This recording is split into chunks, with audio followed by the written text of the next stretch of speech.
My identity is rather unique.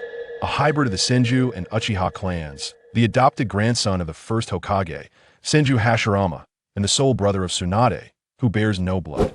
Relation to me that I am devoid of the martial prowess bestowed by any system, but I possess the foresight of history and a heart dedicated to safeguarding others.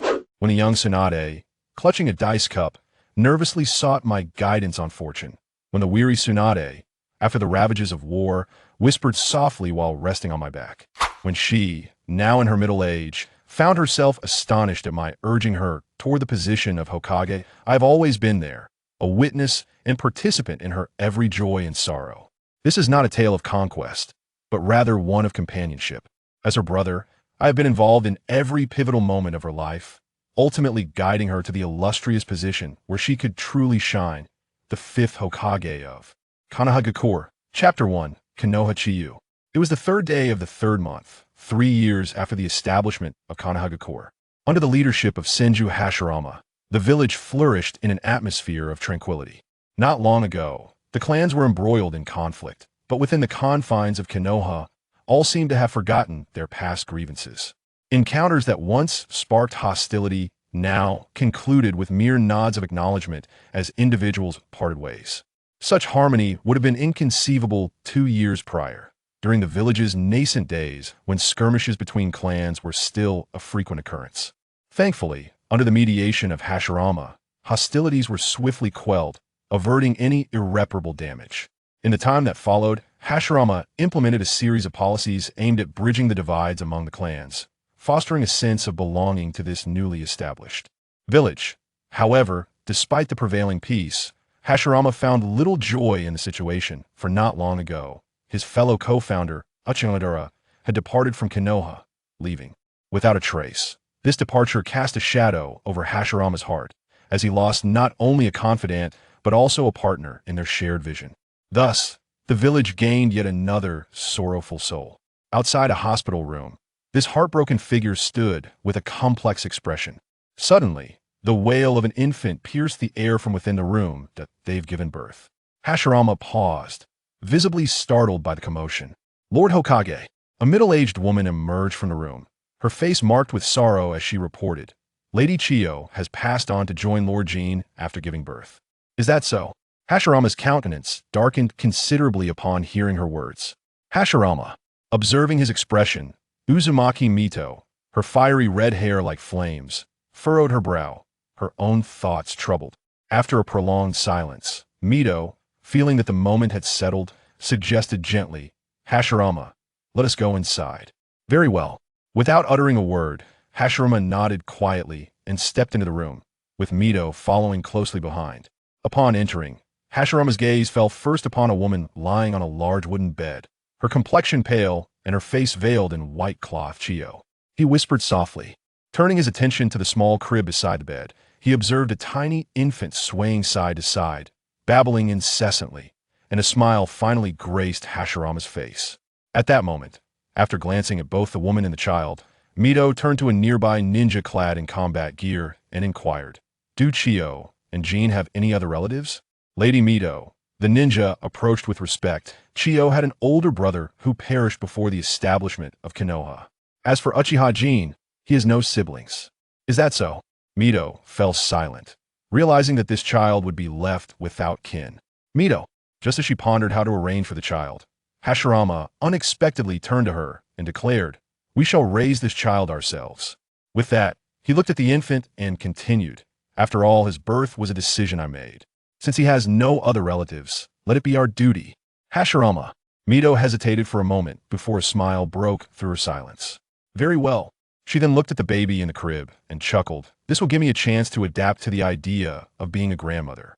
Hashirama laughed heartily, adding, Indeed, I too shall experience the joys of grandfatherhood. Congratulations, Lord Hokage, on the arrival of your beloved grandchild. Congratulations, Lady Mito, on your cherished grandchild. As the room filled with joyous congratulations, the middle-aged woman then posed a question to Hashirama regarding the child's name. Naturally, with both parents gone and no other relatives present, it fell to Hashirama to decide the child's name, which carried significant weight given his role as Hokage. Name? Hashirama seemed lost in thought, reminiscing. This child is the result of my discussions with Madara.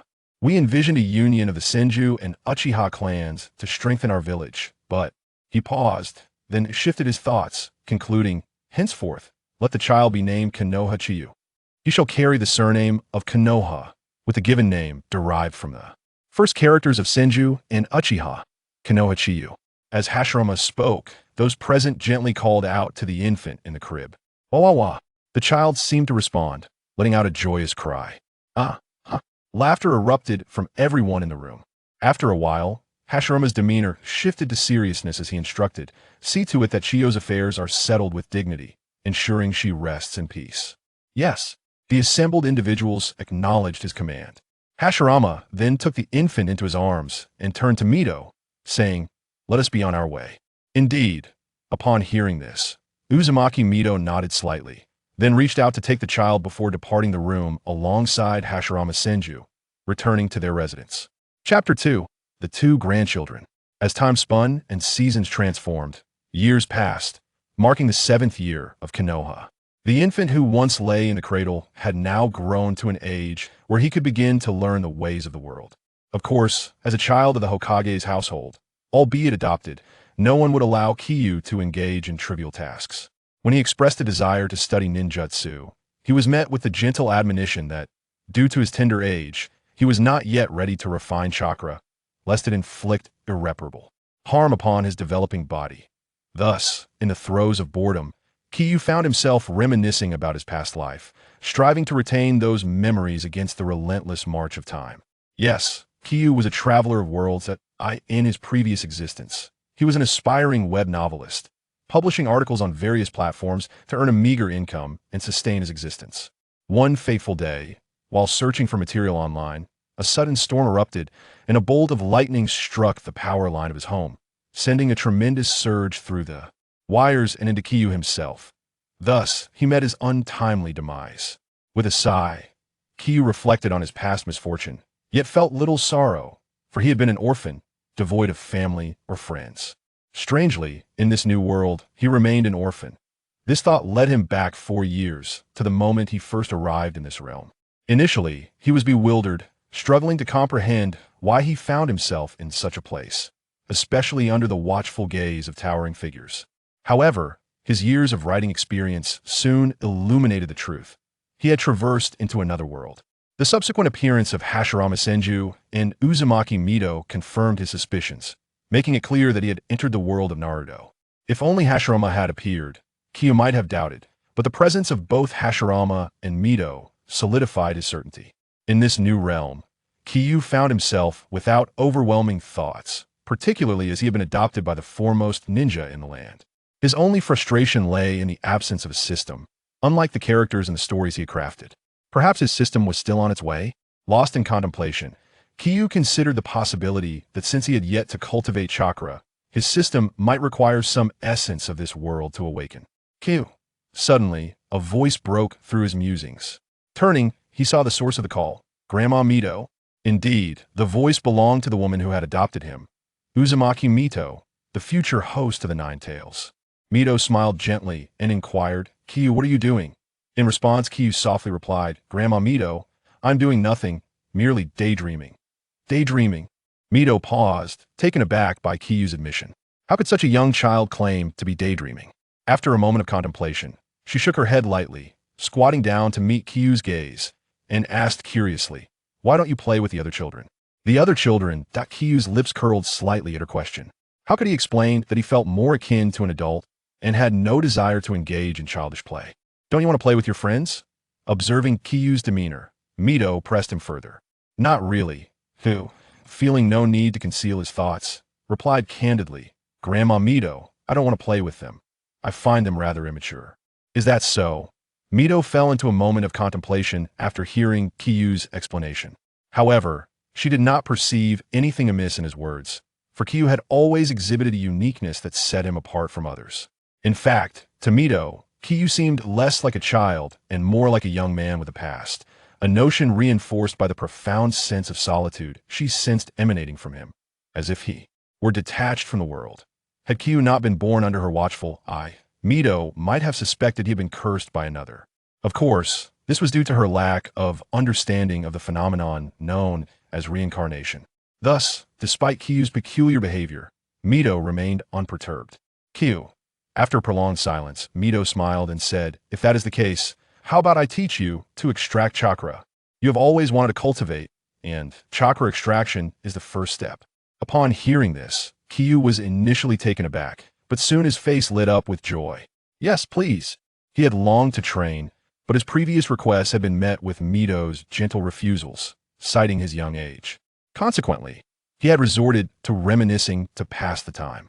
This world, unlike his previous life, lacked modern conveniences like computers and smartphones to occupy his attention. Playing hide-and-seek or pretending to have a family with other children seemed too trivial to him. However, now that Mito had decided to teach him, he could finally engage in training and occupy his time productively. How delightful! Seeing Kyu's excitement, Mito felt a surge of happiness as well.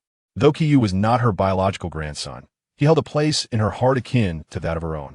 Indeed, it would be more accurate to consider Kyu her child, for she had cared for him since his birth. Let us return to our room.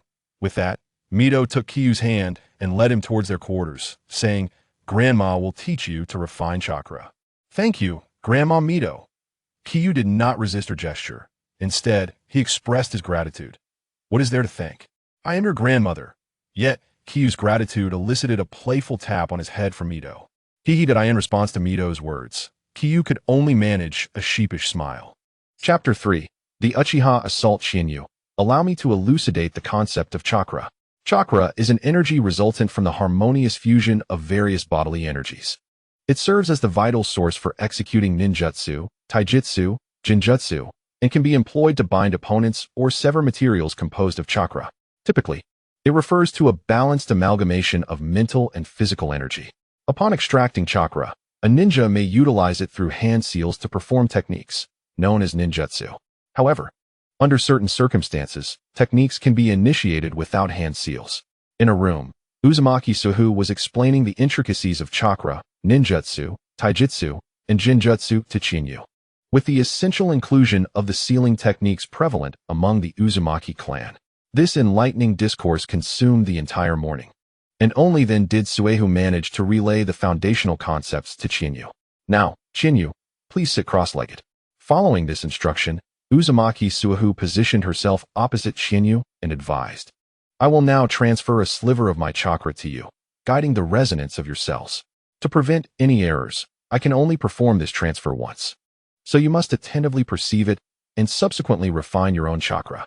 Once she finished speaking, concerned that Shinyu might not fully grasp her words, she inquired, "Do you understand?" "Shinyu?" "Yes," Shinyu affirmed, nodding vigorously to indicate his comprehension. Satisfied, Uzumaki Suehu instructed Shinyu to align his hands with hers. Gradually and steadily, she initiated the transfer of her chakra, allowing it to flow through Shinyu's palms and circulate throughout his body. After an hour had elapsed, Uzumaki Suehu finally exhaled in relief and withdrew her hand. Observing Shinyu, who was deeply focused on his training, she quietly exited the room. "Watch over him and ensure he is not disturbed," she commanded the ninjas awaiting her outside. "Yes, Lady Suehu." Upon receiving her directive, two ninjas stepped forward to assume guard duty. "Is there something amiss?" Uzumaki Suehu queried, turning her attention to a ninja who appeared to be the leader. "Indeed, Lady Suehu." The ninja replied promptly. "Uchiha Madara has made his appearance." "He has returned?" Suehu was momentarily taken aback. "Yes, Lady Suehu. He is not alone.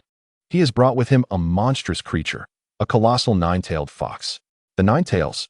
Suehu's expression shifted to one of alarm as she sensed the gravity of the situation. "Where are they?" she demanded, her tone urgent. At the moment of Uchiha Madara's arrival, Lord Hokage went to intercept him. "To be honest, we are unaware of their current location," the ninja admitted, feeling slightly embarrassed. "Is that so?" Rather than express anger over their lack of information regarding Madara and Senju Hashirama's whereabouts, Suehu fell into deep contemplation. After a moment, she raised her head and addressed the gathered ninjas. "Continue to protect the village. I shall investigate." With that, she dashed toward the outskirts of Konoha. "Is this chakra?" In the confines of the room, Shinyu marveled at the energy coursing within him. This sensation was unlike anything he had experienced in his previous life. He wondered if it bore any resemblance to the legendary inner force or chi spoken of in tales. The warmth and profound comfort enveloping him were intoxicating, a feeling that surely inspired many to pursue the path of cultivation. Immersed in the extraordinary experience of training, time slipped away unnoticed. To Chinyu, it felt as though he had only practiced for a brief moment, yet the dimming light outside indicated that he had been absorbed in training for an entire afternoon. Exhaling deeply upon realizing the passage of time, Chinyu performed a gesture to conclude his training and slowly rose to his feet. As he opened the door, he was surprised to find two imposing figures standing before him. "Greetings, gentlemen. Where is Lady Suhu?" he inquired. "Young Master Chinyu." Upon hearing his question, the two bowed respectfully. One of them explained, "Lady Suhu had an urgent matter to attend to and instructed us to remain and oversee you." "I see," Chinyu nodded, understanding their explanation. "Now that I have awakened, you may return to your duties." With that, the two ninjas bid farewell and promptly vanished from his sight. Body flicker technique. Chinyu marveled at their swift disappearance, but felt no envy. After all, he had acquired chakra and awaited Uzumaki Suhu's return to commence his true journey into ninjutsu. Chuckling to himself, Chinyu was suddenly interrupted by a jovial voice. "What are you laughing about, Chinyu?" Turning at the sound, he was greeted by Senju Mariki, who approached him. Senju Mariki, the son of Senju Hashirama and Uzumaki Suhu, knelt before Chinyu, placing a hand on his head with a grin. "Chinyu, what has brought you such joy?" "Nothing much," Chinyu replied, shaking his head. "But I must tell you, Uncle Mariki, I have chakra now." "Oh." Mariki's eyes widened momentarily before he broke into a smile. "That's splendid. It indicates that you are truly growing up." Just then, a soft, melodious voice floated in from outside. "Chinyu has chakra?" A woman with golden hair and an alluring figure, reminiscent of a future Tsunade, entered, carrying a basket of provisions. Chapter 4. The Senju Family Saint Hui. Upon seeing her, Chinyu pushed aside Senju Mariki and approached the woman warmly. Looking down at the beaming Chinyu, Senju Seiwi crouched and inquired, "So, Chinyu, you say you possess chakra now?" "Indeed."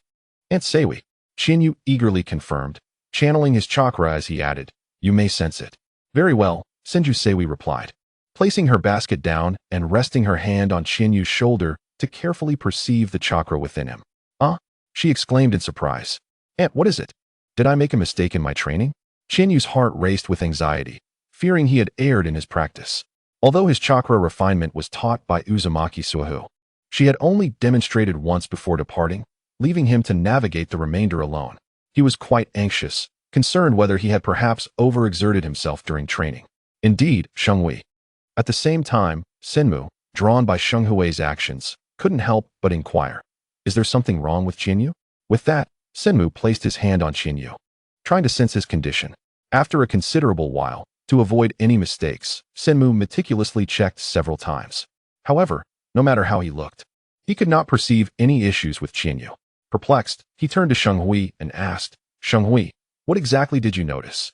Seeing that Senmu could find nothing amiss, Chinyu also directed his gaze back to Shenghui, awaiting her explanation. "It's nothing," she replied, shaking her head. "I was merely astonished by the amount of chakra within Chinyu. As you both know, I am not of the Senju clan. In our lineage, not even a child who has just begun to cultivate chakra possesses as much as Chinyu does, even at the age of 10 or 15. That is why I was taken aback." "Oh, I see." Upon hearing Shenghui's words, both Senmu and Chinyu finally sighed in relief, having thought that something was wrong with Chinyu. It turned out to be merely an abundance of chakra. Simultaneously, Senmu understood why he could find no faults during his examination in the Senju clan. Chakra was not merely referred to as chakra, but rather as chidunla. Thus, in his eyes, Chinyu's extraordinary chakra was perfectly normal. Since there's nothing wrong, shall we return to our room? With the situation clarified, Senmu promptly suggested they head back. "All right." Shenghui and Chinyu nodded in agreement to Senmu's proposal. "You two go ahead. I will prepare dinner." Turning around, Shenghui instructed the two to head back, while she took a basket of vegetables toward the kitchen. "Let's go." Seeing this, Senmu said nothing further and simply led Chinyu in another direction. Why haven't Grandpa Hashirama and Grandma Mito returned yet? Time passed swiftly, and after enjoying a hearty meal, Chinyu couldn't help but question Senmu upon noticing the absence of Vortex Mito and Senju Hashirama. They had some urgent matters to attend to and may be away for several days, Senmu explained after a moment's contemplation. I see. Shinyu nodded lightly, indicating his understanding. However, he pondered what could necessitate both Senju Hashirama and Vortex Mito's involvement for several days. Suddenly, a thought struck him. Uchiha Madara seemed to have returned to Konoha during this time frame, accompanied by the Nine Tails. It appeared that Senju Hashirama and Mito had gone to intercept Uchiha Madara. As this realization dawned on him, sorrow welled up within Shinyu. If he recalled correctly, it was after this battle that Senju Hashirama sustained a lasting injury, ultimately leading to his demise a few years later. Concurrently, Vortex Mito became the host for the Nine Tails following this confrontation. In the face of this scenario, he had been able to remain composed in his previous life. For to him, both Senju Hashirama and Vortex Mito were merely fictional characters. However, in this life, they were no longer mere figures from a two-dimensional realm. They were his family, akin to parental figures in Shinyu's heart. Though this father often indulged in frivolities, encouraging Shinyu to gamble, their presence filled a void left by the absence of family in his past life, rendering their roles significantly weighty in his heart. Suddenly, Shinyu realized that if he had remained oblivious to these events, perhaps he would not have felt such anguish. Yet, the current reality was that he was acutely aware of everything, with no means to alter the course of fate. Even if he were to disclose everything about the future, including the matters concerning Kurizetsu, to Senju Hashirama, what difference would it make? Could it truly prevent the future from unfolding? No, it could not. Setting aside the fact that Senju Hashirama had already engaged in battle with Uchiha Madara, even if he had not, would Hashirama, given his nature, take action based on Shinyu's warnings? And what of informing Tobirama? What purpose would that serve? With Tobirama's strength, knowing would change little. It would merely add another individual to the list of those privy to the secret. Moreover, considering his animosity towards the Uchiha, how would he react if Shinyu were to share such information with him? After all, Tobirama had moved out shortly after Shinyu came to reside in this household. His attitude was quite clear. He, Tobirama, looked down upon Shinyu, who bore Uchiha blood. With a bitter smile, Shinyu couldn't help but laugh at himself. Shinyu, what's wrong? At that moment, perhaps due to his inability to contain his emotions, the sorrow etched upon his face caught Xinghui's attention. Startled by Xinghui's inquiry, Shinyu paused momentarily before shaking his head repeatedly. It's nothing. Aunt Xinghui, I'm going back to my room now. With that, he bid her farewell and made his way directly to his chamber. Chapter 5. Valley of the End. Watching Shinyu depart, Xinghui shook her head, her face etched with concern as she turned to Senmu. Senmu, do you think father will be all right? Have faith, Xinghui. Despite his own worries regarding Hashirama and the others, Senmu comforted his wife by gently patting her back. Father is the god of shinobi. He will be fine. Although Xinghui recognized these words as mere consolation, she refrained from voicing any objections and nodded quietly. As his wife settled into silence, Senmu gazed out the window, silently praying for the safety of his parents. Meanwhile, several dozen kilometers from Konoha, a cataclysmic battle was raging. The combatants were the two founders of the Hidden Leaf Village. One was Senju Hashirama, the current leader of the Senju clan, revered as the god of shinobi. The other was Uchiha Madara, the leader of the Uchiha clan, infamous as the Shura of the ninja world. Madara. Upon a colossal wooden statue, Senju Hashirama stood, glaring at Uchiha Madara, who was encased within his Susanoo. I ask you one last time, why are you doing this? Why betray our ideals, our village? Hashirama. Uchiha Madara, atop the Nine Tails and encased in the protective armor of Susanoo, replied with calmness, I have merely found another path, a true path to peace. Madara. Realizing that the Uchiha Madara before him was no longer the friend he once knew, Hashirama inhaled deeply, then exhaled heavily. Madara, since you insist on harming the village, do not blame me for taking this seriously. Come, Hashirama. Madara responded in kind. Suddenly, the two individuals simultaneously bellowed, one commanding the towering Susanoo while the other manipulated an even larger colossal Buddha statue, charging towards one another. In the next instant, countless fists from the Buddha statue rained down upon the opponent. Yet, the majority of these strikes were deftly intercepted by Uchiha Madara, with only a scant few managing to breach his defenses, resulting in the immense Nine Tails clad in Susanoo being struck by the assault of Senju Hashirama. However, this did not affect Uchiha Madara in the slightest, for he regarded it as an honor for the tailed beasts to be under his command. Just then, While Senju Hashirama focused his efforts on the Nine Tails, Uchiha Madara leapt directly from within Susanoo, landing atop the Buddha statue, and engaged him in direct combat. Observing Uchiha Madara's sudden appearance on his territory, Senju Hashirama refrained from directing the statue to attack, instead retrieving a massive sword from a scroll behind him. Preparing for a standoff. The tension of their confrontation was short-lived, as in the next moment, both rushed towards one another, weapons raised. With a resounding clash, Hashirama's great sword met Madara's scythe. Without pause, they exchanged blows multiple times. The collision of sword and scythe exploding with an extraordinary ferocity that caused even Uzumaki Mido and Senju Tobarama, watching from a distance, to furrow their brows in concern.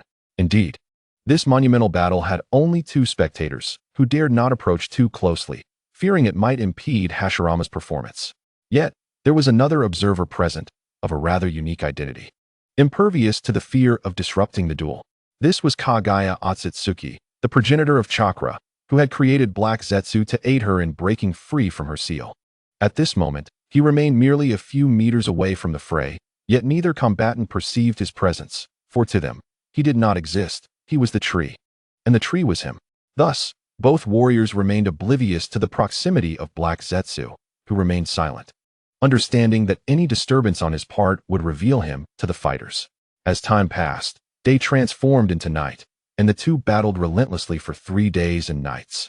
On the surface of the water, Senju Hashirama stood behind Uchiha Madara, driving his katana through his back. Stunned by the blow, Madara's gaze shifted, and he realized that the Hashirama he had just slain had transformed into a wooden effigy. Wood release, clone technique. Gazing at the wooden statue, Uchiha Madara was momentarily stunned. Murmuring, "I have been stabbed in the back. I must protect ours." Hearing Madara's soft utterance, Hashirama responded, "No, I must protect my village."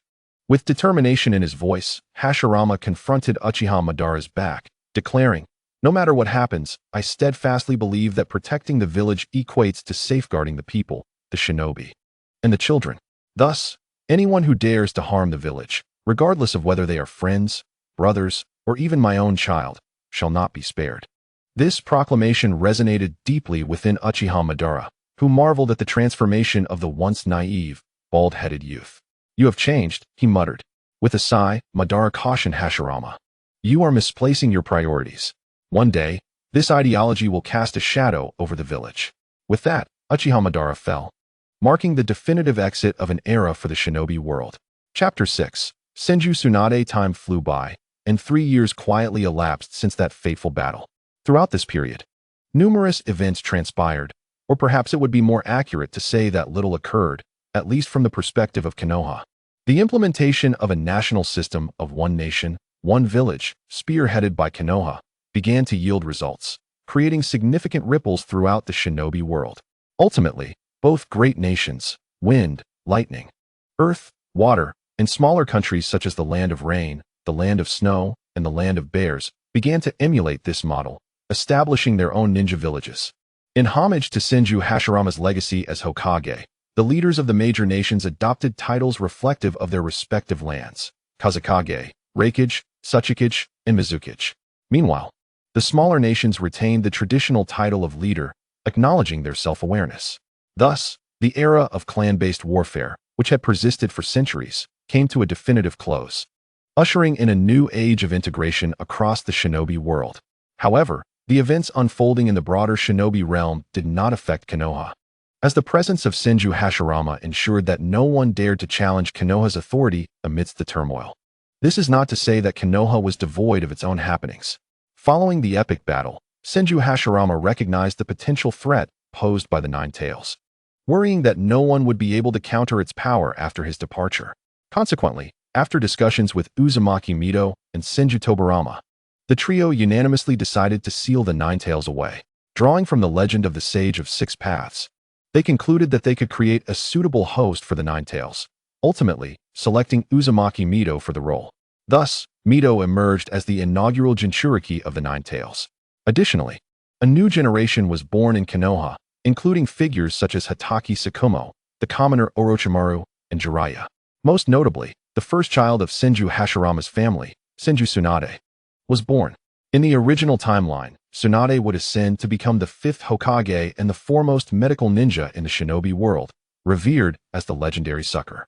Upon Tsunade's birth, being the eldest grandchild, both Senju Hashirama and Uzumaki Mito lavished her with immense affection. Moreover, in a bid to win Hashirama's favor, the daimyo of the Land of Fire conferred upon Tsunade the title of princess. Thus, Tsunade's status became exceedingly prestigious, not only within Konoha but throughout the entire Land of Fire. As for the disparity in treatment between Tsunade and her cousin Senju Kinji, it stemmed primarily from the fact that Tsunade was a biological descendant, while Kinji was merely an adopted child. Therefore, regardless of Hashirama's affection for Kinji, he remained perceived as an outsider, a mere wild child. One could only imagine how a wild child could ever compare to one of noble blood. After Senju Hashirama announced the adoption of Chiyu, outsiders did not pay much attention to him.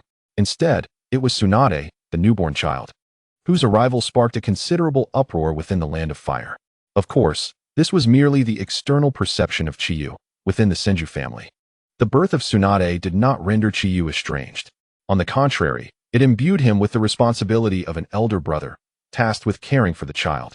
Indeed, following Tsunade's birth, the one she interacted with the most was not her parents, nor her busy grandfather, Hashirama, who was occupied with his injuries, but rather Chiyu, her non-biological brother. In the courtyard of the Senju residence, a small boy was seen basking in the sun while cradling an infant who appeared to be merely a month old. As Chiyu gazed at the delicate and rosy-skinned baby in his arms, myriad thoughts swirled in his mind. He never imagined that he would not only traverse into the world of Naruto, be adopted by Hashirama Senju, but also assume the role of caretaker for a child who was far from ordinary. Tsunade, the 5th Hokage of Konoha, one of the legendary Sannin, often referred to as the big fat sheep. Lost in thought, Chiyu continued to playfully interact with Tsunade, observing her serene demeanor. He found it inconceivable how she would eventually transform into someone who would resort to violence at the slightest provocation. As those thoughts crossed his mind, he involuntarily shuddered, clearly recalling some rather unpleasant images. "Chiyu, it's time for dinner." Suddenly, the voice of Senju Shitoku echoed from inside the house. "Coming, Aunt Shitoku," Chiyu promptly responded, then looked down at little Tsunade and softly said, "Tsunade, it's time to eat." With that, he carried her to the dining area. "Aunt Shitoku, Grandma Mito." Upon seeing the two present, Chiyu greeted them warmly. He then turned and handed Tsunade to Senju Shitoku before taking his seat. "It seems Chiyu is quite fond of Tsunade," Mito Uzumaki teased, observing the reluctance in Chiyu's expression. Indeed, Chiyu did not deny it. Instead, he looked at Tsunade in Shitoku's arms and remarked, "How could anyone not adore such a cute little Tsunade?" This elicited laughter from both Mito and Shitoku. "Absolutely," Mito affirmed, nodding in agreement. However, perhaps due to the commotion, or for some other reason, little Tsunade suddenly began to stir and fuss. "Oh dear," Shitoku hastily attempted to soothe her. But perhaps due to her inexperience as a new mother, her efforts only intensified Tsunade's fussiness. "What should we do?" At that moment, Shitoku, overwhelmed by the situation, turned to Mito, seeking her assistance. "Aunt Shitoku, allow me to take Tsunade." To Shitoku's surprise, before Mito could respond, Chiyu stepped forward, arms outstretched, signaling his desire to hold the child. Seeing Chiyu's gesture, Shitoku hesitated, but once she noticed Mito nodding in agreement, she slowly placed little Tsunade into Chiyu's arms. Chapter 7. The crying and fussing of little Tsunade. Strangely enough, once Chiyu took over, the previously fussy Tsunade immediately settled down, giggling in his embrace. Witnessing this scene, both Mito and Shitoku were taken aback. After their initial surprise, Shitoku smiled gently at Chiyu, saying, "It seems Tsunade really enjoys being with her brother." "Indeed," Chiyu replied with a smile, focusing on entertaining the little one in his arms. It struck him as curious why Tsunade would calm down instantly in his hold while still needing to be soothed by her mother. Despite pondering this for a while, he could not discern a reason, ultimately attributing it to a kind of fate. Chuckling softly to himself, Chiyu returned the now quiet Tsunade back to Shitoku. As Shitoku cradled her, a tender expression of maternal love graced her features. "All right, let us eat first." Noticing Tsunade had quieted, Mito suggested they begin their meal before discussing anything else. "Yes, Grandma Mito." Chiyu nodded in agreement and resumed his seat. Before long, the delightful dining experience came to an end, and Chiyu once again took Tsunade from Shitoku, carrying her outside the Senju household and onto the streets of Konoha. As he surveyed the surroundings, Chiyu couldn't help but feel a sense of melancholy. Despite having lived in Konoha for 10 years, the village still appeared rather desolate. After all, the remnants of the Warring States period lingered, with the population being the most significant impact. In Chiyu's eyes, present-day Konoha might not even rival 1/5 of its future size. With this thought, Chiyu shook his head, redirecting his focus to the present. Standing on the streets of Konoha, a sense of confusion enveloped him as he stood there, unsure of where to wander. The Konoha he saw now was not the one he remembered, and having spent the previous years mostly indoors, he was unfamiliar with his surroundings. Reluctantly, Chiyu decided to relinquish the decision-making to little Tsunade. "Where would you like to go, little Tsunade?" he inquired, only to quickly realize that Tsunade, being merely a month old, could not possibly comprehend his words. Thus, he sighed and randomly chose a direction, setting off on his way. However, before he could take a step, Tsunade, who had been quiet, suddenly began to wail. Observing her spirited demeanor, Chiyu was puzzled. Could it be that she understood him? As he contemplated this, he changed his direction. To his astonishment, once he altered his path, Tsunade ceased her cries and instead broke into giggles. Although he found it hard to believe that a 1-month-old could respond in such a way, he chose not to question it further. After all, since he had no particular destination, he would let Tsunade guide him. Ultimately, Chiyu wandered through Konoha, following Tsunade's cues. However, he found himself at a loss for words when, under her guidance, they arrived at a gambling den. The enthusiastic shouts from within confirmed his suspicions. Sensing the lively atmosphere, Chiyu turned to leave with Tsunade in tow. Yet, as he did, she protested vehemently, crying out and insisting on going inside. Faced with the determined resolve of little Tsunade, Chiyu was at a loss for words. It seemed that even if Hashirama had not taught her these things, she had an innate understanding of them. With a sigh, Chiyu found himself unable to resist Tsunade's insistence and turned to walk further inside. However, neither Chiyu nor Tsunade achieved their desired outcome. "Little one, this is not a place for you. You should return home." As Chiyu approached, the security personnel at the entrance stopped him. Lowering his head, Chiyu looked at Tsunade and said, "You see, it's not that I don't want to take you in, it's that we simply cannot." Unfortunately, Tsunade was undeterred. She was determined to enter today. Wah wah wah. As Chiyu halted, Tsunade began to wail once more. "Look, uncle." Faced with the commotion from the little girl in his arms, Chiyu, feeling helpless, turned back to the security guards, hoping they might allow them entry out of sympathy for Tsunade. However, the two guards, being reasonable men, firmly asserted that this was no place for a child as small as Tsunade to enter, let alone with an even younger companion like Chiyu. Thus, they admonished him loudly. No. Following this, they lectured Chiyu. "How can you, a young boy, bring your little sister to such a place? She is too young to understand, and you, being older, should know better." Faced with the reprimand from the two guards, Chiyu felt a deep frustration within him. Did they think he wished to come here? It was Tsunade, nestled in his arms, who desired to be here. He was merely a vessel for her whims. Ultimately, after much persuasion from the guards, Chiyu promised there would be no next time and retreated with Tsunade in tow, ignoring her continuing cries. As they wandered, Chiyu unknowingly led Tsunade to the Hokage rock. Upon arriving, Tsunade ceased her crying and, under Chiyu's watchful gaze, began to drift into slumber, captivated by the evening glow on the horizon. Observing the peaceful expression on Tsunade's face as she slept, Chiyu mused, "Indeed, after crying all this way, it's time for sleep." With that thought, fatigue suddenly washed over him, and he found a sturdy tree to lean against, cradling Tsunade as he too succumbed to slumber. Chiyu, Chiyu, Chiyu. After an undetermined amount of time, Chiyu was stirred from his dreams by someone calling his name. Groggily awakening, he saw the figure of Hashirama Senju before him. "Grandfather," he called out, carefully rising while still holding Tsunade. "Chiyu, what brings you here?" Hashirama inquired, noticing Chiyu's presence with Tsunade at Hokage Rock. At a loss for words, Chiyu gazed down at Tsunade nestled in his arms, unsure of how to articulate his thoughts. Hashirama quickly deduced that Chiyu had been wandering about with Tsunade, which led them to this spot. Understanding this, he refrained from pressing further and instead directed his gaze toward the village below. "Tell me, Chiyu, what does the village represent to you?" Taken aback by the sudden question, Chiyu paused, then approached Hashirama to share his view of Konoha. Grandfather, I cannot fathom what Konoha means to you, but for me, it is the place of my birth, it is home. Although I have lost my family, in my heart. You, Granny Mito, Aunt C, Uncle Morimaki, and he glanced down at Tsunade, who had awoken at some point and was now gazing up at him with wide eyes. And Tsunade, as well as Grandfather Tobarama, you all are the closest to me. With you all in Konoha, it is indeed my happiest home. Is that so? After listening to Chinyu's heartfelt words, Hashirama fell into contemplation. Noticing his silence, Chinyu chose not to interrupt, instead entertaining Tsunade while pondering why Hashirama had asked him such a question. After a lengthy pause, Hashirama finally spoke. Chinyu, it's getting late. You should take Tsunade back home. I have some matters to attend to. Very well, Chinyu replied, nodding in understanding. He then began to descend from Hokage Rock with Tsunade in his arms.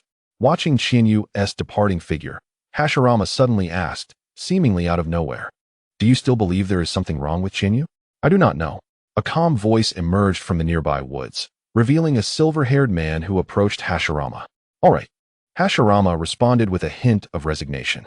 He then turned to the man beside him. Tobarama, my time grows short. I do not wish for you to carry evident biases against our successors, especially towards those who truly love the village. With a sigh, Hashirama departed from the Hokage Rock. Brother. Observing Hashirama's retreating figure, the man known as Tobarama Senju, the future second Hokage of Konoha, fell into a contemplative silence. Brother, it is not that I harbor prejudice against them. It is simply, ultimately, Tobarama muttered to himself before turning to leave Hokage Rock as well. As the sun rose and set, a new day dawned.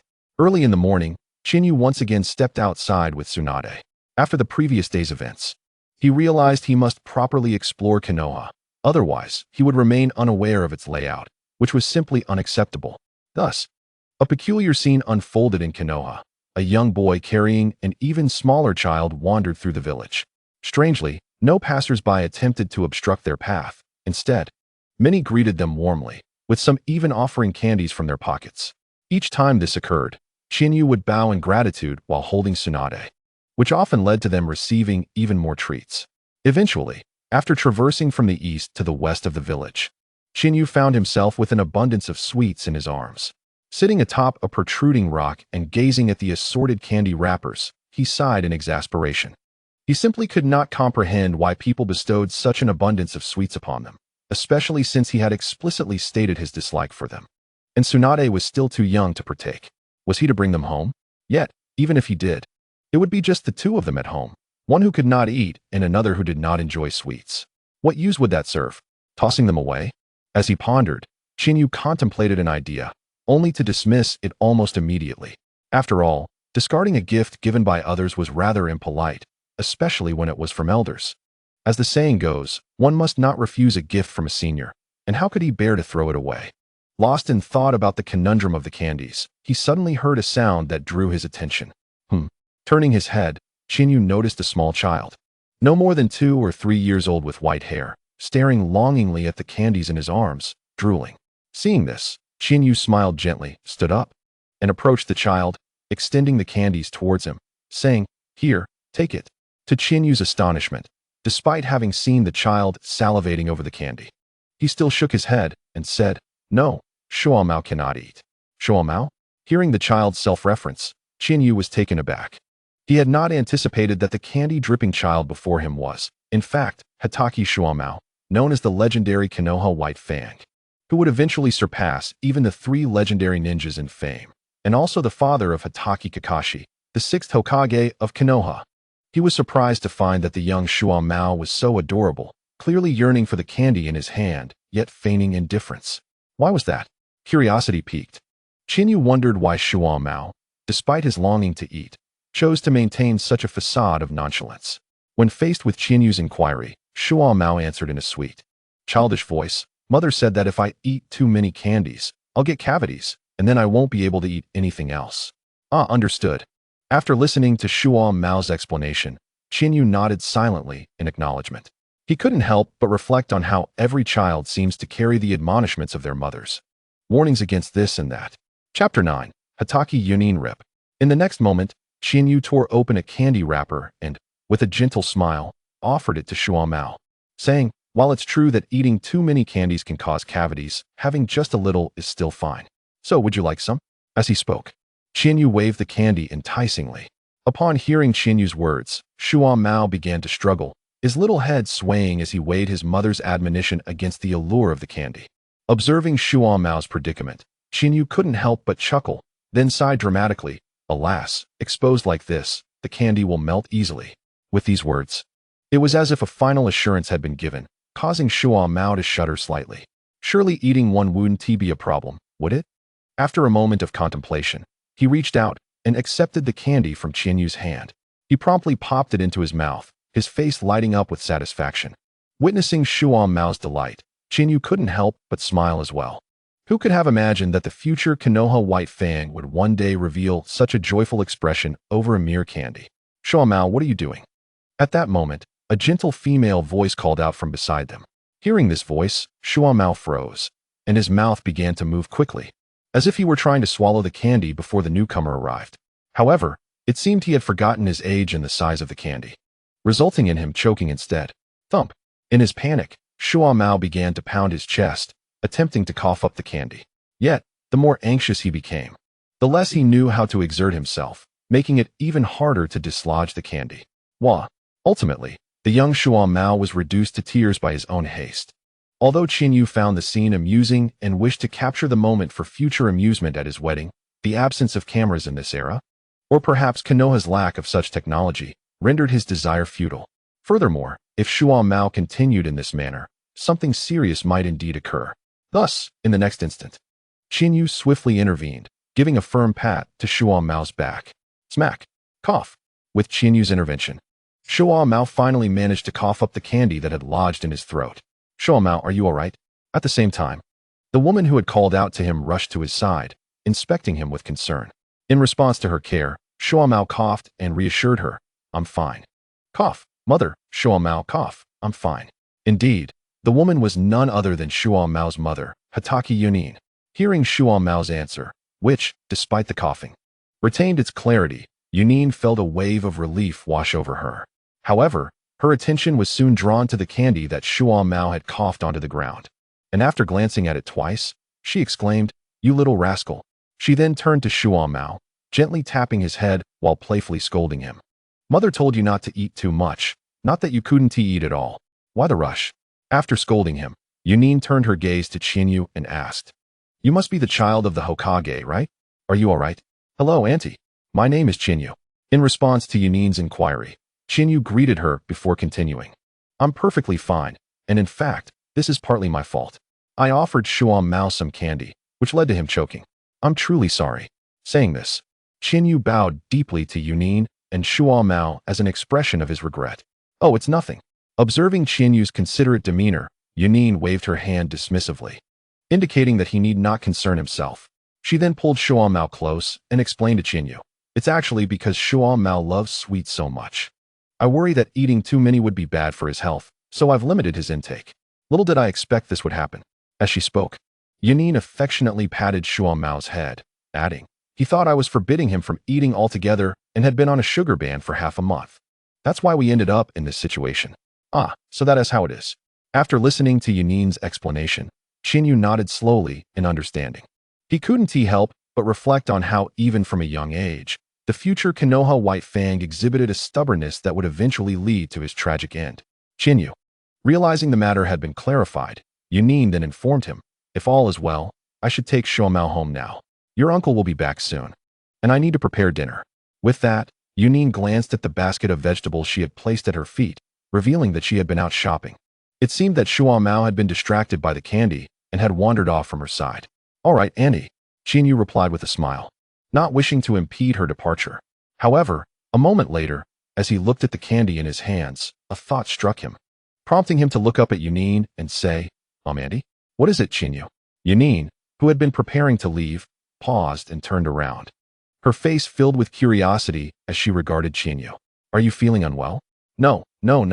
Hearing Yunin's question, Qianyu shook his head vigorously before revealing the candy he was holding. "Auntie, I would like to give all of these candies to Shuamao." Yunin was taken aback by Qianyu's gesture, It was the first time she had encountered a child willing to give away all their candy without reservation. Puzzled, she asked him, "Why? Don't you want any?" "Not really." Shinyu nodded in response to Yunin's inquiry, then glanced down at the little Tsunade in his arms, adding, "My little sister is too young to eat candy." "Very well." Seeing Chinyu's reasoning, Yunin replied with a hint of resignation. She took 2 pieces of candy from Chinyu's hands and handed them to her son, then said to Chinyu, "Annie will take these, and as for the rest." She glanced at the remaining candy in Chinyu's arms. "You can share them with your friends. I'm sure they will appreciate it." Chapter 10. The Ninja Training Base. Upon hearing these words, Chinyu gazed at the multitude of candies in his arms, momentarily taken aback. With a sigh of resignation, he replied, "Auntie, I have no friends. I have been cultivating at home and rarely ventured out, hence I do not know any other children." Upon hearing Chinyu's confession, Chimu Yun fell into a contemplative silence. Meanwhile, upon learning that Chinyu lacked friends, Chimu Shumo unconsciously approached him, tugging at his clothing with a naive smile, and declared, "Shumo can be your friend, then the big brother won't be alone anymore." This declaration left Chinyu momentarily stunned and also surprised Chimu Yun, who was lost in thought. Indeed, following this, Chimu Yun returned to Chinyu's side and said, "Chinyu, if you wish, you can be friends with my Shumo, even though he is still quite young." As she spoke, she affectionately ruffled her son's hair and then continued, "Moreover, Chinyu, you might consider visiting the ninja training base. Though it is still in its early stages, it is primarily filled with children around your age." Upon hearing this, Chinyu fell into contemplation himself. He recalled that a year ago, Uzumaki Mizuhito had mentioned to him that if he found home to be dull, he could visit a training base. At that time, however, Chinyu was engrossed in the cultivation of chakra and ninjutsu, dismissing Mizuhito's suggestion before he could even finish. Since then, Mizuhito had not brought up anything regarding the ninja training base again. Reflecting on it now, that training base must be the early form of the ninja school. Realizing this, Chinyu promptly told Chimu Yun, "I understand, Auntie. I will visit the ninja training base." "Great." Seeing him agree, Chimu Yun smiled and then turned to her son, urging Shumo, "Say goodbye to your brother. We must head back now." However, Chimu Yun found it puzzling that Chimu Shumo did not immediately comply, instead gazing hesitantly at Chinyu, as if wanting to say something but unsure how to express it. Observing Shumo's demeanor, Chinyu quickly grasped his unspoken thoughts. Thus, he smiled at Shumo and said, "You should go back with Annie first. Don't worry, from now on, you are my friend, my very first friend." Upon hearing this, Chimu Shumo nodded vigorously and then turned to grasp his mother's hand, saying, "Mom, let's go home." In response, Chimu Yun chuckled, all right. With that, the mother and son departed, chatting and laughing under Chinyu's watchful gaze. After Chimu's figures faded from view, Chinyu lowered his head to the little Tsunade in his arms and asked, "Little Tsunade, shall we go see that ninja training base?" "Wah. Tsunade responded eagerly, as if unable to contain her excitement. "Ha ha ha." Seeing Tsunade's reaction, Chinyu couldn't help but chuckle and then began heading towards the ninja training base. After winding through various paths and inquiring with numerous individuals, Chinyu finally arrived at the ninja school's predecessor, the ninja training base. "Is this the ninja training base?" Standing outside the base, he surveyed the sparse buildings and scattered groups within, feeling at a loss for words. Though he had anticipated that the fledgling ninja training base would be rather desolate, he did not expect it to be in such a state. Judging by the insignia, it seemed each family had sent but one member. Despite his disappointment, Chinyu pressed forward, feeling it would be a shame not to explore since he had come all this way. Thus, he stepped into the base, still cradling little Tsunade. "Are you Chinyu?" Just as he entered, he heard someone calling his name, the voice strikingly familiar. "Uncle Hizashi." Upon recognizing the speaker, Chinyu greeted him warmly. Indeed, the one who had called out to Chinyu was none other than Sarutobi Hizashi, the future third Hokage and Tsunade's eventual mentor, revered in the ninja world as the ninja champion. Yet, at this moment, Hizashi was merely a cheerful, sunny young man. Seeing Chinyu, who rarely ventured outside, appear at the base, Hizashi inquired, "Chinyu, weren't you cultivating at home? What brings you here?" In response to Hizashi's question, Chinyu glanced at little Tsunade and replied, "Uncle Hizashi, I brought little Tsunade out for a stroll." "Oh, I see." Hizashi nodded, understanding. "Well, Chinyu, would you like to experience the environment of the base?" "Sure." Chinyu readily agreed. as this was indeed his purpose for coming. Follow me.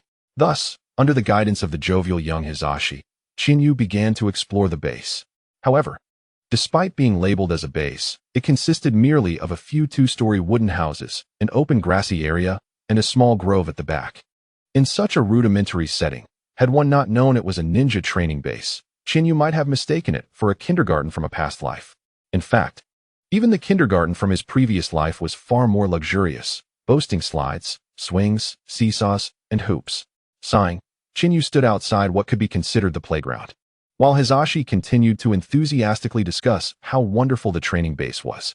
Unable to contain himself, Chinyu let out a deep sigh. His sigh caught Hisashi's attention, and he quickly halted his discourse, turning to Chinyu with concern. "What's wrong, Chinyu? Is something amiss?" "Nothing." Regrettably, Chinyu shook his head, signaling that all was well. He then added, "Uncle Hisashi, if there's nothing else, I think I shall head back."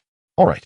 Sensing Chinyu's impatience, Hisashi did not insist on keeping him longer, instead asking if he wanted a ride back. "Thank you, Uncle Hisashi, but that won't be necessary." To Hisashi's disappointment, Chinyu declined the offer outright. "Goodbye, Uncle Hisashi." With those parting words, Chinyu took his leave from the ninja training base, returning home. Chapter 11. The Ninja School, I'm Back.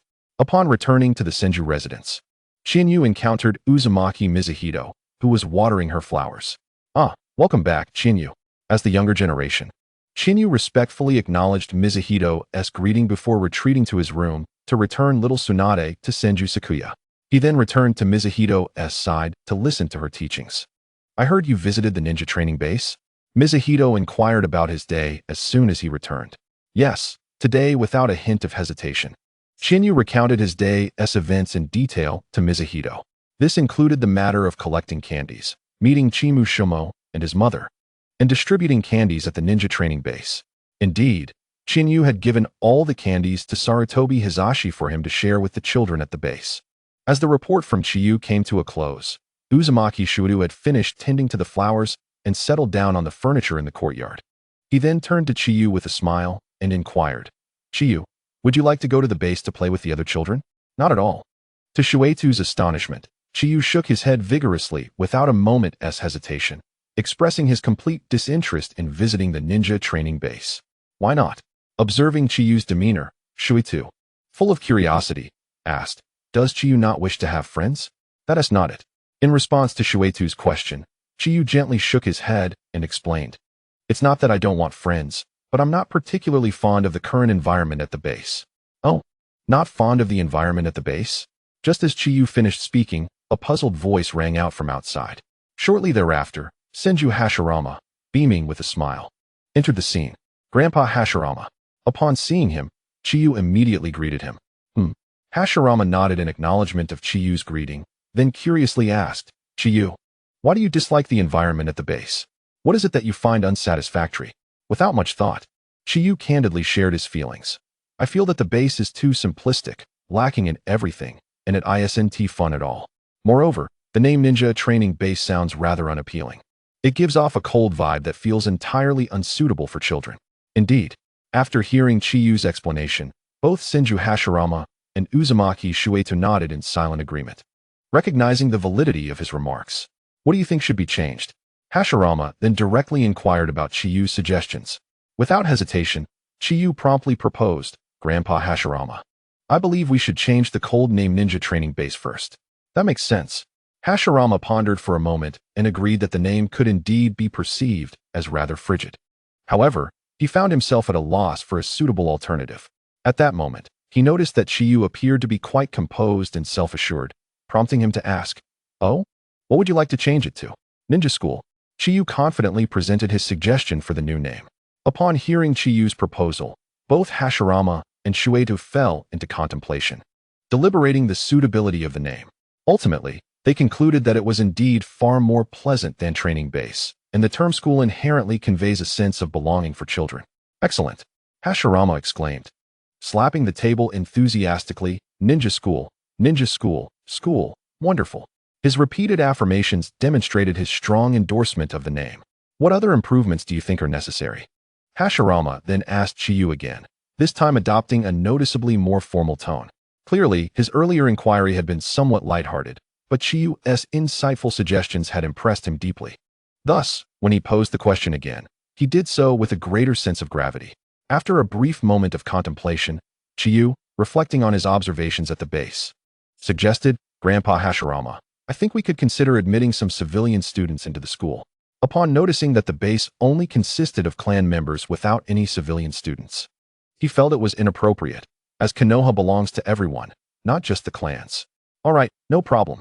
I'll make arrangements as soon as we return," Hashirama replied, visibly astonished by Chiyu's profound understanding that Konoha belongs to all its citizens. Without a moment's hesitation, he agreed to Chiyu's proposal and continued, "Besides that, do you see any other issues?" Indeed, Hashirama was now treating Chiyu as a trusted advisor.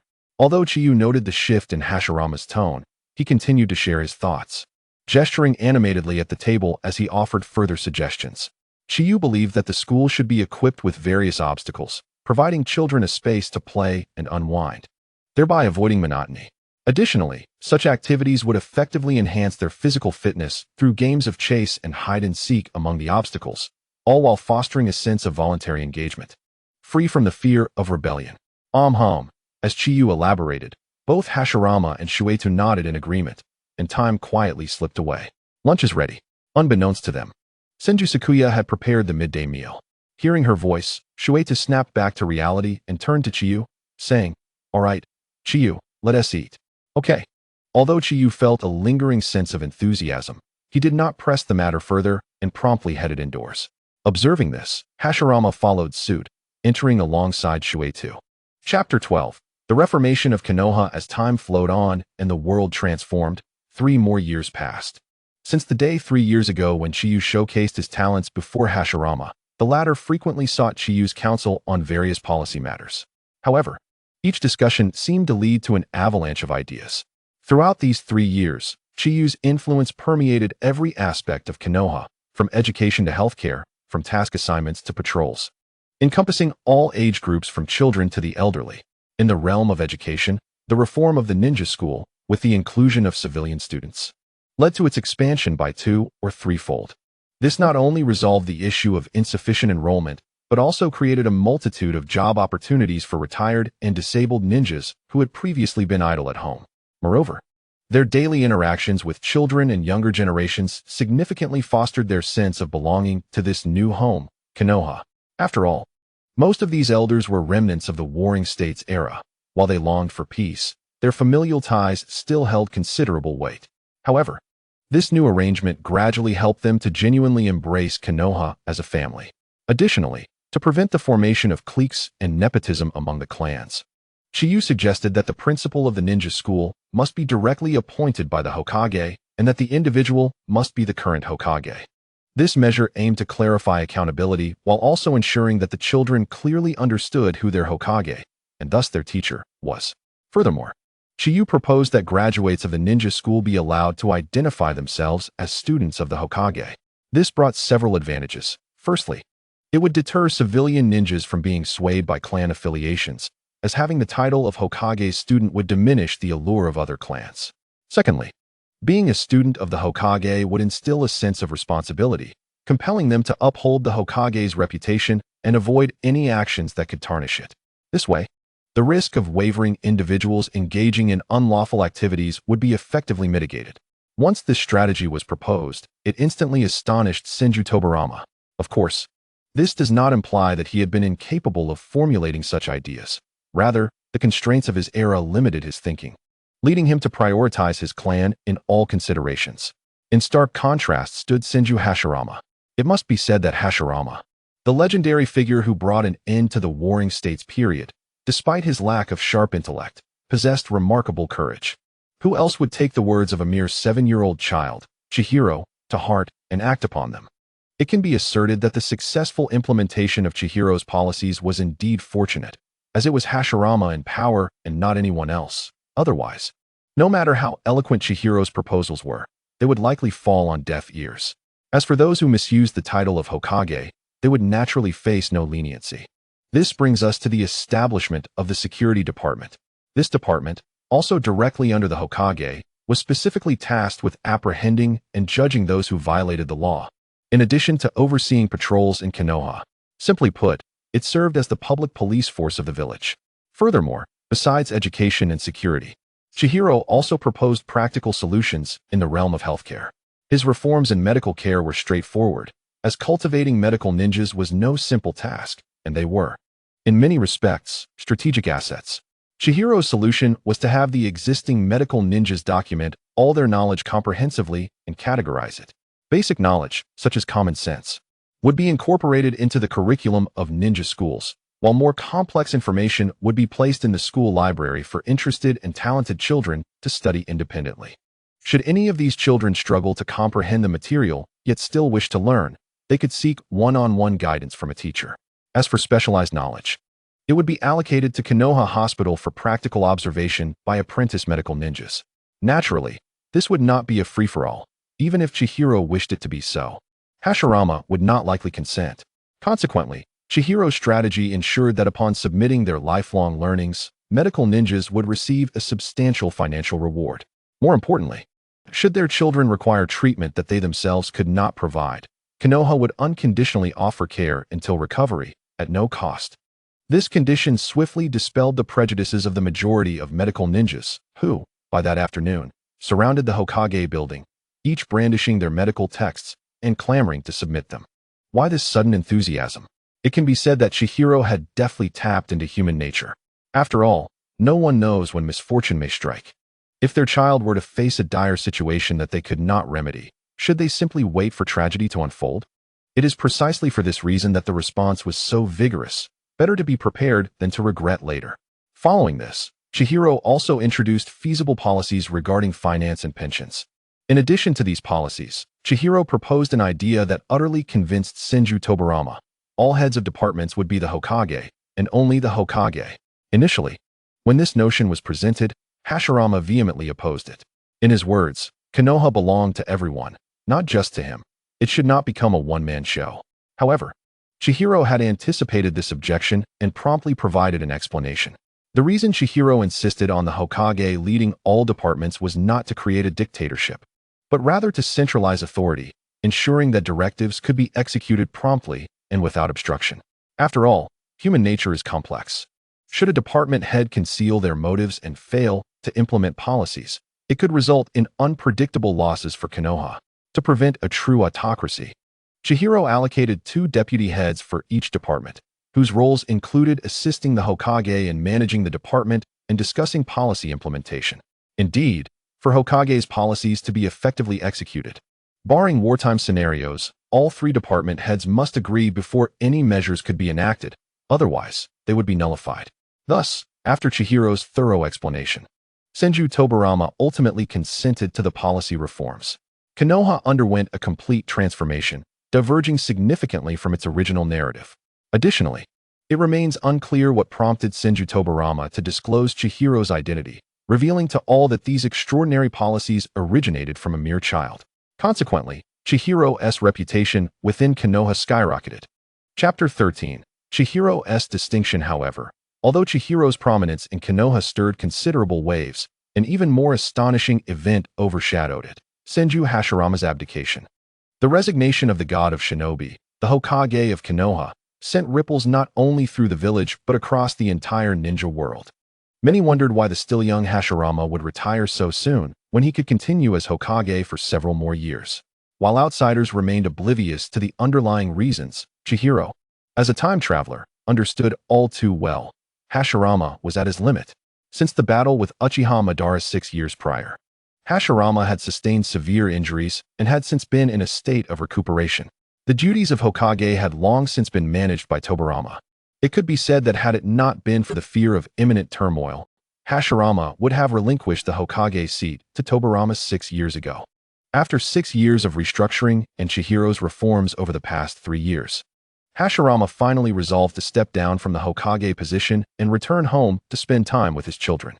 In Chihiro's view, Hashirama's true desire was to pass on his skills. Little Tsunade, would you prefer to open the jar on the left or the one on the right? In Hashirama's residence, he watched as the seated Hokage encouraged the 3-year-old Tsunade to make a choice between 2 jars, leading Chihiro to shake his head in bemusement. This scene felt strikingly familiar. Years ago, as a child, Hashirama had similarly coaxed Chihiro, hoping to pass on his gambling techniques. Unfortunately for Hashirama, Chihiro was no naive child, wholly impervious to his temptations. In fact, Chihiro distinctly recalled once splattering Hashirama with a face full of food. With this thought, a smirk crept across Chihiro's lips as he chuckled softly. His sudden laughter drew the attention of those around him.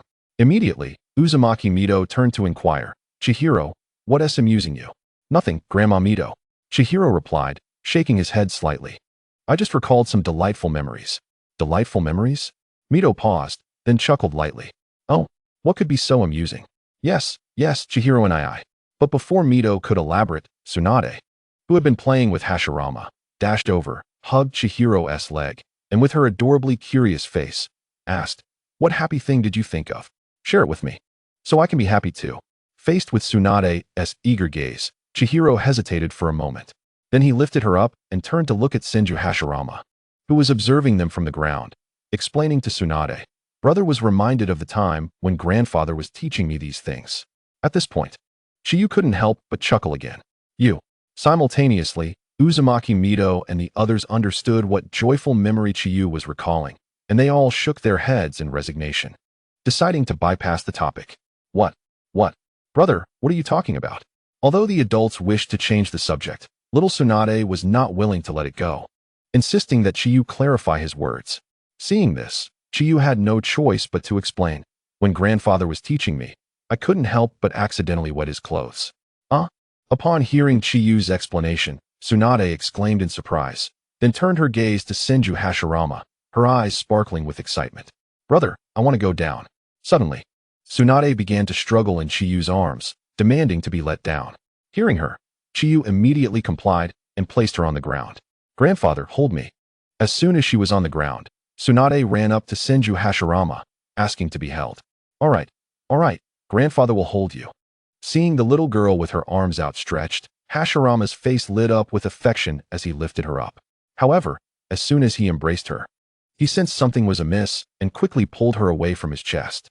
Looking down at the stains on his clothes, he was momentarily speechless. This scene caused everyone to burst into laughter. "Father, hand me Tsunade." Meanwhile, Senju Tobarama hurried over to take Tsunade from Hashirama. "You little rascal, how can you get your grandfather all wet?" Upon receiving Tsunade, Tobarama began to scold her. But, in response to Tobarama's lecture, Tsunade pointed at Chiyu and retorted, "But brother got grandfather all wet too." At this, everyone fell silent and turned their gazes towards Chiyu. Faced with the stares, Chiyu awkwardly cleared his throat and said, "I'm going to train." With that, he turned and dashed away. Ha. Watching his retreating figure, Hashirama and the others couldn't help but laugh heartily. On the other side, as Chiyu ran further away, he heard the laughter behind him and couldn't help but sigh, "Tsunade, you truly undermine my hard work." After another sigh, Chiyu regained his composure and made his way to the forest behind Hokage Rock.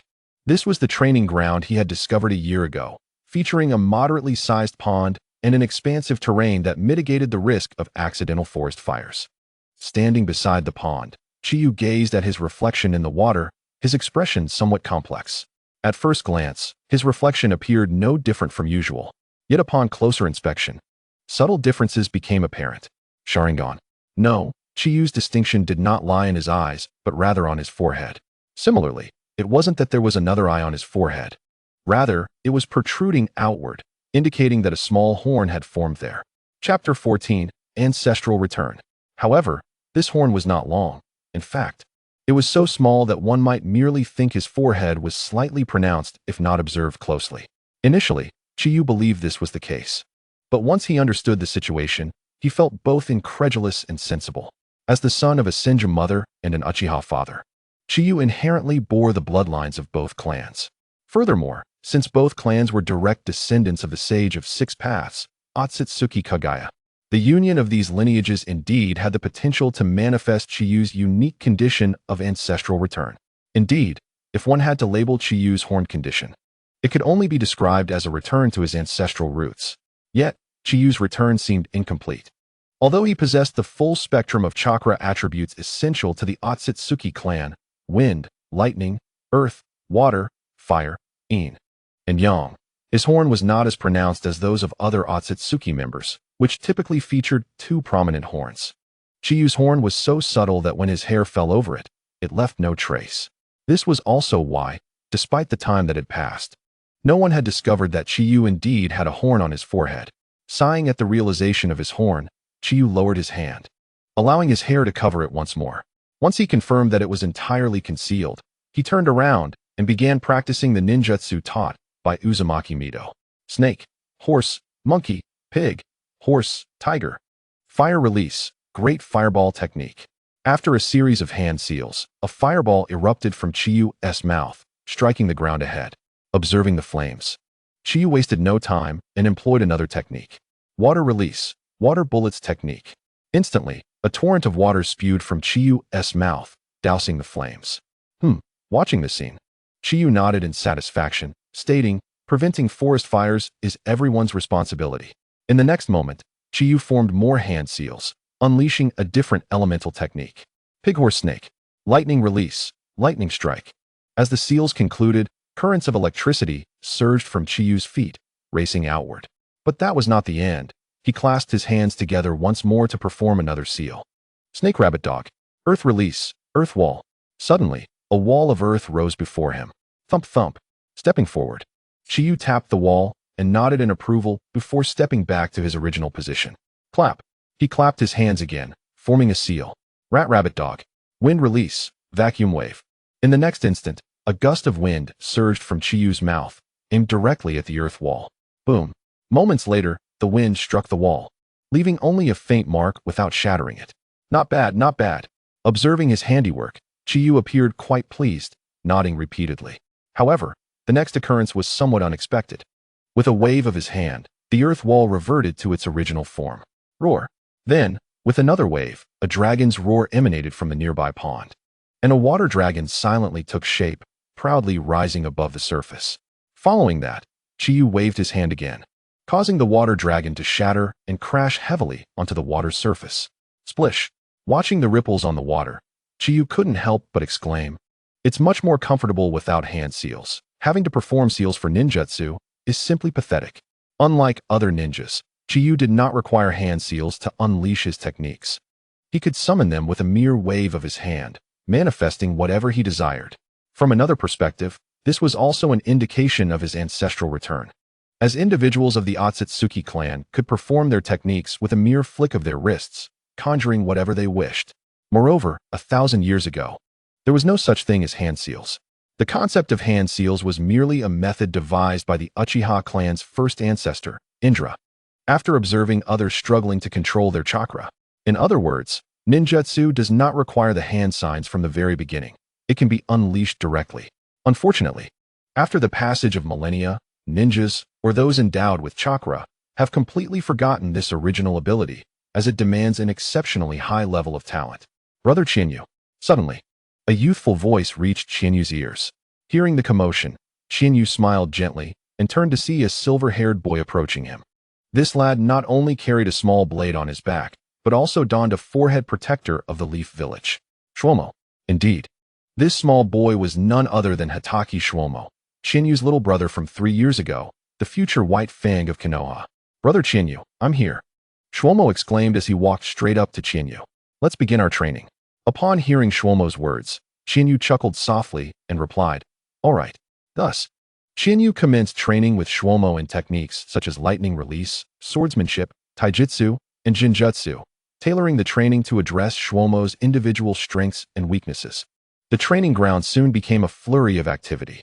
Despite instructing Shwomo, Chinyu did not neglect his own training. Before commencing, he utilized the shadow clone technique, learned from Uzumaki Mido, to create 5 clones. Each clone had a specific task. One trained Shwomo, another practiced hand signs, while the remaining 3 focused on jinjutsu, ninjutsu, and sealing techniques. Meanwhile, Chinyu's original self dedicated his efforts to taijutsu. After all, taijutsu is distinct. It involves honing one's physical abilities. Delegating this to shadow clones would merely yield experience without any genuine improvement in his physical prowess. Thus, Chinyu remained hands-on with his taijutsu training, imparting the same philosophy to Shwomo. Why did Chinyu not create more shadow clones to maximize efficiency? It was not due to an inability to create more. With his current chakra levels, he could easily produce thousands of clones, akin to a future Naruto. However, what would be the benefit? Would having countless clones truly be advantageous? One must consider that the human brain has its limitations. The sudden influx of thousands of memories could potentially overwhelm one's mind. Moreover, processing such an enormous volume of information is not a task that can be accomplished in a brief period. Therefore, it is far better to refine and absorb knowledge incrementally. After all, it was only the 13th year of Konoha, and Shinyu was merely 10 years old, with ample time ahead, allowing him to train without concern for haste. Chapter 15. The pain of Senju Hashirama. Though time was abundant, it often slips away unnoticed, and before one realizes, the seasons change, ushering in a new year. In the 14th year of Konoha, April arrives, bringing with it the blossoms and songs of spring, enveloping the village in harmony. Yet, for some unknown reason, the pedestrians wore solemn expressions, devoid of any semblance of joy that the season typically brings. Even shopkeepers, when faced with customers, lacked their usual smiles, responding only in silence. The customers themselves mirrored this melancholic demeanor, their faces etched with sorrow. Such a scene was evident in every corner of Konoha, from the Hokage building to the village entrance, from the ninja academy to the hospital. Why did the villagers display such desolation? The reason lies in the fact that the village leader, the very creator of Konoha, Senju Hashirama, was nearing the end of his days. Indeed, after enduring another year, Hashirama could no longer hold on. While playfully interacting with young Tsunade, he stumbled and collapsed. Had it not been for Chinyu's timely intervention, he might have passed away before Tsunade's eyes. Even though Chinyu prevented Hashirama from falling to the ground and potentially departing this world, Hashirama had completely lost his strength.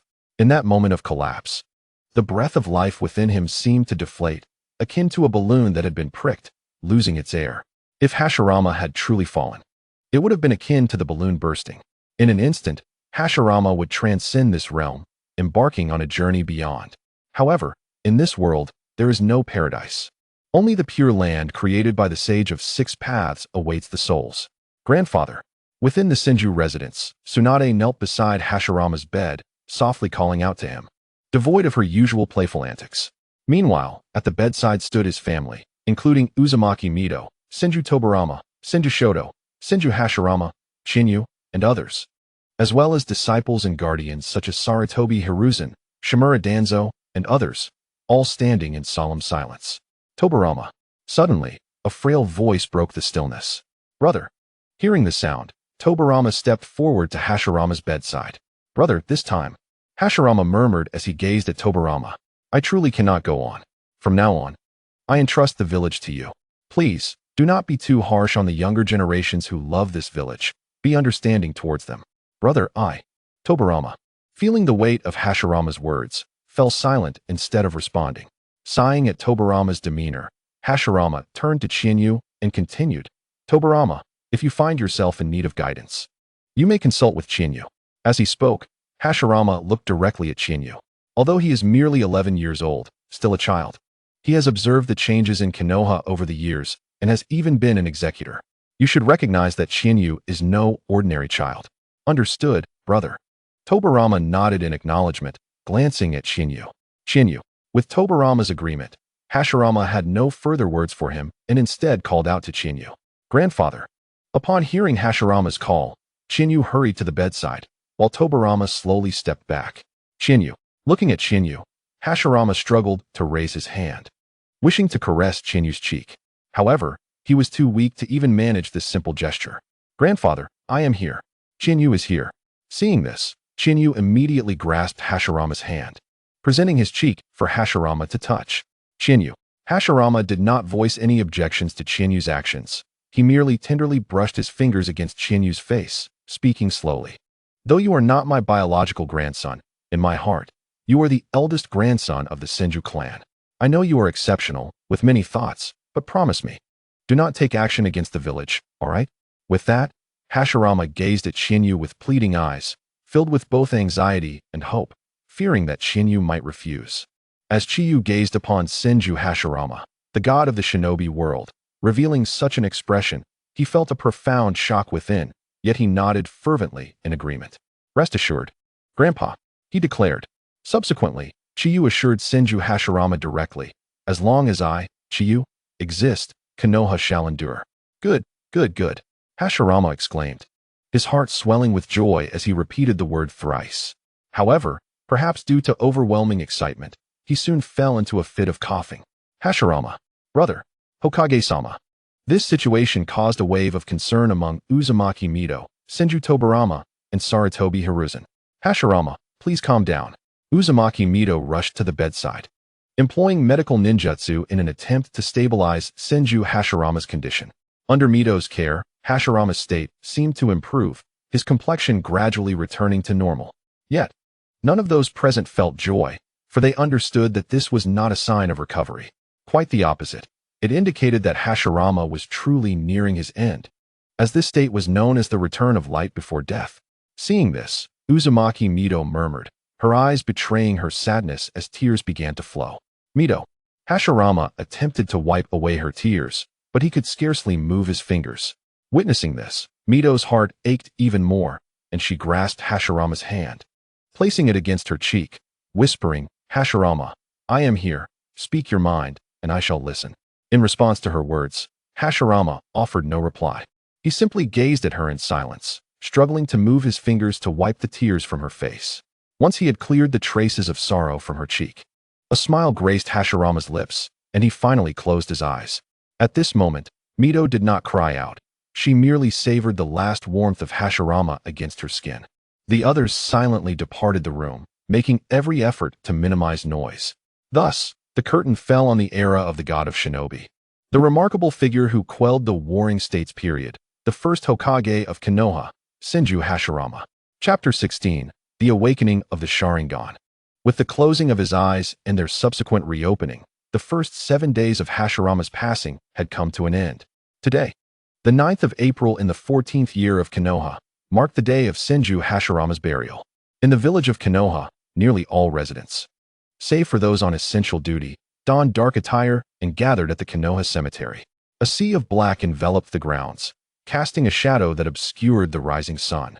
Save for a few beams of white light that filtered through at the center, where Hashirama's closest kin stood, Uzumaki Mido, Senju Tobirama, Senju Hamura, and Chiyu. Unlike the others, as immediate family, they wore white garments.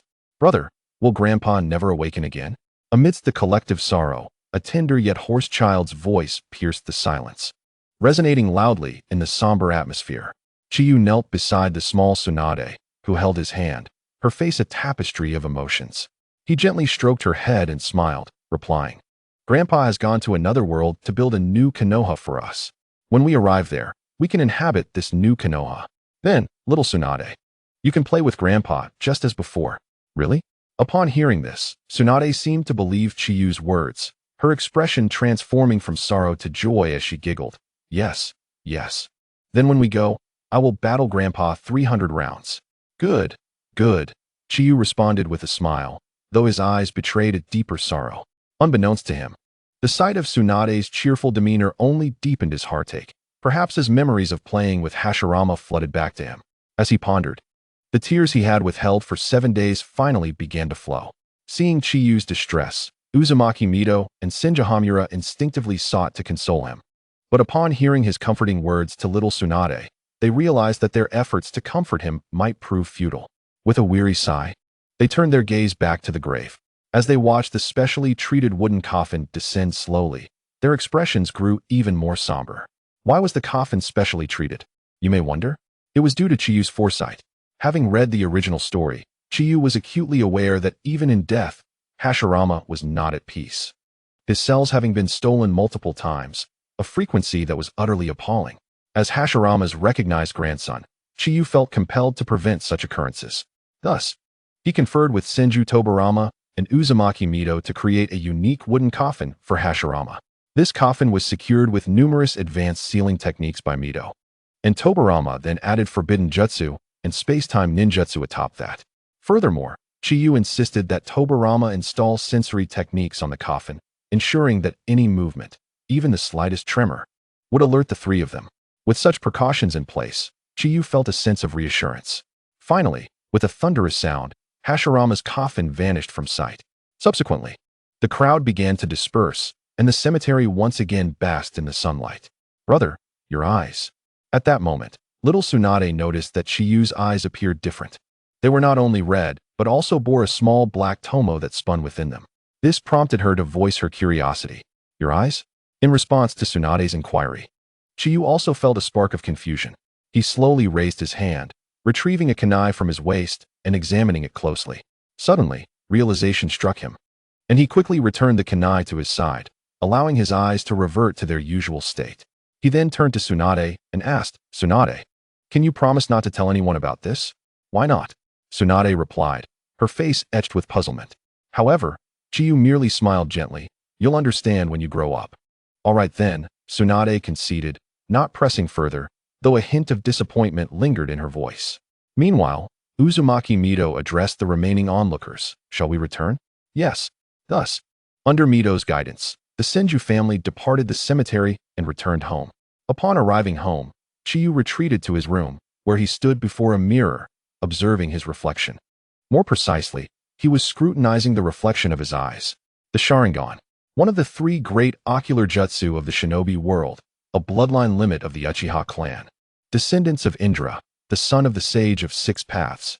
When a member of the Uchiha clan experiences profound loss or anguish, a special chakra surges within their mind, affecting their visual nerves, leading to a transformation and ultimately evolving into the Sharingan. And this is precisely why the Sharingan is referred to as the eye that reflects the soul. Upon witnessing the burial of Hashirama Senju, Chiyu's emotions surged, perhaps causing his chakra to erupt, leading to the awakening of his Sharingan. Sighing deeply after scrutinizing it for a moment, Chiyu reluctantly concealed it. He resolved not to reveal the Sharingan in front of others, at least until he matured. He would keep it hidden. After all, the people of Konoha were entirely unaware of his Uchiha lineage. They merely thought of him as a pitiable, ordinary member of the Senju clan, adopted by Hashirama. As for those like Uzumaki Mido and Tobarama Senju, who were privy to his identity, he figured that as long as he could keep it a secret, they would not press him. With this thought, Chiyu felt confident that as long as he remained discreet, no one would suspect his awakening of the Sharingan. Nodding to himself, he pondered this. Suddenly, a voice called from outside, startling Chiyu. It was Tobarama Senju. Quickly, he tucked away the Sharingan and hurried to the door, opening it. "Grandfather Tobarama." Chiyu greeted him calmly, but then his brow furrowed with curiosity. "Is there something you need from me?" "Come with me," Tobarama replied nonchalantly, turning away and walking into the distance. "What?" Chiyu was momentarily perplexed by Tobarama's abruptness, but he silently followed. Shortly after, they arrived in front of a building. The Hokage building? Chiyu paused, his mind racing with questions. Why had Tobarama brought him here? Was there something significant to discuss? Typically, such matters were addressed at home. This was his first time in the Hokage building. Could it be related to his grandfather's death? The thought struck him. If there were truly pressing matters requiring a meeting here, it would undoubtedly pertain to Konoha's affairs, the death of Hashirama Senju, and its subsequent ramifications in the Shinobi World War. Contemplating the war, Chiyu fell into a deep silence. War, such a foreign concept to him. In his past life, he had been born into a time of peace. His understanding of war was confined to what he had seen on the screen. Not even those of the previous generation truly comprehended it, save for the elders who had lived through those harrowing times of sacrifice and valor. "Let us go in," Tobarama said, breaking Chiyu's reverie as he stepped into the Hokage building. Chiyu collected his thoughts and followed suit. "Hokage-sama." Soon enough, they reached the conference room. At the guard's greeting, Tobarama acknowledged them with a nod and inquired, "Is everyone here?" "Yes, Hokage-sama," replied one of the guards respectfully. The two deputy ministers from the finance department, along with representatives from the administrative, medical, education, social, security, and criminal investigation departments are present. "Very well," Tobarama nodded, pushing the door open and entering.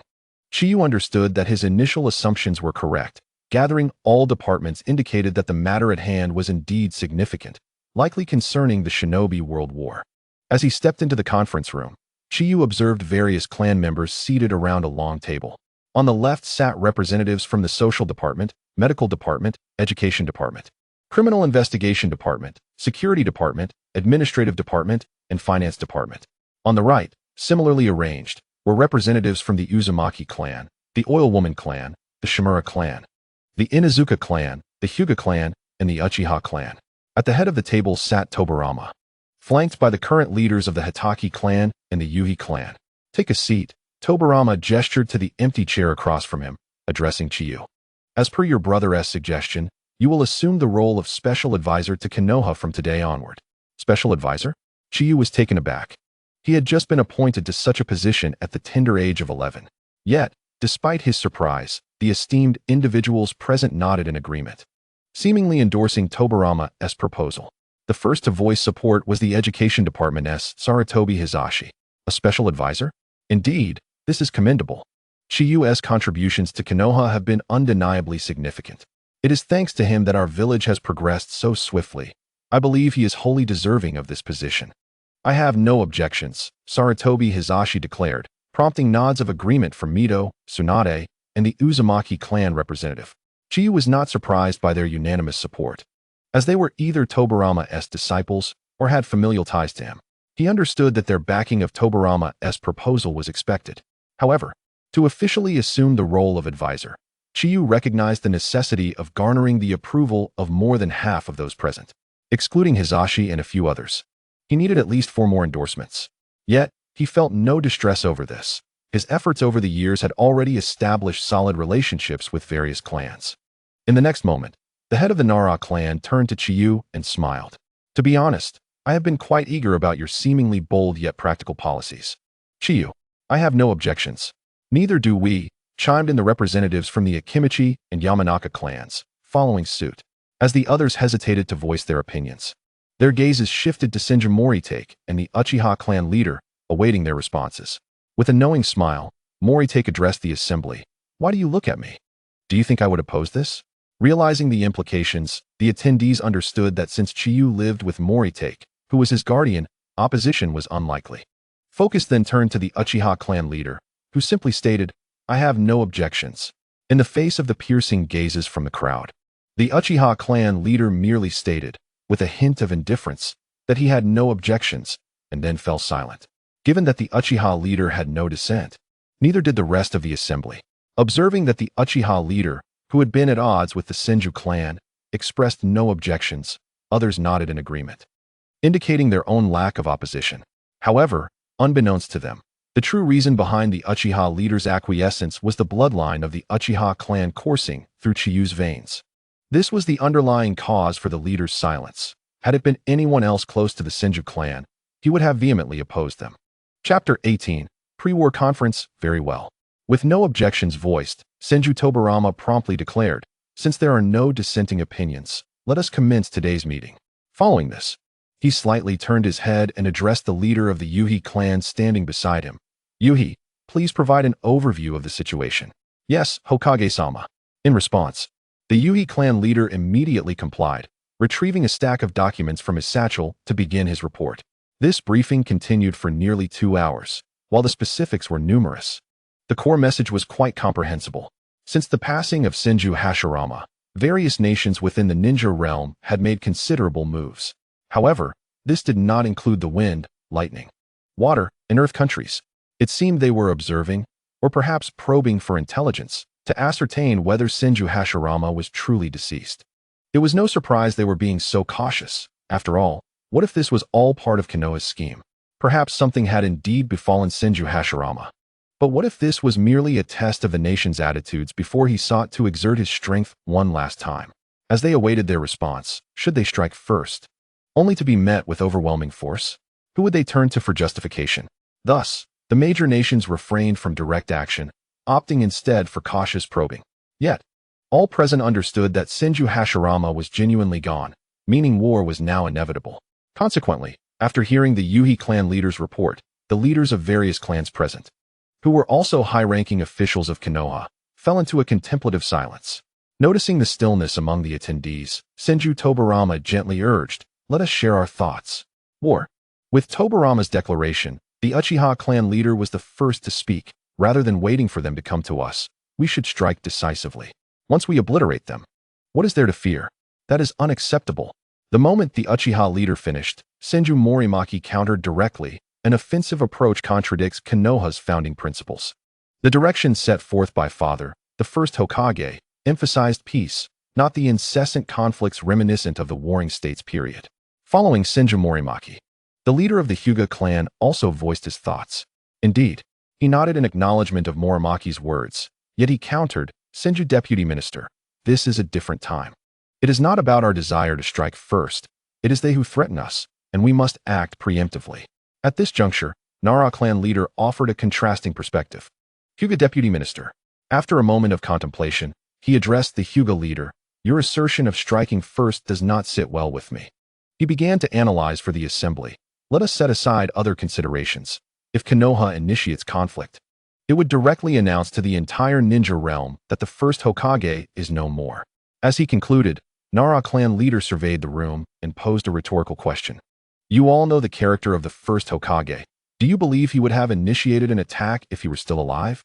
Upon hearing Nara's analysis, a profound silence enveloped the assembly. Indeed, as Nara had articulated, had Senju Hashirama still been among them, he would never have taken the initiative to strike. On the contrary, for the sake of peace, he might have sought negotiations to resolve conflicts at the negotiation table. Observing the renewed silence, Senju Tobarama furrowed his brow and turned to Chiyu. Chiyu, what is your perspective? Caught off guard by Tobarama's address, Chiyu momentarily faltered. Oh, what do you think, Chiyu? Senju Morimaki chimed in, directing his gaze toward Chiyu. Eager to hear his insights, I too am curious about the advisor's suggestion. Not only Senju Morimaki, but even the Nara clan leader, known for his high intellect, turned to look at Chiyu with anticipation.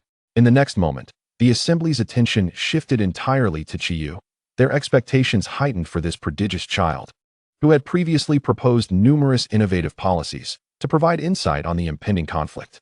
Clearing his throat to gather his thoughts, Chiyu finally spoke regarding warfare. I am not particularly knowledgeable. As you are all aware, I have been in Konoha since birth and have never experienced war firsthand. Upon hearing this, disappointment flickered across the faces of the attendees, albeit fleetingly. After all, as Chiyu had stated, he had grown up in the serene and peaceful environment of Konoha. How could he possess any profound understanding of warfare? Ultimately, their expectations had been inadvertently raised by Chiyu's previous exceptional performance. However, just as the collective disappointment began to settle, Chiyu continued, though I may lack understanding of warfare, I do comprehend this. When someone intends to strike you, if you remain passive, others will perceive you as weak and take advantage. So the advisor suggests. Before Chiyu could finish, Nara clan leader interjected, war? With Nara's inquiry, all eyes turned once more to Chiyu. Among them, the Uchiha clan leader's gaze revealed a hint of admiration, as if to say, a child of Uchiha blood is indeed meant for battle. Conversely, Senju Muramaki's expression reflected a tinge of disappointment. Yet, in an instant, their looks seemed to exchange. Muramaki's expression transformed into one of reassurance, while the Uchiha leader's demeanor turned indifferent. No. Faced with Nara's speculation, Chiyu swiftly shook his head in denial and clarified. Deputy Minister Nara, your interpretation is somewhat narrow. I am not suggesting we engage in battle. Rather, we can issue a condemnation and a warning, ensuring they think twice before acting recklessly. Upon hearing Chiyu's proposition, Nara clan leader pressed further. Does this imply we should project weakness? Not necessarily weakness. Chiyu pondered for a moment before responding. We could issue our condemnation and warnings while simultaneously positioning some ninjas along the borders. This way, we avoid appearing vulnerable. And when conflict arises, we will not be caught off guard. As Chiyu articulated this strategy, the assembly fell into stunned silence, unable to fathom how such a dual purpose, comprehensive plan could emerge from the lips of an 11-year-old child, rather than from the well-known intellectual Nara clan leader. Chapter 19. Chiyu's strength indeed, quite astute. Meanwhile, Senju Tobarama nodded appreciatively, clearly in favor of Chiyu's strategy. He then turned to the others. Are there any other opinions? If not, we shall proceed according to Advisor Chiyu's recommendations. No, came the collective response, as the attendees exchanged glances and ultimately shook their heads in agreement. Seeing that there were no objections, Senju Tobarama addressed the assembly. In that case, let us proceed with this arrangement. As the discourse concluded, Senju Tobarama turned his gaze towards Mido and the members of the Uzumaki clan opposite him, instructing, matters concerning diplomacy shall be entrusted to your department. Yes, we shall ensure the task is accomplished. Both individuals promptly affirmed. Subsequently, Senju Tobarama directed his attention to Nara clan leader, stating, you will be responsible for personnel arrangements, Nara. In response to Tobarama's directive, Nara nodded quietly, acknowledging, understood. With the primary roles assigned, Senju Tobarama surveyed the room and proclaimed, "The meeting is adjourned." Yes. Thus, upon the issuance of Tobarama's command, those present dutifully departed the conference room to attend to their respective responsibilities. "Chinyu, please remain." However, just as Chinyu prepared to exit with the others, Senju Tobarama called out to him unexpectedly. Upon hearing his name, Chinyu halted, turning back to inquire, "Lord Hokage, do you have any instructions?" Observing Chinyu's expression of bewilderment, Tobarama pondered briefly before inquiring, "Chinyu, what is your current strength?" Strength? Taken aback by Tobarama's inquiry regarding his abilities, Chinyu was momentarily speechless. It was the first time Tobarama had expressed interest in his personal matters, hence Chinyu's astonishment. After a moment's reflection, he uncertainly replied, "In response to Lord Hokage, I am not entirely sure of my current strength. If I had to categorize it, I would say it is at the level of a chunin." Chunin? Upon hearing Chinyu's self-assessment, Senju Tobarama fell into contemplation, remaining silent. Chinyu, sensing Tobarama's deep thought, refrained from interrupting and patiently awaited his response. After a lengthy pause, Tobarama finally lifted his gaze to Chinyu and declared, "You may go now." "Oh, very well." Although Chinyu was filled with questions, he chose not to press further and exited the conference room. "Is it truly possible that this boy is merely a chunin?" Senju Tobarama calmly questioned, his gaze fixed upon the door through which Chinyu had just departed. Standing beside him, Hatake Sakumo contemplated before responding, "In terms of chakra capacity, Chinyu's chakra surpasses even my own. However, as you are aware, Lord Hokage, the quantity of chakra is not the sole indicator of strength, especially for a member of the Senju clan. But," he continued, shifting his perspective, "from a combat experience standpoint, Chinyu, having grown up in a time of peace, possesses virtually no battlefield experience. Given this, I would estimate him to be at most a genin." Shaking his head, Hatake Sakumo concluded, "Thus, I find it difficult to ascertain his true capabilities." "Is that so?" After absorbing Hatake Sakumo's analysis, Senju Tobarama remained silent for a moment before offering a contrary opinion. With a deepening gaze, he mused, "What if I told you that Chinyu's chakra capacity currently exceeds my own?" "What?" Tobarama's statement left both of his companions astounded. It was hardly surprising. After all, they were in the presence of Senju Tobarama, the most powerful individual of the renowned Senju clan, known for their chakra prowess. To claim that an 11-year-old child possessed greater chakra than him was simply astonishing. Unfazed by their shock, Tobarama sighed softly and murmured, "Brother, had it not been for your words piquing my interest, I may never have noticed Chinyu. I would have remained oblivious to the reality that the strongest among us in Konoha is, in fact, a child." Indeed, at this moment, the most formidable figure in Konoha was not the esteemed Hokage, Senju Tobarama, but rather a child of less than 12 years, Chinyu Senju. Since refining his chakra, Chinyu had undergone a remarkable transformation, evolving in a manner reminiscent of their ancestor, Kagaya Otsutsuki. Initially, Chinyu appeared ordinary, similar to other members of the Senju clan. Yet over time, the changes within him intensified, culminating in a physical alteration. He sprouted a horn. The recent awakening of his Sharingan had further catalyzed these transformations, particularly concerning his chakra. If one were to draw a comparison, Chinyu's chakra could now be likened to that of a tailed beast. Indeed, Chinyu had become akin to a humanoid tailed beast, and not just any low-tier beast, but rather the formidable Eight Tails. His chakra now rivaled that of the Eight Tails, the second most powerful among the nine-tailed beasts. This was precisely why Hashirama had sought to ascertain Chinyu's stance towards Konoha before his demise. He understood that should Chinyu choose to act against Konoha after his passing, few could hope to impede him. Even Senju Tobarama would find it a daunting challenge. Despite Tobarama's vast combat experience, Chinyu was merely an ordinary child raised in a peaceful era. However, how could Tobarama contend with a being capable of utilizing all forms of ninjutsu, including sealing techniques, without the need for hand signs? Indeed, Hashirama was aware of Chinyu's secret. He recognized that Chinyu, like himself, possessed abilities that transcended conventional limitations. While he required physical gestures to unleash his jutsu, Chinyu could accomplish the same with a mere wave of his hand. This revelation had come unexpectedly. During one of Chinyu's training sessions, Hashirama, seeking to discuss Konoha's development, stumbled upon Chinyu effortlessly manifesting whatever he desired. From that moment onward, Hashirama became increasingly attentive to Chinyu, even discreetly observing him for a period. Thus, the secrets Chinyu had endeavored to conceal had long been noted by Hashirama, who had thoroughly investigated them. Consequently, Hashirama would propose that when Tobirama faced indecision, he consult Chinyu. In Hashirama's eyes, once Chinyu reached his full potential, he would undoubtedly surpass even him. Chapter 20. Tsunade's enrollment at this juncture. The very child whom Hashirama deemed formidable was lost in contemplation regarding why Senju Tobirama had inquired about his strength. What could have prompted such a question? As he pondered, Chinyu ambled along the streets of Konoha village. The villagers, though curious about his thoughts, refrained from intruding, allowing him to pass without obstruction, ensuring that his contemplative state remained undisturbed. Thus, Chinyu navigated his way home, relying on muscle memory. "Chinyu, what are you pondering?" A voice suddenly broke his reverie. "Mito Grandma." Following the source of the voice, Chinyu lifted his gaze to find Uzumaki Mito standing a short distance away. "Just now, Tobirama Grandpa took an unusual interest in my strength, and I am perplexed as to why he would inquire about it." As he spoke, Chinyu turned to Mito for insight, asking, "Do you have any idea why Tobirama asked about your strength?" Mito was momentarily taken aback. It was uncommon for Tobirama to engage in conversation with Chinyu beyond matters of policy. His newfound concern for Chinyu's abilities was indeed surprising.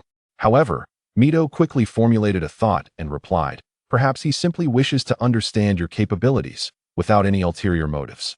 "Is it really that straightforward?" Chinyu expressed skepticism towards Mito's explanation, doubting that Senju Tobirama's interest was merely innocent curiosity regarding his strength, convinced there were deeper implications at play. As Chinyu, filled with disbelief, listened to the words of Uzumaki Shuehu, he shook his head in resignation. Shuehu continued, "After all, your chakra reserves have now surpassed his. And naturally, he would wish to ascertain your strength." "What?" Upon hearing that Uzumaki Shuehu claimed his chakra surpassed that of Senju Tobirama, Chinyu was left in utter bewilderment. Who was Senju Tobirama? He was a figure in the original narrative whose mere presence could suppress both the second Hokage and Orochimaru. Now, Shuehu was asserting that his chakra was greater than Tobirama's, which was astonishing. "Enough, Chinyu." Observing Chinyu's confusion, Uzumaki Shuehu gently shook his head and added, "Tsunade has been searching for you. You should go and comfort her." "Oh." Upon hearing that little Tsunade was throwing a tantrum again, Chinyu promptly replied, "All right, Grandma Shuehu. I'll go soothe little Tsunade now." After responding, he turned and set off to find her. Watching Chinyu's departing figure, Shuehu murmured, regardless of the circumstances, "You are my grandson.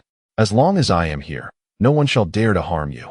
With those words, a powerful aura erupted from Shuehu, momentarily overwhelming the entire village of Konoha. In the Hokage building, Senju Tobirama, who had been lost in thought, immediately rose upon sensing this aura and moved to the window, directing his gaze toward the residence of Senju Hashirama. He understood that if anyone in Konoha could emit such a presence, it could only be his sister-in-law, Uzumaki Shuehu, the Jinchuriki of the Nine Tails. Clearly, this was a warning from Shuehu, a message to dissuade him from harboring any ill intentions toward Chinyu. Sister-in-law. Upon this realization, Tobirama's expression darkened, revealing his unease. At that moment, standing nearby, Hatake Tsukumo interjected, "Is that Lord Shuehu? I wonder how she is." Unfortunately, before he could finish, Tobirama abruptly stated, "If there is nothing else, you should take your leave. The Umbu and Intelligence Division have considerable work to attend to." Yes. Though Tsukumo and his companion were puzzled by Shuehu's sudden display of power, they chose not to question further and promptly departed. As they left, Tobirama cast one last glance at Hashirama's residence before returning to his duties. Time passed swiftly, and before long, spring gave way to autumn, marking the completion of a year. During this time, perhaps due to Chinyu's strategies or the ongoing surveillance by other great nations, war had not ignited. Apart from minor skirmishes between smaller countries and villages, the ninja world remained largely tranquil. However, as the year elapsed, the major nations confirmed the undeniable truth that Senju Hashirama, the towering figure who once dominated the ninja realm, was truly gone, prompting them to stir restlessly. First, it was the Land of Lightning. As the strongest nation beneath the Land of Fire, its long-standing status as the second best fueled a persistent ambition to break free from that label. After ascertaining the situation, the ninja from Kumobikure began to move frequently, gradually shifting towards the borders of lightning and fire. It was evident that they sensed the opportune moment to escape from their long-held position. Simultaneously, the land of water and the land of earth, due to the conflicts of the warring states period, began to probe cautiously. It can be said that during this time, except for the land of wind, which was nearly barren due to its desert environment, the other major nations were on the move. As they took action, the smaller nations were even more eager to capitalize on the potential upheaval, believing that this war might alter the entire landscape of the ninja world. If, by the slightest chance, they could rise through this conflict, they could become the next major power. No, perhaps even the sixth or seventh. Thus, the war escalated, and within a few days, the entire ninja world was set into motion. However, Shinju remained largely unconcerned by these developments. In this era, though Senju Hashirama was no longer present, Konoha still boasted Senju Tobarama, renowned for his unparalleled speed, as well as Uzumaki Shuhu, who could fully suppress the chakra of the Nine Tails, alongside a cadre of seasoned warriors from the Warring States period. It was safe to say that Konoha could stand firm even against the four major nations simultaneously. Moreover, these matters bore little relevance to Shinju, who was currently escorting little Tsunade to the Ninja Academy. On the first day of March in the 15th year of Konoha's establishment, the Ninja Academy opened its doors for a new semester. It was also the day that Tsunade, the granddaughter of the first Hokage Senju Hashirama, commenced her studies. Shinju, you've arrived. At the entrance of the Ninja Academy, Sarutobi Hizashi, who had been observing the stream of children entering, approached Shinju as soon as he spotted him with little Tsunade. Uncle Hizashi. Shinju greeted him before turning to Tsunade. I've brought little Tsunade to enroll. Hello, Uncle Hizashi. Following Shinju's introduction, Tsunade chimed in with her own greeting. In response to Tsunade's salutation, Hizashi smiled and knelt down to her level, saying, Hello, Princess Tsunade. After exchanging pleasantries, he stood and addressed Shinju. You may take Tsunade inside. We can discuss other matters later. Understood. Nodding, Shinju led little Tsunade into the academy. Inside the Ninja Academy, Tsunade, observing the bustling crowds, turned to Shinju with a puzzled expression and asked, Brother, where is Tsunade's class? Well, faced with her question, Shinju did not respond immediately. Instead, he retrieved an envelope from his pocket and examined it. Class 1 of Year 1. He murmured, before informing Tsunade. Your class is Class 1 of Year 1. I believe it's over this way. With that, Shinju took Tsunade's hand and began leading her towards the designated classroom. Indeed, Shinju had been involved in the expansion of the Ninja Academy, overseeing the project. This newly constructed academy differed significantly from the previous training base, primarily through its categorization of students based on age and specialization. If one were to draw a parallel, it was akin to establishing specializations within the academy. For instance, students proficient in ninjutsu would be placed in the ninjutsu class, while those skilled in genjutsu would be assigned to the genjutsu class.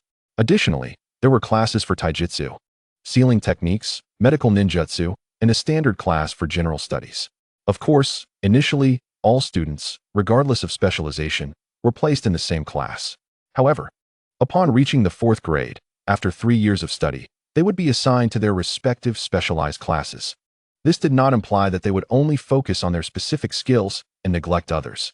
Students in specialized classes were still required to learn subjects outside their main focus, albeit with a noticeable shift in emphasis. For example, students in the ninjutsu class might have only one taijutsu lesson per day, perhaps 1 or 2 medical lessons per week. Conversely, students in the taijutsu class might have a ninjutsu lesson each day or a genjutsu lesson. And aside from the specialized classes, there remained the ordinary class. In the realm of the ordinary class, the term ordinary is anything but mundane, for it encompasses 2 extremes. On one end lies the ordinary ninja, lacking in any particular talent or distinguishing feature, while on the opposite end stands the prodigious ninja, adept in various skills to the extent of rivaling the members of specialized classes.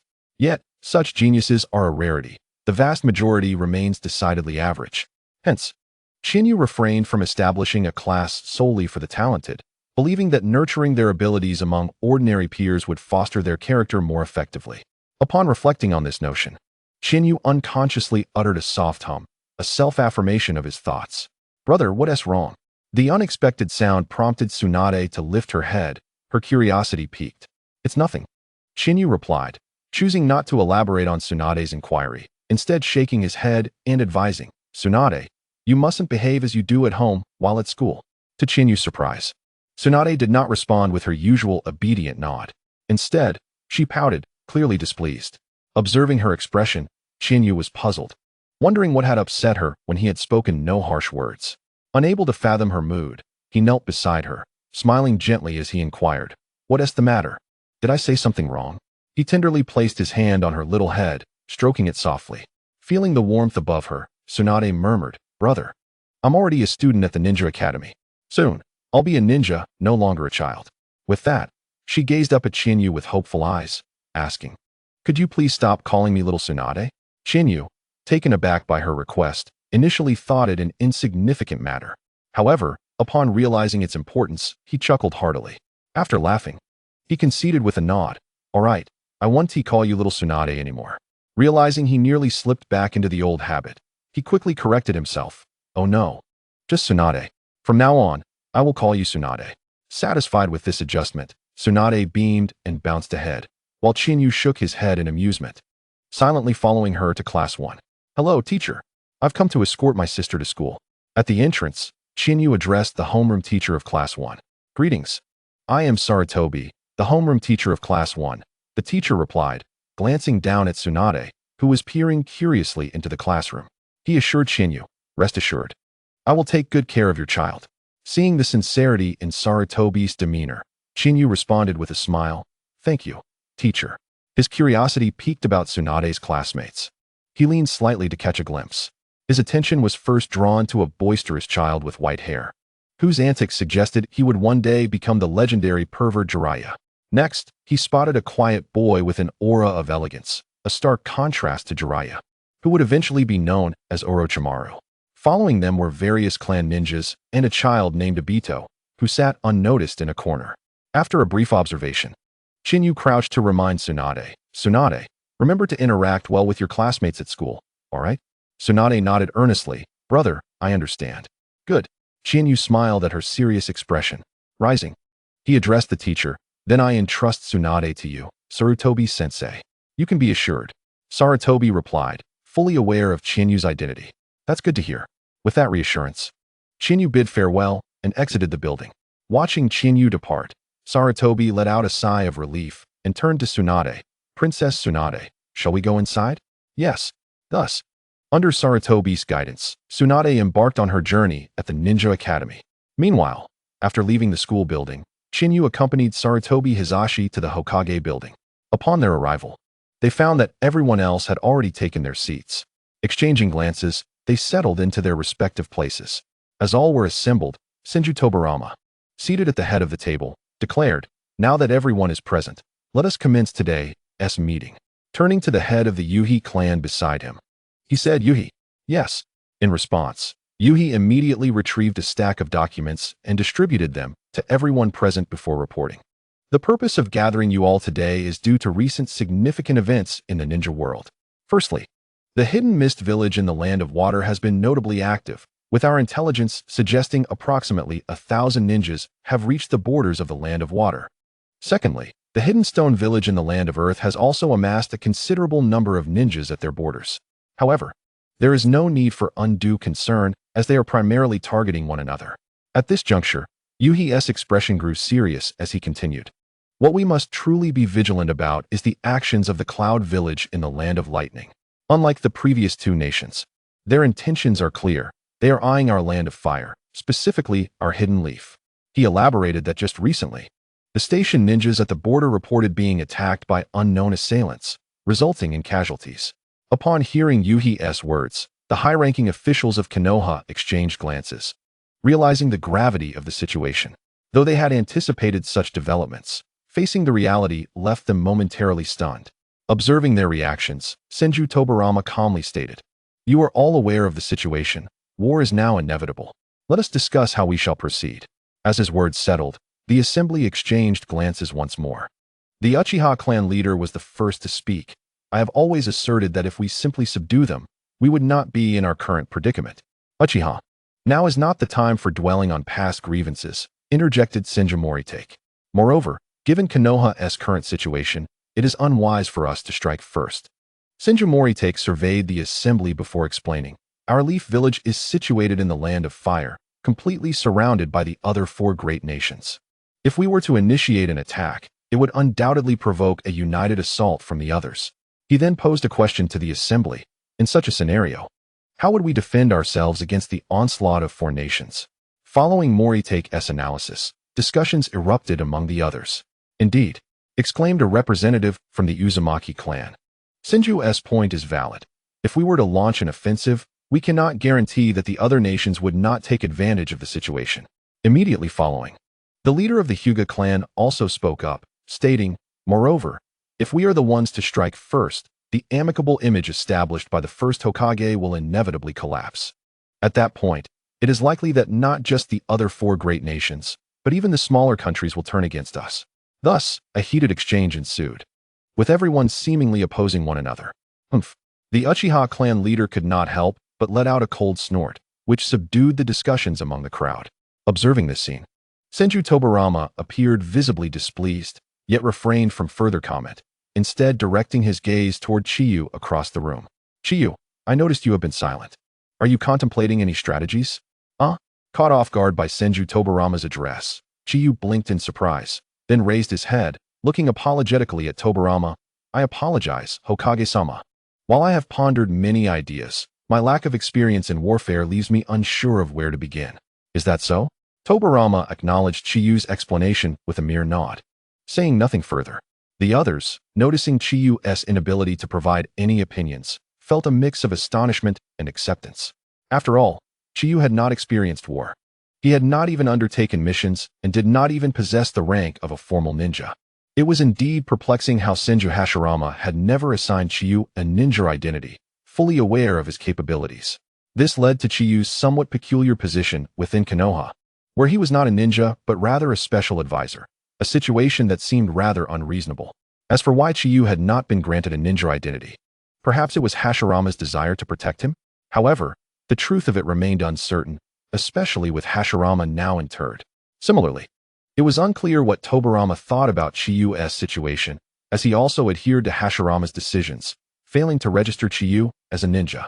After a moment of contemplation regarding Chiyu, Senju Tobarama turned his attention to Nara, saying, "Nara, if you have anything to contribute, please speak." "Yes." Upon being addressed, Nara wasted no time in articulating his thoughts. His perspective was straightforward. Since the enemy had already initiated hostilities, Konoha's retaliation should not tarnish their image, as they would merely be acting in self-defense. To avert any escalation, Nara suggested that, while reinforcing their defenses, they should also consider negotiating with the adversary to bring a swift end to the conflict. Thus, he proposed dispatching ninjas to the borders for defense, while simultaneously sending an envoy to the Land of Lightning to halt their unwarranted aggression. As for which ninjas should engage in battle with the Land of Lightning, Nara recommended deploying the wind element proficient Shimura clan alongside the well-rounded Sarutobi clan. After hearing Nara's counsel, Senju Tobarama turned to his 2 disciples, Sarutobi Hizashi and Shimura Danzo, stating, "You both have heard. Once this meeting concludes, return and inform your elders." "Understood." Without hesitation, both responded affirmatively to Tobarama's directive. Satisfied with their agreement, Tobarama shifted his gaze to the Uchiha clan leader, saying, "For precautionary measures, you should also participate." However, unlike Sarutobi and Shimura, the Uchiha clan leader did not immediately acquiesce. After a moment of contemplation, he nodded. "Very well, we shall send personnel." But he paused, redirecting his inquiry to Tobarama. "Who does the Hokage intend to appoint as the overall commander of the battle?" The moment these words left the Uchiha clan leader's lips, a palpable tension filled the room. Everyone understood that he was inquiring about the command position from Tobarama. They were all aware that given Tobarama's disposition, he would never entrust such a critical role to the Uchiha clan. Indeed, upon hearing the Uchiha clan leader's question, Tobarama's expression darkened, and he snorted in disdain. "Humph." He then fixed his gaze on the Uchiha clan leader and declared, "You need not concern yourself with that. I already have a candidate in mind. Chiyu." As soon as he spoke, Tobarama turned to Chiyu, asking, "I intend to appoint you as the overall commander for this battle. What are your thoughts?" Of course, given your youth and limited experience, perhaps to reassure Chiyu, or to calm the others, Tobirama continued, pointing to Sarutobi Hizashi and Shimura Danzo. I will assign them as your aides. How does that sound? This unexpected proposal left Chiyu momentarily flabbergasted. He could not fathom why Tobirama would consider him for such a position. Unable to comprehend the rationale, he decided to dismiss the thought, as he had no desire to assume the role of commander.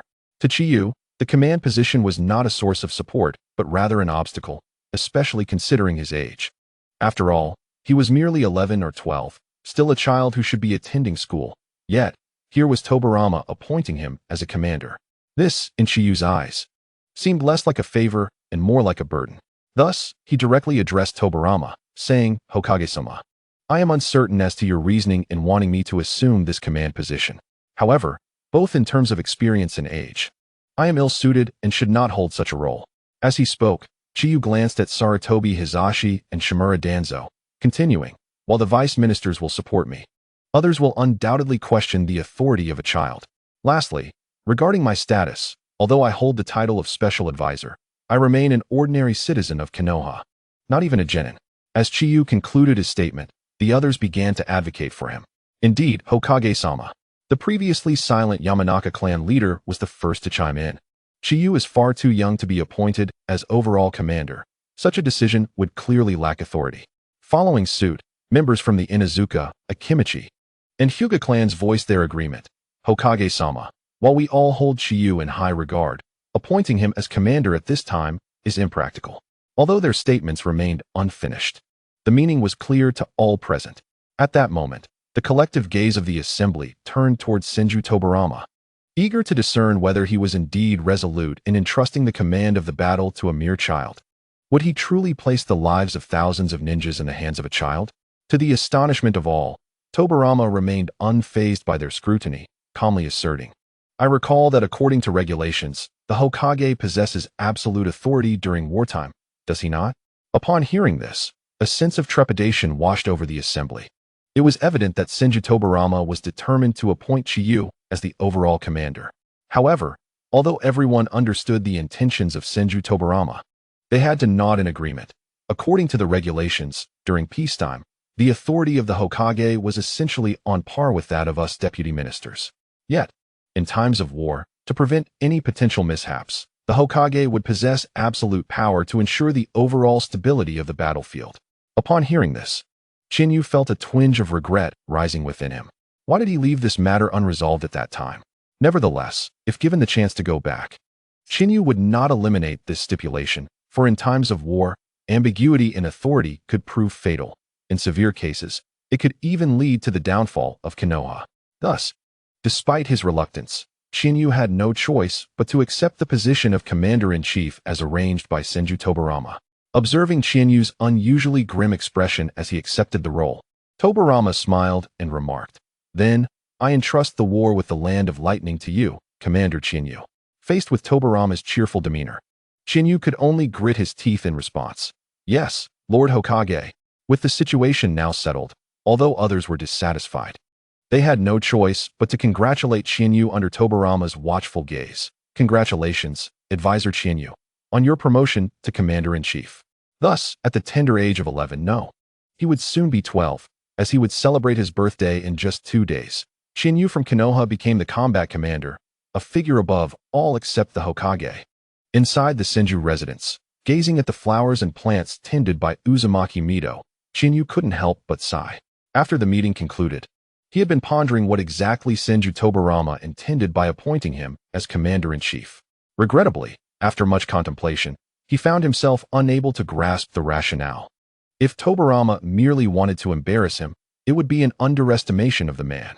After all, Tobirama was the one who had developed countless forbidden techniques and laid the foundational framework of Konoha. It was hard to believe that someone of his caliber would risk thousands of ninja lives merely to make Chinyu uncomfortable. Not to mention, he had also arranged for Sarutobi Hiruzen and Shimura Danzo, both of whom he regarded as exceptionally capable disciples. Thus, Chinyu was genuinely perplexed as to why Tobirama would bestow such a significant and powerful position upon him. As he continued to ponder, he sighed once more. Chinyu, what troubles you? Has something happened? At that moment, a voice filled with concern reached his ears. It was Uzumaki Mido, approaching him with a watering can in hand. Grandmother Mito. Upon seeing her, Chinyu greeted her before expressing, "Actually, the reason I sighed is because of Grandpa Tobarama." "Oh, Tobarama?" Mito paused her task of watering the plants, turning her curious gaze toward Chinyu. "What has Tobarama done? Is he giving you a difficult time?" To say he was giving him a hard time seemed inaccurate.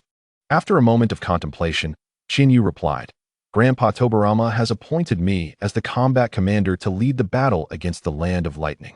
"What?" Mito was taken aback. She had not anticipated that Senju Tobarama would appoint a child as the combat commander. If he had suggested that Chinyu go to the front lines, it might not have raised an eyebrow for someone like Mito, who had come from the Warring States period. However, the fact that Tobarama had directly made Chinyu the commander was bewildering. What could Tobarama possibly be thinking? Mito's frustration bubbled over as she muttered to herself. Afterward, she turned to Chinyu and instructed, "You stay here. I'll go inquire about this situation. I need to understand what he's thinking by appointing a child as commander.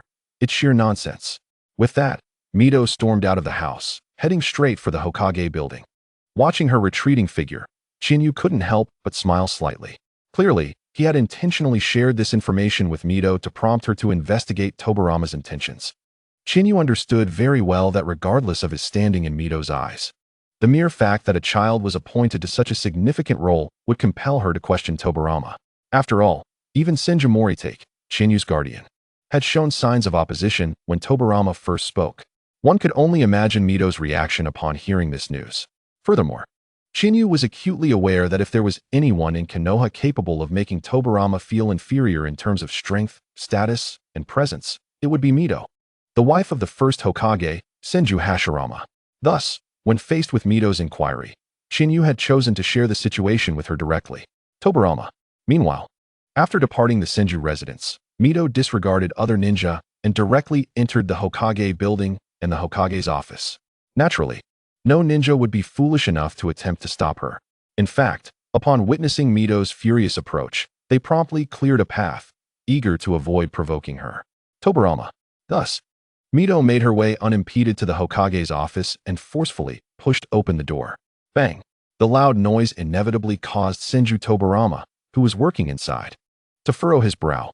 However, upon recognizing the visitor, he had to suppress his emotions and, looking at the storming Mito, inquired, "Sister-in-law, what has you so agitated?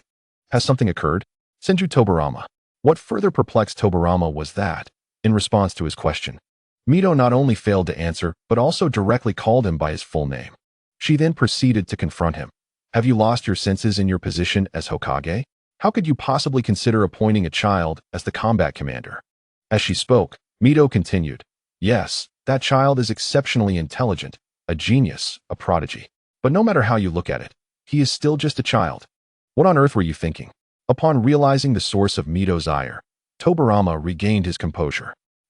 Seeing Tobarama's demeanor, Mito couldn't help but feel a sense of curiosity. She calmed herself and looked at Tobarama, asking, "So, what were you thinking? Why would you appoint Chinyu as commander? He is merely a child." Noting that Mito had settled down, Tobarama replied with an air of calm, "Sister-in-law, if your sole purpose for coming to see me is this matter, then I must say your concern has clouded your judgment." He continued to explain to Mito, "As you just mentioned, Chinyu is not a child to be judged by ordinary standards. He is highly likely to inherit the position of Hokage in the future. And to maintain a firm hold on the Hokage position, mere strength is insufficient. One must also possess considerable prestige, accomplishments, and the character that aligns with such responsibilities." At this point, Tobarama recalled his elder brother, Senju Hashirama, and added, "Just like my brother. The reason he was universally accepted as the first Hokage rather than Uchiha Madara is fundamentally due to the higher esteem and character Hashirama held in the hearts of the people compared to Madara. Hence, it was Hashirama who became the first Hokage, not Madara." However, after listening to the words of Senju Tobarama, Uzumaki Mito seemed somewhat persuaded. Yet she couldn't help but retort, "But Chiyu is far too young. He is only 12 years old. Sister-in-law." Yet, what startled Uzumaki Mito was that as soon as she uttered this, Senju Tobarama became visibly agitated, standing abruptly to look at her and declaring, when Wakana left, "He was not yet 12. Sister-in-law." Chapter 25. Chiyu's thoughts upon hearing Senju Tobarama mention Wakana's name. Uzumaki Mito fell silent. "I understand. After a long pause, Uzumaki Mito calmly acknowledged with a sound, and then turned to leave the Hokage building. Watching her departing figure, Senju Tobarama murmured, "Sister-in-law, I hope you can truly come to terms with this. My actions are also for the greater good." Ultimately, Senju Tobarama still did not reveal his true thoughts. Grandmother Mito. What did Grandpa Tobarama say? Meanwhile, upon returning home, Uzumaki Mito was met with Chiyu's inquiry. Sigh. However, what puzzled Chiyu was that in response to his question, Uzumaki Mito merely sighed and said, "Chiyu, when you go to the front lines, please take care of yourself." Huh. Seeing Uzumaki Mito say this instead of conveying Senju Tobarama's intentions, Chiyu was momentarily taken aback, then dazedly replied, "I understand, Grandmother Mito." Although she noticed something was amiss with Chiyu's expression, Uzumaki Mito said no more, simply responding with a gentle before turning back to tend to her flowers. "Grandmother Mito, I'm heading back to my room." Noticing that Uzumaki Mito had resumed watering the plants, Chiyu informed her before promptly returning to his room. Sigh. Watching Chiyu's retreating figure, Uzumaki Mito couldn't help but let out a sigh. On the other side, once back in his room, Chiyu did not succumb to negativity. Rather, he began to prepare the items he would take with him. Since even Uzumaki Mito advised him to be cautious at the front lines, it was evident that he was indeed going. With that in mind, there was nothing left to contemplate. He simply needed to pack his belongings. Before long, Chiyu had gathered everything he needed, which was not much. Just a few changes of clothes and some toiletries were all he intended to bring. Observing the packed items, Chiyu could not help but ponder. So, what exactly prompted Senju Tobarama to appoint me as the commander-in-chief? Forget it.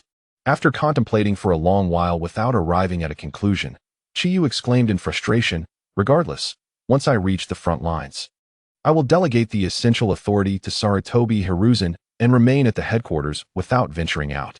I refuse to believe that something bad can happen if I stay put in the base. Moreover, as the commander-in-chief, if I don't leave the headquarters, no one can question my decisions." Clapping his hands together, Chiyu's eyes brightened as he declared, "Yes, that's the plan. Given my current age and experience, no one will expect to follow my orders anyway. At that time, I'll pass everything to Sarutobi Hiruzen, and I can enjoy some peace." With his mind made up, Chiyu felt a weight lift off his shoulders, as if he had shed a heavy burden. Feeling lighthearted, he set aside his packed belongings and strode out of his room with a spring in his step. "Grandmother Mito, I'm going to pick up Tsunade."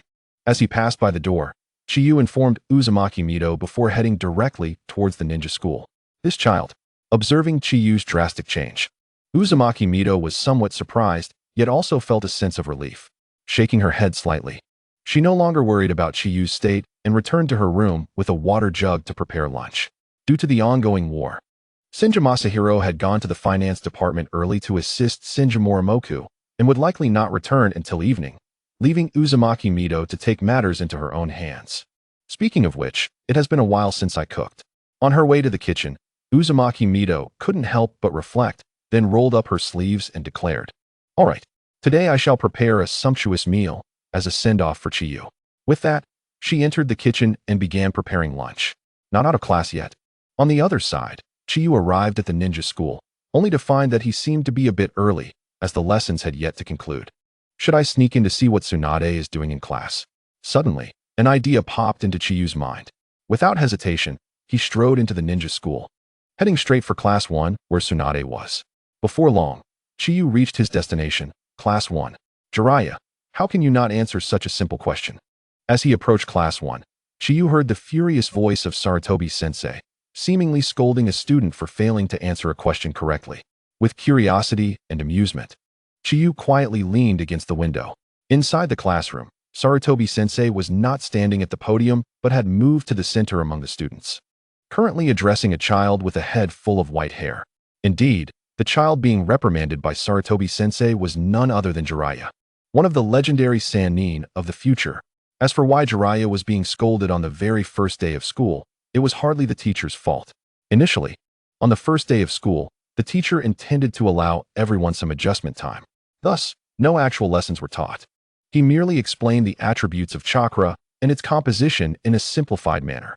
However, the problem was that no matter how Sarutobi-sensei explained, Jiraiya simply could not remember the elemental affinities and their interactions, persistently misremembering them. In such a situation, How could Sarutobi-sensei not be exasperated?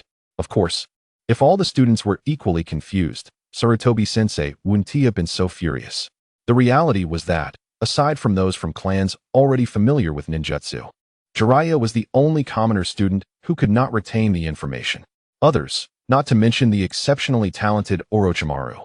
Even ordinary students like Akihiro managed to remember after a few repetitions. This circumstance led Sarutobi-sensei to vent his frustration on Jiraiya. Once Chiyu grasped the situation, he couldn't help but shake his head, lamenting that he hadn't brought a camera to capture such an amusing scene. Then he shifted his gaze to his target, Tsunade. Upon seeing Tsunade's stifling laughter, Chiyu couldn't help but shake his head, reflecting, still just a child, finding such joy in something so trivial. Though he did find it somewhat amusing, he couldn't help but smile slightly. After watching for a bit longer, Chiyu swiftly and quietly left the teaching building, making his way to the school entrance to wait. Ding ding ding. At last, with the sound of the bell ringing, the morning classes concluded, and the students began to exit the school, returning home under the guidance of their respective parents. Chapter 26. Departure to the front lines. Brother. Just as Chiyu was watching one child after another leave, a familiar voice suddenly reached his ears. Following the sound, he saw Tsunade surrounded by a group of admirers, akin to stars gathering around the moon. Tsunade.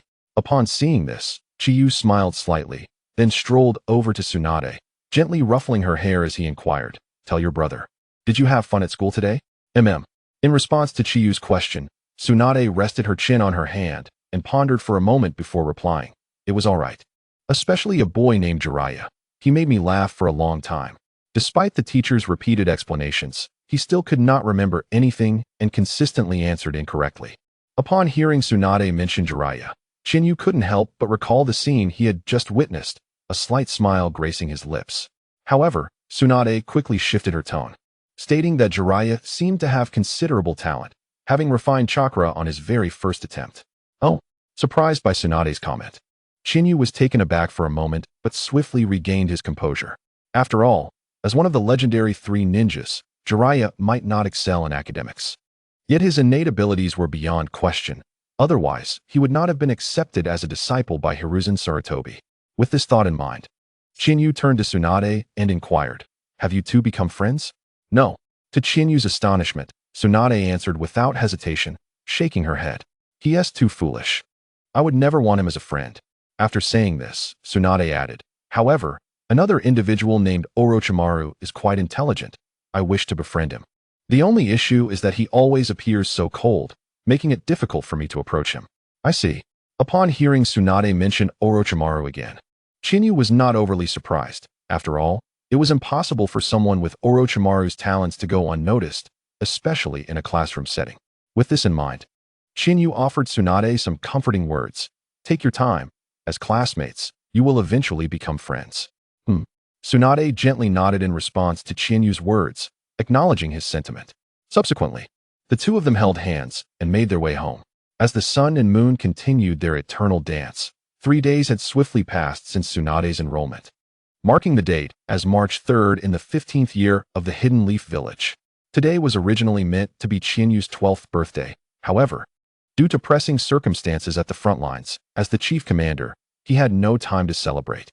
He was required to lead the front troops to the battlefield, both for support and to stabilize the situation. Thus, after hastily escorting Tsunade to school, Chinyu proceeded to a secluded location where hundreds of ninjas from various clans awaited. As for why they did not gather directly at the village entrance, it was truly to avoid causing panic. Indeed, until now, aside from the major clans, the other villagers of Konoha were entirely unaware that conflict had erupted at the borders. To them, the shinobi world remained as peaceful as ever. Consequently, Senju Tobarama had chosen this remote location for the assembly. If Chinyu guessed correctly, this place would eventually become known as the Forest of Death. After surveying the surroundings, Chinyu turned to his deputy, Sarutobi Hizashi, and said, "Uncle Hizashi, let us depart." "Understood, Commander." Hizashi responded without question, then turned to the others, commanding, "Everyone, let us move out." "Yes." With Hizashi's command, the group of hundreds set forth toward the borders of fire and lightning. However, to Chinyu's surprise, a petite figure matched his pace. "Shimo, what brings you here?" Indeed, it was Hataki Shimo. This young brother, merely 8 years old, was unexpectedly part of this mission. Chinyu had never anticipated this. After all, he had thoroughly checked the personnel list sent by Sarutobi Hisashi the previous night, and without a doubt, everyone on that list was over 20 years old, aside from himself. Thus, he was astonished by Shumo's presence. In response to Chinyu's inquiry, the young Shumo beamed and replied, "Big brother Chinyu, my father sent me here. He wants me to stay by your side and learn." "Oh, I see." Listening to Shumo's explanation, Chinyu felt somewhat bewildered. To be honest, in Chinyu's view, Shumo's appearance here was inconceivable unless it was at Senju Tobarama's behest. It must have been Tobarama who suggested Shumo's inclusion. As for why Tobarama would want Shumo to accompany him, suddenly, a thought flickered through Chinyu's mind, causing his expression to change drastically, and his pace involuntarily slowed. If his speculation were accurate, then Shumo might be in grave danger. The reason was simple. Senju Tobarama was well aware that among the villagers of Konoha, aside from the Senju clan, Shumo was the only one Chinyu held dear. In other words, if Tobarama wanted to test Chinyu in some manner, Shumo would be the only one vulnerable to such a probe. That old rascal. With this realization, Chinyu couldn't help but curse inwardly, and his gaze towards Shumo became tinged with concern. Unfortunately, Shumo misinterpreted Chinyu's worried look as concern for his own safety. This prompted Shumo to hastily assure him, "Big brother Chinyu, don't worry. I can take care of myself and won't hold you back." Sighing, Chinyu examined Shumo's eager expression, his own feelings complex. Ultimately, he let out a resigned sigh and instructed, "Shumo, since Uncle Zayan has entrusted you to me, you must stick closely to my side." After saying this, Chinyu fixed his gaze on Shumo and asked, "Do you understand?" Under Chinyu's intense gaze, Shumo felt a jolt and replied, "Yes, I understand, big brother Chinyu." "Very well." Seeing Shumo's acquiescence, Chinyu finally breathed a sigh of relief. In his view, as long as Shumo remained close to him in the base, their safety would be assured. With this thought, Chinyu urged Shumo to quicken his pace to catch up with the main force. Chapter 27. Arrival at the front lines in the blink of an eye. 5 days had passed. During this time, Chinyu and the Konoha ninjas hurriedly made their way, finally arriving a few days ahead of schedule at their destination, the land of hot water, the border between the fire and lightning countries. This was the birthplace of Haiden from the Akatsuki organization, located within the hot water village. As for why Chinyu and the others had come to the land of hot water instead of directly entering the land of fire, it was a lamentable reality for smaller nations. In truth, the fire and lightning countries allowed the existence of the land of hot water to serve as a buffer zone, preventing the flames of war from encroaching upon their territories. Thus, Chinyu and his comrades found themselves in the land of hot water rather than remaining within the borders of the fire country. Of course, while they had entered the land of hot water, unlike the blatant disregard shown by the lightning country, Konoha had merely crossed a slight boundary. One could say that stepping back would bring them back into the land of fire. In this very location, Konoha established a temporary command center. "Commander, we are nearing the temporary command center," Sarutobi Hisashi remarked as he slowed his pace, turning to notify Chinyu. "Have we arrived?"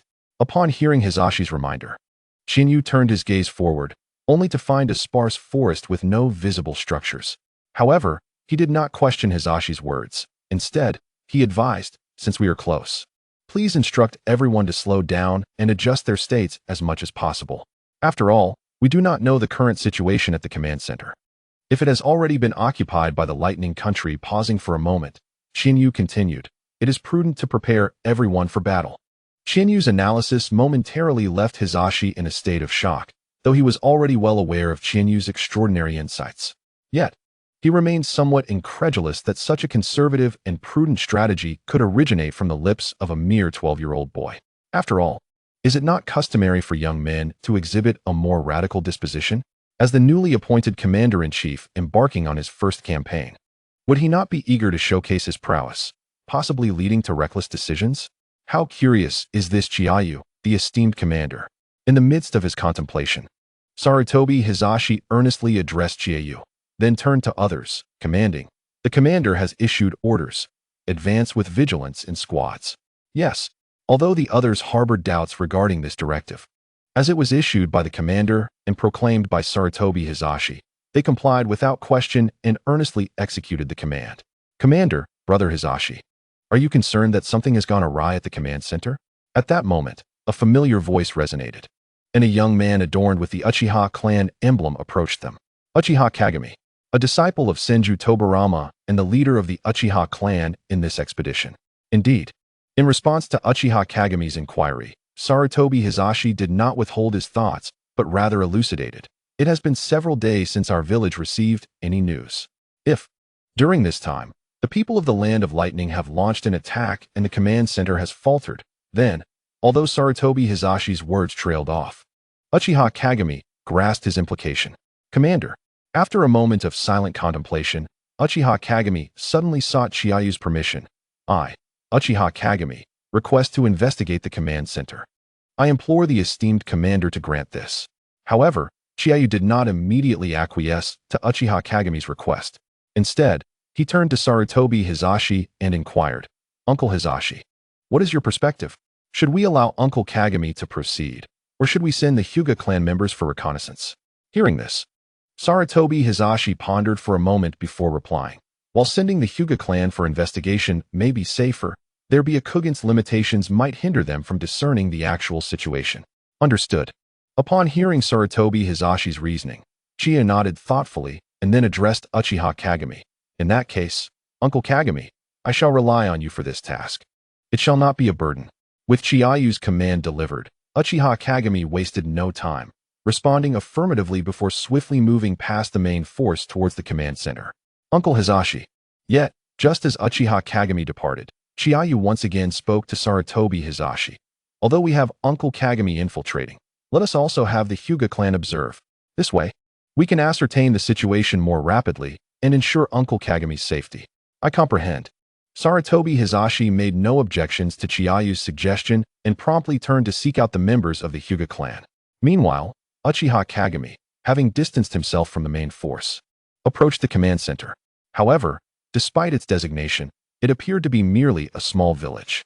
Yet, within this village, there were no ordinary folk. Each individual possessed a significant amount of chakra, and rather than engaging in agricultural labor, they were distinctly organized in military operations, patrolling, training, repairing fortifications, and tending to the wounded. Observing the situation within the village, Uchiha Kagami furrowed his brow. While it seemed that the area was not under occupation, who could say that it was not a facade orchestrated by the forces of the Land of Lightning? Thus, despite the outward appearance of normalcy, Uchiha Kagami remained vigilant, intensifying his focus as he stealthily navigated the village. After bypassing several patrols, he finally infiltrated the interior of the village undetected. However, the ease of his incursion only heightened his apprehension, as it felt too effortless. Furthermore, the arrangements he had observed deviated from those typical of Konoha. This realization caused a pang of concern, leading Uchiha Kagami to silently commend Chiayu for sending him ahead to investigate rather than allowing the entire force to charge in recklessly. As he contemplated, Uchiha Kagami recognized that his mission had effectively concluded. All that was required was to relay the information back, dispelling any troubles orchestrated by the Land of Lightning. Yet, he refrained from departing just yet, determined to uncover the identity of the village's leader. For ascertaining the commander of the Land of Lightning would prove far more crucial than anything else. Only by understanding the commander could they anticipate their strategies based on his character and act accordingly. With resolve, Uchiha Kagami pressed deeper into the village. After evading yet another group of individuals, he arrived at a wooden structure that appeared heavily guarded. Peering through the window, he was taken aback to find several ragged men and women imprisoned within, one of whom he had encountered in Konoha. Clearly, these individuals were the original personnel of the command center. Despite the urge to rescue them immediately, reason prevailed, urging him to bide his time. This was not the opportune moment. Thus, he subdued his thoughts and shifted toward another area. As Uchiha Kagami delved further, the situation within the village became increasingly apparent. It was evident that this place had indeed been seized, and by none other than the forces of the Land of Lightning's Cloud Village.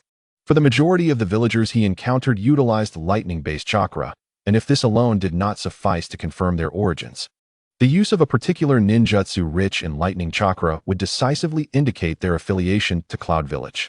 This could only be the work of the Night Moon clan, renowned for their mastery of such techniques. Is it the Night Moon clan? Uchiha Kagami pondered, a nascent suspicion forming in his mind. Captain, it has been several days. Why have the Konoha forces not yet arrived?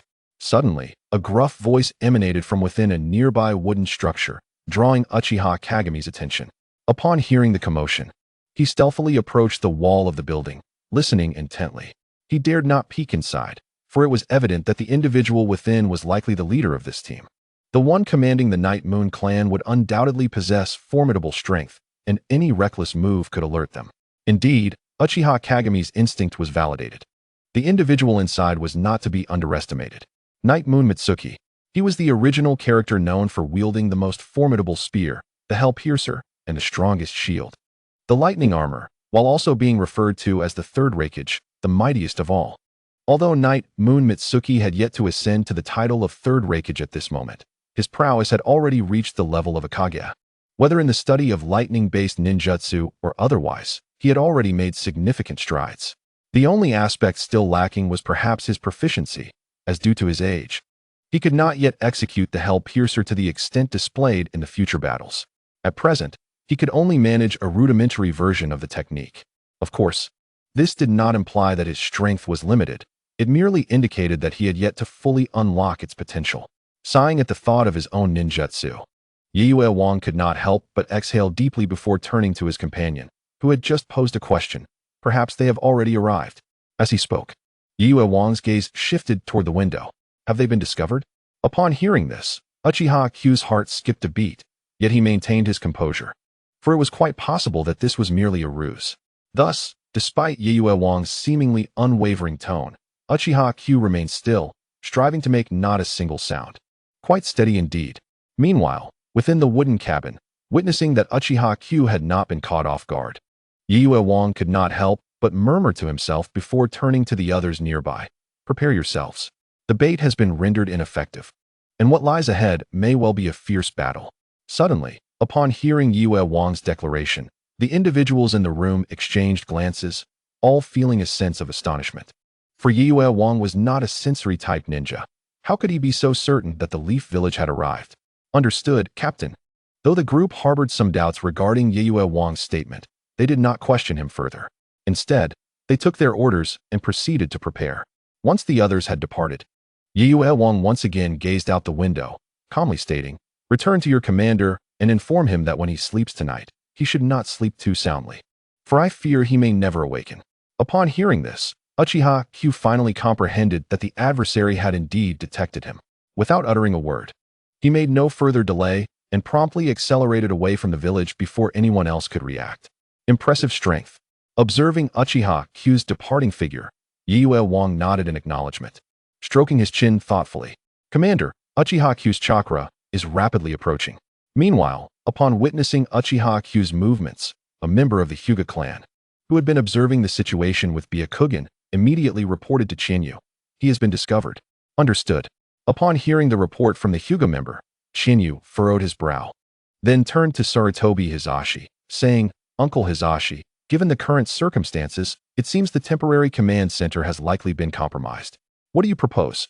Should we abandon it and return to the land of fire?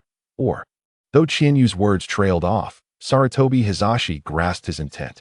After a moment of contemplation, he raised his head and replied, logically, it would be safer to retreat to the land of fire at this juncture. But, at this, Sarutobi Hizashi glanced at the Hyuga member before shifting his focus back, continuing, however, based on what he just indicated, it is highly probable that our comrades still survive within the command center. Therefore, understood. Although Sarutobi Hizashi did not complete his thought, Chinyu understood the implication. It seemed that this battle was inevitable. Thus, Chinyu turned to the others present, commanding, everyone, enter combat mode. When Captain Uchiha Q returns, we shall launch an offensive to rescue our comrades. Yes, the group promptly responded, without any dissent, accepting Chinyu's orders. Commander, Brother Hizashi.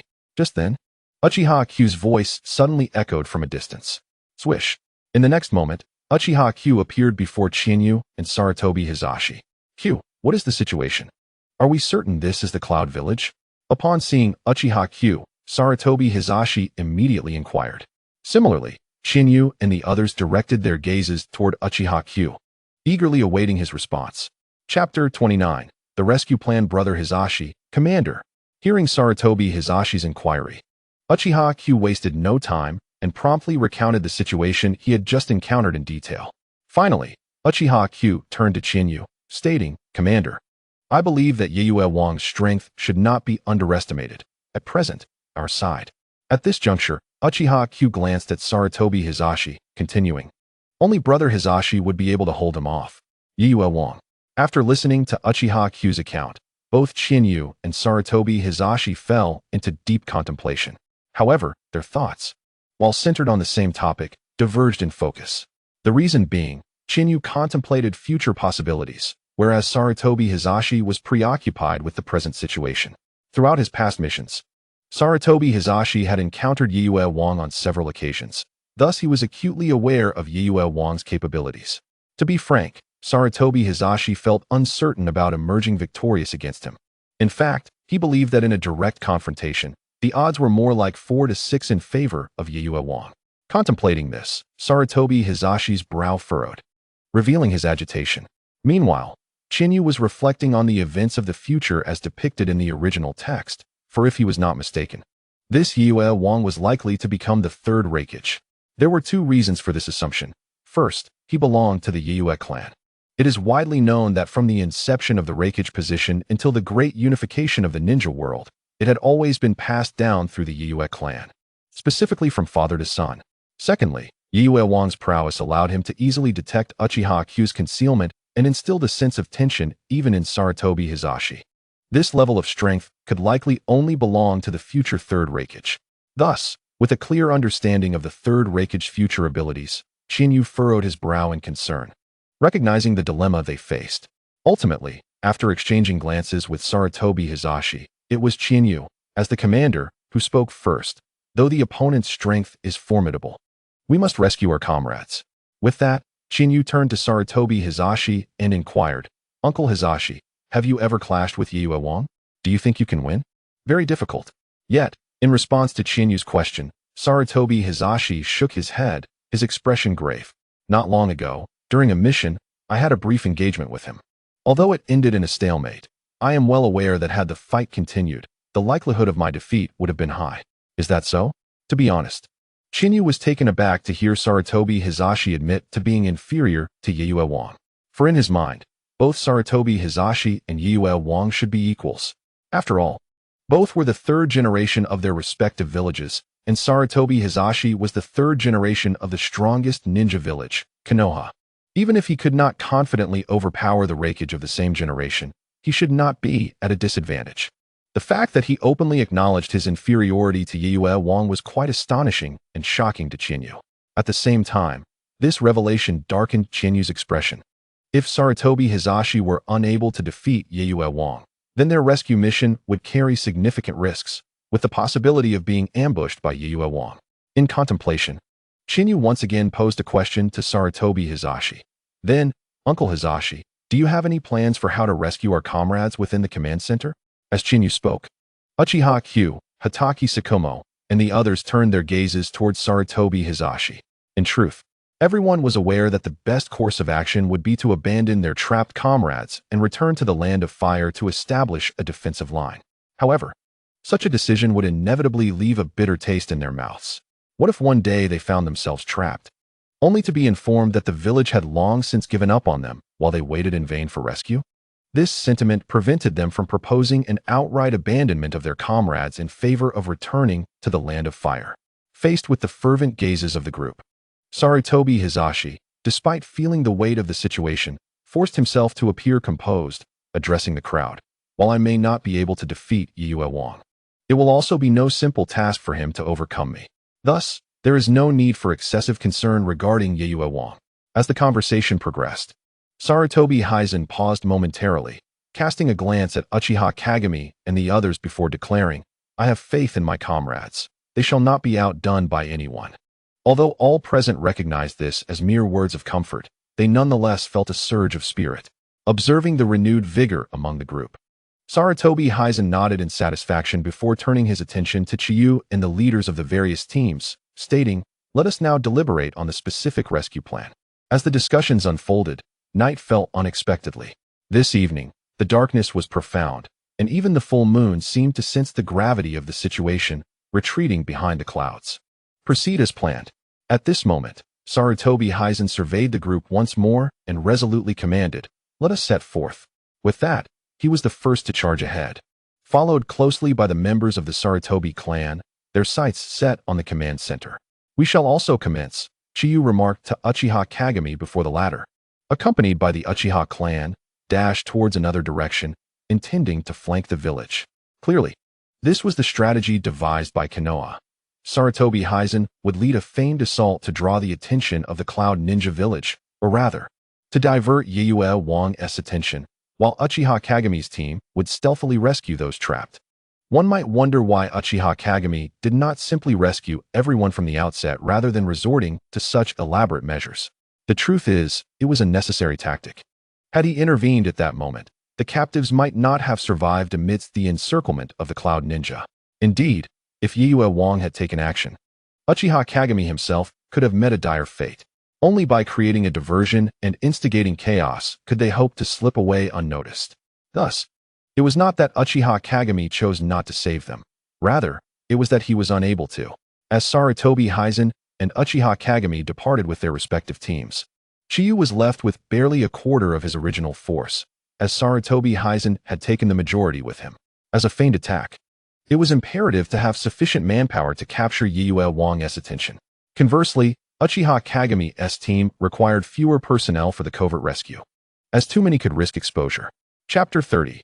Yue Wang's countermeasures. Sighing at the reduced number of individuals remaining, Chiyu turned to the Hyuga clan members who stayed behind, instructing, "You shall divide into 3 groups to monitor the situation in shifts." Understood. The Hyuga members replied promptly, conferring briefly before dispatching one to commence the task. Seeing this, Chiyu refrained from further interference and turned to his companion, Hatake Sakomo, earnestly advising, "Sakomo, should a confrontation arise, you must remain within close proximity to me. Do you understand?" Although Hatake Sakomo felt that Chiyu might be overreacting, he solemnly nodded in agreement. "I understand, Brother Chiyu." Content with Sakomo's response, Chiyu surveyed the remaining members before casting his gaze into the distance. Meanwhile, outside the village occupied by the Cloud Ninjas, Sarutobi Hizen confronted Yue Wang, demanding, "What is the meaning of this? Why have you unjustly attacked my Leaf Ninja?" "Do not speak in vain, Sarutobi Hizen," Yue Wang replied calmly, countering. "It is your Leaf Ninjas who have trespassed upon foreign soil without cause. My Cloud Ninja village is merely responding to the request of the Land of Water to eliminate foreign ninjas within its borders." As he spoke, he scrutinized Sarutobi Hizen and his accompanying ninjas, asserting, "In essence, it is you who are the invaders." Upon hearing Yue Wang's words, the majority of ninjas following Sarutobi Hizen were incensed. However, before they could voice their outrage, Sarutobi Hizen raised a hand to silence them, gazing steadily at Yue Wang. "I hope your Cloud Ninja village can bear the consequences. We shall withdraw." With that, he signaled for his people to retreat 100 meters. As Sarutobi Hizen withdrew, Yue Wang refrained from immediately ordering an assault. Instead, he turned to his subordinates, commanding, "Relay my orders. Enter a state of maximum readiness." Furthermore, he suddenly recalled something and shifted his directive, "Withdraw the guards watching over the Leaf Ninjas and position them at the front for defense." Initially, upon hearing Yue Wang's command to enter maximum readiness, the others had no objections. However, with the subsequent order, doubts arose among them. Is it wise to withdraw the guards now? If those prisoners escape, won't that bolster the enemy's strength? Consequently, the expressions of the crowd shifted as they regarded Yue Wang. Yet, Yue Wang remained unfazed by their glances, even rebuking them. "What are you waiting for? Hurry and execute my orders." Yes, though the soldiers harbored grievances, they dared not voice them further, and thus complied with his command. Al, observing the flurry of activity, Yue Wang turned to his aide, Al, and whispered, "Once the guards have departed, you will discreetly place a few explosive tags beneath the captured Leaf Ninjas." Upon hearing this, Al's eyes widened in surprise as he comprehended Yue Wang's intentions. He understood that Yue Wang sought to ensure that the Leaf Ninjas attempting to rescue their comrades would suffer greatly. The reason for not having their own people present was to avoid any unfortunate accidents where a member of their own might fall victim to the traps laid for the enemy. "I understand. I will take care of it," Al confirmed, promptly setting off to fulfill the task. Watching Al depart, A smirk crept onto Yue Wang's lips as he murmured to himself, "Do not think for a moment that I am unaware of your plans to rescue your comrades. You shall find no means of escape, not even a window." With that, Yue Wang returned to his temporary command post. As time progressed, Sarutobi Hisen's makeshift defenses were finally established. While labeled a defensive fortification, it was merely a small earthen bastion conjured by ninjas skilled in earth and water techniques. What was perplexing, however, was that within this earthen stronghold, few were active, while outside, in the woods approximately 30 meters away, there were subtle signs of movement.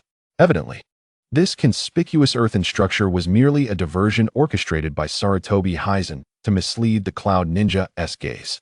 The true location of the Leaf Ninjas lay concealed within the woods, 30 meters from the earthen fort. Shinrei. In the forest, Sarutobi Hisen addressed his younger brother and aide. Sarutobi Shinrei, stating, "I entrust this to you. I believe you can discern the right moment to act." Without hesitation, Sarutobi Shinrei nodded in agreement. "I understand, Brother Hisen." "Very well." As Sarutobi Hiruzen observed the actions of Sarutobi Shinrin, he couldn't help but nod in satisfaction.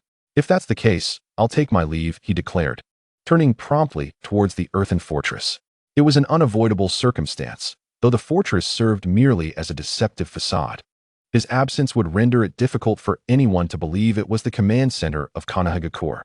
Thus, after briefing Sarutobi Shinrin on the matters of importance, Hiruzen returned to the fortress, intent on maintaining the attention of Yagami Mitsuki. Despite the fortress housing a limited number of personnel, Hiruzen remained vigilant. In fact, the smaller numbers necessitated an even greater emphasis on security. Upon his return, he inquired about the situation from those assigned to monitor the area. "Welcome back, Lord Hiruzen," one of them greeted, promptly reporting the circumstances. Fortunately, during Hiruzen's absence, it seemed Yagami Mitsuki had chosen not to initiate an assault with the Cloud Village ninjas, and everything remained normal. "Continue to observe," Hiruzen instructed, before retreating to his quarters. Chapter 31. The battle erupts suddenly. A deafening explosion reverberated through the air, jolting Hiruzen from his contemplations, propelling him out of his room. "What is happening? Has the Cloud Ninjas launched an attack?" he queried as he emerged, scanning the surroundings. In response to his inquiry, a figure stepped forward, explaining, "Lord Hiruzen, the Cloud Ninjas have indeed attacked, but their numbers appear to be minimal." "Minimal?" Hiruzen pondered, considering whether Yagami Mitsuki intended to merely harass them. Addressing his companions, he remarked, "Clearly, Mitsuki is here to test our defenses. Therefore, we must not disappoint him."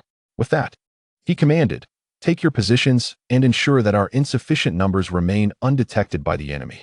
He then decisively added, "It would be impolite not to return the favor. I shall personally lead a team to confront Yagami Mitsuki." With that declaration, Hiruzen utilized the earth release technique, departing the fortress with 4 others. Meanwhile, Yagami Mitsuki stood atop a high vantage point within the village, observing the commotion at the fortress.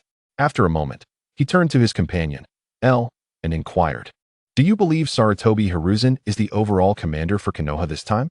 "Most likely," L replied after a brief contemplation. "Given Hiruzen's status as a student of the second Hokage, I can't imagine anyone else in Konoha who could overshadow him." Nodding in agreement, Mitsuki acknowledged, "You are indeed correct. With Hiruzen's rank and strength, there are few, aside from the Hokage, who could surpass him."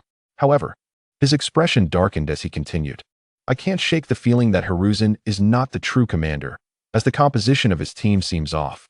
Surprised by Mitsuki's statement, L pressed, "What do you mean?" "The composition is peculiar," Mitsuki explained. "Though the darkness obscures visibility, I noticed that the majority of those accompanying Hiruzen are from the Sarutobi clan. In the context of Konoha's structure, it would be impossible for only the Sarutobi clan to be present. Moreover, if Hiruzen were truly the commander, his own clan members should be the least represented." "That makes sense," L conceded, nodding in understanding. Boom. At that moment, a tremendous sound erupted from within the village, drawing their attention. To their astonishment, a massive earthen wall had suddenly risen, accompanied by a series of explosive sounds. It was evident that either Konoha's hidden ninjas had come to their aid, or Sarutobi Hiruzen had launched an offensive. Realizing this, Mitsuki and L exchanged glances. "L, you assume command here. I will investigate," Mitsuki instructed before dashing towards the source of the commotion. Watching Mitsuki's decisive actions, L shook his head slightly and began directing the others. Simultaneously, Mitsuki arrived at the chaotic scene, witnessing Sarutobi Hiruzen unleashing his prowess within the village.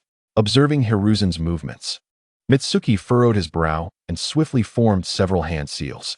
Lightning release, false dark. In an instant, a spear of lightning materialized, hurtling towards Hiruzen at an astonishing velocity. Hiruzen, taken aback by the sudden threat, felt a jolt of alarm and swiftly maneuvered his hands. Earth release, earth flow wall. A colossal earthen wall erupted before the advancing lightning spear, successfully intercepting it. Bang! The lightning spear collided with the wall, resulting in a momentary stillness in the battle. Yagami Mitsuki. Hiruzen glared coldly at the figure opposing him. Maintaining his composure, Mitsuki retorted playfully, "What's this, Sarutobi Hiruzen? Do you really believe your meager forces could rescue anyone under my watch?" However, Hiruzen remained unfazed, responding calmly, "Rescue? I am merely reciprocating your actions, a matter of courtesy." "Is that so?" Mitsuki replied, skepticism evident in his tone. Yet, recognizing Hiruzen's audacity in confronting him almost single-handedly, he resolved not to underestimate him. Lightning release, black spotted strike. In the next moment, Mitsuki's hands moved rapidly, summoning a colossal lightning beast resembling a black panther, charging forth to tear into Hiruzen. Reacting swiftly, Hiruzen unleashed a wind-based ninjutsu to counter Mitsuki's attack. Wind release, pressure damage. A formidable sphere of wind was expelled from Hiruzen's mouth, clashing with the lightning panther. Boom! The collision produced a forceful shockwave that compelled nearby structures and even other ninjas to stagger backward. But that was not the end of it. Just then, a sudden rush of air signaled an incoming threat, and a figure appeared unexpectedly beside Hiruzen, launching a punch at him. Lord Hiruzen. The accompanying ninjas gasped in alarm, fearing for their leader's safety. To their surprise, the punch did not connect with Hiruzen, but instead shattered an unseen wooden dummy, sending splinters scattering. Substitution technique. Gazing at the remnants of the shattered wood, Mitsuki's expression darkened, revealing his displeasure. "Hiruzen, you are indeed formidable, but it is impossible to dispatch me so easily." At that moment, Hiruzen's voice emerged from behind Mitsuki, as Mitsuki felt a chill against his neck. Transformation technique. Glancing down at the glint of a kunai, Mitsuki murmured, "You are quite confident in your ability to subdue me, are you not?" Upon hearing those words, Sarutobi Risen's expression suddenly changed, and he quickly released his grip on Yue Wang, retreating hastily. Chapter 32. Sarutobi Risen vs. Yue Wang. However, he was a moment too late. For at the instant he began to withdraw, Yue Wang's body erupted with countless bolts of lightning, enveloping him as though he were immersed in a sea of thunder. This left Sarutobi Risen, unable to evade in time, directly struck by the lightning. Surprisingly, instead of a scream of agony, there was a sound akin to something shattering. Boom! Immediately, to everyone's astonishment, Sarutobi Risen transformed into a cloud of smoke. Faced with such a situation, even Yue Wang found himself momentarily stunned. He had not anticipated that Sarutobi Risen would be so cautious, summoning clones one after another, which greatly exceeded Yue Wang's expectations. However, the moment of distraction was brief, and Yue Wang soon regained his composure. Turning to his subordinates, he remarked in a neutral tone, "Not bad at all, Sarutobi Risen. Too kind." As Yue Wang's words fell, Sarutobi Risen's voice immediately resonated from the direction where Yue Wang's gaze was directed. Sarutobi Risen. Upon hearing his voice so close, the surrounding cloud ninjas promptly scattered, allowing Sarutobi Risen's figure to reappear in their sight. Realizing he had been exposed, Sarutobi Risen bore no sign of concern. Instead, he calmly addressed Yue Wang. "Yue Wang. Until we meet again." With that, Sarutobi Risen transformed into smoke once more, along with the few Konoha ninjas accompanying him. Observing Sarutobi Risen's disappearance for the second time, Yue Wang's expression turned grim. He had not expected that Sarutobi Risen's engagement was merely a diversion to draw attention, enabling others to escape. Having come to this conclusion, Yue Wang could not help but snort coldly. Then, without uttering another word, he turned and strode back to his chamber. Watching Yue Wang leave in a fit of anger, the remaining cloud ninjas exchanged glances, then shook their heads and returned to their posts. Meanwhile, 20 meters outside the village, several figures cloaked in darkness quietly revealed themselves. It It was Sarutobi Raisen and the ninjas he had brought along. "Thank you, Lord Raisen." Upon their emergence, several ninjas expressed their gratitude in unison, thankful for his rescue. No need for that. Yet, Sarutobi Raisen felt no pride in their appreciation. Rather, he smiled softly, saying, "You are my responsibility, and I have the duty to bring you back safely. Otherwise, the commander would be quite displeased." With that, Sarutobi Raisen made a light-hearted jest, causing the corners of their mouths to lift involuntarily. However, after this moment of levity, Sarutobi Raisen's expression suddenly turned serious. "I intentionally provoked Yue Wang earlier. If all goes as expected, he is unlikely to let this go. Soon, he will launch an attack on our position. And only with Yue Wang's departure can we seize the opportunity." After speaking, Sarutobi Raisen addressed the group. "Thus, let us return swiftly to prepare for Yue Wang's assault." Understood. Thus, under Sarutobi Raisen's orders, the group returned to their hastily constructed earthen fortress. Simultaneously, the battle at the fortress had long since concluded. However, although Konoha emerged victorious in this skirmish, not a single Cloud Ninja remained behind, indicating their contribution was minimal. Yet, this situation weighed heavily on Sarutobi Raisen, for it exposed their dire lack of manpower. Otherwise, how could a position fail to retain even one ninja to launch a surprise attack? Moreover, it was not as if the assailants included formidable figures like Sarutobi Raisen or Yue Wang. They were merely a few ordinary Jonin and Chunin. Such a lineup failing to leave even a single individual behind was indeed troubling. However, from another perspective, this aligned perfectly with Sarutobi Raisen's scheme. After all, facing an under-resourced enemy command center, especially one that had been hastily assembled, one would naturally be tempted to take a chance. But what if Yue Wang perceived this as a bait to lure him in? Suddenly, a thought struck Sarutobi Raisen. What if Yue Wang does not take the bait? Lost in contemplation, Sarutobi Raisen unknowingly ascended to the top of the earthen fortress, casting his gaze toward the distant, brightly lit village. Yet, before long, his expression shifted dramatically, and he swiftly turned to his companions, ordering, "All units, be on alert, the Cloud Ninjas are approaching." Indeed, Sarutobi Raisen's sudden change in demeanor stemmed from the fact that the Cloud Ninjas were launching an assault, and this time they came with ferocity, resembling warriors, entirely devoid of the restraint expected from ninjas. After issuing his commands, Sarutobi Raisen turned once more to face the approaching Cloud Ninjas. This time, it was unclear whether Yue Wang sought a quick resolution or had other intentions. Regardless, wherever Sarutobi Raisen looked, he saw Cloud Ninjas. They were perched on trees, atop rocks, and scattered across the grassland. At the forefront stood the imposing figure of Yue Wang, radiating authority like a sun amidst the stars. Observing Sarutobi Raisen's silhouette atop the earthen fortress, Yue Wang stepped forward, exclaiming with fury, "Sarutobi Raisen, I am here to settle the score for your earlier mockery." Lightning release, lightning dragon technique. No sooner had he spoken than Yue Wang's hands danced in a flurry, summoning a colossal lightning dragon that surged towards Sarutobi Raisen. Roar. Faced with the roaring lightning dragon, Sarutobi Raisen's expression sharpened, and he likewise executed a rapid series of hand signs, unleashing his own ninjutsu before the dragon could reach him.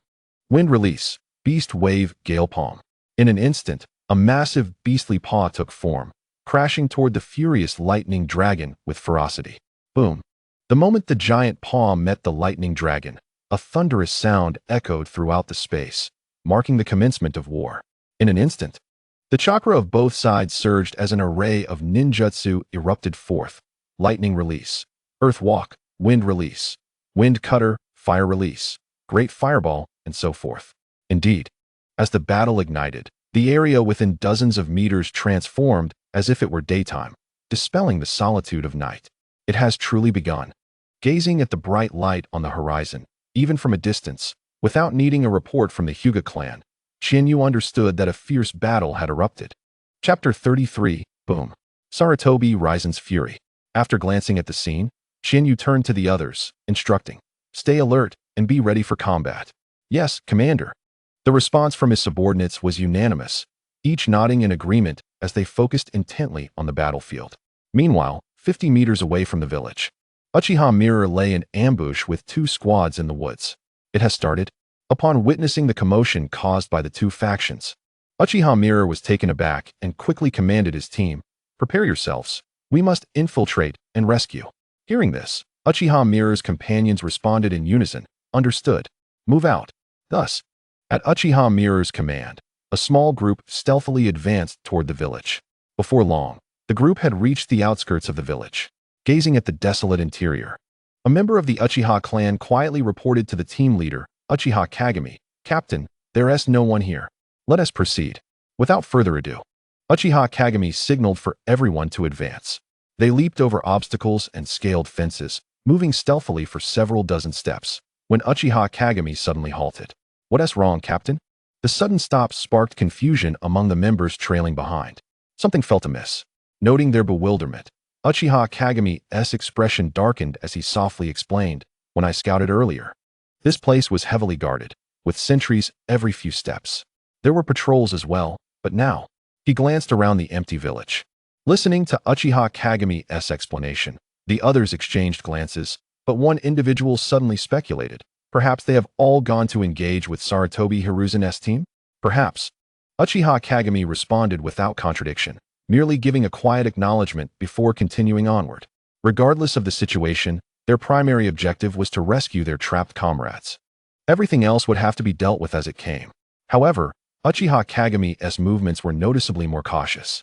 Wary of falling into an enemy ambush and risking the lives of those he sought to save.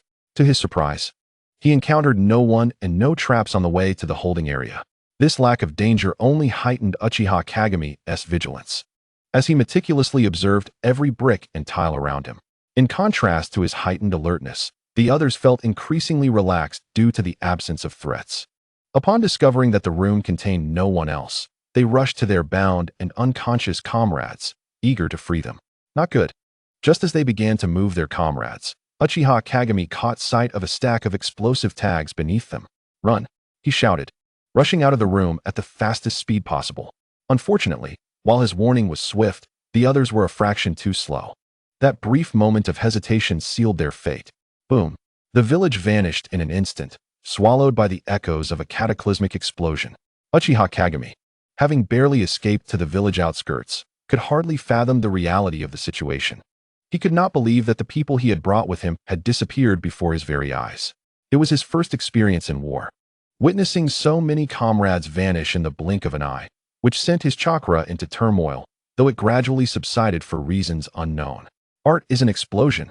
At the same moment, as the thunderous explosion rang out, Chiyu, poised for action, could not help but exclaim, then turned to the members of the Hyuga clan, inquiring, "What is happening? Why such a commotion?" "Commander," a stunned Hyuga ninja, still reeling from the enormity of the situation, turned to Chiyu, explaining, "I just saw Lord Kagami's chakra burst forth when he entered a room to rescue his comrades."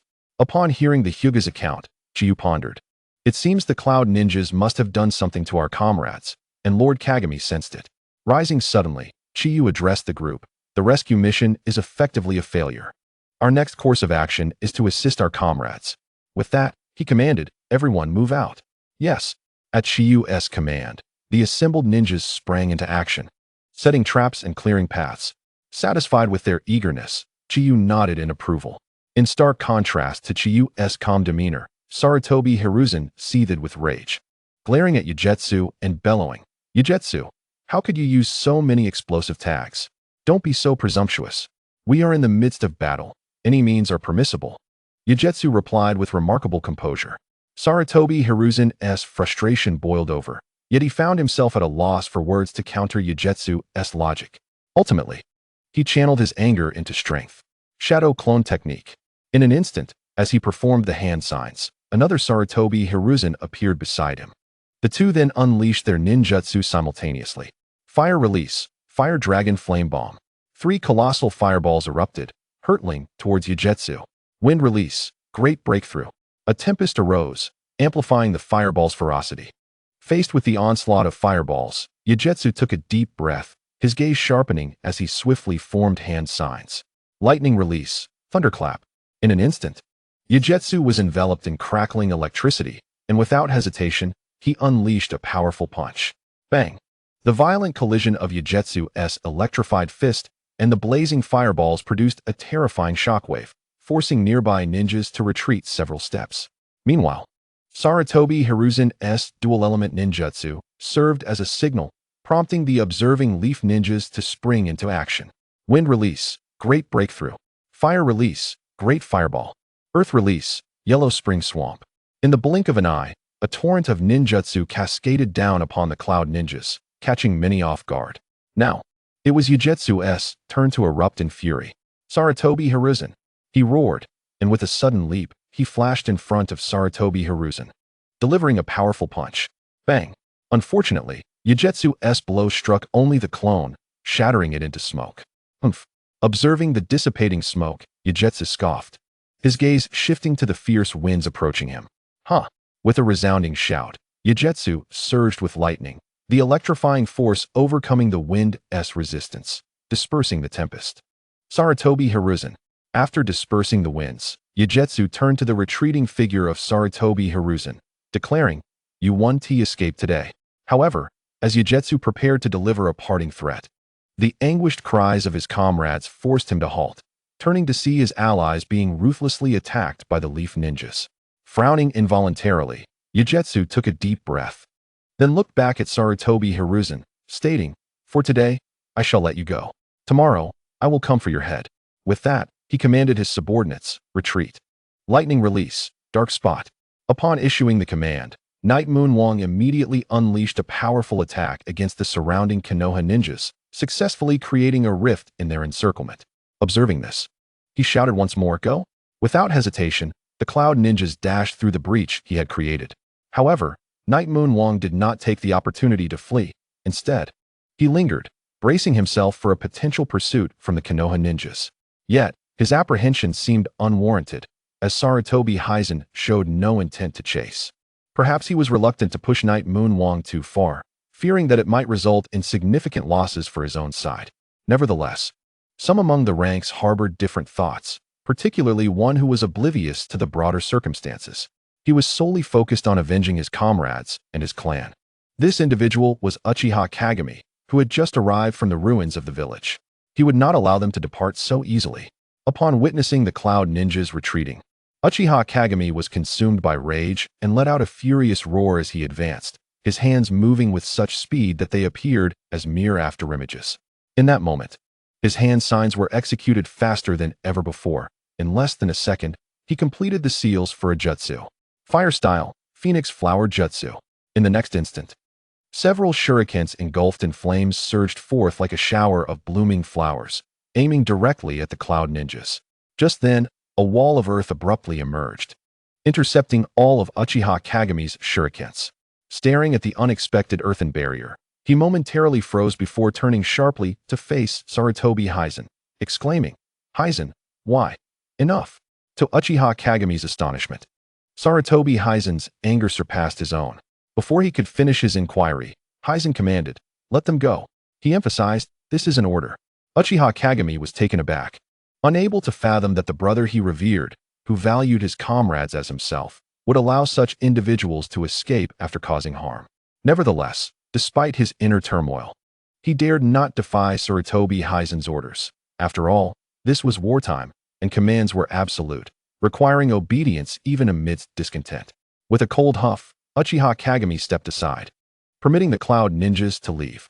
After they vanished, Sarutobi Hiruzen turned to the gathered warriors who had cleared the battlefield and instructed, "We move." With that, he led the group toward the location where Chiyu and the others awaited. "Commander, Hiruzen and the others have returned." Meanwhile, upon observing Hiruzen's movements, the Hyuga ninjas promptly reported to Chiyu. "Understood," Chiyu replied quietly, nodding without further comment, but he rose to await their return. "Commander." Soon, a familiar voice echoed from afar, and Hiruzen's figure gradually materialized before the crowd. "Uncle Hiruzen." Spotting him, Chiyu rushed forward and inquired, "What is the situation? What are our losses?"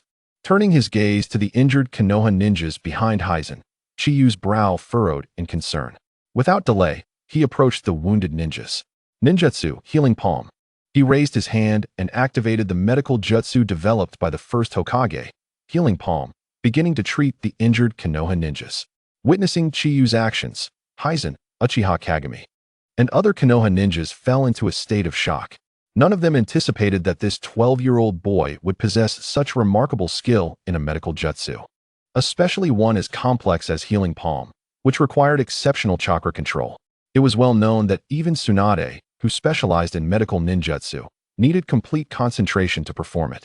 Yet, Chiyu executed it with apparent ease, leaving everyone even more astonished. After an extended period, Chiyu let out a deep breath, ceasing his treatment. He then stood and turned to Hizen, stating, "Uncle Hizen, you may now elaborate on the situation." "Thank you, Commander," the healed ninjas interrupted, expressing their gratitude before Hizen could respond. Chiyu, somewhat exasperated, turned to them and said, "There is no need for such thanks. As comrades, I will always lend my strength when I am able." Hearing this, the Konoha ninjas were left in awe, astonished that someone so young possessed such awareness. In contemplation, they collectively exclaimed, "Long live the commander!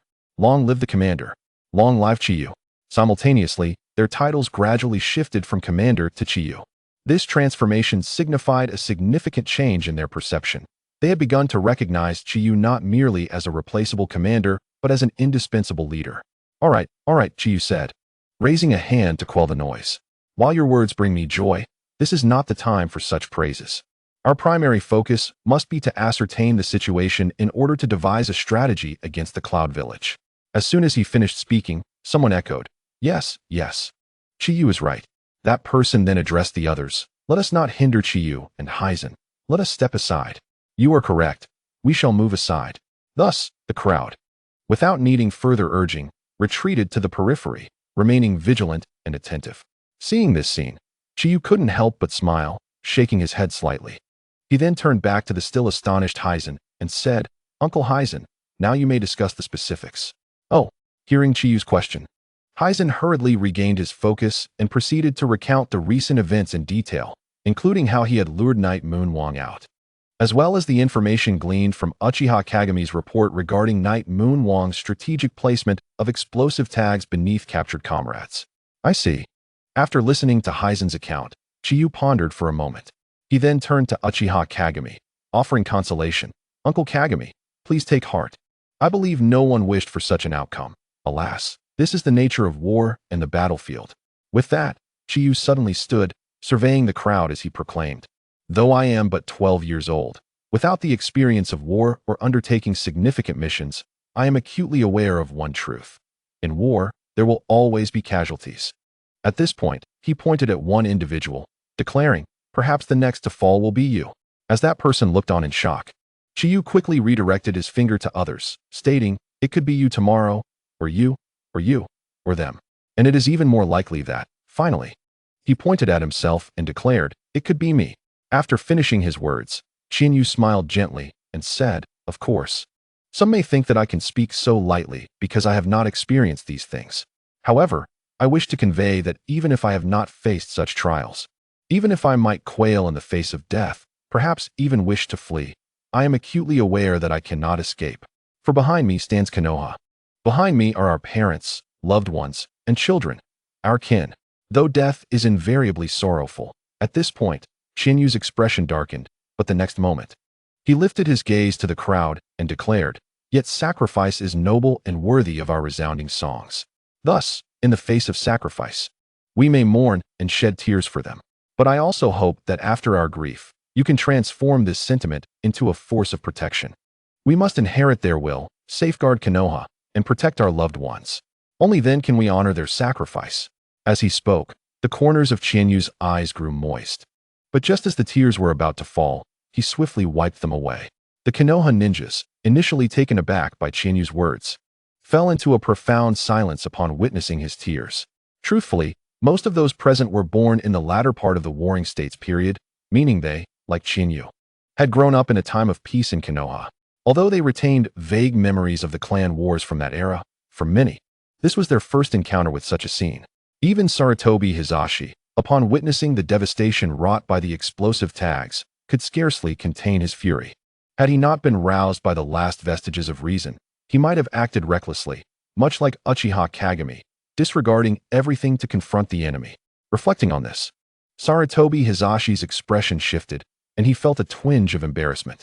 He felt ashamed, despite being over 20 years old. His thoughts paled in comparison to those of the 10-year-old Chinyu. Uchiha Kagami, too, felt a similar sense of shame, and perhaps even more so than Hisashi. While Hisashi had regained his composure, Kagami found himself at a loss. "I'm sorry, Chinyu," he thought, unable to restrain the urge to express his remorse. "Kagami, uncle." Just as Uchiha Kagami began to speak, Chinyu preemptively addressed him. "You need not apologize. You have wronged no one. If you truly feel remorse for anyone, direct it towards confronting the Cloud Ninja Village." Upon finishing, Chinyu turned to the others and continued, "Next, the Cloud Ninja will surely launch another attack against us. With the command center compromised, we must swiftly locate a stronghold capable of withstanding their onslaught. Therefore, I have decided we shall retreat to the borders of the Land of Fire, utilizing its frontier cities as our base to fully confront the Cloud Ninja's assault. Our destination is the border city of the Land of Fire." With that, Chinyu immediately turned and dashed towards the direction of the Land of Fire. "Let us go." Seeing Chinyu's determination, Hisashi called out to the others and followed in his footsteps. Witnessing their leader's consensus, the remaining ninjas quickly fell in line behind them. Chapter 36. The arrival of Shishimura in the blink of an eye. Half a month had passed since the clash between Konoha and the Cloud Ninja. Since Chinyu returned to the Land of Fire with the Konoha forces, the ninjas of the Cloud Village had inexplicably refrained from attacking, as if they were awaiting something. Regardless of what they were anticipating, Chinyu felt little concern now, for the main force of Konoha had arrived. Indeed, just moments ago, the reinforcements led by Shimura Danzo had reached the front lines, significantly bolstering Konoha's strength. Concurrently, Chinyu's anxieties had lessened considerably with the arrival of the main army. Pondering, Chinyu turned to Sarutobi Hisashi, who was seated nearby, and inquired, "Uncle Hisashi, now that the reinforcements have arrived, should we not retaliate against the Cloud Ninja?" Upon hearing this, Hisashi contemplated for a moment before responding, "I do not believe that a proactive strike is advisable." Subsequently, Hisashi elaborated to the assembled crowd, "Firstly, our main forces have just arrived and have yet to stabilize. Launching an attack at this juncture may yield unfavorable results. Secondly, we have yet to ascertain the whereabouts of Yuzuki. Although we have not spotted him in the nearby Cloud Ninja encampments, we cannot assume he is absent. What if he is merely lying in wait, ready to ambush when we attack, and we have no one capable of countering him?"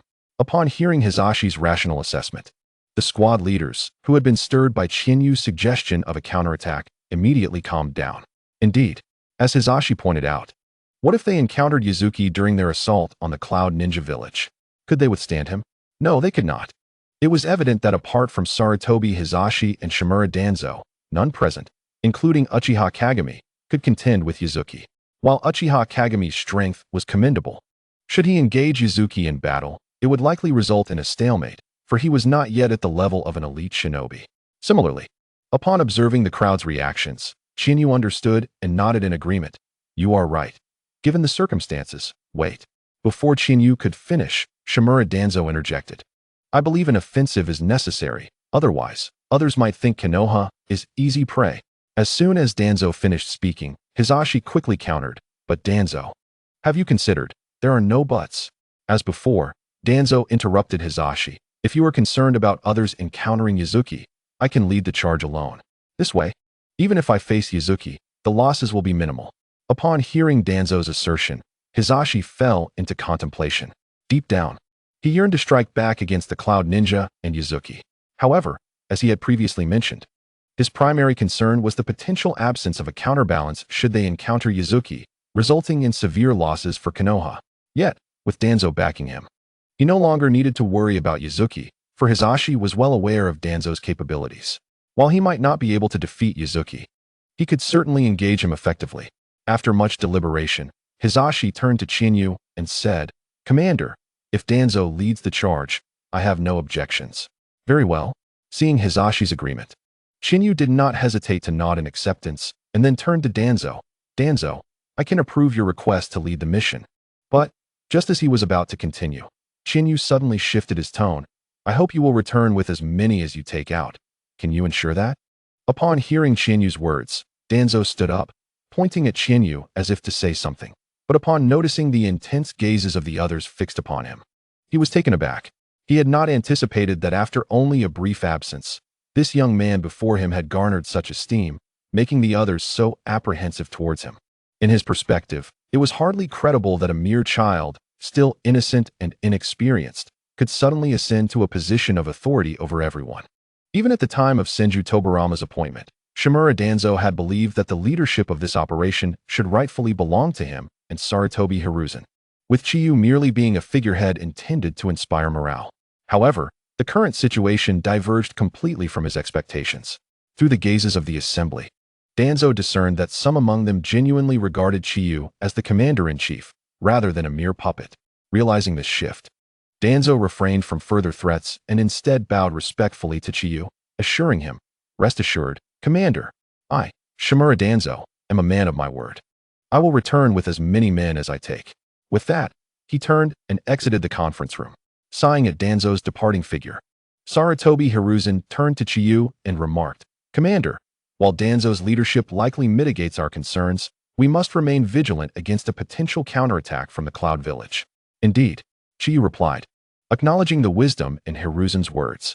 He then addressed Hiruzen. "Then, I entrust you with the defense of our position. Count on it," Hiruzen responded, readily accepting the responsibility and promptly leaving to arrange the defense. As Chiyu observed the attendees of the meeting departing one by one, he couldn't help but exhale in relief. To be honest, despite his earlier composed demeanor, this was his first experience of war in both this life and the last. It was impossible not to feel a tinge of anxiety. Although the conflict in the ninja world appeared to be on a smaller scale, it was nevertheless genuine warfare, amplified by the supernatural powers of chakra wielded by the ninjas. Taking a deep breath, Chiyu turned to his steadfast companion, Hatake Sakomo, and said, "Sakomo, let us take a stroll." "Yes," Sakomo responded respectfully, following Chiyu as he made his way outside. Chapter 37. Voices of doubt as they strolled through the bustling streets. Chiyu glanced around at the busy crowd and felt a stirring within him. Such scenes were something he had only witnessed through the lens of film in his previous life. Yet he fully understood that they were mere fabrications. These were orchestrated by production companies, allowing actors to portray narratives that, while appearing authentic, were ultimately illusions. Now, standing upon this very street, Chiyu felt a profound tremor within his heart, for he realized that the scene before him was not a fabrication. It was not akin to the images projected from a screen. Everything here was real. These were real people, with flesh and blood, possessing families and lives. Indeed, prior to leaving Konoha, aside from the Senju clan, Chiyu had viewed everyone else as mere shadows on a screen, devoid of any tangible reality. Even when he had previously offered opinions, he had treated the entire situation as a game, akin to a simulation. Yet, following the battle from half a month ago, and the subsequent days spent in close quarters with the ninjas of Konoha, Chiyu's attitude had subtly shifted. He no longer regarded them as mere figments. Otherwise, he would not have urged Danzo to guarantee the return of his men, despite the fact that such a declaration could merely enhance his standing in the eyes of others. It was not a necessity. He could have chosen silence, as it would not have tarnished the image he had already established. Yet he spoke, for his heart had quietly transformed, recognizing others as true individuals. "Chiyu, what troubles you?" Suddenly, a voice broke through Chiyu's reverie, jolting him back to the present. Shaking his head to clear the tumultuous thoughts, he turned to Sakomo and smiled. "Sakomo, what is it? Do you need something?" "Oh, I'm perfectly fine," Sakomo replied. Shaking his head, he then countered, "But Chiyu, you seem lost in thought. What are you pondering?" Upon hearing Sakomo's inquiry, Chiyu paused in contemplation before refraining from answering directly. Instead, he posed a question. "What do you think I am thinking about, Sakomo?" Sakomo was taken aback. It was unexpected that he would be tasked with answering a question that had originated from him. However, though somewhat perplexed, he could not help but reflect on Chiyu's thoughts. After a prolonged moment of consideration, he looked up at Chiyu and said, "I believe you are contemplating how to ensure everyone's survival." "Oh," Chiyu expressed surprise. Then probed further, "Why do you think so?" Seeing that Chiyu did not refute his assumption but rather sought clarification, Sakomo felt a surge of confidence in his conjecture. He elaborated, "It's simple. Although you were deep in thought, your gaze was consistently observing those around you, indicating that your thoughts concern them. And given your role as commander, it stands to reason that your thoughts must be about securing victory and returning triumphantly." Chuckling lightly, Chiyu shook his head and replied, "While your reasoning holds some truth, I regret to inform you that you are mistaken." He then turned to regard the others and added, What I was contemplating, although related to them, had nothing to do with my position as commander. Rather, I was pondering the essence of humanity, why we are human. Why we are human. The words left Tsukumo momentarily speechless. Each word was familiar, yet when assembled, they eluded his understanding. Observing Tsukumo's bewilderment, Chiyu shook his head gently, choosing not to press him for an explanation. Instead, he stated, "Enough pondering for now. You are still young. As you grow older, you will come to understand." With that, Chiyu disregarded Tsukumo's confusion and stepped into a nearby noodle shop, feeling a pang of hunger as noon approached. "Chiyu, wait for me." Realizing Chiyu's intent, Tsukumo hurriedly snapped back to reality and followed in his footsteps. Shortly thereafter, both Chiyu and Tsukumo sat down at the noodle shop, each served a bowl of beef noodles, and began to eat. Sighing, Chiyu mused, "I wonder what the Hokage was thinking, appointing a mere child of 10 years to such a pivotal role." Suddenly, an ill-timed voice interrupted their meal, causing both to pause mid-bite. Tsukumo, incensed, set down his utensils, ready to confront the speaker. However, before he could react, Chiyu placed a hand on his shoulder, compelling him to remain seated. With a glance, he silently urged Tsukumo to hold his tongue and simply listen. Though Tsukumo felt a swell of frustration, he complied with Chiyu's wishes and resumed his seat, continuing to eat. The subtle nuances of his eating revealed an underlying resentment. He could not fathom why his elder brother Chinyu remained so composed in the face of such circumstances. However, what Kikishimo was unaware of was that Chinyu, too, harbored anger within him when confronted with this situation. Yet, his rational mind urged him to refrain from indignation, advocating instead for a calm disposition to truly listen to what was being said and to discern who had instigated such discussions. Chinyu was acutely aware that those who dared to openly criticize the commanding general in public must have had the tacit approval of higher authorities. Otherwise, a mere Konoha Chunin would not possess the audacity to voice such opinions. Reflecting on this, Chinyu chose not to succumb to anger, but instead focused intently on the conversation unfolding around him. At that moment, a voice proclaimed, "In my opinion, the position of commanding general would be better suited for Lord Hizashi or Lord Danzo. Both are disciples of the Hokage, and their abilities have been recognized by various clans." Indeed, another voice chimed in, adding, "Although the general is undoubtedly talented and has offered many valuable suggestions, it's still a war. Entrusting a child with such leadership is simply misplaced." Following this, yet another individual nodded in agreement, stating, "Ultimately, our concern isn't with the general himself, but rather with his tender age. He's scarcely older than my own son. Let's leave." Thus, as Chinyu listened and ate, he eventually beckoned the finished Kikishimo to depart from the noodle shop. "Brother Chinyu, why did you stop me from confronting them?" On their way, Kikishimo could no longer contain his thoughts and inquired about why Chinyu had restrained him from seeking retribution against those individuals. "Shimo," Chinyu replied, gazing at the people around them with a tranquil demeanor, "let's revisit that earlier question. What do you believe it means to be human?" Kikishimo was taken aback, bewildered at the shift back to this philosophical query when they were supposed to be discussing the opinions of those individuals. However, this time, Chinyu did not wait for a response and continued, "I perceive humanity as intricate and contradictory. Thus, they are both ingenious, capable of innovative thought and creation, yet at times, they may lack discernment, easily swayed by emotions or external influences, much like those who were discussing me in the noodle shop earlier." As he spoke, Chinyu cast a glance back at the noodle shop and continued, "Some among them were individuals I had previously treated. Yet they were led astray by others and joined in the discourse against me. Their actions do not signify forgetfulness, but rather a loss of independent judgment."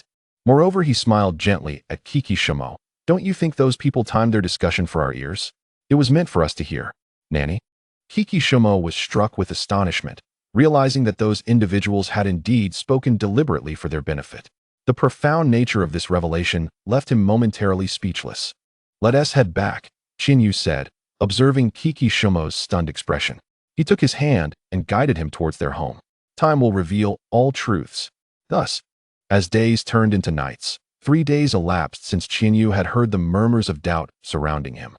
During this time, reports of success from Danzo had begun to arrive. Yet within the lines of these messages, Chinyu found no mention of how many Cloud Ninja had been slain. Instead, he only saw references to the destruction of various enemy camps, which led him to suspect that Danzo might be fabricating his achievements. Despite these suspicions, Shinyu refrained from actions that might dampen morale at such a critical juncture. He chose to remain aloof, having delegated substantial authority to Sarutobi Hisashi, thus allowing him to make decisions independently. Indeed, since announcing this shift 3 days prior, the majority had accepted Shinyu's decision, with only a handful voicing dissent. Consequently, Shinyu spent these days leisurely wandering the village with Kikishomo, as the war had largely ceased to concern him. Yet, the winds of disturbance continued to blow against his desire for tranquility. Lord Shinyu, you are requested by Lord Hisashi. Just as they were enjoying their stroll, a Konoha ninja suddenly appeared before Shinyu, delivering the summons. Surprised, Shinyu pondered what business Hisashi could have with him at this moment, especially after delegating authority to him. Was there something that still required his judgment? Confounded, he asked the messenger, "What is it?" "It is regarding Lord Danzo." The ninja hesitated, appearing troubled. "Lord Danzo has returned." "Danzo has returned." Shinyu paused, taken aback. What could be the reason for this summons? Yet observing the messenger's expression, he deduced that something must have gone awry. "Let us go." Understanding the urgency, Shinyu beckoned the ninja and Kikishomo to follow him toward the command center. Danzo. Soon, Shinyu arrived outside the command center, only to be met with the sound of Hisashi's furious voice. Frowning at the commotion, Shinyu strode forward. With a forceful push, he opened the door and inquired, "Uncle Hisashi, what is the situation?" "Shinyu, you've arrived." Hisashi's demeanor shifted as he turned to explain the situation to Shinyu. It as he began but faltered, unable to articulate the troubling news. Noticing Hisashi's hesitation, Shinyu furrowed his brow and turned to Uchiha Kagami, asking, "Uncle Kagami, please enlighten us on the matter." After taking his seat at the head of the table, Shinyu awaited the report from those present. Returning to the commanding general, "The situation is as follows." Uchiha Kagami did not share Hisashi's reluctance, promptly detailing the events to Shinyu. Upon hearing Kagami's account, even Shinyu felt a surge of anger. The reason was simple. According to Kagami, while Danzo had indeed dismantled several Cloud Ninja bases as reported, the alarming truth was that those bases were entirely unoccupied. In other words, there had been no Cloud Ninja present, explaining why Danzo had not specified any casualty figures. There were simply none to report. While this embellishment of achievements was somewhat understandable, it was not the true source of Chinyu's ire. The real issue arose just recently when Danzo had stumbled upon another Cloud Ninja stronghold. Perhaps due to his prior successes, he had neglected to scout the area, recklessly walking into the stronghold without precaution. Thus, tragedy unfolded. Boom. As they set foot, a deafening sound erupted, reverberating through the skies. In an instant, all but Shimura Danzo, who lingered at the rear and was still some distance from the battlefield, vanished into the annals of history. It was precisely this that incited the wrath of Sarutobi Hiruzen, Chiyu, and the others. One might argue that if they had perished in battle against an enemy, it would have been acceptable. After all, defeat is a part of life. However, the reality was that due to Danzo's negligence, they were annihilated without ever encountering their foes. Such a scenario would leave anyone disheartened. To embark on a mission and return without having seen a single adversary, only to be obliterated, is indeed a bitter pill to swallow. In contemplation, Chiyu gazed at the taciturn Danzo and sighed, then turned to Sarutobi Hiruzen and inquired, "Uncle Hiruzen, you summoned me to address this matter, did you not?" "Indeed," Hiruzen replied, nodding. He then directed his gaze toward Danzo, stating, "Danzo, you are the deputy commander. Although you have entrusted me with authority, I do not possess the power over you." He continued, "Furthermore, Danzo had previously assured you, so it is only just that you should make the decision."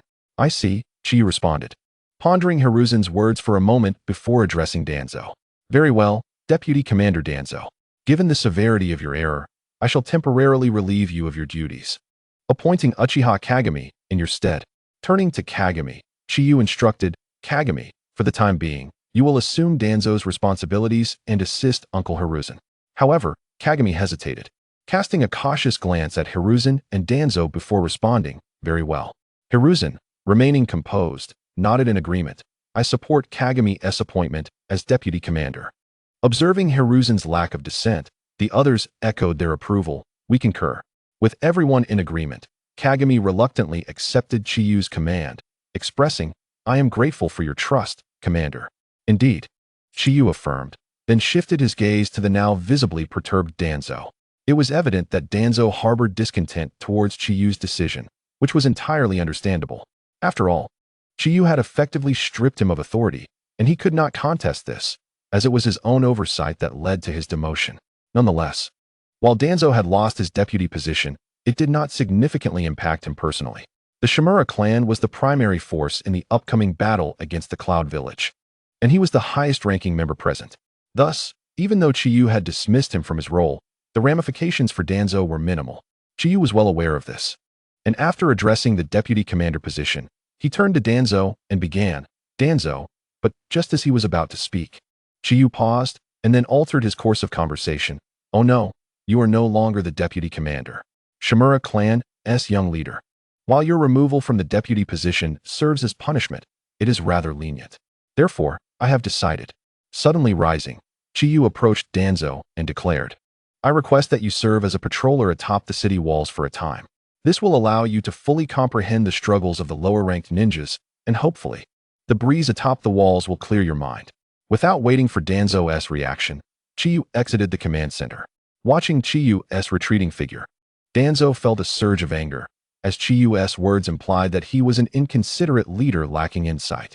Being assigned to guard duty felt like humiliation to Danzo, and thus he was enraged.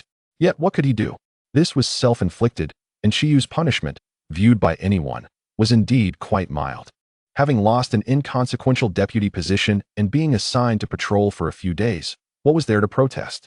Consequently, Danzo found himself unable to seek any intercession on his behalf, as the matter was too trivial to warrant such an appeal. Bearing his resentment, he trudged towards the city walls to fulfill his patrol duty. It was unexpected that Chiyu possessed such prowess that even Danzo was left speechless. Observing Danzo's reluctant retreat, a ninja from the Hyuga clan remarked, "Indeed." Another ninja seated beside him added, "Now I understand why the Hokage appointed Chiyu as the commander. It is because he possesses such fortitude." Indeed, another intended to speak but was preempted by Hiruzen, who reminded, "Enough, you all have your own tasks to attend to." Yes. Upon hearing Hiruzen's words, the discussion ceased, and everyone respectfully bid farewell before departing the command center. Brother Hiruzen, noticing Hiruzen's still troubled expression, Uchiha Kagami felt compelled to offer comfort. However, just as before, as he began to speak, Hiruzen raised his hand to stop him, saying, "Kagami, I am fine. You have just taken on the deputy role. You will have much to manage, so please attend to your duties." "Very well." Seeing Hiruzen's reluctance to elaborate, Kagami acquiesced and followed the others out of the room. Sighing, Hiruzen relaxed once the room was empty, reflecting, "Danzo, what can I possibly say to you? Could you not have been more vigilant? Just a little more caution would have sufficed." Shaking his head, he returned to his desk and resumed his work. Chapter 40. The invasion of the Cloud Ninjas. That night, atop the city where the Leaf's main forces were stationed, Leaf ninjas stood vigilant, 3 steps for a watch, 5 steps for a post, ever alert to the slightest movement outside the walls. "Young leader, perhaps you should return to rest? We are enough here." A delicate female voice broke the silence. "No need." The one referred to as the young leader, Shimura Danzo, shook his head in refusal, asserting, "I am not that delicate." With that, Danzo disregarded his fellow clansmen and gazed into the distance. Yet, it was evident from his expression that, despite his words, he harbored resentment about being relegated to this watch duty. Seeing their leader's demeanor, the ninjas of the Shimura clan exchanged glances but chose not to speak further, returning instead to their posts. After some time, Danzo furrowed his brow in confusion and turned to a nearby Hyuga ninja, commanding, "Hyuga, please check for any unusual activity." "Understood." Without hesitation, the Hyuga ninja began to channel his chakra, declaring, "Byakugan, activate." In the next moment, the veins around his eyes protruded, signaling the activation of the Hyuga clan's unique bloodline limit, the Byakugan. In that fleeting moment, the Hyuga ninja was momentarily taken aback, then suddenly turned and shouted, "Enemy attack." "What?"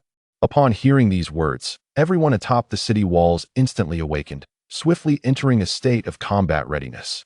Indeed, as soon as the Hyuga ninja's expression shifted, Shimura Danzo realized his earlier instinct had been correct. Consequently, upon hearing the Hyuga ninja's warning, Shimura Danzo maintained a calm demeanor, slowly turning to survey the crowd before instructing one individual, "Return and inform Danzo of the situation." Yes. The moment he heard this, The man swiftly blurred into motion, clearly utilizing the body flicker technique to seek out Sarutobi Danzo. After witnessing the man's disappearance, Shimura Danzo turned to the others and declared, "Everyone, combat readiness. Prepare for an ambush from the Cloud Ninja." "Yes, Lord Danzo." Indeed, although Chiyu had dismissed Shimura Danzo from his position as deputy commander, Danzo's status still permitted him to command the majority of ninjas. Promptly, at Danzo's command, the ninjas atop the castle began to mobilize, investigating the situation and preparing defensive measures. "My lord, it seems we have been discovered." Meanwhile, below the castle, following the change in the flow of people atop the walls, a dark-skinned man wearing a Cloud Ninja forehead protector reported to Yue Wang. Acknowledging the man's words, Yue Wang nodded slightly, indicating his understanding, yet remained silent, merely observing the commotion at the castle, lost in thought. After a long while, Yue Wang finally spoke. "Proceed as planned." "Yes, my lord."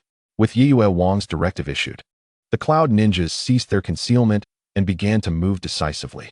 Watching his comrades depart one by one, Yue Wang couldn't help but gaze at the distant castle, murmuring, "Why has Senju Tobarama allowed a mere child to serve as the commander? What could be the reasoning behind this?" Indeed, after days of investigation, the Cloud Village had discerned the identity of the Leaf Village's commander.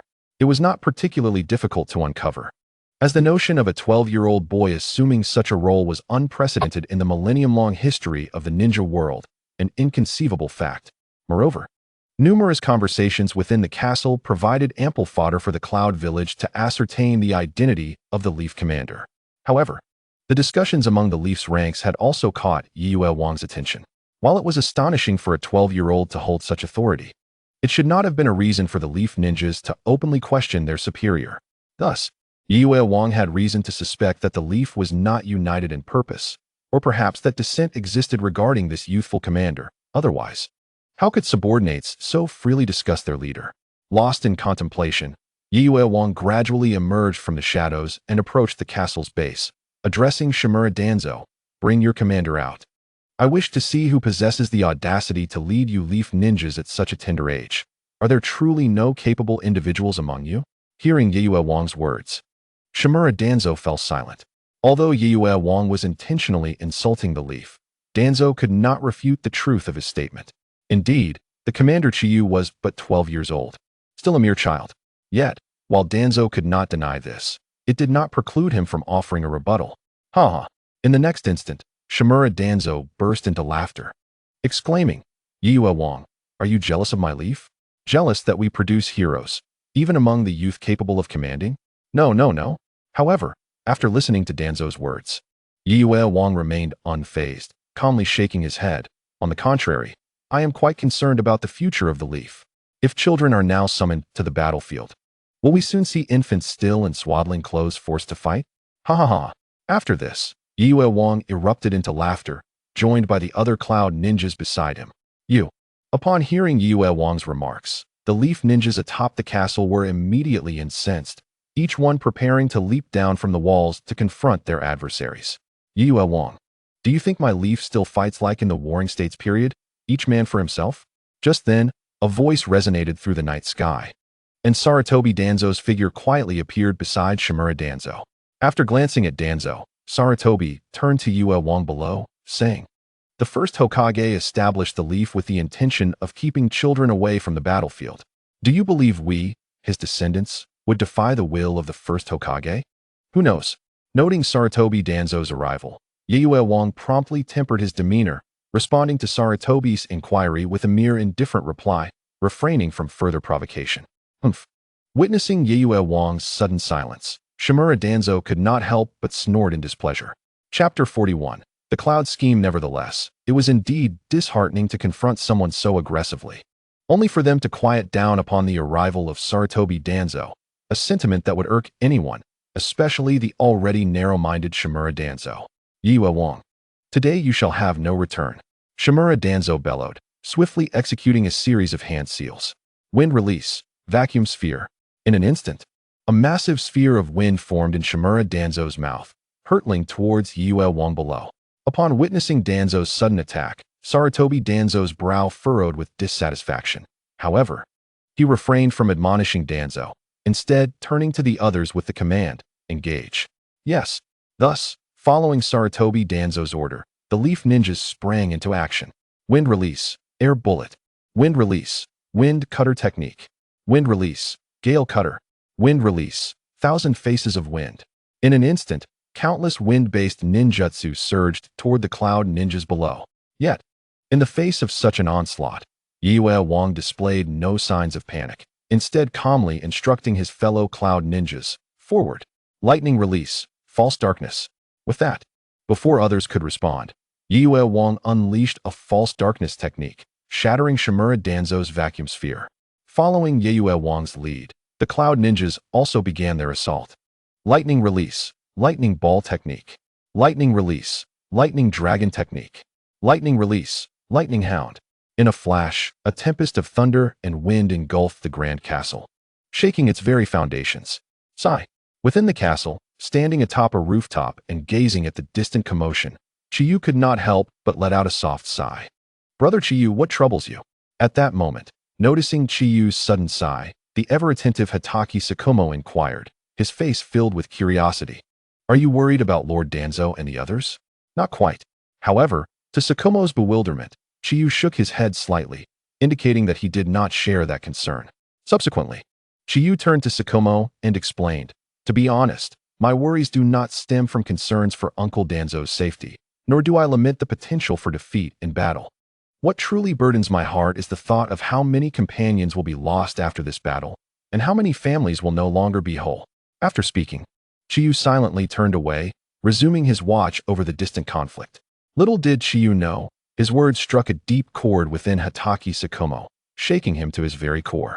It may be the melancholy of a family heir that has prevented Kakashi Tsukumo from contemplating such matters, or perhaps his youth has kept him from pondering them deeply.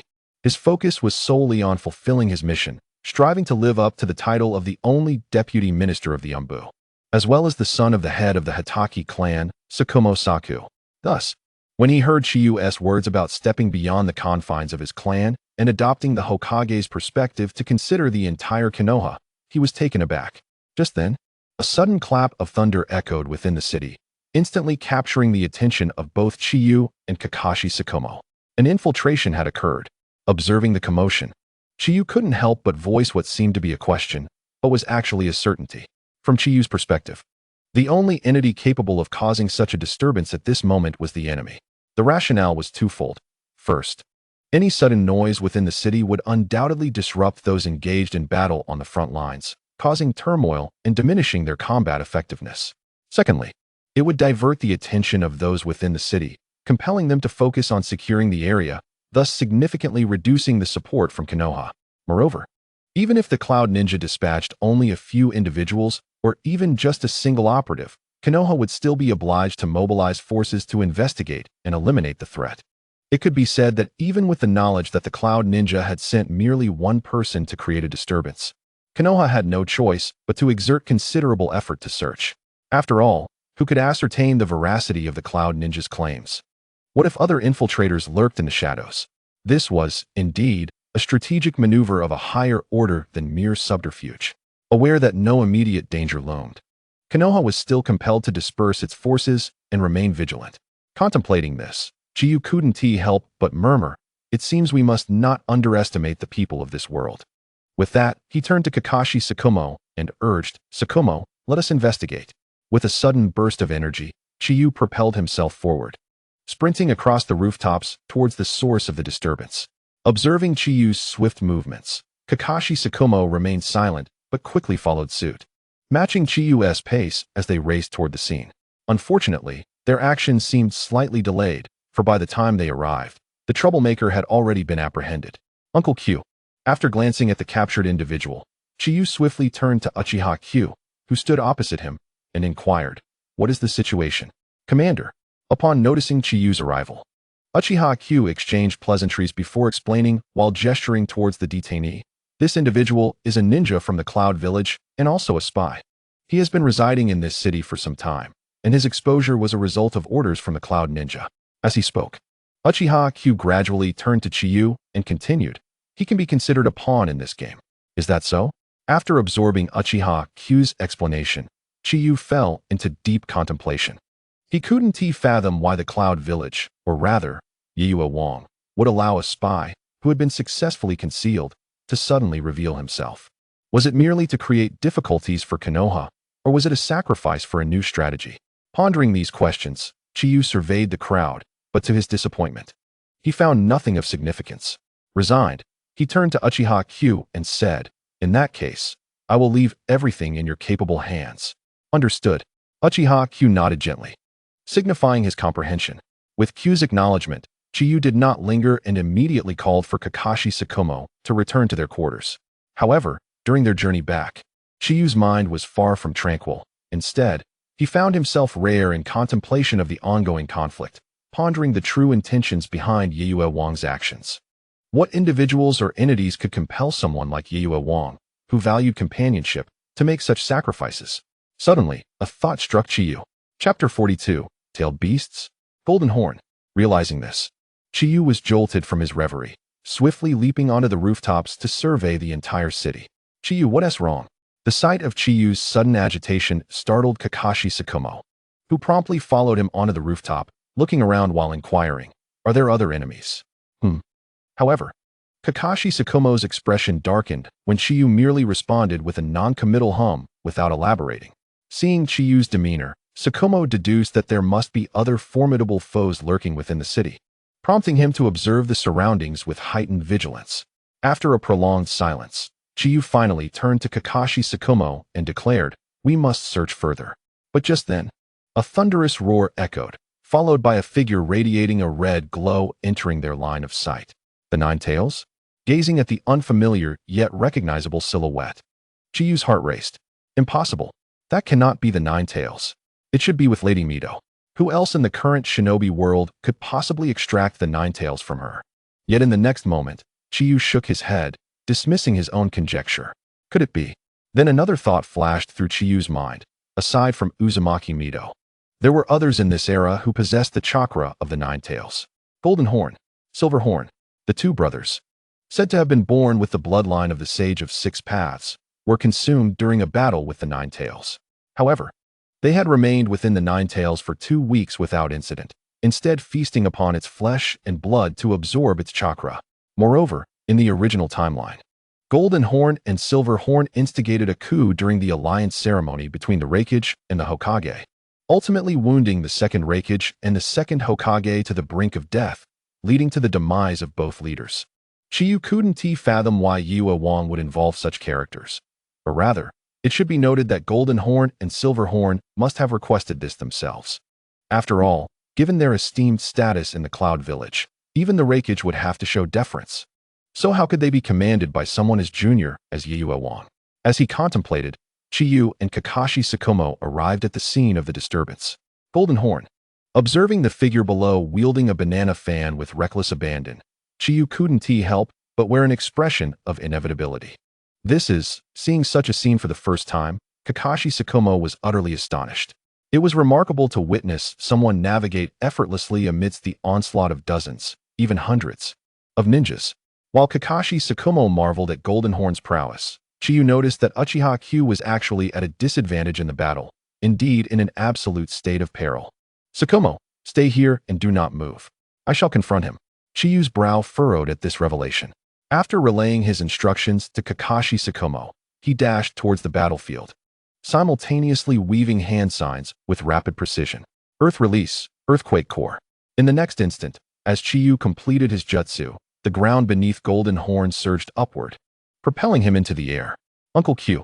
Qiyu swiftly appeared beside Uchiha Q, preempting him with orders. "You've evacuated the others, correct?" As he spoke, Qiyu turned to the now grounded Golden Horn and declared, "Leave him to me." As the words fell, Qiyu suddenly had a thought and turned to Uchiha Q, saying additionally, "Send someone to inform Uncle Hizashi that there are no issues here, and he should focus on dealing with the enemies outside the city." Understood. Although Uchiha Q felt a tremor in his heart at Qinyu's formal command, he did not show any signs of doubt or hesitation. Instead, he promptly dispersed the others around them. Despite some objections regarding Qinyu facing such a formidable foe alone, under Qinyu's authoritative demeanor as the commanding officer, they had no choice but to leave reluctantly. Thus, in the end, Only Qianyu and Jinkaku, wielding the banana fan, remained in this area. Interestingly, it seemed Jinkaku had underestimated the situation, as he had brought only one of the 6 paths tools, the banana fan, which allowed its wielder to unleash ninjutsu of all 5 elemental attributes without regard for personal affinity. It was precisely because Jinkaku had brought only the banana fan that Qianyu dared to confront him alone. After all, when it came to the 5 elemental ninjutsu, Qianyu was confident that even Sarutobi Hizashi would not surpass him. However, Jinkaku, standing opposite Qianyu, was unaware of this. He simply wondered if Konoha had lost its senses by sending a mere child to fight him. Haha. After glancing at Qianyu, Jinkaku suddenly burst into laughter. Has Konoha no one left? They actually sent a little brat to challenge me. To Jinkaku's surprise, no one from Konoha responded to his taunt. Instead, they retreated to the distance, leaving the battlefield to him and the child. Observing this, Jinkaku scrutinized Qianyu closely and curiously asked, "Kid, do you possess some extraordinary skill to dare stand in front of me alone?" Listening to Jinkaku's boastful words, Qianyu replied calmly, "I cannot claim to possess extraordinary skills, but I believe I can withstand you." Ha ha ha. Hearing Qianyu's audacious claim that he could withstand him made Jinkaku laugh in anger. It was the first time he had encountered such an arrogant child. After all, even the Raikage would not dare to claim he could defeat him, especially when wielding a 6 paths tool, which made even the Raikage avoid him. For such a figure, the child before him claimed he could hold his ground. This was the most amusing joke he had ever heard. "Let me see what gives you the confidence to withstand me." With a booming voice, Jinkaku suddenly shouted, then swung the banana fan. Wind release, great void cannon. Instantly, 4 blasts of air surged towards Qianyu. In response, Qianyu swiftly acted. With a flourish of his hands, a ninjutsu quietly took shape. Wind release, wind cutter technique. In an instant, a blade-like gust of wind sliced through Jinkaku's air blasts, causing them to dissipate in midair. Not bad. Seeing Qianyu effortlessly neutralize his attack, Jinkaku was momentarily taken aback, then chuckled lightly. "Let us see if you can withstand this next move." Chapter 43, Danzo's astonishment. With that, Jinkaku began to wield the banana fan once more. Fire release, fire dragon bullet. Wind release, great breakthrough. Combined ninjutsu, flame dragon bullet. In the next moment, a massive, searing fire dragon surged towards Qianyu. As he gazed at the approaching fire dragon, Qianyu exhaled lightly and clasped his hands together. However, this time he did not form the hand seals in a conventional manner, as his speed was not yet remarkable. Thus, his gesture was merely for show. Yet, to those unaware of his true capabilities, it appeared as though his sealing speed had reached an astonishing level. For just a second later, a gigantic water dragon materialized from thin air, meeting the ferocious fire dragon head-on. Water release, water dragon bullet technique. Bang! In an instant, the water dragon collided with the fire dragon. Within moments, a mist generated from the evaporating water enveloped the area for dozens of meters. Outside the mist, witnessing Qianyu's ability to contend at such a level astounded everyone. The onlookers, who had been prepared to rush in for support, gasped in unison. "I didn't expect Lord Qianyu to possess such strength. No wonder the Hokage appointed him as commander." Indeed, it appears that Lord Qianyu's strength is not inferior to that of Lord Hizashi. It was truly astonishing that a child as young as Qianyu had already reached such heights. One could hardly fathom the spectacle he would present upon fully maturing. Perhaps he would rival the first Hokage. In this moment, Qianyu's display of power fundamentally transformed the perceptions of the Konoha ninjas towards him. Previously, they regarded him merely as a talented youth with many extraordinary ideas. It was only after Qianyu had demonstrated his remarkable medical ninjutsu that they had begun to form a preliminary impression of his strength. Yet, medical ninjutsu paled in comparison to the vividness and immediacy of the elemental clash they were witnessing now. Even Uchiha Q, who had harbored some worries about Qianyu, felt entirely reassured. Indeed, while Uchiha Q had followed Qianyu's orders, he had still harbored concerns. Therefore, he had not ventured far, but waited at the outskirts of their battle, ready to assist Qianyu at a moment's notice. However, as he observed the unfolding fight, he found that Qianyu was not in danger. In fact, he seemed to be gaining the upper hand, leaving Uchiha Q bewildered. He could not comprehend how Qianyu, merely 12 years old, possessed such strength. After pondering for a long time without any clarity, Uchiha Q decided to turn away from his thoughts. "Brother Hizashi." Shortly thereafter, Uchiha Q arrived atop the city wall and found Sarutobi Hizashi, who wore a serious expression. Q? Upon hearing Uchiha Q's voice, Sarutobi Hizashi paused, then turned to ask, "What brings you here? How is the situation inside the city? Has it been resolved?" In response, Uchiha Q shook his head slightly. "Not yet." "I see." Hearing that the situation within the city remained unresolved, Sarutobi Hizashi's expression darkened. However, before he could think further, Uchiha Q suddenly shifted his tone. "But Shinyu has managed to completely suppress the opponent, so the city is temporarily safe. Is that so?" Shinyu. Upon hearing Uchiha Q say that Shinyu had held back the enemy, Sarutobi Hizashi finally felt a sense of relief, but then he quickly realized. Did Uchiha Q just say that Shinyu had halted the opponent? In the next moment, Sarutobi Hizashi abruptly turned his head, fixing his gaze on Uchiha Q.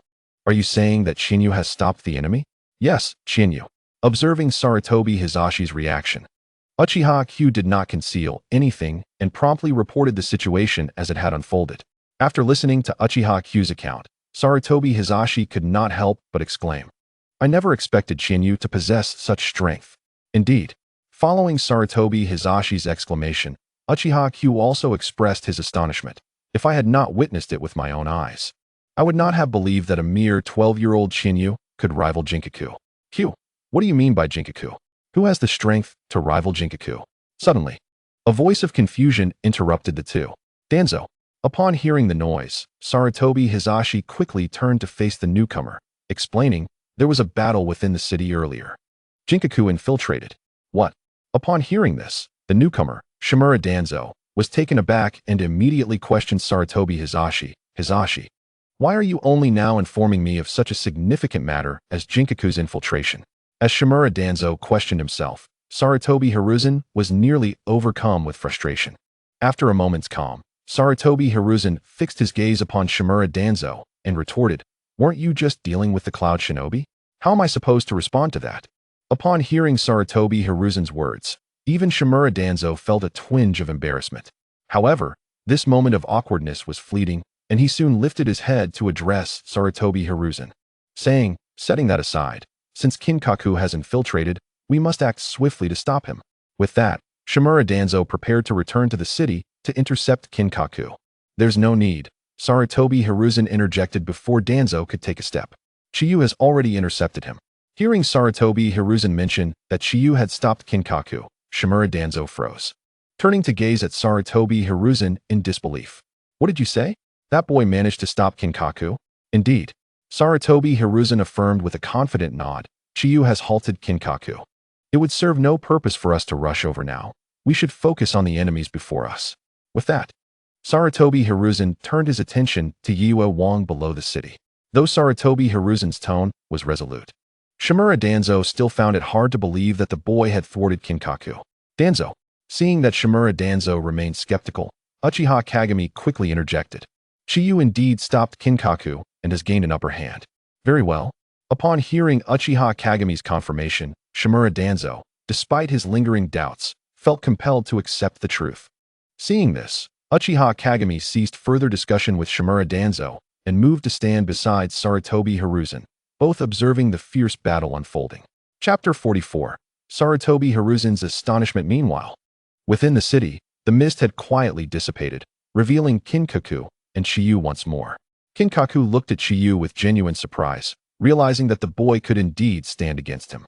Amid his astonishment, Kinkaku inquired, "What is your name, boy?" "Chiyu of Konoha." Chiyu answered, opting not to conceal his identity or fabricate a name, as there was little point given his own stature and power. Thus, he boldly declared, "I am Chiyu of Konoha." Upon hearing Chiyu's introduction, Kinkaku murmured the name to himself, committing it to memory, and then remarked, "Very well, Chiyu of Konoha. I shall remember you. On this day next year, I will carve your name upon your tombstone." Chiyu couldn't help but smirk at Kinkaku's words. It was his first time encountering such bravado in a real setting, eliciting both anger and amusement. Observing that Chiyu showed no fear or trepidation, and even laughed, Kinkaku's brow furrowed in irritation as he demanded, "What are you laughing at, boy?" To Kinkaku's further vexation, Chiyu replied with a smile, "I was merely recalling something amusing." This retort only intensified Kinkaku's fury, as he perceived it as a blatant disregard for his authority. Anger swelled within Kinkaku, and the consequences would be dire. In an instant, Kinkaku swung his right hand, unleashing the fan with tremendous force. Fire release, Fire Dragon Bullet. Water release, Water Dragon Bullet. Earth release, Earth Dragon Bullet. Wind release, Great Breakthrough. Lightning release, False Darkness. In a heartbeat, 5 elemental jutsu coalesced and surged toward Chiyu. Faced with Kinkaku's onslaught of elemental attacks, even Chiyu narrowed his eyes, recognizing the challenge before him. However, rather than surrendering, Chiyu swiftly clasped his hands together, foregoing any display of hand seals, as his speed in that regard had yet to reach such heights. Shadow Clone Technique. In the next moment, 4 clones of Chiyu materialized, and alongside the original, they all joined hands. Water release, Water Dragon Bullet. Fire release, Fire Dragon Bullet. Lightning release, False Darkness. Earth release, Earth Dragon Bullet. Wind release, Wind Cutter. Emulating Kinkaku's 5 elemental jutsu, Chiyu countered with his own, employing the principle of elemental superiority.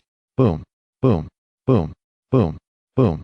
In the following instant, a series of explosive sounds resonated, causing all present, whether spectators, other Konoha shinobi atop the city walls, or the cloud shinobi outside, to momentarily freeze in astonishment.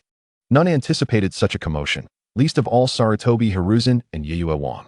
From Sarutobi Hiruzen's perspective, to create such a disturbance would require him to exert his full strength. This implied that if it were indeed Chiyu battling Kinkaku, his current prowess had reached a level that rivaled, if not surpassed, his own.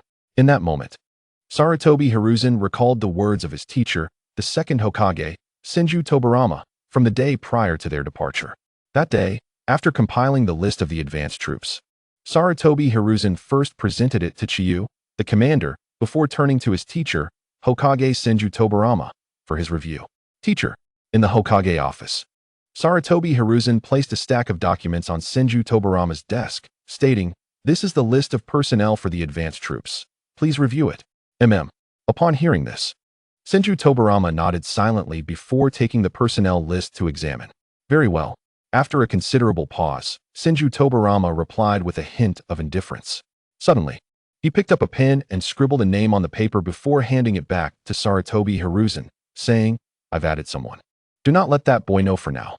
"I understand." As Sarutobi Hiruzen glanced at the name Hitaki Sakomo, he felt a flicker of confusion but chose not to question it further, simply acknowledging the instruction.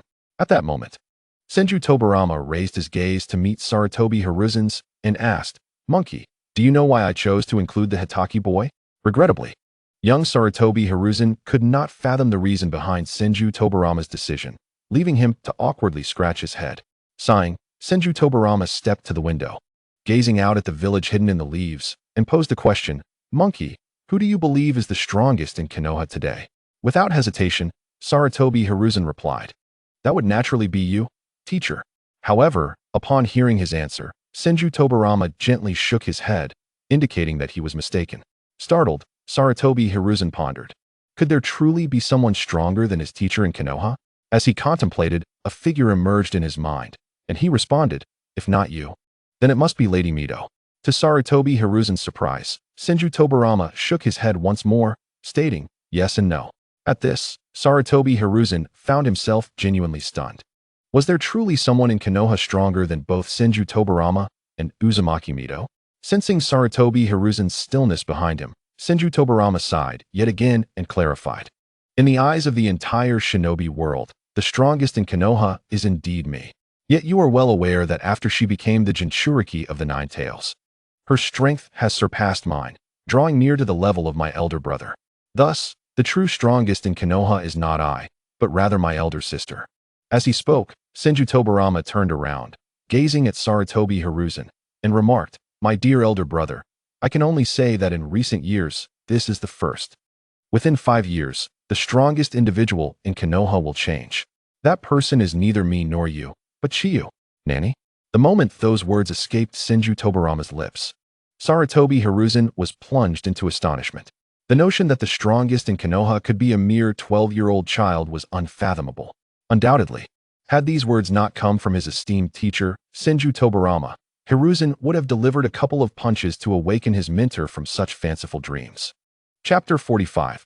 Chiyu versus Kinkaku. Contemplating this, Sarutobi Hiruzen pondered and then turned to Senju Tobarama to inquire, "Teacher, why have you appointed Chiyu as the commander?" In response to Hiruzen's inquiry, Senju Tobarama did not provide a direct answer, but instead stated, "Very well. If there is nothing else, you may return." Very well. Seeing that Senju Tobarama had no intention of elaborating, Hiruzen reluctantly acquiesced and turned to leave the Hokage building. However, unbeknownst to him, as he descended the steps, Senju Tobarama gazed after him from the window, murmuring, "Monkey, how can I openly express my desire for him to take the position of Hokage in your presence? How can I possibly articulate such a sentiment?" Indeed, Senju Tobarama, fully aware of Uchiha's ambitions for the commander's role, had chosen to appoint Chiyu as a means to test his mettle, to discern whether he possessed the qualifications to inherit the Hokage title. He wished to observe how Chiyu would navigate the challenges posed by the Uchiha, Hyuga, and other clans. Similarly, he had arranged for his ally, Hatake Sakumo, to be on the front lines to see if Chiyu would rise to defend his closest friend in peril. Furthermore, he sought to determine whether Chiyu might become intoxicated by the sudden acquisition of power, neglecting the safety of his comrades, and how significant his thirst for authority truly was. All these considerations were what Senju Tobarama wished to uncover. In fact, only by overcoming these trials could one be deemed a worthy Hokage. Otherwise, regardless of how formidable one might be, they would merely become the next Uchiha Madara. As he contemplated this, Senju Tobarama could not help but sigh softly before turning to leave the Hokage building. Upon reflecting, Sarutobi Hiruzen observed the gathered cloud shinobi below and sighed, then called out to Yue Wang. "Yue Wang, you must have heard the commotion just now. Do you believe your schemes can still succeed? Rather than continue this conflict, it may be best to withdraw. I shall not pursue you." Listening to Hiruzen's suggestion, Yue Wang fell silent. He was uncertain whether to comply with Hiruzen's request. His mission was to stall Konoha's main forces to allow Kinkaku to act undetected. However, the current situation indicated that Kinkaku was evidently entangled with something, unable to make a move. This implied that prolonging their engagement with Konoha's main forces would only lead to needless sacrifice. Taking a deep breath, Yue Wang glanced at his injured comrades and shouted to Sarutobi Hiruzen atop the wall, "Agreed. However, you must allow Kinkaku to leave, otherwise you know the consequences."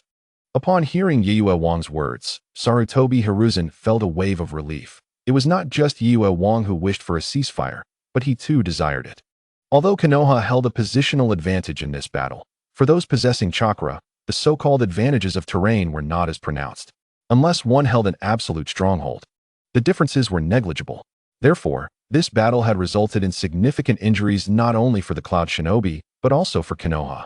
Thus, Hiruzen had sought to leverage the disturbance caused by Chiyu and Kinkaku to reach an agreement with Yue Wang. "Mirror, keep watch here. I shall venture into the city." Hiruzen instructed Uchiha Mirror before turning and making his way inside the city. Meanwhile, within the city, upon witnessing Chiyu effortlessly wield the same 5 elemental ninjutsu as himself, Kinkaku promptly altered his strategy, no longer engaging Chiyu with elemental techniques, but rather opting for close combat. Amidst the ruins and debris, Kinkaku and Chiyu exchanged blows vigorously, landing punches and kicks upon one another. Boom! Kinkaku unleashed a powerful right hook, the sonic boom generated by his swing underscoring the formidable strength behind the punch. Aware of his current limitations, Chiyu refrained from taking the blow directly, opting instead to sidestep at the last moment. However, this did not mean he would forego retaliation. As Kinkaku's fist grazed his ear, Chiyu swiftly struck back, his hand infused with chakra, aiming a blade-like attack at Kinkaku. Ninjutsu, Chakra Scalpel. Indeed, Chiyu's offensive maneuver was the Chakra Scalpel, utilizing its sharpness and precision as his weapon of choice. Bang! Unfortunately, despite Chiyu's quick reflexes, Kinkaku was equally adept. Just as Chiyu's Chakra Scalpel was about to make contact, the fan appeared, blocking his strike. Undeterred, Chiyu swiftly leapt back, fully aware that engaging Kinkaku in close quarters would spell his demise. Thus he made a hasty retreat. Well done. Observing Chiyu's prudence, Kinkaku could not help but commend. "Among those I have encountered, few possess such rational judgment at your age, save for those born in the Warring States period." "Thank you for the compliment," Chiyu replied calmly, choosing not to elaborate further. Influenced by his past life, he had come to understand a vital principle. When action is an option, excessive words should be avoided. The villain often meets their end through verbosity, an undeniable truth. Embracing this principle, Chiyu acted swiftly. Bringing his hands together, he unleashed a signature ninjutsu of Senju Tobarama. Water release, water severing wave. As the water severing wave surged forth, a sharp water blade erupted from Chiyu's mouth, hurtling towards Kinkaku with the intent to cleave him asunder. Roar! Kinkaku, of course, did not remain passive in the face of this assault. Yet, for reasons unknown, he opted against employing ninjutsu. Instead, with a furious roar, he entered a tailed beast transformation. Raising his hand, now encased in the chakra of the nine tails, he unleashed a clawed strike. Bang! In the next instant, accompanied by a thunderous boom, whether it was due to Chiyu's lack of skill or Kinkaku's enhanced strength post-transformation. Senju Tobarama's famed water-severing wave was halted by Kinkaku's beastly claw.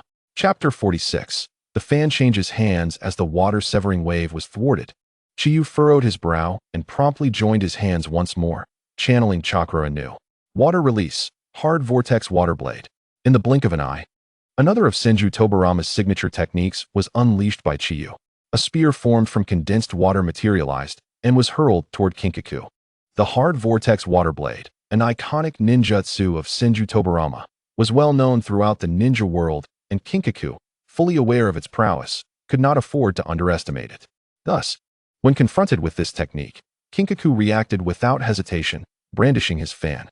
Water release, water dragon bullet. Lightning release, false darkness. In an instant, a water dragon emerged, swiftly followed by a spear of lightning that merged into the water dragon. The combination ninjutsu, storm dragon bullet. Thus, a water dragon imbued with lightning surged directly towards Chinyu's water gun. Bang! The moment the water gun collided with the storm dragon, the area trembled once more.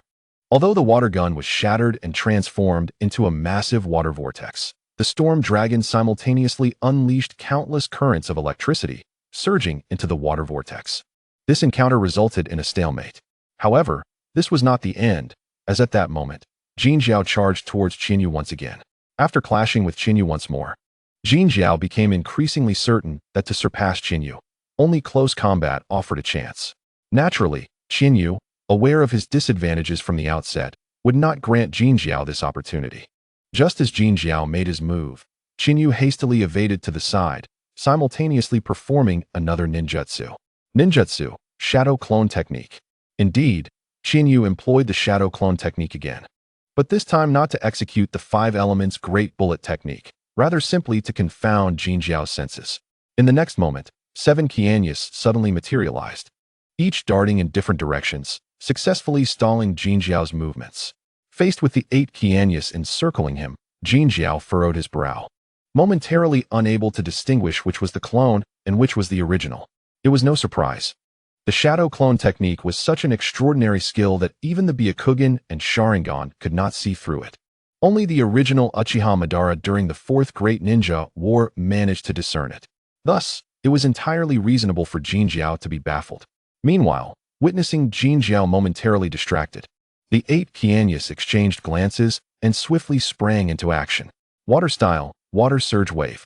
In the next instant, 8 water columns, spiraling like tornadoes, suddenly shot upwards, then spread out like a waterfall, crashing down upon Jin Jiao.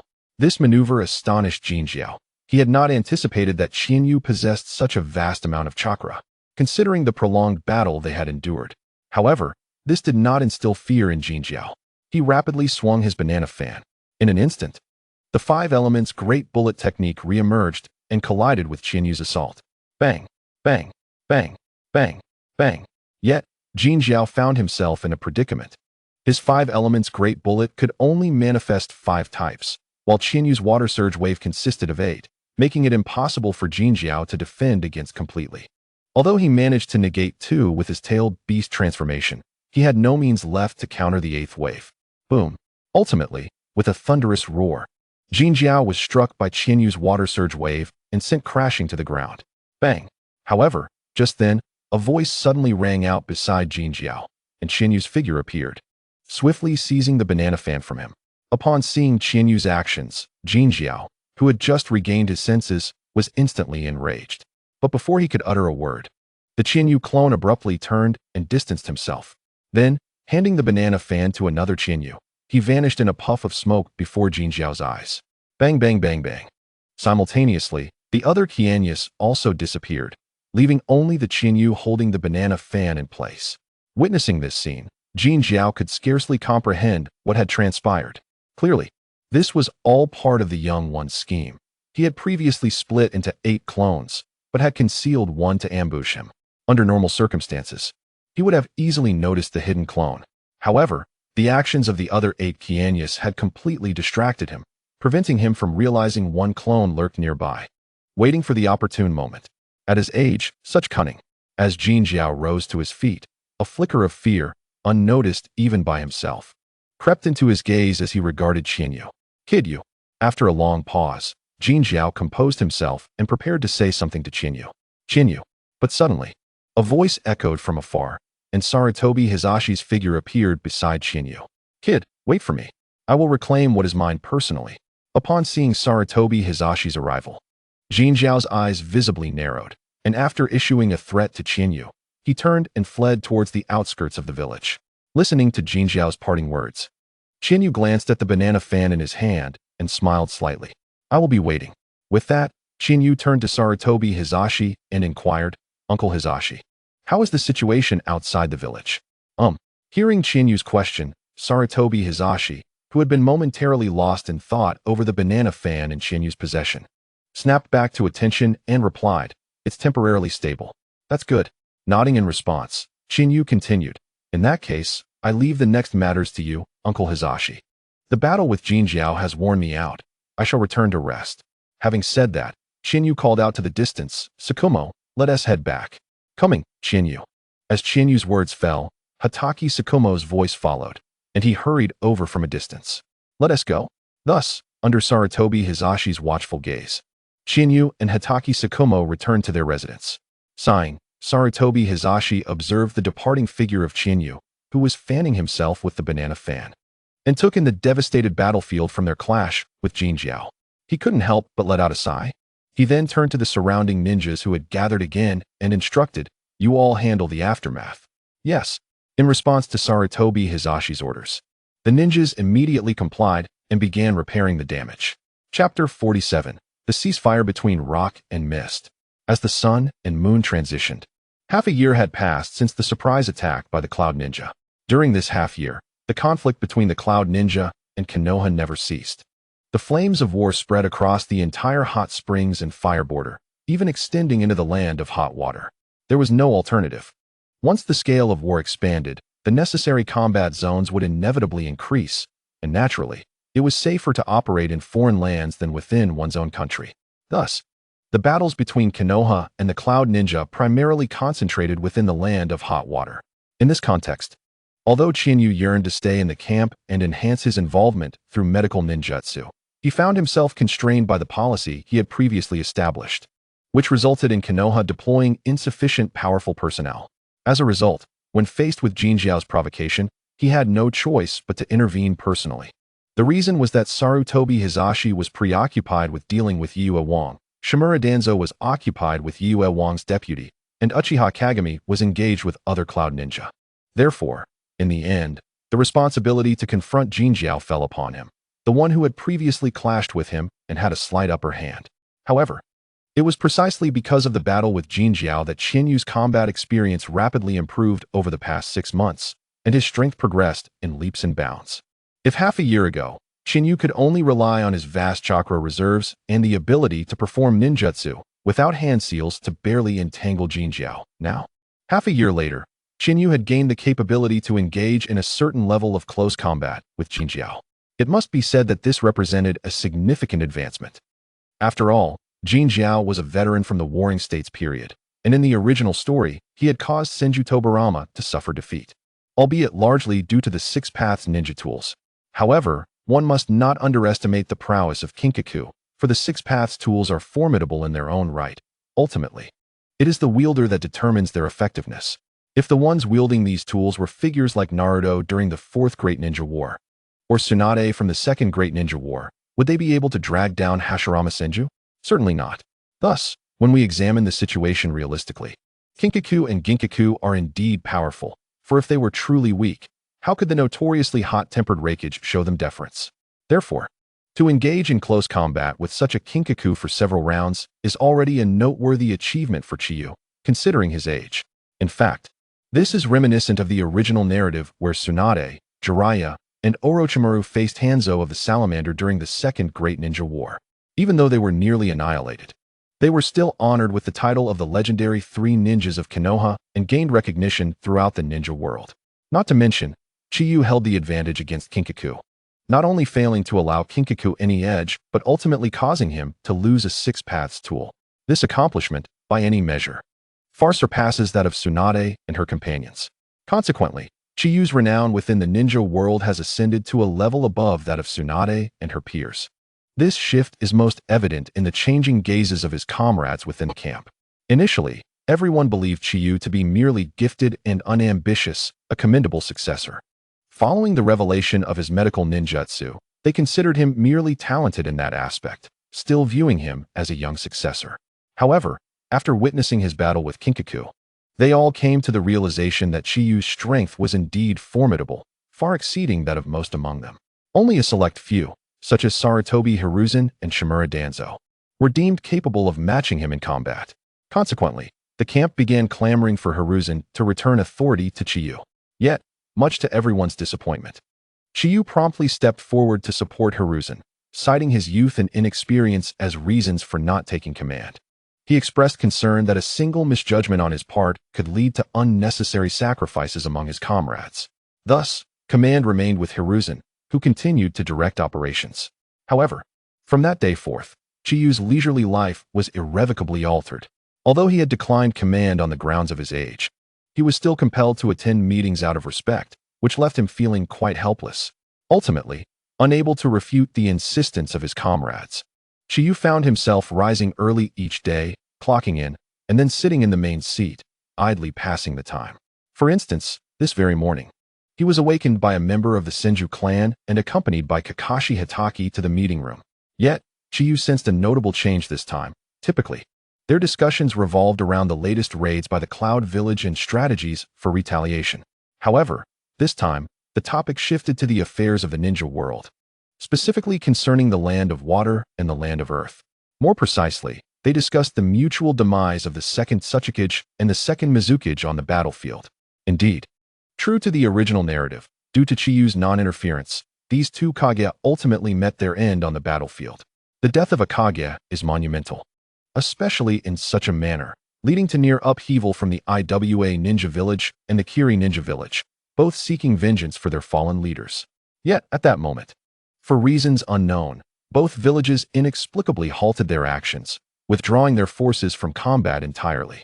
Thus, with the withdrawal of the land of earth and the land of water, the first great ninja war was left with only the conflict between the land of fire and the land of lightning. Sighing at this thought, Chiyu gazed at the animated discussion happening before him. His peculiar demeanor did not go unnoticed, prompting Sarutobi Hiruzen, seated beside him, to inquire, "Commander, is something troubling you? Do you have a suggestion?" As Hiruzen spoke, the attention of everyone in the meeting room shifted toward Chiyu, eagerly awaiting his response. Uncle Hiruzen. Facing the intense scrutiny of the crowd, Chiyu remained undaunted, calmly replying, "I have no particular opinions. I merely recalled something that caused me to sigh." However, he suddenly pivoted his statement, adding, "But since you asked, allow me to share a few words." After surveying the attendees, he continued, "I understand that after 6 months of warfare, many of you are weary of conflict. Thus, upon hearing of the cessation of hostilities between the land of water and the land of earth, it is only natural to react so strongly. Yet, I must emphasize that the war between the land of water and the land of earth is, at its core, a conflict between the second Tsuchikage and the second Mizukage, a matter of pride. Conversely, our struggle with the Cloud Village is one of invasion and defense, fundamentally a contest of interests, which is a significant distinction. In a war of interests, one does not simply cease hostilities without achieving their desired outcomes unless unforeseen circumstances arise." With that, Chiyu abruptly stood, addressing the assembly. "Therefore, I implore you all not to lower your guard and to remain vigilant in facing the Cloud Village's advances." "Yes, Lord Chiyu." Hearing the gravity in Chiyu's words, the attendees were instantly invigorated, responding in unison. Subsequently, The discourse shifted back to previous topics, focusing once more on the movements of the Cloud Village. Observing the return to discussions about the Cloud Village, though Chiyu found it somewhat tedious, he refrained from commenting, recognizing that he had redirected the conversation himself. Ultimately, feeling increasingly bored, Chiyu began to fiddle with a small stone in his hand. Indeed, what he was engaged in was the training of chakra nature transformation. Over the past 6 months, in an effort to alleviate his boredom, Chiyu had undertaken the exploration of chakra nature transformation. To date, due to his ancestral awakening, manipulating chakra had become second nature, allowing him to master the transformations of wind, water, lightning, and fire. Only the earth attribute remained, and upon mastering it, he would fully command the 5 elemental transformations, undoubtedly enhancing his strength further. Similarly, during this period, Kakashi had also completed the transformation of lightning chakra under Chiyu's guidance, resulting in significant progress in his abilities. If Kakashi could only be considered a Chunin 6 months prior, he could now confidently be regarded as a Jonin. A 9-year-old Jonin is a rare occurrence in the history of Konoha. Suddenly, a sharp cracking sound jolted Chiyu from his thoughts, drawing his attention to the stone in his hand, now reduced to fragments. Indeed, altering the properties of a solid proves to be quite challenging, he mused. Meanwhile, noticing Chiyu's predicament, Kakashi quietly inquired, "Chiyu, did you fail again?" "Yes," Chiyu replied with a nod, a hint of resignation in his voice. "Indeed I did. Transforming the earth element into a state as fluid and changeable as water or wind poses a significant challenge." Upon hearing this, Kazuki Shoma, with a puzzled expression, inquired, "Brother Chinyu, why are you so insistent on making earth as agile as wind or water? The very nature of earth is its hardness. Moreover, most earth-based ninjutsu primarily focuses on defense. You have already mastered the transformation of its rigidity. Why pursue flexibility as well?" In response to Shoma's question, Chinyu shook his head slightly and said, "Shoma, as you know from my progress over the past 6 months, I have successfully adjusted the properties of all 4 other elemental attributes, aside from earth, to both solid and dynamic states." As he spoke, Chinyu conjured the elements of wind, fire, water, and lightning in his hands, each continuously morphing. In one moment, the elements were distinctly moving in their natural states. In the next, the wind coalesced into a sphere, slowly forming a small spiral sphere, while lightning solidified into a spear, gently floating in Chinyu's grip. The flowing water transformed into a shimmering water blade, and the searing fire mellowed into a small, touchable orb. Though it was not the first time witnessing such a display, Shoma could not help but marvel at the remarkable control Chinyu exhibited over so many elements simultaneously. "Chinyu, I had no idea your prowess had reached such heights." At that moment, a familiar yet somewhat unfamiliar voice suddenly echoed from outside the conference room, startling everyone present. "Who is it?" The atmosphere shifted as all attendees stood up, assuming defensive postures in preparation for any unforeseen circumstances. "Long time no see, everyone." With everyone's gaze fixed on the entrance, a figure gradually made his way into the conference room. Uncle Satsuki. Upon recognizing the newcomer, Chinyu was taken aback. The individual was none other than Kazuki Satsuki, the head of the Kazuki clan and the current deputy minister of the Umbu. "Father."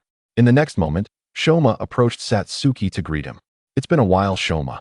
Satsuki responded with a warm smile and then asked, "During this time, have you caused any trouble for your brother Chinyu?" To this, Shoma promptly replied, "No, father." "That's good to hear." Satsuki chuckled with satisfaction, then turned to Chinyu and said, "Chinyu, it's been a long time." "Indeed, Uncle Satsuki." Chinyu stood up to reciprocate the greeting, but then inquired, "What brings you here at this time?" Simultaneously, Sarutobi Hizashi and Shimura Danzo, among others, directed their attention toward Satsuki, curious about the purpose of his visit. "The Hokage sent me to expedite the conclusion of the war," Satsuki revealed without hesitation, addressing their curiosity. The reasoning was straightforward. Senju Tobarama was concerned that after the ceasefire between the water and earth countries, they might exploit the ongoing conflict between Konoha and the Cloud Shinobi to intervene. To prevent such a scenario, Tobarama decided to conclude matters swiftly, believing that nearly a year of conflict was sufficient, as prolonging it could lead to irreparable consequences. Thus, he assigned Satsuki and a contingent of elite Umbu members to the front lines. Indeed, Satsuki was not alone. He had brought a formidable number of elite Umbu operatives to ensure a swift resolution to the conflict. Initially, Tobirama had intended to lead the operation himself, fearing that the front lines lacked sufficient high-level combat power.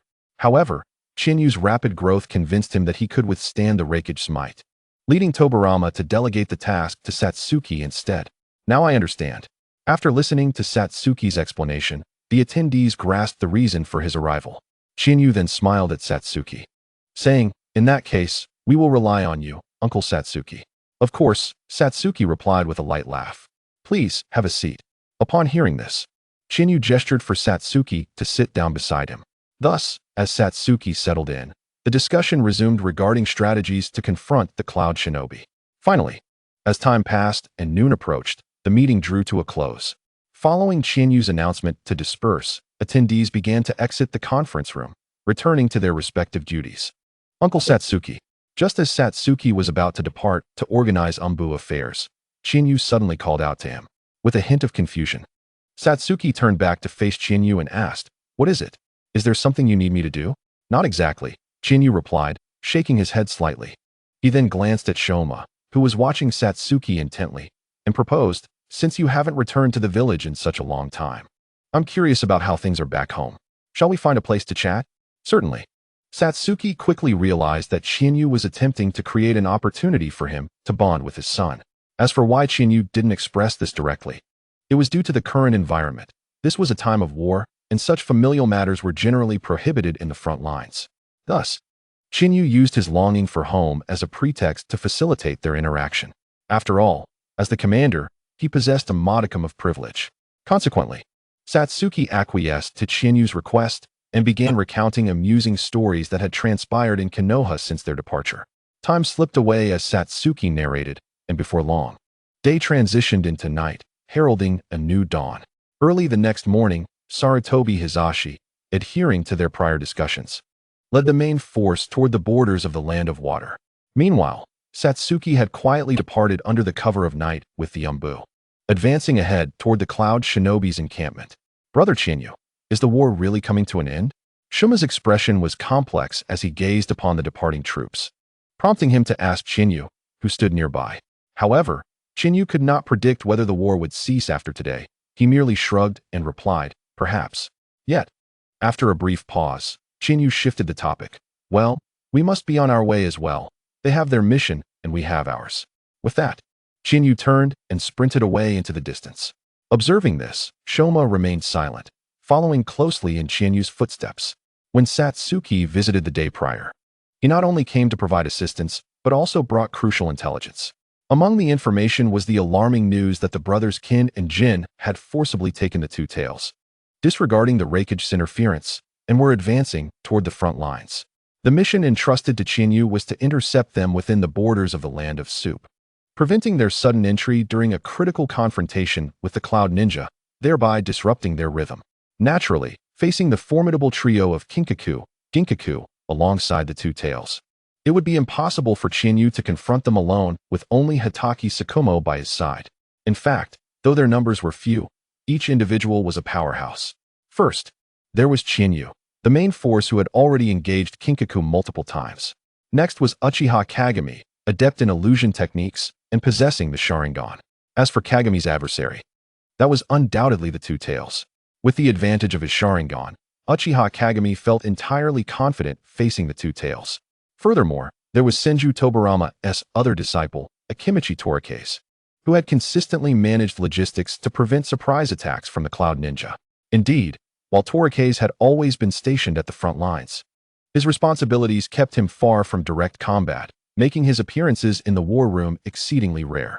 Lastly, a selection of elite ninjas had been chosen, numbering just under 10. Yet each one was formidable. This comprised the entirety of Chinyu's strength to thwart Kinkaku and Ginkaku's forces. After 2 days of relentless travel, Chinyu and his team finally encountered Kinkaku's forces outside a small town. This location was one of the essential routes from the Cloud Village to the battlefield, a mere day's journey from the ongoing conflict. It could be said that had they delayed even slightly, they would have been forced to confront Kinkaku's team directly on the battlefield. At that point, it was uncertain how many comrades would fall victim to Kinkaku's unexpected intrusion. Taking a breath, Shinyu turned to his companions and said, according to the Byakugan's reconnaissance, Kinkaku's forces are just a kilometer ahead. Now, let us finalize our specific plan. He then looked at Uchiha Kagami and stated, Uncle Kagami, your target is the Two-Tails Jinchuriki among Kinkaku's team. With the advantage of your Sharingan, you should be able to intercept him. Understood, Kagami replied with a nod. Shinyu then turned to Akimichi Torikase, saying, Uncle Torikase, I hope you understand that your opponent is not Ginkaku, but rather the temporary commander who will direct the others in battle. However, unlike Uchiha Kagami, Torikase hesitated to accept Shinyu's arrangement. This was not entirely his fault. One could only blame Shinyu's audacity. Initially, during their discussions at the camp, it had been agreed that Shinyu would handle Kinkaku, Uchiha Kagami would face the Two-Tails, and Torikase would confront Ginkaku. Yet, just yesterday, after uncovering Kinkaku's position, Shinyu unexpectedly proposed that he would take on both Kinkaku and Ginkaku single-handedly. After Shinyu made this suggestion, both he and Uchiha Kagami, alongside Hatake Sakumo, urged him not to proceed with such a reckless plan. However, their counsel fell on deaf ears. Shinyu's resolve was unwavering. He even invoked his authority as the commander, mandating that everyone must comply. But why was Shinyu so determined? The reason lay in a piece of intelligence he had obtained yesterday, revealing that Kinkaku and Ginkaku had brought with them the Six Paths tools, the Seven-Star Sword, the Red Gourd, the Golden Rope, and the Amber Purifying Vase. It was this knowledge of facing the Six Paths tools that compelled Shinyu to alter his initial strategy, assigning Akimichi Torikase to lead the others instead of confronting Ginkaku directly. Given the peculiar nature of the Six Paths tools, even Senju Tobarama had suffered defeat against them, making it all the more perilous for Torikase. If he were to face Ginkaku, it would surely end in his swift demise. This was not a reflection of Torikase's strength, but rather his unfamiliarity with the Six Paths tools and his lack of knowledge on how to counter them. Shinyu, on the other hand, was well versed in their functions from his familiarity with the original narrative. He was confident that, with caution, he could at least impede Kinkaku and Ginkaku, if not defeat them outright. After all, he too possessed a Six Paths tool, though for him, its sole utility was to serve as a fan. The reason was simple. The Banyo fan could release ninjutsu of all 5 elemental attributes without regard for the user's chakra nature. But Shinyu was already capable of performing 5 elemental jutsu himself, even more adeptly than the fan could. Contemplating this, Shinyu raised the Banyo fan in his hand and looked toward the still hesitant Torikase, saying, Uncle Torikase, you are aware of the power of this tool. Do you believe you can withstand it? Upon hearing Shinyu's words, Torikase fell silent. Although he had rarely appeared on the battlefield, he had certainly heard rumors about the Banyo fan over the past 6 months.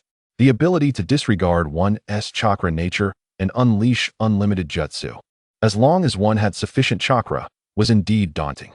To be frank, Torikase lacked confidence in facing such an adversary. Seeing Torikase's silence, Shinyu seized the moment to press on. Moreover, the tools Kinkaku and Ginkaku possess are even more treacherous than the one in my hand. A moment's carelessness could lead to disaster. Finally conceding, Torikase nodded in agreement. Satisfied, Shinyu smiled and then, with a serious expression, surveyed the group before commanding, everyone, proceed according to the plan. Yes, with Shinyu's command, everyone sprang into action. Naturally, the first to act was Shinyu himself. He brandished the Banyo fan and unleashed Wind Release, Great Sickle Weasel Technique. Instantly, a fierce wind surged forth like a colossal blade, sweeping toward Kinkaku's forces, cleaving through stones and ancient trees alike. The force of this attack was substantial, prompting Kinkaku and his team to realize they were under assault.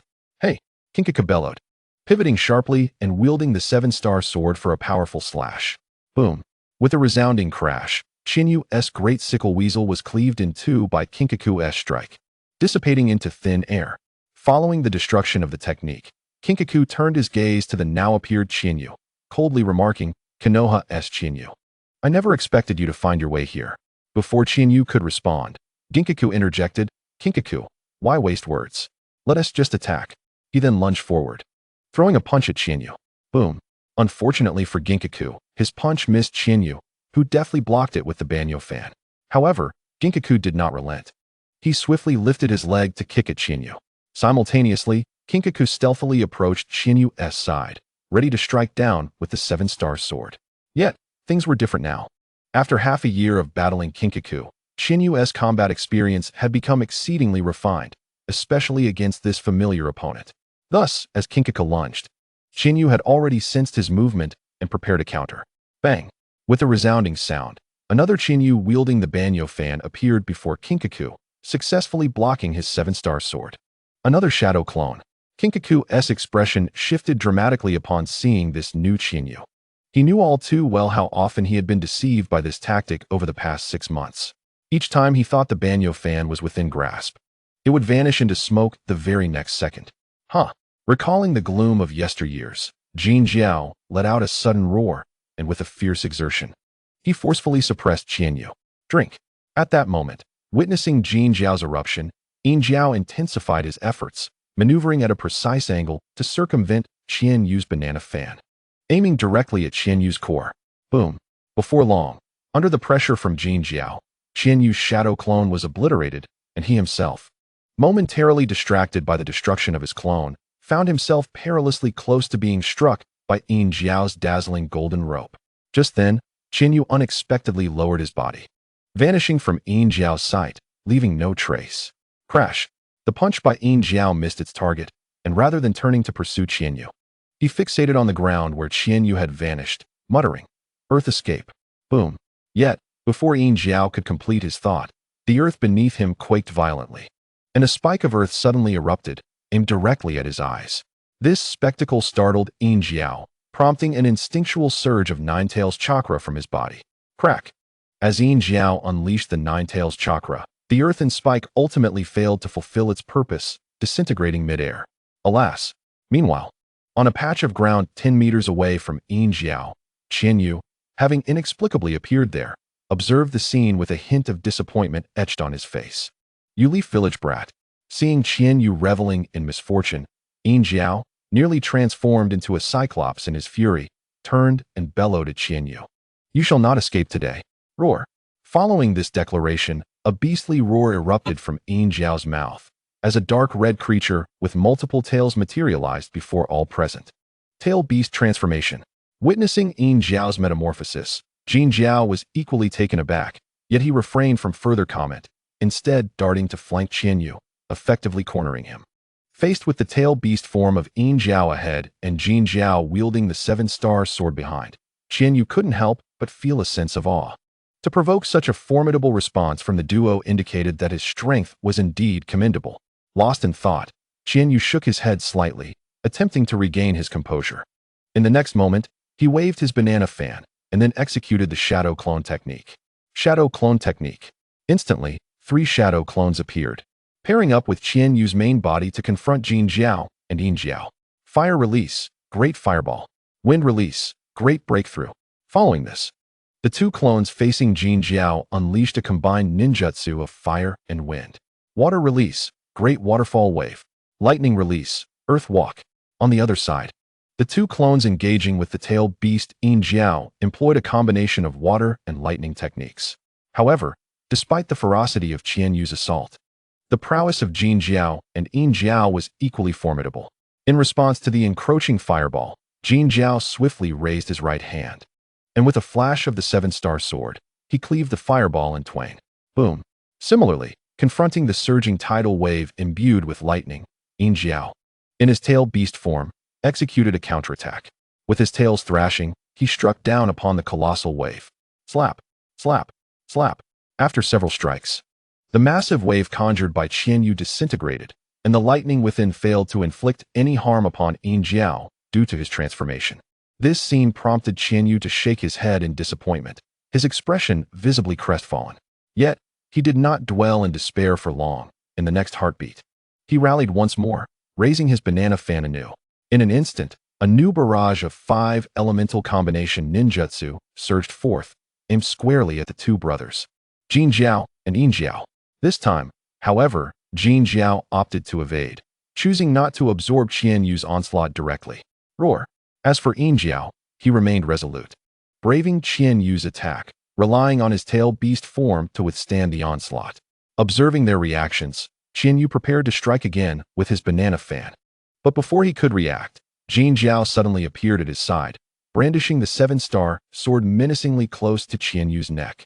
Reacting swiftly to Jin Jiao's surprise assault, Qianyu pivoted the banana fan, intending to intercept the attack. Meow? At that moment, an unexpected sound reached Qianyu's ears, momentarily stunning him. And he failed to evade Jin Jiao's strike. Boom. To Jin Jiao's disappointment, however, his sword had merely severed a shadow clone. How? Frustrated by being outmaneuvered by Qianyu's shadow clones, Jin Jiao finally lost his composure, roaring in fury before following Yin Jiao into tail beast transformation. Faced with both a humanoid tail beast in front and behind him, Qianyu had no time to ponder the mysterious sound and focused intently on the immediate threat. As Qianyu engaged in fierce combat with Jin Jiao and Yin Jiao, a monstrous creature appeared before Uchiha Kagami and the others. A large cat encircled in blue flames. Nibi. The earlier beastly roar had emanated from Nibi, and upon its arrival, Akimichi Torafu abandoned his previous companions to join Uchiha Kagami's side. Is this a tail beast? Gazing upon Nibi's form, Uchiha Kagami and Akimichi Torafu found themselves enveloped in astonishment. Their shock was understandable, although they had heard many tales of tail beasts from their elders. They had never laid eyes on one themselves. While Jin Jiao's transformation during his battle with Qianyu was indeed imposing, it was still not a true tail beast, leading to a psychological disparity. Hence, Uchiha Kagami and Akimichi Torafu were left in awe of Nibi's presence. However, Nibi was indifferent to their astonishment. All it felt was an overwhelming anger that required release. Meow?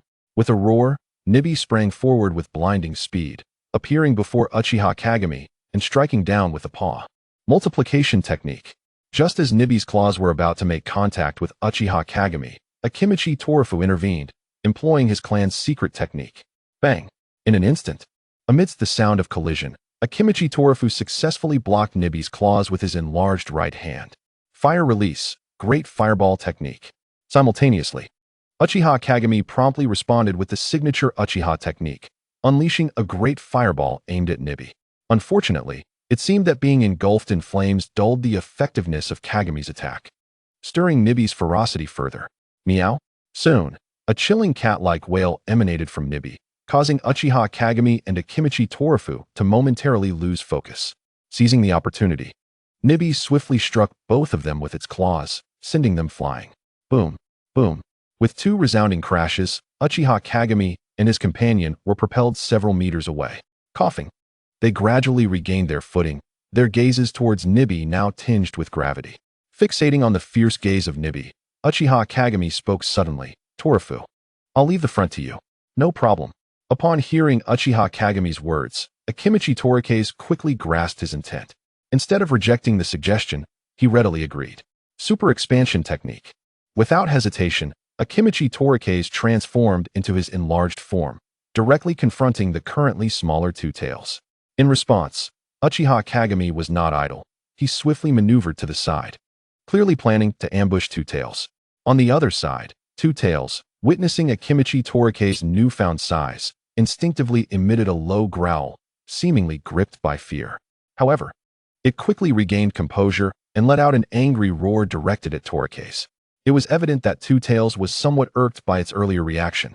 Being one of the 9 great-tailed beasts, a favored creature of the Sage of Six Paths, it felt both ashamed and furious to show a hint of trepidation towards a mere human. With a defiant roar, Two Tails charged towards the towering Akimichi Torake. In a flash, Two Tails had darted in front of Torake, its claws descending upon his chest. The sound of tearing flesh echoed as marks were left on Torake's torso. Yet perhaps due to his resilient physique, he did not bleed excessively. Nevertheless, the pallor of his face revealed the toll of that strike. It was evident that he did not take the hit lightly. Despite his discomfort, Akimichi Torake did not relent. He clenched his fist and struck back at Two Tails. Unfortunately, his punch landed nowhere near the target. After all, Two Tails was a cat, and its reflexes were incredibly swift, making it nearly impossible for the somewhat slower-moving Torake to land a hit. However, Torake was not disheartened, for at that moment, the concealed Uchiha Kagami made his move. Water style, Water Dragon Bullet. Just as Two Tails evaded Torake's fist, Uchiha Kagami launched a Water Dragon Bullet at it. As the roaring Water Dragon approached, Two Tails, unable to find solid footing, instinctively turned its head and unleashed a fireball in retaliation. The moment the water dragon collided with the fireball, a violent explosion occurred, dissipating both attacks. This scene sent a jolt of concern through Uchiha Kagami. His water dragon bullet had been charged with considerable effort, yet it was easily extinguished by Two-Tail's spontaneous fireball. The disparity in chakra levels was clear, despite Kagami's preparation. Two-Tail's possessed a vast reservoir of chakra, and its flames were not to be trifled with. However, during this brief pause, Akimichi Torikase seized the opportunity to launch his own assault. Ninjutsu, Meatball Tank. In an astonishing display, Torikase transformed into a colossal, rapidly spinning sphere and barreled toward Two-Tail's. Seeing this, Two-Tail's emitted a low growl and leapt aside. Yet, to its surprise, Torikase's sphere exhibited a tracking ability, following its movements. With an enraged roar, Two-Tail's found itself being toyed with for the first time. After dodging the spinning sphere once more, it faced the oncoming attack head-on, opening its mouth wide. Suddenly, a dark sphere materialized, growing larger as chakra coalesced within it. The air in the vicinity grew tense, causing distant combatants, Qianyu and the twin brothers, to pause instinctively. Tailed Beastball. Witnessing the ominous sphere forming in Two-Tail's mouth, Qianyu's expression shifted to one of grave concern. Without hesitation, he turned towards Two-Tail's, abandoning the conflict with the twin brothers. Yet, just as he took a step forward, an explosion erupted before him, forcing him to retreat. Glaring at the crater left in the ground, Qianyu's expression darkened as he turned to face the source of the attack, Jin Jiao, who had just lowered his hands. Clearly, that recent assault had come from Jin Jiao, intended to prevent Qianyu from aiding his allies. Taking a deep breath, Qianyu fixed a cold stare on Jin Jiao. You better hope my comrades can withstand Two-Tail's. Otherwise, I assure you, your future will not be pleasant. Upon hearing this, Jin Jiao felt an unbidden chill, reminiscent of facing death for the first time over 30 years ago, terrifying yet intoxicating. Suddenly, he burst into laughter. Come on, boy, Jin Jiao shouted, ignoring his brother's bewilderment as he charged at Qianyu. In the next instant, his chakra-formed tail swung towards Qianyu with explosive force. Without hesitation, Yin Jiao followed suit, launching his own tail at Qianyu. Faced with the onslaught, Qianyu had no time to deliberate and rapidly fanned his pannier fan. Fire style, great fire extinguishing technique. Wind style, pressure damage. Water style, water severing wave. Lightning style, thunder wave. Earth style, earth flow wall. In an instant, Qianyu unleashed a barrage of elemental techniques to counter the twin brothers' attacks. The ensuing clash produced a series of violent explosions. But Qianyu had anticipated this and incorporated a defensive jutsu into his offensive. Seizing the moment while Jin Jiao and Yin Jiao were momentarily stunned by the backlash, Qianyu dashed towards Uchiha Kagami and Akimichi Torikase, who were engaged with Two-Tail's. Kagami uncle, Torikase's uncle. Arriving at their side, Qianyu frowned at their condition. Both were in dire straits. Kagami's attire lay in tatters, his body marred with numerous minor wounds, while Torikase had reverted from his enlarged form. Blood streaming from his arms, evidence of enduring Two-Tail's tailed beast ball. Sighing at their plight, Qianyu summoned 2 shadow clones to begin healing them while he turned his attention to the 3 beasts, the tailed beasts Jin Jiao, Yin Jiao, and Two-Tail's. As he surveyed the 3 formidable opponents and glanced at his struggling allies fending off the Cloud Ninjas, Qianyu's expression grew increasingly grave. Perhaps he should have avoided a direct confrontation with Jin Jiao's team from the beginning. Otherwise, they would not find themselves in such a predicament now. Sighing, Qianyu couldn't help but exhale deeply, then moved his right hand, wielding the banana fan. Fire release, head hardship. Wind release, pressure harm. In an instant, another combination of wind and fire ninjutsu was unleashed, aimed directly at the 3 beasts across from him, Jin Jiao and Yin Jiao. However, Jin Jiao and Yin Jiao showed no immediate reaction, while the Two-Tail's hastily retreated to the side, gradually distancing itself. Clearly, after witnessing the recent battle between Qiu Dao and Uchiha Q, it had vented some of its pent-up frustration. At this moment, it seemed to wish to escape while Qianyu engaged Jin Jiao and the others in combat. As for why the Two-Tail's chose not to continue fighting, it was fundamentally because it did not have a penchant for battle, and having observed Qianyu's confrontation with Jin Jiao and Yin Jiao, it was not inclined to provoke such formidable opponents. Furthermore, the 9-Tails chakra emanating from Jin Jiao and Yin Jiao made it even less eager to engage. Thus, The two tails sought to slip away amidst the chaos. However, upon seeing the two tails flee, Yin Jiao couldn't help but curse. Jin Jiao, you deal with that brat. I'll go intercept the two tails. After a brief exchange with Jin Jiao, he dashed after the two tails. This left only the two old adversaries facing each other. Observing Yin Jiao's departure and the approaching inferno, Jin Jiao wished to voice his frustrations but realized the time was not right. After the momentary pause, he knew he could no longer summon his tails for defense. Ultimately, he let out a fierce shout, channeling all his energy to envelop himself in Nine Tails Chakra. Boom. In the next instant, as Jin Jiao released his chakra, Qin Yu's flames crashed into him with tremendous force, causing even the fully armed Jin Jiao to stagger back several steps. However, while retreating, Jin Jiao simultaneously maneuvered his tails toward Qin Yu. Gazing at the suddenly enlarged tails charging toward him, Qin Yu furrowed his brow, then stepped forward, raising his banana fan once more to execute another ninjutsu. Water release, great waterfall wave.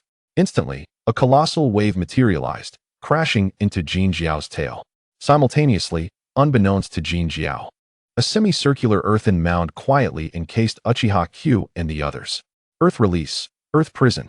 Indeed, this was the Earth release barrier, originally designed to trap foes, but now repurposed by Qin Yu as a defensive mechanism to shield Uchiha Q and the others.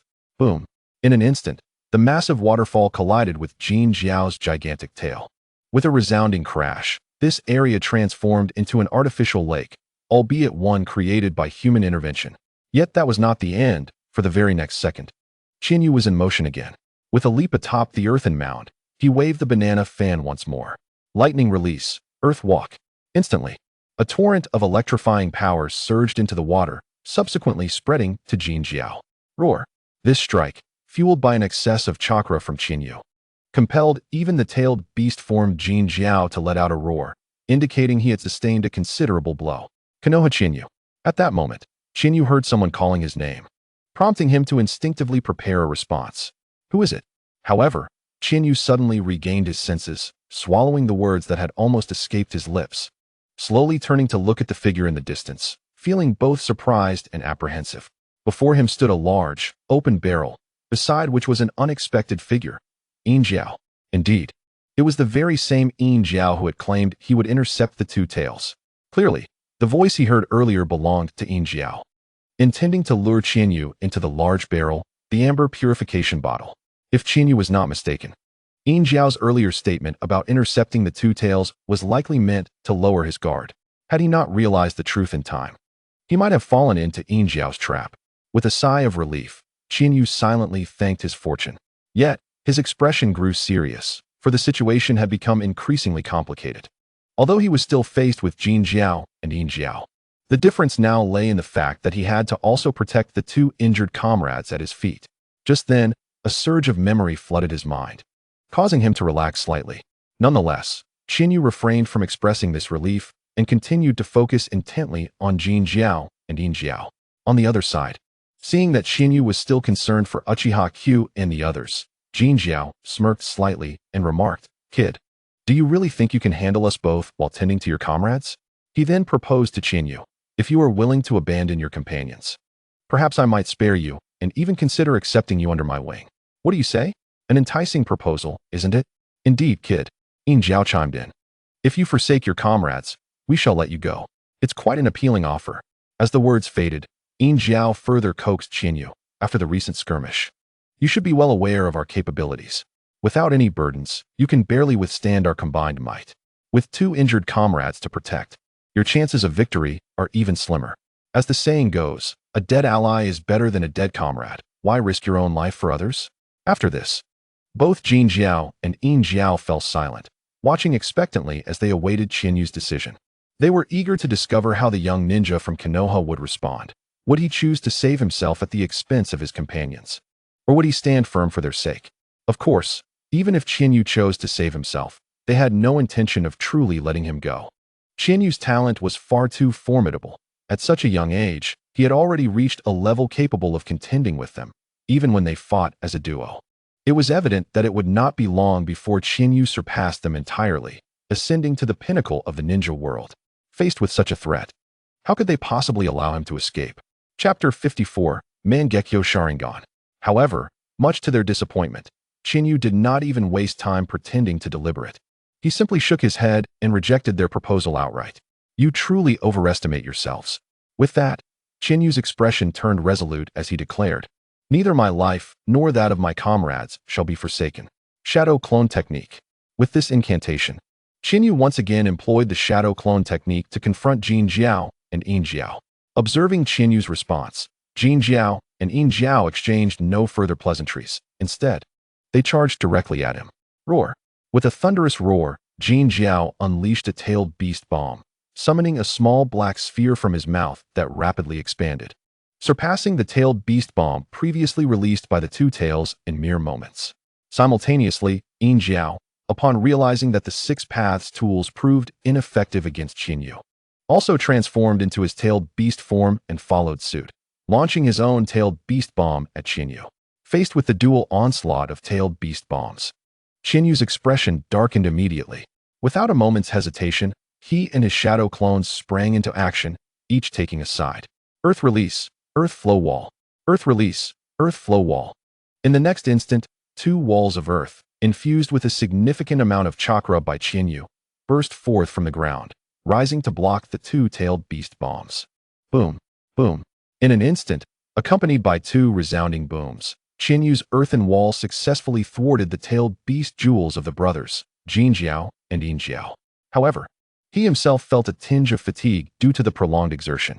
Yet, this weariness was not physical but rather psychological. It is important to note that in his past life, such intense and perilous battles were merely figments of his imagination. Although, after half a year of encounters with Jin Jiao, Chinyu had somewhat adapted to the rules of this world, he remained surprisingly calm back then. This was largely because he had the presence of other Konoha ninjas, like Sarutobi Hizashi by his side.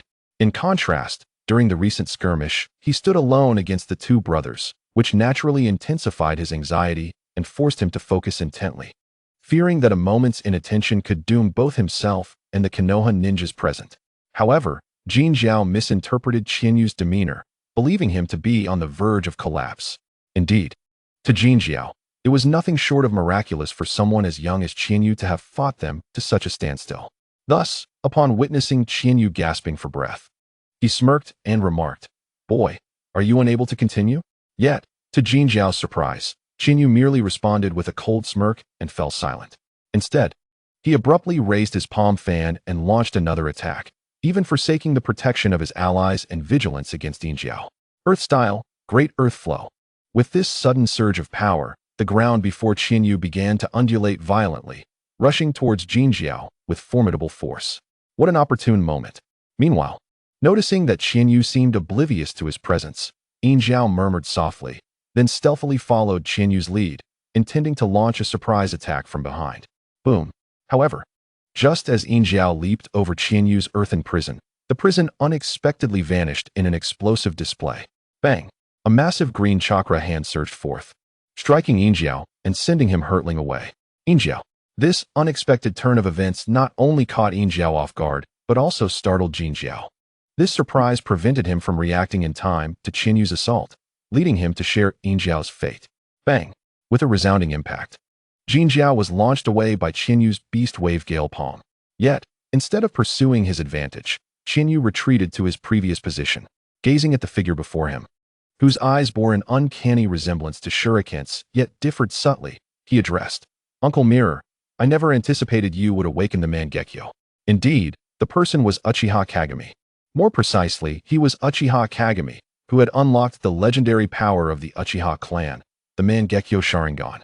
The green chakra hand that had just emerged was none other than the ultimate ocular technique of the Mangekyo Sharingan, Susanoo.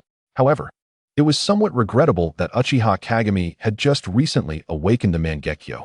Thus his Susanoo was only able to manifest in its energy form. But that was sufficient.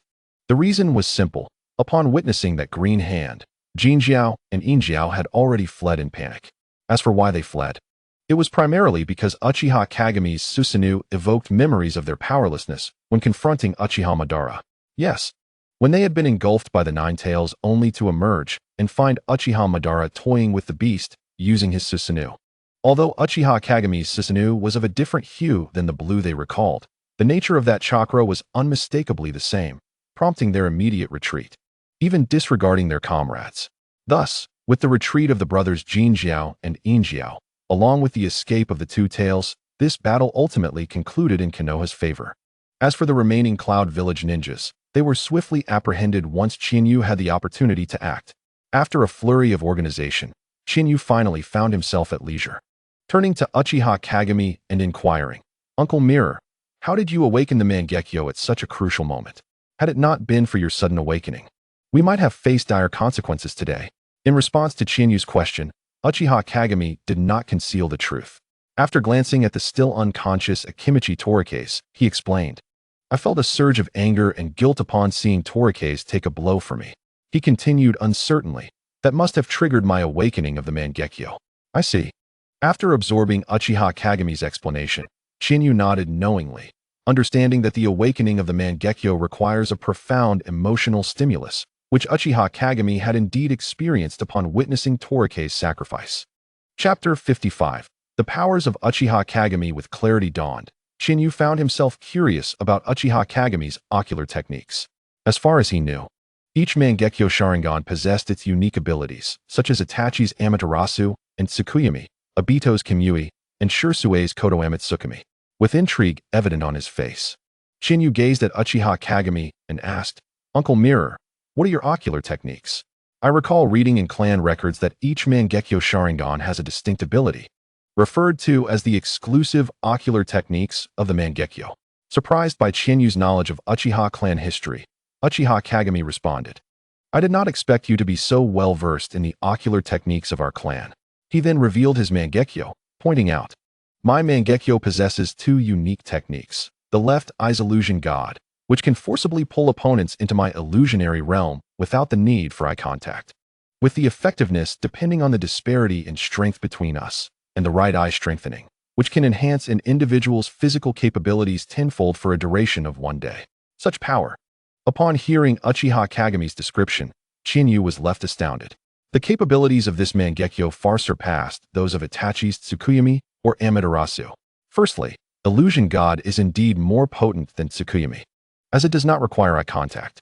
Secondly, strengthening. If applied to Might Guide during the Fourth Great Ninja War, the results would be.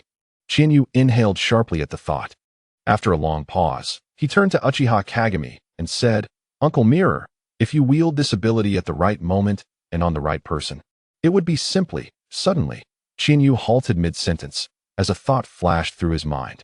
If he recalled correctly, frequent use of the Mangekyo incurs irreversible damage to the body, including but not limited to blindness and frailty. Just like in the original work, Uchiha Itachi suffered severe physical deterioration due to the frequent use of his Mangekyo Sharingan, leading him to the brink of blindness and a frail state. It is no wonder that during his battle with the second pillar, he was incessantly coughing up blood. This realization led Qianyu to hesitate, contemplating whether he should allow Uchiha Kagami to utilize the capabilities of the Mangekyo Sharingan. As for Kagami's recent display of Susanoo to repel Kinkaku and his allies, that detail momentarily eluded Qianyu, or perhaps it was simply that his shadow clone had overlooked it. Surprisingly, in contrast to Chiyu's concerns, Uchiha Kagami smiled slightly and assured him, "No problem. When you fight Kinkaku again, I will surely deploy my abilities at the right moment." Upon hearing Kagami's words, Qianyu fell silent. He could not believe that Kagami was unaware of the consequences of overusing the Mangekyo, especially since this was not the distant past of the Warring States period, but merely 15 or 16 years since the previous wielder, Uchiha Madara, had departed, whom Kagami had witnessed firsthand. He was undoubtedly well aware of the drawbacks of the Mangekyo Sharingan, yet he accepted Chiyu's unspoken request without any hesitation. This only affirmed his status as the only Uchiha recognized by Senju Tobarama at this stage. "All right. In that case, I will rely on you, Uncle Kagami," Chiyu replied, as refusing at this moment would have been an insult to Kagami's resolve. As Chiyu did not decline, Kagami chuckled lightly, displaying his satisfaction with Chiyu's attitude. "Very well, Uncle Kagami." In response to Kagami's smile, Chiyu slightly shook his head and turned to say, "Since we have successfully repelled Kinkaku's forces, it is time for us to return to the front lines and regroup with Uncle Hizashi and the others." Indeed, upon hearing Chiyu's words, Kagami pondered for a moment and concurred, since Kinkaku's forces had retreated, staying here held no further purpose. Thus, they would return to the front lines to join the main group. After tidying up, they set off. In the blink of an eye, dawn broke, heralding a new day. Chiyu and Uchiha Kagami, along with others, awoke from their camp at the Konoha front and headed towards the command center. In truth, they had returned to the camp in the early hours, but due to the late hour and the recent fierce battle, Chiyu had only briefly informed Sarutobi Hizashi of critical matters, such as the escape of the Two Tails and the retreat of Kinkaku, before taking a rest.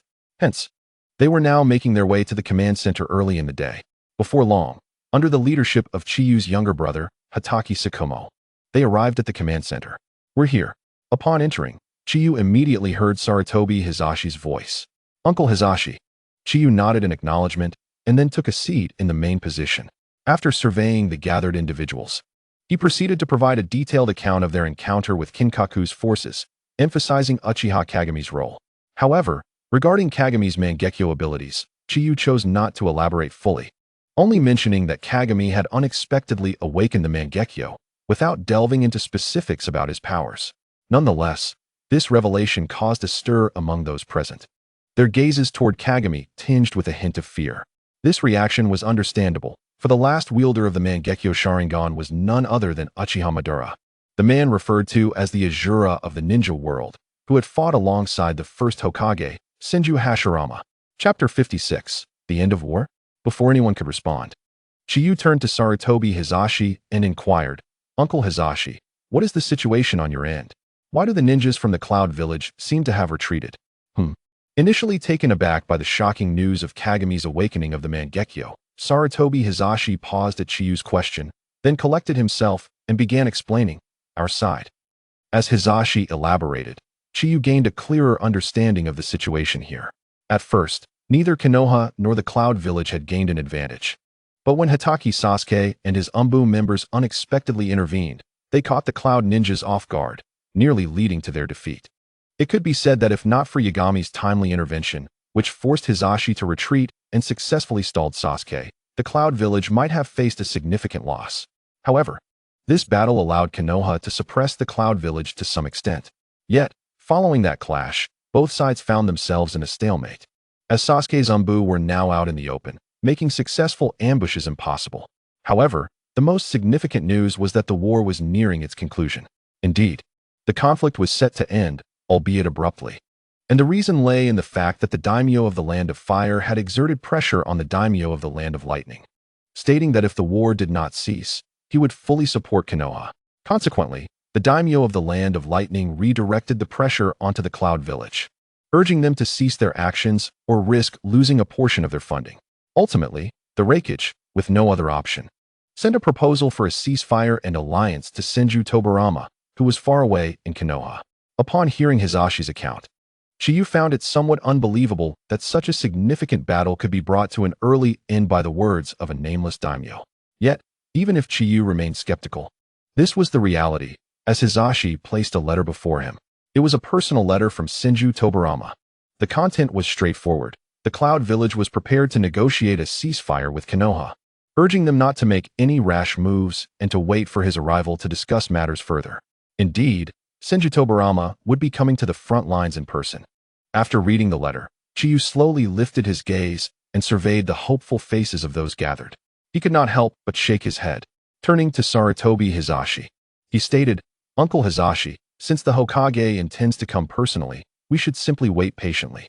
Indeed, hearing Chiyu's words, Hizashi nodded in agreement. Currently, the ninjas of the Cloud Village have retreated to the borders of the Land of Water and the Land of Lightning under Yagami's leadership, effectively exiting the battlefield. We just need to await the arrival of our leader. Once he negotiates with the Cloud Village, the war will be entirely over. Yes, seeing Hizashi affirm his words, Chiyu quietly nodded and then addressed the gathered individuals, proclaiming, "Everyone, you have all heard the news. The war is about to conclude. As long as we await the arrival of the Hokage and the signing of the ceasefire with the Reikage, this battle will reach a perfect resolution." However, as Chiyu spoke, the initially joyous atmosphere among the crowd shifted, tense at the impending however in his statement.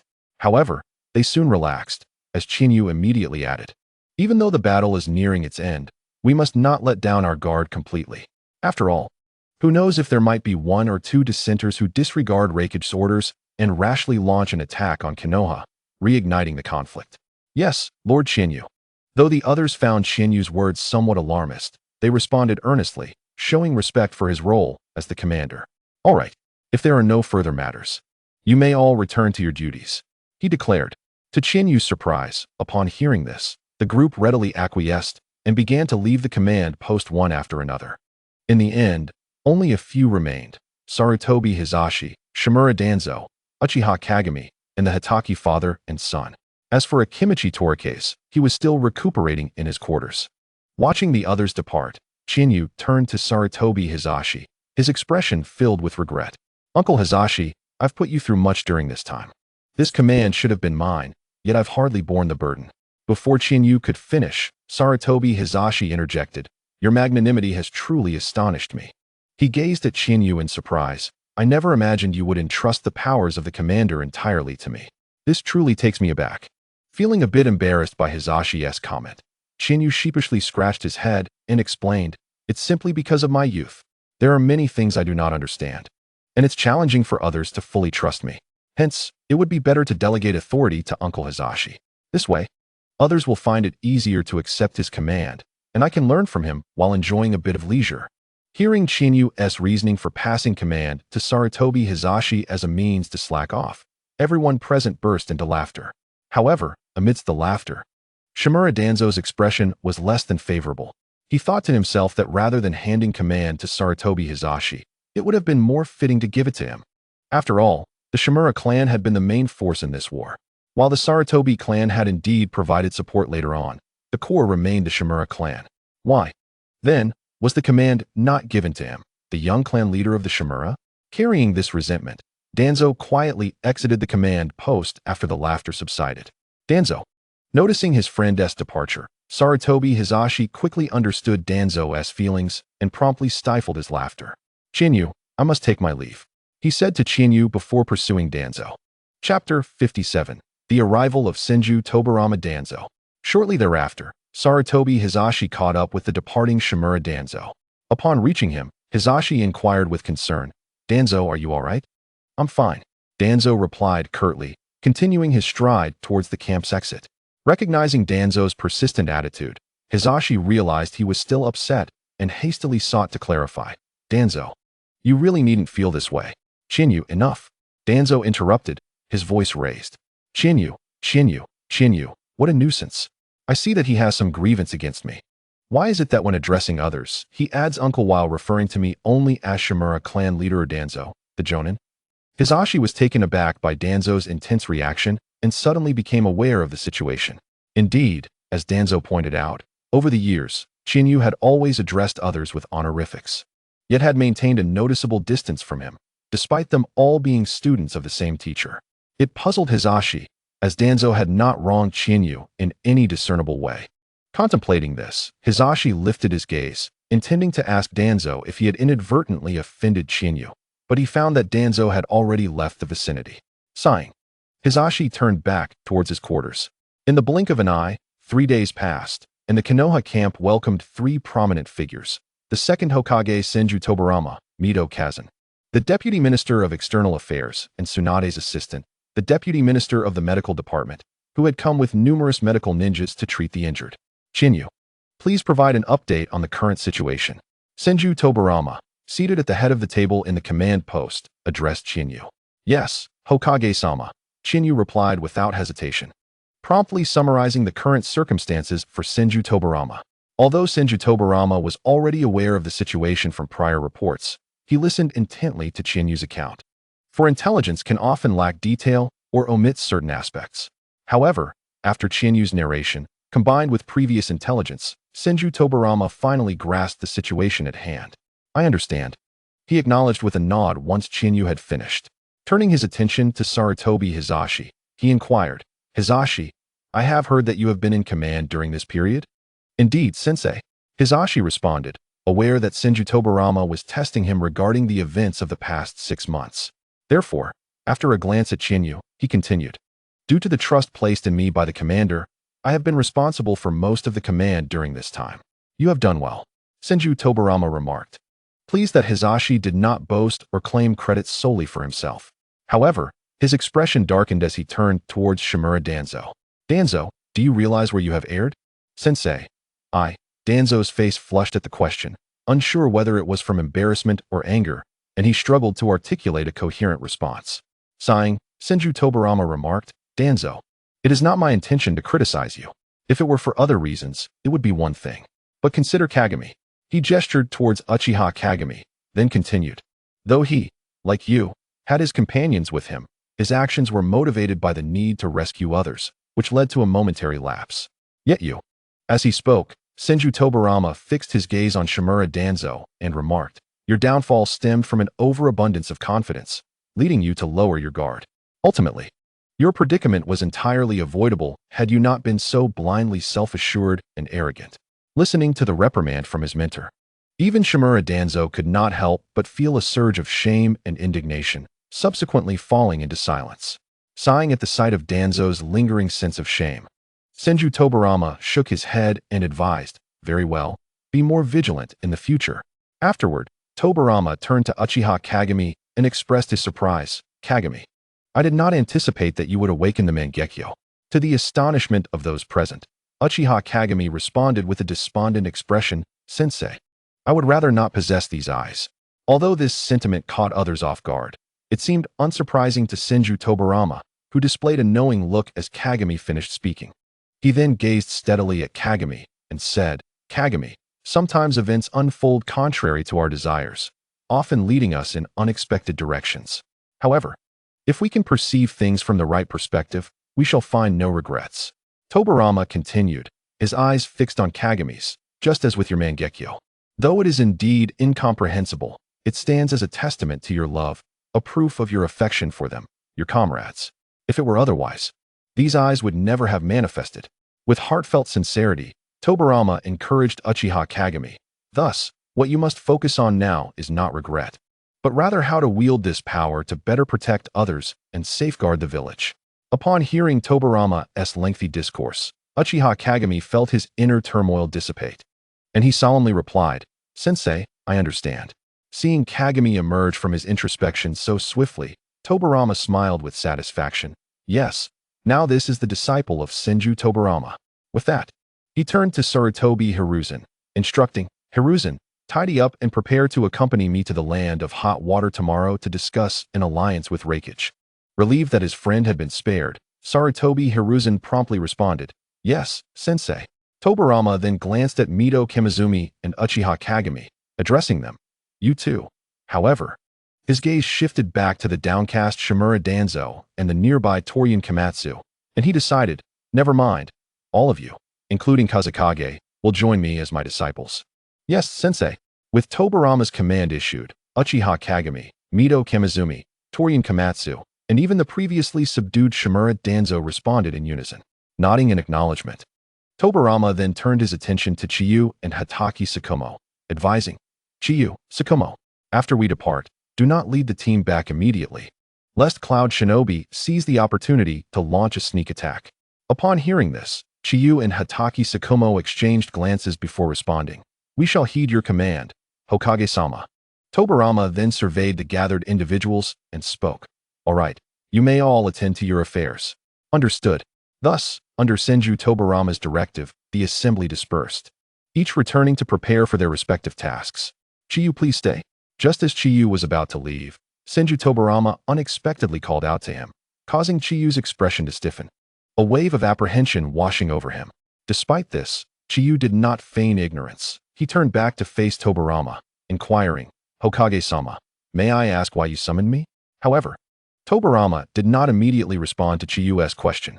Instead, he waited until everyone had departed before asking, Do you know why I appointed you as the commander?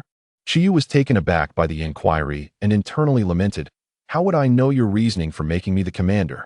I thought you were going to reprimand me. Shaking his head, Chiyu replied, I'm not quite sure. Very well, Tobarama sighed, choosing not to pursue the topic further. He then continued, Given your commendable performance and your previous role as battlefield commander, it seems inappropriate for you to return to Konoha as an ordinary citizen. Therefore, prior to my arrival, I have already registered your identity as a shinobi.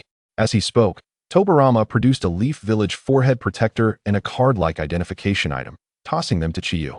This is your forehead protector and identity card. Instinctively, Chiyu reached out to catch the items and stared at them in astonishment. Moreover, while Chiyu was momentarily lost in thought, Tobarama added, I have also arranged a class for you. Once you return, you can start teaching. That will be all. You may go.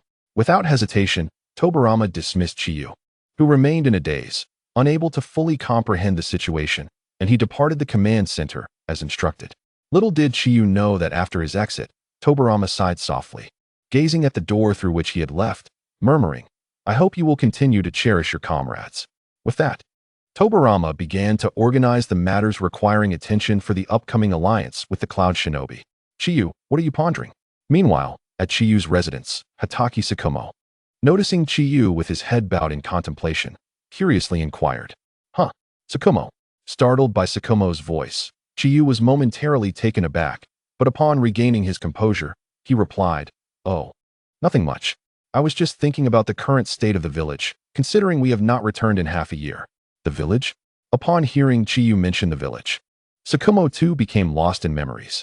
Truth be told, after more than half a year away, it was impossible for Tsukumo not to miss home. After all, setting aside other matters, given Tsukumo's age, it was hard not to long for home. Yet what could they do? They were here to fight, not to sightsee. And even if they yearned for home, it could only remain a silent wish. But now, things were different. Senju Tobarama had arrived and was preparing to negotiate with the Cloud Shinobi, indicating that the war was nearing its end and that they could finally return home. The thought of home filled both Chiyu and Tsukumo with an undeniable sense of urgency. After a moment of reflection, Chiyu shook his head slightly and suggested to Tsukumo, All right, Tsukumo, let's not dwell on it too much. We should start organizing our belongings, so we don't forget anything when we leave in a few days. Right, Chiyu? Thus, following Chiyu's suggestion, the two began to tidy up their belongings. Time quietly slipped away, and before they knew it, a new day had dawned. Early in the morning, Senju Tobarama departed from the Konoha camp with his 6 disciples, Sarutobi Hizashi, Shimura Danzo, Uchiha Kagami, Akimichi Torafu, Mito Kazan, and Narashikaku, heading towards the land of hot waters Tonin village. The upcoming negotiations were pivotal in determining whether the war would continue. Thus, in a show of sincerity, Tobarama opted not to bring a large contingent, bringing only his 6 disciples. Simultaneously, under Tobarama's guidance, Senju Kiyu began coordinating arrangements with Hatake Saku to ensure the camp was prepared for any sudden attacks from the Cloud Village.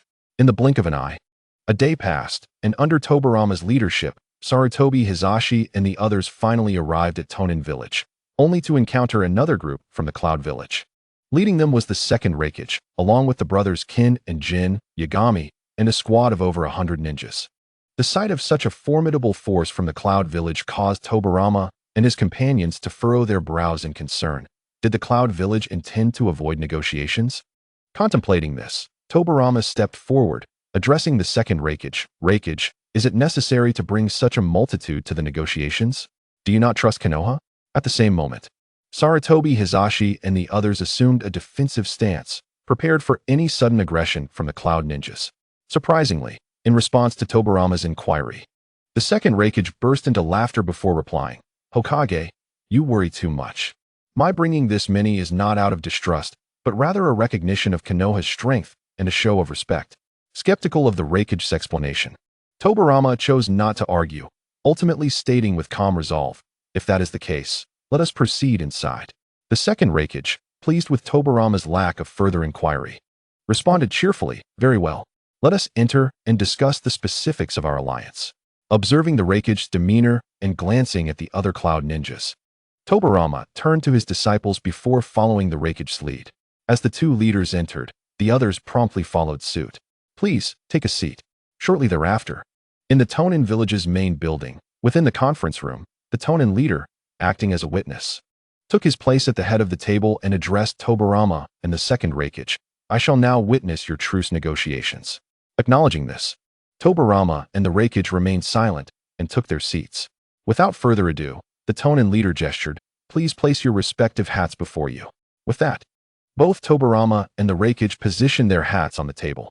The Tonin leader then declared, the truce negotiations between Konoha and the Cloud Village shall now commence. As the leader's words settled, the second Raikage spoke first. Hokage, here is the agreement drafted by the Cloud Village. Please review it.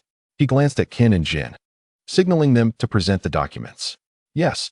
Without hesitation, the two brothers approached with stacks of papers in hand. Observing the approaching figures, Tobarama's attention was drawn to the arm of one of them, where a shimmering golden rope caught his eye, leading his thoughts back to the night before their departure. He had been preparing materials for the meeting when Senju Kyu unexpectedly entered. Inside the Konoha camp, while engrossed in his work, Tobarama paused upon Kyu's arrival, asking, "Is there something you need?" Kyu replied earnestly, "Grandfather Tobarama, I have something important to discuss." Upon hearing this, Tobarama set aside his work and regarded Kyu with a calm demeanor. "What is it?" Kyu proceeded to recount his recent engagement with Kin and Jin, detailing the effects of the Six Paths tools. "I understand," Tobarama responded, maintaining a composed facade despite the inner turmoil his heart felt. "If there is nothing else, you may return." "Yes." Kyu, taken aback by Tobarama's demeanor, chose not to press further, trusting his grandfather's judgment. He exited, returning to his quarters. Reflecting on the golden rope, Tobarama murmured, "The Six Paths tools." Unbeknownst to him, Jin was intent on closing in on the Hokage, believing that eliminating him would prolong the war and provide an opportunity for revenge against the Konoha youth, reclaiming the banana fan in the process. As he drew nearer, Jin felt a surge of excitement. "Hokage, prepare yourself." In a sudden burst of aggression, Jin lunged at Tobarama, throwing a punch. However, to his astonishment, his strike was intercepted by a massive green chakra hand. Uchiha Kagami had activated his Susanoo. Kagami had been vigilant, having recognized the potential threat posed by the brothers during their previous encounter with Kyu. His timely intervention thwarted Jin's attack, but unlike Konoha, the Cloud Ninjas were caught off guard by their comrade's betrayal. In an unexpected turn of events, Kin's seven-star sword pierced through the chest of the second Raikage, eliciting horrified gasps from the surrounding Cloud Ninjas. "Raikage-sama." The scene ignited a furious response from the Cloud Ninjas, who prepared to confront Kin and Jin. Yet, they soon discovered that they had been encircled by their former allies. Night Moon gazed incredulously at his comrades, unable to fathom the betrayal from those he had fought alongside just the day prior. Amidst the chaos, a booming laugh resonated from Jin, who had returned to Kin's side. "Do you wish for a truce? Such a notion is utterly foolish." "Indeed," Kin echoed, "to think we would simply agree to cease hostilities is a delusion. We have only just begun." As Tobarama surveyed the encircling Cloud Ninjas, he remained unfazed, calmly addressing Night Moon. "If I am not mistaken, you will be the next Raikage. Young man, what are your thoughts on this matter?" Taking a deep breath, Night Moon met Tobarama's gaze with earnestness, declaring, "A truce." "Very well." As Night Moon Wong spoke, Senju Tobarama immediately responded with a hearty affirmation, then turned to his disciples beside him, commanding, "Engage." "Yes, master." With Tobarama's decree, Sarutobi Hiruzen and the others sprang into action. The first to strike was Sarutobi Hiruzen. Earth Release, Yellow Spring Swamp. With a single hand gesture, Hiruzen unleashed his Earth Release technique, transforming the area into a mire that caused those encircling them to stagger involuntarily. At the same moment, Night Moon Wong swiftly formed hand seals and unleashed his own ninjutsu against his former comrades. However, perhaps out of hesitation, his attack did not inflict harm upon the surrounding Cloud Ninjas. It merely forced them back a little. In stark contrast, the other Cloud Ninjas showed no restraint. As Night Moon Wong made his move, they simultaneously unleashed their ninjutsu upon him. Lightning Release, Scatter Punch. Lightning Release, False Darkness. Dozens of Cloud Ninjas coordinated their efforts, each employing their favored lightning release techniques. This triggered a chain reaction, amplifying the power of the lightning. Boom. Ultimately, it even provoked a celestial phenomenon, as thunder rumbled from the heavens and bolts of lightning descended directly upon Senju Tobarama and his group. Susanoo. In the face of this onslaught, Uchiha Kagami furrowed his brow, then widened his eyes, activating the ultimate technique of his Mangekyo Sharingan, Susanoo. He deployed it just in time to block the attack. Clang. Simultaneously, Senju Tobarama abruptly turned, gripping a kunai that had appeared in his hand, and parried the seven-star sword of Kinkaku with a deft motion. Observing Tobarama effortlessly deflect his weapon, Kinkaku was not overly surprised. Instead, he smirked and remarked, "As expected of the second Hokage, your combat experience is indeed vast." However, Kinkaku's expression darkened when Tobirama calmly retorted. Compared to the youth, I have indeed fought a few more battles. Is that so? Kinkaku scoffed in response, since the Hokage himself claims he is no longer young. Perhaps it would be better for you to remain here, allowing the younger generation to thrive. Yet, much to Kinkaku's astonishment, Tobirama, after glancing at Sarutobi Hiruzen and the others, nodded and said, if you can achieve that, I might consider it. Hearing Tobirama's words, Kinkaku was visibly taken aback. He couldn't believe that Tobirama could face death so calmly. Surely he intended to lower Kinkaku's guard for a surprise attack. But as Kinkaku braced for Tobirama's offensive, he realized that Tobirama seemed genuinely prepared for whatever fate awaited him. This left Kinkaku bewildered. How could someone confront death with such composure? In a moment of contemplation, Kinkaku suddenly sprang into action, unleashing a powerful roar as he transformed into his tailed beast form. Roar. However, Tobirama was puzzled when, upon Kinkaku's transformation, he heard two beastly roars, indicating that his brother, Jinkaku, had also entered his tailed beast form to confront Uchiha Kagami's Susanoo. As expected, Tobirama turned to observe the other side, revealing a look of confirmation. Just as he had surmised, Jinkaku, engaged in battle with Uchiha Kagami, had likewise assumed his tailed beast form to counter Kagami's Susanoo. Very well. After ensuring that Kagami was handling the situation, Tobirama turned his attention back to Kinkaku and said, Kinkaku, what purpose do these actions serve? Do you truly believe that by eliminating us, the war can reignite? Have you considered the stance of your Land of Lightning's daimyo? Do you think he would agree to continue the conflict? Ha! To Tobirama's surprise, Kinkaku erupted into laughter, his face alight with arrogance as he declared, I possess the means to convince the daimyo to agree to the war's resurgence. If he refuses, Kinkaku's expression shifted ominously. If he refuses, I would not hesitate to replace him. You. Tobirama's expression turned to one of shock. He had never anticipated that Kinkaku harbored such intentions of usurping the daimyo. Realizing the gravity of the situation, Tobirama's demeanor shifted to one of resolve. It seems you cannot be allowed to leave today. Your thoughts are far too perilous. Ninjutsu, multiple shadow clone technique. With that, Tobirama executed the multiple shadow clone technique, instantly filling the area with hundreds, if not thousands, of his clones. Faced with the overwhelming number of Tobirama's clones, the Cloud Ninjas fell into a stupor, unable to react.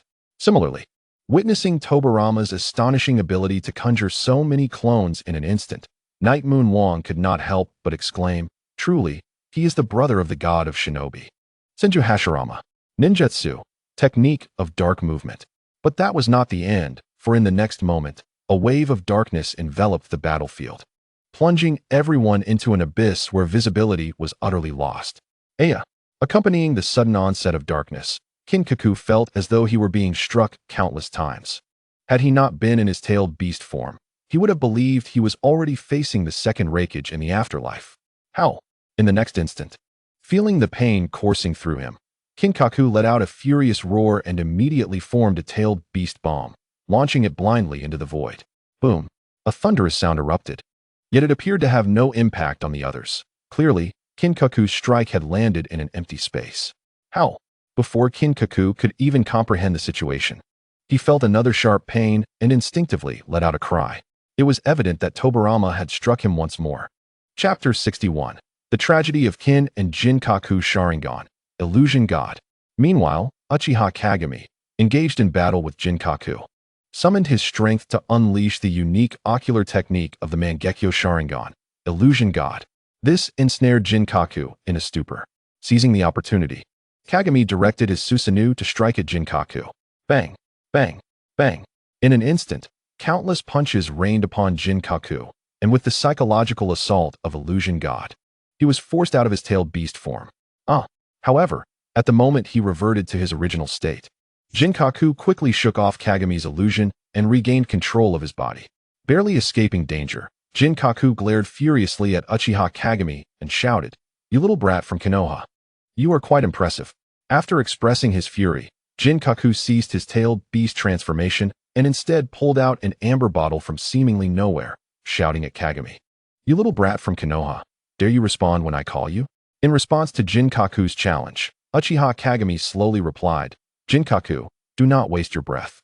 I am already well aware of the capabilities of that object in your hand, so I will not reveal to you my name." As he spoke, Kagami paused dramatically at a crucial moment. This made Jinkaku anxious, prompting him to press. "What is it?" Unfortunately for him, Kagami had no intention of divulging his name, instead relishing in teasing him. Upon realizing Kagami's silence was a deliberate ploy, Jinkaku's anger flared as he shouted, "How dare you toy with me?" With a fierce roar.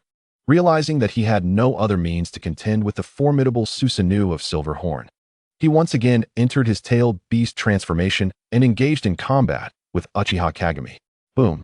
In his tailed beast form, Silverhorn delivered a powerful punch directly on his Susanoo, causing the skeletal green form to stagger back a step due to the immense force. Bang! However, Uchiha Kagami retaliated swiftly, landing a left hook squarely on Silverhorn's face, causing his head to tilt at an awkward angle. Unlike Uchiha Kagami, whose Susanoo existed in an ethereal energy form and was largely unaffected by damage, Silverhorn experienced the pain directly since his tailed beast transformation was tangible. This was precisely why Silverhorn hesitated to transform immediately. He felt a profound sense of loss, realizing that while both he and Uchiha Kagami had grown in size, his form was corporeal, while Kagami's was merely an energy construct impervious to harm. Roaring in frustration, Silverhorn's anger surged. He let out a furious growl, preparing to unleash a tailed beast ball. Boom! Yet, before he could fully form it, Uchiha Kagami struck with a precise punch to his chin, forcibly dislodging the tailed beast ball from his mouth. Bang! But the onslaught did not cease there. In the next instant, Uchiha Kagami delivered another blow to Silverhorn's abdomen, causing him to bend over in pain. Meanwhile, the battle between Sarutobi Hizashi and the Cloud Ninjas appeared to be nearing its conclusion.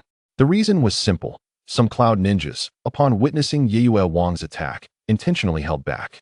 At times, they even deflected attacks from Sarutobi Hizashi and his allies, ensuring that they did not meet their demise. This led them to reconsider their actions, ultimately resulting in a betrayal as they turned against others. The tide of the battle shifted dramatically, with both sides' numbers gradually balancing out. Furthermore, with the presence of powerful figures like Yue Wang and Shimura Danzo on Sarutobi Hizashi's side, the scales of victory began to tilt. Boom! After forcing the crowd back, Yue Wang suddenly shouted at the opposing Cloud Ninjas, "Do you wish to continue? If you remain obstinate, I will show no mercy." Following this, Yue Wang's expression darkened, and he spoke softly, "You must be aware of my current predicament. My father is betrayed by former comrades before my eyes. I am also under attack from my own allies, yet I must still concern myself with your safety. I am nearing my limit." With that, Yue Wang raised his head abruptly, his eyes blazing as he fixed his gaze on the crowd. "I ask one last time. Do you truly wish to follow Goldhorn and Silverhorn?" Faced with Yue Wang's fiery glare, the Cloud Ninjas hesitated, beginning to ponder whether their choices were right or wrong.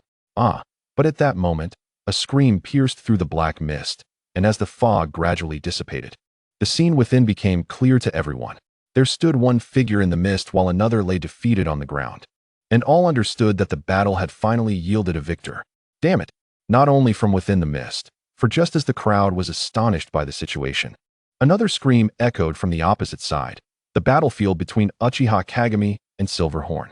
They turned their attention to that direction and beheld only Uchiha Kagami's muscular green Susanoo, while Silverhorn in his tailed beast form had vanished without a trace. Clang! Upon witnessing this, one Cloud Ninja dropped his kunai to the ground. Clang, clang, clang. Following suit, more Cloud Ninjas relinquished their weapons, signaling their lack of desire to continue the fight. Sighing heavily, Yue Wang felt a wave of relief wash over him. Third Reikage, the aftermath is in your hands. This should be considered an internal affair of your Cloud Ninjas. However, before he could take further action, a voice resonated near him, and the figure of Senju Tobarama came into view. Observing Senju Tobarama's composed demeanor, Yue Wang was both surprised and nodded in acknowledgement. "Rest assured, Hokage, I will handle this." Seeing Yue Wang's agreement, Senju Tobarama lightly nodded before turning to Sarutobi Hizashi and Uchiha Kagami. "Let us depart." "Yes, sensei." Thus, under Senju Tobarama's command, the Konoha ninjas turned and left the hidden hot water village, returning to their camp in Konoha. Chapter 62. The battle concludes, returning to the village. The Hokage has returned. In an instant, within the Konoha camp, A leaf ninja on duty shouted excitedly. Returned? Hearing the commotion, Chiyu, who had been discussing the possibility of a cloud ninja attack with Kiki Zayan, was momentarily taken aback, then turned to Kiki Zayan. Uncle Zayan, let's go outside. Very well. Kiki Zayan nodded quietly, standing up to follow Chiyu out of the command center. Soon, Chiyu led a group of leaf ninjas to the front of the camp, where they encountered the disheveled figures of Senju, Tobarama, and others. Hokage-sama. Upon seeing them, Chiyu first led the group in greeting Senju Tobarama before asking with a puzzled expression, Hokage-sama, what happened? It's nothing. However, Senju Tobarama did not answer directly, but calmly replied, let us return to the command center. With that, he walked past the group, heading toward the command center. Observing Senju Tobarama's demeanor, Chiyu glanced at Sarutobi Hizashi and the others, and upon seeing their silence, he could only shake his head helplessly and follow in Senju Tobarama's footsteps. So that's how it is. Moments later, inside the command center, after hearing Sarutobi Hizashi's recounting of events, Chiyu, Kiki Zayan, and the other squad leaders could not help but display expressions of shock. They had not anticipated that the audacious Gold Horn and Silver Horn would dare to launch a surprise attack during the Raikage and Hokage's alliance meeting. The issue was that their ambush had indeed succeeded, and had it not been for Chiyu's prior warning to Senju Tobarama, even he might have fallen victim. After all, no one would expect that during an alliance and ceasefire, someone would not only target the enemy's leader, but also their own. Reflecting on this, everyone silently expressed gratitude to Chiyu. Had it not been for his alert, Konoha might have been facing a new leader. Alright. However, just as the group was about to speak to Chiyu, Senju Tobarama interjected.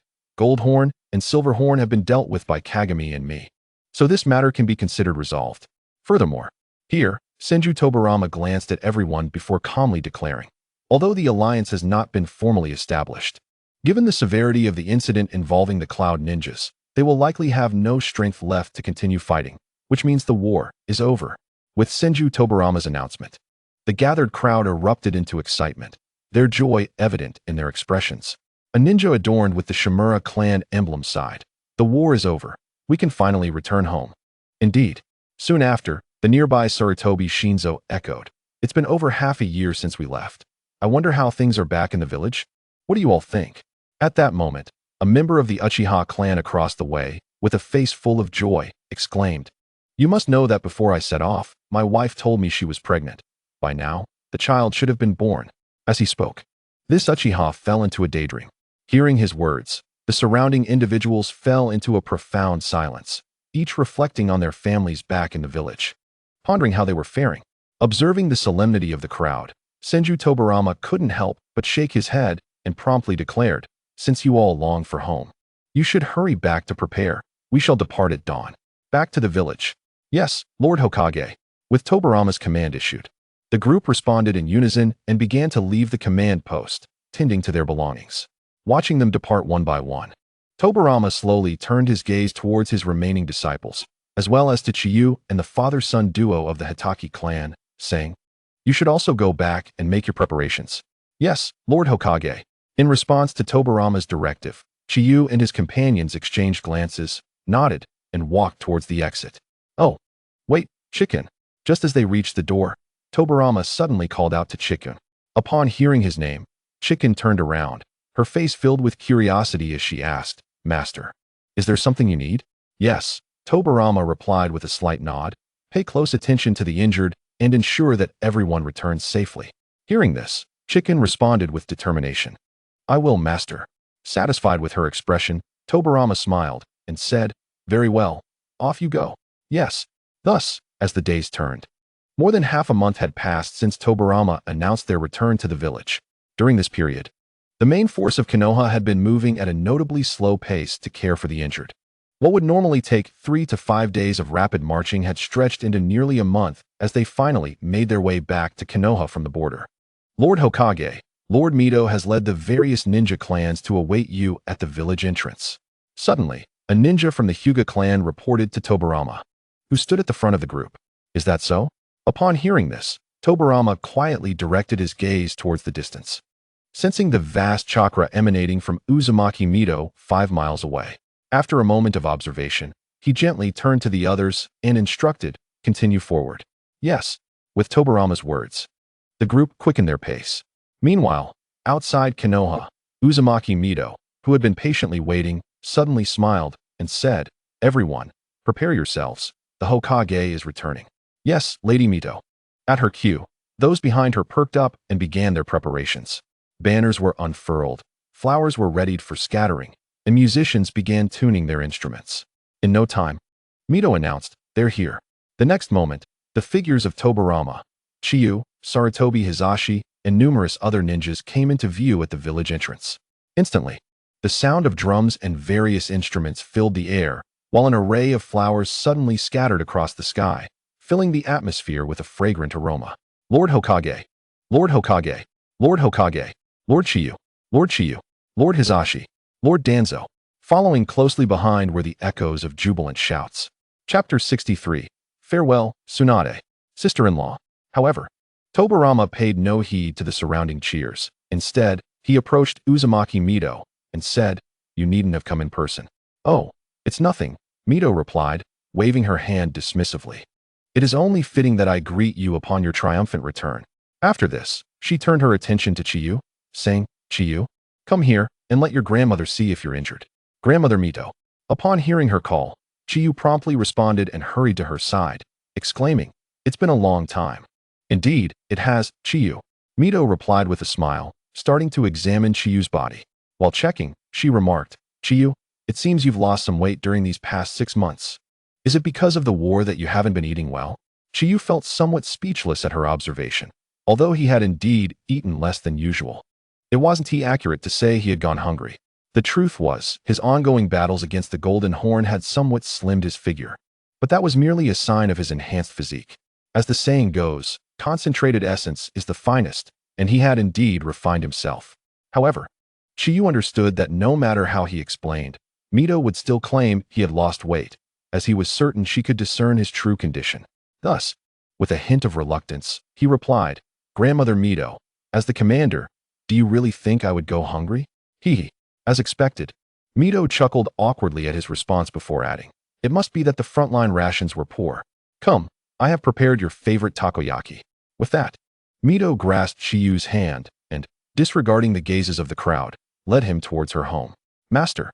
Witnessing Mito whisking the commander away, Sarutobi Hizashi hurried forward, preparing to speak with Tobirama. "I know, you needn't say more."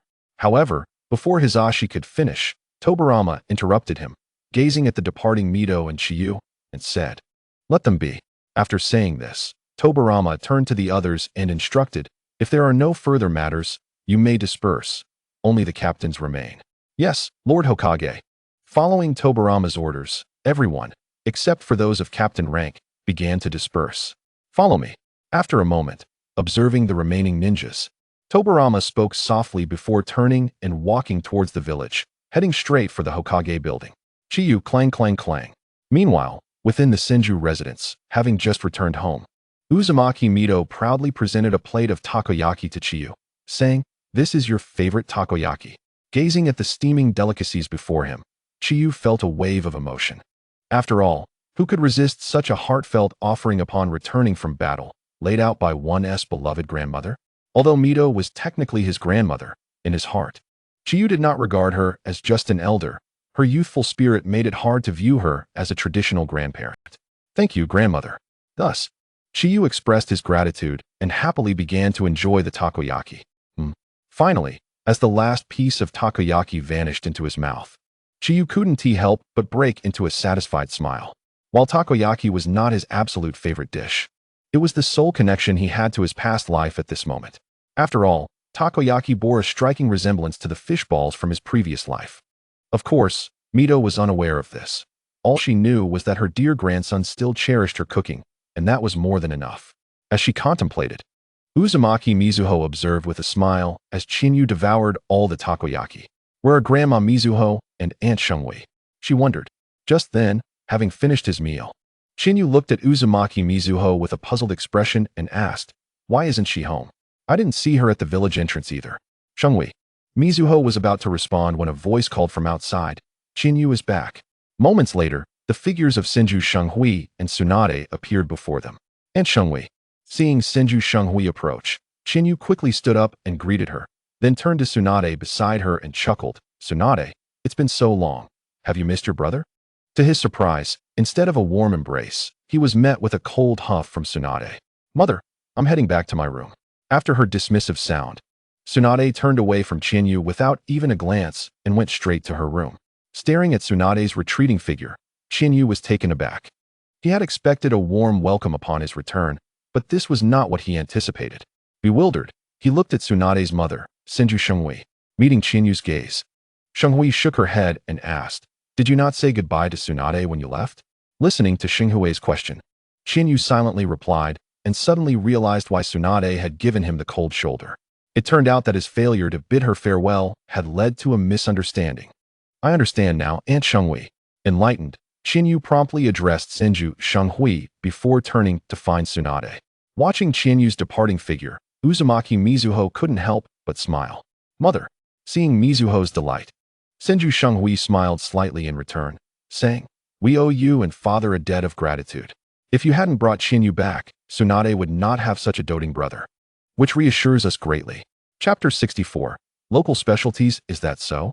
However, after hearing Shenghui's words, Mizuho's expression suddenly turned somewhat enigmatic, murmuring, "Perhaps he isn't a brother after all."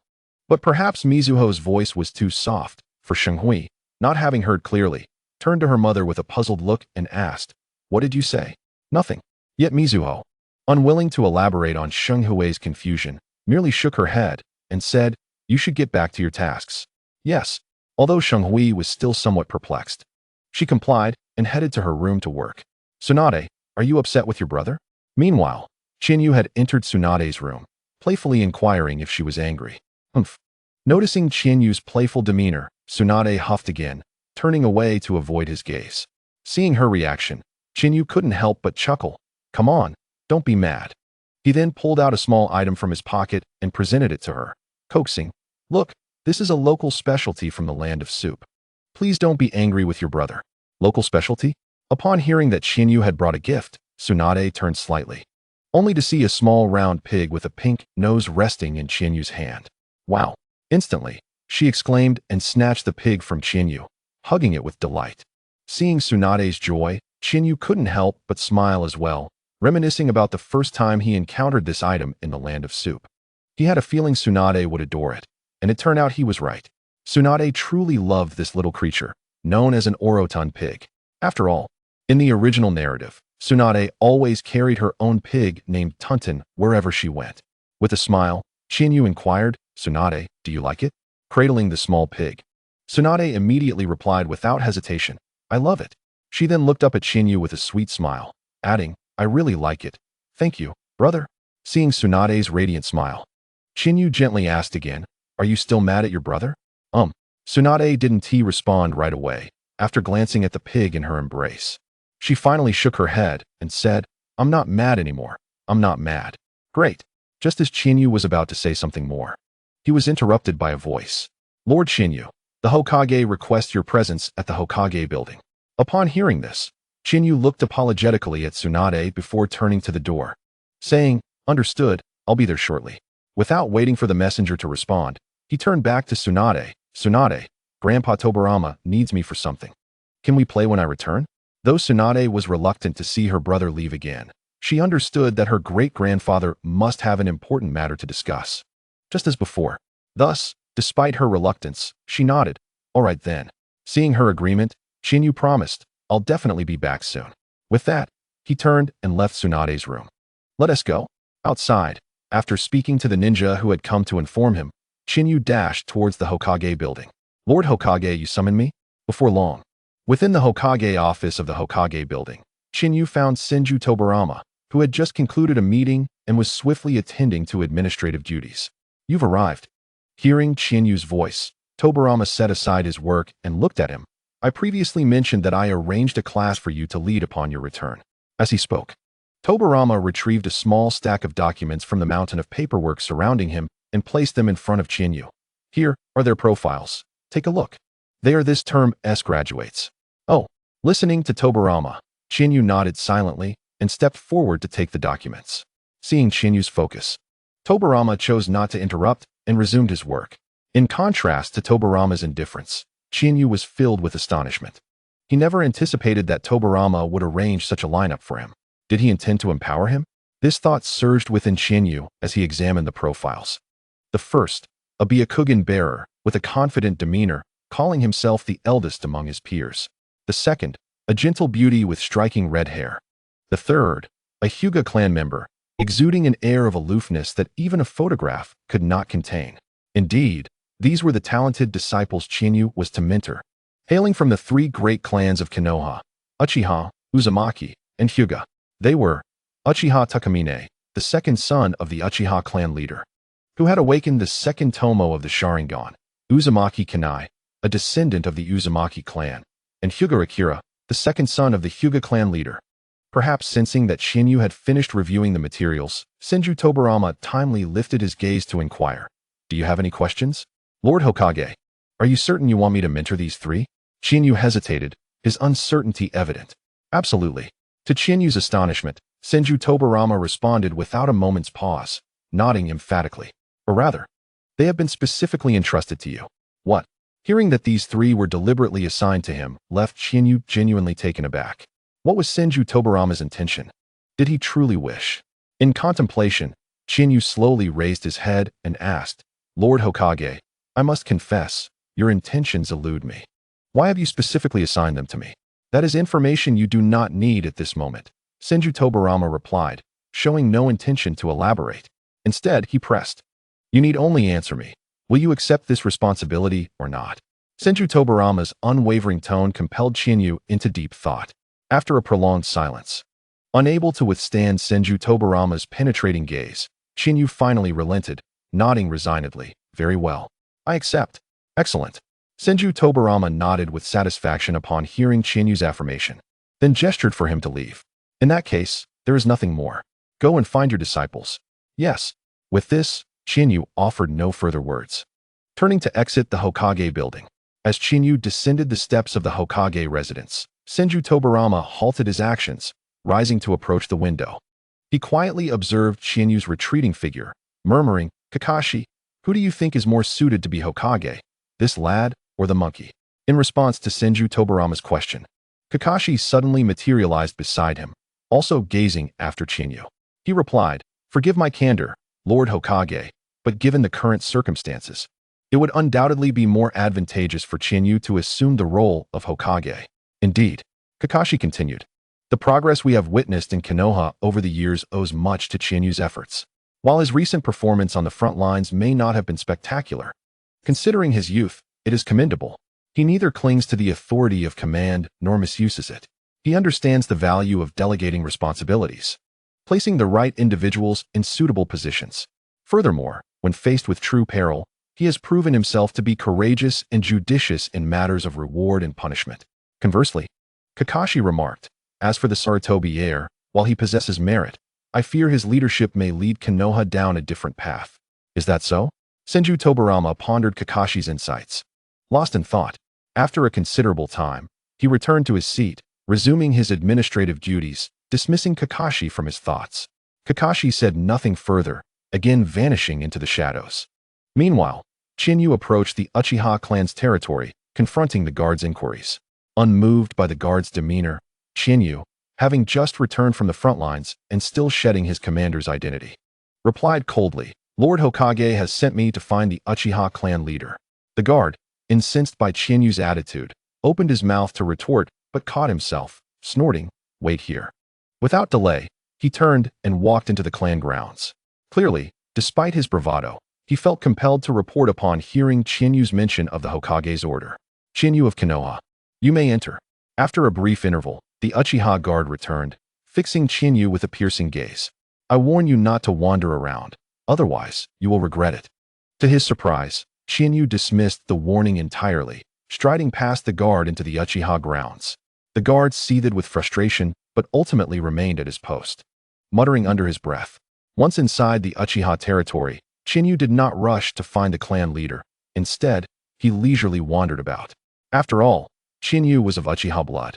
Had he not lost his parents, he might have grown up here rather than in the home of Senju Hashirama. Reflecting on this, Chinyu admired the Uchiha compound, exclaiming, "The Uchiha truly is a prestigious clan. Yet, a voice interrupted his reverie, causing him to pause. A striking figure approached, accompanied by a boy of similar age, who curiously regarded Chinyu and asked, "What is this? Are you considering returning to the Uchiha?" Uchiha clan leader. Upon recognizing the newcomer, Chinyu greeted him respectfully. Although confusion crossed his features. "I do not comprehend your meaning. My name is Chinyu of Konoha, not Uchiha Chinyu. I have always lived among the Senju clan, and by all accounts, I should have no ties to the Uchiha." The Uchiha clan leader merely smiled enigmatically at Chinyu's response. That may not be the case. Without elaborating, he introduced the boy beside him, saying, "This is Takamine. I hope you will get along well."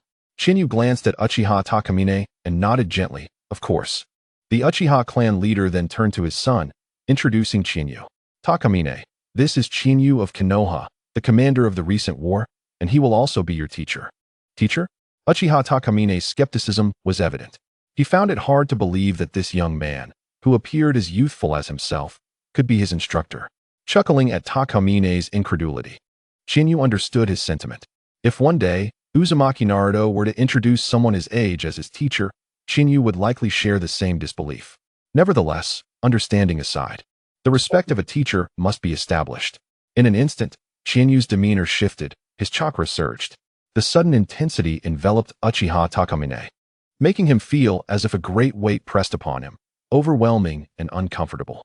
Sensing the pressure, Takamine did not resist. Instead, he struggled to call out, "Teacher." The moment the word left his lips, the oppressive weight vanished, causing him to exhale in relief. "Clan leader." At this moment, Chinyu turned to the Uchiha clan leader. "If that is the case, I shall take Takamine with me." "Very well." The Uchiha clan leader readily agreed to Chinyu's proposal, nodding in affirmation. Thus, under the watchful eyes of the Uchiha clan leader, Chinyu led his new pupil out of the Uchiha territory. Chapter 66. Chinyu's disciples in the blink of an eye. Atop Hokage Rock, Chinyu found himself gazing at the three young ones before him, his heart filled with emotion. At merely 12 years of age, he was now to become a teacher to others, and his students were not much younger than he. Contemplating this, Chinyu could not help but shake his head, and then he addressed the three individuals before him.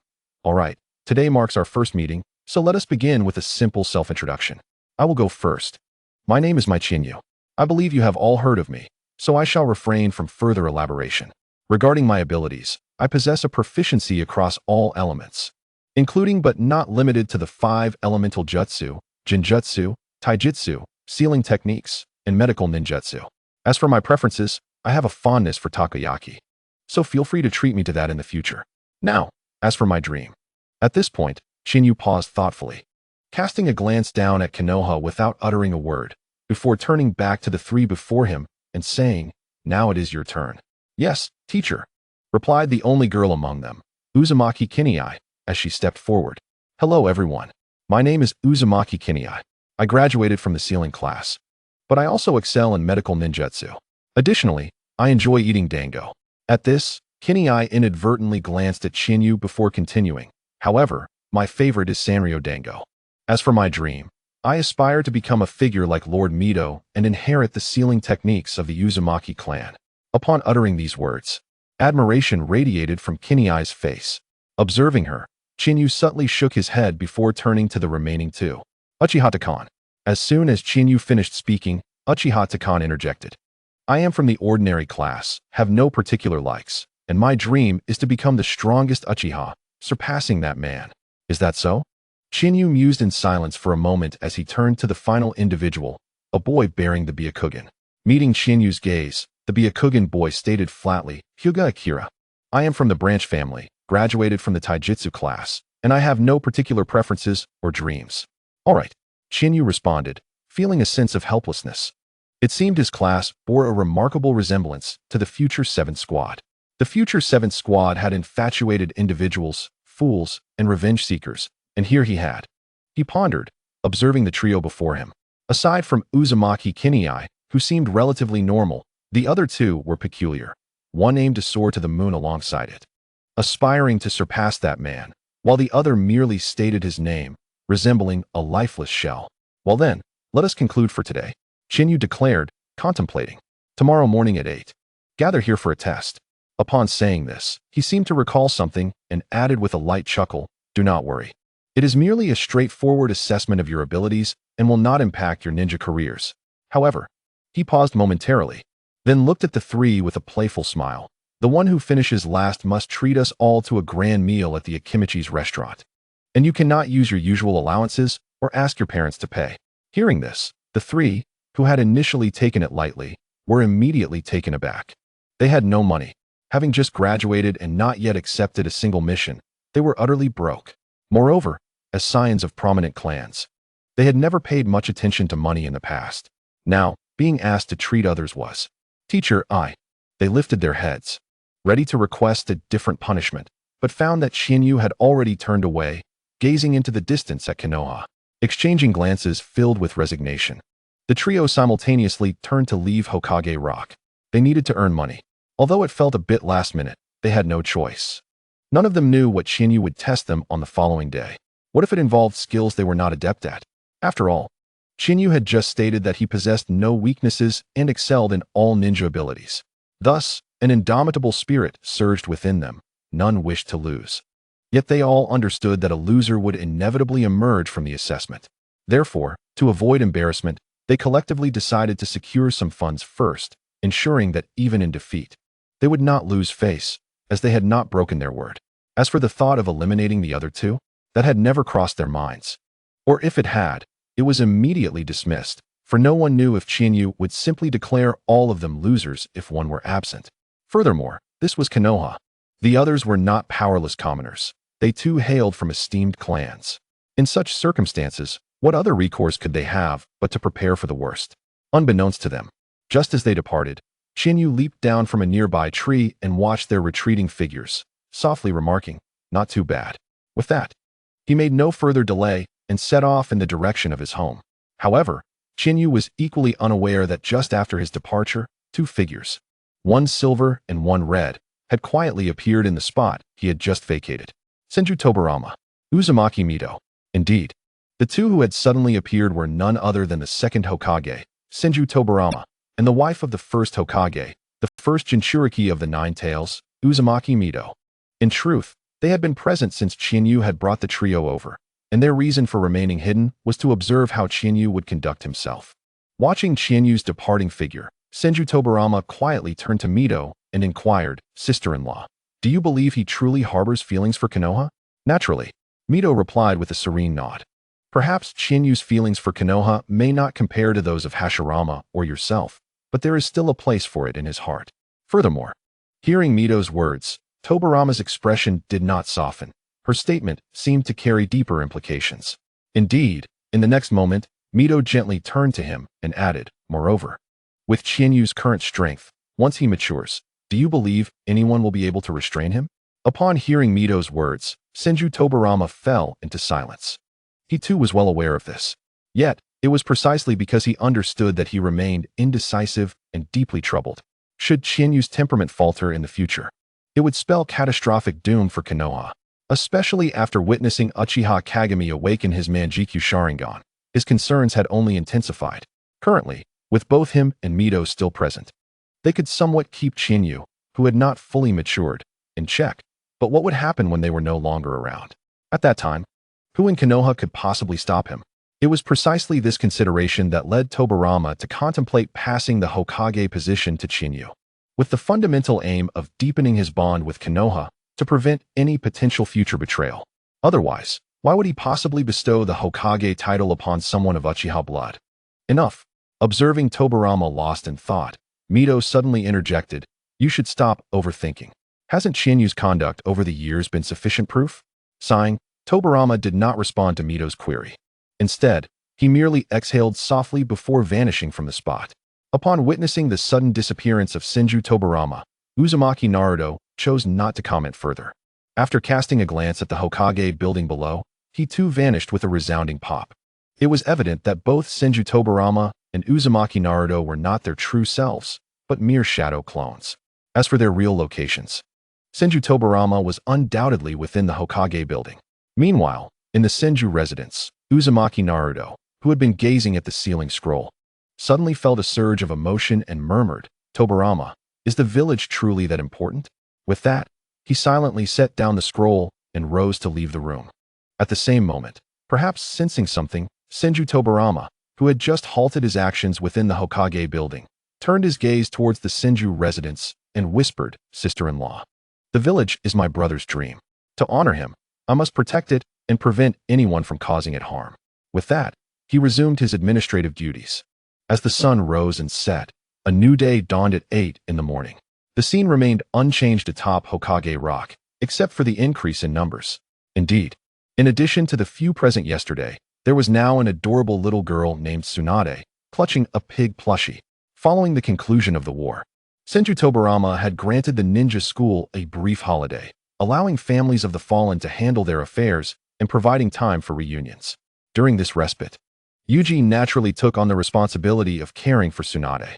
Although he had informed Uzumaki Naruto and the others about his leadership of a team, and they understood his situation, they could not resist Tsunade's persistent pleas to accompany her brother, claiming it had been 6 months since they last met. However, it was clear to all that Tsunade's true intention was to meet Yuji's students and join in the fun.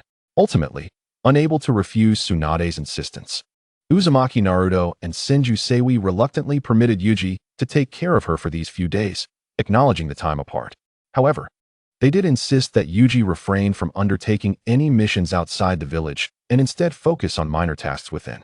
This stipulation allowed them to feel secure about Tsunade's well-being, as they could respond swiftly should any issues arise. Unbeknownst to them, Uchiha Takan and his companions were completely unaware of these arrangements.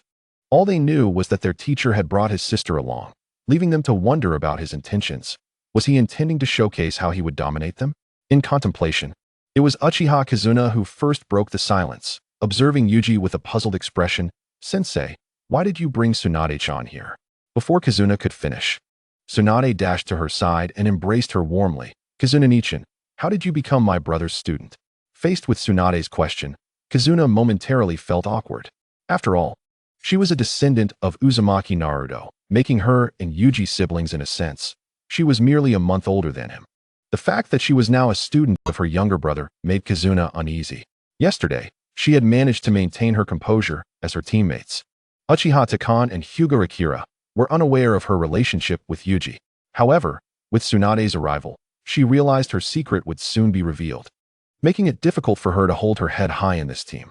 Yet, despite her embarrassment, Kazuna was not one to shrink away. After a brief moment, she regained her composure and smiled at Tsunade. "Tsunade-chan, could you please play over there for a while?" She then glanced at Yuji and added, "I still need to pass your tests." Yuji and I tests. Upon hearing Kazuna mention tests, Tsunade was momentarily stunned, then turned to Yuji with curiosity. "Brother, what kind of tests are you giving Kazuna-nichan? I must tell you, they can't be about anything other than sealing techniques.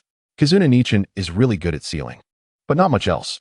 Yuji showed little reaction to Tsunade's remark, but Kazuna felt a wave of frustration wash over her, questioning if she had neglected to check the calendar before leaving home. At the same time, Yuji felt a sense of resignation upon hearing Tsunade's words regarding Kazuna. He nodded and replied, "Understood, Tsunade." "All right." Seeing Yuji nod, Tsunade ceased her inquiries and obediently moved aside, ready to assume the role of a proper spectator. With Tsunade positioned as an observer, Yuji turned to the three facing him, declaring, "Let us begin." Shadow Clone Jutsu. With these words, Yuji executed the technique, creating a shadow clone for each of the three. The moment he did so, the others comprehended his intentions. Uchiha Takan and his companions quickly approached their respective shadow clones, only to find that Yuji's clones did not immediately launch an attack. Instead, they stood silently, as if awaiting their initiative. Observing this, Uchiha Takan and his companions exchanged glances before they simultaneously moved to engage the clones. Fire Style, Great Fireball Jutsu. Uchiha Takan unleashed the signature technique of the Uchiha clan, aiming it at Yuji. As the searing fireball hurtled toward him, Yuji remained composed. He swiftly formed hand seals and responded, Water Style, Water Wall. In an instant, a wall of water surged from the ground, intercepting the great fireball. Following suit, Hyuga Akira closed in on Yuji's side, executing the Hyuga clan's renowned gentle fist technique. 1 strike, 2 strikes, 3 strikes. Hyuga Akira's speed increased with each blow, yet Yuji evaded them all with precision, narrowly avoiding each attack. Finally, After a relentless barrage of 64 strikes, Hyuga Akira completed his sequence. Before he could catch his breath, Yuji delivered a swift, right roundhouse kick. Without surprise, Hyuga Akira, who had just expended all his energy, found himself unable to evade Yuji's sweep, and he was sent flying. In contrast to the others, Uzumaki Kizuna did not initiate the attack. Rather, Yuji took the lead. Fire style, Phoenix fired jutsu. After forming a series of seals, small fireballs appeared as if drawn to Kizuna, approaching her rapidly. Upon witnessing the oncoming fireballs, Kizuna's expression hardened. She swiftly produced a scroll from her person and unleashed it. With her hands moving deftly through the hand seals, she completed the sequence and executed her ninjutsu. Ninjutsu, fire sealing technique. As the technique activated, the small fireballs Yuji created were redirected, each one disappearing into the open scroll. Impressed by Kizuna's swift actions, Yuji, observing from the sidelines with Tsunade, nodded in affirmation of her reflexes. That was to be expected. Upon hearing Shinyu's words, Tsunade promptly echoed, "While my sister Shiranai may not excel in many areas, her sealing techniques have earned grandmother's approval. Even grandmother has stated that there is little left for her to teach Shiranai from now on. It is solely up to Shiranai to master them." I knew that upon hearing Tsunade's remarks, Shinyu quietly responded to himself, indeed, how could he possibly be unaware? Before the battlefield, he had often met with Uzumaki Shiranai, and their encounters were not for trivial reasons. Uzumaki Mito believed that since her clan had arrived as the host, she should extend her hospitality. Thus, she selected one individual from her clan to serve as the heir. This act signified that Uzumaki Mito had not forgotten her roots after marrying into the Senju clan. Furthermore, it was a preparation for the next generation of the Nine-Tails Jinchuriki. In truth, after witnessing Senju Hashirama's departure, Uzumaki Mito's anger diminished by half, had it not been for the burden of the Nine Tails. And if Shinyu had yet to mature and still required her to contain the beast, she might have followed Hashirama long ago. Now, as she observed Shinyu's strength growing at an astonishing rate right before her eyes, Uzumaki Mito began to consider the next Nine-Tails Jinchuriki. Thus, Shiranai, who was of similar age to Shinyu, caught her attention. Originally, Mito intended for Shiranai and Shinyu to forge a bond akin to hers and Hashirama's. However, as time passed, Mito gradually realized that Shinyu exhibited an entirely different demeanor towards them compared to others. In their presence, especially towards her and Tsunade, Shinyu felt an innate sense of familiarity. Such feelings she had only experienced when watching Shinyu enjoy takoyaki. As for others, while he harbored genuine affection for Senju Tobarama and the others, that sentiment lacked purity, especially towards the outsider Shiranai. In summary, although Shinyu treated Shiranai with great courtesy, this very courtesy demonstrated that he regarded her as an outsider. Consequently, Uzumaki Mito ultimately abandoned her original intentions before they could fully materialize, allowing events to unfold naturally. Of course, Shinyu remained oblivious to all of this. Or perhaps he simply did not care. In his eyes, he had but one purpose for being here: to instigate change. Yes, change. From the very beginning, Shinyu had been effecting change, first by altering the original system of Konoha, then by inviting the Uzumaki clan to reside in Konoha, and sealing Hashirama's coffin to prevent disturbances. Recently, he indirectly changed the outcome for Senju Tobarama. In the future, he would alter even more. The death of Konoha's White Fang, the Nine-Tails incident, the Uchiha massacre, the Fourth Great Ninja War, and so forth. As he pondered, Shinyu's gaze deepened, causing Tsunade beside him to shiver involuntarily, sensing an inexplicable chill in the air. Shivering slightly, Tsunade murmured, "Brother." Suddenly hearing Tsunade call out, Shinyu snapped back to reality, swiftly turning to her with concern etched on his face, asking, "What's wrong? Are you feeling unwell?" As he spoke, Shinyu prepared to employ medical ninjutsu to heal her. However, before Shinyu could extend his hand, Tsunade grasped it firmly and shook her head lightly, saying, "I'm fine. I just felt an unexpected drop in the temperature of the air." "Is that so?" Upon hearing her words, Shinyu's expression momentarily froze before he enveloped Tsunade in his arms, gently patting her back while softly reassuring her, "It's all right. I am here for you. I will always protect you." Shinyu's words seemed to possess an enchanting quality, allowing Tsunade to find solace, and her eyelids grew heavier, quietly drifting into slumber. Observing Tsunade succumb to sleep, Shinyu unconsciously shook his head, feeling a sense of nostalgia, still a child. Chapter 69. Conclusion of the test. With that, Shinyu paid no further attention to the slumbering Tsunade and instead turned his gaze towards the situation of Uchiha Takamine and his companions. To his surprise, the trio had ceased their individual battles and formed a united front, each taking a position to cover one another. Likewise, Shinyu's shadow clones did not seize the opportunity to strike. Instead, they maintained their roles, with one clone focusing on each adversary. Now, but in the next instant, with Uchiha Takamine's roar, Shinyu witnessed Uzumaki Shiranai suddenly create 3 shadow clones. They swiftly dispersed in all directions, encircling Shinyu's shadow clone as well as her 2 teammates, Uchiha Takamine and Hyuga Akira. Could it be? Shinyu's heart began to surge with intuition.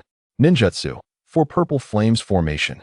As expected, in the following moment, Shiranai's hands danced swiftly, and walls of purple flames suddenly materialized, isolating Shinyu's shadow clones from Uchiha Takamine and Hyuga Akira. The 4 purple flames formation. This was the same barrier used by Orochimaru during his assault on Konoha to combat his mentor, the 3rd Hokage, Sarutobi Hiruzen. In the original story, Orochimaru successfully prevented other Konoha ninjas from intervening, leading to his mentor's demise. To be honest, Shinyu was somewhat astonished upon witnessing Shiranai utilize this barrier. He never anticipated that within such a short span, they would communicate so effectively and establish mutual trust. This left him utterly amazed. It was worth noting that in the same age group, Uchiha Sasuke and Uzumaki Naruto were still engaged in rivalry, each unwilling to yield to the other. However, what astonished him even more was that after Shiranai erected the barrier, the typically proud Uchiha Takamine, willingly assumed a supportive role, allowing Hyuga Akira to lead the charge. Indeed, within the 4 purple flames formation, although Uchiha Takamine initiated the attack, unleashing the Uchiha clan's signature fire technique, Phoenix Fire Jutsu, Hozenka no Jutsu. He did so to provide cover for Hyuga Akira, who followed closely behind, closing in on Shinyu. In the next instant, just as the shuriken of the Phoenix Fire Jutsu was about to reach Shinyu, Hyuga Akira made his move. Gentle Fist Technique, 8 trigrams, empty palm. Executing the Gentle Fist Technique, 8 trigrams, empty palm in an instant, it appeared to augment the Phoenix Fire Jutsu, creating an unconventional combination of techniques. Simultaneously, due to the suddenness of their assault, Shinyu's shadow clone seemingly failed to evade in time, resulting in it being struck directly by Uchiha Takamine's Phoenix Fire Jutsu. Bang, bang, bang. In the blink of an eye, several flaming shuriken embedded themselves into Shinyu's shadow clone. This is bad. However, witnessing this scene, Uchiha Takamine and his companion showed no signs of joy. Rather, their expressions shifted to one of alarm. At the same time, Hyuga Akira hastily retreated to stand back-to-back with Uchiha Takamine, vigilantly surveying their surroundings. Why were they suddenly so alert? In truth, the reason was that Uchiha Takamine's Phoenix Fire Jutsu had not struck Shinyu's shadow clone at all. Instead, it had merely hit a wooden dummy. Substitution Jutsu.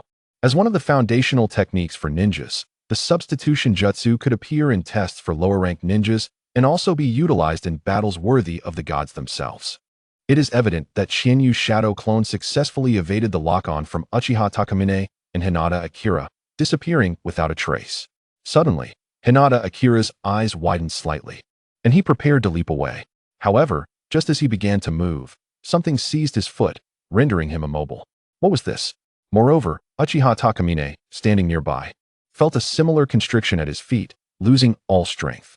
In the next instant, under Hinata Akira's gaze, Uchiha Takamine fell straight to the ground. Shortly after, Hinata Akira felt a sharp prick at his ankle, and he too followed suit, collapsing just like Uchiha Takamine.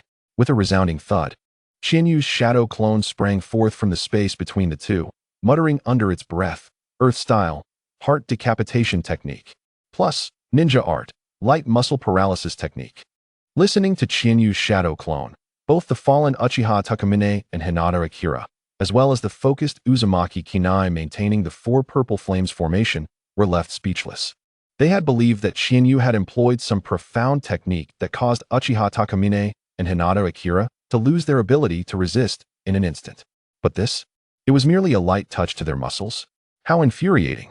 Realizing the nature of their defeat, while Hinata Akira remained unresponsive, Uchiha Takamine was already pounding the ground in frustration.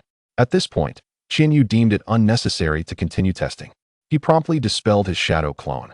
And after briefly organizing the information relayed back, he lifted the still sleeping Tsunade and approached Uzumaki Kinai, stating, "Kinai, please dispel the barrier." Understood. Acknowledging Chinyu's command, Uzumaki Kinai did not hesitate and immediately dismantled the 4 purple flames formation, allowing Chinyu to enter the array. The two of them walked slowly over to the incapacitated individuals. Chinyu opened his mouth but ultimately turned to Uzumaki Kinai, who was preparing to treat the two, and said, "Once they recover, take them to the Akimichi family's barbecue restaurant." With that, Chinyu paid no further attention to the three and leapt down from Hokage Rock, returning to the Senju residence with Tsunade in his arms. Watching Chinyu vanish, Uchiha Takamine and the others fell into silence. Eventually, it was Uzumaki Kinai who first regained composure and began treating the two. "All done, let's go." After a while, witnessing that the two had recovered to about 80%, Uzumaki Kinai nodded in satisfaction and remarked, "The teacher must have been waiting for quite some time." "All right." Hearing Kinai's words, Uchiha Takamine and Hinata Akira exchanged glances, then nodded in unison before moving to descend from Hokage Rock. Here they come. Shortly thereafter, outside the Akimichi barbecue restaurant, upon seeing the three approach, Chinyu coolly stated, "Now that you're here, let us go inside." With that, he stepped into the restaurant, followed silently by the three. Inside the Akimichi barbecue restaurant, after leading the trio to a well-ventilated area, Chinyu turned and called out to the front desk, "Waiter, coming." Almost immediately, a voice responded, followed by a robust figure approaching Chinyu and the others. "Hello, what would you like to order?" While holding a small notebook, the waiter inquired about their choices. In response to the waiter's question, Chinyu did not rush to answer. Instead, he turned to the three and asked, "What do you want to eat? Go ahead and order." However, the three remained silent, exchanging glances, and then fell into a hushed stillness. It wasn't that they didn't wish to order. Rather, they were out of money, although they had hurriedly completed some minor tasks the previous day to earn some funds. It was nowhere near enough to treat others. They were acutely aware that the Akimichi barbecue restaurant, known for its unique effects and flavors, had relatively high prices. With even the simplest barbecue dish costing 98 ryo, this was merely the most basic option. If they desired something more substantial or of higher quality, the cost would start at 200 ryo. 200 ryo for a single dish. It was impossible for them to only order one dish. And if each of them ordered one, that would amount to 4 dishes, totaling 800 ryo. Contemplating this, the three felt a pang of distress. After all, they had only managed to earn about 1,000 ryo each through strenuous effort the day before. With just one meal, they would be back to square one. And if they ordered even a bit more, they might end up washing dishes.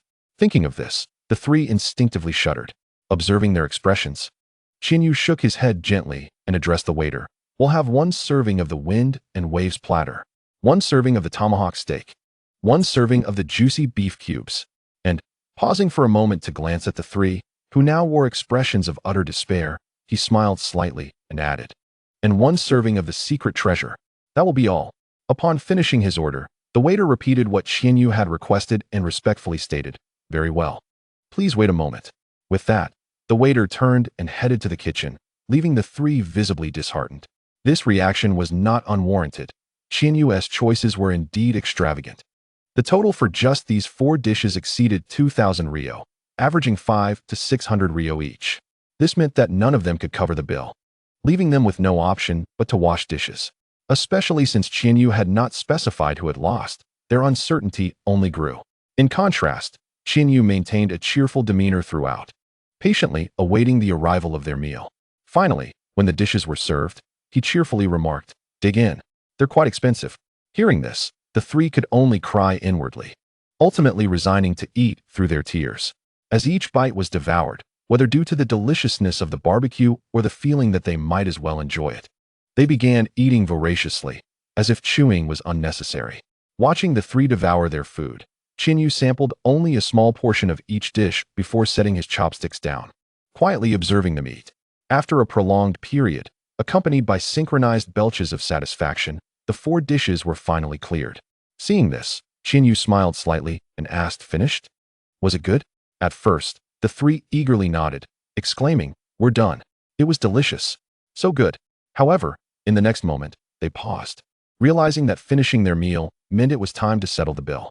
Pondering this, the three reached for their meager purses. Now then, Chinyu lightly inquired, "Who will take care of the bill?" Huh. The trio was taken aback that Chinyu was allowing them to choose who would pay, rather than assigning the task to the loser. Uchiha Takamine looked up in confusion and asked, "Teacher, shouldn't he the last place be the one to pay the bill? Why are you letting us decide?" However, instead of responding directly to Takamine's question, Chinyu surveyed the three and countered, "Then let me ask you, who do you consider the loser?" Upon hearing these words, the three individuals fell into a moment of contemplation, unable to determine who among them had come in last. If one were to consider that Uchiha Takamine was the first to fall, logically, he should be the last. Yet during the testing phase, he had demonstrated leadership by devising a plan in mere moments and putting aside his pride. In such circumstances, it would be unjust to label him as the last. Following him was Uzumaki Kinai. Although it appeared that she had not truly engaged, her presence had enabled them to initiate their strategy, pulling a shadow clone into the barrier, which, despite their eventual failure, had instilled a glimmer of hope. Thus, she too could not be considered the last. As for Hugo Akira, upon this thought, the gazes of the other two turned towards him, only to retract moments later. The reasoning was straightforward. While he seemed to lack discernible advantages, he had reacted at the last moment, aware of Chiyu's movement. This alone disqualified him from being the last, as Uchiha Takamine had failed to respond. In reviewing the situation, it appeared that none of them could justifiably be deemed the last. Sighing simultaneously, the three shared a moment of realization. Then, in unison, they stood and declared, "Teacher, I will take care of the bill." Surprised, they exchanged astonished glances, not expecting their thoughts to align. Observing their rising figures, Chiyu did not hinder them. Rather, he casually remarked, "I am indifferent to who pays, but do you have sufficient funds?" The trio paused at Chiyu's words, momentarily stunned, before they exchanged knowing looks. A light of understanding dawning upon them. "Teacher, we comprehend now." Subsequently, they expressed their gratitude to Chiyu and made their way to the counter. Watching the three depart, Chiyu shook his head slightly and then rose to exit the barbecue restaurant. "What?" At that moment, three exclamations erupted simultaneously at the counter. Uchiha Takamine stared in disbelief at the server and asked, "Are you saying our bill has already been paid?" Simultaneously, Uzumaki Kinai and Hyuga Akira fixed their gazes on the server. Indeed, the server responded, slightly perplexed by their astonishment, yet maintaining a professional smile. "Your bill has already been settled." As the server reaffirmed this, the trio found themselves in a state of confusion and mild indignation. They had even considered staying behind to wash dishes, only to discover that Chiyu had already taken care of everything. Was this not simply a jest at their expense? Reflecting on this, Uchiha Takamine chuckled wryly. "I didn't expect our teacher to have such a mischievous side. I do not believe it is mere mischief." However, before he could elaborate, Uzumaki Kinai shook her head, contradicting him. She turned to the others and said, "I think the reason our teacher had us do this was to convey that we are a cohesive unit." Huh. Upon hearing Kinai's perspective, the other two regarded her with puzzled expressions. In response to their gazes, Kinai elaborated, "I wonder if you noticed that the items our teacher ordered were precisely enough to exhaust 2 of our funds, requiring the third to contribute half. In such a scenario, if we wished to settle the bill, we had to unite. Otherwise, if even one of us faltered, believing they should only cover half, we would inevitably end up washing dishes. Is that so?" The moment Kinai elucidated her thoughts, Uchiha Takamine and Hyuga Akira were instantly enlightened. They had not anticipated that Chiyu's choice in ordering had such significance. It was a test of their willingness to support one another. With this newfound understanding, Kinai proposed, "Let us return to our teacher." The others did not object and followed Kinai as they retraced their steps to their previous location. However, upon arrival, they were met with an unexpected sight. Chiyu was no longer at the table, and the remnants of their meal had been cleared away, leaving no trace behind. The trio exchanged glances once more, but then Hyuga Akira suddenly addressed the others. "Well, since there is nothing left to do, I will be heading back. I have family duties to attend to." "Wait." Just as Akira was about to exit the restaurant, Uchiha Takamine called out to him, inquiring, "Are you really leaving just like that? The teacher hasn't mentioned the time for our next gathering." "No need," Akira replied calmly, surprising Takamine, "since he hasn't specified. The next meeting time should remain the same as today, in the same place." With that, Akira disregarded Takamine's further inquiries and stepped out of the barbecue restaurant, disappearing from view. Is that so? Takamine reflected momentarily on Akira's departure before following suit. Lastly, Uzumaki Kanai glanced at the spot where Chiyu had sat before turning to leave as well. Thus, the inaugural gathering of Chiyu's class concluded splendidly. In the blink of an eye, 5 days had quietly passed. During this period, due to Tsunade's constant presence with Chiyu, he had not taken the three on any missions, focusing instead on enhancing their combat skills. It was not that there were no tasks available within the village, but Chiyu deemed them utterly unnecessary. Tasks such as finding cats or dogs held little challenge or significance with Hyuga Akira, a member of the esteemed Hyuga clan, present. Similarly, seasonal tasks like weeding were impractical in winter, as there was no grass to be found. With Tsunade overseeing various responsibilities, Chiyu suspected that the Senju family's legacy might expand during this time. Thus, in these 5 days, Chiyu concentrated solely on practical training for the trio. But that phase was reaching its conclusion. After another 5 days had elapsed, it would be exactly 7 days since Chiyu and the others had returned victoriously. The higher-ups of Konoha, including Senju Tobarama, had unanimously decided to designate this day as a memorial for all fallen comrades, planning a grand memorial service. Naturally, Chiyu, as the overall commander of the battlefield, would preside over this solemn event. Therefore, early in the morning, under the meticulous preparation of Uzumaki Mito and Senju Shitoku, Chiyu, accompanied by Senju Morimaki, arrived at the Konoha cemetery. Drip, drip, drip. Whether it was the heavens showing mercy or Tobarama arranging for ninjas skilled in water-style techniques to create a spectacle, when Chiyu arrived at the cemetery, a light rain had begun to fall, as if the heavens themselves were mourning for the sacrifices of Konoha. Feeling the oppressive atmosphere surrounding him and gazing at the dark expanse, Chiyu silently ascended to a high platform. Just as everyone anticipated, he would say a few words. He bowed his head in silence towards the memorial site. Witnessing his demeanor, the crowd instinctively straightened up, promptly following his lead in a moment of silent tribute. My friends. After a prolonged pause, Chinyu's voice resonated, though his head remained bowed. He proclaimed with fervor, "Farewell on your journey." As his words echoed, the entire Konoha cemetery reverberated with the cries of the people. "Farewell on your journey. Your valiant forms on the battlefield shall be eternally celebrated, until Konoha ceases to exist. Until Konoha ceases to exist." Following this, Chinyu mysteriously produced a leaf. With a faint crackling sound, the leaf ignited amidst the gentle rain. In unison, upon witnessing Chinyu's actions, others picked up leaves of their own and set them ablaze. In an instant, the ominous clouds above vanished, and the warm glow of the flames illuminated all of Konoha. The Will of Fire. Chapter 72. The first mission thus. 2 days swiftly passed, and the break at the Ninja Academy finally came to an end. Early in the morning, Chinyu accompanied Tsunade to the school. After watching her enter her classroom, he turned towards the Hokage building. Today marked the inaugural mission day for Chinyu's class. "Teacher, you have arrived." Before long, outside the Hokage building, upon seeing Chinyu approach, the Uchiha trio greeted him and followed him into the building, making their way to the mission office. Observing the sparse figures around, Chinyu gently shook his head and approached the front desk, inquiring with the staff, "Hello. Are there any C-rank missions available at this time?" "C-rank missions?" The staff member paused momentarily, taken aback by Chinyu's youthful voice. As C-rank missions typically required leaving the village and carried a certain degree of danger. He then raised his head, looking at Chinyu with uncertainty. "Are you certain you want to undertake a C-rank mission?" "Indeed." Without hesitation, Chinyu replied, "We genuinely wish to accept a C-rank mission outside the village." "Very well." Seeing the determination in Chinyu's gaze, the other three shared no doubts.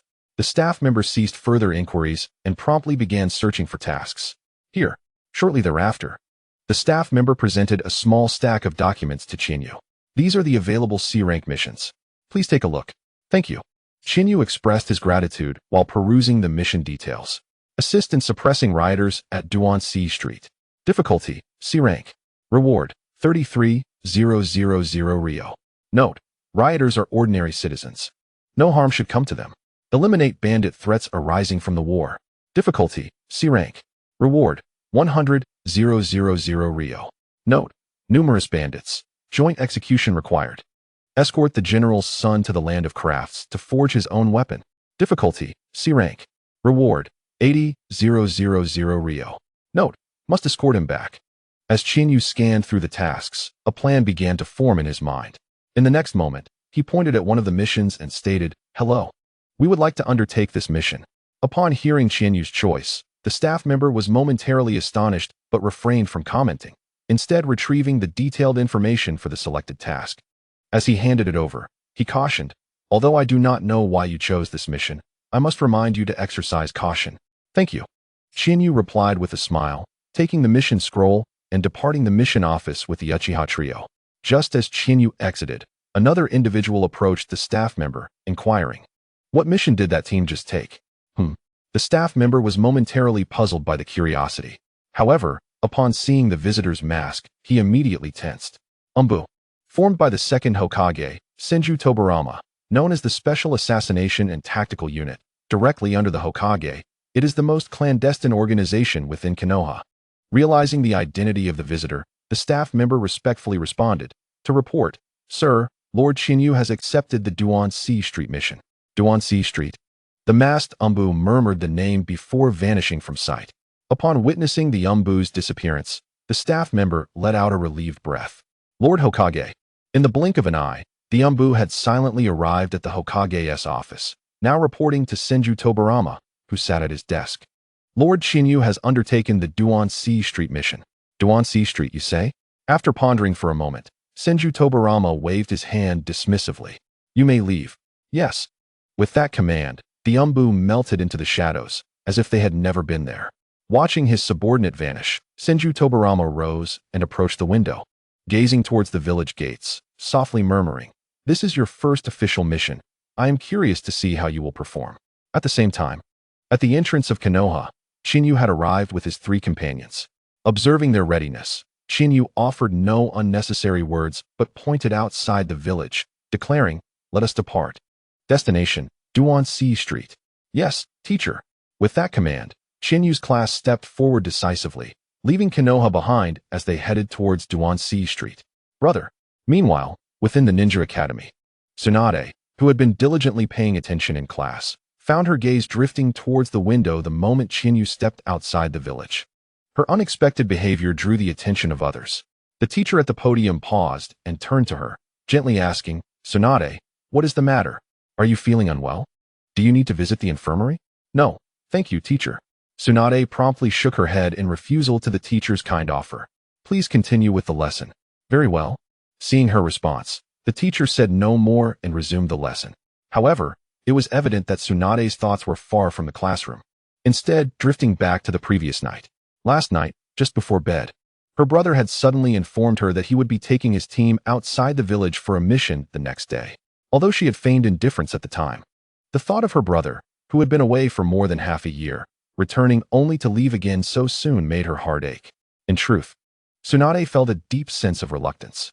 Yet, she understood that a ninja's duty often called for missions. Thus, she did not cling to her brother, urging him to stay. Instead, she graciously encouraged him to go, requesting only that he bring back some local specialties upon his return. Sighing softly, Tsunade shook her head and refocused on the lesson. Ding ding ding. After an undetermined amount of time, the bell rang, signaling the end of the morning classes. However, this time, Tsunade did not linger with her classmates as she usually did, but promptly gathered her belongings and headed home. Chapter 73, Tsunade's Daily Life. Grandma, I'm back.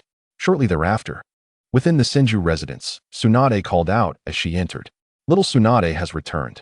Upon hearing Tsunade's voice, Uzumaki Mito, who had been diligently trimming a tree branch, immediately halted her actions. With a smile, she turned to Tsunade and inquired, "What brings you back so early today? Why not spend a little more time with your classmates?" However, Mito's expression shifted slightly as Tsunade responded with a rather indifferent shake of her head, stating, "I lost my mood." With that, Tsunade informed Mito, "Grandma, I'm heading to my room." Without further ado, she left Mito's company and made her way to her room. Observing Tsunade's somewhat desolate figure, Mito couldn't help but shake her head. Instead of pursuing her for an explanation, she returned to tending her flowers and plants. Just then, Senju Shobai's voice unexpectedly drifted in from outside. Moments later, her figure appeared before Mito. "Ah, so Tsunade has returned ahead of schedule." Mito remarked upon seeing Shobai's slightly breathless demeanor. With a sigh of relief, Shobai adjusted herself and said, "In that case, I shall prepare lunch." After speaking, she proceeded to the kitchen. "Goodbye, Grandma. Mother, I'm off to school," Tsunade declared as the afternoon approached. After having lunch, she set off towards the school.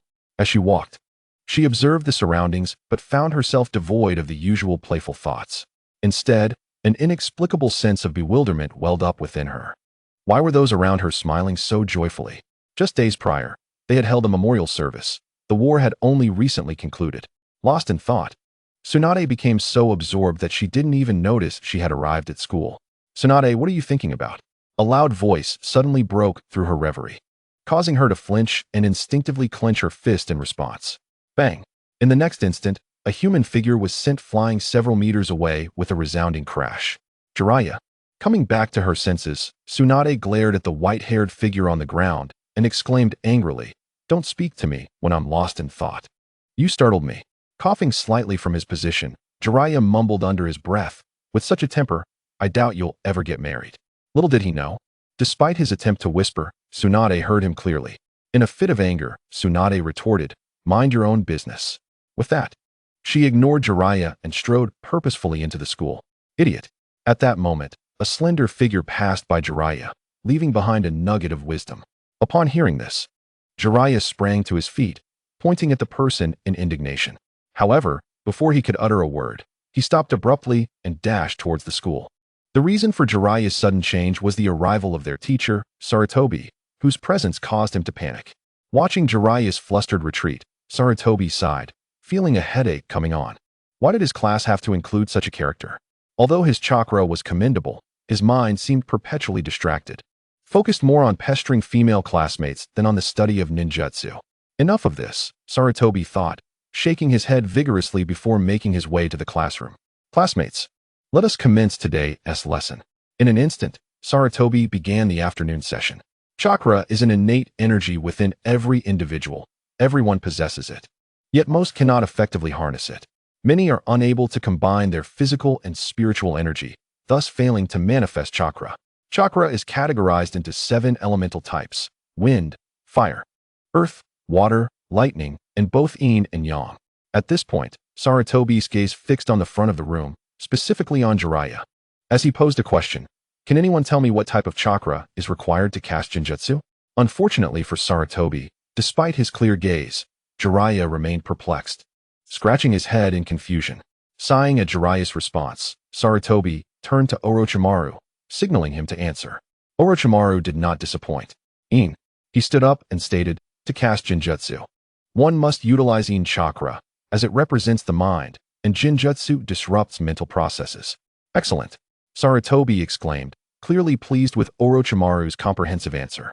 Similarly, what type of chakra is required for medical ninjutsu?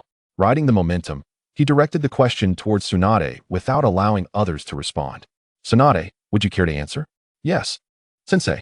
Acknowledging the call, Tsunade, who had been slightly distracted, stood up and replied, "Like Jinjutsu, medical ninjutsu primarily pertains to the body. Hence, it requires yang chakra to facilitate the growth of other bodily cells." Continuing, Tsunade glanced at Orochimaru and added, "Additionally, other elemental types, such as lightning and water, can also be utilized in medical ninjutsu. Although their effects may not surpass those of yang chakra, in certain situations, they can be more effective." "Very good." Sarutobi nodded in approval, impressed that Tsunade had expanded her answer. He then looked around the classroom and inquired, "Does anyone know who proposed the method of using other elemental chakra for medical ninjutsu?" "I do, Sensei." As soon as Sarutobi finished his question, a white-haired boy in the back row raised his hand, but his voice dwindled to an inaudible whisper by the end. "Huh, Beirut?" After a moment of surprise, Sarutobi called out to the boy, "Please, share your answer, Beirut." The sudden attention startled Beirut, who promptly responded, "Yes, Sensei." With a determined stance, Beirut addressed the class. "To answer your question, the method of utilizing other elemental chakra in medical ninjutsu was proposed 3 years ago by Lord Chiyu, the battlefield commander and advisor to Konoha. It happened after 2 senior students mistakenly deployed incomplete ninjutsu, resulting in injuries. At that time, Lord Chiyu was inspecting the school and intervened to treat the 2 students. One was burned by a fire technique, while the other suffered from a wind technique's cuts. To everyone's astonishment, he employed water chakra to heal the fire burns and used lightning chakra to numb the cuts before excising the damaged cells and administering treatment. Very well. You have answered admirably. Please, take a seat. Upon hearing this response from Bailu, teacher Sarutobi immediately applauded him, then turned his gaze to the others, particularly to Jiraiya, and remarked, I hope the rest of you will take inspiration from the aforementioned 3 students and refrain from being preoccupied with frivolous pursuits. With that, without waiting for any further comments from the students below, teacher Sarutobi proceeded to elaborate on the next topic. Meanwhile, after a day of brisk travel, Team Chiyu finally arrived at their designated mission site, Short Book Street. Teacher, where's the employer? Standing on the street of Short Book, observing the seemingly ordinary crowd around them, Uchiha Takamine promptly inquired of Chiyu. This way. After a brief moment of contemplation, Chiyu gestured towards the left ahead and began walking. Observing this, Uchiha Takamine and his companions quickly followed suit. Before long, the quartet arrived at their destination. However, their spirits were not particularly high upon witnessing the chaotic scene before them. In front of a shop emblazoned with the words gambling house, a throng of men, women, and children was clamoring loudly. Clearly, if their deductions were accurate, these individuals were likely the targets of their mission. Gazing at the commotion in the distance, Uzumaki Kinai hesitantly asked Chiyu, Teacher, should we take action now? In response to Kinai's query, Chiyu found himself at a loss, as this was his first encounter with such a situation. While gambling was undoubtedly wrong, the ruckus created by these individuals was equally inappropriate. In such a scenario, where both sides were at fault, Chiyu hesitated to draw a definitive conclusion. Let us first meet with the employer. After a moment of contemplation, Chiyu suggested they seek out the employer, as they were there to fulfill a mission and they should follow the employer's directives. Moreover, the employer had previously indicated that they need not act too forcefully, suggesting a reasonable character. Thus, quietly circumventing the raucous crowd at the entrance, Team Chiyu entered the casino and encountered their client. A tall, slender young man wearing glasses, with a somewhat refined appearance and gentle demeanor, greeted them. Although surprised that Konoha had dispatched 4 children, he did not belittle them, fully aware that even young ninjas could rival 10 adults through their skills. After a brief hesitation, the employer promptly stood and respectfully addressed Chiyu, saying, Welcome, esteemed members of Konoha. You have finally arrived. Please, take a seat. Allow me to explain the current situation. He reached for Chiyu's hand, guiding him toward a chair. However, feeling somewhat uncomfortable with the employer's enthusiasm, Chiyu gently withdrew his hand and replied, There is no need for such formality, esteemed employer. Simply convey the current situation to us. Very well. Though slightly disappointed, the employer acquiesced and began explaining. It turned out that the raucous individuals outside were disgruntled gamblers who had lost money at his establishment. He noted that if there were only a few, his casino's security could easily manage the situation. However, perhaps due to the recent Ninja World War, many had seized the opportunity to unite against his casino, overwhelming his security. He had long wished to seek assistance from Konoha, but they had been occupied with the war, only agreeing to his request once it had concluded. I see, Chiyu remarked, now possessing a clearer understanding of the mission at hand. He then inquired, How do you wish to handle this situation? Should we simply disperse them? Or, without hesitation, the employer replied, Just drive them away. After a moment, perhaps realizing his eagerness, he added, Now that the Ninja World War has ended, I believe Konoha can spare the resources to assist me in this matter. Surprised by the employer's implication that this would not be a one-time occurrence, Chiyu asked, Why not resolve this issue once and for all? Chuckling lightly, the employer responded, You are still quite young. If I were to eliminate them entirely, while it may reduce the scale of future disturbances, it could lead to more severe problems when they feel they have no other options. Furthermore, he paused, glancing at Chiyu before continuing, If we resolve this now, Konoha will lose a long-term mission. After hearing the employer's explanation, Chiyu fell silent. Though reluctant to admit it, he recognized the validity of the employer's point. If the disturbances ceased entirely, there would be no tasks for ninjas, ultimately leading to their obsolescence. It reminded him of the earlier struggles of the Naruto series to gain traction. I understand, Chiyu replied quietly, then turned to Uchiha Takamine and the others and said, Let us proceed. With that, he made his way toward the exit. Observing Chiyu's resolve, Uchiha Takamine and his companions exchanged glances before following him. Cheat. Refund us. Cheat. Refund. The shouting crowd outside echoed in Chiyu's ears, causing him a headache. Why had he chosen this mission? Had he known it would be like this? He would have preferred to eliminate bandits instead, where the approach was straightforward. Sighing, he turned to his young companions and instructed, "Go forth, but do not harm them." "Yes, teacher," they replied in unison, then dashed past Chiyu and stepped outside. "Who are you?" As the three young ones made their entrance, the previously clamorous crowd fell momentarily silent. What was the casino thinking, sending children out? Did they hope the presence of youngsters would deter any hostility? Surely not. They were there to reclaim their money, and no one would be spared regardless of age. "Little ones, are you being forced by the adults?" One man queried, addressing the trio. "Tell us, uncles will help you." "Indeed, children," chimed in a woman beside him. "If you have any troubles, just let us know. We will assist you." However, before she could finish her sentence, someone noticed the leaf-shaped headbands adorning the children's foreheads and exclaimed, "Ninjas. They are ninjas from Konoha." Upon hearing this, another voice called out, "They are here to drive us away. Everyone, be cautious." Observing the escalating turmoil among the crowd, Uchiha Takan could not help but let out a cold snort. He then swiftly raised his hands and began to perform a rapid sequence of hand signs. Earth release, hell swamp. In an instant, the ground beneath the feet of the raucous individuals transformed into a quagmire, gradually engulfing them. This sudden turn of events instilled panic in the hearts of some present, prompting them to plead for mercy from the orchestrator of this chaos, Uchiha Takan. "No, please don't. I won't dare again, spare me. I have an elderly mother aged 80 and a child who cries for sustenance. I cannot die. I have just married and have yet to have children. We were wrong, terribly wrong." However, amidst the pleas for mercy, there were still voices of defiance. Among the cacophony of supplications, one voice exclaimed, "This is what ninjas do, disregarding the lives of others, merely tools for executing missions." Yes, tools, heartless instruments.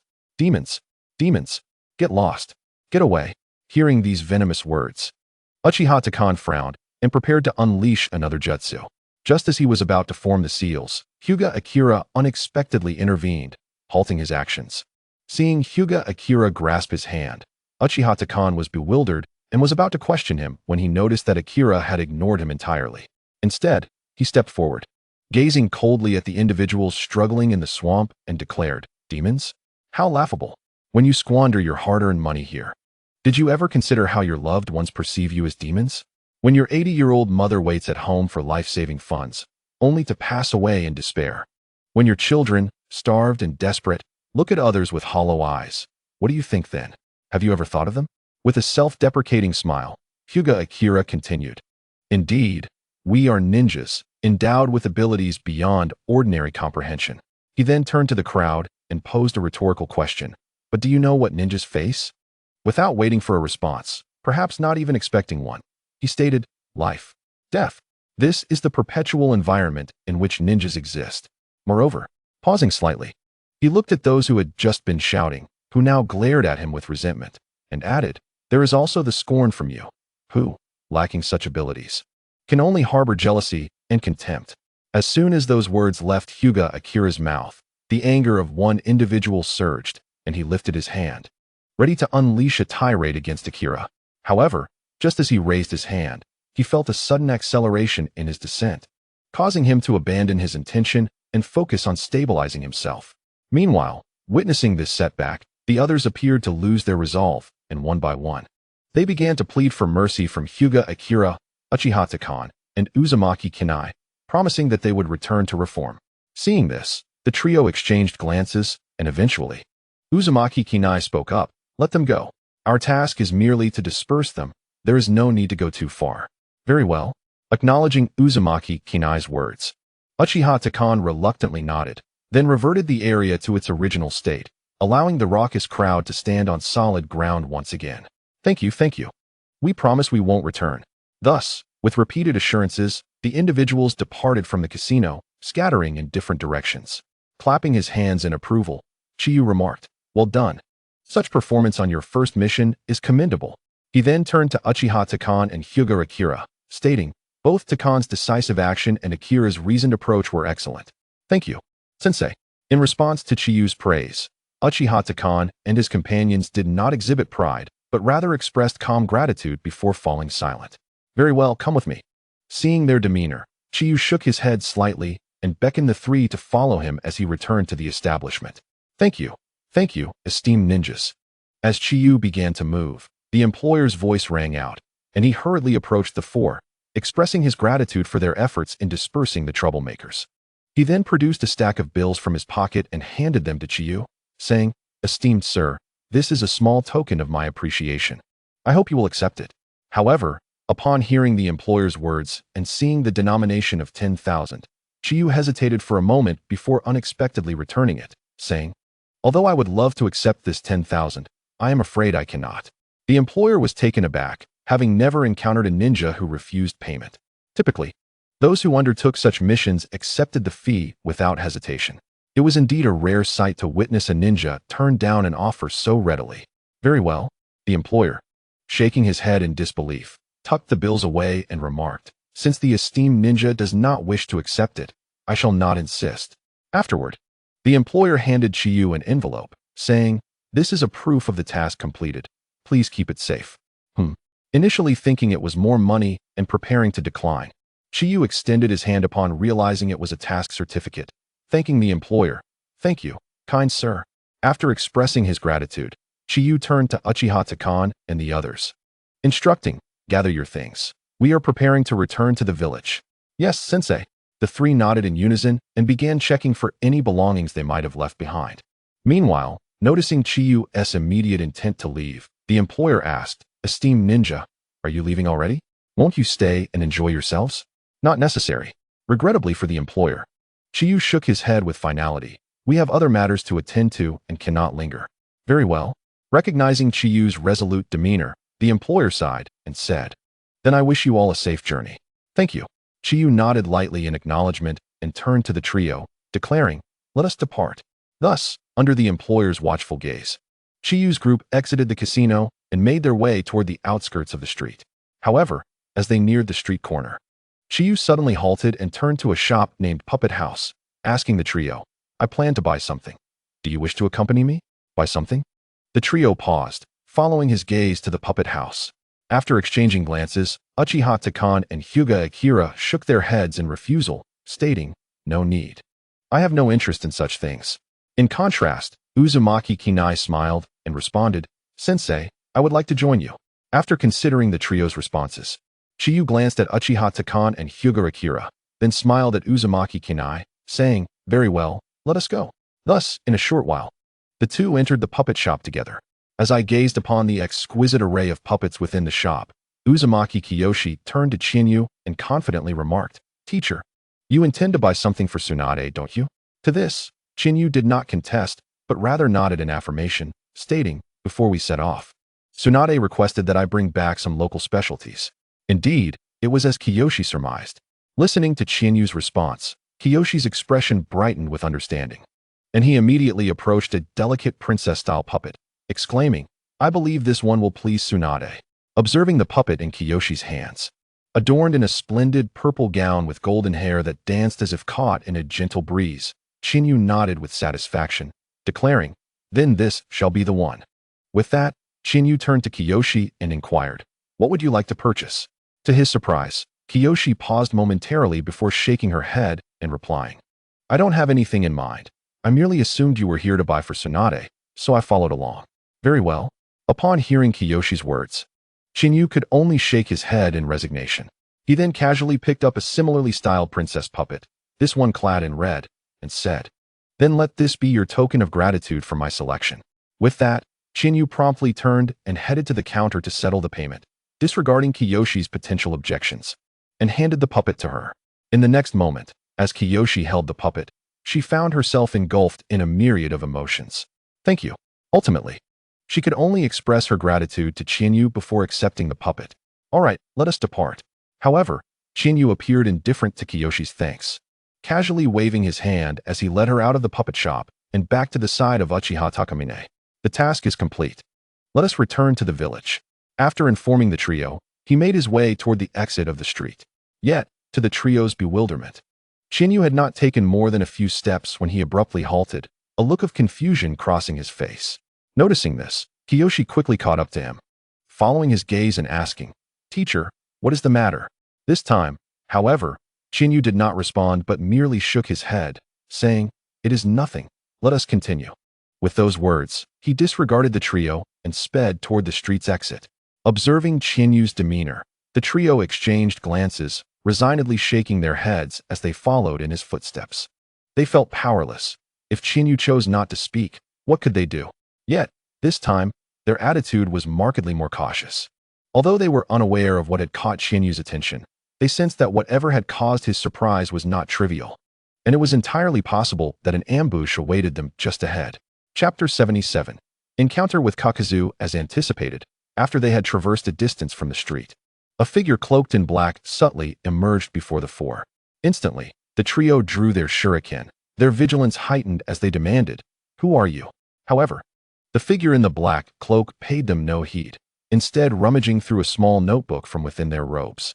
After what seemed an eternity, they ceased their search and lifted their gaze to scrutinize Chinyu's face, murmuring, "Konoha Chinyu. Recently, the battlefield commander against the Cloud Ninja, grandson of Senju Hashirama. Adept in 5 elemental ninjutsu, with an astonishing chakra reserve, bounty, 70 million ryo." Upon hearing the figure's words, the trio furrowed their brows, astonished that they had come across a bounty ninja so close to Konoha. Even more shocking was the revelation that their teacher had a bounty placed upon him, and a substantial one at that, 70 million ryo. As this realization dawned upon them, their gazes instinctively shifted to their teacher, Konoha Chinyu. Yet, under the scrutiny of the trio, Chinyu's expression remained unfazed, devoid of even a hint of astonishment. Clearly, he had anticipated this turn of events the moment he laid eyes on the figure before him. Kakuzu. Indeed, the figure blocking the path of Chinyu and his companions was none other than the rogue ninja from Takigakure, who had once attempted to assassinate the first Hokage, Senju Hashirama, years prior. Moreover, in the original timeline, he would later become a member of the Akatsuki, known by the codename Kozu. However, what surprised Chinyu was the fact that he had garnered a bounty in the black market, and quite a hefty one at that, 70 million ryo. This amounted to the price of 2 asumas. A sly smile crept across Chinyu's face at the thought of asuma. Yet, Kakuzu, observing Chinyu's demeanor, furrowed his brow in displeasure. He then fixed his gaze on Chinyu and inquired, "What are you laughing at? Are you laughing at the fact that your life will soon come to an end?" "Not at all."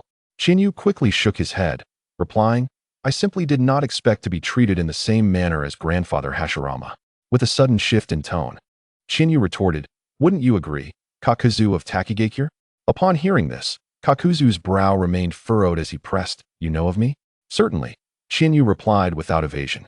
"I am well aware of the mission you undertook years ago to assassinate my grandfather, Hashirama, and how you ultimately retreated." Kakuzu, taken aback by Chinyu's composure, found himself puzzled. If this young man was aware of his previous encounter with Senju Hashirama, why did he not exhibit any fear? Did he truly believe himself stronger than Hashirama after serving as a battlefield commander? Unable to fathom Chinyu's confidence, Kakuzu questioned, "Given that knowledge, are you not afraid?" "Not in the least." To Kakuzu's growing frustration, Chinyu casually waved his hand and declared, "Since Hashirama allowed you to escape then, I shall ensure you do not leave today." Shadow Clone Jutsu. With that, Chinyu executed the shadow clone technique, creating 3 shadow clones that shielded the trio behind them, while he faced Kakuzu head-on, asserting, "Kaku, you will not escape today." "Ha." Kakuzu, enraged by the audacity of the young boy before him, retorted with a mocking laugh, "You have quite the spirit. But today, I shall show you why I am capable of standing against Senju Hashirama." Fire release, great fireball technique. Wind release, pressure damage. With that, Kakuzu unleashed a dual attribute ninjutsu, combining fire and wind. In an instant, a small fireball, enhanced by the wind's force, hurtled toward Chinyu at breakneck speed. Faced with this onslaught, Chinyu's gaze sharpened. He swiftly drew the baji fan from his waist, and with a single flourish, unleashed water release, water shockwave. In that moment, a massive torrent of water surged forth, clashing against Kakuzu's fireball. With a hissing sound, the 2 techniques collided, neutralizing each other. Yet, this did not signify the cessation of their battle. Rather, it marked the beginning of a fierce confrontation. Lightning release, lightning strike. In the very next instant, as the steam from the evaporating water filled the air, Kakuzu suddenly unleashed a lightning ninjutsu, propelling himself toward Chinyu once more. Earth release, earth wall. As for Kakuzu's strike, Chinyu promptly waved his banana fan once more, raising a wall of earth in the path of the advancing lightning. Bang, bang, bang. In the next instant, countless currents struck against Chinyu's earthen barrier. Yet the impact bore no consequence for him. On the contrary, shielded by the wall, Chinyu stealthily prepared to move. Shadow clone technique. Earth release, heart decapitation technique.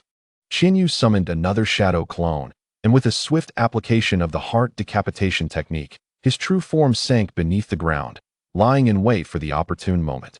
Simultaneously, just as Chinyu submerged, the wall he had conjured was breached by Kaku, who unexpectedly appeared behind the remnants of the barrier, armed with a kunai, charging towards him. What? Witnessing Kakuzu, a master of ninjutsu, abandon his ranged attacks in favor of close combat, took the stationary shadow clone of Chinyu by surprise for but a fleeting moment. Yet, that moment passed quickly, as he was compelled to raise his banana fan to confront the oncoming Kakuzu. Clang! The sound of metal clashing echoed, signifying that Chinyu's shadow clone had engaged Kakuzu in close quarters. Lightning release, false darkness. At that moment, Kakuzu executed another ninjutsu, catching the shadow clone of Chinyu off guard. Or perhaps it was that the clone had no intention of evading. Boom. In any case, under such circumstances, Kakuzu's lightning technique shattered the shadow clone. A clone. Kakuzu's eyes widened in astonishment upon realizing he had merely destroyed a clone rather than Chinyu's true form. At the same instant, a hand erupted from the ground, seizing Kakuzu's ankle. Earth release. Observing the hand that had grasped his foot, Kakuzu's expression shifted slightly. With a swift twist of his right hand, he aimed a kunai downwards towards his foot. However, just as he moved, Chinyu from beneath exerted his strength, pulling Kakuzu downwards. Humph. Chinyu's maneuver elicited an involuntary grunt from Kakuzu, causing his hand to falter. Clang. Instantly, the kunai that had been aimed at Chinyu's wrist plunged into the earth beside him, inflicting no harm. However, just as Kakuzu was about to be dragged underground by Chinyu, a sudden explosive sound erupted from his body, and a figure adorned with a strange mask emerged, launching an attack towards the submerged Chinyu. Flash. In the next moment, a kunai accurately struck the wrist of Chinyu. Boom. To Kakuzu's astonishment, the blow had struck yet another shadow clone, not the original Chinyu. Meanwhile, the shadow clones of Chinyu, which had been defending the three small ones, sprung into action. Fire release, fire dragon flame bomb. Wind release, great breakthrough. Earth release, cracking earth palm. In an instant, three shadow clones unleashed their respective elemental jutsu upon Kakuzu. Faced with such an onslaught, Kakuzu furrowed his brow, yet he remained unfazed, as if he had anticipated this turn of events. Just as the shadow clones of Chinyu launched their attacks, Kakuzu abruptly pivoted, disregarding their assault entirely, and charged directly towards the three small ones. Boom. With a resounding crash, Kakuzu closed the distance to the three small ones. Bang. However, before he could reach them, Chinyu's shadow clone delivered a swift kick, sending him flying. Yet, to the surprise of the shadow clone of Chinyu, at the moment Kakuzu was kicked away, he managed to leave behind a clone, swiftly closing in on the three small ones while Chinyu's clone was momentarily stunned. But what followed was unexpected for Kakuzu. Fire release, grand fireball technique. As he advanced, Uchiha Takamine thrust both hands forward, launching an Uchiha grand fireball at him. Water release, water barrier. Kakuzu did not ignore Takamine's fire technique. Instead, he promptly executed a ninjutsu of his own, countering the attack. Fortunately, the clones attacking him were of the water element. Or else, faced with Takamine's unforeseen assault, he might have found himself in dire straits. It is noteworthy that initially, he had not deemed Chinyu a threat, let alone the Uchiha trio who were under Chinyu's protection. After this encounter, Kakuzu's gaze towards the trio shifted significantly. He had assumed that the three small ones, having grown up in the peaceful Hidden Leaf village, would lack courage and experience. However, he was taken aback by their alertness, reminiscent of the children from his own era. You all. Kakuzu, regaining his stance, looked at the three small ones with admiration. Not bad. Yet, in response to his words, none of the small ones acknowledged him. Instead, they took a stance, forming a defensive formation of two in the front and one in the back, bracing themselves. Meanwhile, the three shadow clones of Chinyu, witnessing the trio's performance, nodded in approval. They then turned in unison to face Kakuzu, declaring in unison, "Kaku, you dare bully my students in my presence? You show me no respect." Regrettably, in response to the shadow clone's remarks, Kakuzu merely cast a fleeting glance at them, and then, in an instant, the arms of his 3 clones elongated, delivering a chilling blow to the 3 shadow clones of Chinyu. Boom, boom, boom. In a heartbeat, 3 explosive sounds resonated, scattering the 3 shadow clones of Chinyu. Sealing technique, Triad Seal. Just then, 3 green tower-like barriers quietly emerged, enveloping the 3 Kakuzu clones. Whoosh. In the next moment, accompanied by the sound of earth shattering, Chinyu reappeared before the group. Likewise, at the jagged edges of the green barriers, several forms of Chinyu materialized. Teacher. Upon seeing this, the 3 small ones immediately approached Chinyu, offering their greetings. In response to their salutation, Chinyu did not feign indifference. Instead, he smiled gently at them, saying, "You all performed admirably today," responding promptly in the face of formidable foes. He then turned to Uchiha Takamine, adding, "Especially you, Takamine. You demonstrated excellent leadership." "Yes, teacher." Hearing Chinyu's praise, Takamine felt no sense of pride. On the contrary, upon witnessing Chinyu's display of strength, an inexplicable discomfort stirred within him. Perhaps it was the realization that despite being the same age as Chinyu, his prowess was vastly superior, which was difficult to bear. Ultimately, in response to Chinyu's words, Takamine merely offered a subdued acknowledgement before lapsing into silence. Observing Takamine's demeanor, Chinyu shook his head slightly, then turned his attention to the sealed Kakuzu. Initially, there were 3 seals, but now only 1 remained, as the other 2 had fulfilled their purpose in sealing Kakuzu's clones. After a brief glance, Chinyu dismissed the remaining shadow clone and approached Kakuzu, stating, "Kaku, I told you, you will remain here today." With Chinyu's words, the last of Kakuzu vanished within the barrier. As Chinyu gazed at the spot where Kakuzu had disappeared, a contemplative thought stirred within him. With Kakuzu gone, the immortal duo of the Akatsuki organization would effectively cease to exist. Reflecting on this, Chinyu shook his head and murmured, "Perhaps the Akatsuki organization may not re-emerge after all." After speaking, Chinyu promptly turned to the 3 little ones and said, "All right, these matters have been resolved. Let us return." Upon hearing this, the 3 little ones immediately responded in unison, "Yes, teacher." Thus, having dealt with the situation regarding Jiaodu, Chinyu's team set forth on their journey back to Konoha. In the blink of an eye, they had returned to the village and completed their mission. Outside the mission office, observing the quiet demeanor of the 3 little ones, Chinyu gently remarked, "You may return first. I must report to Lord Hokage about the situation." "Goodbye, teacher." Upon hearing Chinyu's words, the 3 little ones exchanged glances and then bid him farewell. Watching their departing figures, Chinyu smiled softly before turning to head towards the Hokage's office. Chapter 79. The 8 Colors of Konoha. Lord Hokage. The situation is as follows. I encountered Jiaodu on my way back and handled him accordingly. In no time, Chinyu had relayed the details of his mission to Senju Tobarama within the Hokage's office. "I understand." After listening to Chinyu's account, Senju Tobarama pondered for a moment before lifting his gaze to Chinyu and stating, "If there is nothing further, you may return." Chinyu was momentarily taken aback by Tobarama's succinct response, but quickly regained his composure. "Yes," he replied, and without further ado, he turned to exit the Hokage's office. "Brother, you are finally back." Shortly thereafter, within the Senju residence, upon seeing Chinyu after 2 days, Tsunade rushed to his side, first embracing him, then scrutinizing him closely. While examining him, she pouted, "Brother, where's my gift?" Hearing Tsunade's soft murmur, Chinyu shook his head and then retrieved the golden-haired princess puppet he had purchased earlier, saying, "Here it is, a puppet." Tsunade was momentarily taken aback upon receiving the puppet, but as she noticed its resemblance to her, complete with golden locks, she eagerly snatched it from him. After playing with it for a while, she looked up at Chinyu and sweetly smiled. "Thank you, brother." Witnessing such an adorable scene, Chinyu felt his heart flutter. He reached out, playfully tugging at Tsunade's cheeks, saying, "What are you thanking me for? I shall fulfill all promises made to you, dear sister." Alas, in response to Chinyu's teasing, Tsunade frowned and promptly swatted his hand away. "Humph." With a cold huff, she clutched the puppet and marched towards her room. Watching her storm away, a mixture of annoyance and joy, Chinyu couldn't help but smile. You. Meanwhile, noticing Chinyu's expression, Uzumaki Mito playfully tapped his forehead and remarked, "Just continue to indulge her." Hee.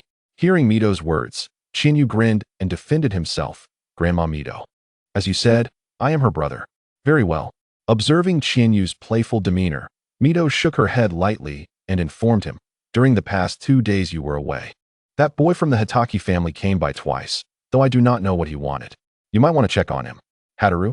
Upon hearing that Hitaki Shumo was looking for him, Chinyu was momentarily taken aback. "All right, Grandma, I shall be back shortly."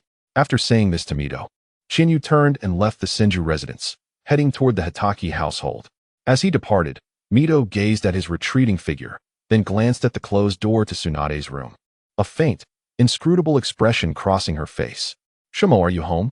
I heard from Grandma Mito that you were looking for me." After a short while, having traversed a distance, Chinyu arrived at the Hitaki residence and called out for Hitaki Shumo. However, to his confusion, after calling several times, he received no response from Shumo. Instead, another voice replied, "Ah, it's Chinyu. Shumo left early this morning." As this voice reached his ears, the figure of Hitaki Yuko appeared before him. "Aunt Yuko." Upon seeing her, Chinyu quickly greeted her and then said, "Since Shumo is not here, I shall take my leave. Please inform him when he returns." "I understand." Yuko did not decline Chinyu's request, but nodded in agreement. "Thank you." With Yuko's affirmation, Chinyu promptly bid her farewell. "Goodbye, Aunt Yuko." With that, he turned and exited the Hitaki home. Watching him leave, Yuko gently closed the door and returned inside. "Shumo is looking for me, yet he does not specify why. What could he be up to?" As he walked, Chinyu pondered the reasons behind Shumo's visit and wondered where he could be at that moment.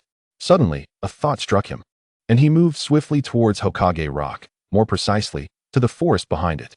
Indeed, the place he recalled was none other than the training ground where he used to train with Hitaki Shumo.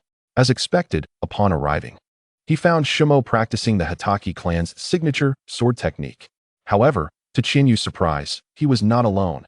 2 other individuals were also present, Chojui and Akahime. Indeed, training alongside Hitaki Shumo were none other than Senju Chojui, known for his exceptional skills, and Yuhi Akahime, whose reputation had preceded her. In truth, when Chinyu first heard of a child named Senju Chojui from the Senju clan and another named Yuhi Akahime from the Yui clan, he was perplexed for quite some time. He could not ascertain whether they were indeed the legendary 8 colors of Konoha, the orange water and the red sunset. However, after interacting with them, Chinyu came to realize that while they might grow to be quite remarkable in the future, they likely would not reach the heights of Hitaki Shumo or Namake's Minato. Why? You may ask. This was simply due to their limited potential. First, Senju Chojui. He was not Senju Tobarama's grandson. Rather, he was merely an ordinary member of the Senju clan who admired Tobarama. His only similarity to Tobarama was that both shared the water attribute as their primary affinity, thus explaining his proficiency in water release techniques. Next, Yuhi Akahime. How did Chinyu come to know her? This was inextricably linked to Hitaki Shumo, or rather, to Shumo's father, Hitaki Son. As the sole deputy minister of the Umbu, Son had many intelligence matters to handle, which often required the assistance of Yuhi Hoka, the deputy minister of the intelligence department. Thus, through these connections, Shumo naturally became acquainted with Yuhi Akahime.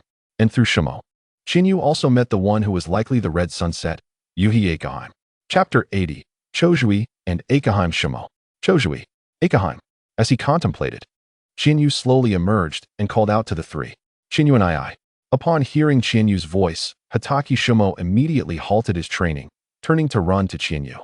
Chinyu and I, you finally returned. Lord Chinyu. At the same moment, both Senju Chojui and Yuhi Akahime approached Chinyu, offering their greetings. Hello there. In response to the greetings from the 2 individuals, Chinyu smiled and replied, then turned to inquire of Hitaki Sakumo. Sakumo, I hear you were looking for me? Is there something on your mind? Indeed, Chinyu and I. Hitaki Sakumo did not keep him in suspense and promptly recounted the situation. It turned out he had finally developed the signature ninjutsu proposed by Chinyu for his son, Hitaki Kakashi, the singular and original ninjutsu known as Chidori.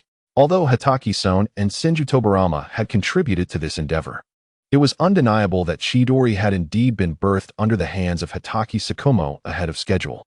Lightning release, Chidori. To demonstrate, Hitaki Sakumo unleashed Chidori with an impressive display.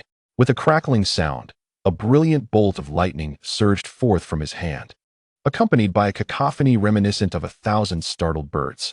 Impressive. Observing the electric glow emanating from Tsukumo's hand, Shinyu could not help but nod in affirmation.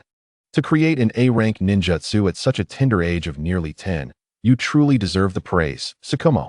Hearing such commendation from Shinyu, Hatake Tsukumo couldn't suppress a grin, his face flushing slightly. However, at that moment, the lightning in Tsukumo's hand began to flicker erratically, slipping out of control. Shinyu and I, feeling the surge in his hand, Tsukumo urgently called out. Yet, just as Tsukumo uttered his concern, Shinyu swiftly grasped his wrist. With a sudden exertion, Tsukumo's chakra gradually calmed and eventually dissipated. With a sigh of relief, he watched as the lightning faded away, thankful to avoid another incident of injuring himself with his own ninjutsu, which had previously necessitated a visit to the Konoha hospital due to Chinyu's absence. Despite the supervision of Hatake-san and Senju Tobarama, they had been momentarily taken aback by the fact that Tsukumo, still a mere child of 9 or 10, had managed to create an A-rank ninjutsu, resulting in the oversight of his chakra going out of control. Thus, in a moment of negligence, Tsukumo had inadvertently been hospitalized by his own jutsu. Reflecting on this, Tsukumo sighed once more, grateful that Shinyu was present this time. Otherwise, he would have found himself back in the Konoha hospital. Shinyu-sama is truly remarkable. Simultaneously, while Tsukumo was still shaken, Senju Orange Water and Uzumaki Akane gazed at Shinyu in awe. To them, Chinyu's ability to effortlessly halt and dissipate another's ninjutsu was nothing short of divine. Indeed, it was an extraordinary skill. Chinyu's ability to disperse Tsukumo's chakra stemmed from the Otsutsuki clan's unparalleled control over chakra, forcibly transforming the volatile energy into ordinary chakra, ultimately leading to its disappearance. Thus, in response to the astonished exclamations from Senju Orange Water and Uzumaki Akane, Chinyu remained humble, calmly assuring them, "This is not an extraordinary feat. With diligent practice, you too can achieve this." Really? Upon hearing that they too could accomplish such a feat, Senju Orange Water and Uzumaki Akane exchanged surprised glances, their imaginations already running wild. Noticing their reaction, Shinyu could only shake his head slightly before turning to Tsukumo and saying, "Tsukumo, congratulations. Though there are still some imperfections, with a little more attention, you should be just fine." "I understand, Shinyu and I." While Tsukumo felt a flicker of joy at Chinyu's affirmation, his recent failure in front of Chinyu made it impossible for him to remain completely at ease. Consequently, he quietly replied and resumed his practice with the sword. The initial sword techniques, slicing, chopping, thrusting, and shaving, were all executed one by one under Tsukumo's hands. As his speed increased, the movements became less orderly and more chaotic. Yet within that chaos lay subtle traces of mastery. This was the Hatake family's ancestral sword technique, the Hatake sword technique. Regrettably, Tsukumo had yet to fully master it, otherwise, he would not leave such traces behind. In contemplation, Chinyu gently shook his head and then turned to the other two, who had regained their composure, asking, "Orange Water, Akane, you both have matters to discuss with me, do you not?" The fact that Shinyu discerned their intentions even before they spoke left Senju Orange Water and Uzumaki Akane exchanging glances, both sighing in unison. "Truly, Chinyu-sama is remarkable." "Indeed, Chinyu-sama." Afterward, Senju Orange Water directly explained, "We indeed have something to discuss, which is why we have been trailing behind Tsukumo and I these past few days." "Chinyu-sama." As soon as Senju Orange Water finished speaking, Uzumaki Akane added, "We actually wish to ask if you could speak to Lord Hokage about allowing us to graduate early." "Oh, early graduation?" Upon hearing their request for early graduation, Chinyu was momentarily taken aback before contemplating the matter. This situation could be traced back to him, as he had been the one to block early graduation in the first place. He recalled that during the discussions on establishing the ninja school, he had stated that since the village aimed to ensure the safety of children, early graduation must be prohibited. Otherwise, it would contradict the village's fundamental purpose. Of course, to account for exceptional circumstances, Chinyu had also mentioned that during times of war, if the situation became critical, students could be permitted to graduate early. However, this early graduation would require them to undergo a test equivalent to the Chunin exam. Only those who passed would graduate. Those who failed would be relegated back to the 4th grade to start anew.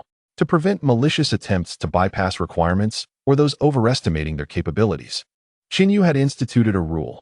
Those who failed 3 times or did not graduate from the ninja school by the age of 20 would be forcibly expelled and sealed, causing them to forget all knowledge of ninjutsu, including but not limited to hand seals, chakra refinement, and all specific knowledge related to being a ninja.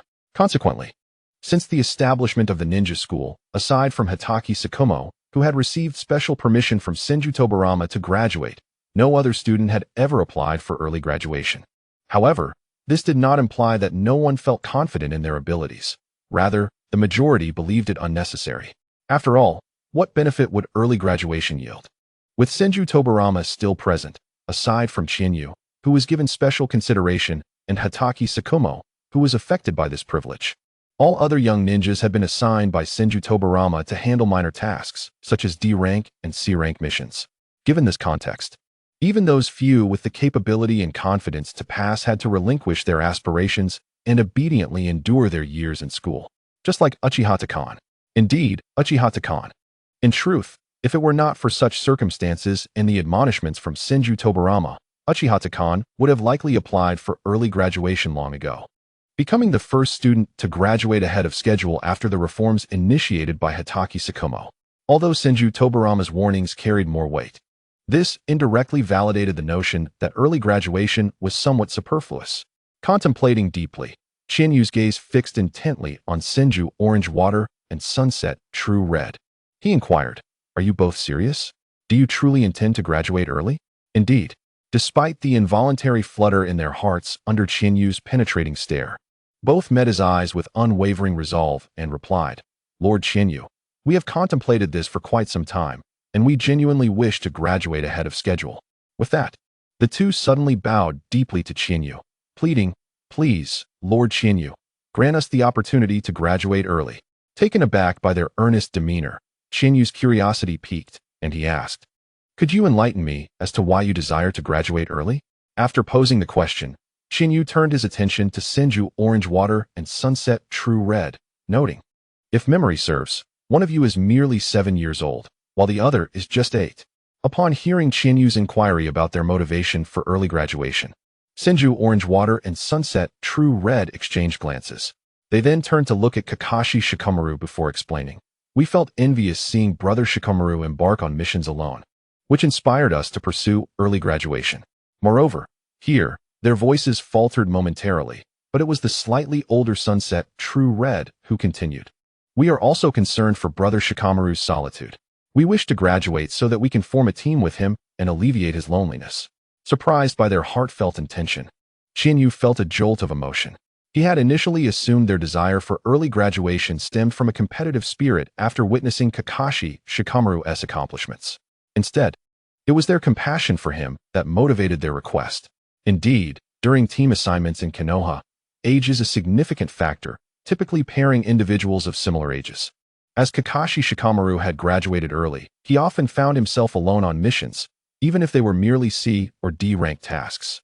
Reflecting on this, Shinyu gazed back at the steadfast determination in their eyes and nodded, albeit reluctantly, "Very well. I shall speak to Lord Hokage on your behalf." However, just as he uttered those words, he added, "But I cannot guarantee whether Lord Hokage will accept this request." "Thank you, Lord Shinyu." Upon hearing Shinyu's agreement, Senju Orange Water and Sunset True Red beamed with joy, hurriedly expressing their gratitude. "As long as you convey our wishes to Lord Hokage, we are confident he will agree." "Wait." Noticing the two little ones flattering him, Shinyu waved his hands dismissively. "You mustn't speak too highly of me. What Lord Hokage decides is his prerogative. I can only relay your request. The final decision rests with him." With that, Shinyu glanced at Kakashi Shikamaru, who was still practicing his swordsmanship nearby, and instructed the two in front of him, "All right, wait here a moment. I will inquire on your behalf." As he finished speaking, Shinyu vanished from their sight and reappeared in the Hokage's office. "Is there something you need?" Upon seeing Shinyu return shortly after his departure, Senju Tobarama paused his administrative duties and raised an eyebrow in curiosity, asking, "What brings you back?" Without hesitation, Shinyu promptly reported the situation. "Lord Hokage, the matter is as follows. Senju Orange Water and Sunset True Red, the son of the deputy minister, wish to graduate early and have entrusted me to communicate this to you." "Orange Water? And the son of Sunset?" Tobirama was taken aback by Qianyu's revelation. He hadn't anticipated that Qianyu's return was to facilitate an application for early graduation. While reflecting on this, Tobirama recalled the information regarding Senju Orange Water and Sunset True Red. Based on their records, they indeed qualified for early graduation, yet it seemed unnecessary for Qianyu to intervene. Curious, Tobirama inquired, what motivates them to request early graduation? Indeed, realizing that Tobirama quickly grasped the situation, Qianyu couldn't help but sigh internally and proceeded to explain. They wish to graduate early because they see Shikamaru alone and want to team up with him. Is that so? Upon learning that Senju Orange Water and Sunset True Red's desire for early graduation stemmed from concern for Kakashi Shikamaru, Tobirama fell into a contemplative silence. Very well. After a prolonged pause, just as Qianyu anticipated Tobirama's refusal, the Hokage unexpectedly stated, I approve their request for early graduation. Surprised by Tobirama's affirmative response, Qianyu nodded, albeit astonished. Understood. I will convey the news to them. Go ahead. With that, Qianyu exited the Hokage building, eager to share the good news with Senju Orange Water and Sunset True Red, who awaited him. Really? Behind Hokage Rock. Upon hearing Qianyu confirm that Tobirama had agreed to their early graduation request, Senju Orange Water and Sunset True Red exchanged incredulous glances. Lord Qianyu, did Lord Hokage truly approve our request? Indeed. Observing their hopeful expressions, Qianyu smiled gently. Lord Hokage has consented to your request for early graduation. You shall receive official notification soon. Thank you, Lord Qianyu. With Qianyu's confirmation, the two exchanged glances filled with excitement and expressed their gratitude in unison. All right. However, Qianyu did not dwell on their thanks, instead smiling lightly. If there is nothing else, you should return and prepare for the upcoming assessment. Yes. Hearing this, they looked at each other, acknowledging the wisdom in Qianyu's words. After a brief reply, they bid farewell, goodbye, Lord Qianyu, and departed the forest, heading home. Qianyu, what is going on with them? Meanwhile, noticing the two departing, Kakashi Shikamaru approached Qianyu with curiosity. They are off to prepare for assessments. Qianyu, not one to conceal the truth, gazed at the receding figures of Senju Orange Water and Sunset True Red and explained. Assessments? What kind of assessments? Are they graduating? Shikamaru pondered aloud, his mind racing at the thought of graduation. Indeed, seeing that Shikamaru quickly understood, Qianyu nodded in satisfaction, stating, they feel you are lonely on your own and have decided to graduate early to keep you company. The realization that Senju Orange Water and Sunset True Red sought early graduation to accompany him left Shikamaru momentarily speechless. All right then. Observing Shikamaru's reaction, Qianyu gently shook his head and ruffled his hair. You need not overthink it. Even if they graduate, they will only be assigned relatively simple tasks, just like you. Given your current abilities, as long as you remain vigilant, you will manage just fine. Moreover, pausing momentarily, Qianyu shifted the conversation. They may not even pass the assessment successfully, so there's no need to dwell on it. Listening to Qianyu's words, Shikamaru seemed to grasp something vital and nodded in understanding. I see, Qianyu. Good. With Shikamaru appearing more at ease, Qianyu suggested, in that case, shall we return? Yes. Thus, at the suggestion of Qianyu, the two companions departed from the forest, each returning home. Brother, did you say that Cheng Shui is going to graduate early? That night, within the walls of the Senju residence, upon hearing Qianyu's words, Tsunade suddenly jolted upright, gazing at Qianyu with wide eyes. Is it true that he will graduate early? Indeed, Qianyu confirmed with a nod, noting Tsunade's astonishment. Cheng Shui has indeed applied for early graduation with Grandfather Tobirama, and Grandfather Tobirama has granted his request. However, just as the words left his lips, Qianyu added, yet, whether he can pass and successfully become a ninja remains uncertain. Early graduation, how unfortunate. Tsunade, however, did not absorb the latter part of Qianyu's statement. What resonated with her was the fact that the boy next door, Cheng Shui, was set to graduate early, and she felt a pang of envy. Brother. With this thought, Tsunade suddenly lifted her head to look at Qianyu, imploring, I also wish to graduate early. May I? No, you are still too young. To Tsunade's disappointment, Qianyu did not even hesitate before outright rejecting her request. Moreover, as the granddaughter of Hashirama, you have a role to model. You cannot act impulsively. Witnessing the usually compliant brother now take such a firm stance against her, Tsunade felt a wave of grievance wash over her, tears welling up in her eyes. At that moment, seeing Tsunade in such a state, Senju Morimaki, who had finally found time to share a family dinner, turned to Chinyu and suggested, "Chinyu, why not let Tsunade give it a try?"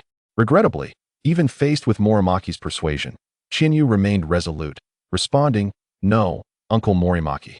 You know my initial intention behind proposing restrictions on early graduation was to prevent overly young children from prematurely entering the world of ninjas, which aligns with grandfather Hashirama's expectations." With a glance at Tsunade, he continued, "As Hashirama's direct granddaughter, she ought to uphold the principles established by him, both emotionally and logically.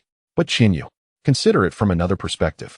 After listening to Chinyu's words, Senju Morimaki added, "As the granddaughter of our esteemed leader, shouldn't Tsunade demonstrate something distinctive from others? It would not tarnish his reputation. After all, since the moment she was born, people have harbored great expectations for her. In such a case, graduating early would also serve as a testament to Tsunade's innate talent." Upon hearing Morimaki's argument, Chinyu found himself momentarily taken aback. Simultaneously, hope reignited in Tsunade's heart as she raised her head, anxiously watching Chinyu, awaiting his decision. Still, it was a firm no. "I do not agree." Once again, Tsunade was met with rejection, even after Morimaki's intercession. "Brother." Observing Chinyu's unwavering demeanor, Tsunade rushed to his side, shaking his arm as she pleaded, "Please, let me graduate early." Yet, despite her earnest display, Chinyu remained resolute, stating, "No means no." Afterward, perhaps sensing his own firmness was too harsh, he softened his gaze towards Tsunade and gently advised, "Tsunade, I am not questioning your abilities. Even if you graduated early, you would still lack teammates. You would be alone, just like your brother Shomo." However, Tsunade dismissed Chinyu's reasoning entirely. All she could comprehend was that the brother who once doted on her now seemed indifferent. Humph. With a huff, Tsunade stormed out of the Senju residence.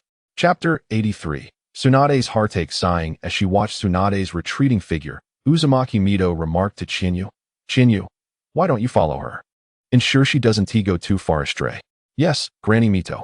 In response to Mito's request, Chinyu said nothing further and promptly set off, leaving the Senju residence behind. "How infuriating, brother. Always bullying me." Meanwhile, by the river in Konoha village, Tsunade, in a fit of rage, flung stones into the water, muttering under her breath, "I'll make you pay for bullying me. I'll crush you." Bang, bang, bang. Tsunade. Just as Tsunade was caught up in her fury, a figure across the river suddenly paused, gazing intently at her, seemingly confirming her identity. Tsunade. Moments later, the person, having recognized her, shouted and began running along the riverbank towards her. Jiraiya? Initially consumed by her anger, Tsunade was momentarily taken aback upon hearing her name called. Ceasing her stone throwing, she composed herself slightly and regarded the approaching white-haired boy, her classmate Jiraiya, with a cool demeanor. "What brings you here, Jiraiya?" Jiraiya, however, appeared to disregard her inquiry, instead asking, "What are you doing here, Tsunade? Is there a secret to improving your skills through throwing stones?" "Huh." With that, Jiraiya mimicked Tsunade's earlier actions, picking up a stone and hurling it into the river. Splash. As Jiraiya's stone struck the water, the surface, already troubled by Tsunade's earlier throws, erupted into a considerable spray. "Ah!" Observing this spectacle, Jiraiya exclaimed, turning to Tsunade, "This is indeed fun. It certainly lightens my mood. Let us keep throwing stones." With that, he picked up 2 more stones, offering one to Tsunade. "Come on, let us continue." Seeing Jiraiya's enthusiasm, Tsunade hesitated. "Humph." But soon after, she scoffed and turned away, declaring, "You can play by yourself." With that, Tsunade walked off, ignoring Jiraiya entirely. Tsunade. Witnessing her dismissal, Jiraiya called after her, glancing at the stones in his hands. Bang, bang. In the next moment, accompanied by the splashes of the stones hitting the water, Jiraiya tossed them into the river and then turned to catch up with Tsunade. Once he reached her side, Jiraiya, no longer beating around the bush, directly asked, "Tsunade, what is wrong with you? If something is troubling you, feel free to share. It might make you feel better." Upon hearing Jiraiya's words, Tsunade felt a flicker of movement within her heart, but quickly shook her head. "You wouldn't understand." With that, she fell silent and walked away, not revealing more. Noticing Tsunade's demeanor, Jiraiya was about to say something but halted mid-sentence, ultimately deciding not to follow her any further. Watching Jiraiya walk away, Tsunade chose not to speak, for it was not his concern. Furthermore, in the direction he had departed, she spotted another figure, someone she was not particularly keen to see. Humph. As soon as she laid eyes on that person, Tsunade let out a cold huff and immediately took off in the opposite direction. Meanwhile, upon witnessing Tsunade's abrupt departure, Chinyu couldn't help but feel a sense of helplessness. Sighing softly, she said nothing and simply followed Tsunade in silence. As time passed, Tsunade and Chiyu wandered through the entirety of Konoha. When the sun began to set, they found themselves atop Hokage Rock, specifically on the visage of the first Hokage, Senju Hashirama. Sitting quietly there, Tsunade gazed down at the bustling village below and murmured, "Brother, why did you not allow me to graduate early?" Hearing Tsunade's question, Chiyu, who stood quietly beside him on the face of the second Hokage, Senju Tobarama, explained, "Actually, brother wants you to have a carefree childhood. Unlike grandfather Hashirama and grandfather Tobarama, who lived in the world of ninjas from a young age, devoid of any personal space. He wishes that when you look back on your childhood, it is filled with memories beyond just missions." Tsunade was momentarily stunned upon realizing that Chiyu's reluctance to let her graduate early stemmed from a desire for her own happiness, rather than the ideals of their grandfather. Understanding this, she suddenly stood up and turned to Chiyu, her face filled with regret, and said, "Brother, I am sorry. I see my mistake." After apologizing, she quickly assured him, "You can rest easy. I will no longer think about graduating early." "That is good," Chiyu replied with a satisfied smile. "Now that the misunderstanding has been resolved, let us return." "Yes, let us go back," Tsunade responded cheerfully. However, perhaps due to her excitement, she suddenly lost her footing and began to fall. "Ah!" A scream echoed across Hokage Rock. "Tsunade!" Chiyu shouted, and in a moment of panic, he leapt after her without a thought for his abilities. With a thud, he managed to catch up to her, embracing her in midair.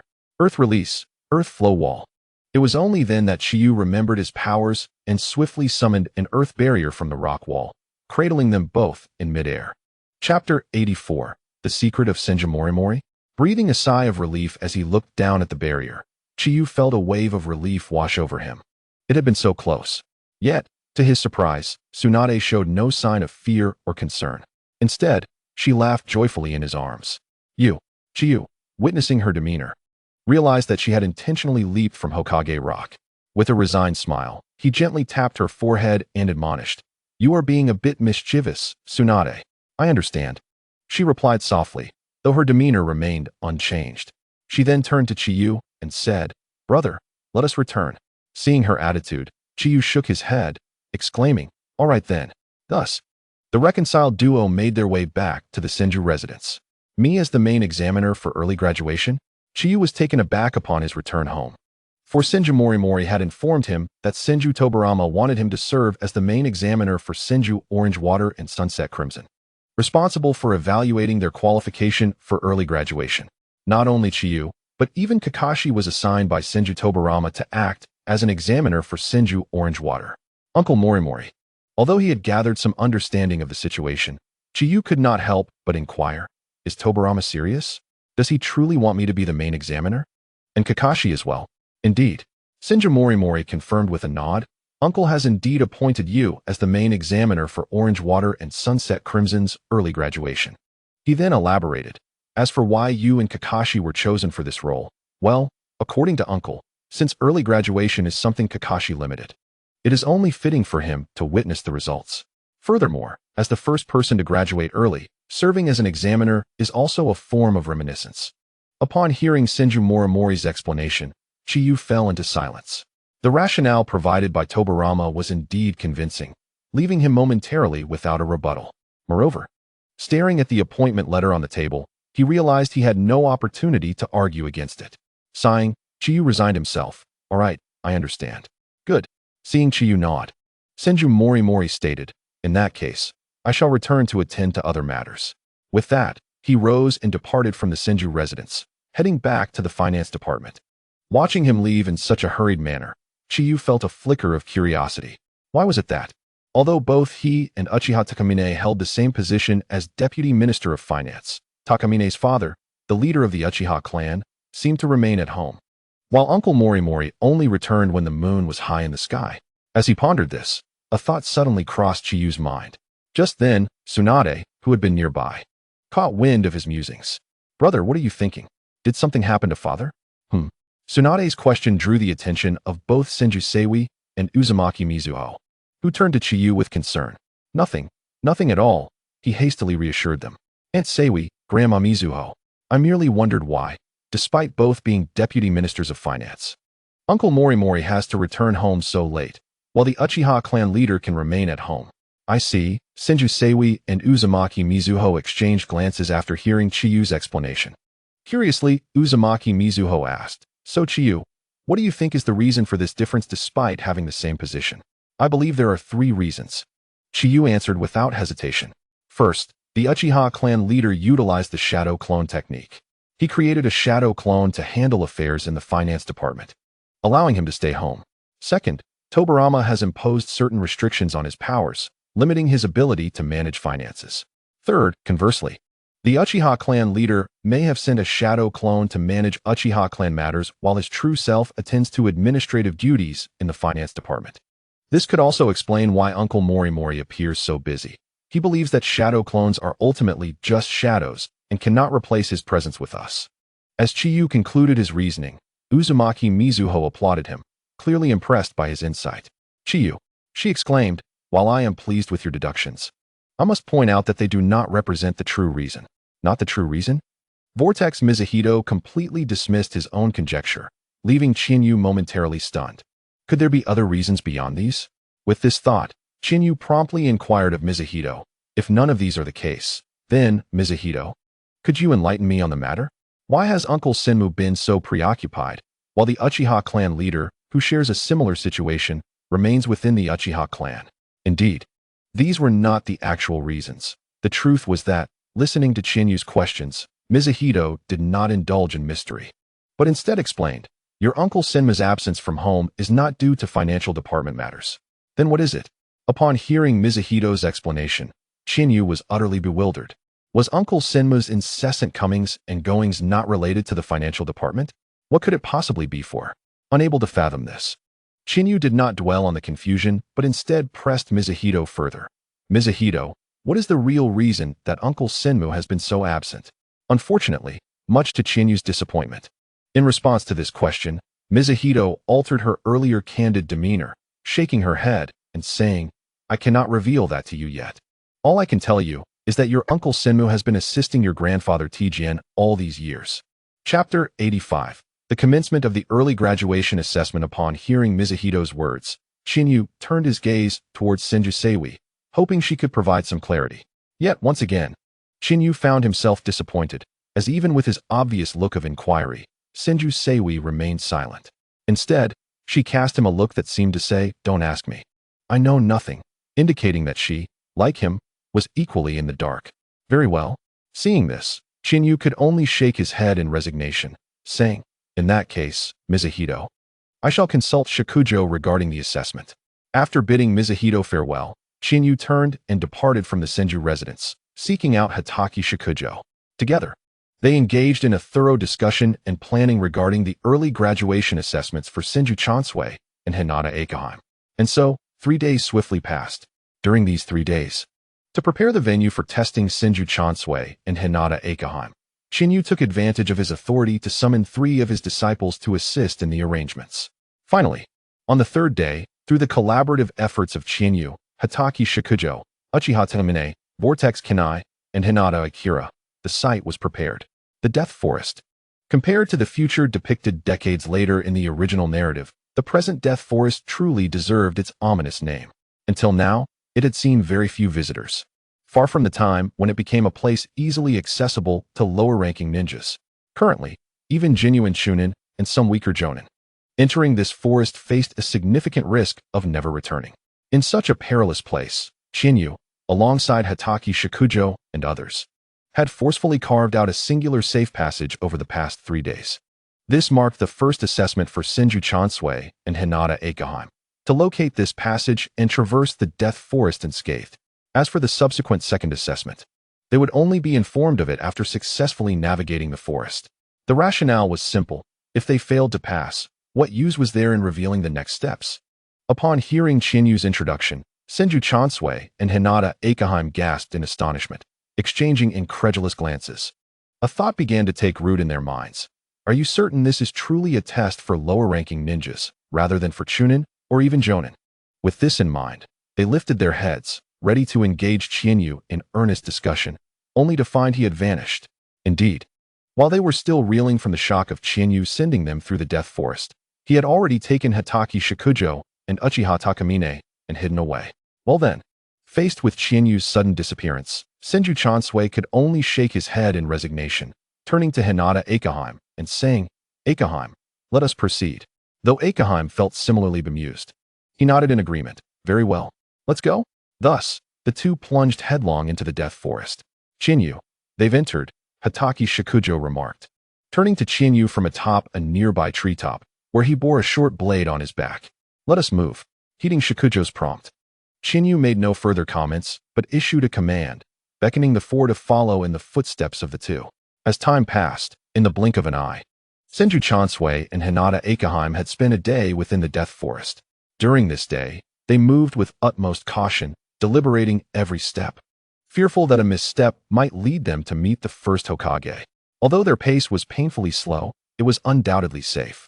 Importantly, unlike in the original narrative, Qianyu had not imposed any time constraints on this first assessment. Thus, regardless of how painstakingly they took their time, it posed no issue. However, while there was no time limit, Qianyu had established specific requirements. They must pass through the safe passage unscathed. Both conditions were equally vital. The absence of either would lead Qianyu to unhesitatingly declare their failure. It mattered not if they traversed the death forest without injury, or if they were injured yet used the safe passage. The outcome remained the same. Failure. They would have to start anew. Perhaps it was precisely because they understood the gravity of the consequences that they moved with such trepidation. A day passed, and they had managed to cover a mere 5 kilometers. At this rate, it could take them 7 or 8 days to locate the safe passage. Reflecting on this, Qianyu gazed at their still cautious figures, shaking his head and murmuring, "Too slow." With that, Qianyu suddenly turned his gaze toward a large feline that lay dozing about a kilometer to their right. Gazing at it, Qianyu's eyes widened suddenly. As if startled by Qianyu's movement, the large cat awakened with a start, followed by a roar that resonated throughout the death forest. What was that? At the same moment, upon hearing the roar, Senju Chansui and Hinata Akaheim were jolted, swiftly leaping atop the nearby towering treetops. They waited in silence for the source of the beast's roar to reveal itself, communicating through gestures. Senju Chansui gestured to Hinata Akaheim, asking, "Akaheim, do you have any idea what is happening? Why did it suddenly?" Responding to Chansui's inquiry, Hinata Akaheim gestured back. "There are 2 possible explanations. Either a fierce battle is occurring over there, or someone has deliberately provoked that beast's wrath." Following this, Hinata Akaheim added, "Personally, I lean toward the latter, as I only discerned a singular beast's voice amidst the roar. It is quite evident that the beast is not engaged in combat with others. Thus, someone must have intentionally incited it. In this moment, the only individual capable of such provocation and possessing a motive would be none other than Lord Qianyu, our chief examiner." "Ah, I see." Upon hearing Hinata Akaheim's explanation, Senju Chansui's expression shifted to one of realization. A low growl suddenly echoed from beneath the tree where they stood, startling them both. Clearly, while they were engaged in their skirmish, the fierce beast had arrived and accurately locked its gaze upon them. Chapter 86. The Duality of Leaves versus. The great cat gazing at the formidable feline below, Senju Orangewater and his companion exchanged puzzled glances, bewildered by how the creature could locate them without any sound. Suddenly, a thought struck them. Could the beast be under someone's control, or perhaps it was a chakra-infused ninja beast? With this realization, they exchanged knowing looks, both convinced that the creature was either a ninja beast or being manipulated by someone who was acutely aware of their position. Otherwise, it would be impossible for it to discover them so effortlessly. As they pondered this, the great cat below let out a resounding roar. A violent gust of wind surged forth, barreling towards them. Indeed, witnessing the cat's ability to wield wind techniques, both Senju Orangewater and his companion displayed expressions of confirmation. Yet, despite their musings, their feet were swift to react. Just as the tempest was about to engulf them, they leaped to the canopy of a nearby tree. However, Senju Orangewater did not remain idle during the jump. He retaliated with a swift jutsu. Water release. Water trumpet technique. In an instant, a torrent of water, shaped like a trumpet, surged towards the great cat below. Faced with the oncoming deluge, the great cat roared fiercely and summoned another gust of wind. Boom! With a thunderous clash, the water created by Senju Orange Water was violently dispersed. Meanwhile, on the other side, Sunset Crimson hastily followed suit, launching an attack of his own. Ninja Art, Falling Cherry Blossom Technique. In the next moment, as Sunset Crimson's jutsu descended, the great cat unexpectedly collapsed and fell into a deep slumber. Phew! Observing the great cat's slumbering form, Sunset Crimson sighed in relief, having feared that his attack might lack effectiveness. Orange Water, he called out, turning to Senju Orange Water. Let us depart. No sooner had he spoken than he glanced back at the great cat, adding, my illusion may not hold it for long. Witnessing Sunset Crimson's intention to leave without resolving the situation first, Senju Orange Water looked at him in confusion. Crimson brother, why not take this opportunity to eliminate it? No. Sunset Crimson replied decisively, shaking his head. We cannot kill it, nor can we inflict severe harm. With that, Sunset Crimson explained, you must understand. Our objective is to navigate this place without inflicting injury. He then glanced at the great cat, adding, should we eliminate it or cause it significant harm, we would inevitably disturb the other creatures of this forest. Oh no, I mean the ninja beasts. He shook his head again before continuing. This would incite unrest among the other ninja beasts, introducing many unpredictable variables into our assessment. I see. After absorbing Sunset Crimson's explanation, Senju Orange Water fell into contemplation. Very well. After a brief moment, he lifted his gaze to Sunset Crimson and nodded. Crimson brother, let us go. Indeed. Seeing Senju Orange Water finally come around, Sunset Crimson nodded in satisfaction. Thus, the two turned and began to make their way beyond the area. However, just as they were about to exit this section, the great cat, which should have been sound asleep, suddenly awoke and began to roar, charging after them. Huh!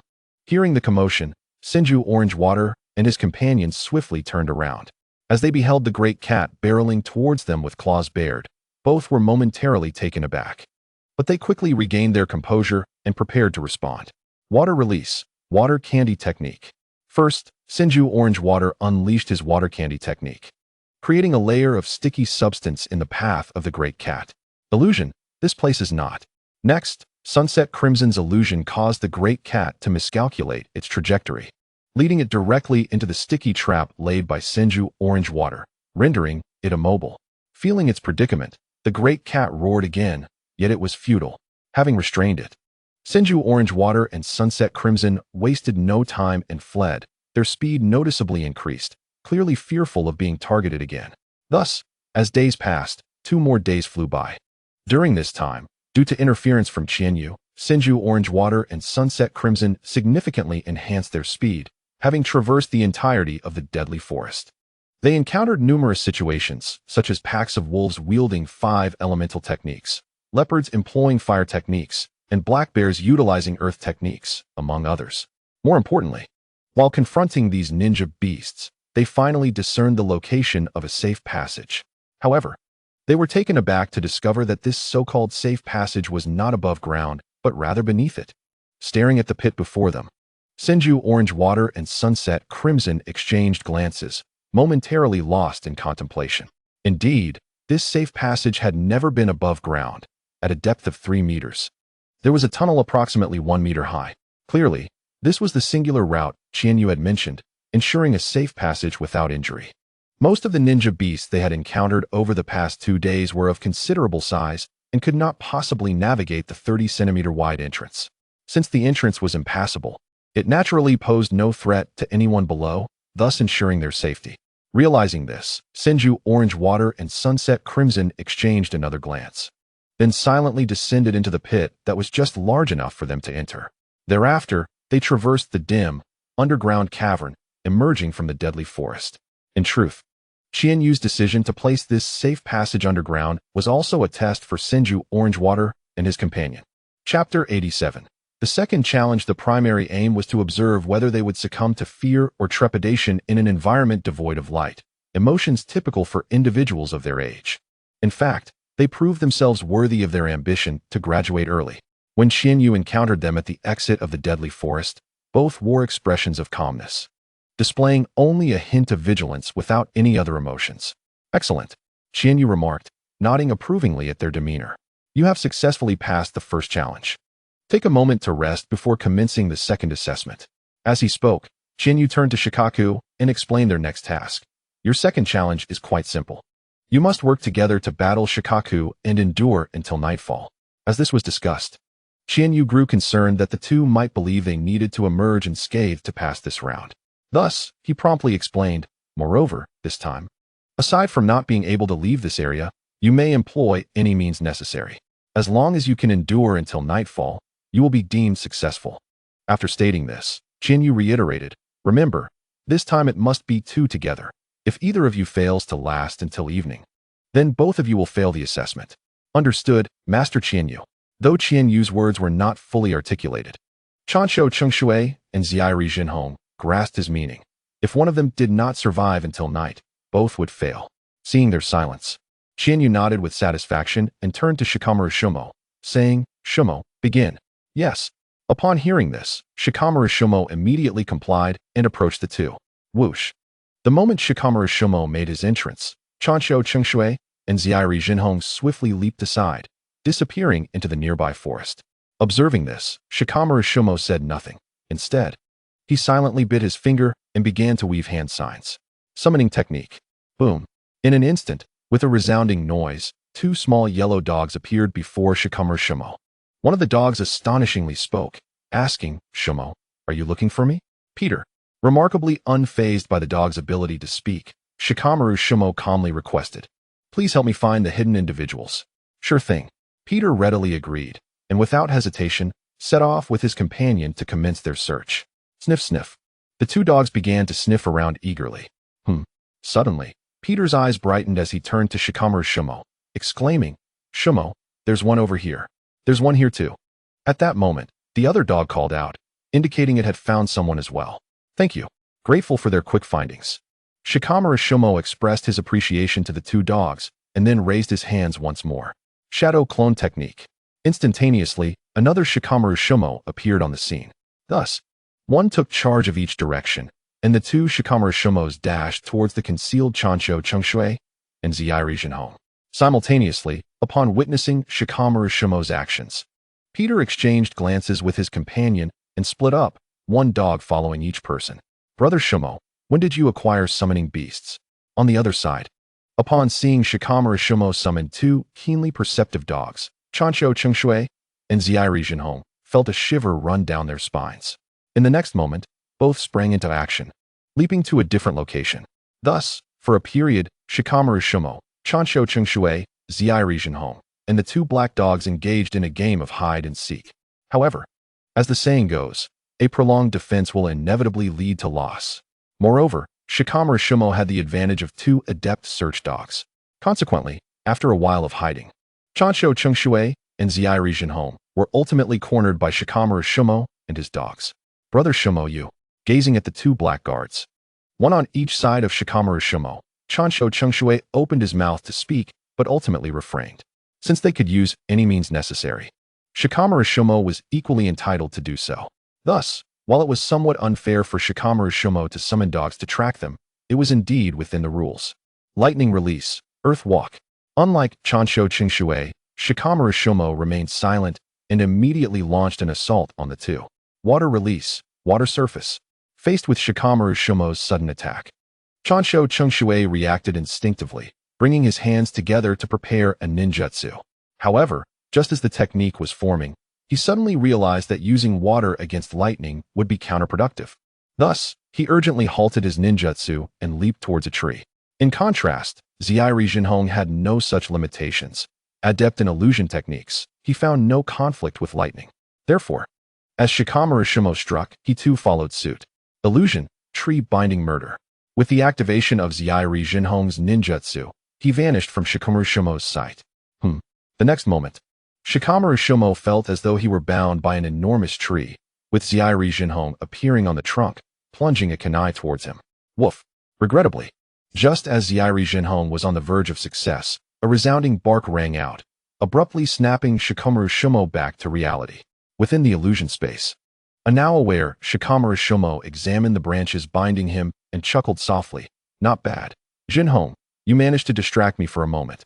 However, his expression abruptly shifted. And in a serious tone, he declared, but this ends here. Boom. With that, the illusion space created by Zairi Junhong shattered like glass. Cough. In the external world, as the illusion was broken, Zairi Junhong suffered a backlash, unable to suppress a cough. Junhong. Observing this, Shikamaru Shomo sighed slightly. I've told you before. Illusions must be employed with caution. Overemphasis on offense will only lead to adverse effects. Chapter 88. Konoha's two colors versus Konoha's white fang brother Shomo. You're absolutely correct. While he acknowledged Shikamaru Shomo's admonition, Zairi Junhong quickly shifted the conversation, adding, Yet, my family, the Zairi, is built upon illusions. If I do not attack through illusions, am I still a true descendant of a Zairi? Indeed. Listening to Zairi Junhong's words, Shikamaru Shomo replied softly, and then silently drew his short blade from behind. Swish. With the blade poised, he pointed it at Zairi Junhong and Chansho Chengshui, stating, In that case, let us battle using the strengths of our respective clans. Shikamaru's sword technique, instant slash. As soon as he finished speaking, Shikamaru Shomo surged forward like a bolt of lightning, appearing before Zairi Junhong in an instant. His short blade descending with lethal speed. Clang. However, despite the swiftness of Shikamaru Shomo's strike, Zairi Junhong reacted in time, drawing his kunai to block the incoming blade. Humph. The moment contact was made, Zairi Junhong involuntarily let out a muffled grunt. It was evident that compared to Shikamaru Shomo, who hailed from a family of sword masters, Zairi Junhong, descended from a lineage of illusionists, was at a distinct disadvantage in close combat. Nonetheless, Zairi Junhong was not alone. He had a companion. At that moment, just as Zairi Junhong defended against Shikamaru Shomo, Chansho Chengshui swiftly launched his own attack. Bringing his hands together, he quickly formed a ninjutsu. Water release, water shuriken technique. In an instant, countless water shurikens surged towards Shikamaru Shomo. Swish, swish, swish, swish, swish. Chansho Chengshui's strike forced Shikamaru Shomo, who had almost subdued Zairi Junhong, to abandon his opponent and redirect his focus to countering the incoming assault. Humph. In the next moment, Shikamaru Shomo suddenly exerted his strength, pushing Zairi Junhong back several steps, and then slashed his short blade. Billy in a fleeting moment, a flash of lightning erupted from the short blade in his hand, effortlessly dispersing the water projectiles of Senju Orange Water. The Konoha sword technique, electric strike. However, this was merely the beginning, for as the water projectiles shattered, Konoha Sakomo swiftly advanced, closing the distance to Senju Orange Water in an instant, and swept his blade toward his foe's midsection. Konoha sword technique, horizontal cut. To his astonishment, Senju Orange Water seemed utterly unresponsive, as if he had no time to react at all, and was directly struck by Konoha Sakomo's short blade. Yet, in the next moment, Konoha Sakomo was met with unexpected surprise. Though his blade had indeed struck Senju Orange Water, he felt no tangible impact. In other words, the target of his strike was not Senju Orange Water's true form, but merely a clone. Sure enough, in the blink of an eye, the Senju Orange Water that Konoha Sakomo had struck transformed into a puddle, drenching him in the process. Simultaneously, seizing the opportunity, the evening sun, true red, could not let it slip away, and thus produced several shurikens, launching them towards Konoha Sakomo. Naturally, the shurikens were not his ultimate goal. He had no expectation of defeating Konoha Sakomo with them. Immediately after throwing the shurikens, he began forming seals with his hands. In fact, True Red's assumptions were indeed accurate. For faced with the barrage of shurikens, Konoha Sakomo merely raised his hand and waved, causing the projectiles to veer off course and embed themselves in the ground nearby. Konoha sword technique, draw lightning. Indeed, Konoha Sakomo's motion to raise and wave his blade was a technique from the Konoha family specifically designed to counter iron-based ninja tools like shurikens. The principle was straightforward. By utilizing a short blade infused with lightning chakra, a magnetic force was generated, which altered the trajectory of the iron shurikens. Jinjutsu, Absolute Lotus. At that very moment, True Red completed his seals and unleashed his technique upon Konoha Sakomo. In an instant, Konoha Sakomo felt himself ensnared within an enormous lotus, its petals slowly closing around him. Though it was the first time he had encountered such a technique, he understood clearly that if the petals were to fully close, dire consequences would surely follow. Thus, despite the beauty of the scene, Konoha Tsukumo had no inclination to admire it. He promptly sheathed his short blade and began to gather his strength. Break. Before long, as Konoha Tsukumo's energy surged, he forcefully shattered True Red's illusion. However, upon breaching the Jinjutsu, Konoha Tsukumo did not cease his advance. Instead, he continued to accumulate power, his short blade once again poised for action. At that moment, he suddenly exerted force, drawing his blade toward True Red in an instantaneous motion. Konoha sword technique. Konoha flow, Iato, blade draw slash. Boom. In an instant, a chakra blade imbued with electric energy surged forth toward True Red. Yet, True Red, still reeling from the backlash of the broken illusion, had no time to react, left only to watch the dazzling blade of energy racing toward him. Fortunately, True Red was not alone. His ally, Senju Orange Water, swiftly devised a countermeasure. Water release, water barrier. In an instant, a wall of flowing water rapidly rose before True Red, momentarily blocking Konoha Tsukumo's blade of energy. Seizing this opportunity, Senju Orange Water rushed to True Red's side, lifting him and leaping to safety. However, unbeknownst to Senju Orange Water, after unleashing that strike, Konoha Tsukumo could not suppress a sigh of relief. It was evident that the recent move had proven somewhat taxing for him, leaving him momentarily fatigued. Thus, as Konoha Tsukumo took a moment to recuperate, and with True Red wounded, the battle descended into a brief period of tranquility. Is this the graduation examination for a Genin? At the same time, witnessing the intensity of the skirmish, Uchiha Takamine, Uzumaki Kanai, and Hyuga Akira were taken aback. They could hardly believe that this was indeed a Genin graduation examination. Compared to their own prior assessments, this was a stark contrast. Their own graduation evaluations merely required proficiency in 3 basic techniques, with their specialized ninja skills being adequate and their cultural studies barely passing. Yet, the trials faced by Senju Orange Water and True Red were akin to those of a Chunin graduation exam. Reflecting on this, the trio of Uchiha Takamine could not help but think as they observed Konoha Tsukumo and his companions, only to see the situation shift once again. After regaining a modicum of composure, Konoha Tsukumo chose to take the initiative, charging towards Senju Orange Water and True Red with the aid of his companion, Peter. Konoha sword technique, draw lightning. In an instant, he unleashed the draw lightning technique, turning True Red's own shurikens against him, sending them hurtling towards Senju Orange Water. Water release, water dragon bullet technique. Faced with the shurikens now racing toward him like arrows, Senju Orange Water, lacking Konoha Tsukumo's lightning manipulation prowess, swiftly executed another water release technique. Roar. In an instant, a water dragon formed, clashing against Konoha Tsukumo's shurikens. The next moment, the water dragon swallowed the shurikens whole, and as a result, the magnetic force dissipated, severing Konoha Tsukumo's control over them. In fact, the shurikens, now caught within the water dragon, turned back toward their originator. Konoha Tsukumo. Well done. Observing this turn of events, Konoha Tsukumo could not help but offer his praise to Senju Orange Water. Yet, despite the commendation, he remained focused on his objective. Konoha sword technique, horizontal cut. In the next moment, as the roaring water dragon surged forth, Konoha Tsukumo lifted his blade and executed a horizontal cut, cleaving the water dragon in two. Boom. With a resounding crash, the water dragon disintegrated into a torrential downpour, drenching the battlefield. At the same time, while Konoha Tsukumo concentrated on Senju Orange Water, he failed to notice the delicate white feathers descending from the sky, obscured by the rain. Jinjutsu, Nirvana Sanctuary Technique. Indeed, it was the powerful Jinjutsu employed by the orchestrator of the Fourth Great Ninja War, Yakushi Kabuto. This technique, used during the Chunin exams, boasted formidable strength and effects.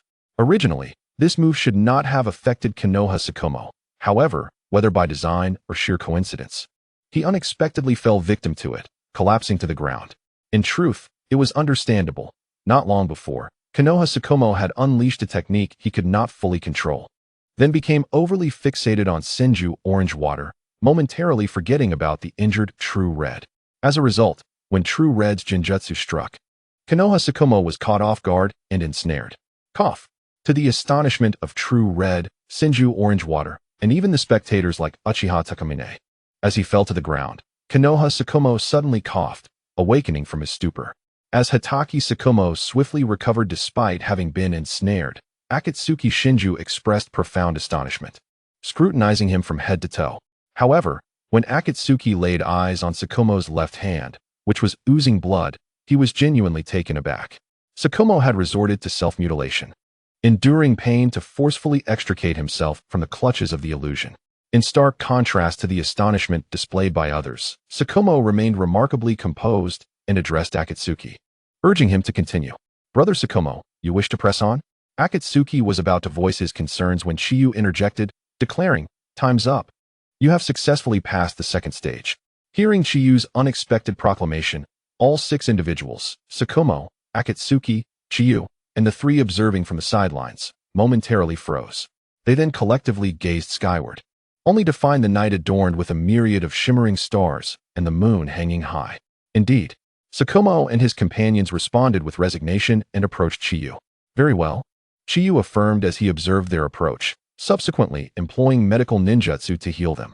After a considerable time, Chiyu ceased his ministrations and turned to Chiyu, Orange Water, and Akatsuki, stating, "You have successfully completed the second stage. However, there remains the final challenge." When Chiyu abruptly halted mid-sentence, both Chiyu, Orange Water, and Akatsuki, who had been eagerly awaiting the next task, felt a surge of anxiety. They exchanged glances and implored Chiyu, "Please, Lord Chiyu, enlighten us." To their dismay, Chiyu did not immediately divulge the details of the upcoming challenge. This stage differs from the previous ones. Even if you were to fail the earlier assessments, the consequences would be minimal, merely a return to the Ninja Academy for further training, which would not significantly alter your path. However, this stage is different. Should you falter here, you will be expelled from the Ninja Academy and have your memories sealed. At this juncture, Chiyu fixed his gaze intently upon the 2, adding, "I believe neither of you desires such an outcome, correct?" With that, Chiyu posed the question, "So, what will it be? Will you forsake this endeavor and return to the academy, awaiting a standard graduation? Or will you persist, risking expulsion from your clan to carry on?" He quickly reassured them, "Do not doubt the veracity of this punishment. I do not make idle threats. If I claim it to be so, it shall be." As his words settled, the previously skeptical candidates began to feel a sense of urgency. The gazes of the onlookers turned anxiously toward Akatsuki and Chiyu, Orange Water, who were both deep in contemplation. Should they gamble their futures on this challenge, or relinquish their ambitions in favor of a conventional graduation?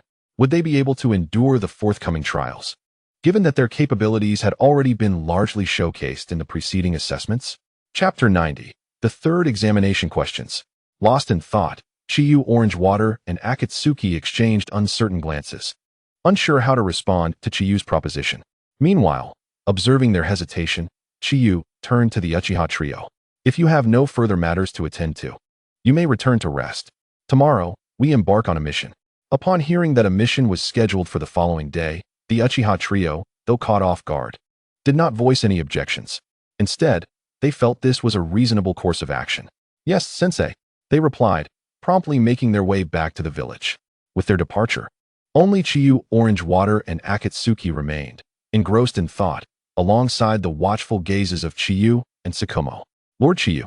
After what felt like an eternity, Chiyu, Orange Water, and Akatsuki finally exchanged glances and slowly raised their heads to Chiyu, stating, "We have decided to proceed. Please, reveal the examination questions." "Thank you," they added, bowing in unison. "Very well." Chiyu responded with a light chuckle, before inquiring earnestly, "Are you truly resolved? Even if it results in expulsion from your clan, leading to a life as ordinary citizens?" "Indeed, Lord Chiyu."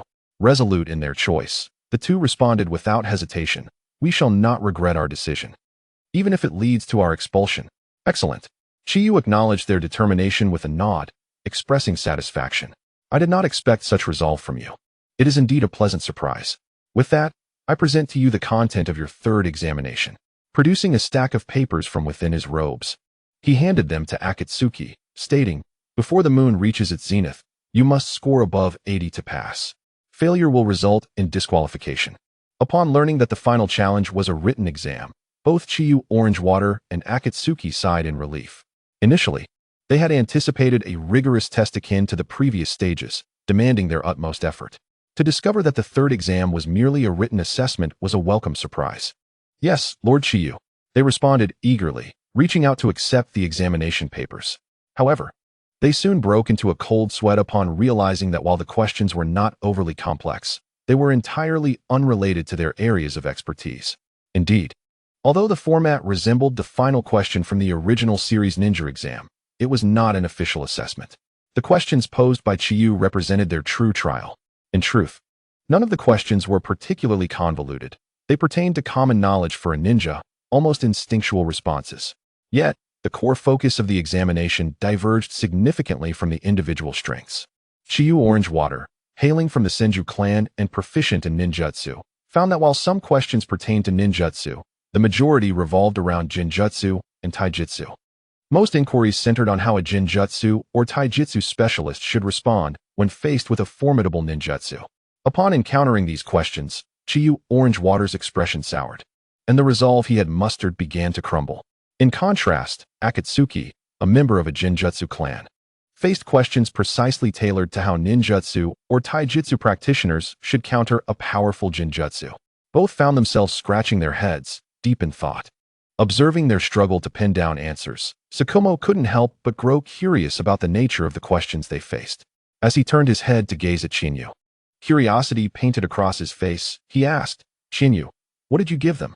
However, Chinyu merely smiled faintly and replied, "It's quite similar to what you once did." Similar to what I did. Tsukumo blinked, lost in contemplation.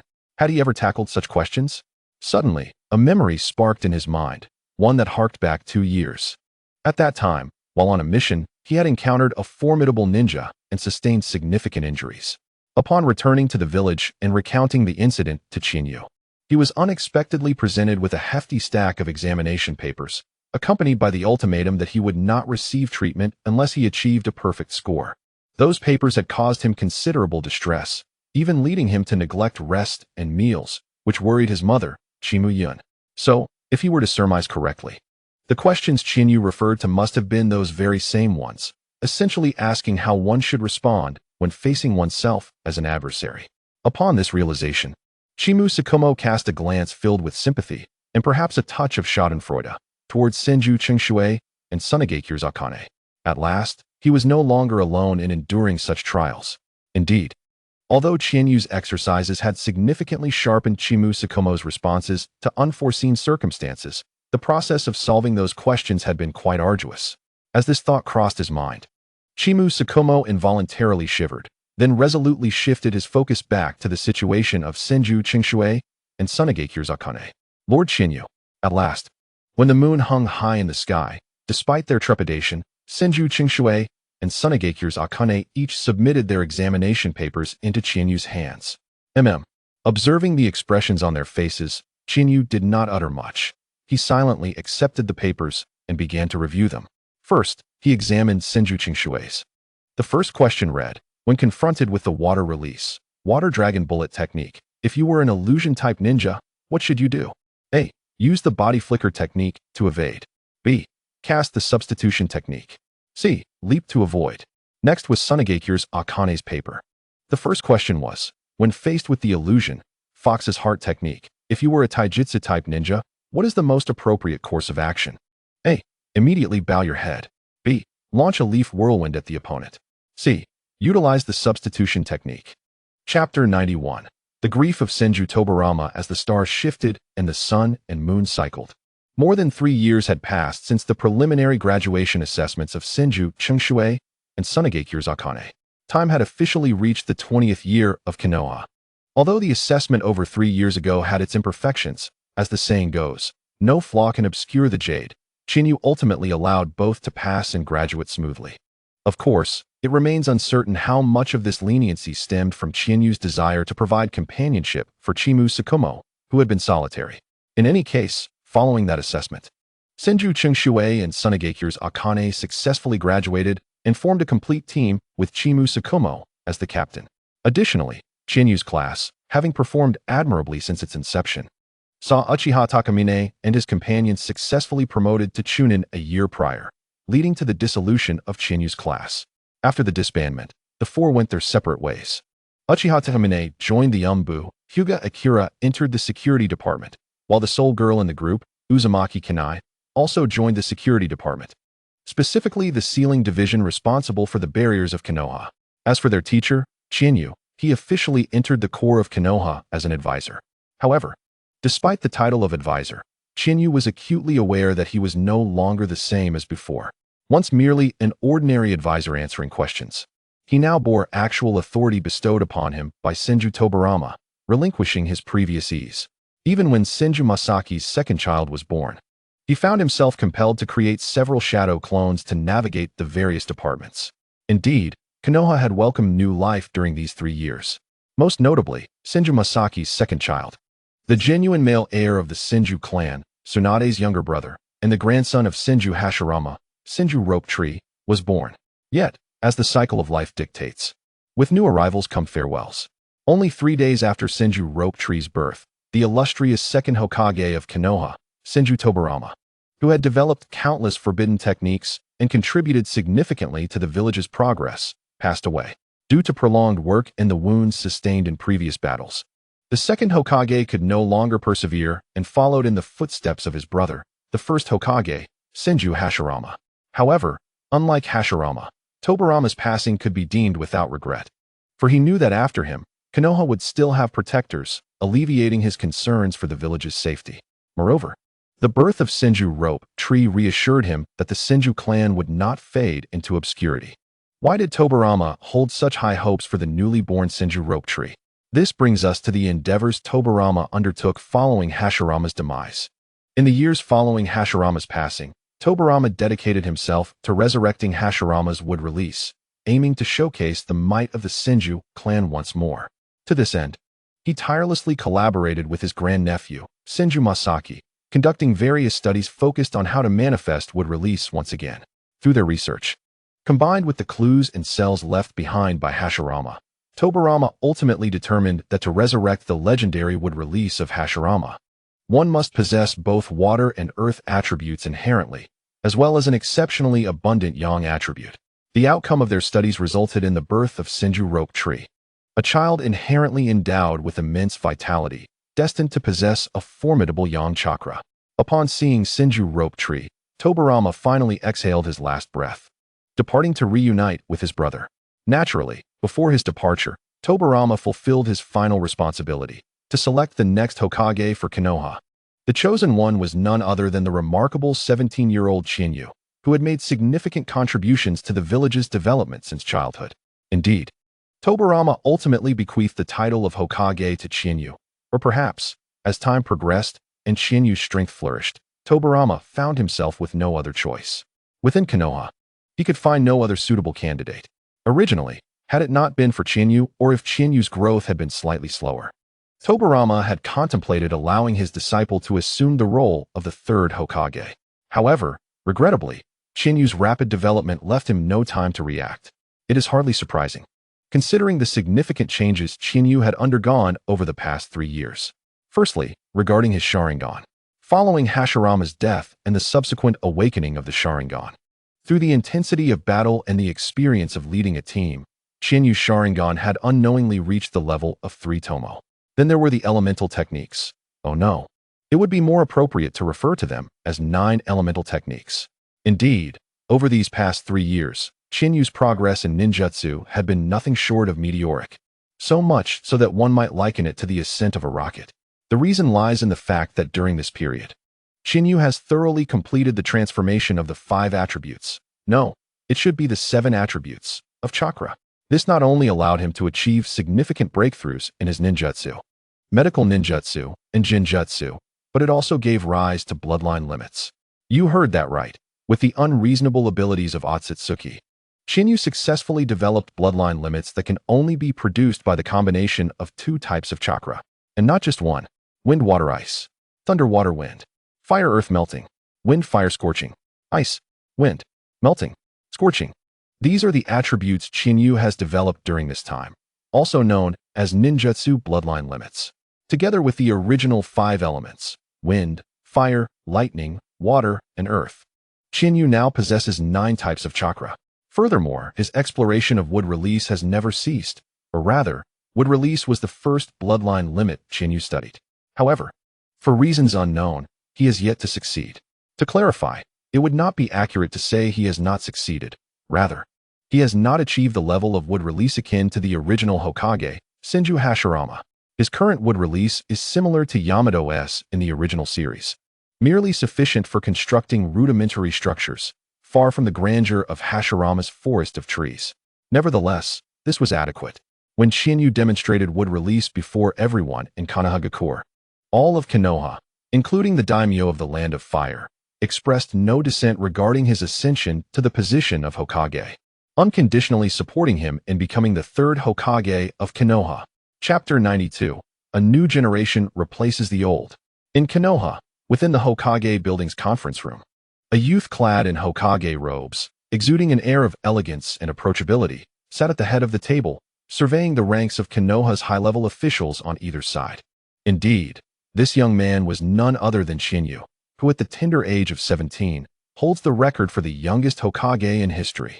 Although Shinyu was still a youth, the aura he emanated instilled a sense of awe among the assembled Konoha elite, none daring to meet his gaze directly. Every individual sat upright, focused intently ahead. Even the esteemed Senju Marinabu, beside Shinyu, refrained from any movement.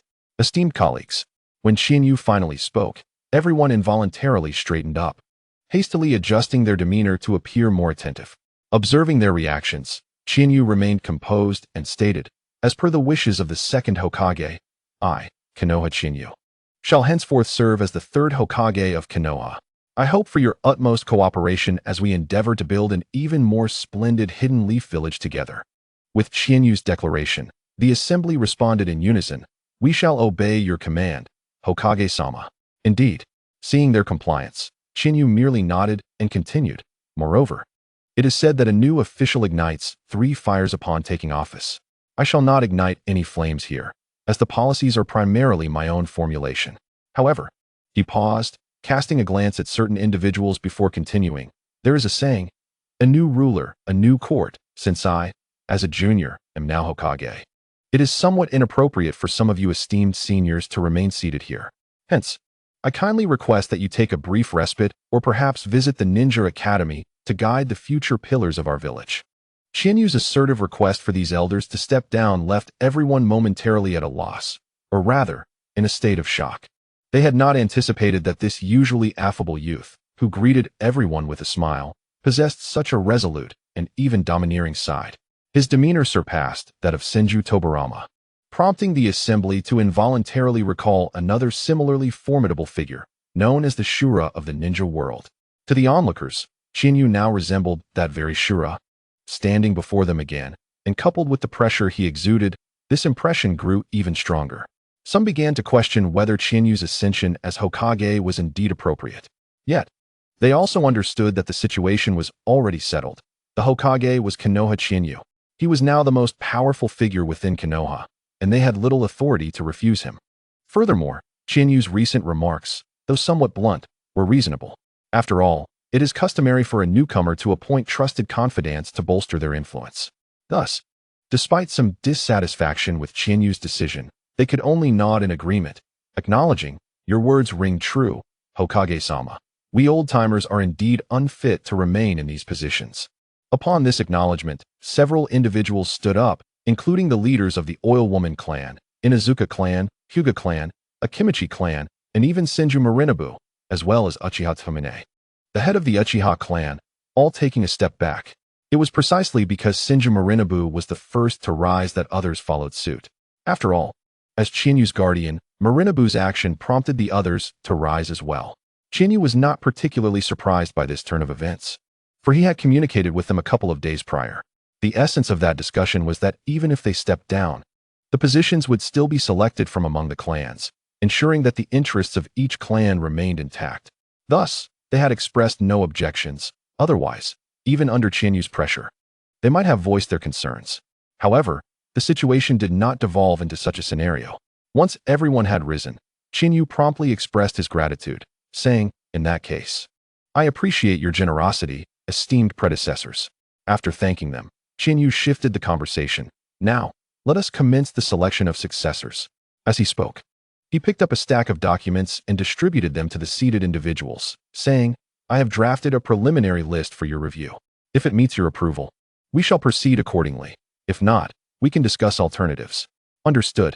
The attendees responded promptly to Chinyu, then began to scrutinize the draft list he had prepared. However, it was not long before a wave of surprise swept through the assembly. This was not entirely unexpected, for Chinyu's proposed list was quite unexpected. Firstly, for the Ministry of Social Affairs, there were no changes. It remained with Mizutome in and a representative from the Uzumaki clan. Next, the administrative department also saw little change, still led by the Nara and Akimichi clans, although there was a shift in the Akimichi clan, with Akimichi Torafu taking over from the clan leader. In essence, the administrative department remained stable, as upon Torafu's appointment as deputy minister, he would also become the new clan leader of the Akimichi clan, maintaining continuity. Next, the security department. The Umbu and the intelligence department exhibited no changes due to the specific nature of their responsibilities. However, the subsequent departments underwent notable transformations. First was the medical department. With the resignation of the Oil Woman clan leader, a member of the Senju clan has taken over. This means that the deputy minister of the medical department will now be held by Tsunade Haruno and an elder from the Senju clan. Following that was the education department. The leadership has transitioned from Sarutobi Hiruzen and Shimura Danzo, who have been reassigned to other departments, replaced by Uchiha Kagami and a member of the Kurama clan. Subsequently, the criminal investigation department was replaced by Shimura Danzo from the Onma clan. As for the pivotal finance department, it was entrusted to Sarutobi Hizen and, unexpectedly, the new clan leader of the Oil Woman clan. Once everyone had perused the arrangements, Shinyu directly inquired, "Do any of you have differing opinions regarding my proposal?" In response to Chinyu's query, the high-ranking officials of Konoha exchanged glances and then collectively shook their heads, replying, "To Lord Hokage, we have no objections." Indeed, although Chinyu's arrangements were somewhat unexpected, they posed no significant detriment to their respective clans' interests.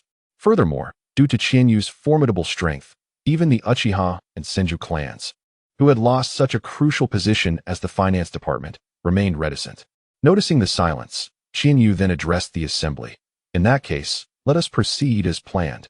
With that, he turned to the door and called out, "You've all heard. Come in." With a creak, the conference room door swung open, revealing several figures. Among them were the successors from various families, including Uchiha Kagami and Akimichi Torafu, who were preparing to assume their new roles. Lord Hokage. Upon entering, Uchiha Kagami and the others did not immediately take their seats, but first greeted Chinyu in unison before proceeding to their designated places. As the seats filled once more, Chinyu surveyed the room and declared, "Let us commence with today's specific matters." He then turned to Nara Shikaku, the head of the administrative department, and said, "Vice Minister Nara, please begin." Yes, Nara Shikaku wasted no time and promptly began discussing the current policies and directives of Konoha. As time passed, the sun dipped below the horizon, and with Chinyu's announcement, the meeting finally drew to a close. The attendees gathered their belongings and returned to their respective departments and posts. Watching the departing figures, Senju Mariki turned to Chinyu with a look of astonishment, saying, "Chinyu, I never expected you to command the room so effectively on your first attempt." "I thought you might," though Senju Mariki's sentence trailed off. Chinyu grasped his intent. Mariki simply believed that, as a young man occupying such a high position for the first time, Chinyu might feel some trepidation or restraint. However, Chinyu refrained from elaborating, instead offering a gentle smile and saying, "Uncle Mariki, it's truly nothing. Let us head home first." With that, Chinyu rose and made his way towards the exit. Seeing this, Mariki said nothing but silently followed in Chinyu's footsteps. Before long, they arrived back at the Senju residence. "Brother, you're back." Upon entering, Chinyu was greeted by the now graceful Tsunade rushing towards him. "Tsunade." Chinyu smiled softly at her approach, but then inquired curiously, "Where is Shoju?" Feeling a twinge of displeasure at her brother's immediate inquiry about their younger sibling, Tsunade replied quietly, "He asked with mother." "Oh, I see." Chinyu was about to say more when Senju Mariki interjected, "Let us discuss things after we've had dinner. You've had a long day in meetings, and you must be tired." "Very well." Although Chinyu was not particularly fatigued, he nodded in agreement after hearing Mariki's words and turned to Tsunade, saying, "Tsunade, let us return to our room." Thus, the three retreated to their quarters. That night, within the Senju residence, Tsunade and the newborn Shoju had already fallen asleep under the soothing care of Senju Seiwi. Meanwhile, Senju Mariki, Chinyu, and Uzumaki Mido remained awake, seated across from one another in the study. Shinyu. Suddenly, Uzumaki Mido gazed at Shinyu with a sense of wonder and remarked, I never imagined that it would only take a few years for you to become the third Hokage of Konoha. Although hearing this from Mido stirred a sense of excitement within Shinyu, he maintained a gentle demeanor, replying, Grandmother, I have merely benefited from the legacies of my two grandfathers. Without them, I would not have attained this position at such a young age. Although Senju Mariki understood that Shinyu was being modest, he could not help but interject. Shinyu, you are mistaken. If your abilities were insufficient, even with your father's protection, you would likely not have become Hokage, just like that individual. Despite your father's unwavering support in appointing him as the first Hokage, you know the end result. The position did not fall to him but was assumed by your father instead. With that, Senju Mariki fixed his gaze upon Shinyu and continued, Thus, you need not be excessively humble, for sometimes, excessive humility borders on insincerity. Listening to Mariki's admonition, Shinyu, who had previously exuded authority in the conference room, now nodded silently. Acknowledging, I understand, Uncle Mariki. Indeed. Satisfied with Shinyu's response, Senju Mariki nodded approvingly. Shinyu. Just then, as the conversation drew to a close, Uzumaki Mido reiterated. The position of Hokage carries immense responsibilities, but I hope you do not become overly consumed by political affairs. You should still carve out some personal space for yourself. At this juncture, Mido abruptly shifted the topic, adding, for instance, you are still in need of a mistress. Upon hearing Mido mention a mistress, Shinyu displayed a look of surprise and hastily shook his head. Grandmother Mido, I am still young and not yet of age. I do not have such thoughts at this moment. Senju Mariki, who also felt that Shinyu was rather young, quickly chimed into Mido's suggestion, saying, Mother, is that not a bit too hasty? After all, Shinyu is only 17. Moreover, it is a time of peace now. There is no need to marry as early as in the past. Very well. Although slightly disappointed by Mariki's agreement, Uzumaki Mido conceded, responding with a nod before turning back to Shinyu. Let us set aside the topic of marriage for now. Shinyu, as you have now ascended to the position of Hokage, there are matters you must be made aware of. Upon hearing this, Shinyu felt a sense of bewilderment. What other secrets of the ninja world could he possibly be unaware of? Contemplating this, he promptly asked Uzumaki Mido, Grandmother Mido, what is it that only a Hokage should know? Chapter 94, Impure World Reincarnation. In response, Uzumaki Mido did not engage in any pretense but directly produced a scroll from her robes, handing it to Shinyu. This is the secret of Konoha, Impure World Reincarnation. Impure World Reincarnation? Hearing Mido reveal that Konoha's secret was indeed Impure World Reincarnation, Shinyu was momentarily taken aback. Then he silently examined the scroll in his hands. Indeed, while Shinyu was unfamiliar with the mechanics of Impure World Reincarnation, the memories from his past life allowed him to recognize that the scroll contained information on this very technique. Furthermore, it detailed the fully developed version of Impure World Reincarnation. Impure World Reincarnation, an S-rank forbidden technique of interdimensional summoning invented by the second Hokage, Senju Tobarama. Originally, Tobarama intended to use it as a means to deploy cannon fodder for another technique involving explosive tags. However, as time passed, he gradually began to recognize an alternative application for Impure World Reincarnation. Thus, it is the summoning of the departed mighty, a trump card capable of turning the tide during the perilous moments of Konoha, much like Senju Hashirama. Consequently, Senju Tobarama ultimately designated this technique of Impure World Reincarnation as an absolute forbidden art, accessible only to the Hokage. To ensure that no one other than the Hokage would be privy to it, he meticulously erased all remaining traces of the technique. As for why Uzumaki Mido was permitted to witness it, it was because she was Uzumaki Mido, the sister-in-law of Senju Tobarama and the wife of Senju Hashirama. Thus, she had the right to possess this knowledge. Therefore, Uzumaki Mido stood as the sole individual, apart from the Hokage, who comprehended the entirety of the Impure World Reincarnation technique. After a considerable time, Shinyu finally finished perusing the scroll of Impure World Reincarnation in his hands. He then slowly raised his gaze to regard Uzumaki Mido solemnly, stating, Grandmother Mido, I understand. Please rest assured, I will not use this technique recklessly, nor will I allow it to fall into the hands of others for wanton misuse. Observing Shinyu's earnest demeanor, Uzumaki Mito smiled with satisfaction and replied, I naturally trust your character. Otherwise, I would not have entrusted it to you. Hearing Uzumaki Mito's words, Chinyu found himself enveloped in a profound emotion, sensing an unwavering trust emanating from her.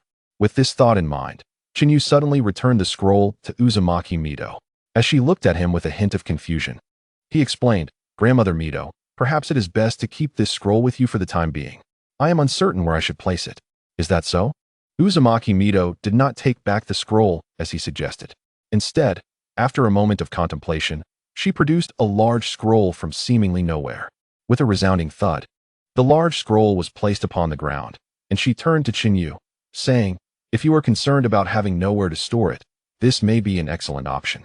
As she unfurled the scroll, she elaborated, This is a summoning scroll, connecting to one of the 3 great sacred lands of the ninja world, the Surebone Forest. As long as you successfully inscribe your name upon it, you will have a place to store the scroll of impure world reincarnation. Furthermore, you will also acquire a summoning beast to assist you in battle. With a light chuckle, Uzumaki Mito added, Though, to be fair, you may not necessarily require the assistance of a summoning beast. Hearing her words, Chinyu felt a blush creep upon his face, feeling somewhat bashful. Observing Chinyu's reaction, Uzumaki Mito merely shook her head lightly and chose to shift the topic. Additionally, within the 3 sacred lands, there exists a type of ninjutsu known as Sage Technique, which can exponentially enhance a ninja's power, even enabling them to leap through ranks. As she spoke, Uzumaki Mito pointed to the mark upon her forehead, stating, My In seal, in a sense, is also a form of Sage Technique, albeit an immature or perhaps failed version.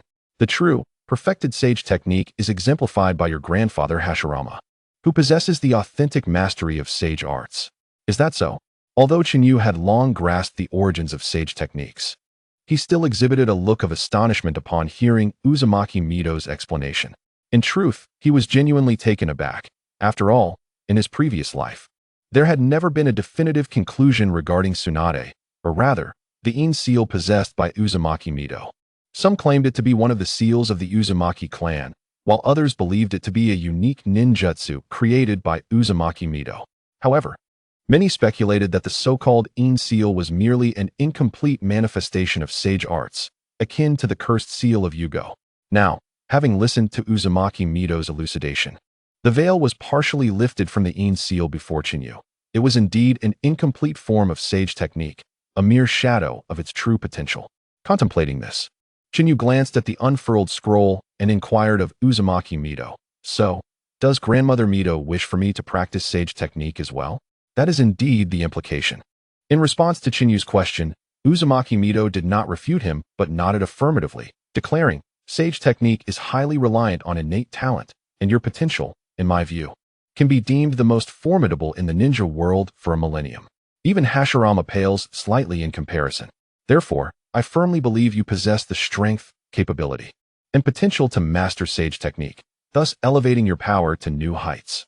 With Uzumaki Mito's endorsement, Chinyu felt no inclination to hesitate. I understand, Grandmother Mito. After affirming her words, he promptly crouched down, preparing to inscribe his name upon the scroll. However, in the next moment, Chinyu suddenly paused, for he noticed not only Senju Hashirama's name, but also that of Senju Moritake inscribed upon it, leaving him quite astonished. He had never known that his uncle Moritake was also a contract holder of the Surebone Forest. Nevertheless, Chinyu said nothing and proceeded to write his name in the blank space following Senju Moritake's. Konoha Chinyu upon completion, Chinyu rose and looked towards Uzumaki Mito, asking, Grandmother Mito, is this sufficient to finalize the process? Not quite. However, Uzumaki Mito shook her head slightly in response to his query, explaining, You still need to successfully summon a summoning beast and establish a bond with it. Only then can it be considered a true contract. I see. After hearing Uzumaki Mito's clarification, Chinyu felt a sudden enlightenment and promptly began forming the necessary hand signs. Chapter 95. Surebone Forest High, Suyu, Shunwei, Summoning Technique. Boom. In the next instant, as Chinyu completed the hand signs, a slug of basin size abruptly manifested within the room. Lady Mito, Lord Moritake, it has been a long time. The slug greeted Uzumaki Mito and Senju Moritake before turning its gaze towards Chinyu, the one who had summoned it, saying, So, this esteemed individual is the one who has summoned me? Indeed, slug. Before Chinyu could speak, Uzumaki Mito interjected, "This is Chinyu, my grandson. And he is the one who summoned you." Upon hearing Uzumaki Mito's introduction, the slug promptly addressed Chinyu. "Greetings, Lord Chinyu." In response to the slug's greeting, Chinyu, fully aware of the original tale, did not underestimate it due to its appearance. Instead, he reciprocated respectfully, "Greetings, esteemed slug." Chinyu understood well that despite the slug's seemingly diminutive and weak appearance, it was merely a facade. In truth, it was an extraordinary entity, a sage slug capable of presiding over a sacred land. It might even be the strongest among the sages of the three great sacred lands. Even if the creature before him was merely a manifestation, who could say that this small slug would not suddenly transform into a colossal being, revealing its true form? With this thought in mind, Chinyu held no intention of underestimating it. In fact, he treated it with utmost reverence. Observing Chinyu's demeanor, the ancient slug, having lived for over a millennium, comprehended his thoughts and remarked, "Lord Chinyu, there is no need for such formality. I am merely a manifestation of the sage slug, not the sage itself. You need not show me such deference." Unfortunately, Chinyu was not swayed by this, and after the slug's statement, he insisted, "Regardless of whether you are the sage slug or not, to me, you are a predecessor, and I must address you as such." Seeing Chinyu's steadfastness in addressing it as a predecessor, the slug paused momentarily, then turned to look at Uzumaki Mito and Senju Moritake, hoping they might intervene. However, it remains unclear what the two individuals from the Uzumaki clan were truly thinking, or whether they simply found the reasoning of Chinyu compelling, as they did not speak in favor of the slug. Instead, they advised it, "Slug, you see, if we had not become accustomed to it, we should indeed refer to you as senpai like Chinyu." Upon hearing such words from the Uzumaki duo, the slug could not help but feel a wave of exasperation. After a moment of silence, it resolved not to dwell on the issue of titles any longer and turned to Chinyu, asking, "So, is there anything I can assist you with, esteemed Chinyu?" Oh, noticing that the slug was inquiring about serious matters, Chinyu quickly organized his thoughts, then produced the scroll for the impure world reincarnation technique, explaining, "The thing is, I would like to store this scroll," and he paused momentarily, glancing at the Uzumaki duo before continuing, "May I store it in the Wetbone Forest?" Upon hearing that Chinyu merely wished to store the scroll in the Wetbone Forest, the slug nodded without hesitation, replying, "No problem at all, esteemed Chinyu. Although the environment of the Wetbone Forest is somewhat damp, as long as it is preserved properly, the scroll in your possession can be stored for 100 or even 180 years without issue." Seeing the slug's assurance, Chinyu did not hesitate further and directly handed the scroll over to it, saying, "Then I shall entrust it to you." Observing Chinyu's actions, the slug did not elaborate further. It merely nodded its tentacle gently before swallowing the scroll whole. After consuming it, the slug addressed Chinyu, "Esteemed Chinyu, the scroll has safely arrived in the Wetbone Forest. If you have no further matters, I shall take my leave." With that, the slug turned to bid farewell to the Uzumaki and Senju duo, saying, "Farewell, Lord Uzumaki, Lord Senju." Wait, just before it could vanish, Uzumaki suddenly called out to it. Upon hearing Uzumaki's words, the slug promptly turned around, regarding her with a puzzled expression, and asked, "Lord Uzumaki, is there something else you require?" "Well, Upon hearing this, Uzumaki proceeded to share her intention of having Chinyu learn sage arts with the slug. Learn sage arts. The slug was momentarily taken aback by the revelation that Chinyu wished to study sage arts, and then began to scrutinize Chinyu's condition from head to toe. After a considerable pause, the slug finally looked at Uzumaki and replied, "Lord Uzumaki, from my current perspective, esteemed Chinyu indeed possesses the potential to cultivate sage arts. However, to ascertain the specifics of his capabilities, esteemed Chinyu must accompany me back to the Wetbone Forest for my examination." "I understand." Listening to the slug's words, Uzumaki nodded gently in agreement before turning to Chinyu and asking, "What do you think, Chinyu? Shall we go to the Wetbone Forest, or?" To Uzumaki's surprise, Chinyu responded without a hint of hesitation, "Grandma Uzumaki, I wish to visit the Wetbone Forest." After speaking, he turned to the slug and added, "I kindly request that you use the reverse summoning technique to transport me to the Wetbone Forest." "Very well, esteemed Chinyu." With the matter settled, the slug did not say much else. It simply acknowledged his request and vanished from sight. In the next moment, Before Qianyu could exchange further words with Uzumaki and Senju, he felt a surge of spatial energy enveloping him entirely. Whoosh! In an instant, Qianyu experienced a dizzying sensation, and when he regained his bearings, he found himself in a rather damp environment. Within this space, various slugs of differing sizes and shapes surrounded him. Qianyu, is it? Come over here. Just as Qianyu was observing the slugs around him, the slug's voice suddenly echoed from all directions. Immediately, the slugs that had previously clustered around him parted, creating a clear path for Qianyu. Yes, witnessing this scene, Qianyu found himself at a loss for words, ultimately responding softly as he proceeded along the path cleared by the slugs.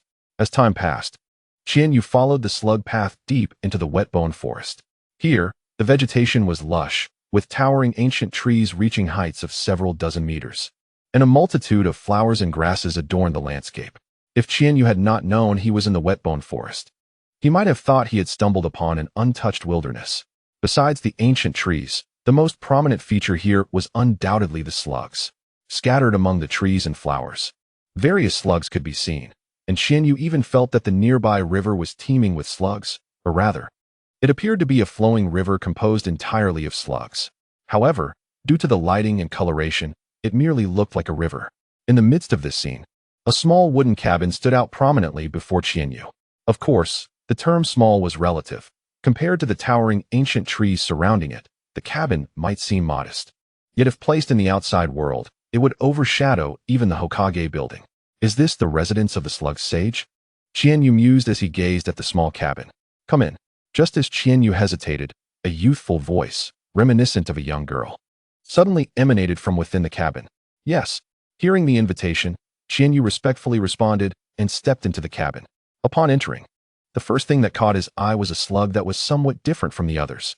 This slug, while not small in size, possessed a unique necklace of spirit beads around its neck, with a particularly large bead bearing the character for sage. Additionally, it had a distinctive mark on its forehead.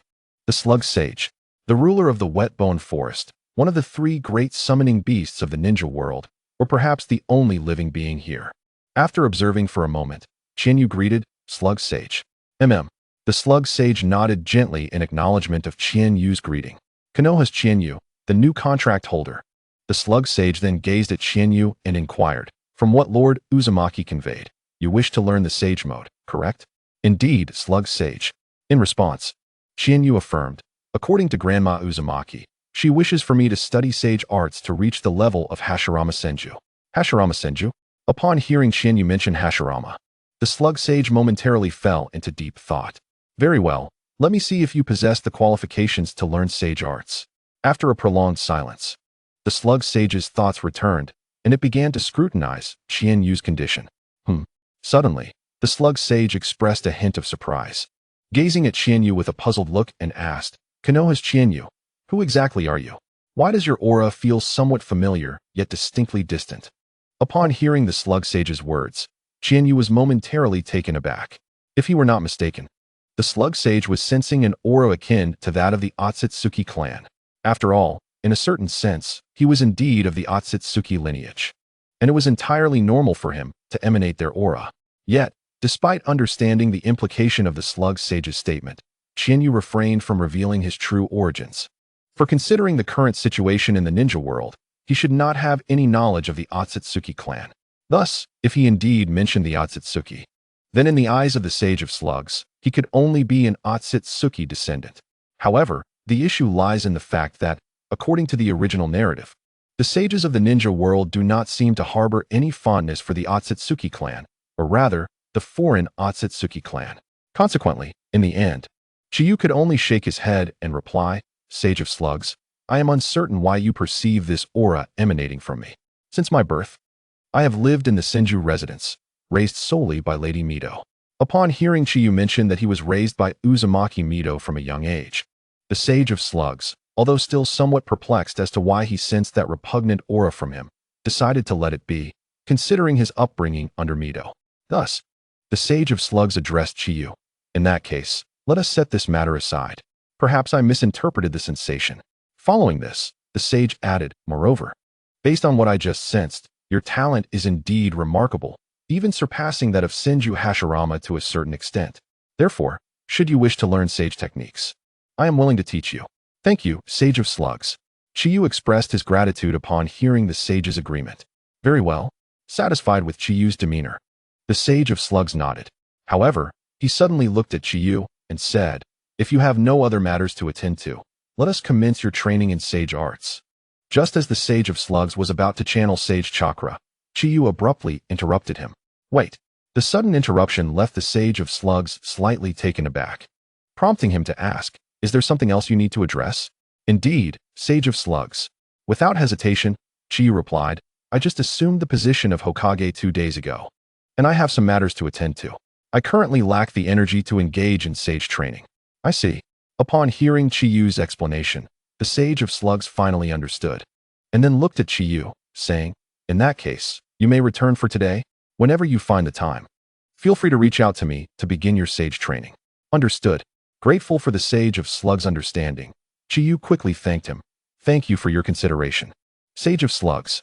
The sage merely waved his antennae, signaling him to depart. Thus, with the sage's consent, Chiyu promptly dispelled the reverse summoning technique and returned to Konoha. However, unbeknownst to Chiyu, after his departure, the Sage of Slugs suddenly raised his form, gazing into the distance where Chiyu had vanished, lost in thought. Otsutsuki Kagaya, Otsutsuki Kinshiki, Otsutsuki Mamashiki. Meanwhile, back in Konoha, within the Senju residence, upon seeing Chiyu reappear, Uzumaki Mito immediately inquired, how did it go? Did the Sage of Slugs agree to teach you sage arts? Yes, he did. At the same time, Senju Moritake chimed in. Are you able to learn sage techniques? Mito. Uncle Moritake. I. In response to Mito and Moritake's inquiries, Chiyu did not hold back. He recounted the events that transpired in the Wetbone Forest, including the sage's mention of sensing a familiar aura from him. Naturally, Chiyu refrained from discussing his thoughts regarding the Otsutsuki, as it was a matter too delicate to broach. A familiar aura?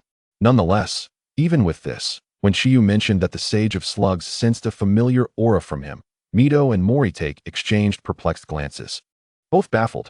They could not comprehend why, despite it being their first encounter, and Chiyu having only just met the sage, he would claim that Chiyu possessed an aura he recognized. What could this mean? Never mind, let it be. Ultimately, the two, unable to make sense of it, resigned themselves to the mystery. Mito was the first to address Chiyu, saying, regardless, since the Sage of Slugs has promised to teach you sage arts, he will undoubtedly keep his word. Thus, Chiyu, after you acclimate to your responsibilities as Hokage, begin your training in sage arts. Yes, Lady Mito. Hearing Mito's suggestion, Chiyu did not refuse. Instead, he nodded in agreement. Indeed, I was thinking the same. As Hokage, my foremost concern should be the village. Well said. Upon hearing Chiyu's sentiment, Senju Moritake immediately praised. It appears that even though you've just assumed office, you have already embraced the responsibilities of Hokage. Uncle Moritake. In response to Moritake's affirmation, Chiyu could not help but smile. After all, I grew up in the household of 2 Hokages. The awareness of a Hokage has long been ingrained in me. Haha. Chiyu's remark elicited laughter from both Uzumaki Mito and Senju Moritake. Alright, after a good while of laughter, Mito suddenly turned to them. It is getting late. You should both return to your rooms to rest. Yes. In response, Moritake and Chiyu nodded and, after acknowledging, turned to leave the study and return to their quarters. Thus, in the subsequent days, after Chiyu slightly adapted to the life of Hokage, he utilized shadow clones to handle Hokage affairs. Meanwhile, he personally woke up punctually each day and utilized the reverse summoning technique to return to the Wetbone Forest, where, under the guidance of the Sage of Slugs, he began to learn the most fundamental and extraordinary ability, sage arts. During this period, with the assistance of the Sage of Slugs, Chiyu thoroughly perfected the wood release. Indeed, it was the wood release of Senju Hashirama. Just as anticipated, the reason Senju Hashirama's wood release could reach such a level, sufficient to suppress the Nine Tails and the ultimate ocular technique, Susanoo, was due to the immense yang release chakra contained within it. Therefore, to be precise, Senju Hashirama's wood release is not a bloodline limit of dual chakra natures. Rather, it should be regarded as a bloodline elimination of 3 chakra natures, akin to the dust release developed by the 2nd Tsuchikage and the advancements made by the 3rd Tsuchikage, Anoki. Indeed, It is precisely because it is a bloodline elimination that it can unleash such immense power, reaching a level that renders it invincible in the ninja world. Wood release. Advent of the Sea of Trees. On the outskirts of the wet-bone forest, with Chiyu's movements, a modest grove suddenly sprang to life, rapidly growing until it reached a height of 10 meters in the blink of an eye. Excellent, excellent. Lord Chiyu has already mastered the wood release ninjutsu. Observing this scene, a small slug perched on Chiyu's shoulder exclaimed with delight, I believe that before long, Lord Chiyu will be able to perform the true number of Senju, the divine tree transformation. However, contrary to the little slug's expectations, Chiyu merely shook his head and replied, it is not that simple. Although the Sage of Slugs has stated that my chakra has reached Lady Mito's level and is approaching Grandfather Hashirama's, performing the true number of Senju is not something easily achievable. Lord Chiyu, taken aback by Chiyu's statement, the little slug was momentarily speechless. All right, let's call it a day. With that, Chiyu said no more and turned to the little slug on his shoulder. I must return now. With that, he dispelled the summoning technique and returned to Konoha.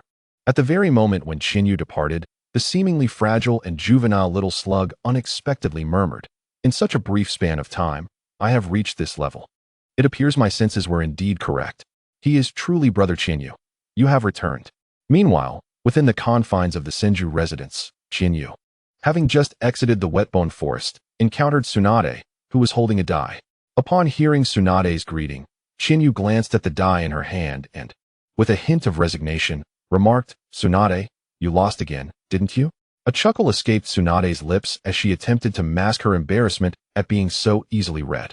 Putting that aside, she suddenly proposed, let's have a roll, Brother Chinyu. With a clatter, she began shaking the die regardless of whether Chinyu consented. In no time, she slammed the die onto the table, her face alight with hope as she inquired, Brother Chinyu, high or low? Observing the fervor in Tsunade's eyes, Chinyu felt a wave of incredulity wash over him. Her demeanor was reminiscent of the past Senju Hashirama, who had once posed the same question to him with a die in hand. However, Chinyu distinctly remembered that his response to Hashirama had been entirely different, leaving the latter stunned for quite some time. His answer had been 666, a triplet. Indeed, Chinyu's response had been a triplet, and it remained the same even now. A triplet? As anticipated, when Tsunade heard Chinyu declare it a triplet, specifically 666, she, much like Hashirama before her, was left speechless. She had never anticipated that Chinyu would diverge from the norm. Typically, when posed with high or low, one would respond accordingly. Chapter 98. Jiraiya and Orochimaru who would ever respond with a triplet? Nonetheless, while Tsunade pondered this internally, a flicker of joy crept onto her face. For the odds of rolling a triplet were exceedingly low, especially one as improbable as 666. Yet, observing Tsunade's expression, Chinyu was reminded once more of Hashirama. He recalled how Hashirama's countenance had shifted dramatically at the mention of a triplet, exuding confidence in victory. But what could the outcome possibly be? Just as Chinyu reflected on Hashirama, Tsunade suddenly gasped, her face a mask of disbelief as she exclaimed, how can it be a triplet? A triplet of 666. Why, indeed. Tsunade's astonishment mirrored Hashirama's disbelief from that time. Seeing Tsunade in such a state, Chinyu offered no explanation. Instead, he merely smiled before turning to leave the room, leaving her with a graceful silhouette. Why is this happening? Why? Tsunade was left alone, staring at the dice, ensnared in a whirlwind of confusion. In truth, Chinyu's ability to accurately predict the outcome of the die was not a result of extraordinary luck or exceptional gambling skills. On the contrary, his gambling prowess could only be deemed mediocre, barely even qualifying as such. Yet, he possessed an unshakable confidence that the die would indeed reveal a triplet, specifically 666. This certainty stemmed fundamentally from the fact that his opponents were Hashirama and Tsunade. Yes, it was precisely because he faced Hashirama and Tsunade that Chinyu felt an unwavering confidence. Whatever his choice, as long as it opposed theirs, victory was assured. In fact, this was indeed the case. When Tsunade posed the question of high or low, under normal circumstances, given her gambling luck, Chinyu would win regardless of his choice, yet this outcome lacked the same impact. While lost in thought, strolling along the streets of Konoha, Chinyu couldn't help but chuckle softly. What could the Hokage be laughing about? Meanwhile, the passers-by, upon hearing Chinyu's laughter, felt a twinge of curiosity about the source of his joy. Was it due to Konoha's flourishing state or something else entirely? Of course, most merely pondered this without approaching him to inquire. However, among the crowd, there were always one or two individuals who would deviate from convention. Hokage-sama, may I ask what you were thinking? As expected, in the next instant, a youthful voice broke through, and a boy clad in a coarse garment with a shock of short white hair appeared in Chinyu's line of sight. Jiraiya. Yes, this boy was Jiraiya. Chinyu's classmate from before Tsunade ascended to the medical team, who would later become one of the legendary Sannin, known as the Toad Sage. Regrettably, in this timeline, the title of Sannin would likely never materialize again, nor would it be associated with the third Hokage, Hiruzen's Sarutobi's disciple. After all, the current third Hokage was Chinyu. Reflecting on this, Chinyu shook his head slightly, then proceeded to explain to Jiraiya the circumstances surrounding Tsunade's dice game. So that's how it is.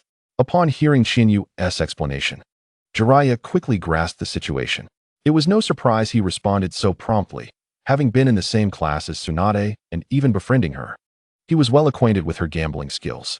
In fact, over the years, the entire ninja academy had come to know of Tsunade's gambling prowess, whether they were upperclassmen or recent entrants. There was even a saying circulating through the ninja school: you might forget who the current Hokage is, but you should never forget who has the worst gambling skills in the academy. Thus, when Jiraiya heard about Chinyu's wager with Tsunade, he remained remarkably composed, if not a bit speechless. Naturally, Chinyu felt no surprise at Jiraiya's immunity to such matters and chose to bypass the topic, instead asking, by the way, Jiraiya, what brings you here? Are you here to buy something? As he spoke, Chinyu slightly turned his head to glance at a nearby shop. It was a ninja tool shop.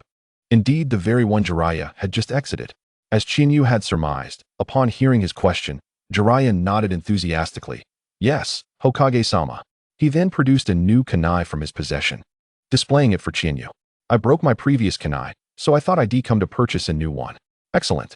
Chinyu remarked with a gentle smile as he observed the pristine kunai in Jiraiya's hand. Equipment is vital to our survival. When it breaks, it is only natural to replace it. Indeed, Jiraiya affirmed, nodding in agreement. I share the same sentiment. I didn't expect Hokage-sama to think similarly. Fool. But Jiraiya was abruptly halted mid-sentence by a very familiar voice that rang in his ears. Orochimaru. In the next moment, Jiraiya spun around, glaring at the tall, black-haired youth before him. Orochimaru, can you not grant me a modicum of respect in front of Hokage-sama? Not a chance. Unfortunately for Jiraiya, Orochimaru, the black-haired youth, had no intention of complying with his request. Without a trace of hesitation, he replied in a calm tone. I believe granting you face would be a disservice to Lord Hokage. Orochimaru, taken aback by the blatant disregard for his dignity, let out a furious roar and charged at him. If you have the capability, don't run. Thus, under Chinyu's watchful gaze, the two engaged in a spirited chase into the distance. Observing their departure, Chinyu chose not to pursue, but resumed his journey towards the Hokage building. However, after walking a short while, he found another individual blocking his path, prompting him to halt once more. Chapter 99. Uchiha Fugaku. Upon encountering the figure before him, Chinyu felt a wave of confusion wash over him, and he inquired, Do you need something from me? Indeed, the person who had unexpectedly intercepted him was none other than his earnest disciple, Uchiha Takamine from the Uchiha clan. Master. Hearing Chinyu's question, Uchiha Takamine did not hesitate and promptly replied, My father wishes to invite you to our home. To your home? Chinyu was momentarily taken aback, pondering what the Uchiha clan head could possibly want with him. Could it be regarding the recent removal of his deputy? Yet, that seemed unlikely. For although he had dismissed the deputy, he had simultaneously appointed Uchiha Kagami. From a broader perspective, this would have a negligible impact on the Uchiha clan. Furthermore, he had assigned Kagami to the Department of Education, a role that would connect the clan more closely with the village's future. In Chinyu's mind, this arrangement was entirely beneficial for the Uchiha clan. By nurturing the younger generation, he aimed to alter their entrenched perceptions and facilitate their integration into the village. Pondering all this, Chinyu, still puzzled, asked Uchiha Takamine, Do you have any idea why your father wishes to see me? What further perplexed Chinyu was the brief hesitation from Uchiha Takamine before he responded, You will understand once you arrive. With that, Uchiha Takamine turned away and headed back in the direction of his home. Watching Takamine's retreating figure, Chinyu found himself momentarily dazed. He said nothing but quietly followed in his footsteps until they arrived at the Uchiha compound, where he met the clan head. Upon their initial meeting, Shinyu couldn't help but express his surprise. However, it wasn't the clan head that astonished him, nor the man and woman flanking him, but rather the infant cradled in the woman's arms that took him aback. More precisely, it was the name of the infant that startled him. Fugaku. Uchiha Fugaku. In the original timeline, Fugaku was the clan head of the Uchiha clan and the captain of the Konoha military police force, established by Senju Tobirama. He was the father of the renowned brothers Uchiha Itachi and Uchiha Sasuke, and the possessor of the Mangekyo Sharingan. Unbeknownst to the Uchiha clan head, he noticed Chinyu's unusual reaction to Fugaku's name. His keen observation detected a change in Chinyu's expression upon hearing it. With a puzzled look, the Uchiha clan head glanced at the infant and then back at Chinyu, asking, "Lord Hokage, is there something amiss with Fugaku's name?" Yet, how could Chinyu divulge the events of the original narrative? Not at all. Thus, in response to the Uchiha clan head's curiosity, Chinyu merely shook his head and remarked, "I simply find the name Fugaku quite admirable. There is nothing wrong with it." Is that so? The Uchiha clan head appeared unconvinced by Chinyu's explanation, but he chose not to press further, instead nodding lightly and stating, "As long as there's no issue, that's good." By the way, it seemed that the Uchiha clan head had just remembered something and addressed Chinyu. "The purpose of inviting you here is not only for Fugaku to meet you, but also to show you this." At this, he produced a piece of paper from his robes and handed it to Chinyu, saying, "Lord Hokage, I found this by chance in the Uchiha ancestral home. Please take a look." "Oh, let me see." Chinyu accepted the paper without hesitation and began to examine it closely. However, it only took a moment for him to pause. For on the first page, the first line boldly declared Uchiha Jin. Indeed, it was the name of Chinyu's adoptive father, a man he had never met, knowing him only by name from the delivering ninja at his birth. This document detailed none other than the life of Chinyu's father, Uchiha Jin. It meticulously recorded how Uchiha Jin had wed Senju Tsunade under the arrangements of Senju Hashirama and Uchiha Madara. Moreover, it elaborated on Tsunade's pregnancy, specifying the dates of conception and birth, as well as the gender of the child. In Chinyu's eyes, the Uchiha clan head presenting this document felt like an ultimatum, or perhaps a veiled threat. After finishing the document, Chinyu calmly raised his head to look at the Uchiha clan head, quietly asking, "So, what is the purpose of showing me this? What do you wish for me to do?" "No, Lord Hokage, you may have misunderstood." To Chinyu's astonishment, the Uchiha clan head suddenly tucked the paper away and smiled at him, saying, "I harbor no intentions. I merely wish for you to remember your identity, nothing more." "Is that so?" Upon hearing the Uchiha clan head's words, Chinyu chose not to respond immediately. After a brief moment of silence, he nodded slightly and remarked, "Thank you for the reminder, Uchiha clan head. I will not forget my identity. I will not forget that I am the Hokage." With that, Chinyu turned away, leaving the Uchiha compound without another word. Although his demeanor was brusque, the Uchiha clan head bore no resentment. Instead, he smiled enigmatically and murmured, "One day, you will return to the clan, for you carry the blood of our family." In the next moment, he suddenly turned to the still infant Uchiha Fugaku and said, "Little Fugaku, do you agree?" However, the innocent Uchiha Fugaku, oblivious to the clan head's words, merely babbled and giggled, bringing a touch of warmth to the otherwise chilly atmosphere. What does this mean for the Uchiha clan head to show me this at this time? Is he attempting to lay his cards on the table? Meanwhile, as Chinyu walked towards the Hokage building, he contemplated the clan head's motives for presenting this matter. Was it an attempt to have him acknowledge his roots as Hokage of the Uchiha clan? Or was it simply a caution that they were aware of everything concerning him, urging him to tread carefully in his actions? Chapter 100. Chinyu's authority lost in thought. Chinyu arrived at the Hokage building before he realized it. "You're here," his shadow clone, who had been handling administrative duties in the Hokage office, stood up upon seeing him and promptly dispersed into smoke after acknowledging him. Feeling the information transmitted by the clone, Chinyu furrowed his brow and then spoke up. "Have Vice Minister Hitaki come to me. Inform him I have matters to discuss." "Understood." As Chinyu's words fell, a voice immediately emerged from the shadowy corner, only to be subdued once more into silence. Observing this, Chinyu refrained from further speech and quietly took his seat at the Hokage's desk, extracting a document from a nearby stack to peruse. "Hokage-sama, you summoned me." Shortly thereafter, the deputy head of the Umbu, Hitaki Zain, appeared before Qinyu. Upon seeing Zane's arrival, Qinyu slowly raised his head, gazing at him for a moment before lifting the document in his hand and inquiring, "Uncle Zane, what is the meaning of this? Why have so many members of the Uchiha clan entered the Umbu in recent days? Since when did the Umbu become a domain exclusive to the Uchiha?" Zane's expression shifted at Qinyu's questioning, and he swiftly replied, "In response to Hokage-sama, these Uchiha members have all passed the formal assessments to join the Umbu. I had no grounds to obstruct them. I am also unaware of the sudden influx of Uchiha participants in the Umbu evaluations. Is that so?" Listening to Zane's explanation, Qinyu's countenance darkened, and he began to piece together the situation. It became evident why the Uchiha clan leader had confronted him earlier and spoken those words. It appears that the Uchiha clan was launching an offensive against the Umbu. Did they intend to render the Umbu a mere puppet, subservient to their clan?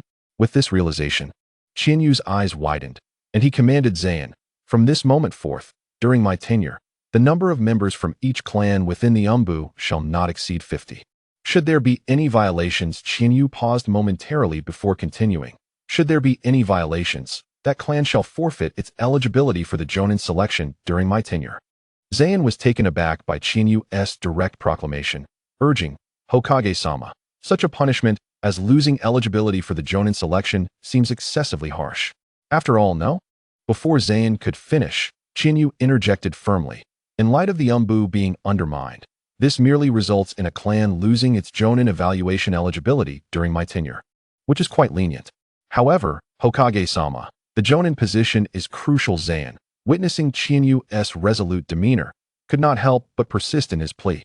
"I fear this may incite dissatisfaction among the clans, leading to potential such concerns are unwarranted." Qinyu dismissed Zane's worries with a wave of his hand. "I have not barred the clans from entering the Umbu. I have merely imposed a numerical limitation. If anyone wishes to challenge this, let them come to me. I shall confront them directly." As these words left his lips, a surge of chakra erupted from Qinyu. Boom! Instantly, an immense aura enveloped Konoha, causing all within its bounds to stagger, nearly losing their footing. Particularly among the Uchiha, the clan leader, who had previously felt assured, was thrown off balance by the sudden and overwhelming pressure. Had it not been for Uchiha Takamine's quick reflexes, the clan leader might have suffered a significant embarrassment before the village. "Father, are you all right?" Within the Uchiha compound, Takamine cautiously assisted his father while inquiring, "What just happened? Why did you suddenly lose your footing?" Listening to his son's words and observing the stark contrast in their states, the Uchiha clan leader halted his intended response. His gaze shifted to the Hokage rock, or more precisely, to the Hokage building beneath it. He understood well that if anyone in Konoha possessed the power to shake the village and maintain precise control over it, it could only be the individual currently within the Hokage building. Moreover, even the wife of the first Hokage, the Jinchuriki of the Nine Tails from the Uzumaki clan, would struggle to exert such precision due to her age and waning vitality. He recognized why this individual had unleashed such an aura, primarily targeting the Uchiha clan. If he surmised correctly, it was the decision to deploy a large number of Uchiha members into the Umbu that had triggered this fierce response. In contemplation, the Uchiha clan leader murmured, "Konoha Qinyu." Konoha, meanwhile, within the Hokage building, upon sensing Qinyu's overwhelming presence, Zain ceased his counsel and promptly departed the Hokage's office to execute Qinyu's directives. As Zain exited, Qinyu slowly rose and approached the window, gazing towards the Hokage rock, reflecting, "Assuming this Hokage position seems to have transformed me, rendering me more domineering. I wonder if this is for better or worse, and what implications it may have for the future of this world." Saying this, Qinyu gently shook his head, creating a shadow clone to continue his work in his stead, while he himself departed Konoha, returning once more to the Wetbone Forest. After his departure, within the Umbu, Zain began to resolutely implement Qinyu's orders. Initially, one would expect significant resistance to the limitation of each clan to a mere 50 ninjas within the Umbu. However, following Qinyu's powerful display, this resistance was swiftly diminished. In fact, some of the smaller clans found this decision to be exceedingly wise, voluntarily collaborating to suppress those families that were less agreeable to the changes. Thus, in the end, despite their reluctance, the families had no choice but to withdraw their members, retaining only the 50 stipulated by Qinyu, with no others remaining. Among these, The clan that had recently surged into the Umbu was undoubtedly the Uchiha, boasting nearly 300 more than the permitted number. It was no wonder Qianyu had been so enraged upon receiving this news, directly confronting Zayan with inquiries. The Uchiha clan had indeed overstepped. Should this trend continue unchecked, Qianyu feared he would become nothing more than a puppet, a facade controlled by the Uchiha clan. Sighing at this thought, even after returning to the Wetbone Forest, Qianyu found himself regretting his assumption of the Hokage role for the first time. If he were not Hokage, perhaps he would not have to grapple with such issues, simply silencing all with his overwhelming power. Alas, he recognized he could not act thus, for he was the Hokage. Qianyu-sama, what troubles you? Has something occurred? Noticing Qianyu's sighs, the slug could not help but inquire. Nothing of consequence. However, faced with the slug's curiosity, Qianyu had no intention of elaborating, merely gesturing. It is but a matter of daily life. Elder Slug, let us continue our training in sage arts. With that, Qianyu closed his eyes momentarily before entering sage mode. Sage mode, a state within this world that allows one's strength to surge as if through some form of cheating. The principle is straightforward. By absorbing a certain amount of natural energy from the environment, one can create what is referred to as sage chakra. Ultimately, sage mode is a state that permits the utilization of natural energy. This state enhances one's attacks and defenses, and also expands the range of physical techniques and sensory perception. Simultaneously, apart from the power of the six paths, this is one of the few abilities capable of inflicting damage upon the Ten Tails and its Jinchuriki. However, upon entering sage mode, one's body inevitably undergoes certain transformations, such as the appearance of eyeshadow and facial markings, indicating the successful activation of this mode. For instance, in the original narrative, Naruto Uzumaki exhibits eyeshadow. In this moment, Qianyu bears a circular marking upon his forehead. Indeed, Qianyu's sage mode is remarkably flawless, even surpassing that of Naruto Uzumaki. Otherwise, he would not be able to transition into sage mode instantaneously. Consequently, Qianyu's facial markings are more subtle than Naruto's, to the extent that one might overlook them if not scrutinized closely. The only marking on Qianyu's face is the circle on his forehead, which perfectly encircles his horn. Aside from that, there are no other noticeable changes on his body. As expected, similarly, even the slug beside him, despite having witnessed Qianyu's sage mode numerous times, could not help but exclaim, "Lord Qianyu's sage mode is astonishing, no matter how many times I see it." However, Qianyu remained unfazed by the slug's continuous praise, urging instead, "Senior Slug, there's no need for flattery. Let us focus on our training." Very well. Hearing Qianyu's words, the slug bore no resentment and promptly agreed, joining him in the practice of sage techniques. Wood release, wood golem technique. In the next moment, with a swift motion from Qianyu, a colossal wooden giant suddenly rose from the ground. The wood golem technique is one of Senju Hashirama's signature techniques, specifically designed to counter the Susanoo. Ice release, frost giant. Yet, this was not the conclusion. For the very next instant, Qianyu raised his hand once more, summoning an equally formidable ice giant, which engaged in battle with the wooden giant. Bang, bang, bang. In an instant, the once tranquil Wetbone Forest erupted with the sounds of massive collisions. But this was merely the beginning, as Qianyu summoned two additional giants. Lava release, lava giant. A lava giant emerged. Earth release, rock giant. A rock giant appeared. Both of these new giants soon joined the fray. Crash, crash. Observing the battle of the four giants, Qianyu felt an inexplicable lack of the initial astonishment he had experienced.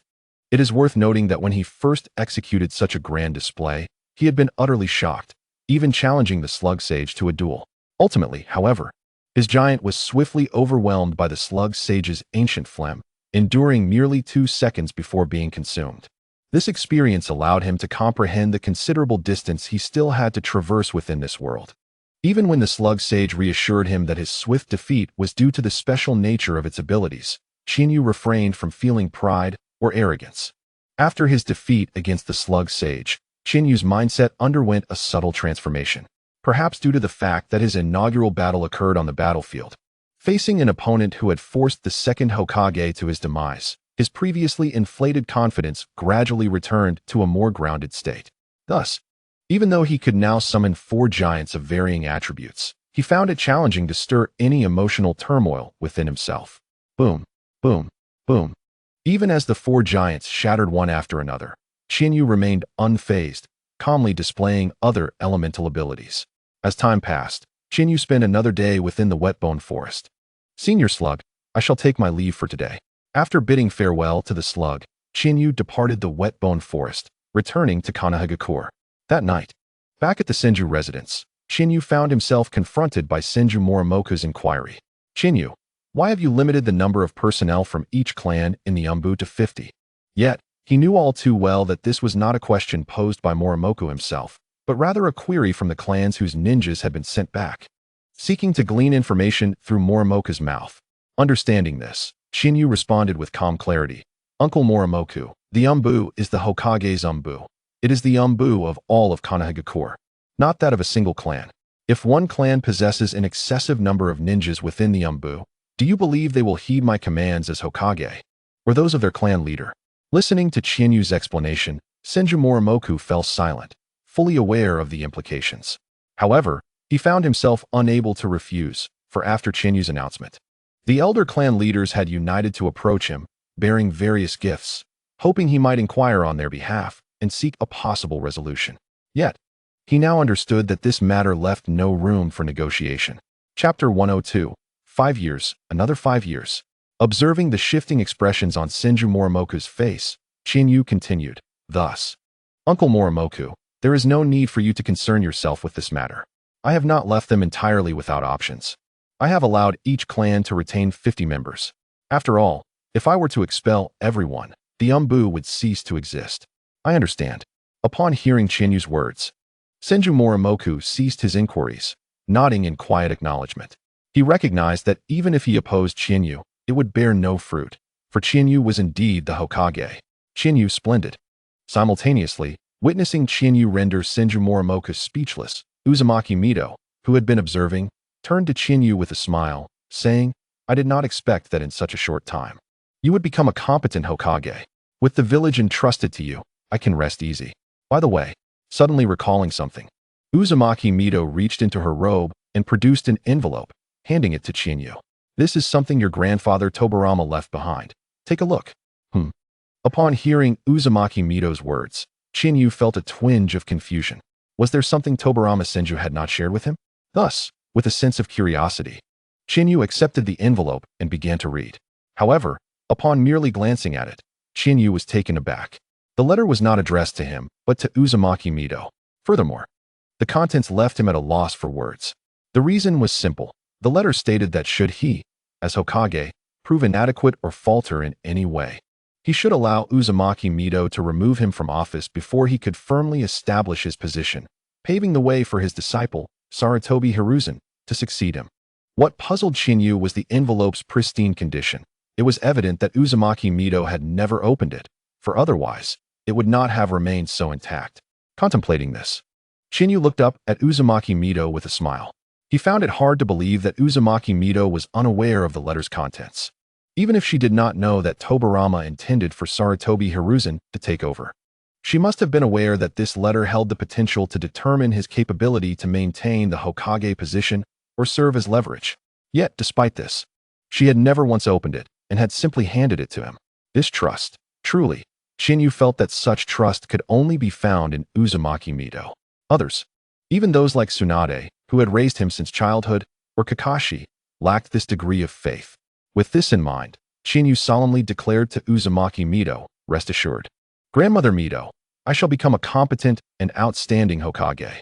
Indeed, listening to Qianyu's words, Vortex Shuabutsu smiled slightly, but remained silent. Instead, he turned to the gathered crowd and declared, very well, since the important matters have been addressed, let us commence our meal. Thus, under the directive of Vortex Shuabutsu, the Senju family began their dinner. As the sun rose and set, the new year quietly approached, marking 5 years since Qianyu had ordered the reduction of the Umbu. Time had reached a pivotal moment, the 25th year of Konoha. This year not only welcomed new faces to the village, but also made Qianyu feel that the world was gradually transforming into the one he recognized. The reason was that the children born in these 5 years were characters from the story he was familiar with, or at the very least, related figures. First, there were the parents of the original protagonist, Vortex Naruto, Namikaze Minato, and Vortex Kushina.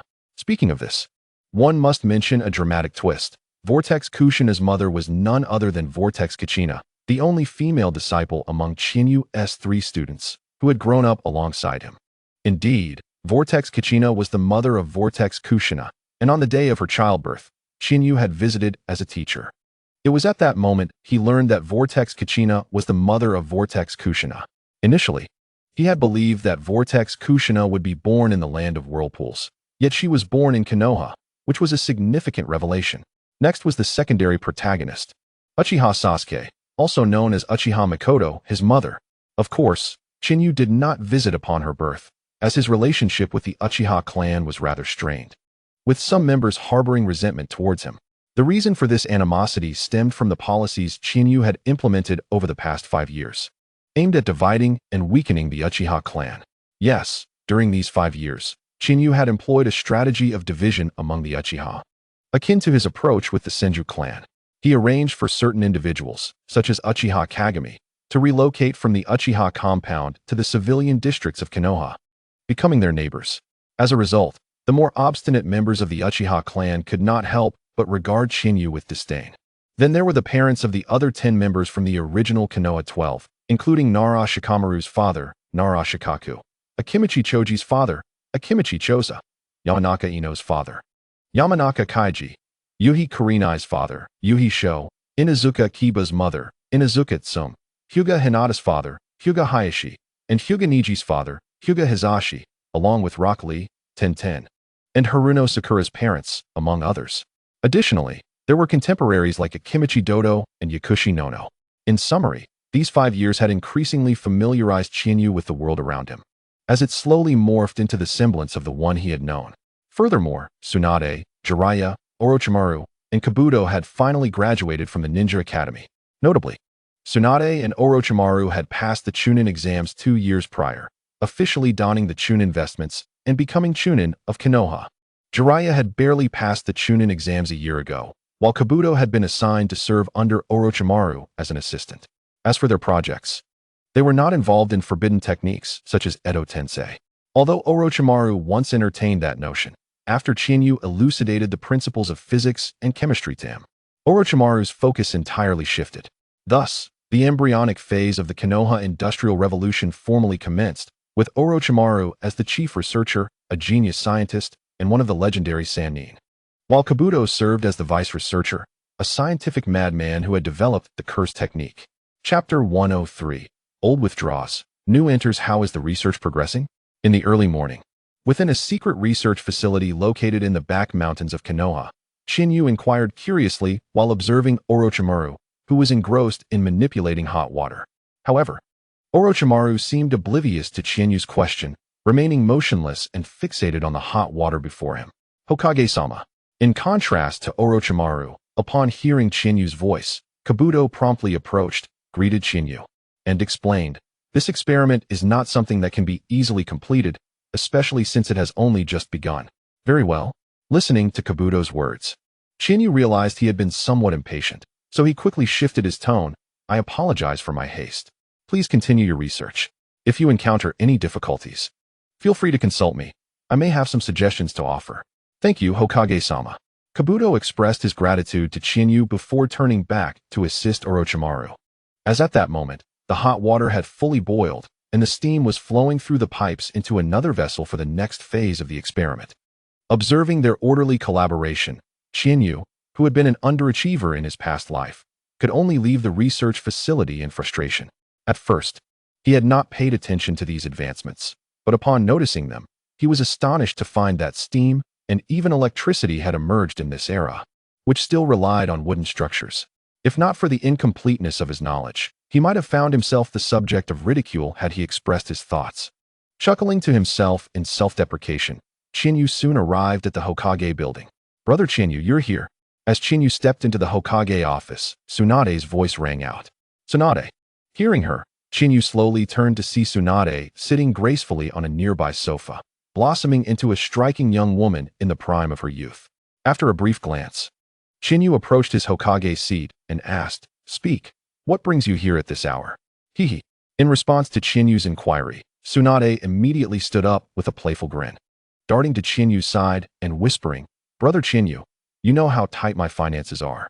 Unfortunately for Tsunade, before she could finish her sentence, Qinyu interjected, "You've already overdrawn this month's allowance. Do you think you can ask for more?" Brother Qinyu. Seeing Qinyu's resolute stance, Tsunade's eyes twinkled mischievously as she leaned in, clinging to his arm and shaking it. "Can you bear to see your adorable little sister go hungry, becoming nothing more than a mere shadow of her former self? Brother Qinyu, please, just give me 1,000. Tsunade paused, contemplating for a moment before continuing. "Oh no, 30 million Rio. If you give me 30 million Rio, I promise I won't bother you this month." She even raised her right hand as if to swear an oath. Regrettably, even with Tsunade's pleading demeanor, Qinyu remained firm in his refusal. "No, absolutely not." After saying this, Qinyu focused on his duties, ignoring Tsunade further. Seeing this, Tsunade, still unwilling to give up, called out, "Brother Qinyu." However, Qinyu showed no response. Ultimately, witnessing Qinyu's stubbornness, Tsunade huffed in annoyance and exited the Hokage office. With a loud bang, Qinyu slowly raised his head to gaze at the door, which was on the verge of collapsing. He shook his head in resignation and softly muttered, "Have the door repaired and ask Deputy Minister Kakashi and Deputy Minister Kurenai to come in." "Yes, yes, yes, yes." As soon as Qinyu finished speaking, four voices echoed from the shadows of the Hokage office. In the next moment, two figures quietly appeared at the door, beginning the repair work, while another pair of figures silently departed from the Hokage office. Hokage-sama. Thus, before long, as the two individuals completed the repair of the door, the Deputy Minister of the Umbu, Hatake Sakomo, and the Deputy Minister of the Intelligence Department, Yuhiko, happened to arrive at the entrance. "Come in." Seeing the two pause outside, Qinyu waved them in. As soon as they entered, Qinyu directly inquired, "Uncle Sakomo, Uncle Ko, are you truly resigning?" Listening to Qinyu's question, Hatake Sakomo and Yuhiko exchanged glances and simultaneously responded, "Yes, Hokage-sama." Then, Hatake Sakomo spoke first. "Hokage-sama, considering my age, it is indeed time for me to step aside for the younger generation. However, you previously mentioned that the younger generation had yet to mature and that my presence was still needed, which is why I have persisted for a few more years. Now." Here, Hatake Sakomo paused, a sense of satisfaction washing over him as he continued, "Now, the younger generation has indeed grown, and there is no longer a need for this old fellow to hold the fort." As soon as Sakomo finished speaking, Yuhiko quickly added, "Hokage-sama, I feel the same way." Observing the expressions and the lines of time etched on their faces, Qinyu understood that allowing them to continue in their roles might not be beneficial. Thus, he nodded and said, "Very well. In that case, you two should go home and rest. As for your successors, Hatake Sakomo and Yuhiko will take on the roles." Hearing Qinyu's arrangement, although neither was particularly surprised by the outcome, they both expressed their gratitude. "Thank you, Hokage-sama. Go on." With that, Qinyu waved them off, allowing them to leave. He then summoned Hatake Sakomo and Yuhiko, "Brother Qinyu." Shortly thereafter, Hatake Sakomo and Yuhiko approached Qinyu under the escort of the Umbu. As Qinyu regarded the two before him, he nodded slightly, indicating his satisfaction. Without further ado, he got straight to the point. "Sakomo, Ko, I trust you are aware of your father's circumstances over the years. I shan't elaborate further. In short, congratulations on becoming the new deputy ministers of the Umbu and the Intelligence Department." Upon hearing Qinyu's congratulations, Hatake Sakomo and Yuhiko exchanged looks and assured Qinyu in unison, "Rest assured, Hokage-sama, we will not betray your trust." Observing their resolute expressions, Qinyu nodded quietly, then retrieved two documents from his drawer, approached them, and handed them over, saying, "Here are your appointment letters. Accept them." Yes. Both Hatake Sakomo and Yuhiko promptly accepted the appointment letters with solemnity. "Go forth." Seeing them accept the documents, Qinyu did not elaborate further but instead patted their shoulders, urging, "Embrace the stage that belongs to you." "Yes, Hokage-sama." Feeling the weight of responsibility settle upon their shoulders, Hatake Sakomo and Yuhiko straightened their expressions and acknowledged Qinyu before turning to exit the Hokage's office. Just as Qinyu had said, they were on their way to meet their responsibilities, which were now theirs to carry. Watching the two depart, Qinyu couldn't help but smile and shake his head. After splitting off a shadow clone, he too left the Hokage building and stepped onto the streets of Konoha. As he surveyed the surroundings, Shinyu couldn't help but reflect on the changes Konoha had undergone over the years. During the past 5 years of his administration, Konoha had experienced significant transformation. First, there was a rapid increase in its population. Not only did the local populace grow, but the influx of newcomers led to a staggering 5-fold increase in Konoha's population within this brief span. The root of this growth lay in Shinyu's steadfast belief that people are the foremost resource. As long as there are people, talent will inevitably follow. Moreover, with a larger population came more miscellaneous affairs, which naturally translated into an increase in the ninja's missions. Thus, for these 5 years, Shinyu's primary focus remained on population growth. It was precisely for this reason that Konoha had expanded to its current scale, more than 5-fold. Of course, as the saying goes, where there are people, there are conflicts. With the population surge came various inevitable frictions, just like the dispute unfolding before Shinyu at that moment. In front of a small snack shop, a black-haired, stern-looking man held a package of snacks, glaring at the shopkeeper with discontent. "This is clearly expired. How can you still sell it?" "Expired?" The shopkeeper felt bewildered at the man's accusation, as he had stocked the items just last week. These goods were long-lasting products, and it was impossible for them to expire within a week. Suddenly, a thought struck the shopkeeper. Could this person be deliberately causing trouble? Upon realizing this, the shopkeeper's expression darkened as he glared at the man, stating, "I think you're the one trying to stir up trouble here." Everyone. The shopkeeper turned to the onlookers. "Come, judge for yourselves. These products are long-lasting. Typically, they can be stored for 2 to 3 months without issue."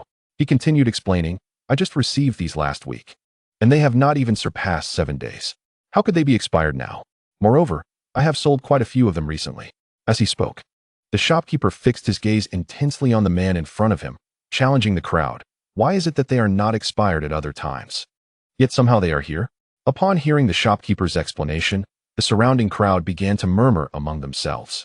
One woman in a red dress, slightly puzzled, asked, "Yes. Why is that? Why are they expired for him?" Following her statement, a man in blue clothes appeared to contemplate. If the shopkeeper is not lying, then there is only one possibility. He paused, raising his hand to point at the man at the entrance, declaring, "This person is here to cause trouble." Upon hearing the man's explanation, several in the crowd nodded in agreement. That makes sense. Considering this, he does indeed seem like a troublemaker. Indeed, the shopkeeper has ample evidence. Yet he has produced nothing in his defense. Listening to the incessant chatter from the crowd, the man's expression shifted drastically. "Humph." With a cold snort, he exuded a powerful aura that instantly quelled the commotion among the crowd. Just then, a somewhat icy voice echoed, followed by 2 ninjas wearing Konoha headbands. Clad in the vests of Konoha's Chunin, with shoulder pads emblazoned with security, approached. The arrival of the security personnel caused a stir among the crowd, prompting them to fall silent, standing quietly to the side without uttering a word.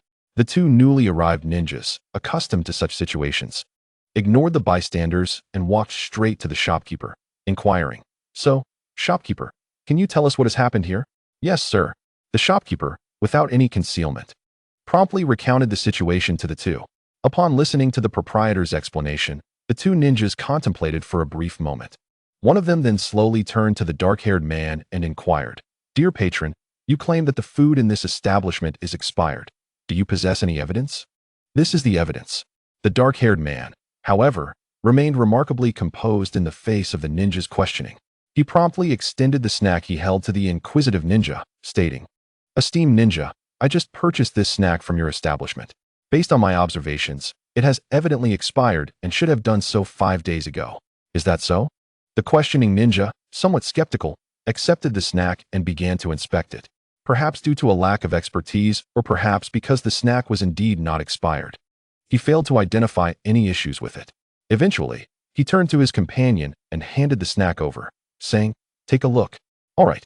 The other ninja nodded in agreement and took the snack for a closer examination.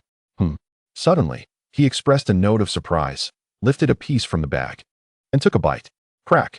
The moment he tasted it, his expression shifted, and he turned to the shopkeeper, asking, "Where did you procure this batch of snacks?" Chapter 105, The Third Hokage? Upon hearing the ninja's remark, the shopkeeper was taken aback. If he was not mistaken, this batch was indeed expired.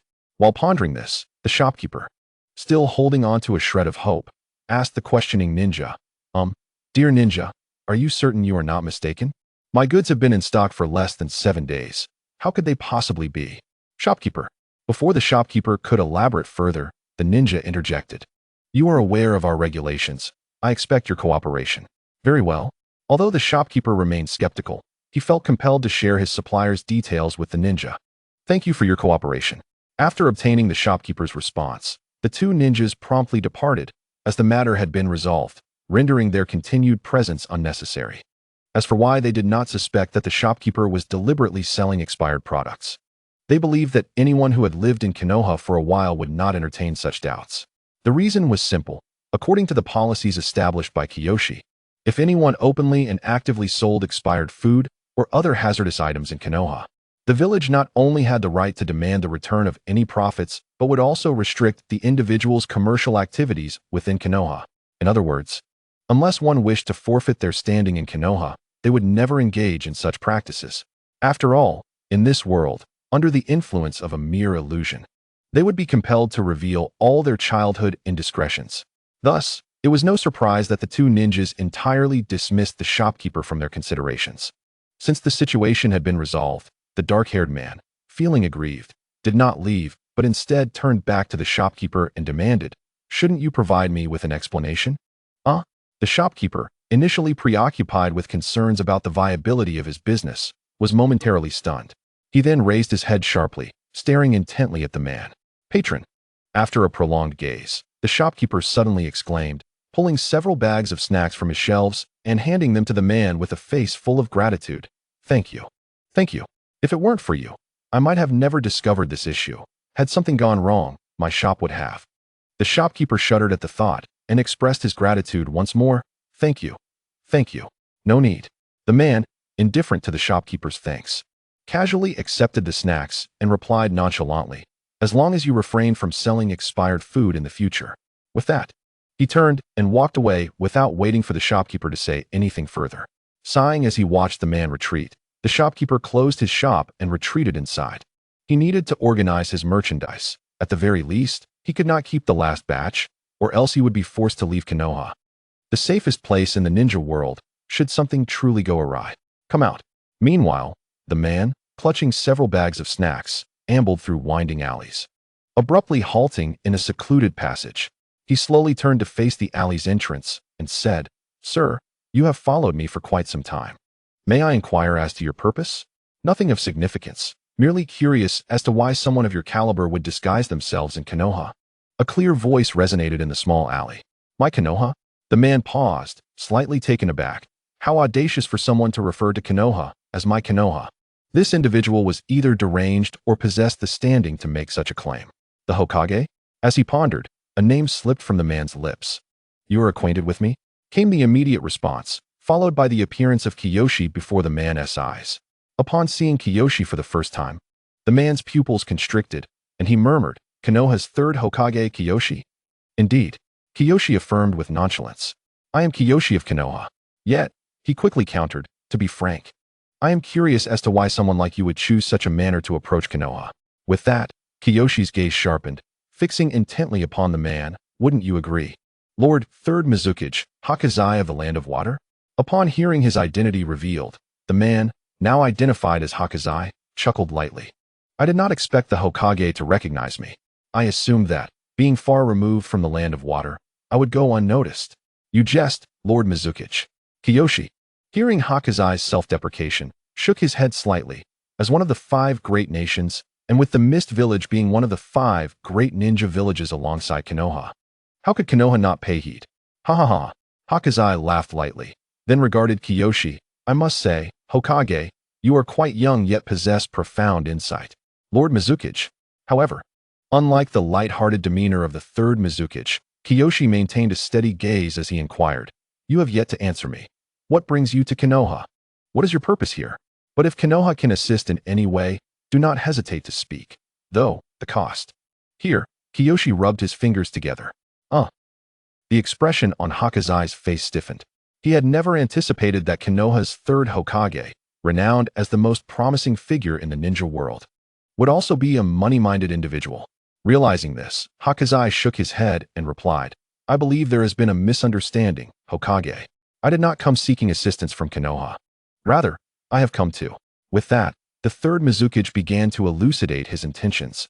It turned out that he had come to Konoha out of envy for the village's rapid development over the years, hoping to gain insights that could aid in the advancement of the Mist Village. Chapter 106. Is Baizai really Baizai? Upon hearing the explanation from the third Mizukage, Qianyu nodded slightly, and then turned to the third Mizukage, saying, "In that case, allow me to show you around, esteemed Mizukage. Is that appropriate?" The third Mizukage, surprised by Qianyu's offer to personally guide him through Konoha, hesitated momentarily before responding, "Then I must trouble you, Hokage. Let us refrain from addressing each other as Kage. Instead, let us use our names. You may call me Baizai, and I shall call you Qianyu, if that is agreeable." "Very well." After a brief pause to consider the third Mizukage's suggestion, Qianyu nodded in acceptance. He then addressed the third Mizukage directly. "Then, esteemed Baizai, let us proceed." Baizai raised his hand slightly, gesturing with a smile. "After you, Qianyu." Thus, under Qianyu's guidance, the two began to wander leisurely through Konoha, continuing until the sun dipped below the horizon, at which point they paused atop Hokage Rock, gazing down at the lights flickering to life in Konoha. Qianyu turned to Baizai and inquired, "Esteemed Baizai, what do you think of Konoha?" "It is quite remarkable," Baizai replied without hesitation, "at the very least. It is far better than when I first laid eyes upon it." "Oh," Baizai's words took Qianyu by surprise, prompting him to turn and ask, "So you have visited Konoha before?" "Indeed," Baizai affirmed, his expression earnest. "However, that was during the time of the first Hokage, over a decade ago." "I see." Qianyu, upon hearing Baizai's explanation, fell into deep contemplation. The reason was simple. In his knowledge, the third Mizukage had never visited Konoha, neither in the original narrative nor in the present. The original story made no mention of the third Mizukage's visit to Konoha, and Qianyu was well aware of events occurring 3 years after Konoha's founding. It was inconceivable that he would be unaware of such significant occurrences. As for events prior to Konoha's founding, it was even more improbable. Only the second Tsuchikage had visited with the future third Tsuchikage, Inoki. After the setbacks faced by the Tsuchikage and Inoki, the will of other ninja villages to come to Konoha had been entirely extinguished. Thus, if Baizai spoke truthfully, there could only be one possibility. Baizai is not who he claims to be. The thought made Qianyu's pupils constrict. If his suspicions were accurate, then the current Baizai was, in fact, another individual, one whose very name could send ripples throughout the ninja world. Uchiha Madara. The more he contemplated, the more convinced he became, especially in light of the original narrative and the intelligence gathered by Konoha's information department regarding the Mist Village. At this moment, Uchiha Madara should be controlling the Mizukage and enforcing the Blood Mist policy. Indeed, the initiator of the Blood Mist policy was not the fourth Mizukage, Yagura, who was under the influence of Obito Uchiha, but rather the creator of Konoha himself, Uchiha Madara, who now stood before Qianyu as Baizai. Reflecting on this, Qianyu realized that those who experienced the Blood Mist policy, such as Zabuza Momochi and Kakashi Hitaki, were contemporaries. Thus, when Zabuza was still young, Obito could not have been present in the Mist Village to initiate such a prolonged policy of bloodshed. In truth, it was Uchiha Madara alone, revered as the demon of the ninja world, who possessed the strength and motive to do so. However, despite Qianyu's internal musings, he maintained a composed exterior and smiled. "I did not expect you, esteemed Baizai, to have visited Konoha previously. This indeed surprises me." Upon hearing Qianyu's words, Baizai, unaware of his underlying thoughts, merely responded with a wistful tone. "Such matters are but old tales. Perhaps it is best left unspoken. By the way, Qianyu." Baizai suddenly recalled something. Turning to Qianyu with a curious expression, "What are your thoughts on peace? What do you consider to be peace?" "Peace." Taken aback by Baizai's inquiry, Qianyu's conviction that he was indeed Uchiha Madara, or at least under Madara's influence, grew stronger. Nevertheless, Baizai's question prompted Qianyu to reflect deeply. To be honest, having lived in this world for over 20 years, although Qianyu had spent most of his life in the relatively peaceful Konoha, his experiences leading teams in previous years and the war against the Cloud Village a decade ago had made it abundantly clear that the world was not as tranquil or secure as it appeared. Especially for ordinary people, or even ordinary ninjas, this world was dark, complex, and uncertain. Hence, over the years, he had dedicated himself to inviting outsiders to live in Konoha, not only for the village's development, but also to provide a refuge for those struggling to survive. Yet, despite all his efforts, Qianyu had never seriously contemplated the concept of peace. He had always focused solely on the immediate concerns of Konoha, which he inherited from Senju Hashirama and Senju Tobirama. His previous thoughts revolved around ensuring the safety of Konoha's inhabitants and preventing future tragedies. As for the plight of outsiders, the ninja world, or the state of the world, he had given it little thought. As he pondered, Qianyu gently shook his head. "I apologize, esteemed Baizai, but I have not given much thought to peace." "Is that so?" A flicker of disappointment crossed Baizai's eyes upon hearing Qianyu's response. However, before Baizai could say anything further, Qianyu suddenly shifted the conversation. "I believe that Konoha is quite peaceful as it stands. And if the entire ninja world could mirror Konoha, then perhaps we would witness true peace." "Konoha?" Baizai was momentarily taken aback by Qianyu's words, slowly turning his gaze towards the now illuminated Konoha below. Observing the bustling yet orderly crowd on the streets, he noted the expressions on their faces. And Baizai fell silent. No, it would be more accurate to say that Uchiha Madara fell silent. Indeed, as Qianyu had surmised, although he stood before the third Mizukage Baizai in body, he was not truly Baizai, for he had long since been controlled by Uchiha Madara. As for Uchiha Madara, he was situated just beyond Konoha's borders. Yet, upon catching a glimpse of Konoha's current state through Baizai's perspective, Madara found himself momentarily taken aback. For Konoha's appearance mirrored precisely what he envisioned as peace, a place where everyone had shelter, the elderly were cared for, and the young were nurtured. The elderly need not charge into battle as they had in his era. Instead, they could now enjoy their days at home, tending to their grandchildren or gathering with old friends for tea, reminiscing about days gone by. Children are no longer thrust into the battlefield at a tender age as they were in bygone eras, sacrificing their lives for their families and resources. At this moment, they blissfully linger in the village, playing games befitting their age alongside their peers. Even the young adults seem to have remained in the village, not venturing out on perilous missions, but rather taking on roles such as builders and masons. Everything is so harmonious and serene, enveloping the participants in tranquility and evoking admiration from outsiders. Observing such a serene Konoha, Uchiha Madara felt a flicker of doubt regarding that ethereal world.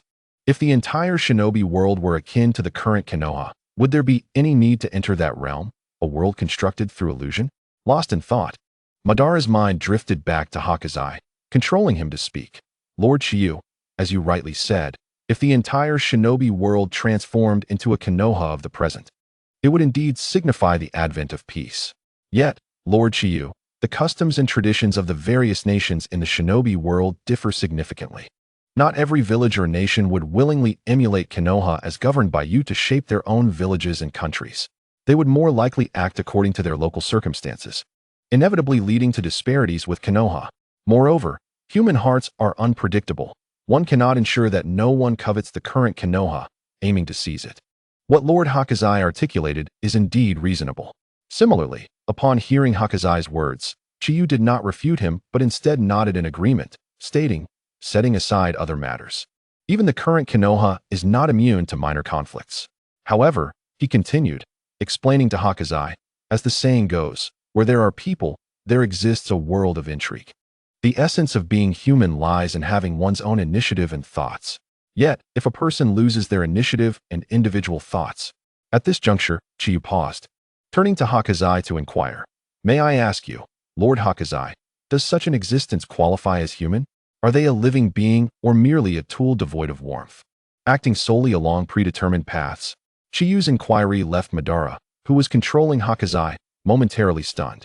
Simultaneously, it deepened his skepticism about the viability of that illusory world. For, as Chiyu had stated, even if that world of illusion were genuine, would those living within it truly be considered human? Devoid of consciousness, emotions, and the cycles of life and death, could they still be regarded as human? The more he pondered, the more his resolve wavered. When the yin and yang merge, the power of all things is attained, and true peace shall return. Yet, at that moment, a voice resonated within Madara, suppressing his wavering heart once more. "All things in peace." Listening to the voice within, Madara softly murmured. Then his thoughts returned to Hokage, addressing Chiyu. "Perhaps, as you say, such beings are no longer human. Yet that would signify a genuine and everlasting peace." Hearing such words from Hokage, Chiyu couldn't help but shake his head, opting not to continue the discussion. Instead, he gazed towards the distant sky and suggested, Lord Hokage, the night is drawing near. Perhaps it would be best for us to rest and reconvene tomorrow? Very well. Not pressing the matter further, Hokage quietly nodded in agreement. Then, Lord Chiyu, until tomorrow. With that, Hokage vanished from Chiyu's sight, his whereabouts unknown. Lord Hokage. Just as Hokage disappeared, a voice suddenly emerged from Chiyu's right side. Moments later, a man clad in a robe emblazoned with the Uchiha clan's emblem appeared beside Chiyu. Uchiha Kagami. Indeed, this man was none other than the strongest member of the Uchiha clan, who had awakened the Mangekyo Sharingan. Why was Uchiha Kagami present here? In truth, he had been lurking in the vicinity, or rather, he had arrived long before Chiyu and Hokage did. After a long day, Kagami intended to find solace at Hokage Rock. But by coincidence, upon his arrival, Chiyu and Hokage had just shown up. Interestingly, without a moment's thought, he instinctively concealed himself to avoid any unforeseen circumstances. It was only after Hokage departed that he chose to reveal himself. Of course, regardless of whether he concealed himself or not, his presence had already been detected. Both Chiyu and Hokage, as well as Madara controlling Hokage, had recognized his existence before he even became aware of them. However, they deemed it unnecessary to expose his presence. Hence they collectively overlooked Uchiha Kagami. Now that Hokage had departed and Kagami had voluntarily appeared, Chiyu could no longer pretend not to notice. Uncle Kagami. Despite this, Chiyu did not turn to face him, but instead gazed down at Konoha, slowly articulating, "What do you think would happen if I were to bring such a Konoha to the entire shinobi world?" Chapter 108. Uchiha Kagami's surprise upon hearing Chiyu's sudden inquiry. Uchiha Kagami was momentarily taken aback, caught off guard. That would be wonderful. However, he quickly smiled. Looking down at Konoha, if Lord Hokage could truly bring this scene to the entire shinobi world, how many lives could be saved? But as soon as he spoke, his expression darkened, and a hint of difficulty crossed his face. Yet, this is impossible. Setting aside the other nations such as water, lightning, wind, and earth, even within the land of fire, it would be inconceivable to establish another place like Konoha. After all, not only would it require immense human and material resources, but their leaders. At this point, Uchiha Kagami shook his head, indicating his skepticism regarding this notion. In contrast to Kagami's dismissal, Chiyu softly remarked, "What if I were to impart my ideas and cultivate a group of administrators like myself? Would that still remain an unattainable dream?" Hearing Chiyu's intention to cultivate administrators genuinely astonished Uchiha Kagami. The reason being, Chiyu's plan had transcended the role of Hokage and could even be perceived as a consideration for the shinobi world. To phrase it bluntly, some might view Chiyu's idea as an act of great disrespect. The notion of a shinobi like Chiyu attempting to interfere with the development of other villages and even nations. In deep contemplation, Uchiha Kagami hastily advised Chiyu, "Lord Hokage, please keep such thoughts to yourself. Do not act upon them." "I understand." Listening to Uchiha Kagami's response, Chiyu gazed at him for a long moment before nodding in acknowledgement. However, glancing up at the night sky, Chiyu swiftly changed the topic. "It is getting late, Uncle Kagami. If you have no other matters, you should return and rest." "Yes, Lord Hokage." Although Uchiha Kagami harbored some lingering concerns, he ultimately refrained from saying more and slowly turned to leave Hokage Rock. Sighing as he watched Uchiha Kagami depart, Chiyu also vanished from Hokage Rock, returning home. "Chiyu, wait a moment."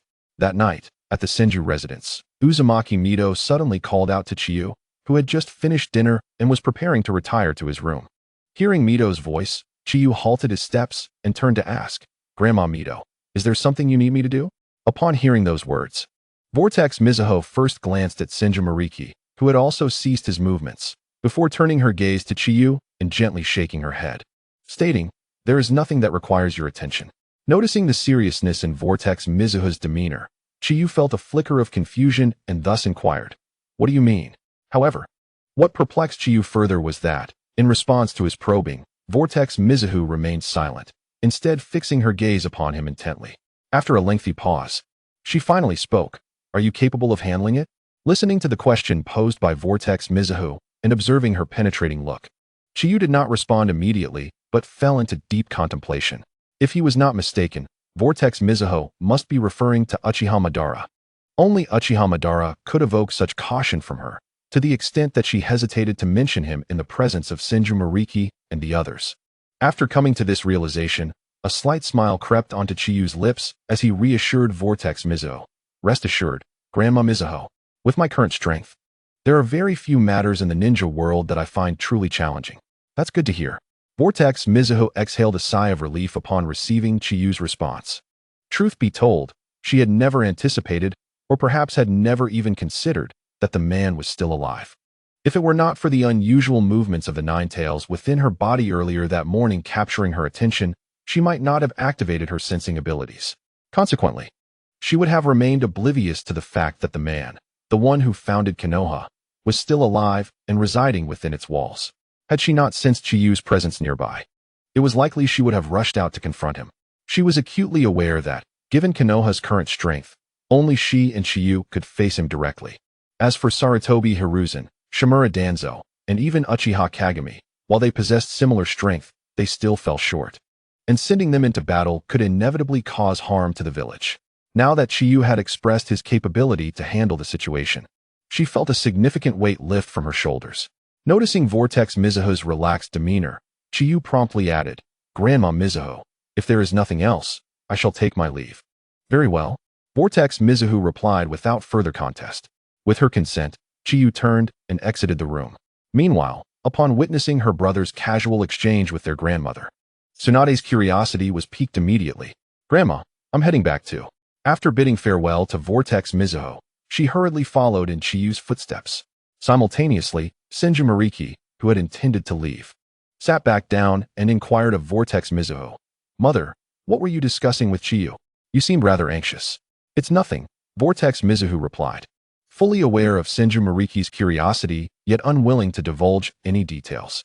Instead, she shook her head slightly. It is not a significant matter. Besides, Chiyu has assured me he can handle it, so there is no need for further inquiries. All right then. Seeing that Vortex Mizuho had no intention of elaborating, Senju Mariki acquiesced, responding with a hint of resignation before departing with Senju Shohei and their younger brother, Senju Shoju. Similarly, Tsunade, having caught up with Chiyu, sought answers from him without the hesitation that characterized Senju Mariki's approach to Vortex Mizuho. Chiyu, what is going on? Why can't I be informed? There is truly nothing amiss. Chiyu replied nonchalantly, even adding with a hint of exasperation. Moreover, with your current strength, knowing about this matter would hold little significance. At the mention of her strength, Tsunade opened her mouth to retort, only to falter. For as Chiyu had pointed out, while her prowess was formidable among her peers, it paled in comparison to the overall strength within Konoha. Notably, figures such as Sarutobi Hiruzen and Uchiha Kagami, as well as her contemporaries like Hitaki Sakumo and Orochimaru, were all on par with or surpassed her capabilities. This realization caused Tsunade to swallow her words. Observing Tsunade's silence, Chiyu gently shook his head and spoke. Tsunade, these matters are for me, as Hokage, to contemplate, not for you to worry about. Therefore, you need not concern yourself with this. Simply focus on your own responsibilities. With that, Chiyu turned away, striding back to his room. Humph. Unbeknownst to Chiyu, Tsunade did not take his admonition to heart. Rather, she bristled with indignation. You still regard me as a child, excluding me from everything. Perhaps, she pondered, a thought suddenly igniting in her mind. If you believe my strength is inadequate, then if I were to strengthen myself, would that not grant me access to these matters? With that, Tsunade did not pursue Chiyu any further, but instead returned to her room, seemingly resigned. Yet, as the moon reached its zenith and the world succumbed to slumber, a figure stealthily emerged from Tsunade's chamber, gradually making her way towards Chiyu's room under the cover of night. Before long, Chiyu's door was gently pushed open, and the figure that had slipped from Tsunade's quarters swiftly entered.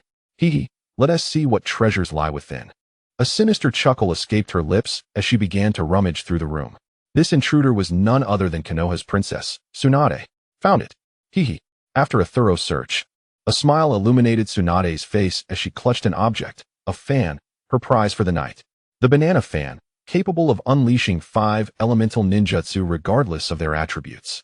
This fan had originally been a trophy from Chiyu's battle with Kinenai, and over the years, as his strength grew and his bloodline abilities evolved, he had scarcely utilized it. relegating it to a decorative item in his room. His intention had been to gift it to Tsunade when she matured and her chakra expanded, but he had not anticipated her audacious decision to take it for herself. Indeed, Tsunade's purpose for sneaking in was the banana fan. Her logic was straightforward.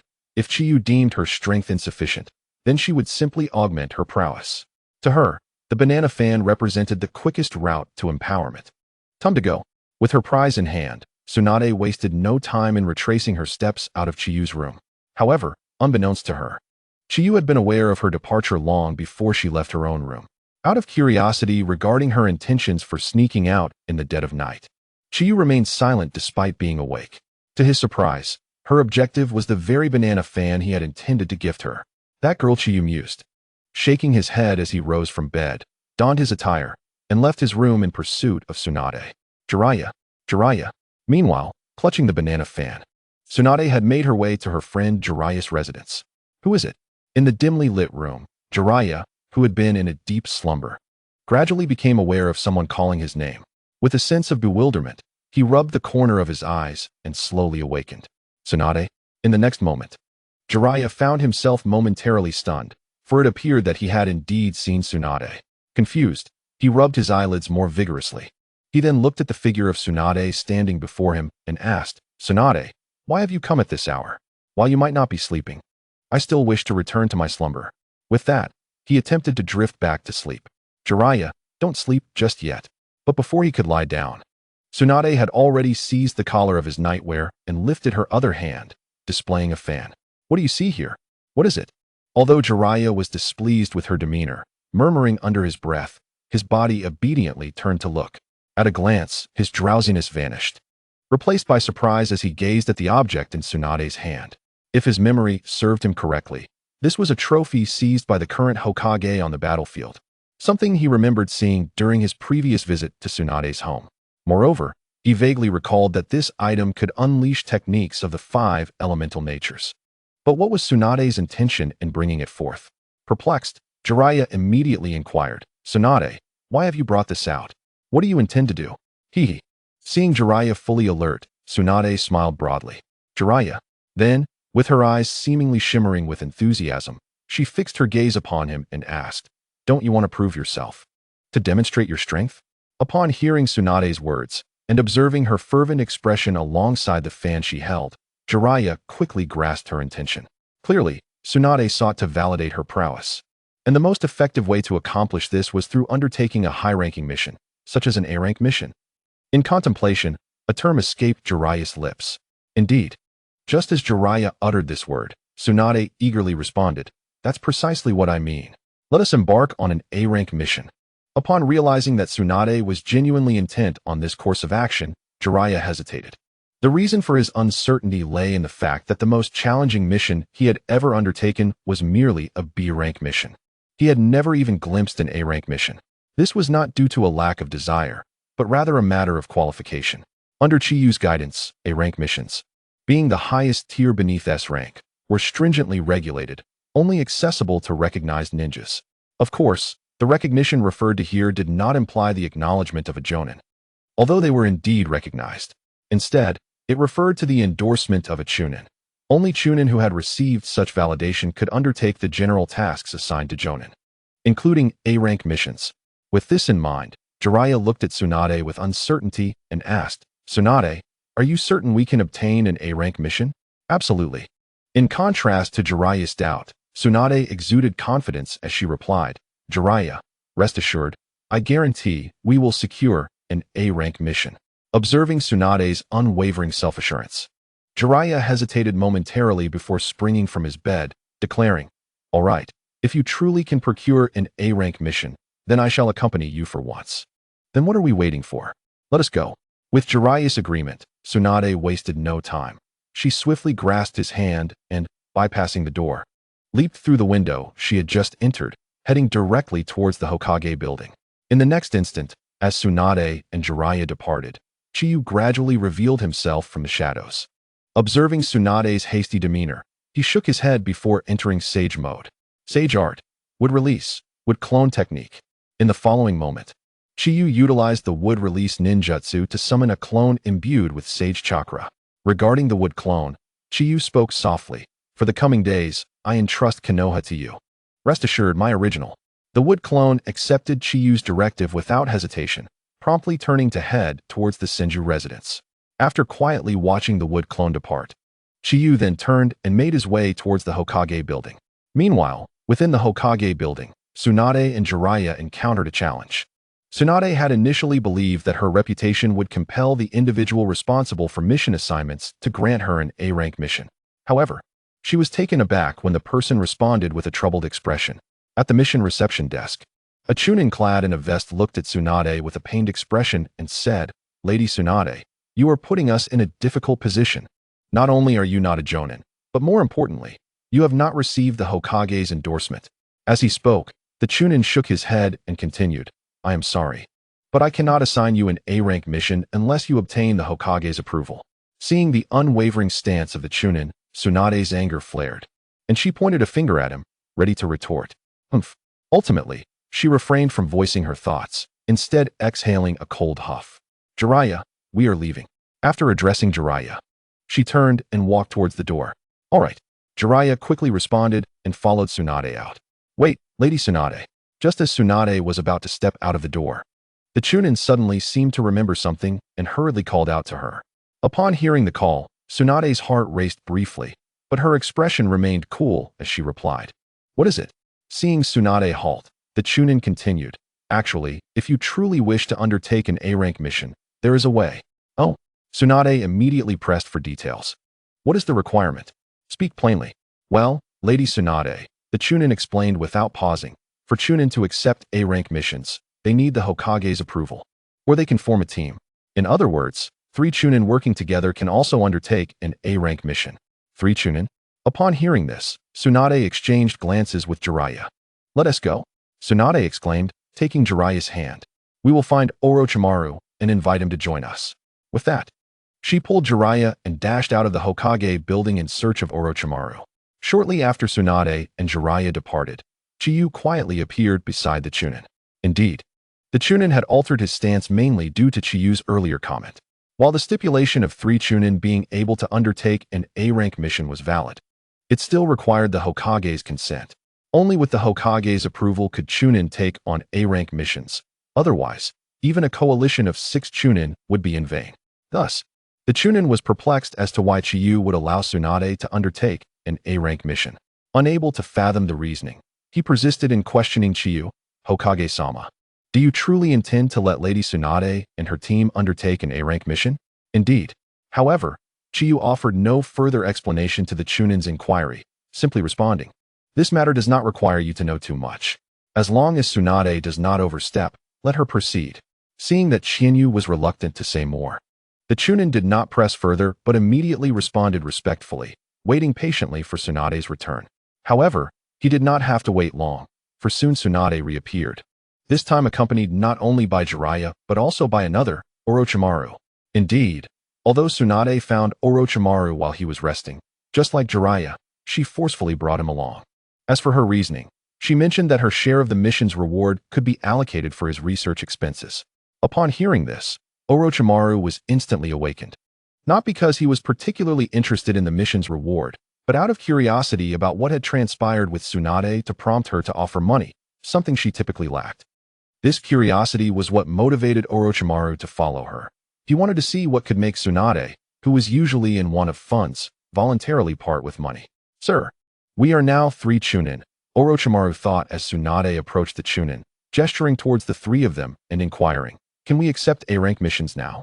Although the chunin felt somewhat helpless, he nodded in agreement. "Yes, you may." He then retrieved one of the few remaining mission scrolls from the side and handed it to Tsunade, saying, "Lady Tsunade, this is your mission." "Let me see." Tsunade exclaimed as she snatched the scroll from his hands. "Eliminate bandits within the land of fire. Mission difficulty, A rank. Mission reward, 200,000 Ryo. Note, the bandit leaders, including the 1st, 2nd, and 3rd, are all ninjas. Please exercise caution." Chapter 111. The Bandit Town. Tsunade, how much longer until we reach the destination? A somewhat immature voice unexpectedly broke the silence within a dense forest, 5 days' journey from Konoha in the Land of Fire. "We're almost there. The small town ahead is the mission location." Accompanying this voice, another equally youthful female voice chimed in. Jiraiya, now that you've become a Chunin, why are you still so restless? The next moment, a male voice echoed, admonishing the first boy. Indeed, these three were none other than the trio who had accepted the A-rank mission and departed from Konoha overnight. Jiraiya, Tsunade, and Orochimaru, the legendary Sannin of their time. 5 days had passed since they accepted the mission. 5 days prior, as time slipped away, Tsunade, fearing that Shinyu would discover she had taken his banana fan, had not thoroughly examined the mission details and immediately dragged Jiraiya and Orochimaru out of Konoha, hurrying towards the mission site. After 5 days of travel, they were finally nearing their destination. All right, enough of the chatter. I want to finish this quickly so we can return home, Tsunade said impatiently as she noticed Jiraiya was about to argue with Orochimaru. Let us go. With that, Tsunade waved her hand decisively, directing the two towards the small town. Observing Tsunade's demeanor, Jiraiya and Orochimaru exchanged glances, realizing she seemed somewhat different than usual. While Tsunade had always been somewhat hasty, she had never been this urgent. It felt as if someone was pressuring her. Contemplating this, Jiraiya and Orochimaru could not fathom what had come over Tsunade. Ultimately, they silently fell in line behind her, entering the town together. As they surveyed the town's surroundings, the trio couldn't help but frown. The sight before them exceeded their expectations. However, they could not be blamed for their reactions, given their youthfulness. Witnessing such a scene was understandably overwhelming. Even adult ninjas would likely not have a pleasant expression in such circumstances. The source of their discomfort lay in the stark contrast before them. On one side, emaciated elders struggling under heavy burdens, and on the other, affluent middle-aged men adorned in fine clothing, each accompanied by a beautiful woman. Moreover, the architecture in the area exhibited a clear divide. One side featured towering buildings of considerable value, while the further one looked, the more dilapidated the houses became. It was hard to imagine the living conditions in the darker, unseen areas beyond their view. Thus, as they took in the scene, Tsunade, Jiraiya, and Orochimaru fell into a contemplative silence. Although this was not their first mission nor their first visit to this region, they had never encountered such a stark reality before. While they had seen areas of inequality in the past, it had never reached such a dire state. It was difficult for them to envision how the people here managed to survive. In truth, even Shinyu, who had accompanied them and witnessed even more extreme environments, found himself momentarily speechless in the face of such a situation. At that moment, a somewhat abrupt voice reached Shinyu's ears. This is not the first time I have seen such a situation. They do not affect me. Unfazed by the voice, Shinyu replied calmly. Moreover, it is precisely because the shinobi world harbors such scenes that I must bring Konoha to the entire shinobi realm. If the shinobi world were a place of peace, what need would there be for my Konoha framework? With that, Shinyu slowly turned to the man beside him, saying, Wouldn't you agree, Lord Haku? Indeed. Just as Shinyu followed Tsunade and the others, he too was being followed, and the one trailing him was none other than the third Mizukage, Haku, or rather, Uchiha Madara. After listening to Chinyu's remarks, Uchiha Madara did not prompt Haku to respond, but remained silent. Indeed, just as Chinyu stated, if the entire shinobi world were as peaceful as Konoha at that moment, there would be no need for any pioneers to explore peace. With a whoosh, Uchiha Madara controlled Haku to vanish once more. As Haku disappeared, Chinyu, despite knowing his current location, did not dwell on it too much. Instead, he turned his gaze back to Tsunade and the others. He noticed that the three had already moved from their previous spot and were now inside a relatively tall building in the town. Taking a deep breath, Tsunade exhaled resolutely, her face filled with determination as she looked at Jiraiya and Orochimaru. Jiraiya, Orochimaru, we must succeed in this mission. Failure is not an option. All right. Jiraiya immediately shouted in affirmation, demonstrating his commitment. Very well, Orochimaru responded with a mere nod, acknowledging her directive. Let's go? With both of them in agreement. Tsunade waved her hand again, and then, ninjutsu, transformation technique. Instantly, the youthful Tsunade transformed into an adult version of the legendary Senju Tsunade. Wow! Jiraiya exclaimed in surprise at Tsunade's dramatic transformation, but he quickly regained his composure and followed suit, using the transformation technique to become a middle-aged man. Meanwhile, Orochimaru did not undergo any transformation. Instead, he simply vanished from their sight. Seeing Orochimaru's disappearance, Tsunade and Jiraiya exchanged glances but chose not to dwell on him any longer, turning instead towards the location of the bandits. Indeed, although Tsunade and her companions had just arrived in this small town, Orochimaru had already dispatched a shadow clone to gather intelligence prior to their arrival. The figure that had just been beside Tsunade was merely a shadow clone, primarily used for the purpose of relaying messages. As for the true Orochimaru, he had already outmaneuvered Tsunade and was now in close proximity to the leader of the bandits, standing dutifully behind him, prepared to avert any potential danger. Of course, whether this was a precautionary measure or a strategic opportunity depended on the success of the plan. Chapter 112. The cautious leader knock. At that moment, a series of knocks echoed through the room, causing everyone present to momentarily freeze before turning their attention to a bespectacled man seated before Orochimaru, awaiting his decision. However, the bespectacled man, the bandit leader, merely cast a fleeting glance at the assembled individuals before gesturing subtly with his eyes to a stern woman seated nearby. Responding to the leader's indication, the formidable woman promptly spoke. "Come in." Upon hearing her voice, the individual outside immediately complied, pushing open the door and stepping inside. Two middle-aged men entered, accompanied by a strikingly attractive woman clad in revealing attire. Hiss, hiss, hiss. With the appearance of the woman, all the men present, except for the leader and Orochimaru, could not help but whistle. In response to the whistles, the alluring woman and one of the middle-aged men frowned slightly but refrained from commenting, quietly following the lead of the foremost middle-aged man until they reached the bandit leader. "Leader." The leading middle-aged man bowed slightly, addressing the bandit leader. "These two are our latest recruits. I observe that one possesses considerable strength, and the other—" He paused, glancing at the woman behind him, before continuing. "Thus, I took the liberty of bringing them here to await your instructions." After listening to the man's explanation, the leader responded with a slight acknowledgement, then turned his gaze towards the middle-aged man and the captivating woman, particularly the latter. Indeed, men often found it difficult to resist admiring a woman with such a captivating figure. However, it was this lingering gaze that caused the leader's brow to furrow in surprise, for he sensed a faint chakra emanating from the woman. This was peculiar.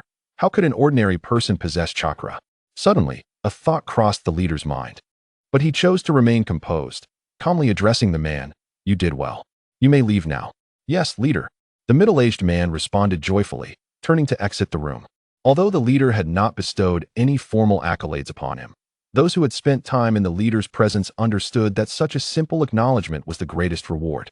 Countless individuals had transformed their lives, and those of their families, based on that single affirmation. Thus, it was no wonder the man was elated upon hearing the leader's praise. Yet, as he watched the man leave with a smile, the leader himself felt no such joy. The reason was simple. If his suspicions were correct, the two individuals before him were ninjas, specifically from Konoha.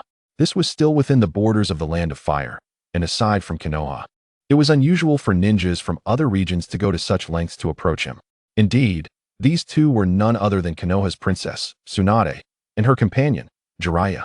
It seemed that staying here was no longer an option. Reflecting on this, the leader couldn't help but feel a sense of resignation. "Both of you," he said, maintaining a calm demeanor, as if he had not uncovered anything unusual, "please showcase your talents. I do not keep idle individuals here." Second in command, "I need to take care of something." With that, the leader did not await a response from the two, but rather turned to the stern woman beside him, the second in command, and promptly exited the room. Watching the leader depart, the second in command's expression darkened, yet she did not call after him. Instead, she turned to the two newcomers and said, "Begin your performance." "Yes, second in command."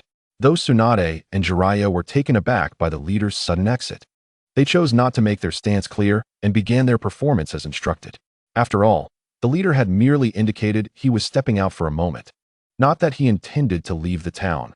Revealing their positions at this juncture would be counterproductive. However, reality often diverges from expectations. As Tsunade and Jiraiya performed, the leader had quietly maneuvered past the townsfolk and was on the verge of completely exiting the town. "Leader, where are you off to?" Just as the leader was about to step out of the town, a somewhat jarring voice suddenly rang out, causing him to instinctively halt. To his surprise, it appeared that Konoha had dispatched a small team to counter them. However, despite the unexpected voice causing him to pause, the leader remained remarkably composed. turning around with an air of calmness. You. But upon recognizing the speaker, the leader's expression shifted dramatically. The individual blocking his path was none other than one of his subordinates, who had been standing behind him just moments before. Nonetheless, the leader quickly regained his composure and regarded the individual with a steady gaze, asking, "Who are you?" Without hesitation, the interloper introduced himself, Orochimaru of Konoha. Konoha? The leader murmured, pondering the implications of the response, before asking, "As a ninja from Konoha, I believe we bear no animosity towards one another. How about this? If you allow me to leave today, all of this will be yours." With that, he produced a stack of bills from his pocket and waved them enticingly. Unfortunately for the leader, his monetary temptation fell on deaf ears, as Orochimaru remained utterly unfazed. He did not even glance at the bills, but instead calmly replied, "I am not here for money. I am here to complete a mission." Realizing that Orochimaru was motivated by duty rather than profit, the leader shook his head and tucked the bills back into his pocket. Once secured, he fixed his gaze upon Orochimaru, stating, "In that case, let me see what skills you possess in attempting to capture me." As the words left his lips, the leader suddenly executed a series of intricate hand signs, shouting, "Wind release, gale palm." Chapter 113. What is this world like? Observing the fierce gust of wind rushing towards him, Orochimaru furrowed his brow and swiftly formed his own hand signs, declaring, "Earth release, earth barrier." Boom. In an instant, a sturdy earthen wall erupted before Orochimaru, successfully blocking the violent winds. However, to Orochimaru's astonishment, instead of launching another attack, the adversary turned and fled the town, vanishing into the dense forest. Seeing this, Orochimaru did not relent. He promptly pursued the fleeing figure. Certainly, prior to pursuing the target, Orochimaru prudently opted to create a shadow clone to scout ahead. Meanwhile, within the town, as Orochimaru tracked the leader, a situation unfolded with Tsunade and Jiraiya. Initially, all appeared normal as Tsunade and Jiraiya performed, and the robbers watched with interest. However, perhaps due to the leader's prolonged absence, the second-in-command grew suspicious of Tsunade and Jiraiya. At the moment Tsunade was performing, he signaled to his subordinates to join her in the act. If Tsunade remained oblivious to their exposure at this juncture, it would indeed be a disgrace to their status as Chunin. Ultimately, realizing their cover had been blown, the duo did not wait for the henchmen to close in, but launched an attack on the second-in-command. Fire release, fireball. Water release, water bullet. In an instant, a blazing fireball, accompanied by a water sphere, emerged, hurtling towards the second-in-command. Faced with the ferocious assault from Tsunade and Jiraiya, the previously composed second-in-command's expression shifted dramatically, and he swiftly retreated while forming hand seals. Tiger, snake, tiger, snake, tiger, snake. Water release, water barrier. In the next moment, a torrent of water erupted from the second-in-command's mouth, swiftly forming a wall that thwarted the fireball. However, that was the limit of his defenses. The water barrier only mitigated the fireball, leaving him vulnerable to the incoming water sphere. Water release, water bullet. Yet, this did not signify the end. For just as the water sphere was about to strike, the second-in-command managed to conjure a similar water sphere at the last possible moment, completely nullifying the attack. With the immediate danger averted, he exhaled a sigh of relief and turned to shout at a figure nearby. "Third, what are you doing over there? Get up now." Huh. At the sound of the second-in-command's voice, a burly man staggered to his feet, swaying as if still under the influence of a hangover. He instinctively belched before responding. "Second sister, what do you want? I haven't had enough sleep." Enough sleep? The second-in-command glared at her brother, the third-in-command, who appeared to be in such a state. "We're under attack, and you're still sleeping? Do you want to sleep forever? Under attack?" The third-in-command jolted awake at his sister's furious exclamation. However, instead of seeking the enemy first, he inquired, "Second sister, where's the elder brother? If the enemy is here, why isn't he present?" Upon hearing the mention of the leader, the second-in-command, knowing his brother's ways, could only chuckle with frustration. "That good-for-nothing brother of yours has long since fled. Before leaving, he claimed he was stepping out for a moment." "How could that be?" The third-in-command, upon hearing the news of the leader's departure, initially refused to believe it. Yet, after scanning the area and confirming the absence of their leader, he reluctantly accepted the truth. Taking a deep breath, the third-in-command swiftly approached the second-in-command, ready to stand guard alongside her against Tsunade and Jiraiya. Witnessing the once lethargic third-in-command spring into action at the second-in-command's command, Tsunade and Jiraiya exchanged glances, feeling the situation had become more precarious. According to their intelligence, apart from the already departed leader, the second and third-in-command possessed formidable strengths. Originally, as they were not from a ninja village, their abilities should not have been formidable. However, whether due to sheer luck or the influence of their leader, both had undergone a transformation in their chakra natures, one wielding water, the other lightning. Yes, the third-in-command's chakra was indeed lightning, which posed a significant challenge for Tsunade and Jiraiya, as water and lightning could combine to create devastating effects. Indeed, just as Tsunade and Jiraiya pondered this predicament, the second-in-command suddenly addressed the third-in-command. Third, follow my lead and strike together. Understood. To the second-in-command's surprising command, the third-in-command immediately complied without hesitation, preparing for action. Seeing the third-in-command poised for battle, the second-in-command nodded in satisfaction and then turned to Tsunade, saying, "My dear lady, why must we engage in a deadly struggle when we harbor no grievances against one another? How about this? You allow us to depart." And, as she spoke, the second-in-command glanced around before proposing to Tsunade, "We won't take much from here.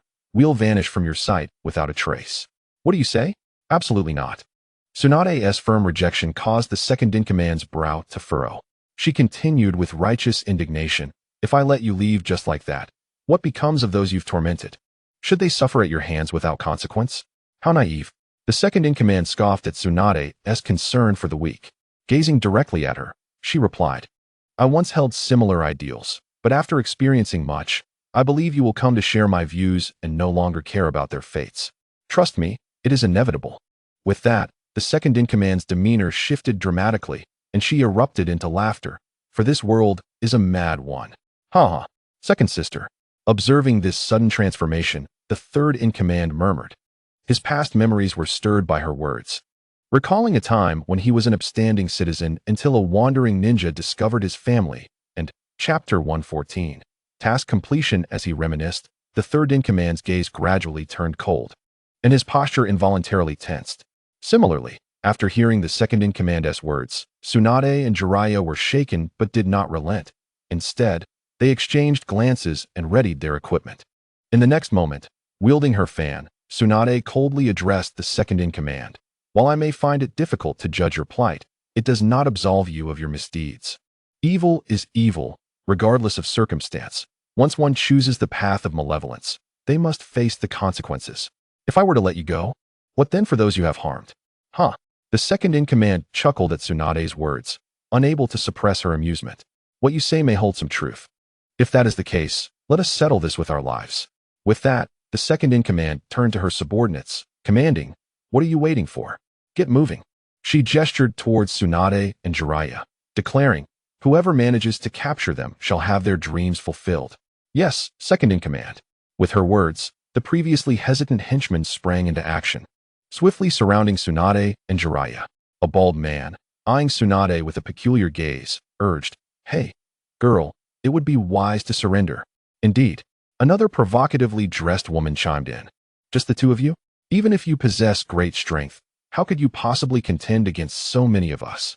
Surrender now." At this moment, a figure suddenly shouted and charged towards Tsunade. Following his lead, others swiftly followed suit. Observing the surging crowd around her, Tsunade let out a cold huff. Subsequently, she raised her right hand, and with a flick of her fan, unleashed a mighty gust. Wind release, great breakthrough. Instantly, a ferocious wind materialized, sweeping away the bandits before her. Simultaneously, on another front, Jiraiya retaliated with his own fire technique, fire release, fire dragon flame bullet. However, while the two dealt with the minions, the second and third commanders seized the opportunity to strike. Water release, great waterfall technique. The second commander unleashed a torrent of water from his mouth. Lightning release, thunder wave. The third commander followed suit, infusing the water with electric power. Upon witnessing this, Tsunade and Jiraiya exchanged glances and without hesitation sprang into action. Fire release, fireball technique. Jiraiya launched a massive fireball, while Tsunade once again employed her fan to augment the attack with her wind technique. Boom! Their attacks collided, resulting in a thunderous explosion and immense force that caused the already sizable tavern to collapse.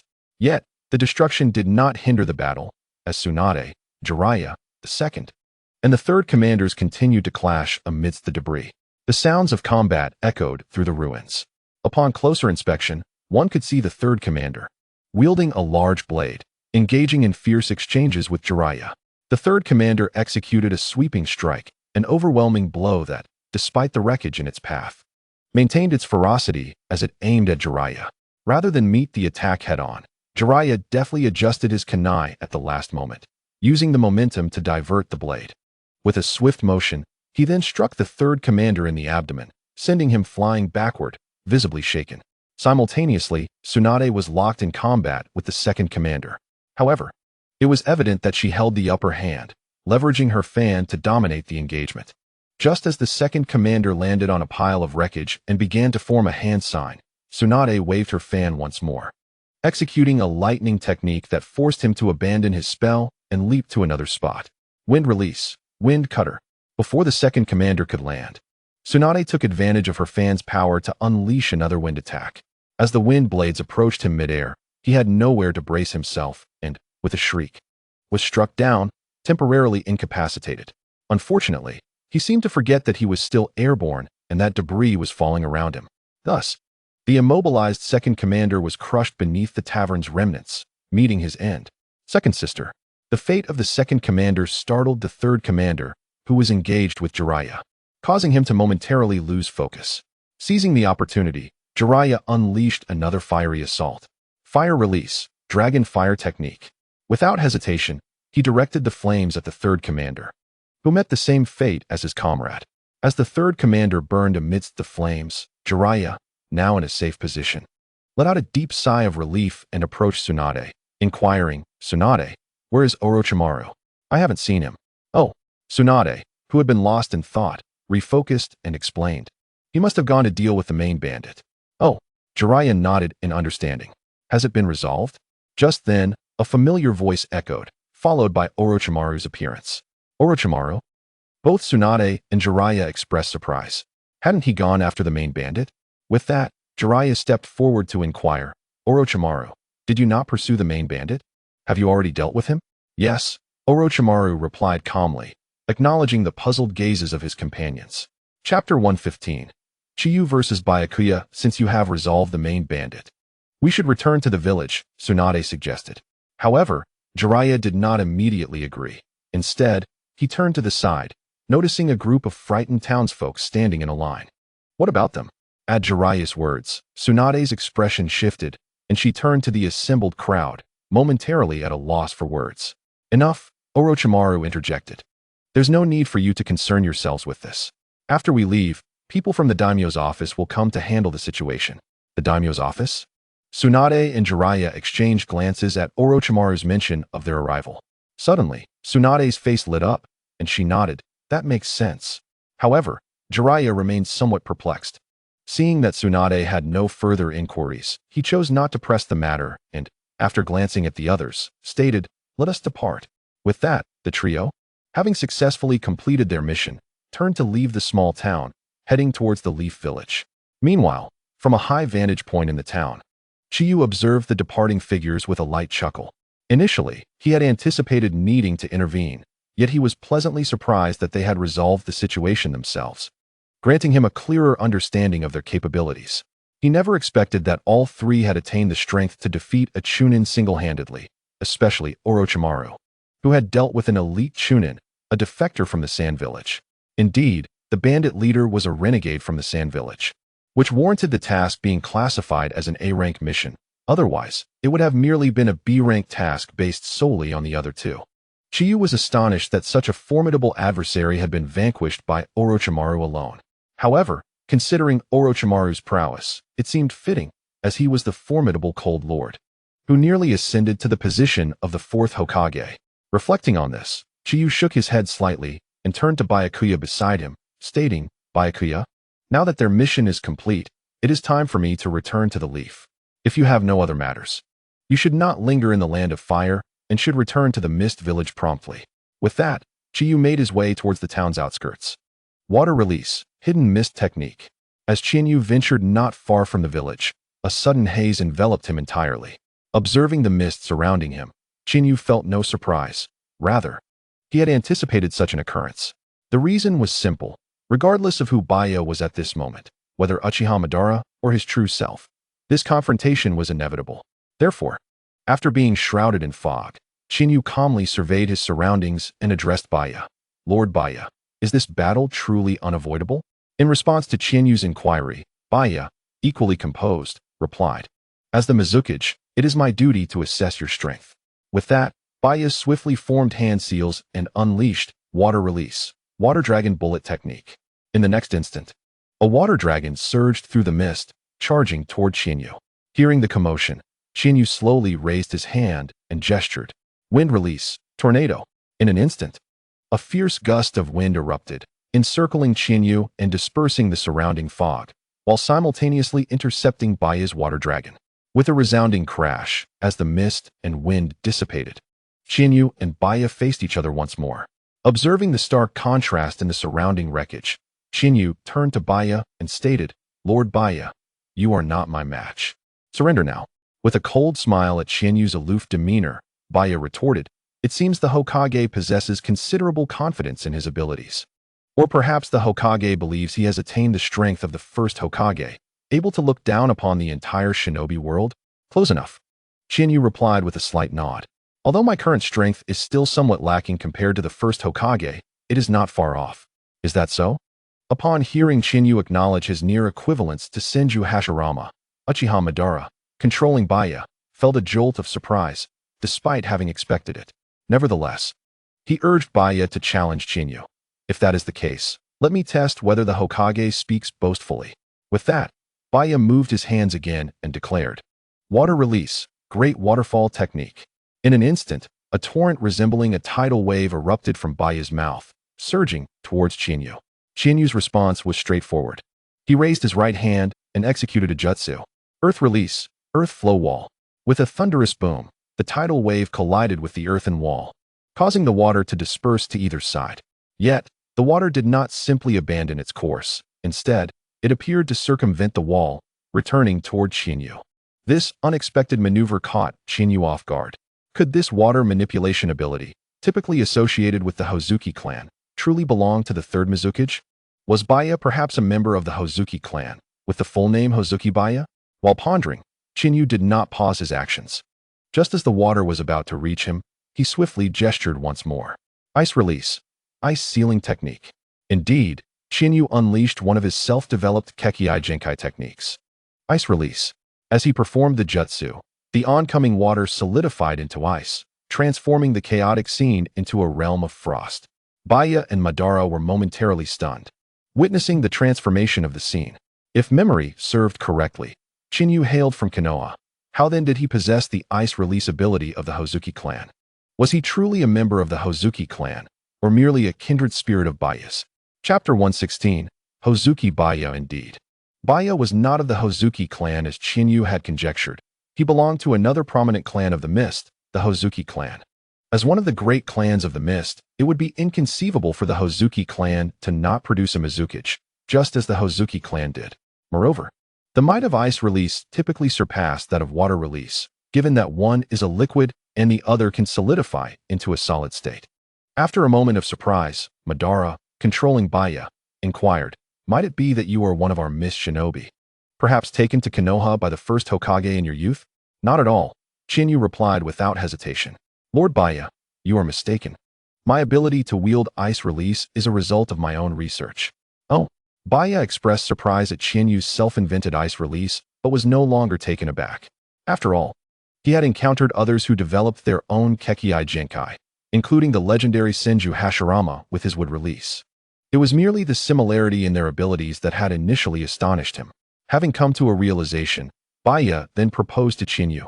In that case, Hokage, let us settle this with ice release. Ice release, ice dragon dance. With that, Baya performed intricate hand seals, summoning a crystalline ice dragon that surged forth from the frost-covered ground, charging at Qianyu. Sensing the impending threat of Baya's ice dragon, Qianyu softly murmured and raised his hand. Ice release, ice dragon dance. In an instant, an identical ice dragon emerged, soaring directly toward Baya's creation. With a thunderous clash, the two ice dragons collided, engaging in a fierce battle. The icy scales of the dragons shattered in the fray. Suddenly, a fierce wind rushed past Qianyu's ear. Reacting swiftly, he raised his right hand and struck out. With a powerful impact, a jolt reverberated through Qianyu's body. Only then did he have the opportunity to confront Baya, who had appeared before him, delivering a surprise strike. Lord Baya, is this an ambush? With a swift motion, Qianyu's left hand reached out and struck Baya in the abdomen, sending him flying. However, Qianyu seemed dissatisfied with the effectiveness of his attack, furrowing his brow. The reason was simple. The blow appeared to have had little impact, as Baya's abdomen was covered in shards of ice. Observing the fragments on the ground, Qianyu felt a momentary daze. This scene reminded him of elementalization from the neighboring pirate world, and specifically, the ice-based elementalization. Shaking his head to refocus, Qianyu returned to the present.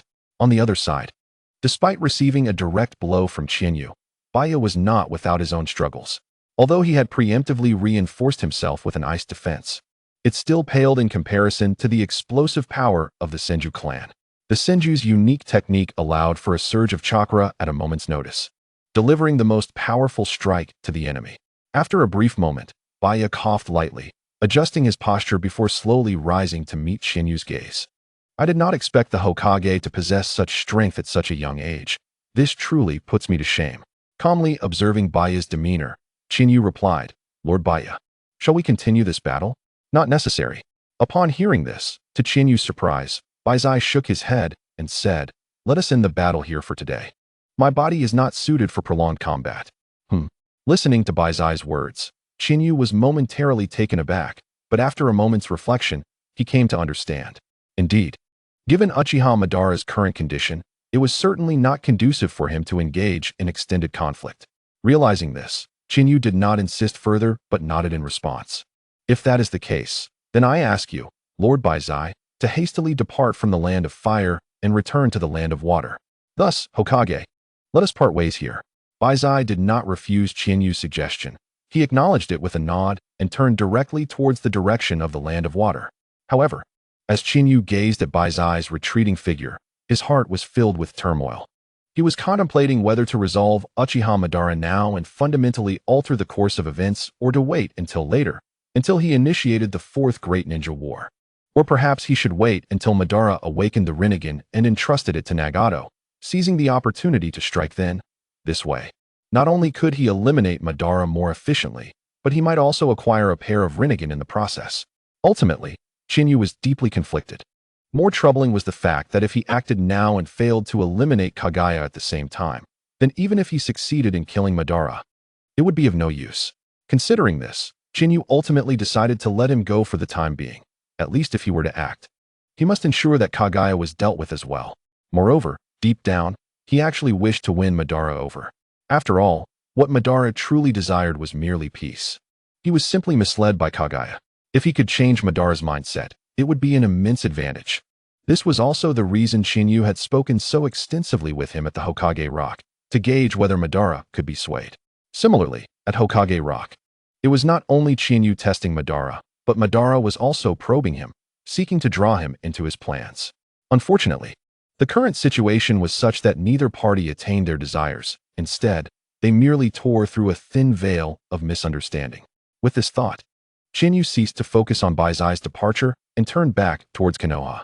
Simultaneously, this encounter with Uchiha Madara prompted Qianyu to consider that certain matters should be prioritized. For instance, as he had previously discussed with Uchiha Kagami, it was time to allow others to learn from his governance methods, such as inviting ninjas from other countries and villages to study at Konoha. Furthermore, he contemplated sending envoys to other nations for guidance and establishing Konoha ninja schools within their borders. Lost in thought, Qianyu's pace quickened considerably. Chapter 117. Qianyu's influence thus. As time passed, 6 years had gone by, and it was now the 31st year of Konoha. Since Qianyu's indirect communication with Uchiha Madara 6 years ago, he had made significant adjustments to Konoha's policies during this period. Not only that, but these changes had also greatly influenced the entire ninja world, introducing the study abroad system. 6 years ago, upon his return to Konoha, Yu engaged in amicable discussions with the high-ranking officials of various departments, and ultimately, without any opposition, Konoha Academy was established.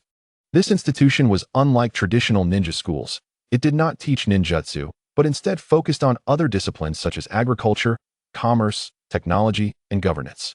Consequently, when Yu first proposed the establishment of Konoha Academy, he faced considerable resistance. Nearly everyone voiced objections, including the likes of Hinata Shinko, Uchiha Kagami, and even Kakashi Hatake believed it was inadvisable. However, Yu had long anticipated their reactions. After all, the prevailing consensus in this world was that ninjas were merely ninjas, meant to quietly fulfill their roles, with matters of state and development being far beyond their purview. Even the sage of six paths, Otsutsuki Hagoromo, had not deviated from this norm. Otherwise, he would not have established merely a ninja sect instead of a nation.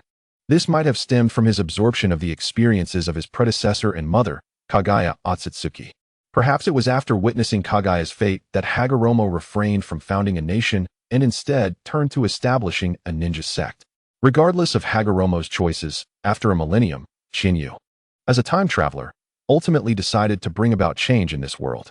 That change came in the form of Konoha Academy. Under Yu's steadfast determination, Konoha Academy has brought about significant transformation in these 6 years. Firstly, with Yu's advocacy, a wave of educational fervor swept across the land of fire. From the age of 5 to 20, most individuals in this age group enrolled in various branches of Konoha Academy to commence their studies. Although they encountered resistance from various noble families in the land of fire, through discussions with the daimyo or by imparting a lesson on the benefits of such an initiative for the development of the land of fire, the daimyo ultimately understood the greater good and agreed to Yu's approach. Furthermore, he set an example by personally attending Konoha Academy to listen to Yu's earnest teachings. Observing the daimyo leading by example, the other nobles refrained from further objections and began establishing their own Konoha academies within their domains. Thus, with the inception of Konoha Academy, the entire environment of the Land of Fire underwent a complete transformation.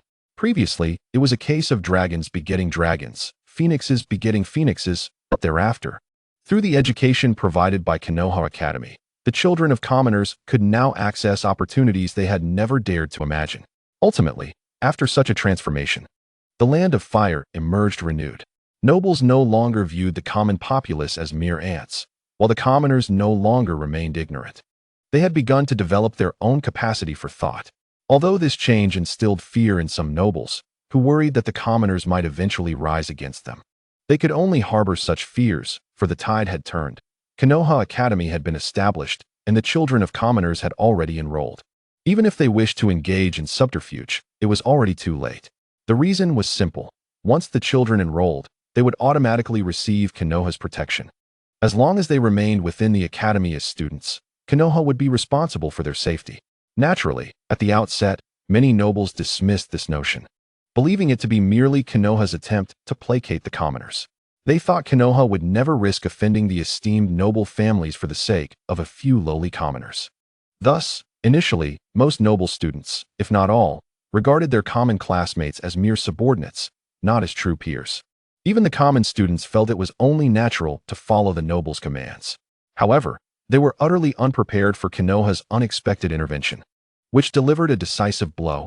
Those who initially mistreated common students were forcibly expelled from the academy and sent back home. Additionally, the family of the expelled student faced consequences, with Konoha refusing to accept their missions for an entire year. This led to a wave of protests within Konoha, reaching a point where they attempted to force Yu from power. Upon reflection, such reactions were understandable. After all, ninjas relied on missions for their livelihoods, and Yu's refusal of tasks effectively sought to sever their means of survival.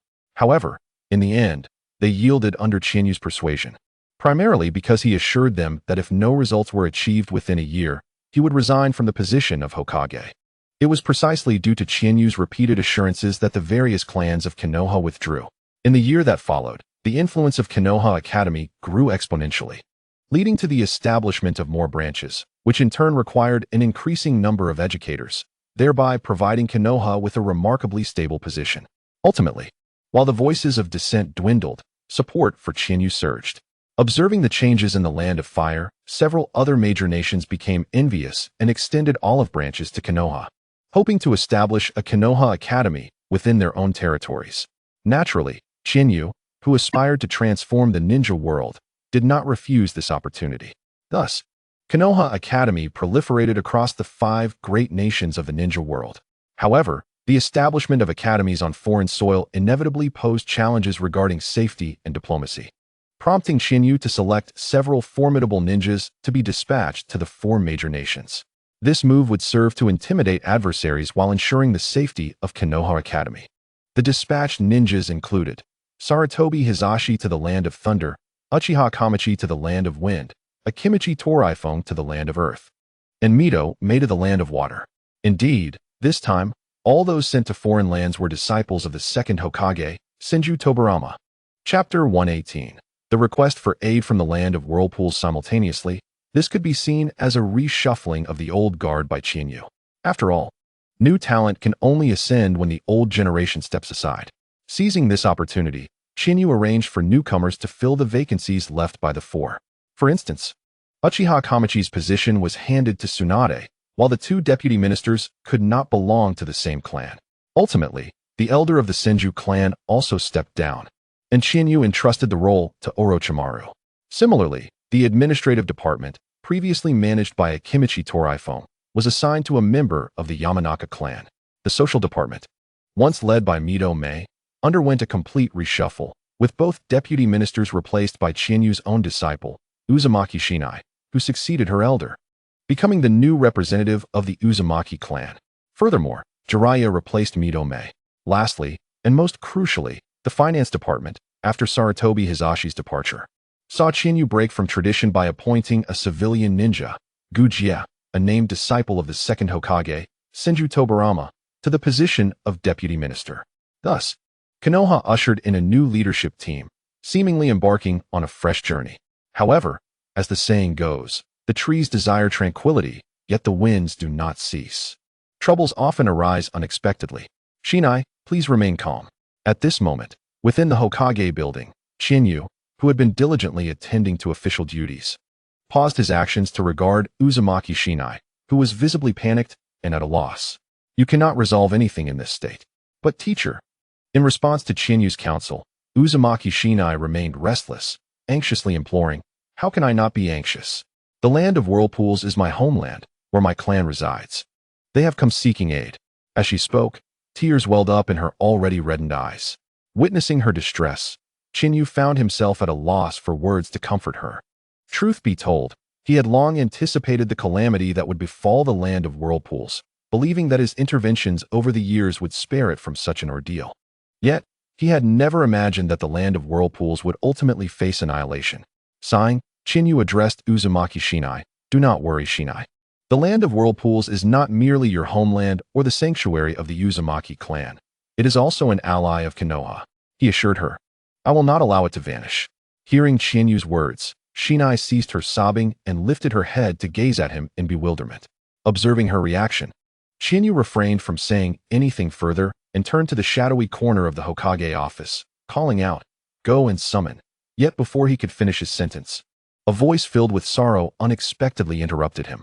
A frail figure, white-haired and unsteady, entered the Hokage office, coming into view for both Chinyu and Shinai. Grandma Mito. Upon seeing the visitor, Chinyu swiftly stepped forward to support her. The individual was none other than Mito Uzumaki, the wife of the first Hokage, Senju Hashirama, and revered as the princess of the Land of Whirlpools. Why had Mito Uzumaki rushed to the Hokage building in such a state of urgency? This dates back to 10 minutes prior. While tending to her flowers at the Senju residence, Mito suddenly felt an unsettling sense of dread. So much so that she dropped the watering can without noticing.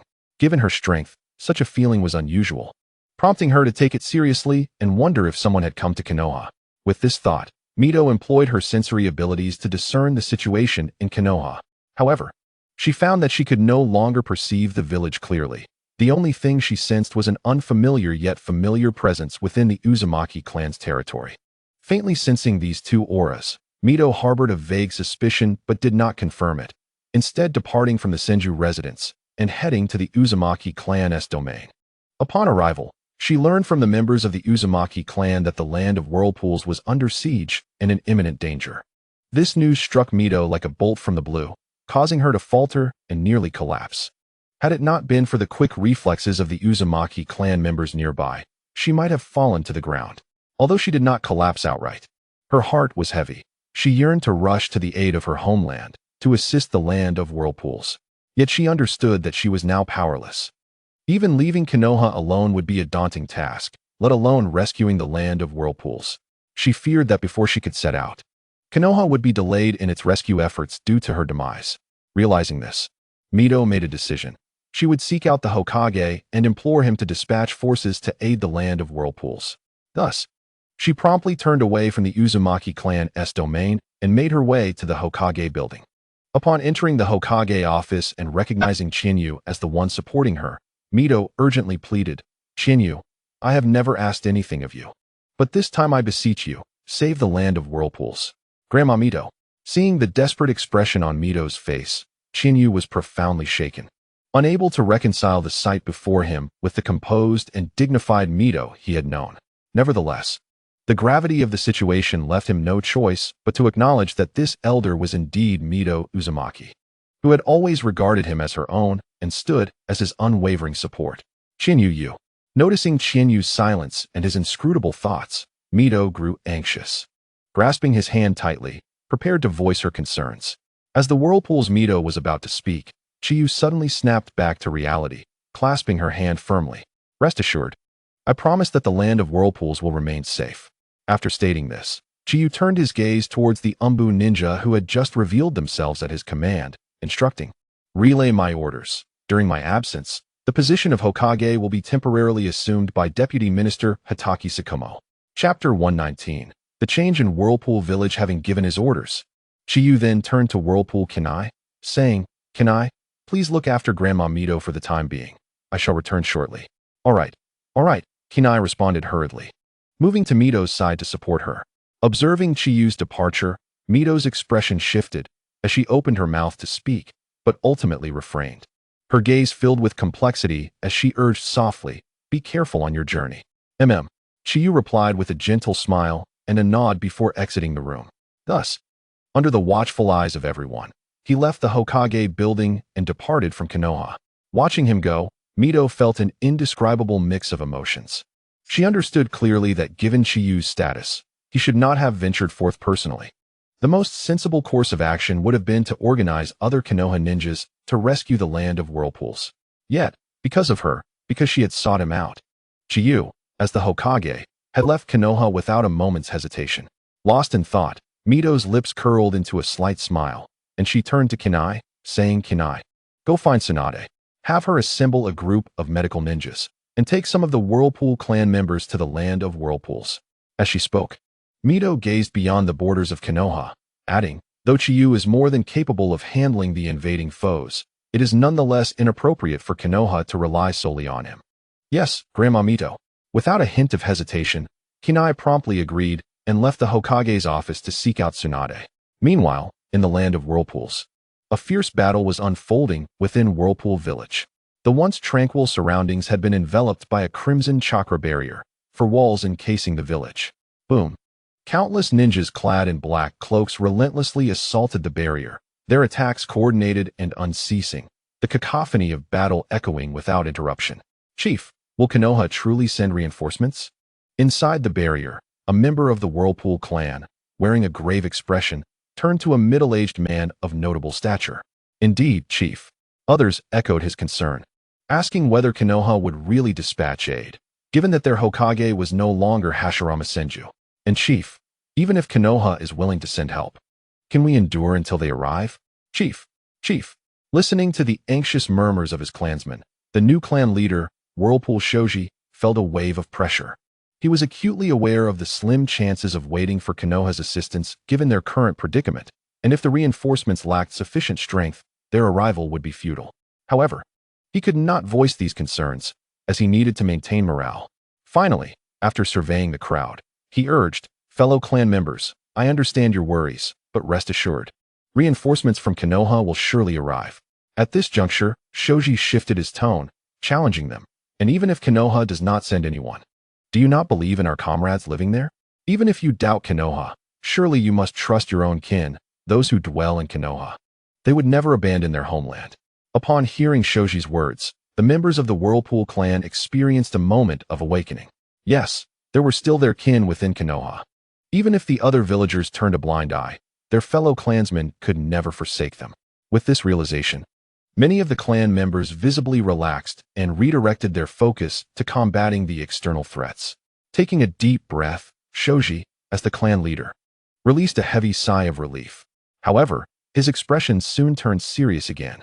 For if Konoha remained inactive, and only the Whirlpool clan within Konoha came to their aid, it would likely not alter their fate and could even lead to their complete annihilation. Sighing softly, Shoji grew increasingly concerned for the future of the Whirlpool clan. Boom. At that moment, a sudden explosion reverberated, seemingly emanating from within the barrier, startling Shoji. What is happening? He inquired urgently. In response, a clan member explained, Chief, the fifth elder has fallen. What? The fifth elder? Shoji's heart sank. The fall of the fifth elder meant that the four red sun formation had been breached. Without hesitation, he rushed towards the scene of the explosion. Oh no. Moments later, witnessing the dissipating barrier, Shoji surged forward, channeling his chakra to replace the fallen fifth elder, successfully reforming the four red sun formation. Chief, as Shoji took the lead, the spirit of the clan members surged, invigorated by his presence. Unbeknownst to them, at that very moment, not far behind the assailants, a figure materialized. This individual was none other than Chiyu, the third Hokage of Konoha, who had departed just a day prior, hastening his way to Whirlpool Village. Heaven knows how much chakra Chiyu expended in his race to reach Whirlpool Village and save the clan. The chakra consumed in this endeavor could have unleashed a true thousand hands technique. Of course, such chakra was trivial for Chiyu at this moment, merely a drop in the ocean. However, for others, such a depletion could spell disaster. Chapter 120. Chiyu takes action. After all, others did not possess Chiyu's ancestral lineage, which transformed chakra into a boundless ocean. With this thought, Chiyu's lips curled into a slight smirk, and he focused intently on the unfolding situation. Yet at a glance, his expression grew grave. For at that moment, the ninjas besieging Whirlpool Village numbered in the thousands, representing all 5 elemental types, making it impossible to discern their village of origin. Could it be that the other 4 great ninja villages had united in this assault? The mere thought of this darkened Chiyu's countenance further. If this were indeed the case, the conclusion of this battle could swiftly herald the resurgence of war within the ninja world. Nevertheless, Chiyu did not shy away from the prospect of a ninja world war. Rather, he awaited it, anticipating the inevitable upheaval that would alter the landscape of the ninja realm. As thoughts swirled, Chinyu gradually regained his composure, quietly gazing at Whirlpool Village and the throng of cloaked figures behind the 4 red suns formation. He murmured, if that is the case, let me expedite this battle. With that, he waved his hand. Ice release, frost giant. Earth release, rock giant. Lava release, lava giant. Wood release, wood man technique. In an instant, 4 colossal beings emerged, charging towards the cloaked ninjas. The ground trembled uncontrollably as the giants ran, accompanied by a series of thunderous booms. What is that sound? On the other side, feeling the vibrations beneath their feet, the cloaked ninjas halted their assault on Whirlpool Village, turning their gazes towards the source of the noise. In the next moment, they found themselves in a state of stupefaction. However, one could hardly blame them. Who could remain calm when confronted by 4 titanic figures barreling towards them from all directions? As the giants drew ever closer and ultimately launched their attack, the expressions of the cloaked ninjas shifted drastically. Without the need for command, they instinctively responded by launching their own assaults against the giants. Water release, great waterfall technique. Water release, great water surge. Water release, water dragon bullet technique. Lightning release, lightning dragon technique. Lightning release, false darkness. Lightning release, freestyle combat. Wind release, pressure damage. Wind release, wind cutter technique. Wind release, beast wave gale palm. Earth release, cracking earth palm. Earth release, earth dragon bullet. Earth release, earth spear. Fire release, head carving technique. Fire release, Garuda. Fire release, fire dragon bullet. In a cacophony of explosions, the 5 elemental ninjutsu enveloped the space entirely, with the sound of violent detonations echoing continuously. Yet, these attacks seemed utterly ineffective against the four giants, who pressed on without a moment's pause, barreling directly towards the cloaked ninjas and bringing down their fists with tremendous force. Boom, boom, boom. In rapid succession, countless shadows of fists rained down. Chieftain, chieftain. Meanwhile, within Whirlpool Village, those witnessing the chaos outside gathered around the elder, Whirlpool Shangji, and inquired, Chieftain, what is happening outside? Listening to his kin's inquiries and observing the scene beyond the barrier, Whirlpool Shangji found himself momentarily perplexed. Logically, such a scenario would suggest that reinforcements from Konoha had arrived, but considering the time taken by their messenger and the distance to Konoha, it seemed impossible for help to arrive at this moment.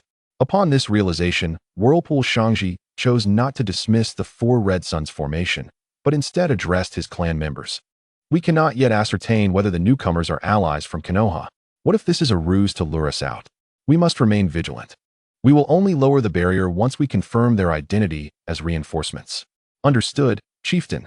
In response to his words, the Whirlpool clan members exchanged glances, nodding in agreement before returning to their posts, maintaining a watchful eye on the situation outside. At the same time, on the outside, seeing that the Whirlpool clan had no intention of lifting the four Red Suns formation, Chinyu turned his focus to the enemies that had somehow reached him. Before him stood three figures, a man of short stature, yet capable of floating in midair, a robust man surrounded by crackling lightning, and a tall figure with cascading hair. Although all three wore cloaks, Chinyu recognized their identities at first glance. If he was not mistaken, the man levitating should be the third Tsuchikage, Inoki, who wielded the dust release technique. As for the man enveloped in lightning, he was likely the third Reikage, now known as Yatsuki-e, whom he had encountered during the First Shinobi World War. And the last figure, aside from the familiar Mizunayuki Hakazai, Chinyu could think of no one else who could stand alongside the other two. However, despite recognizing their identities, Chinyu refrained from stating it outright. Instead, after surveying the trio, he remarked nonchalantly, Are the three of you so brazen as to trouble my allies from Konoha? Do you wish to declare war against us? Humph. Upon hearing Chinyu's tone, Yatsuki-e scoffed and replied, Konoha's reach seems rather excessive. This is not within the borders of the Land of Fire. Are you certain? As he spoke, Yatsuki-e turned to his companions, indicating, Are we to be enemies? Yet, upon hearing this, the two beside him frowned, visibly displeased with his words. Indeed, Yatsuki-e's statement had inadvertently revealed their alliance. While they were indeed allied in this matter, it was unwise to state it so plainly. Thus, Inoki spoke up, My dear fellow, although we are not allies, should you choose to fight for the Land of Water at this moment, we may be compelled to join forces. Listening to Yatsuki-e and Inoki, Chinyu did not respond immediately. Instead, he turned to Mizunayuki Hakazai and asked, And what of you? Do you wish to stand against Konoha as well? Seeing Chinyu's direct inquiry, Mizunayuki Hakazai realized that Chinyu must have guessed their identities, though he was uncertain why Chinyu had not made it explicit. However, since Chinyu had chosen not to clarify, he too would refrain from doing so. After all, acts of theft and the annihilation of legacies were matters that, if exposed, could yield dire consequences. Chapter 121, Susanuyong Jian. My good sir. With this thought, Mizunayuki Hakazai regarded Chinyu with a calm tone. We bear no intention of opposing Konoha. But should you insist on obstructing us, it appears we may have to engage in battle. Is that so? Upon hearing Mizunayuki Hakazai's response, Chinyu pondered for a moment before raising his head to face the three. Then let us commence. Observing Chinyu extend a hand in a gesture of challenge, Inoki and the others exchanged glances, and after a moment of mutual agreement, they sprang into action. Bang! Yatsuki-e dashed forward, closing the distance to Chinyu and delivering a punch aimed directly at his face. Earth release, heavy rock technique. At the same time, Inoki joined his hands, executing an earth release technique. However, his technique was not directed at Chinyu, but rather to enhance Yatsuki-e's punch, increasing its weight significantly. Ice release, ice sealing technique. In a similar fashion, Mizunayuki Hakazai invoked his signature technique, utilizing ice release to restrict Chinyu's movements. The seamless coordination displayed by the three left Chinyu momentarily astonished. How had they managed to synchronize their actions so flawlessly in the heat of battle? Nevertheless, despite his surprise, Chinyu's reflexes remained sharp. Just as Yatsukie closed in, Qianyu forcefully shattered the ice, encasing him with a sudden burst of energy, launching a counterpunch. Bang! In the next moment, Qianyu's fist collided with Yatsukie's, producing a powerful shockwave. At that instant, Yatsukie's expression shifted, astonished that Qianyu could match him blow for blow. Moreover, this was after receiving the enhancement from Inoki, meaning that this punch was significantly heavier than usual. This realization led him to ponder. Was his own strength truly inferior to this young man before him? With this thought, Yatsukie's gaze sharpened, and the lightning surrounding him surged with renewed vigor. Lightning release, lightning bomb. Continuing, he unexpectedly embraced Qianyu before forcefully slamming him to the ground. Bang! In an instant, with a deafening crash, Qianyu was brutally smashed down. However, witnessing this scene, Yi Wang, who should have been elated, displayed no signs of joy. Instead, his expression shifted, and with a swift movement, he delivered an elbow strike to the right. Lightning release, heavy flow burst. Boom. The next moment, a sound more intense than the last reverberated throughout the area. Quite impressive speed. Soon after, a voice, calm and composed, echoed from the opposite side of Yi Wang, as Qianyu's figure gradually emerged from the dissipating dust. Yet, unlike Qianyu's ease, Yi Wang wore a grave expression, his gaze filled with confusion as he inquired, "Swift release? Steel release? Oh, quite remarkable." Observing that Yi Wang had deduced his abilities after merely a brief exchange, Qianyu felt a twinge of surprise but did not refute it. Instead, he affirmed, "Indeed, as you surmised, I possess both swift release and steel release." Seeing Qianyu's admission, Yi Wang, though somewhat prepared for it, could not help but feel astonished. It was not just Yi Wang. Even the other two, Inoki of the Two Scales and Mizuki Shirai, as well as Uchiha Madara behind Mizuki, found it hard to believe. For if this were true, Qianyu might possess 5 bloodline limits. Among the 4 towering giants, aside from the rock giant, the other 3 clearly exhibited bloodline limits. Coupled with the current swift release and steel release, the 3 exchanged glances, a silent understanding passing between them, before they moved in unison once more. This time, it was Inoki of the Two Scales who acted first. He soared into the air, his hands coming together as he targeted Qianyu. Soon, a translucent cube materialized between his hands. Dust release, original realm separation technique. Indeed, it was the dust release, renowned for its ability to decompose any object, formed from a combination of 3 chakra natures. Next came Mizuki Shirai, ice release, ice prison technique. With the ice release, ice prison technique, he confined Qianyu, rendering him immobile. Once more, it was Yi Wang who took action. Lightning release, hell stab, 3 books converging. With his self-created ninjutsu, hell stab, 3 books converging, he thrust directly toward the frozen Qianyu.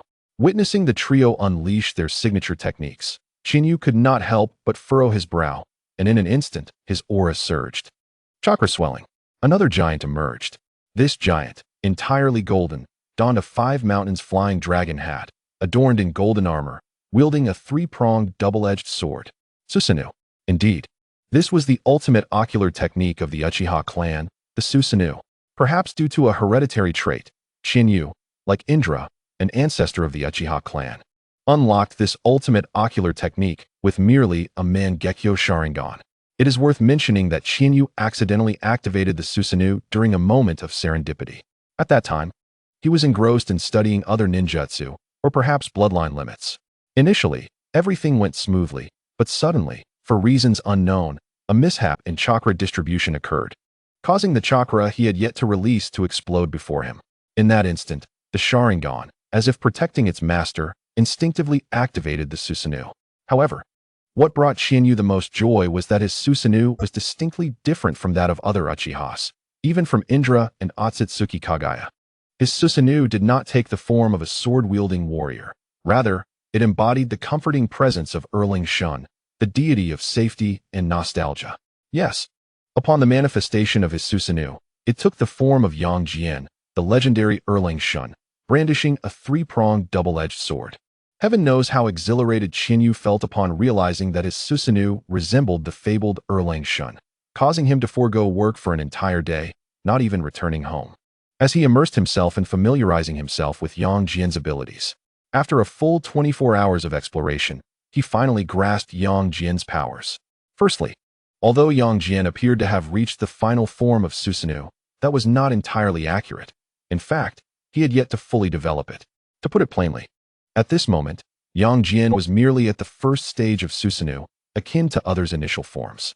The reason was simple. Aside from the three-pronged double-edged sword in his hand, even his iconic third eye served as the cockpit for Qianyu to pilot the Susanoo. Feeling discomfort at this realization, Qianyu, seated within the cockpit, sighed and shifted his focus to the three individuals before him, who had inadvertently lowered their positions. Even so, he addressed Anoki and the others. Do you still wish to continue this battle? Upon hearing Qianyu's inquiry, the three exchanged glances. Suddenly, Anoki of the two scales turned and, disregarding the others, dashed toward a different direction.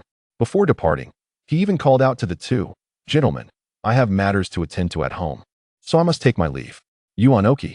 Witnessing Anoki's retreat, Yi Wewang felt a surge of indignation, pointing at him as if to shout, but ultimately refrained.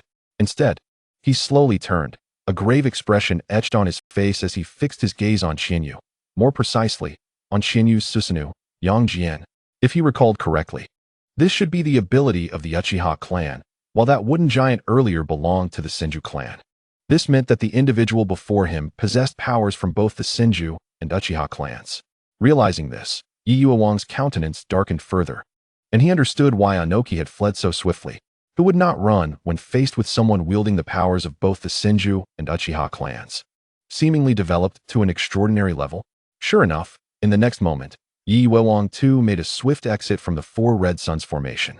Unlike the others, however, Mizuki Shirai remained rooted in place, seemingly in a daze, as if his spirit had been momentarily lost.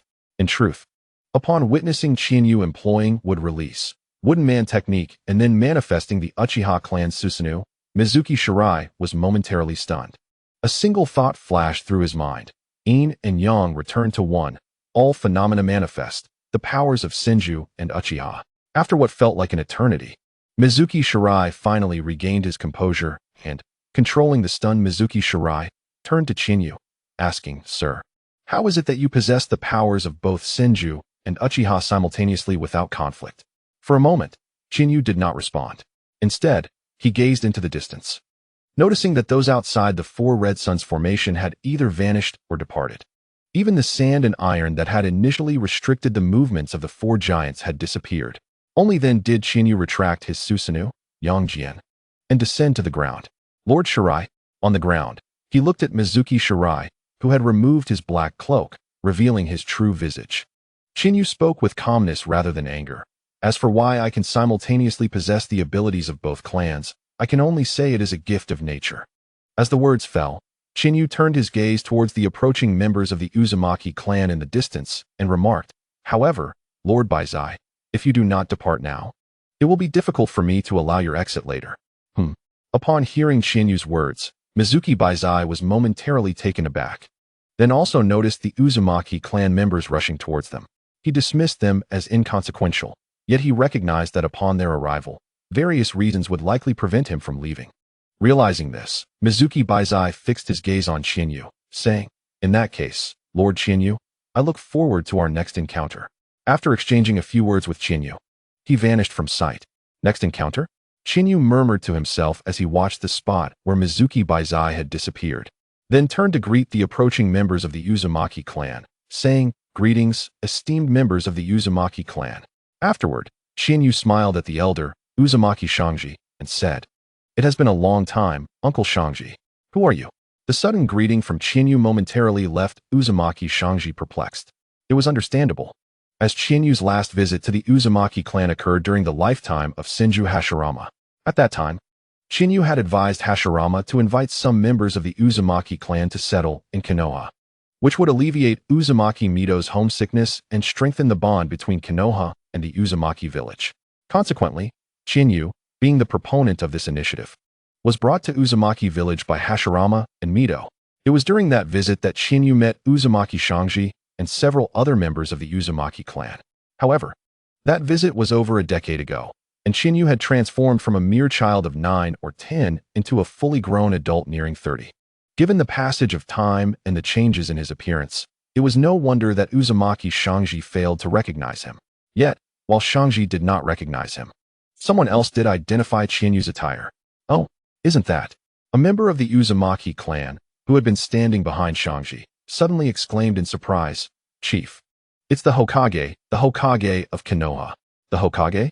Hearing the exclamation, Uzumaki Shangji was momentarily puzzled, then turned his attention to Qianyu's clothing. A black robe adorned with red edges, coupled with the gleaming title Hokage emblazoned upon it, made it evident to any discerning eye that he was indeed the Hokage of Konoha. Evaluating Qianyu, Uzumaki Shangji hesitantly inquired, "Are you Qianyu?" "Indeed, Uncle Shangji." Upon realizing that Shangji finally understood, Qianyu responded with a smile, "Yes, it is I, Qianyu of Konoha." "Qianyu, it truly is you." Seeing Qianyu nod in affirmation, Uzumaki Shangji's face lit up with joy as he embraced Qianyu warmly. "By the way, Qianyu," he then shifted the conversation to inquire, "how is it that you, as Hokage, could come here in person, and so swiftly?" "Hee." In response to Shangji's curiosity, Qianyu chuckled and said, "Uncle Shangji, I was raised by Grandma Mito. And since Uzumaki Village is her home, it is also my home. Hearing that my hometown is in peril, I naturally rushed here at the first opportunity." Chapter 123. The Future of the Uzumaki Clan I see. After listening to Qianyu's explanation, Uzumaki Shangji appeared contemplative, then abruptly changed the topic, saying, "How about we return to the village and discuss this further? Come." With that, Uzumaki Shangji took Qianyu by the arm and led him towards Uzumaki Village. The others, seeing this, did not linger and followed closely behind them back to the village. Before long, within the conference room of Uzumaki Village, Qianyu sat across from Uzumaki Shangji and the other high-ranking members of the clan. Qianyu, Uzumaki Shangji, seated at the head of the table, was the first to speak, saying, "I must thank you for your assistance this time. Without you, our clan would likely face annihilation and Uzumaki Village would cease to exist." At this juncture, Uzumaki Shangji raised his cup towards Qianyu, gesturing, "As you said earlier, family members do not speak of family matters outside. What I say today is contained within this drink. Cheers." With that, he raised his cup and drank heartily. "Thank you, Your Excellency Hokage." In unison, the high-ranking members of the Uzumaki clan raised their cups in respect towards Qianyu, Uncle Shangji, and everyone. However, in response to their accolades, Qianyu did not merely accept them as a matter of course. Instead, he smiled gently at the assembly and said, "Uzumaki Village is an ally of Konoha, and the Uzumaki clan is, after all, connected to Konoha's first Hokage by marriage. As Uncle Shangji stated, we are indeed family. Thus, it is only natural to lend a helping hand when family faces hardship." Upon hearing Qianyu's words, the members of the Uzumaki clan erupted in agreement. Indeed. We are family. The Hokage is right. We are one with Konoha." Yes, Uzumaki Village has long-standing ties with Konoha even before its establishment. We are truly one family. All right, everyone, please quiet down. Seeing the voices rising, Uzumaki Shangji waved his hand to signal for silence, then turned back to Qianyu, saying, "Apologies, Qianyu. We tend to be this way." Though he did not finish his thought, Qianyu understood the sentiment and reassured him, "It's quite all right, Uncle Shangji." He then shook his head and added, "Rather, it is a sign that you all do not regard me as a stranger." Seeing Qianyu's response, Uzumaki Shangji, who had been concerned that the earlier attitude of the clan members might displease him, breathed a quiet sigh of relief. However, at that moment, Qianyu suddenly shifted the conversation and inquired, "Uncle Shangji, what plans do you have for the future of the Uzumaki clan after this incident?" Upon hearing this question, Uzumaki Shangji was momentarily taken aback. He had not contemplated this matter before. In his view, since the enemy had retreated, they could simply resume their previous way of life without further thought about the future. Yet, with Qianyu's question, he realized that remaining in this place was no longer viable. It was only due to Qianyu's timely assistance that they had driven off the enemy. But what would happen after Qianyu departed? As Hokage, his primary duty was to protect Konoha, not Uzumaki Village. He would eventually leave. If, after his departure, those adversaries returned, what would they do? Having endured one assault, they would certainly not allow the Uzumaki clan any opportunity to escape. At that moment, Konoha, far away in the land of fire, would remain oblivious to the events here and would not dispatch reinforcements. Contemplating this, Uzumaki Shangji's expression grew increasingly grim. When Qianyu noticed Shangji's demeanor, He understood that the elder was beginning to grasp the dire future awaiting Uzumaki village. Uncle Shangji. However, Chinyu remained unfazed by these thoughts. Instead, he looked at Shangji and smiled, asking, "If you have not yet devised a viable plan, may I offer you a suggestion?"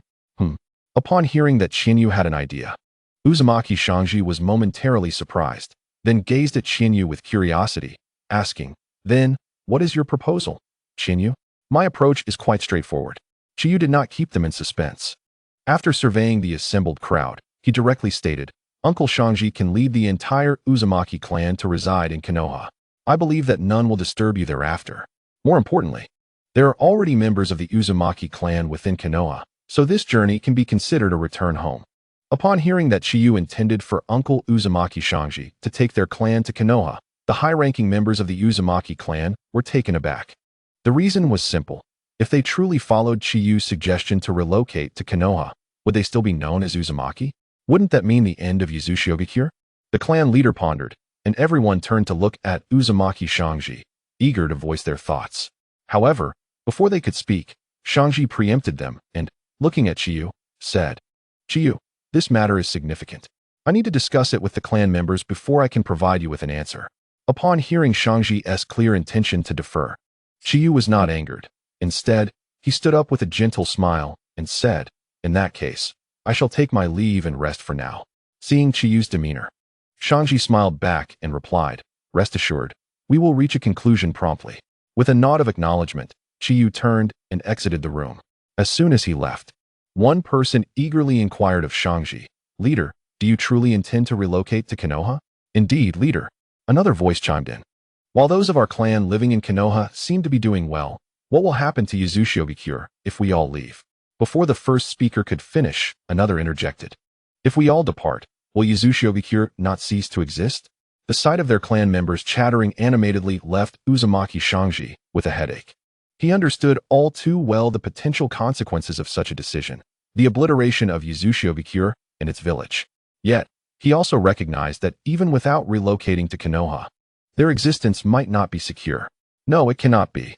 Shangji knew well that given the hostility of their assailants, even if they remained, Yuzushiogakure and its village could not be preserved. Worse still, their very lives might not be guaranteed. In this dire situation, moving to Konoha offered a 100% assurance of safeguarding his clan, albeit at the cost of losing the names of Yuzushiogakure and its village. Yet, the lives of his people would be preserved. With this realization, Shangji slowly lifted his gaze to address his clan members, saying, "Everyone, I understand your concerns. I too am troubled, but do you not see? This time it is because Chinyu has come. What about the next? If they come again, can we withstand them? Will they allow us any leeway?" Upon hearing this, the assembly prepared to respond, but before they could utter a word, Shangji continued, "Yes. You are all ready to fight to the death, but what about the children? Should they too be drawn into this fate? Do you wish for the total annihilation of the Uzumaki clan?" Faced with their leader's poignant questions, the crowd fell silent. Indeed, as the leader had said, they were prepared to face death, much like several deceased elders. However, while they could willingly embrace death, what of the children? Should they also follow into the abyss?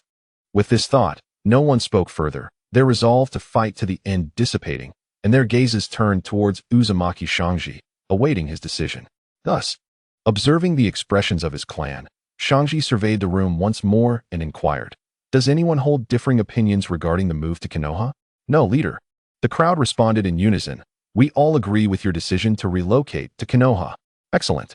Seeing their consensus, Shangji replied, "Then you may go and make the necessary arrangements. I will speak with Chinyu." "Yes, leader." With that, at Shangji's command, the high-ranking members of the Uzumaki clan rose and exited the meeting room. Similarly, Shangji stood and sought out Chinyu. Shortly thereafter, by the riverside of Yuzushiogakure, Shangji found Chinyu engaged in conversation with his fellow clan members. "Uncle Shangji." Upon hearing Shangji's call, Chinyu excused himself from his companions and approached, asking, "Uncle Shangji, have you come to a decision?" "Yes." In response to Chinyu's inquiry, Shangji did not hesitate and nodded, saying, "Chinyu, we have deliberated and have decided to accompany you back to Konoha." "Wonderful." Chinyu responded with a satisfied smile, adding, "Then once Tsunade and the others arrive to tend to the injured, we shall return to Konoha together." "Tsunade?" Upon hearing Chiyu mention Tsunade, Shangji felt a flicker of confusion. He recognized the name, knowing it belonged to Mori's daughter. Was she coming? Contemplating, Shangji then asked, Chiyu, is Tsunade not your uncle Mori's daughter? Will she indeed be coming? Yes, Uncle Shangji, Chiyu affirmed just now. Granny Mito informed me through Elder Katsu that Tsunade is bringing a group of medical ninjas along with the Uzumaki clan members in Konoha. I see. Upon learning that Tsunade would be accompanied by medical ninjas and even members of their clan from Konoha, Shangji found himself momentarily at a loss for words. It was worth noting that initially, they had doubted Konoha, believing they would not come to their aid. Yet here they were, with the Hokage herself arriving, followed by a contingent of medical ninjas to treat their wounded. In light of this, Shangji felt a tinge of regret as he looked at Chiyu, saying, Chiyu, I apologize for our earlier doubts. However, just as Shangji was about to express himself further, Chiyu interjected, waving his hand, Uncle Shangji. While I am unsure of what you intend to say, I believe it is best left unspoken. After all, we are family, and let any hurtful words be forgotten. Seeing Chiyu's response, Shangji felt a stirring in his heart. Perhaps this was why he earned the recognition of Hashirama and Tobarama Senju and became Hokage. With this thought, Shangji smiled gently and replied, Very well, let us not speak of it. Thus, after sharing a knowing glance, the two burst into laughter together. Time passed quietly, and in the blink of an eye, 3 days had elapsed since Chiyu saved Uzushio and the Uzumaki clan. During these 3 days, under the leadership of Shangji, the Uzumaki clan was exceptionally busy. What occupied their time? Naturally, they were engaged in organizing their belongings in preparation for the move to Konoha.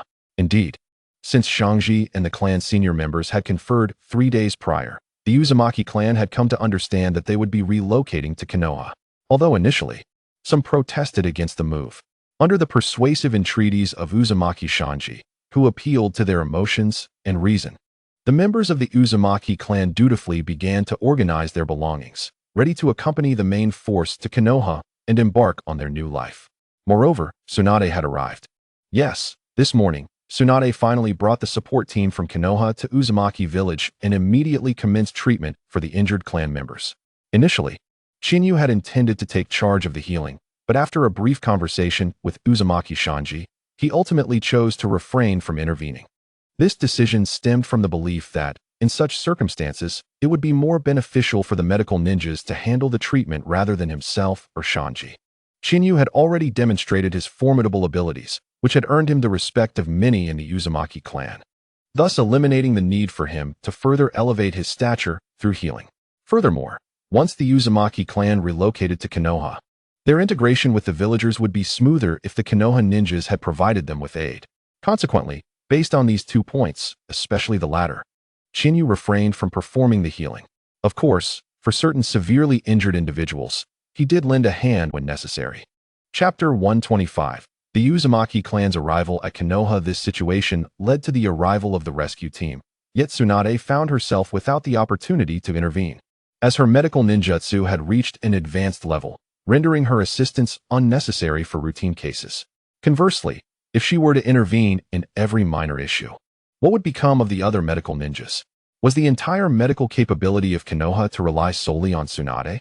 Thus, witnessing her long journey result in merely observing from the sidelines, Tsunade expressed her frustration to Chinyu. Brother Chinyu, what is going on? Why are you even taking my patients? Upon hearing Tsunade's complaint, Chinyu was momentarily taken aback before shaking his head with a smile. Tsunade, it's not that I'm taking your patients. It's just that if I don't step in, they might not be able to wait for you.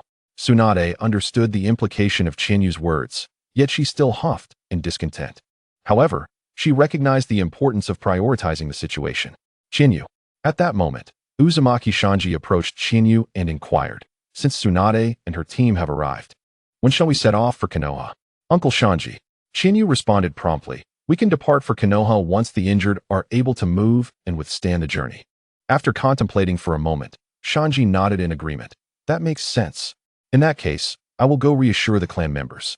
With that, Shangji turned to approach the clan members who were receiving treatment. Meanwhile, observing Shangji's retreating figure, Tsunade couldn't help but reflect, Uncle Shangji is indeed a competent clan leader. Indeed. Chinyu concurred, nodding in agreement. He then turned to Tsunade and remarked, in comparison, Some individuals seem to have lost their bearing, aside from their penchant for extravagance. Upon hearing Chinyu's words, Tsunade felt a wave of embarrassment, fully aware of whom he was referring to. "I'll go help," she exclaimed before hastily departing to tend to the Uzumaki clan members. Watching Tsunade's somewhat flustered demeanor, Chinyu couldn't help but smile. However, he soon redirected his attention and made his way to the inner sanctum of the Uzumaki clan's Nami Hall. Indeed, this was the hall designated for storing and venerating various mysterious masks. Inside, as Chinyu gazed at the myriad of unsettling masks adorning the walls, his expression shifted. Truth be told, had it not been for his curiosity regarding the mask associated with the corpse demon sealing technique and others, he would never have ventured here. The reason was clear. Who would willingly linger among a collection of grotesque masks? With that thought, Chinyu began to scrutinize the masks more closely. Among them were the Death God mask, Tengu mask, Tamamonome mask, Kappa mask, and Weasel mask, among others. Unfortunately, despite his earnest examination, the peculiar material of the masks thwarted his efforts, leaving him with no fruitful discoveries. After a considerable time spent in vain, Chinyu sighed and muttered, "Perhaps my current abilities are insufficient, or perhaps these so-called demonic gods are merely figments of imagination. After all, in this world, true deities exist, such as the goddess of the moon, Otsutsuki Kagaya, and the sage of six paths, Otsutsuki Hagoromo." With that, Chinyu ceased his observations, waved his hand, and sealed the myriad masks within a scroll before departing the Nami Hall. As time flowed quietly by, the injured members of the Uzumaki clan fully recovered under the care of the medical ninjas from Konoha. Concurrently, with their rehabilitation, Uzumaki Shanji made no further remarks and simply issued the order to relocate, with Konoha as their destination. Thus, at Shanji's command, the entire Uzumaki clan set forth towards Konoha in grand procession. Naturally, such a significant movement did not go unnoticed within the ninja world. However, there was little they could do about it. Perhaps they were lamenting their foolishness in choosing to launch a surprise attack on the Uzumaki clan at this particular moment. Had they not attacked, the Uzumaki clan would not have been assimilated into Konoha, and Konoha's strength would not have experienced such a dramatic enhancement. Indeed, their frustration was not directed at the Uzumaki clan or Uzumaki village, but rather at their own failure to gain any advantage from their assault. Sealing techniques? None. The Uzumaki bloodline? Gone. They had unwittingly compelled the Uzumaki clan to fully integrate into Konoha, and under such circumstances, who wouldn't be outraged? At that very moment, in the land of lightning, the third Raikage, Yue, was fuming. Similarly, in the land of earth, the stoic Inoki of Awagakure wore a grim expression. In the land of wind, the third Kazekage, who had previously taken action against the Uzumaki clan, also bore an unhappy countenance. Even on an uncharted island in the land of water, an elderly man with graying hair gazed intently towards Konoha, his deep eyes seemingly perceiving the village nestled in the heart of the land of fire. Regardless of how the ninja world viewed the Uzumaki clan settlement in Konoha, the established fact remained unchanged. The Uzumaki clan had indeed entered Konoha under the leadership of their clan head, Uzumaki Shanji, and Konoha's Hokage, Chinyu. This signified that from this moment onward, the Uzumaki clan would be irrevocably part of Konoha, with Uzumaki village and the land of waves fading away into the annals of history. Henceforth, there would only be Uzumaki in Konoha, and no longer any Uzumaki from Uzumaki village. "Shanji, you have arrived." At the entrance of Konoha, upon witnessing Uzumaki Shoji arriving with the Uzumaki clan, Uzumaki Mizuho, who had come to greet them ahead of time, immediately called out to him. "Shoji, long time no see." "Hello, Aunt Mizuho," responded Uzumaki Shoji without a hint of hesitation. Seeing Shoji's willingness to still address her as aunt after such a long time brought a smile to Mizuho's lips. "Come on, let's go home," she said, taking him by the hand and leading him into Konoha. Observing Mizuho's actions, Chinyu said nothing further but turned to address the high-ranking officials of Konoha who had accompanied him. "As you can see, from now on, the entire Uzumaki clan will reside in Konoha. I hope you will treat this matter with the seriousness it deserves." "Yes, Hokage-sama." The high-ranking officials of Konoha responded promptly to Chinyu's words, which were clearly both an explanation and a warning. "Very good." Chinyu nodded in satisfaction, then instructed, "Now, you may return to your duties." Without waiting for their response, he turned to Kakashi and said, "Kakashi, Please report on the situation during my absence. Yes, Hokage-sama. Kakashi replied without hesitation, proceeding to inform Chinyu about the events that transpired while he was away. In truth, not much had changed. Everything continued as usual. The only notable development was that since Chinyu's departure, various factions within the shinobi world had begun to stir. Indeed, it had been a month since Chinyu had left and returned to Konoha. Much of that time had been consumed by the journey back with the Uzumaki clan, which took over half a month. Given the large population of the Uzumaki clan and the presence of injured members, their progress had been slow. This month allowed the entire shinobi world to learn that the Uzumaki clan had fully integrated into Konoha, becoming part of it. Consequently, while some factions felt apprehensive, they simultaneously intensified their activities. Upon learning of the Uzumaki clan's relocation to Konoha, the Tsuchikage and the Rock Village swiftly issued final directives to ninjas in the Earth Country who had yet to join the Rock Village. They warned that failure to comply could result in measures being taken. Similarly, the Cloud Village and the Sand Village followed suit. Although the situation was somewhat different for the Mist Village in the Water Country, this was understandable, as the Mizukage, Mizunotaka Hokage, was not genuinely Hokage, but rather Uchiha Madara. Given this, it was unlikely that Madara would concern himself with the other factions within the Water Country, which had long been unified since the era of the first Mizukage. Hakuin. After listening to Kakashi's report, Chinyu pondered these developments. Chinyu-ji. Kakashi, noticing Chinyu lost in thought, asked with curiosity, "Do you have something on your mind?" Taken aback by Kakashi's question, Chinyu shook his head. "Not really. My only concern is that with the shinobi world in such turmoil, war may soon follow." War? Kakashi was momentarily taken aback, recalling the first war he participated in nearly 20 years ago, which marked the first outbreak of conflict following the establishment of the one village per country system in the shinobi world. While that war was not particularly brutal, Konoha faced only one adversary at that time. Now, however, if another war were to erupt, Konoha might have to confront the other four great shinobi villages. Worriedly, Kakashi turned to Chinyu and asked, "Chinyu-ji, if the situation escalates to the point of war, it is likely that Konoha will have to face all four villages alone. What then?" "Do not fret." Unlike Kakashi's growing concern, Chinyu remained calm and even waved a hand dismissively, setting aside Konoha's current strength. "We may not necessarily be at a disadvantage even against the four great villages. Moreover, their internal conflicts would prevent them from uniting. Even if they did manage to come together, would Konoha cower in fear?" After contemplating Chinyu's words, Kakashi nodded in understanding. "I see, Chinyu-ji. Good." Chinyu acknowledged Kakashi's realization with a slight nod of approval. "By the way, Kakashi," Chinyu suddenly recalled something and smiled as he inquired, "How are things with that girl?" Kakashi felt a flush of embarrassment at the question, momentarily taken aback. However, after a brief pause, he replied, "It's going well. We've already met each other's parents." "Well, that's quite impressive," Chinyu exclaimed, surprised. He remembered that just a month ago, Kakashi had only recently met her, and now they had already introduced their families. That was undoubtedly swift. As he contemplated, Chinyu jokingly added, "Since you've met each other's elders, when can I expect an invitation to your wedding?" Upon hearing this, Kakashi blushed, then suddenly turned the tables, looking at Chinyu, and said, "Chinyu-ji, I'm not in a hurry, but what about you? After all this time, I haven't seen you bring a girlfriend to introduce to me." "Me?" Kakashi's words left Chinyu feeling a bit embarrassed. Indeed, after nearly 30 years in this world, he had yet to encounter a significant other. Initially, Uzumaki Mizuho had hoped he would end up with Uzumaki Kiyomi, but despite Kiyomi's admirable qualities, he simply felt no connection. Sighing, Chinyu shook his head. "I don't know why that is. Perhaps it's simply not my time yet." "Chinyu-ji." Hearing his words, Kakashi hesitated slightly before saying, "I have something to share, but I'm unsure if I should." "What is it?" Chinyu asked, intrigued. "Well, Chinyu-ji," Kakashi began, "I believe there is someone in your heart whom you are simply unaware of." "Someone in my heart?" Chinyu was taken aback by Kakashi's assertion. What did he mean by that?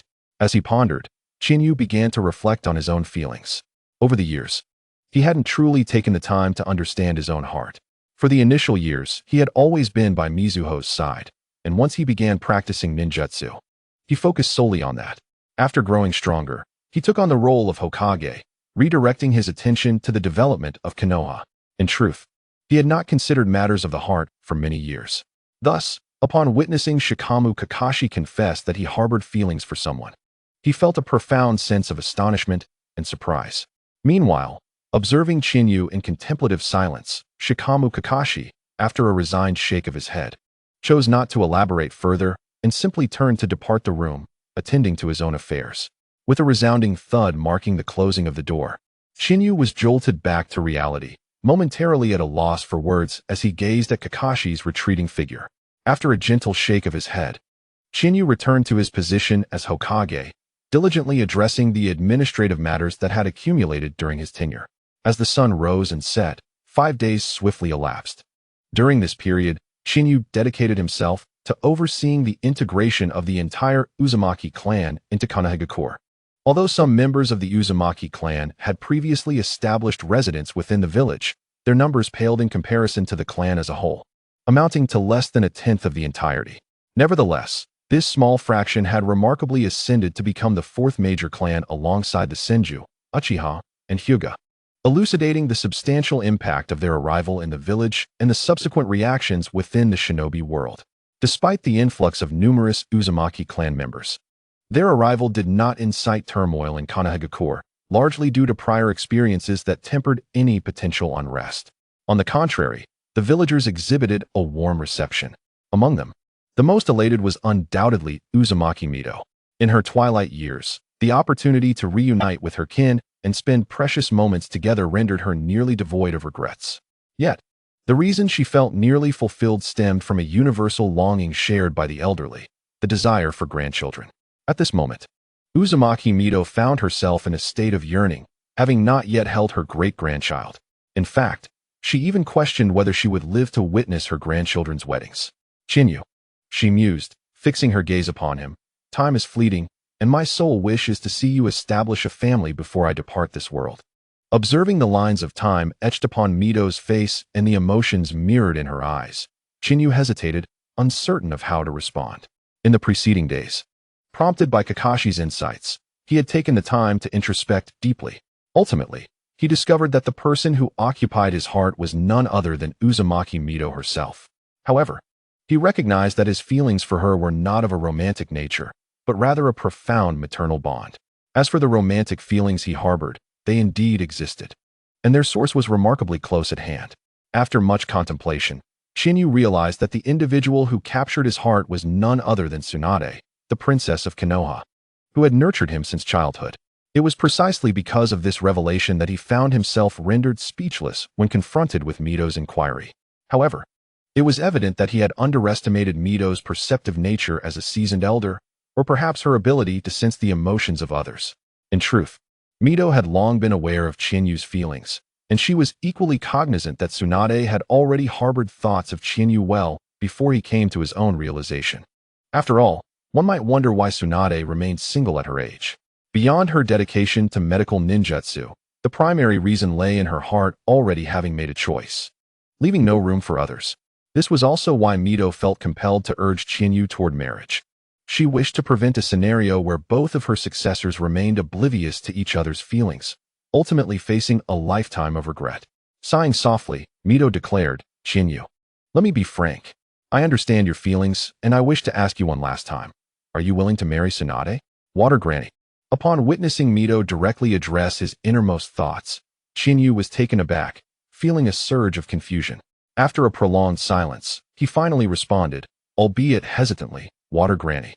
This matter is not solely for me to decide. Even if I agree, Tsunade may not necessarily consent." Upon hearing Chinyu's response, Mito instantly grasped his reluctance. She then chuckled lightly, "You need not worry about that. As long as you are in agreement, I have ways to persuade Tsunade." This statement left Chinyu momentarily speechless. He struggled to comprehend Mito's intentions. Did she genuinely wish to facilitate a union between him and Tsunade? Did she intend to pressure Tsunade into compliance, should she refuse? Contemplating this, Chinyu's gaze shifted as he regarded Mito with uncertainty. Noting his expression, Mito quickly discerned his thoughts. With a hint of annoyance, she retorted, "What are you thinking? How could you assume that I would force anything?" With that, Mito turned her gaze toward the door and called out, "Come in. This boy is as dense as a wooden block. He won't believe anything unless it's laid out before him." "Yes, Water Granny," as Mito's words echoed. An unexpected voice emerged from outside, followed by a figure Qianyu recognized all too well. Tsunade. Upon her entrance, Qianyu felt a rush of surprise, his face flushing with color. How careless of him. He had been so preoccupied with Mito's revelations that he had failed to notice Tsunade's arrival. Water Granny. Regardless of Qianyu's reaction, Tsunade approached Mito, exchanged pleasantries, and then quietly positioned herself behind her. This demeanor starkly contrasted with her usual spirited self, leaving Qianyu astonished. In any case, after Tsunade's arrival, Mito wasted no time in addressing Qianyu. Qianyu, you must have seen that our conversation just now was heard in its entirety by Tsunade. And now that she has chosen to stay, does that not make her intentions clear? Once again, Qianyu found himself stunned by Mito's candidness in front of Tsunade. Yet this time, Tsunade was undeterred. Qianyu, she stepped forward, her expression shifting to earnestness. Do you know? Your presence has long left an imprint on my heart. Whether in our childhood escapades or the guidance you provided as I became a ninja, all these moments have convinced me that you are the finest person in this world. The best brother. Qianyu, do you realize? She continued, her voice softening. Initially, I regarded you solely as a brother, but as time passed and I matured, I gradually recognized that my feelings for you transcended mere sibling affection, evolving into something deeper, something that defies easy explanation, a romantic love. Listening to Tsunade's words, Qianyu's expression shifted repeatedly. He could not comprehend why Tsunade's feelings for him had undergone such a dramatic transformation. Initially, he regarded her merely as a sister, and even up until today, he still believed that his feelings for her leaned more towards familial affection. However, after Tsunade's revelation, he could no longer, nor should he, simply label their relationship as sibling love. I understand now. With this thought, Qianyu nodded silently and then looked at Tsunade, saying, Rest assured, Tsunade. I will take on this responsibility. Without waiting for her response, he turned and left the Senju residence. Excellent.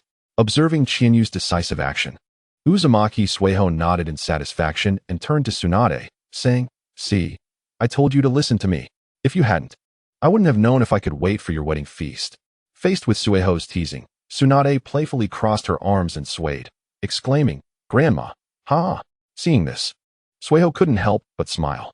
Meanwhile, after departing from the Senju residence, Qianyu made his way to the Hokage building. Please gather all the vice ministers, except for Tsunade. He instructed softly as he settled into the meeting room. Understood.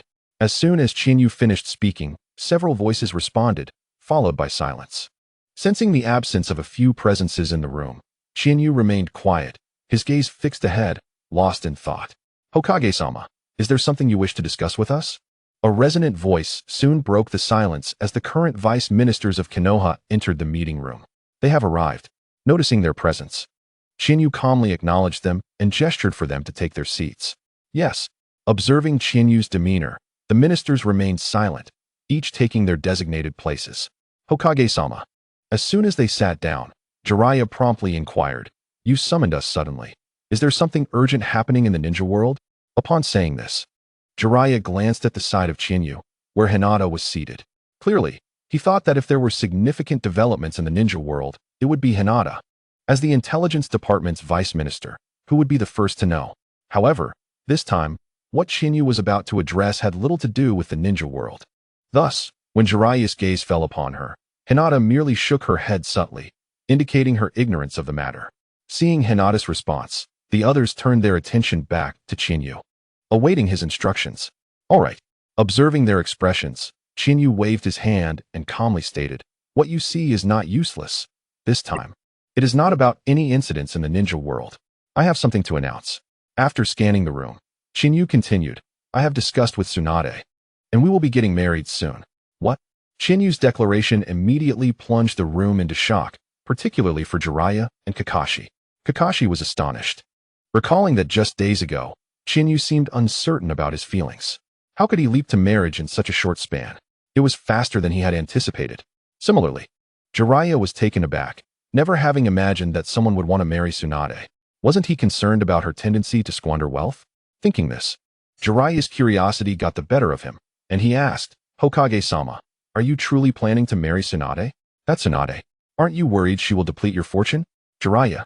Upon hearing Jiraiya's question, Orochimaru couldn't help but interject with a warning. Orochimaru, why are you calling me? Jiraiya replied, puzzled by the interruption. Unfortunately, Jiraiya paid no heed to Orochimaru's caution and continued, "Am I wrong? With Tsunade's character and luck, you must be aware, right? Whoever marries her." Just as he was about to finish, Jiraiya halted abruptly, noticing the peculiar gazes directed at him from the others. He quickly realized that someone was indeed set to marry her, and that person was right in front of him. Feeling awkward, Jiraiya looked at Shinyu and said, "My apologies. Hokage-sama, it's fine. You haven't misspoken. Rather, it is," Shinyu responded, not dwelling on Jiraiya's remarks, instead smiling slightly. "I am marrying her to prevent Tsunade from bringing misfortune to others, after all." Haha. With that, a grin spread across Chinyu's face. Haha. In response to Chinyu's laughter, the elder Uchiha and other senior figures joined in the merriment. Nonetheless, after the laughter subsided, Chinyu did not forget the matter at hand. "All right, everyone, please settle down." As the elders continued to chuckle, Chinyu raised his hand to signal for silence and then addressed the group. "This is not the sole reason I gathered you. In truth, I called you here not merely to convey this news, but to take this opportunity to invite certain individuals to Konoha. This serves two purposes: to strengthen ties with other factions and to showcase Konoha's strength to the entire ninja world." Upon hearing that Shinyu had intertwined his wedding plans with the development of Konoha, the gathered ministers felt a mix of surprise and inadequacy. They couldn't help but voice in unison, "Rest assured, Hokage-sama, we will fulfill this mission." "Very well." Pleased with their response, Shinyu nodded in satisfaction and shifted the conversation. "In that case, let us discuss the specifics of the reception arrangements." Yes. Thus, for the next period, under Chinyu's direction, Konoha sprang into action. The social department had the most workload, as Chinyu intended to invite guests from other ninja villages. Additionally, Chinyu arranged for invitations to be sent to the feudal lords. Time passed swiftly, and when the delegations from the other ninja villages and the feudal lords arrived in Konoha, it had been 2 months since Chinyu issued the order. During these 2 months, whether it was due to the other villages' curiosity about Konoha or some other reason, not a single one of the 4 major ninja villages declined the invitation. They all sent delegations. On the night of June 1st, in the 31st year of Konoha, the Senju family gathered around the dining table. Chinyu, noticing the disarray on the table, Senju Morimura suddenly turned to Chinyu and asked, "I must ask one last time. Are you truly going to marry Tsunade?" "Yes, Uncle Morimura." Without hesitation, Chinyu nodded affirmatively. "I genuinely intend to take Tsunade as my wife." He then turned to Tsunade beside him, adding, "Or perhaps, I came into this life for Tsunade." Hearing this, Tsunade's cheeks flushed slightly, and she fell silent. "Very well." Observing their interaction, Senju Morimura sighed and waved his hand, saying, "Do as you wish. I will take my leave now." With that, he stood up abruptly and exited the room. In truth, had it been anyone else planning to wed Tsunade, Senju Masaki would not have been so accommodating. Regardless of who that person might be, they could never possess the same trust that Senju Kiyu holds. After all, Kiyu was raised by him, and more importantly, Tsunade was nurtured under his care. Just on that account, Senju Masaki could never bring himself to mistreat Tsunade. Furthermore, he could not bear the thought of her causing distress to other families. With Tsunade's luck and her tenacity, even the wealthiest of the shinobi world or those from noble houses would likely find themselves overwhelmed. Thus, it would be wiser to allow Kiyu, the only one capable of balancing Tsunade's exuberance, to take her hand in marriage, alleviating concerns of her going too far. This sentiment was not exclusive to Senju Masaki. Senju Seiwi harbored similar thoughts. "Kiyu, I have nothing more to say. Just do your best." After observing Senju Masaki quietly depart, she too rose gracefully, offered Kiyu a few words of encouragement, and followed Masaki out of the room. Ultimately, only Kiyu, Tsunade, Uzumaki Mizuho, and Senju Noki, who was sitting obediently beside Kiyu, remained. Naturally, as Kiyu's sister prepared to marry, Noki, though aware that she would still be near after the wedding, could not help but inquire, "Sister, after marrying brother, will you still live with us as before?" "Of course," Tsunade replied with a light chuckle. "Even after marrying Kiyu, we will continue to live here. Essentially, nothing will change. The only difference will likely be in the dynamics of my relationship with Kiyu." At this point, Tsunade glanced at Kiyu, as if seeking confirmation. "Indeed, Noki," Kiyu responded, echoing her sentiment. "Despite our marriage, our way of life will remain largely unchanged. Everything will continue as it has." "That's good to know," Noki nodded, signifying his understanding. Now, if you have no further matters to discuss, you may return, he added. Observing the cheerful exchange among the three, Mizuho felt compelled to remind them, your time is limited. You know. Startled by Mizuho's reminder, Kiyu and the others exchanged glances before collectively responding, yes, Mizuho-san. They then turned to leave the room. Brother, what made you decide to marry sister? Noki asked Kiyu, his curiosity piqued after a moment of contemplation. He wondered what it was about Tsunade that had captivated Kiyu to the point of proposing marriage.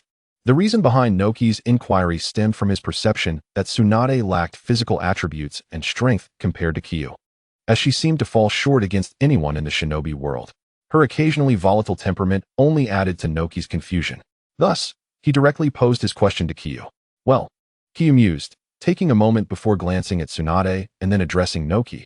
It is simply because Tsunade is worth it, though she is often consumed by her gambling habits.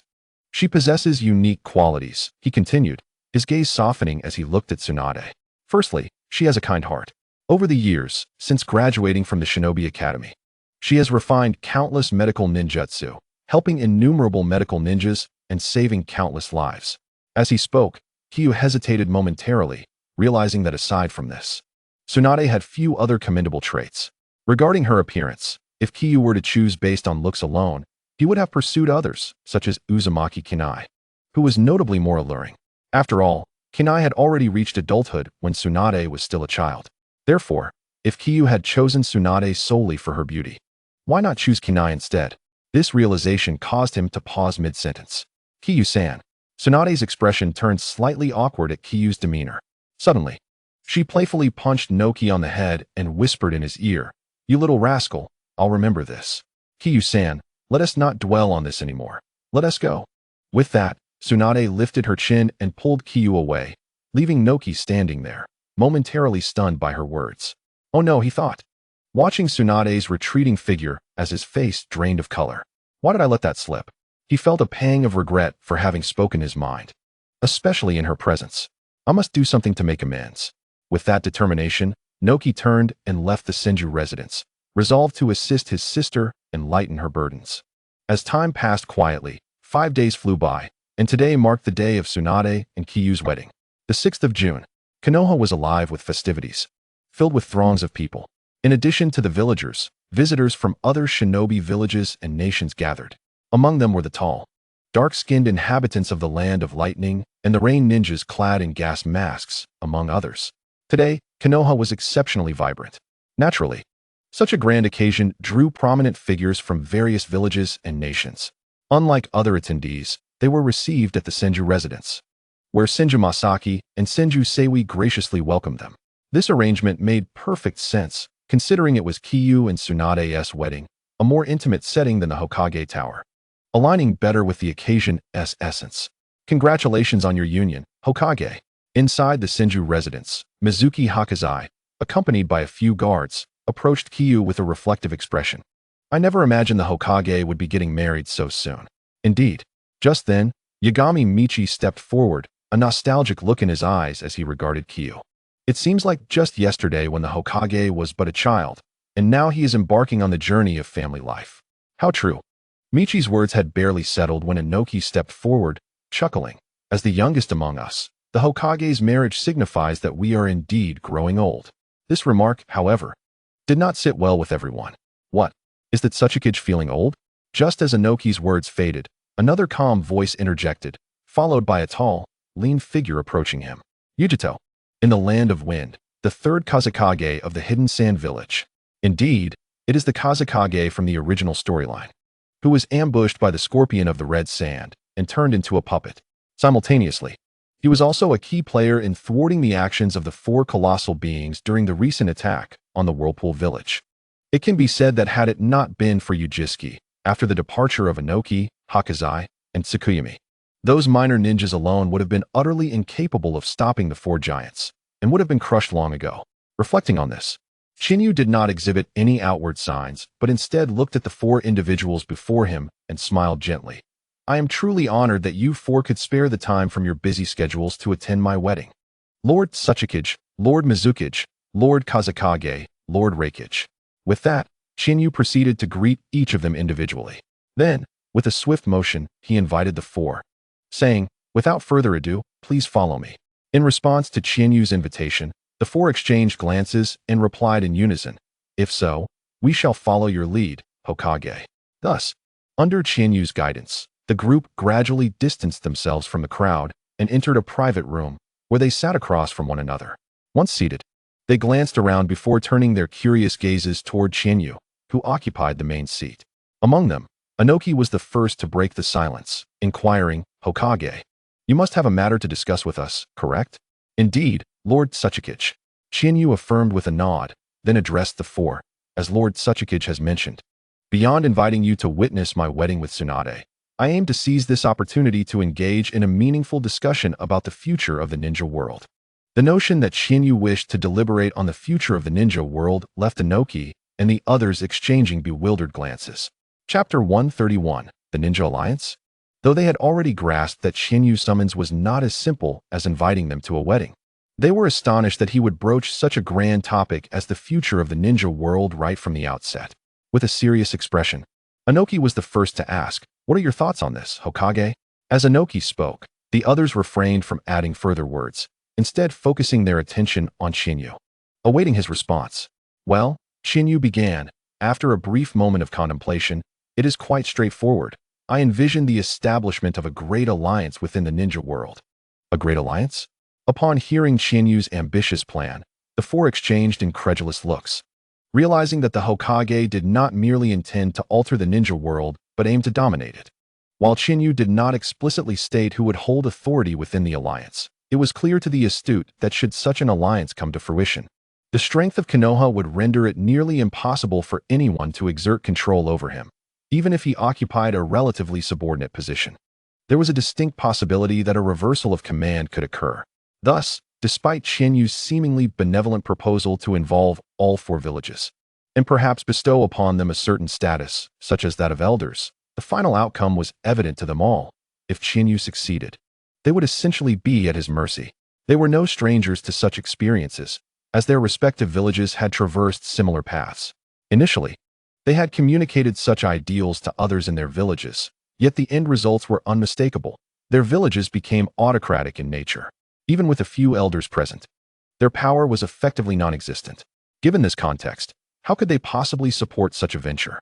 Thus, after a moment of astonishment, the four collectively addressed Qianyu, "Hokage, while your proposal may indeed serve as a solution to the conflicts within the ninja world, we," pausing to exchange knowing glances, they continued, "we are acutely aware of the drawbacks of such an alliance. Should it be established, the existence of our respective villages would be jeopardized. Therefore, Hokage, we must respectfully decline your proposal for an alliance."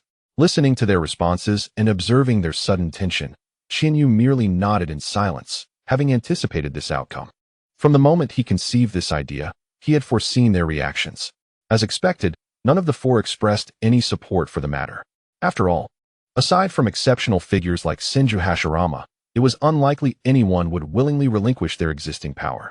Nevertheless, while Qianyu found their responses somewhat disappointing, he did not press the issue, understanding that today was ultimately his wedding, and he wished to avoid souring the occasion. Consequently, after the four had spoken, Qianyu smiled and said, "There is no rush. Perhaps you might reconsider your stance after attending my wedding." With that, before the four could reply, Qianyu added, "Please, follow me." Without waiting for a response, Qianyu stood and walked toward the door. Seeing this, Inoki and the others exchanged glances before following in Qianyu's footsteps as they stepped outside. "Please welcome the groom." At that moment, the host's voice rang out, announcing the groom's entrance. "I shall proceed first," Qianyu said to Inoki and the others before turning to ascend the stage. Shortly thereafter, as Qianyu reached the makeshift altar, the officiant called out, "Please welcome the bride." As time passed, the intricate proceedings unfolded, culminating in Tsunade, adorned in her wedding gown and accompanied by Senju Shitoku and Uzumaki Mito, returning to the room. Meanwhile, Qianyu took a moment to survey the assembled guests before speaking. "Esteemed guests, your journey here has not been without effort. To ensure your visit is worthwhile, Konoha has prepared some performances for your enjoyment."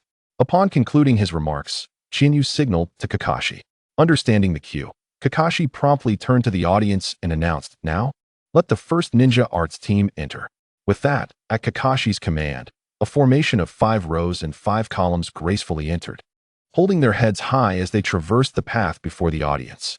Next, please welcome the second team, the Taijutsu team. As the ninjutsu team concluded their display, Kakashi invited the Taijutsu team to take the stage. Naturally, the Taijutsu team showcased a different flair, as they were not constrained by the limitations faced by the ninjutsu team.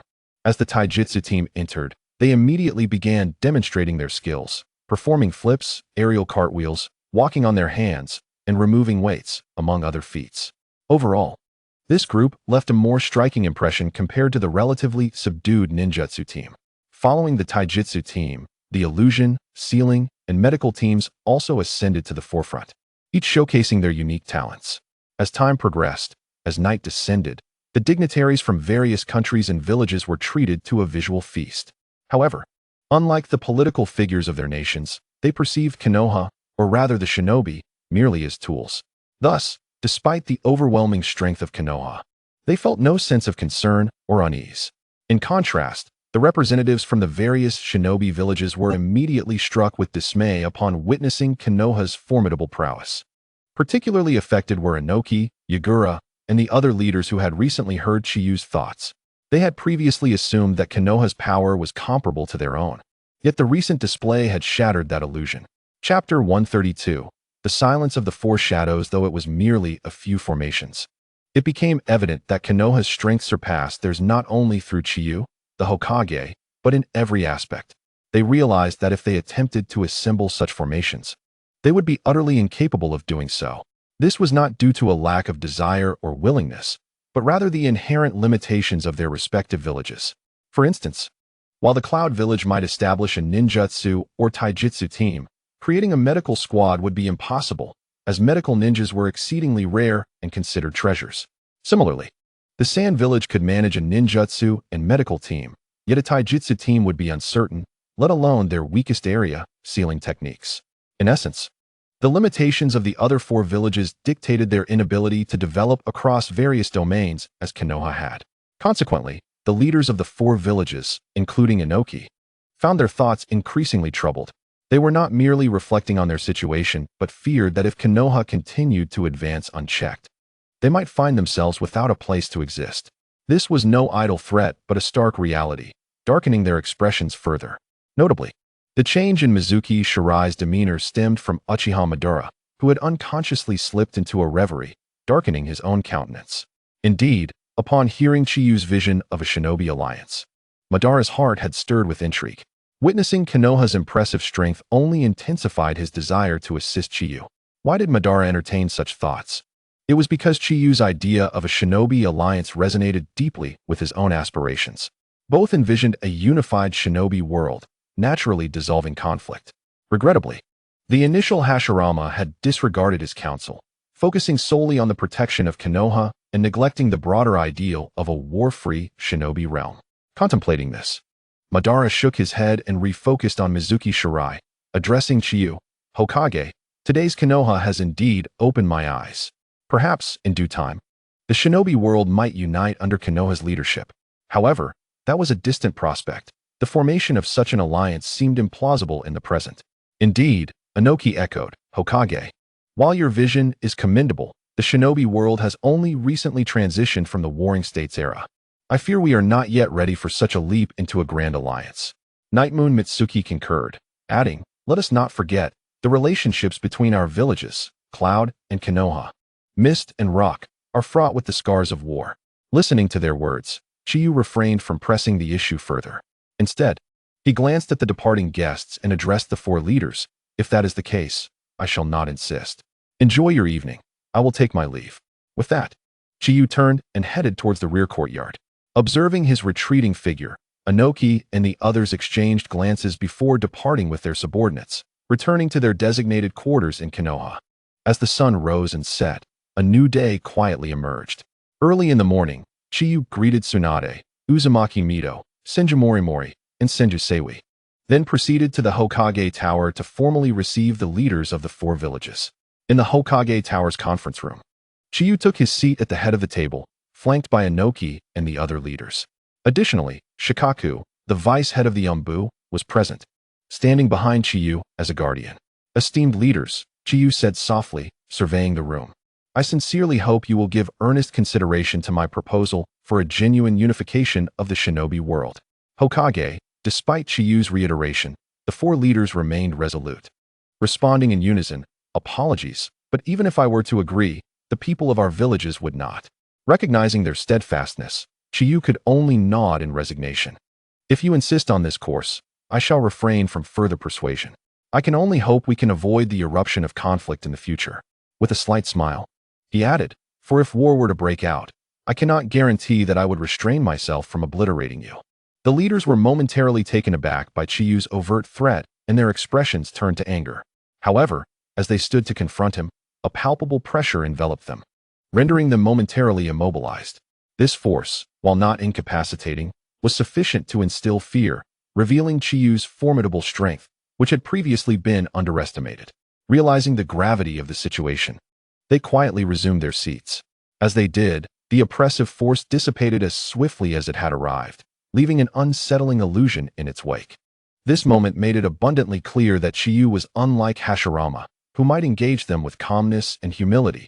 Chiyu would not. In truth, he might approach them with composure, but only if they too exhibited a tranquil demeanor.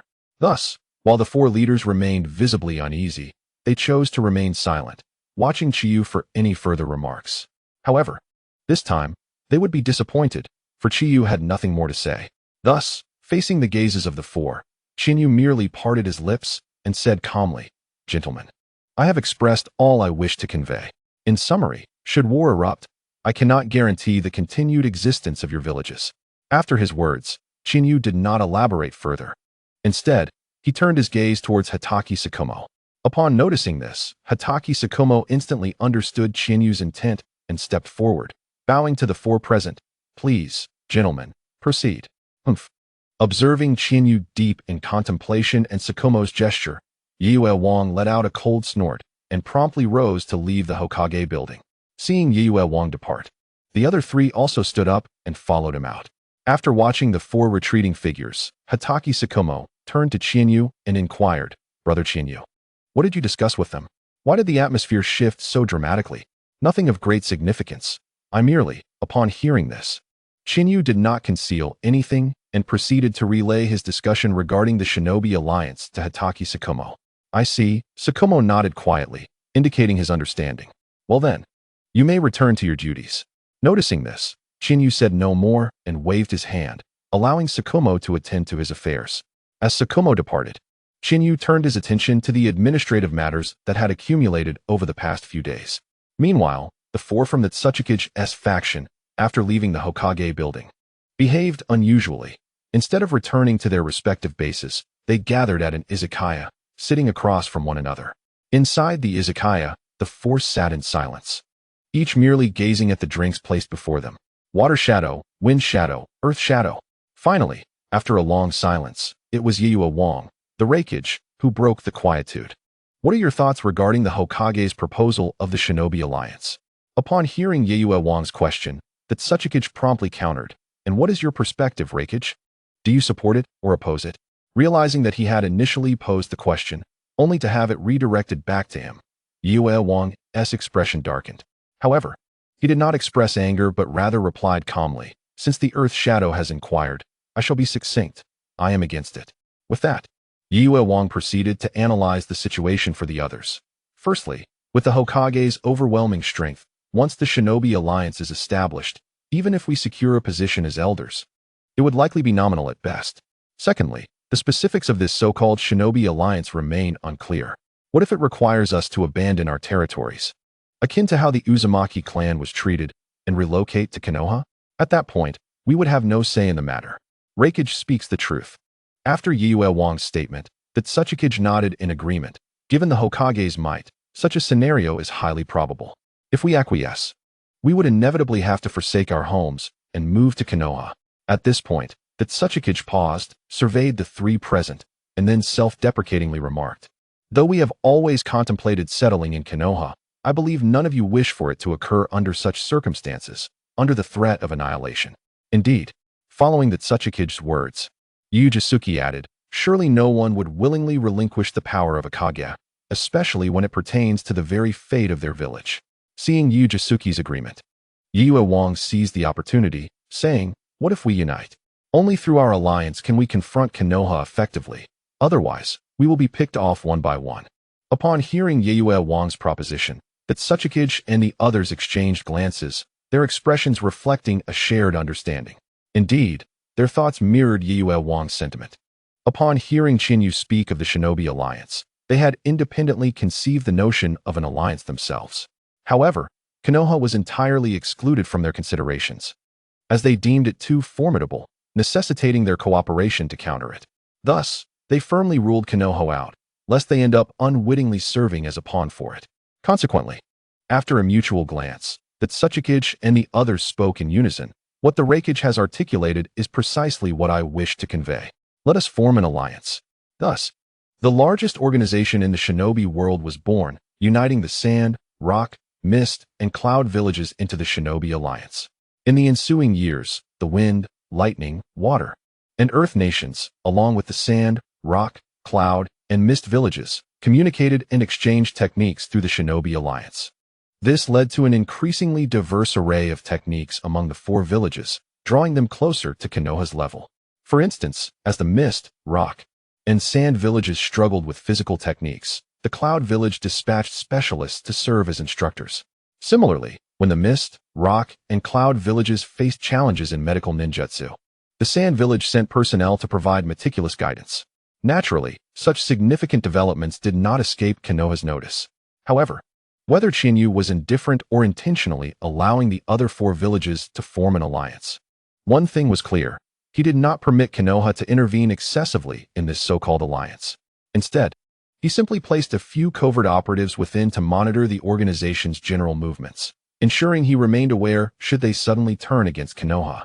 Yet, during these years, aside from this matter, another situation occupied much of Chinyu's thoughts. Chapter 134, The Tragedy of Uzumaki Mido. That is to say, in Konoha, within the Senju residence. In the room of Uzumaki Mido, Chinyu, Senju Morimaki, Senju Seiwi, Tsunade, Senju Shojitsu, and others who were closest to Mido stood quietly by her bedside, gazing at the frail, pale-haired elder lying there. "Mother." Suddenly, Senju Seiwi held out a bowl of mysterious concoction towards Uzumaki Mido, speaking gently, "Please have some." At the same time, Senju Morimaki rushed to support Mido, allowing her to rest against his shoulder in a more comfortable position to drink the medicine presented by Seiwi. "No need, Seiwi." To the dismay of those present, Mido, facing Seiwi's offering, shook her head gently, stating, "I am aware of my own condition. I have not been well for several years. I have merely been enduring, otherwise I would have succumbed long ago." "Mother." Upon hearing Mido's words, Senju Morimaki and Senju Seiwi fell silent, fully aware of the truth of her statement. Yet what could they do? Aging and mortality are natural laws, and they were powerless to alter them. Thus, consumed by this reflection, Senju Morimaki and his wife lapsed into silence. Tsunade. Sensing the atmosphere, Mido gently shook her head and then turned to call out to Tsunade. "My dear." Upon hearing the call from Uzumaki Mizuho, Tsunade promptly stepped forward and addressed her, "Grandma, I'm listening." As she looked at Tsunade, Mizuho's lips curled into a slight smile, and she said softly, "Tsunade, I don't have much to impart, but I hope you can continue to cherish your time with Chiyu and avoid leaving any regrets behind." Although Tsunade felt a hint of confusion at Mizuho's earnest admonition, she nodded solemnly. "I will, Grandma." With Tsunade's assurance, Mizuho smiled and then turned her gaze towards Chiyu. "Chiyu, come here for a moment." "Yes, Grandma." Chiyu responded immediately, moving to her bedside and grasping her hand. Feeling the warmth of her hand and gazing into Chiyu's concerned eyes, Mizuho's expression turned grave as she addressed him. "Chiyu, I won't say much, but all I wish for is that you live well with Tsunade and take care of Shoshu as well." "Rest assured, Grandma," Chiyu replied promptly. "I will ensure a good life with Tsunade, and I will take good care of Shoshu." "Good," Mizuho said, her smile returning. She then called out to Senju Shoshu, "Shoshu, come here." "Yes, Grandma." Without hesitation, Shoshu stepped forward, crossing over others to stand before Mizuho. As she gazed at her eldest grandson, Mizuho found herself momentarily at a loss for words. She had prepared a multitude of things to say to remind him, but ultimately chose to hold back. The reason was simple. Over the years, Konoha had undergone significant changes under Chiyu's leadership, allowing the younger generation to avoid the harsh realities of the ninja world that they had faced in their time. Even adult ninjas had more options, no longer constrained to the singular path of being a ninja. Thus, with a gentle smile, Mizuho said to Shoshu, "Shoshu, I won't say much, but I want you to know that being a Jinchuriki is not a burden. On the contrary, being a Jinchuriki is a way to contribute to Konoha. Therefore, I hope that no matter what happens in the future, you do not harbor resentment towards it, but rather embrace it with an open heart and love. Do you understand?" "Shoshu, I understand, Grandma." In response to Mizuho's earnestness, Shoshu nodded seriously. "I will be a good friend to the Ninetales and even learn his name." "Excellent."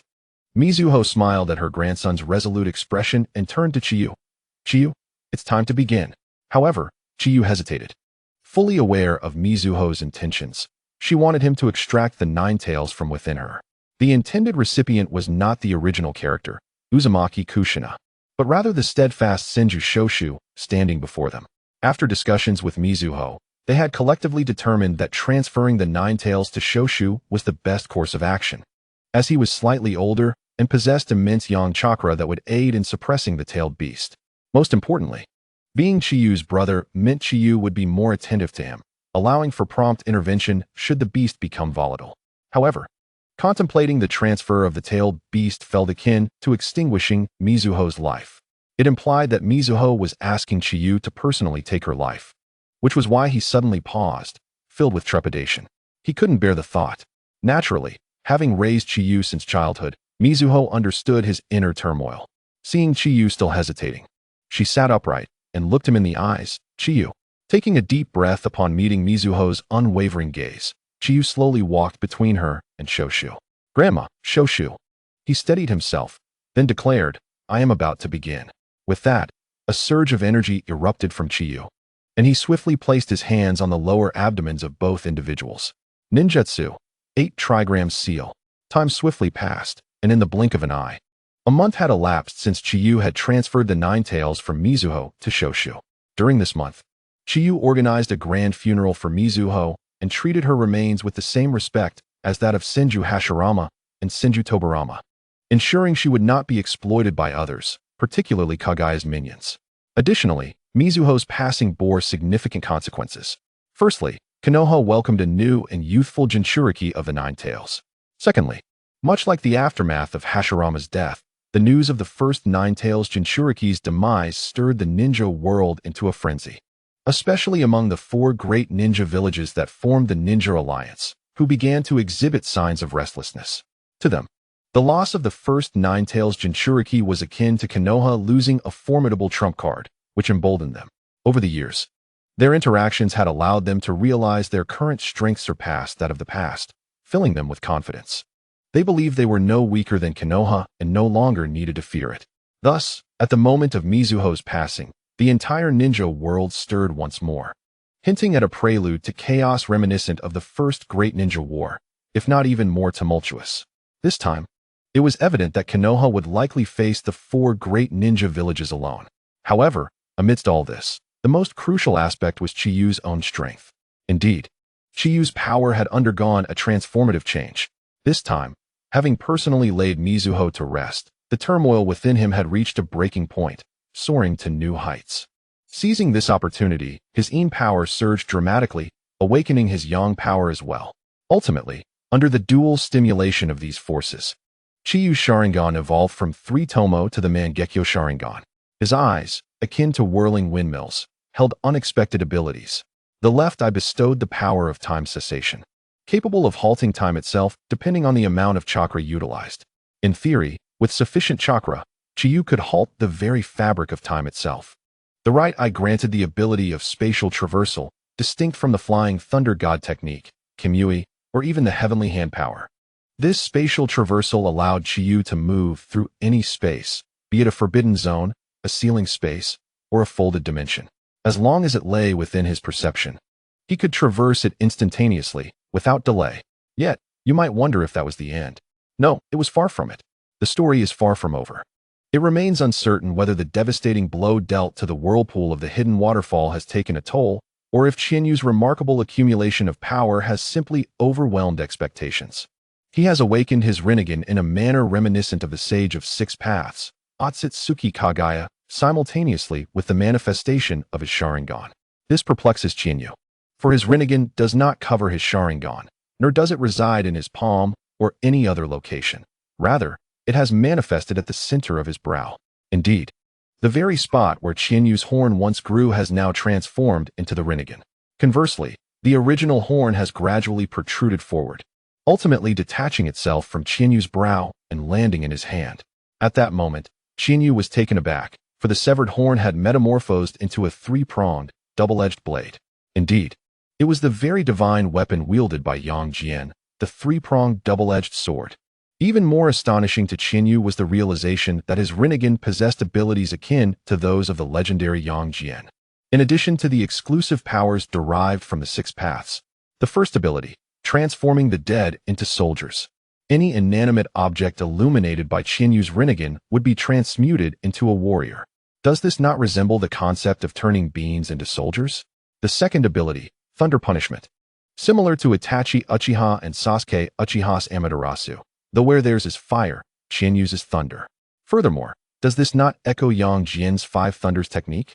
The third ability is naturally Susanoo. Upon reflection, Qianyu's Susanoo aligns perfectly with Yang Jian's heavenly law and earthly phenomena. Such revelations led Qianyu to entertain the notion that he might be the reincarnation of Yang Jian. Alas, this remains merely speculation. Only the heavens know the truth. Contemplating this, Qianyu shook his head and turned to the crimson sunset before him, inquiring, "Jinhong, is what you said true? Have the other four made their moves?" "Indeed, Hokage." In response to Qianyu's question, Jinhong nodded affirmatively. According to reports from the Konoha Academy stationed in the Wind, Thunder, Water, and Earth countries, there has been a flurry of activity among the major ninja villages in recent days, with nearly 2,000 ninjas approaching the Land of Fire. Is that so? Upon receiving Jinhong's confirmation, Qianyu's countenance remained calm, even displaying a subtle smile. Well then, let us seize this opportunity to orchestrate a grand upheaval within the ninja world. With that, Qianyu abruptly rose, commanding those around him, "Relay my orders. Gather all department deputies in the conference room." Yes, as Qianyu's orders were issued, the previously concealed Umbu ninjas sprang into action. "Jinhong, accompany me to the conference room."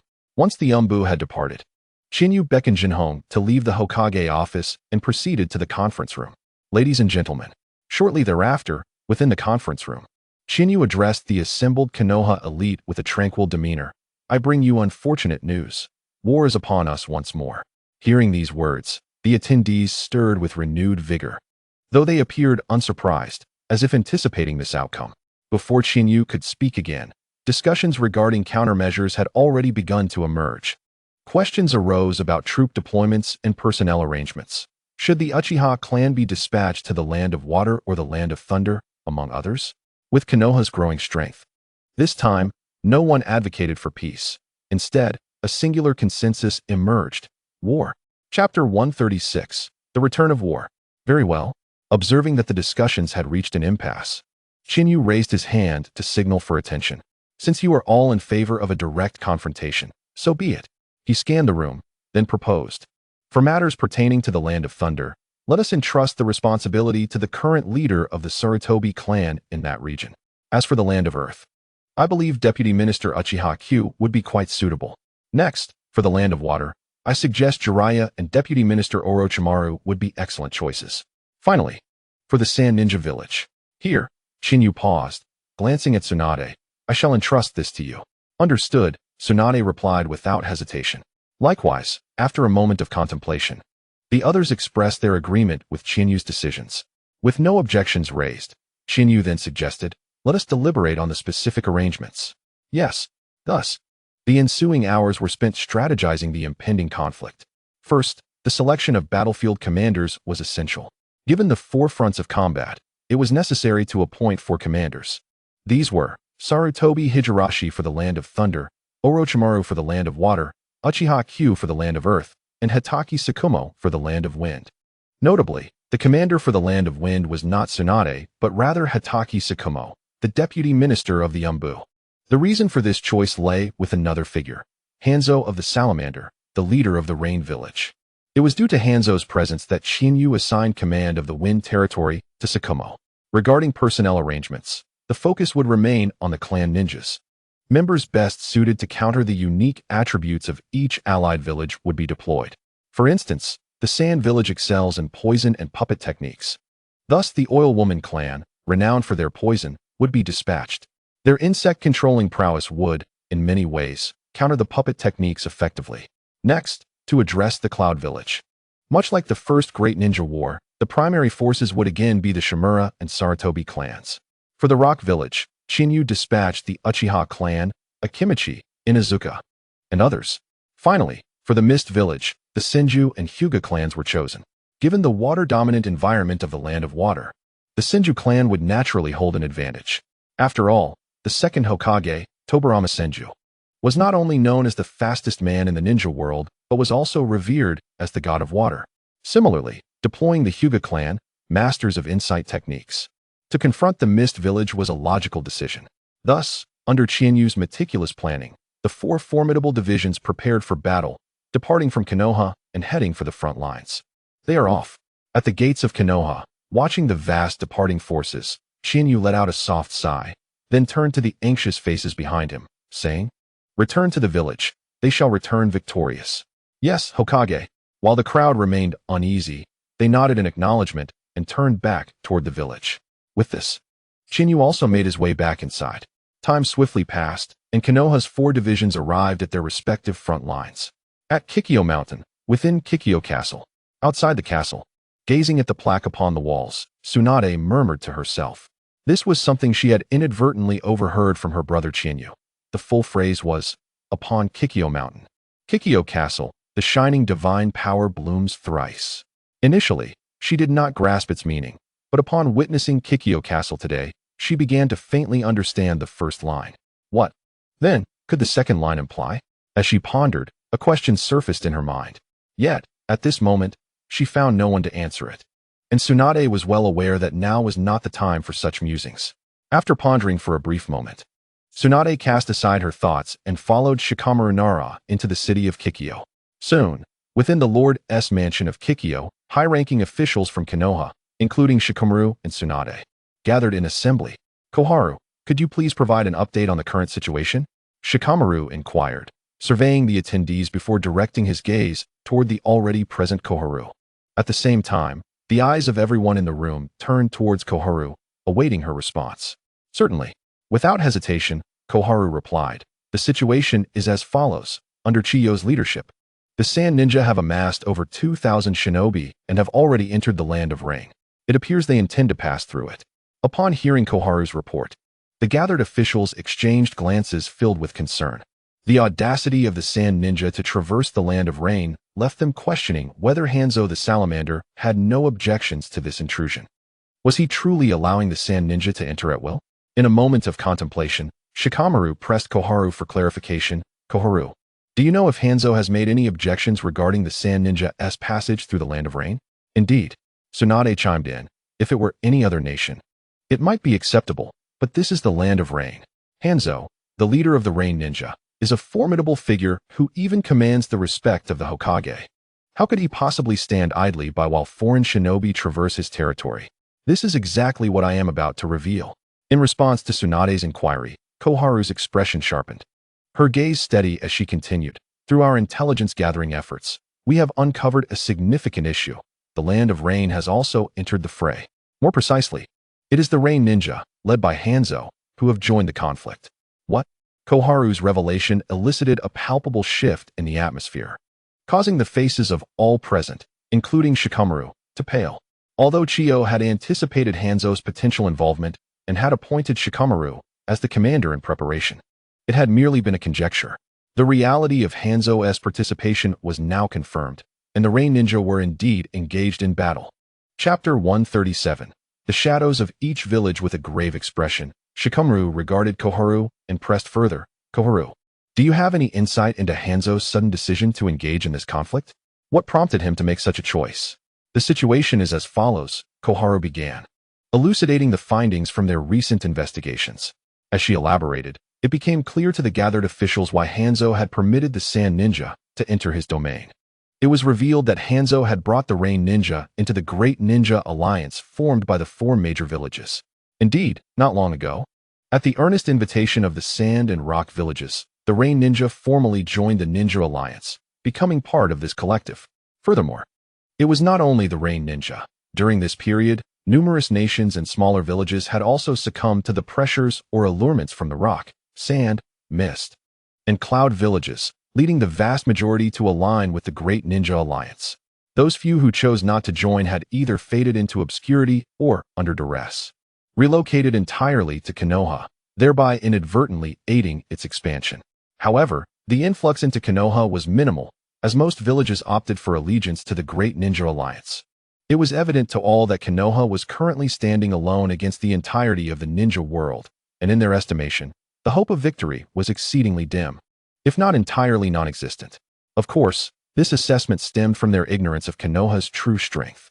At this juncture, Konoha counted approximately 10 shadow-level shinobi among its ranks.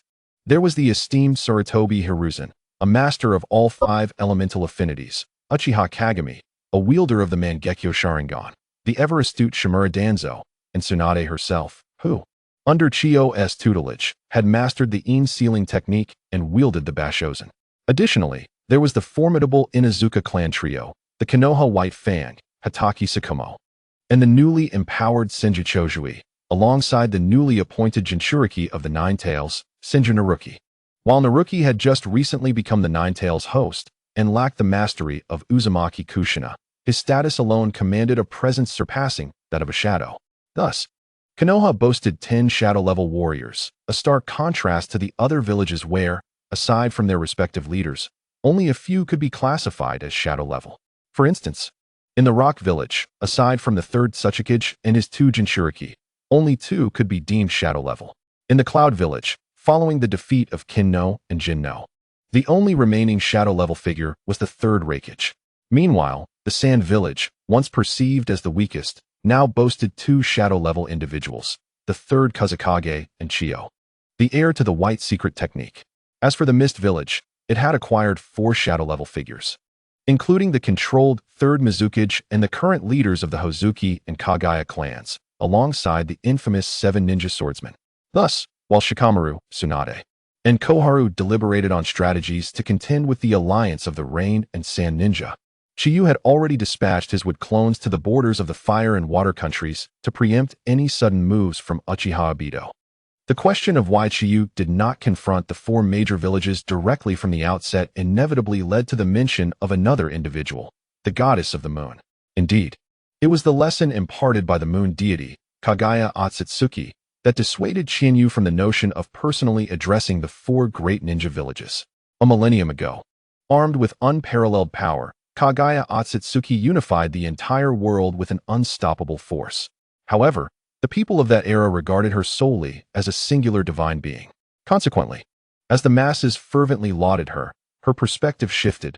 She ceased to regard anyone as her equal, believing they were only worthy of reverence and praise. Ultimately, in this transformation, Kagaya Otsutsuki became the moon goddess. To avert a similar fate and to prevent herself from ascending to divinity, Shinyu refrained from directly intervening with the other ninja villages. There is wisdom in the saying, when one outshines others slightly, it is taken for granted. Yet, should one surpass others significantly, envy will inevitably arise. If one possesses strength that is exponentially greater, they may be venerated as a divine entity. However, to be a god is no simple task. If one's mindset wavers, one may gradually lose themselves, ultimately becoming a distorted version of oneself, much like Kagaya Otsutsuki. Reflecting on this, Shinyu, seated in the Hokage building while perusing reports from the front lines, shook his head and sighed. Sometimes, great strength is a burden. After this, he abruptly turned and instructed, "Summon Akane." Yes, at Shinyu's command, a shadowy ENBU ninja promptly responded from the shadows and vanished without a trace. Chapter 138. Interrogation Room. Hokage-sama, you called for me? Moments later, the voice of Akane Yuhi resonated from outside the door, soon followed by his entrance into the Hokage's office. Akane. Observing Akane's approach, Shinyu slowly lifted his gaze and inquired, "Which clans have relocated to Konoha recently?" In response, Akane retrieved a small notebook, flipping through its pages as he reported. In recent times, clans such as the Wind Demon, Earth Spider, Iburi, and Phantom Shadow, among nearly 10 others, have joined Konoha. Additionally, many who lost their clans and became wandering ninjas have also entered Konoha.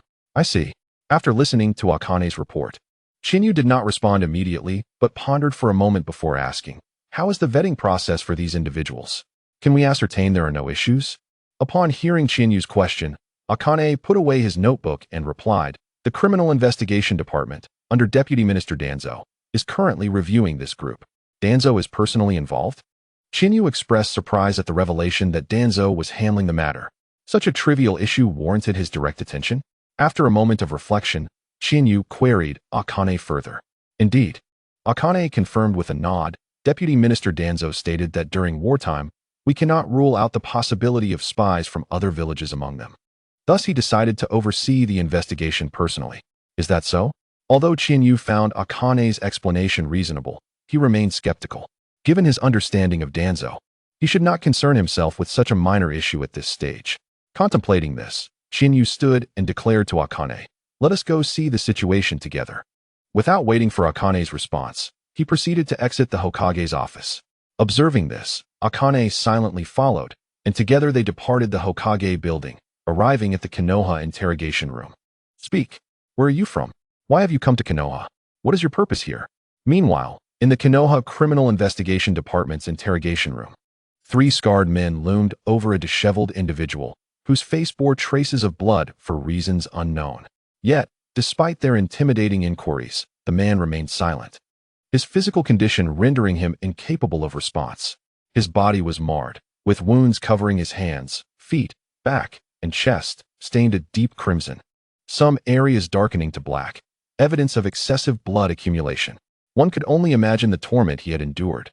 Despite his dire state, the 3 interrogators showed no sign of relenting. Frustrated by his silence, they exchanged glances and raised their hands. Crack, crack, crack. Instantly, 3 whips lashed against him, inflicting further agony. Whether due to the severity of his injuries or some other reason, the man did not utter a single cry. If not for the involuntary convulsions of his body, one might have assumed he had already departed this life. Observing the scene through a transparent wall, Danzo Shimura, the deputy minister of the Criminal Investigation Department, frowned deeply. Initially, he intended to have the Yamanaka clan, or the Yuhi or Inazuka clans, extract information through their techniques. However, to his surprise, the man had been placed under a jutsu that would result in his head exploding upon any probing techniques. Thus, physical coercion became the only option available. Moreover, the presence of this jutsu was precisely why Danzo had taken a personal interest in the interrogation. Under normal circumstances, he would not spare time for trivial matters. To his disappointment, the man remained resolute, refusing to divulge anything despite the treatment he had received. Reflecting on this, Danzo slowly turned to Shinyu, who had quietly approached him, stating, "I have interrogated this individual for a day, yet have gleaned nothing. You may handle this as you see fit." With that, Danzo departed the interrogation room, taking his subordinates with him. Listening to Danzo's words and watching him leave, Shinyu fell into silence. Ultimately, he said nothing but quietly turned to examine the man, whose life seemed to hang by a thread. After a moment of contemplation, Shinyu stepped into the room, raised his right hand, and began to heal him. Shinyu's actions caused the man to shudder, lifting his gaze in confusion. He could scarcely believe that someone would care enough to heal him, and he was astounded by the remarkable skill evident in Shinyu's medical ninjutsu. In mere moments, his wounds had healed significantly.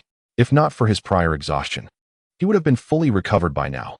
Curiosity enveloped him as he gazed at Shinyu and asked, "Who are you? Why are you helping me?" "I am Shinyu of Konoha." Once the man appeared to be nearly healed, Shinyu ceased his treatment and introduced himself, proceeding to inquire, "Can you tell me why you came to Konoha?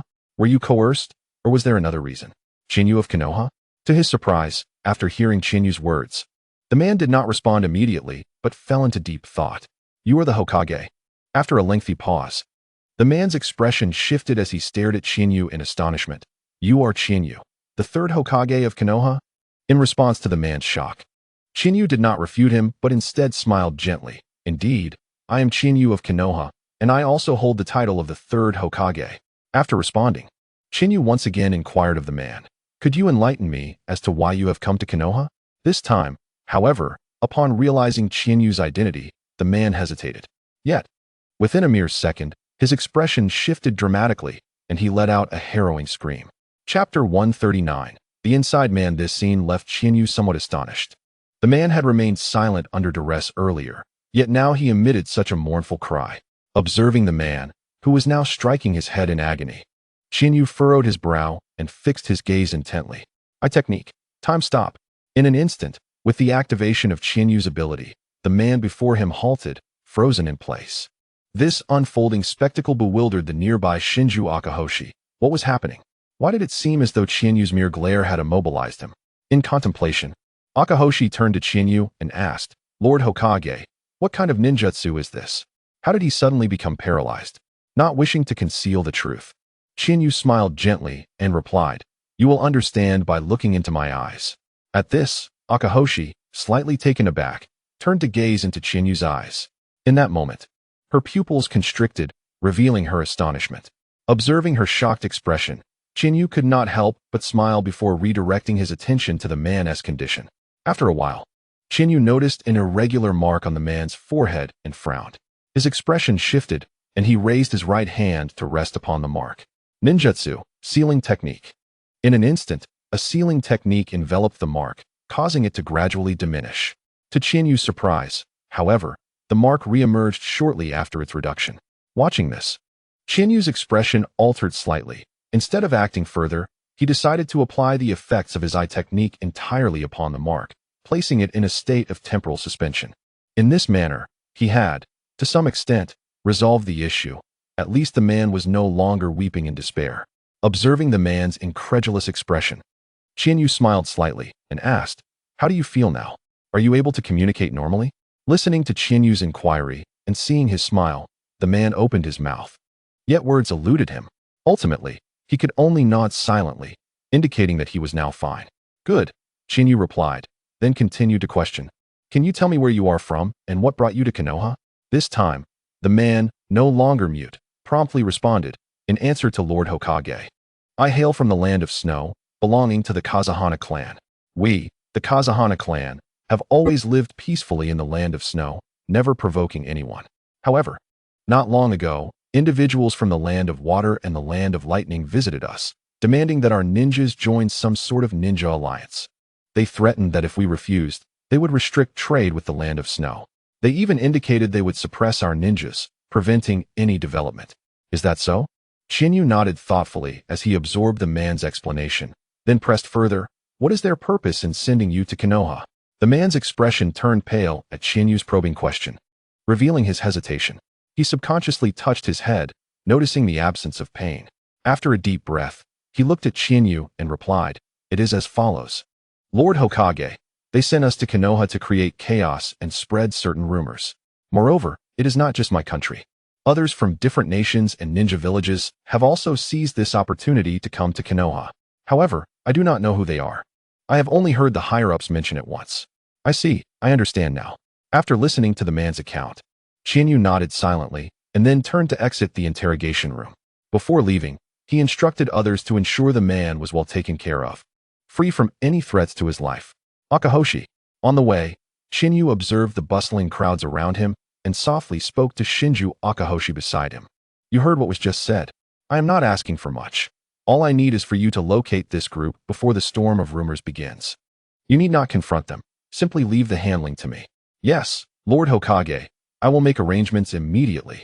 Without hesitation, Akahoshi accepted Chinyu's directive and promptly turned ahead towards the intelligence department.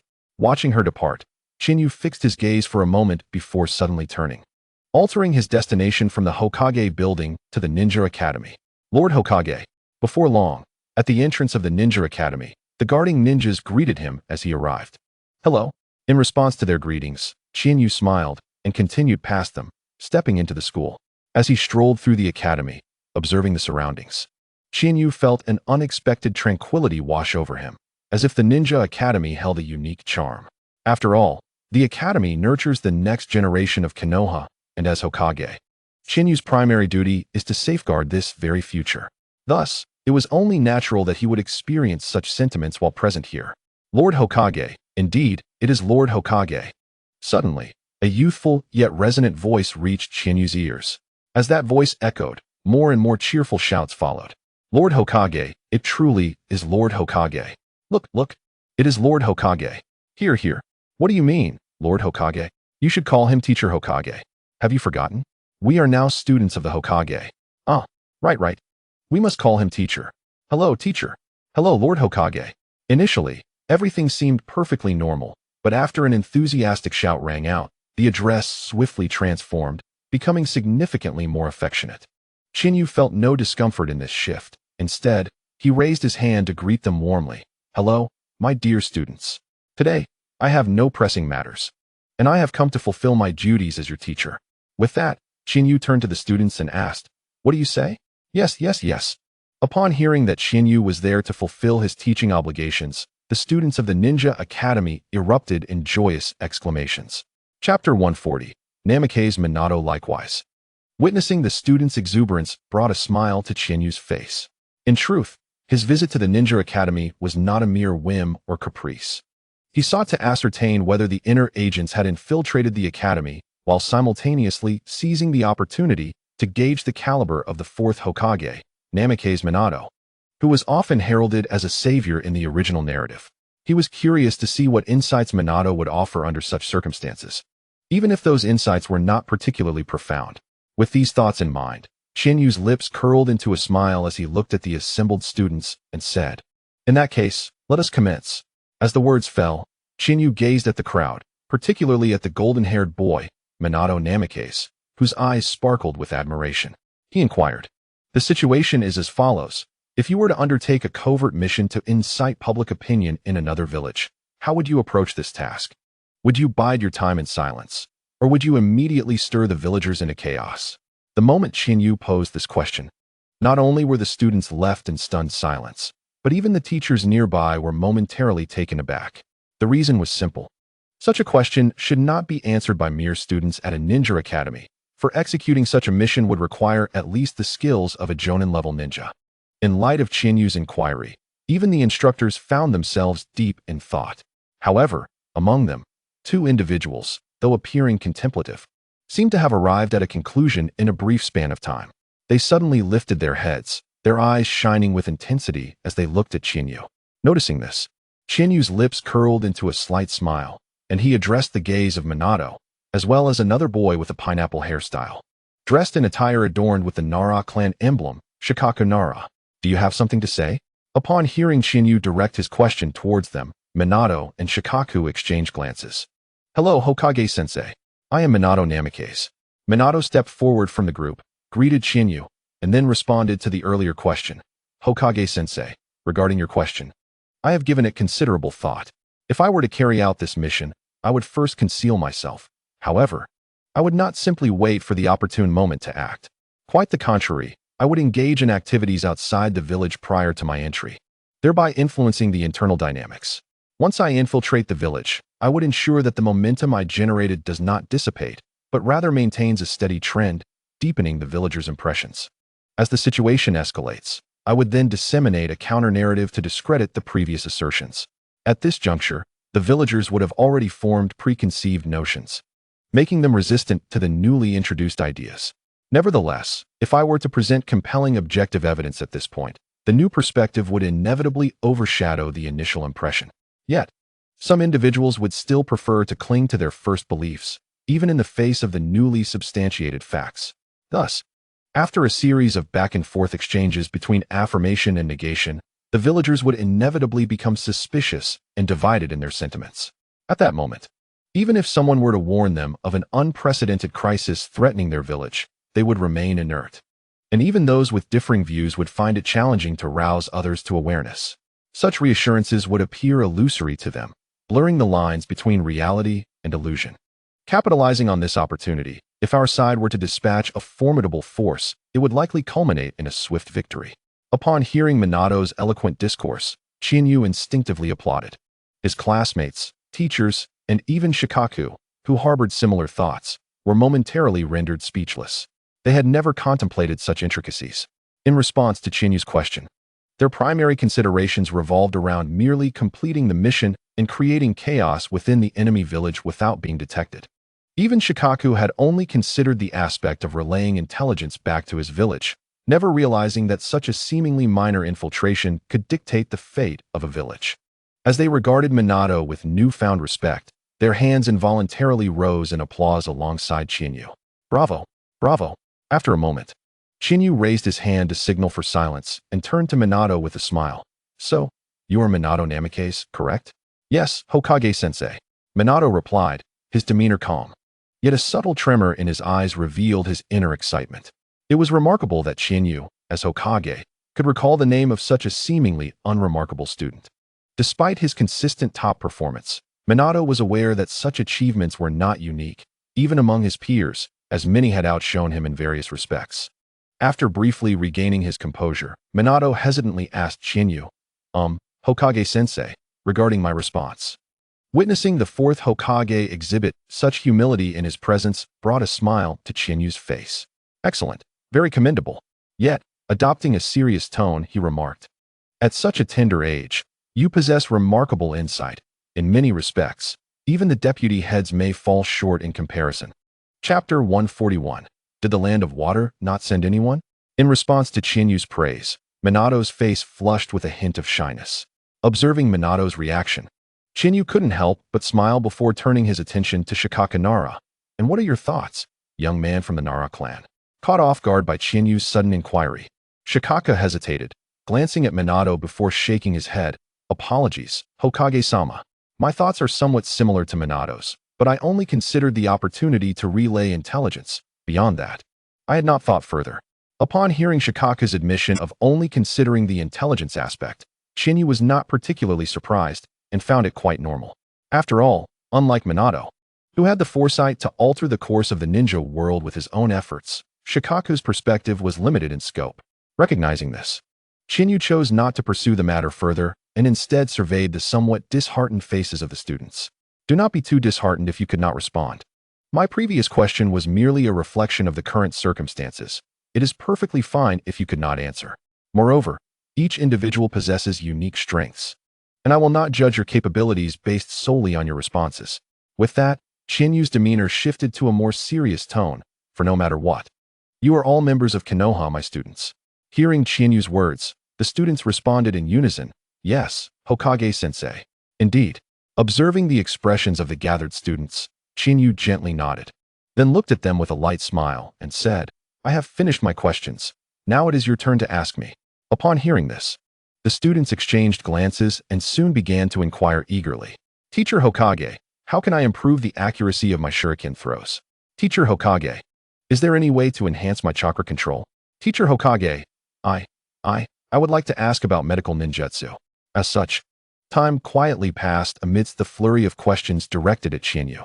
Before long, the sun dipped low in the sky, and the school bell rang, signaling the end of the day. Goodbye, Teacher Hokage.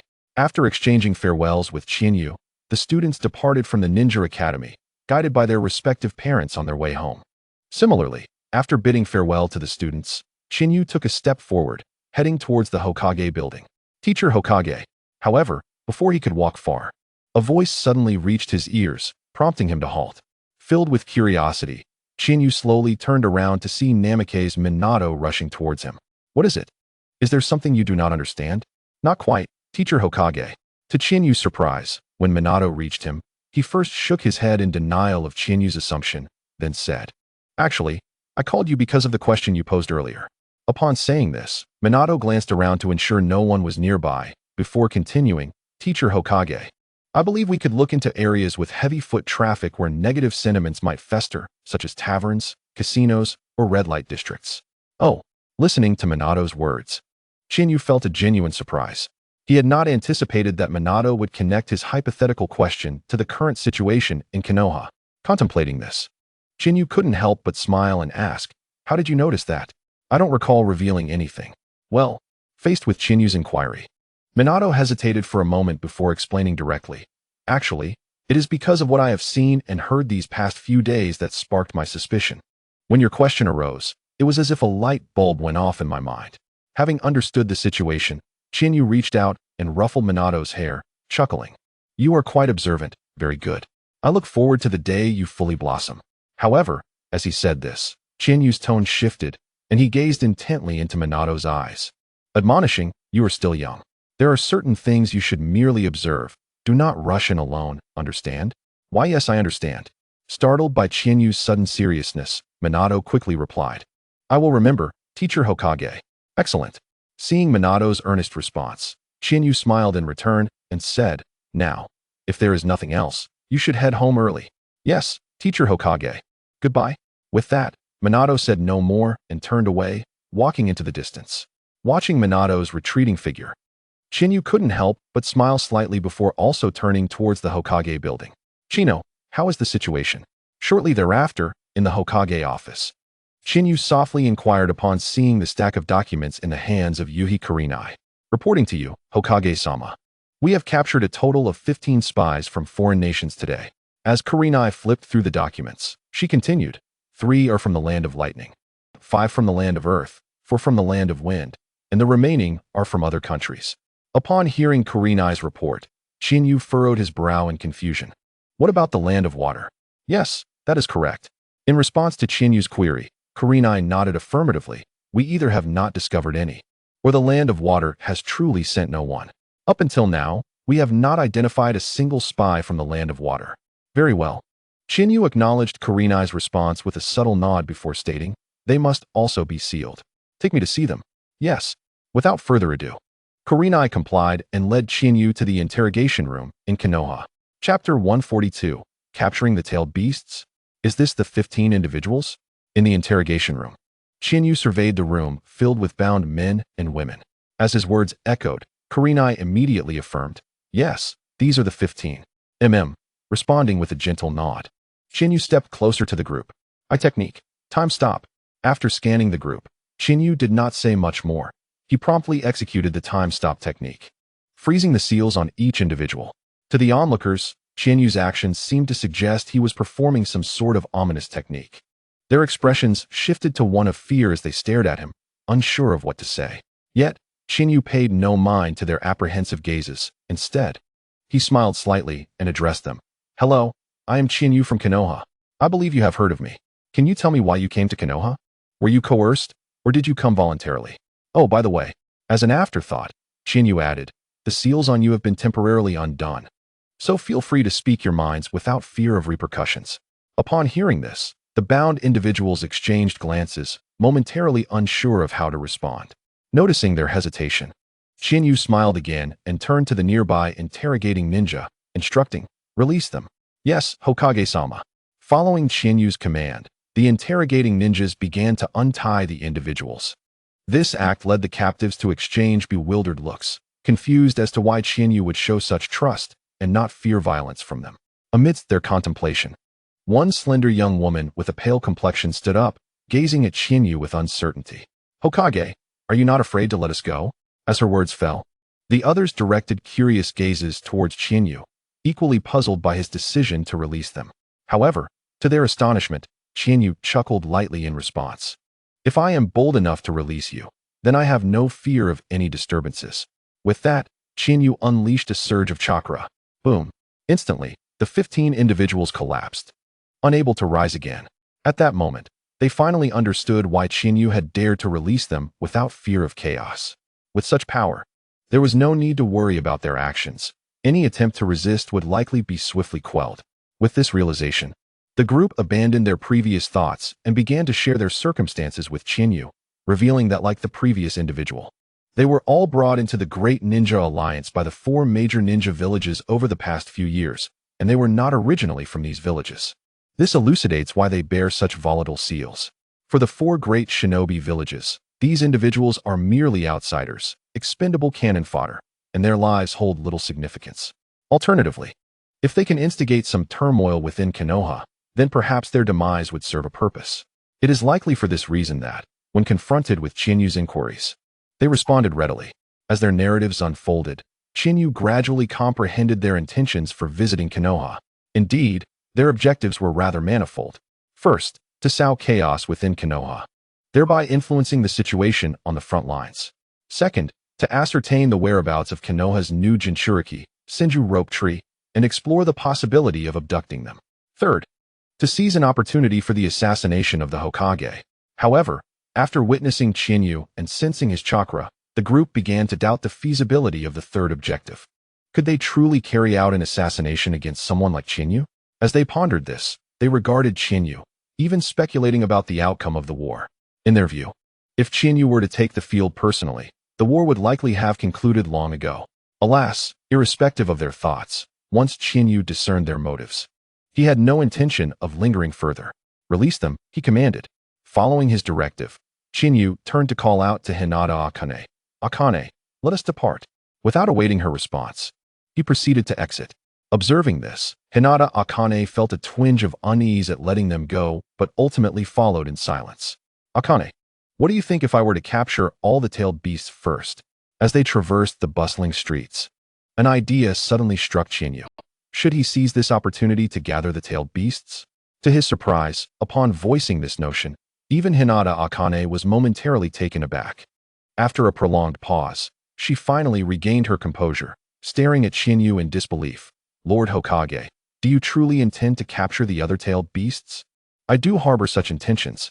In response to Hinata Akane's inquiry, Chinyu did not deny it. Instead, he nodded affirmatively. After all, the tailed beasts were originally distributed by the first Hokage, Senju Hashirama. Retrieving them does not seem unreasonable. Upon hearing Chinyu's rationale, Hinata Akane found herself momentarily at a loss for a counterargument, for as he stated, the tailed beasts were indeed entrusted to others by Senju Hashirama. Therefore, in a sense, Chinyu's retrieval of the tailed beasts did not appear misguided. However, the dilemma lay in the fact that Senju Hashirama had essentially sold the tailed beasts, with clear transactions documented. If Chinyu were to reclaim them now, wouldn't that signify a betrayal of trust on Konoha's part? Contemplating this, Hinata Akane turned to Chinyu and said, Lord Hokage, I believe this idea may not be prudent. After all, the tailed beasts were sold by the first Hokage, and the other shinobi villages paid a price for them. If you were to capture them now, how would that reflect on Konoha? Doesn't that imply we would be declaring war?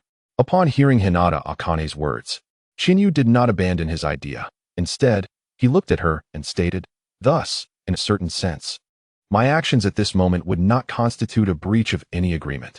Chapter 143, Sand, Rain, Rock. Listening to Chinyu's statement, while Hinata Akane found some validity in it, she could not help but urge, while that may be the case, still, enough. Before she could continue, Chinyu interjected, since you also deem it reasonable, then it shall be done. I will take care of some matters in the next few days, and then we shall set off to capture the tailed beasts. Chinyu's determination left Hinata Akane momentarily speechless, her mouth agape as she prepared to voice her concerns. Yet, before she could utter a word, Chinyu had already vanished from sight. Sighing, she reflected on Chinyu's relentless nature, then silently turned and made her way to the intelligence department to organize information regarding the tailed beasts. Meanwhile, as Chinyu and Hinata Akane busied themselves with the tailed beasts, fierce battles erupted along the borders of the Land of Fire. To the east, on the coast of the Land of Fire, Orochimaru and Jiraiya led Konoha's shinobi against the Mist Village ninja, including Mizuki, Kagaya, and others. To the north, at the junction of the Land of Fire and the Land of Hot Water, Sarutobi Hiruzen commanded a contingent of Konoha's shinobi as they engaged in a lively exchange with the Cloud Village's ninjas. To the southwest, beneath the walls of Kikyo Castle, Kakashi, Tsunade, and others found themselves at an impasse with the Sand Village's Chiyo, the Rain Village's Hanzo, and the Rock Village's Chogen. Hanzo of the Salamander, are you truly prepared to ally against us, Konoha? Kakashi demanded, casting a serious gaze at Hanzo as he surveyed the opposing forces. Your strength is commendable, Konoha. Hanzo replied calmly, but it is precisely your might that compels us to unite. Upon hearing Hanzo's response, the Konoha shinobi who had remained quietly behind Kakashi exchanged glances, their expressions shifting to one of indignation as they prepared to voice their objections. However, Tsunade was quicker, directing her ire at Hanzo. If you recognize Konoha's might, then why not join forces with us instead of opposing? She gestured toward Chiyo and Chogen standing beside her. As Tsunade's words settled, Chiyo and Chogen exchanged glances before Chiyo stepped forward, retorting, you Konoha's child. Have you not heard the saying, better to be the head of a chicken than the tail of a phoenix? If Hanzo were to side with you, The Rain Village would inevitably become the next Uzushiogakure, completely subsumed by Konoha and vanishing from the shinobi world. Caught off guard by Chiyo's rebuttal, Tsunade found herself momentarily speechless. For Chiyo's assertion held a kernel of truth. Although the Uzumaki clan thrived within Konoha, the village of Uzushiogakure had indeed disappeared from the shinobi world, replaced only by Konoha's Uzumaki clan. While this issue may have been challenging for the inexperienced Tsunade, it was inconsequential for the older generation or those with more experience. Just as Tsunade fell silent, Toka Korin stepped forward, locking eyes with Chiyo and asking, "Are you implying that Konoha is a tyrant, Chiyo of the Sand?" "Oh," Chiyo smirked. "That is your own assertion, not mine." Chiyo's provocative remark caused Toka Korin's expression to shift as she raised a finger, poised to retort. "Enough, Korin." Before she could speak, Kakashi interjected, "If we cannot find common ground, then let us engage in battle." Turning to Hanzo, he added, "Hanzo of the Salamander, I hope you do not regret the decision you make today." Indeed, in light of such circumstances, the unwavering resolve with which Hatake Tsukumo warned him caused Hanzo the Salamander to furrow his brow, sensing that the situation was far more complex than it appeared. What is there to regret? Yet, before he could ponder further, Chiyo suddenly interjected, declaring, "After this battle, Konoha will cease to exist. It is you from Konoha who should feel remorse."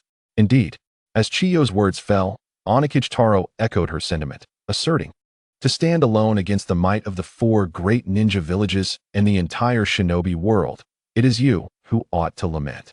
Observing the expressions of their adversaries, Hatake Tsukumo fell silent for a moment, then turned to his companions and proclaimed, "Let us fight." With that, he charged towards Hanzo the Salamander. Hatake blade technique, instant slash. In an instant, Tsukumo's short blade was mere inches from Hanzo's face. Concurrently, Tsunade was not idle. With a swift motion of her left hand, she drew the fan from her back and waved it. Lightning release, false darkness. Instantly, a lightning spear materialized and shot towards Onokage Taro. Naturally, the younger generation could not remain passive. Following Tsunade's lead, Nara Shikamaru also sprang into action. Water release, great waterfall technique.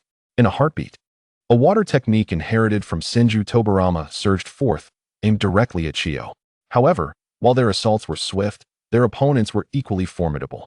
As they initiated their attacks, the trio across from them swiftly responded. First was Hanzo the Salamander, a figure revered as a demigod of the shinobi world, true to his legendary status. While a common individual might have succumbed to Tsukumo's strike before even comprehending it, Hanzo was different. In the face of Tsukumo's instant slash, he adeptly countered in the blink of an eye. With a deft twist of his wrist, he maneuvered his scythe just in time to deflect Tsukumo's blade. Coincidentally, Chiyo and Onokage Taro also retaliated with their respective skills. Chiyo summoned her puppets, utilizing their strength to evade Nara Shikamaru's water technique in a manner reminiscent of a human tower. Earth release, earth spike. Meanwhile, Onokage Taro unleashed an earth technique, effectively neutralizing Tsunade's lightning spear. Chapter 144, Flying Thunder God. As fierce battles raged at the borders of the Land of Fire, within Konoha, after 2 days of adjustment, Chiyo finally found himself with the leisure to embark on his mission, capturing tailed beasts. No, rather, it should be said he was going to reclaim the tailed beasts. After all, the tailed beasts were originally distributed by Konoha's first Hokage, thus his mission was not to capture, but to recover. Yes, recover. Reflecting on this, Chiyo, having exited Konoha, nodded to himself. Which tailed beast should I reclaim first? Suddenly, he halted, surveying the dense forest around him, momentarily indecisive. Never mind. I shall begin with the strongest. After a long contemplation, Chiyo resolved his thoughts and set off toward the Land of Lightning. Evidently, he intended to target the 8 tails first, the strongest after the 9 tails. Thus, as days turned into nights, to preempt any unforeseen events in Konoha and swiftly address the tailed beast dilemma. Even when nearing the battlefield of fire and lightning, Chiyo did not pause to observe, instead racing forward and managing to reach the skies above Kumogakure within a single day. Hovering above the relatively tranquil village, Chiyo had no intentions of wreaking havoc upon the other 4 great ninja villages. His aim was to unite the shinobi world as a cohesive entity. Therefore, Kumogakure could not be destroyed. It must be pacified, or rather, assimilated. With this thought, Chiyo disregarded others and focused on locating the Jinchuriki of the 8 tails. According to his knowledge, at this time, the Eight-Tails Jinchuriki was not the renowned rapper Killer Bee from the original timeline. Thus, seeking him now would be futile. Even though he immediately spotted the young man rapping in the village square. Strangely enough, witnessing Killer Bee's performance firsthand was not as displeasing as he had anticipated, leaving Chiyu momentarily at a loss for words. Contemplating this, he turned his gaze again, searching for the Eight-Tails Jinchuriki. Disappointingly, after an exhaustive search, he could not detect the presence of the Eight-Tails within Kumogakure. Instead, he distinctly sensed the aura of the third Raikage, Yagura. However, Chiyu was not overly disheartened, for at that very moment, he sensed an immense chakra emanating from a distant mountain outside the village. This chakra was so overwhelming that it overshadowed even the Raikages. Found it. Realizing the significance of such chakra, Chiyu immediately recognized his discovery. After confirming it once more, a smile crept onto his lips as he flew towards the mountain. The Eight-Tails. Before long, he beheld the colossal figure of the Eight-Tails, peacefully slumbering in its tailed beast form, which surprised him greatly. Was the Eight-Tails not recently agitated? A thought flickered through Chiyu's mind. Yet he did not dwell on it. Regardless of whether the Eight-Tails had recently rampaged, it did not alter his intention to take it. Technique. Time stop. In the next moment, Chiyu fixed his gaze upon the Eight-Tails, halting its time. Then, upon descending to the beast's side, he inscribed a mark upon it. The Flying Thunder God. Indeed, this was the space-time ninjutsu developed by the second Hokage, Senju Tobarama, and later popularized by the fourth Hokage, Namikaze Minato. Chiyu had long aspired to learn the Flying Thunder God technique, yet unfortunately, Senju Tobarama had shown no inclination to teach him, and as time passed, he gradually forgot about it. It was only after awakening the Mangekyo Sharingan and later the Rinnegan, gaining space-time abilities, that he recalled this jutsu. What followed was a natural progression. With inherent spatial abilities, Chiyu found learning the Flying Thunder God technique to be effortless. Within just 3 days, he had developed it to the second stage of the Flying Thunder God slash. He then continued to refine it, integrating his Mangekyo abilities to reach the third and fourth stages, allowing him to leave the Flying Thunder God mark on his target simply by gazing at them for a fleeting second. It could be said that had this version of the Flying Thunder God technique not been so temporary, Chiyu would not have descended to personally affix the mark to the Eight-Tails. With this in mind, Chiyu shook his head slightly at the Eight-Tails, then swiftly ascended back into the air as if nothing had transpired. He subsequently released the mark he had placed upon the Eight-Tails, allowing it to return to its normal state. Next, he turned his attention to the Two Tails, glancing down at the bewildered Eight-Tails, who was now observing its surroundings. Chiyu murmured a phrase before soaring away in the opposite direction. Thus, in the time that followed, Chiyu, utilizing his flying ability, traversed the entire shinobi world. Unbeknownst to anyone, he affixed the Flying Thunder God mark to all tailed beasts, except for the Nine Tails. Now that the tailed beasts were secured, should he seize this opportunity to check on Tsunade and the others? In the Land of Wind, above the Sand Ninja Village prison. After inscribing the Flying Thunder God seal on the one-tail Shikaku, a sudden thought crossed Chinyu's mind. Acting on impulse, he turned and soared towards Kikyo City. Soon, he stood suspended in the air above the city. He wondered how Tsunade was faring. Gazing down at the uneven and dilapidated terrain, Chinyu couldn't help but furrow his brow, feeling a twinge of concern for her well-being. Although he was aware that Tsunade would likely be fine, the thought lingered. With a swift motion, he activated his Mangekyo Sharingan and traversed through space, silently appearing within Kikyo City. He truly had to express his gratitude to Lady Tsunade. Had it not been for her, they might have succumbed to the lethal poison of the Sand Ninja Village, rendered immobile. Upon landing in the city, whispers about Tsunade reached Chinyu's ears. Indeed, if not for her timely development of the antidote, they would likely have met a grim fate. Faced with the Sand Ninja Village's potent toxins, other medical ninjas were utterly helpless. Only Tsunade could devise an antidote in such a short span, preserving their combat capabilities. Listening to the discussions around him, a smile crept onto Chinyu's face, though he chose not to engage, instead turning quietly towards the direction infused with Tsunade's chakra. Not long after, Chinyu arrived at the medical area where Tsunade was diligently examining the wounded.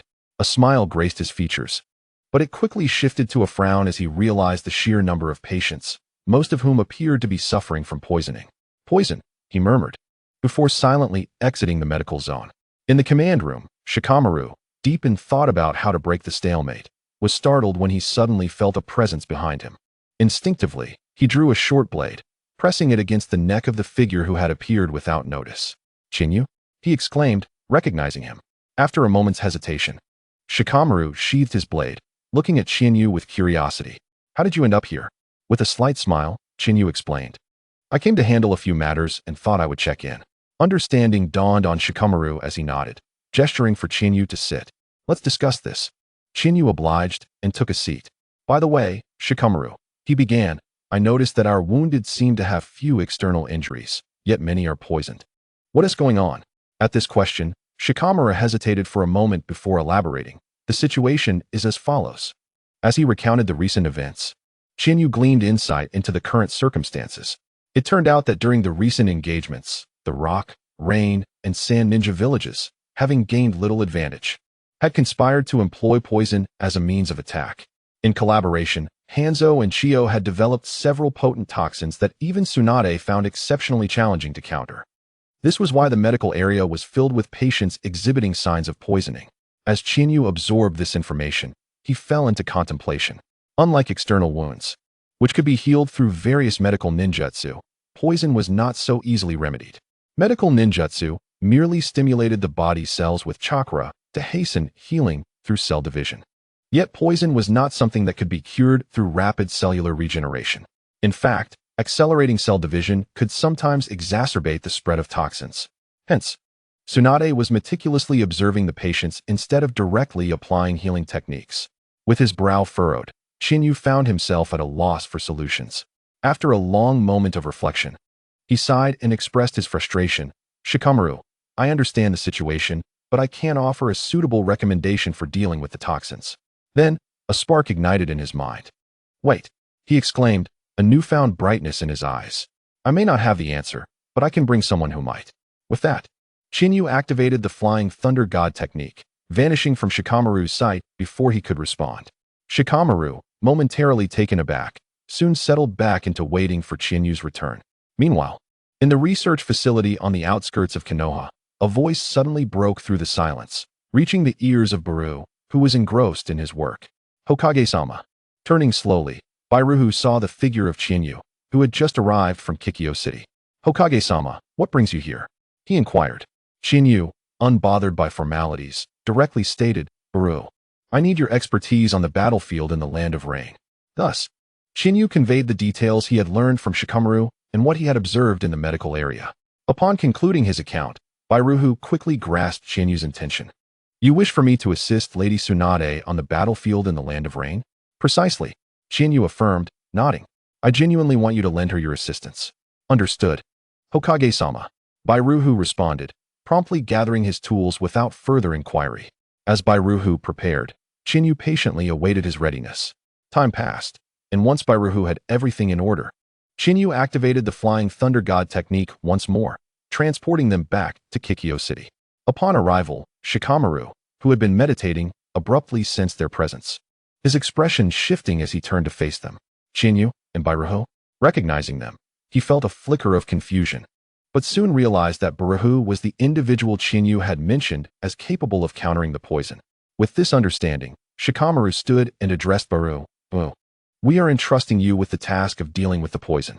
"No need for formalities, Shikamaru-dano," Bairuhu replied calmly.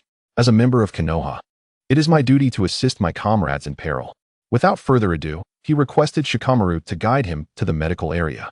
Amused by Bairuhu's straightforwardness, Shikamaru chuckled lightly before promptly arranging for two ninjas to escort him. The final outcome indeed met Chinyu's expectations. With the inclusion of Beilu, Tsunade successfully developed an antidote, curing all those afflicted. This turn of events shifted the balance of power on the battlefield from the alliance of the Sand, Rock, and Rain villages to Konoha. Chapter 146. The retrieval of tailed beasts in the course of half a year since Beilu's arrival at the front lines of the Rain country. The four major ninja villages' offensives against Konoha had not proceeded smoothly. Instead, they were driven out of the Land of Fire and into other territories, witnessing their front lines faltering. The leaders of the four great villages unanimously decided to unleash the tailed beasts onto the battlefield. In their view, deploying all 8 tailed beasts would undoubtedly tip the scales of war in their favor. Indeed, This included the seven-tailed beast from the Takigakure. Regrettably for them, despite their grand plans, they found themselves unable to execute them. As soon as news of their intention to deploy the tailed beasts emerged, Shinyu preemptively utilized the Flying Thunder God technique, which he had long established on the tailed beasts, to bring all 8 beasts back to Konoha.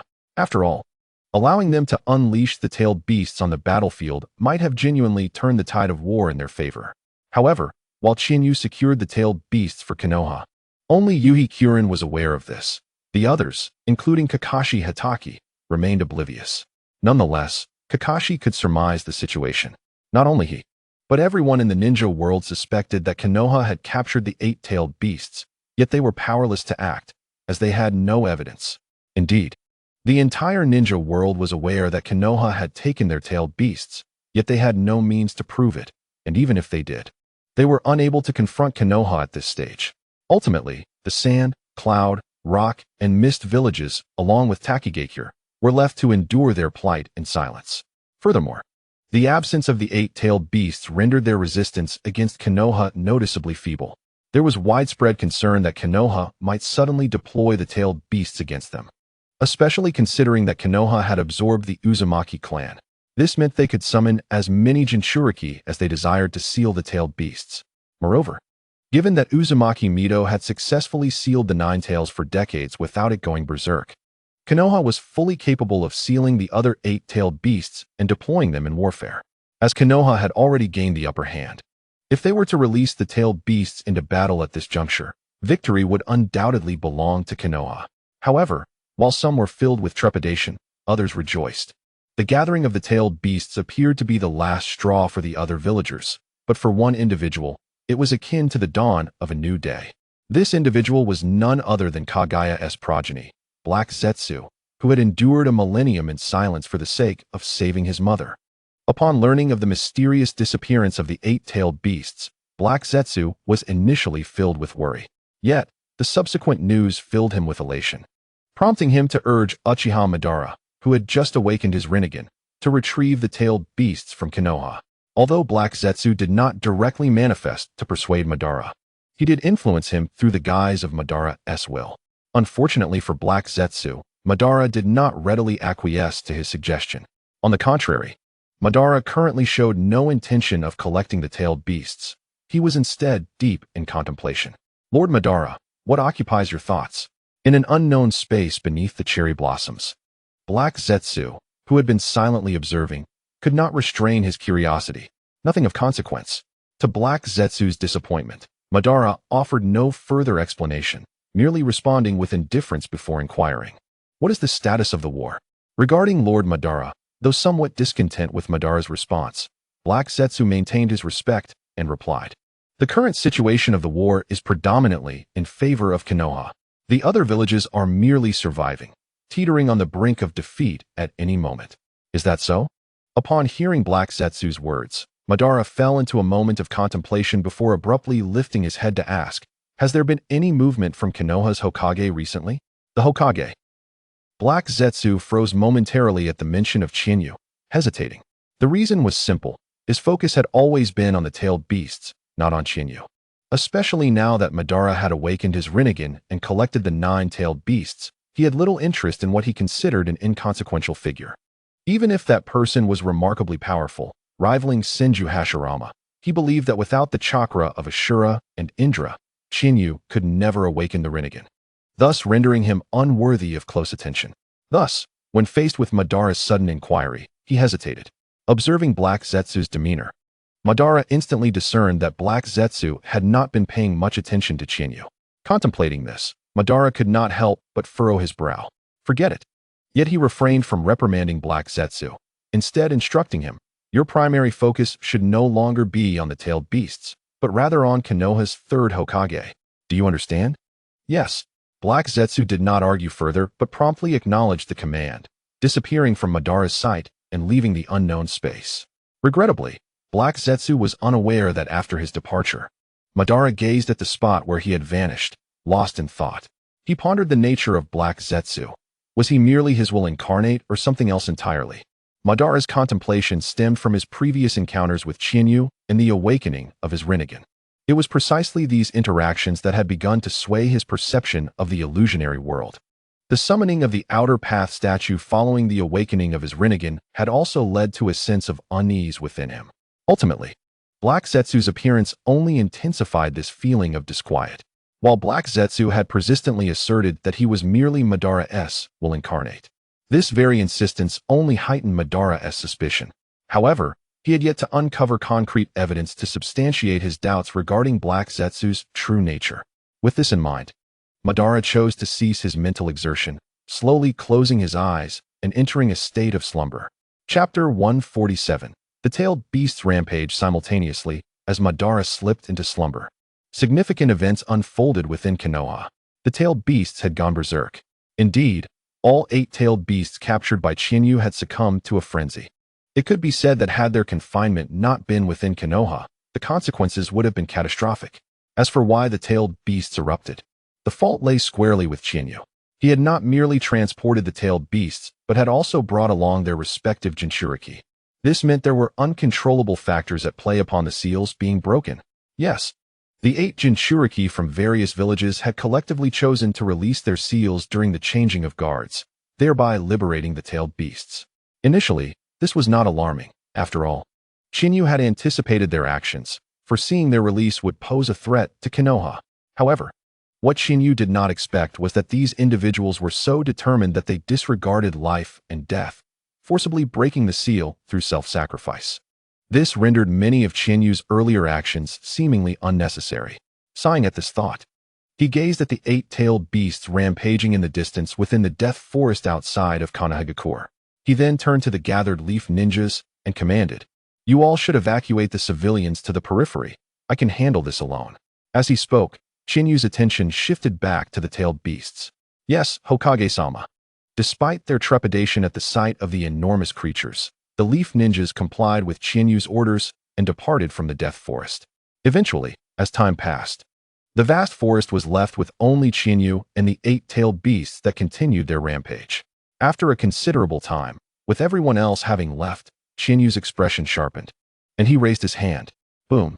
With the sound of 8 explosions, 8 towering giants, each embodying a different elemental attribute, materialized in the death forest and charged at the tailed beasts. Simultaneously, upon witnessing the oncoming giants, the 8-tailed beasts let out furious roars and moved to confront them. In an instant, the tailed beasts engaged in combat with the giants. The death forest descended into chaos as these colossal entities clashed, uprooting trees, sinking the ground, and obliterating small hills.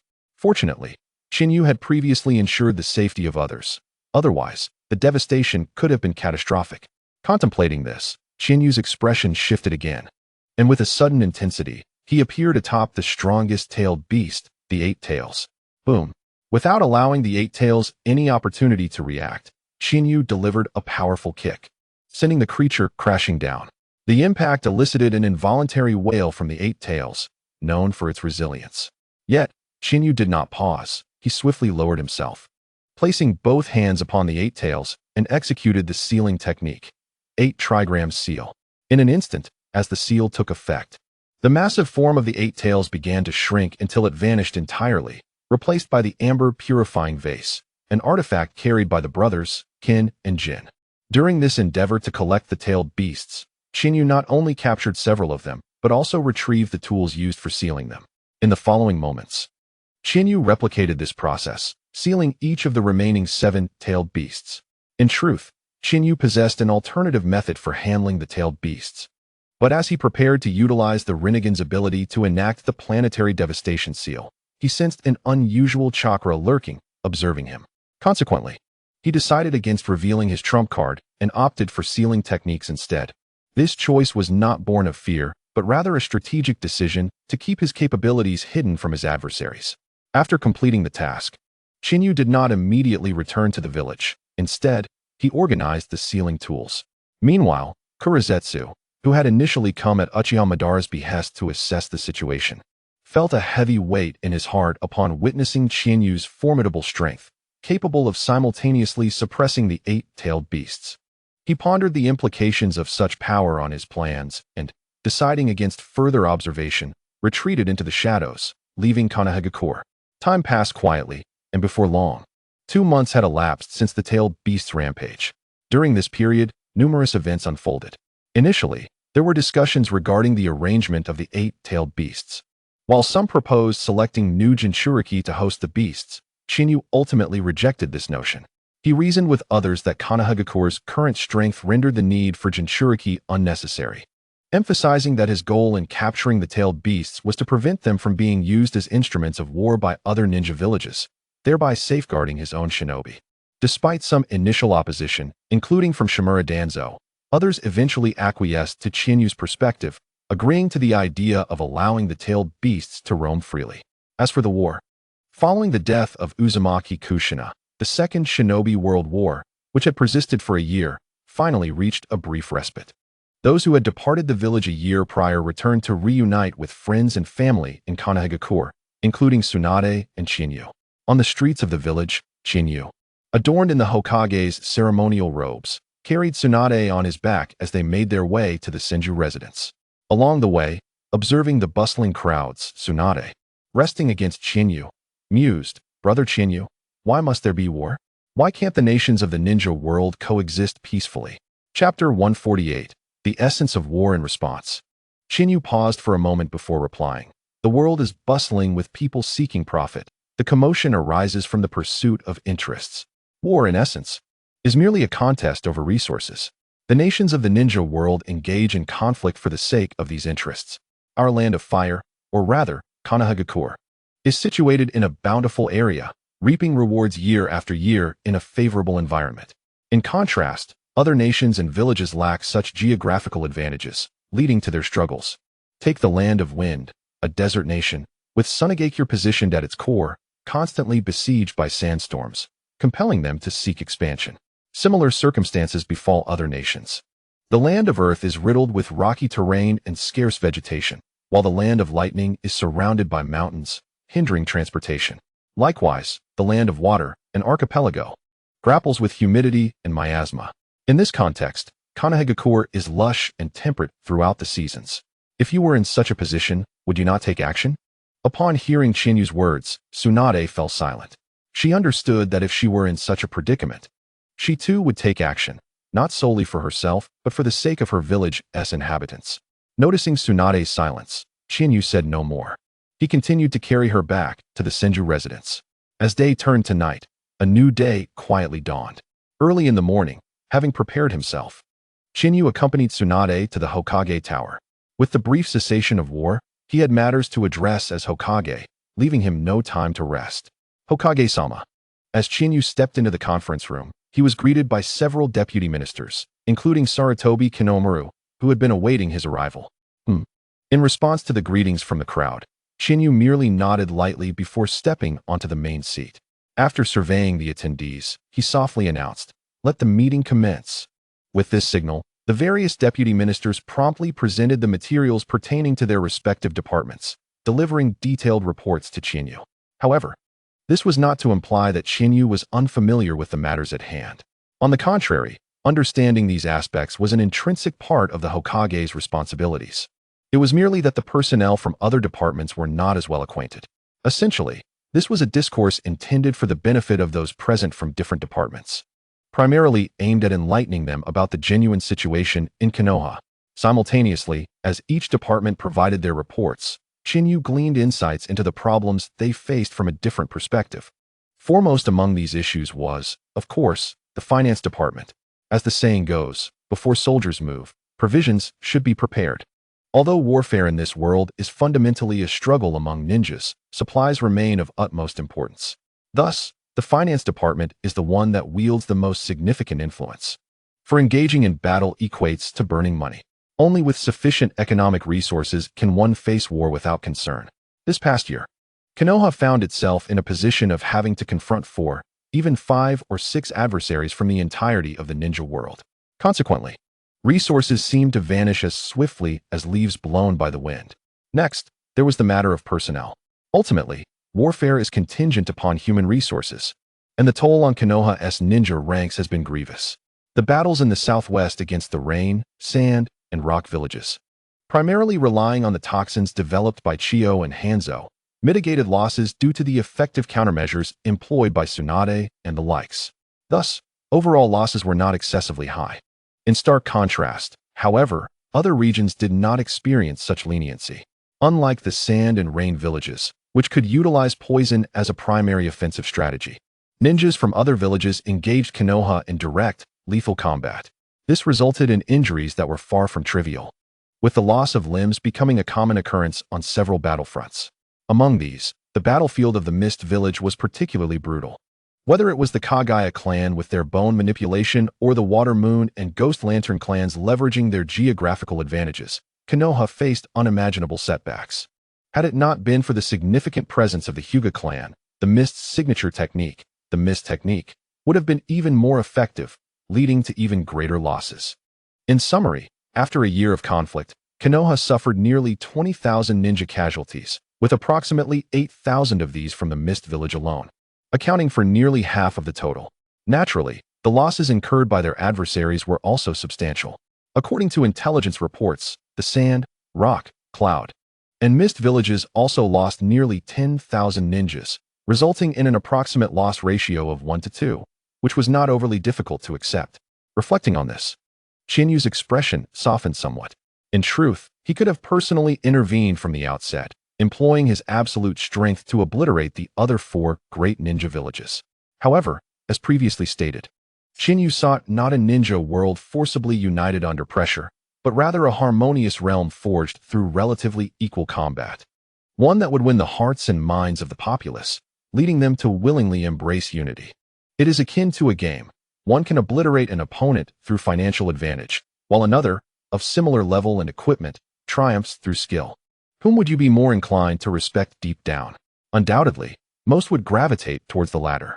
Contemplating this, Qinyue slowly lifted his gaze to encompass the assembled individuals who had completed their reports and spoke. All right, I now comprehend the situation.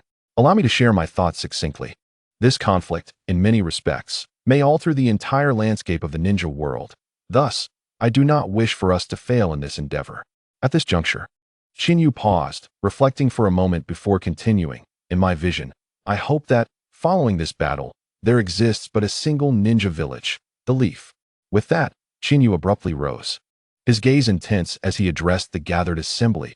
Grandpa Hashirama, the founding purpose of Konoha was to foster peace within the ninja world, to eradicate war entirely. Yet, over the years, be it the first Great War over 20 years ago or the current Second Great War, one truth has become evident. The system of one country, one village does not eliminate conflict.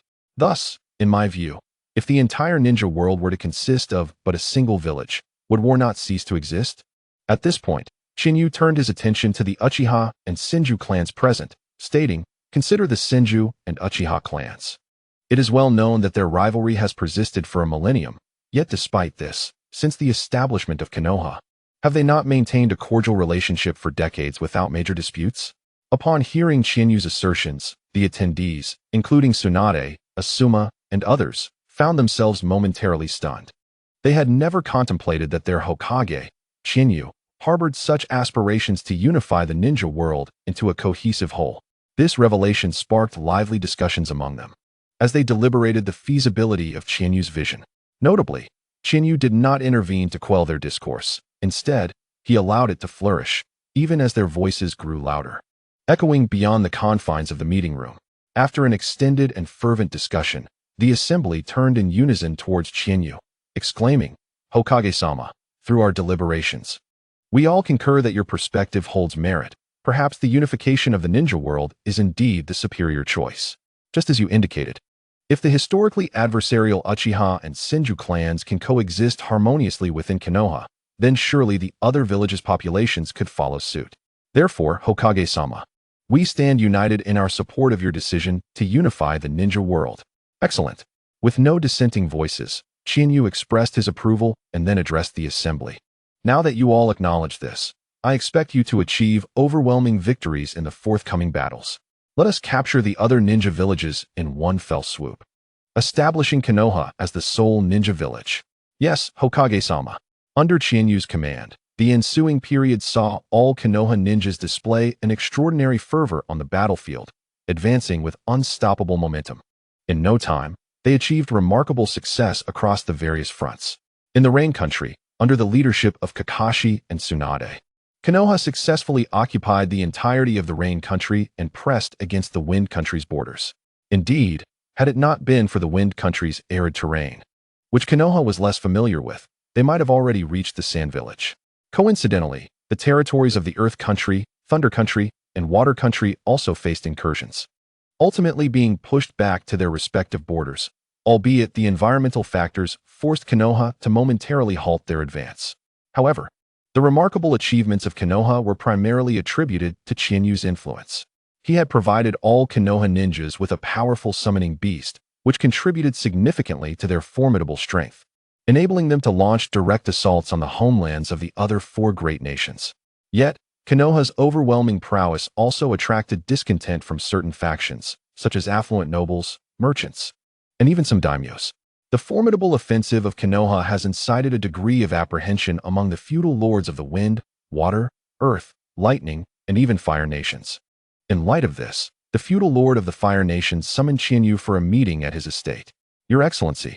Chinyu entered the grand hall of the Fire Lord's residence, observing the elderly man kneeling before him, and inquired, "What brings me here?"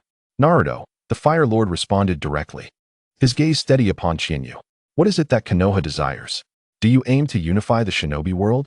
After posing this question, the Fire Lord scrutinized Chinyu, seemingly attempting to fathom his intentions. "Indeed, Your Excellency."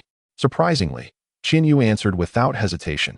"After extensive discussions among the higher-ups of Konoha, we have concluded that rather than allowing the shinobi world to remain fractured and on the brink of war, it would be far more prudent to unify it into a cohesive entity. Much like the first Hokage established Konoha during the Warring States period, breaking the cycle of conflict. We believe that the shinobi world of that time will mirror today as Konoha." As Chinyu finished speaking, the Fire Lord abruptly rose, glaring at him with an expression of fury, poised to voice his thoughts. It might seem incredulous, but the feudal lords of the five great nations in the shinobi world are, in fact, interconnected through familial ties. For instance, the feudal lord of the Earth Nation would refer to the Fire Lord as an uncle, while the Lightning Lord would call the Water Lord a brother-in-law. In this sense, the five great nations of the shinobi world can be regarded as one large family. Thus, it is no wonder that the Fire Lord felt such ire upon hearing Chinyu's words. Yet, before he could express his outrage, an invisible pressure suddenly enveloped him, rendering him unable to even blink. After what felt like an eternity, the pressure dissipated, and the Fire Lord exhaled deeply, regaining his composure. "Naruto," he finally lifted his gaze, his expression a complex tapestry of fear, trepidation, and anger. At that moment, he came to a profound realization of what it meant to be the foremost figure in the shinobi world. After a prolonged silence, he seemed to deflate and said, "Naruto, pursue your ambitions as you see fit. I only hope that in the future, for the sake of Tsunade and the sage, you will grant my clan a place to reside." Acknowledging this, Chinyu nodded. "I shall do so." With that, Chinyu stated, "If there is nothing else, I shall take my leave and return to Konoha. As you know, we are at war, and there are numerous matters requiring my attention as Hokage." "Very well." The Fire Lord acquiesced, despite being aware that it was merely an excuse. "Then I shall take my leave, Your Excellency." With the Fire Lord's consent, Chinyu responded and promptly utilized the Flying Thunder God technique, vanishing from the estate and returning to Konoha. As the Fire Lord gazed at the spot where Chinyu had just stood, he fell into deep contemplation. If events were to unfold as he feared, his position could be in jeopardy. Sighing once more, the Fire Lord retreated to his inner chambers to inform the other feudal lords of the situation. Chapter 150, Konoha of the Shinobi World. Meanwhile, back in Konoha, upon Chinyu's return, Sunset Red immediately approached him, inquiring, "What did the feudal lord say? Does he agree with our course of action?" However, to her bewilderment, Chinyu shook his head, then nodded. "Then what does the feudal lord truly mean? Is it agreement or dissent?" This time, Chinyu chose to be straightforward, meeting her gaze and responding. Initially, he intended to disagree, but understanding dawned on Sunset Red as she grasped the implications of Chinyu's words. The feudal lord had not planned to acquiesce, but after Chinyu demonstrated a modicum of his power, the lord relented.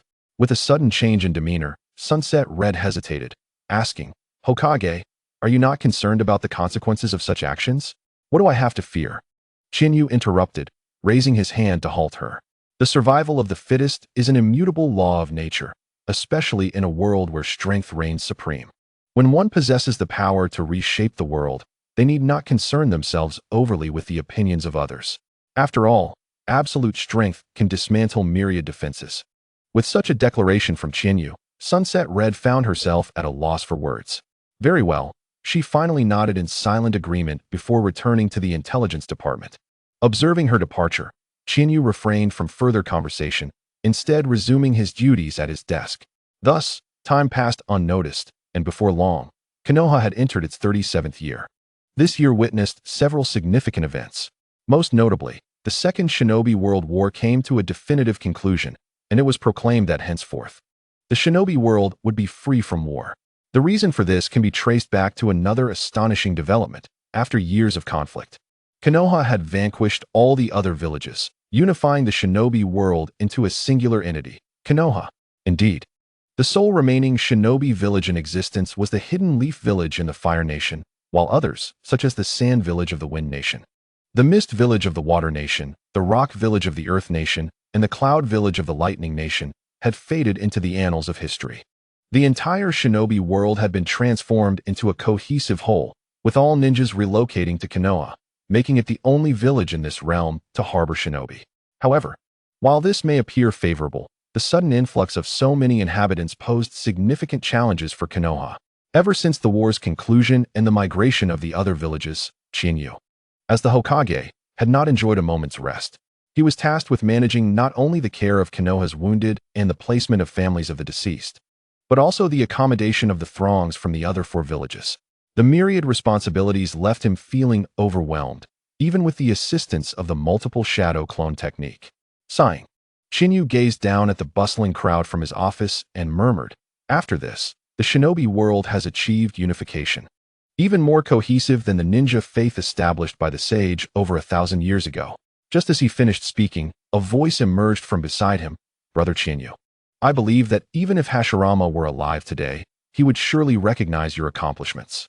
Upon hearing this, Chinyu turned slowly to the speaker, shaking his head gently. "Regardless of the outcome, my forceful unification of the Shinobi world diverges from the ideals of Grandfather Hashirama. He may not endorse my approach. He might even consider it somewhat misguided and seek to rectify it." With a hint of self-deprecation, Chinyu smiled at his own words. Brother Chinyu, the speaker, Tsunade, found herself at a loss, unsure of how to respond to his demeanor. As Chinyu aptly pointed out, given Hashirama's disposition, he might not easily let go of someone as audacious as Chinyu. Of course, it's also possible that he may eventually come to understand and accept Chinyu. With this thought, Tsunade's expression softened, and with a gentle gaze, she addressed Chinyu. "Brother Chinyu, don't overthink it. Regardless of the circumstances, you have undeniably unified the entire Shinobi world and are steering it towards a brighter future. I believe even Grandfather Hashirama would acknowledge your efforts." Hoping for the best, Chinyu smiled faintly in response to Tsunade's comfort. "All right, Tsunade." He then looked at her and stated, "Let's head back. We've essentially wrapped up today's matters." Agreed. After a brief glance at the office, Tsunade nodded in agreement. Consequently, the two left the Hokage building and returned to the Senju residence. However, to Chinyu's surprise, shortly after they returned home, an unexpected figure suddenly emerged within his perception. That night, atop Hokage Rock, 2 figures, one golden and one white, stood side by side, gazing with complex expressions at the transformed Hidden Leaf Village below. After a lengthy silence, the white figure remarked, "I never imagined that you, Lord Chinyu, could achieve such a feat, unifying the entire Shinobi world."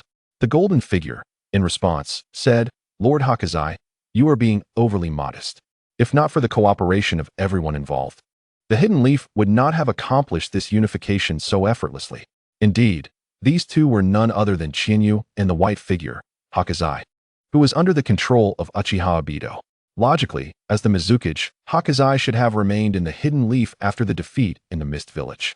However, after the defeat, Uchiha Obito had already taken control of Hokage and whisked him away from the Land of Water, rendering him missing. Thus, when Hokage reappeared in the Hidden Leaf, Chinyu was particularly concerned. He feared that Hokage's return signaled Obito's intention to confront him directly. After all, not long ago, Kurizetsu had witnessed his sealing of the 8 tails. Therefore, if Obito aimed to seize the tailed beasts, he might be willing to go all out and directly confront Shinyu. Chapter 151, The Confrontation. With this in mind, Shinyu fixed his gaze on Hokage and inquired, "So, Lord Hokage, have you come to observe how the former inhabitants of the Mist Village are faring in the Hidden Leaf, or do you have other intentions? Perhaps to incite chaos within the village, allowing the original villagers to rise against us and strike a blow to the Hidden Leaf?" Truly impressive, Hokage. To Chinyu's surprise, Hokage nodded affirmatively in response to his question. Before Chinyu could speak again, Hokage continued, "However, that was my initial thought. Now." He then directed his gaze towards the Hidden Leaf village below, stating, "Before such a village, I cannot bring myself to cause destruction. For as you mentioned, illusions are ultimately just illusions, far less tangible than the reality of the current Hidden Leaf."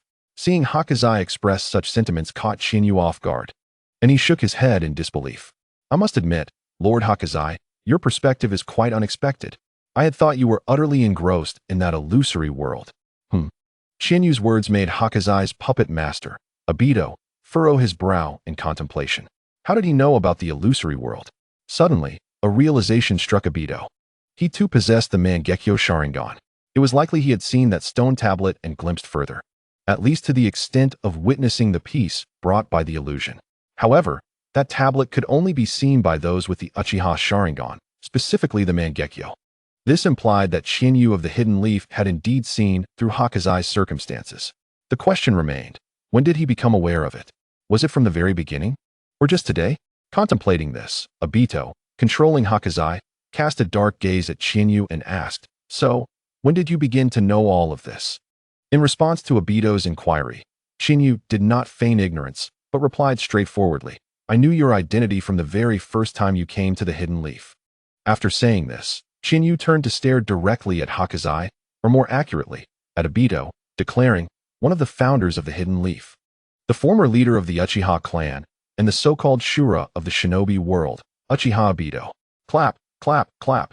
As Shinyu finished speaking, Obito suddenly began to applaud, taking a long moment to size Shinyu up before saying, "When I first came to the Hidden Leaf, you were not yet in possession of the Mangekyo Sharingan, meaning it would have been impossible for you to notice anything amiss about me.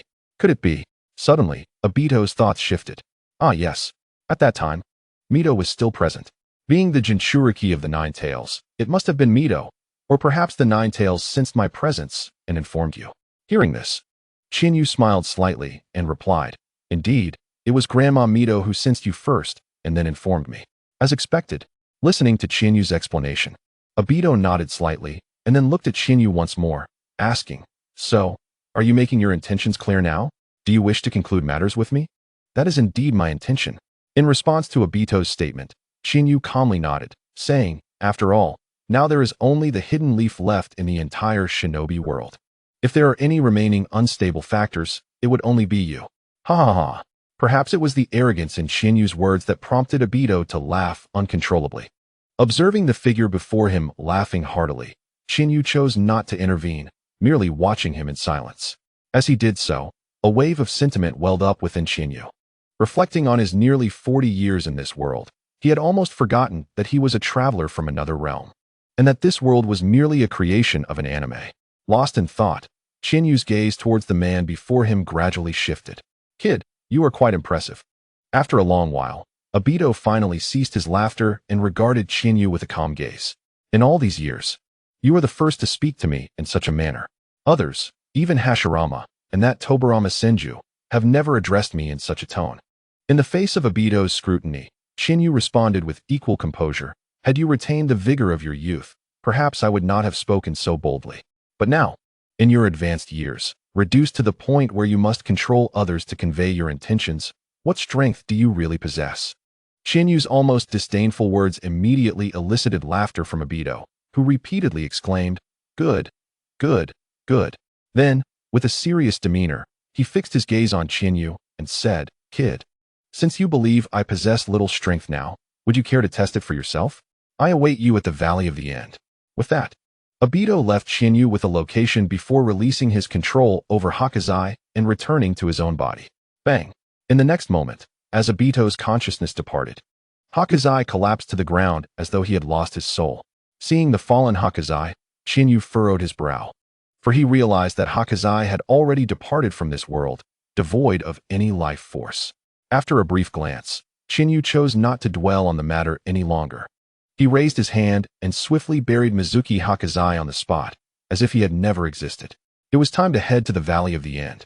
Having dealt with Mizuki, Shinyu did not linger and promptly made his way towards the Valley of the End. Before long, within the valley, two towering statues loomed, each featuring a figure standing in opposition.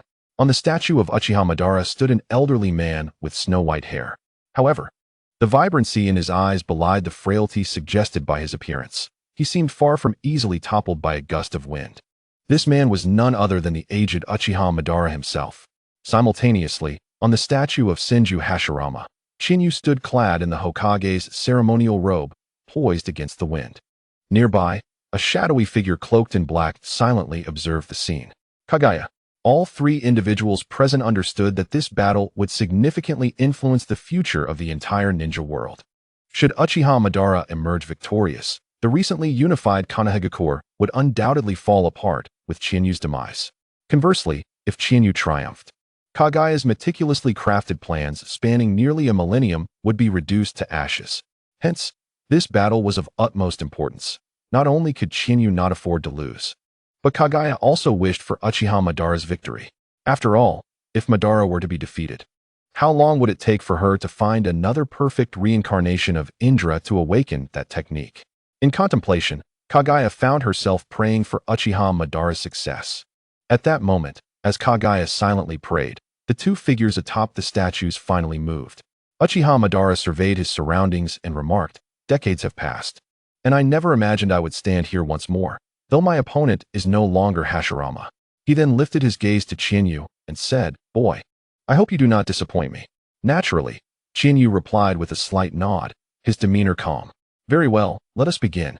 Upon receiving Chinyu's assent, Uchiha Madara exclaimed, leaping into action and charging at Chinyu. In response, Chinyu also moved forward to meet him. In the blink of an eye, the two engaged in a flurry of strikes, the sound of their blows resonating through the air. After a prolonged exchange, they momentarily separated. Feeling the numbness in his hands, Uchiha Madara smirked slightly and remarked to Chinyu, "You are not too shabby. You have infused your strikes with lightning chakra." "Flattery," Chinyu replied, his expression unchanged and his tone unperturbed. Not wishing to linger on pleasantries, Uchiha Madara swiftly performed a hand sign, summoning technique. With a resounding thud, an object appeared before Uchiha Madara, a weapon passed down through generations of the Uchiha clan, the flame fan and the scythe of death. With a swift motion, he grasped one in each hand and looked at Chinyu. "What of your weapon?" "Here." Without hesitation, Chinyu summoned his three-pronged double-edged blade into his grasp. "Such a weapon is rare," Uchiha Madara noted, momentarily taken aback before shaking his head. "Enough talk, let us continue." With that, Uchiha Madara brandished the flame fan and the scythe of death, launching an attack on Chinyu. In response, Chinyu gripped his weapon and charged towards Uchiha Madara. Clang! At that moment, the three-pronged double-edged blade clashed with the flame fan, unleashing a tremendous shockwave that made the small valley of the End tremble as if caught in an earthquake. Yet, just then, a sudden whoosh echoed through the air. Uchiha Madara seized the opportunity to swing the scythe of death at Chinyu. However, despite Madara's speed, Chinyu was equally swift. As Madara swung his blade, Chinyu deftly adjusted his wrist, using the tail end of his weapon to block the incoming scythe. Boom! Another explosive sound erupted. Meanwhile, within Konoha, all those of a certain rank, particularly those adept at sensing, were jolted awake. "Who is fighting?" they exclaimed, rushing from their rooms to gather atop the Hokage building. Gazing into the distance, "What is happening?" Night Moon asked, sensing the commotion. "Does anyone know?" At that moment, Tsunade suddenly recalled something and exclaimed, "Not long ago, Chinyu left his room abruptly." Upon hearing this, Kakashi speculated, "So, is Chinyu battling someone?" "It must be." Tsunade nodded. "Chinyu left shortly before the tremors began. He must be engaged in combat." Then, Kakashi pondered briefly before commanding, "All current Kage, Tsunade, come with me to assess the situation. The village will be in the hands of Elder Hizashi, Elder Kage, and the deputy ministers for now." "Understood." The assembled Kage nodded in agreement. Let us see what unfolds. With Kakashi leading the way, the group of Kage moved swiftly. Before long, the five, including Tsunade, arrived at the Valley of the End. Gazing at the two colossal figures within, they stood momentarily stunned. After a time, Night Moon, having fought alongside Shinyu on numerous occasions, asked in confusion, "That golden figure belongs to the Hokage, but who is the blue figure? I am unsure." Unfortunately, neither Tsunade nor Orochimaru could provide an answer. "It is Madara. Uchiha Madara." Yet, the ever-serious Inoki interjected, "I cannot mistake that blue figure. It is the Susanoo of the infamous Uchiha Madara, a name that rivals even the first Hokage." Uchiha Madara? Inoki's revelation sent shockwaves through the group. "Impossible. Uchiha Madara cannot still be alive." Tsunade vehemently shook her head. "He should have been slain by my grandfather, the first Hokage, at the dawn of Konoha." However, before Tsunade could finish, Chinyu's voice resonated from within the golden giant. "Uchiha Madara, surrender. Your current state is unsustainable. You cannot defeat me. Is it truly Uchiha Madara?" The moment Chinyu addressed him thus, Tsunade and the others had no choice but to accept the shocking truth. Uchiha Madara was indeed alive. Nevertheless, regardless of the astonishment felt by Tsunade and the others, it held no bearing on the fierce battle between the two adversaries.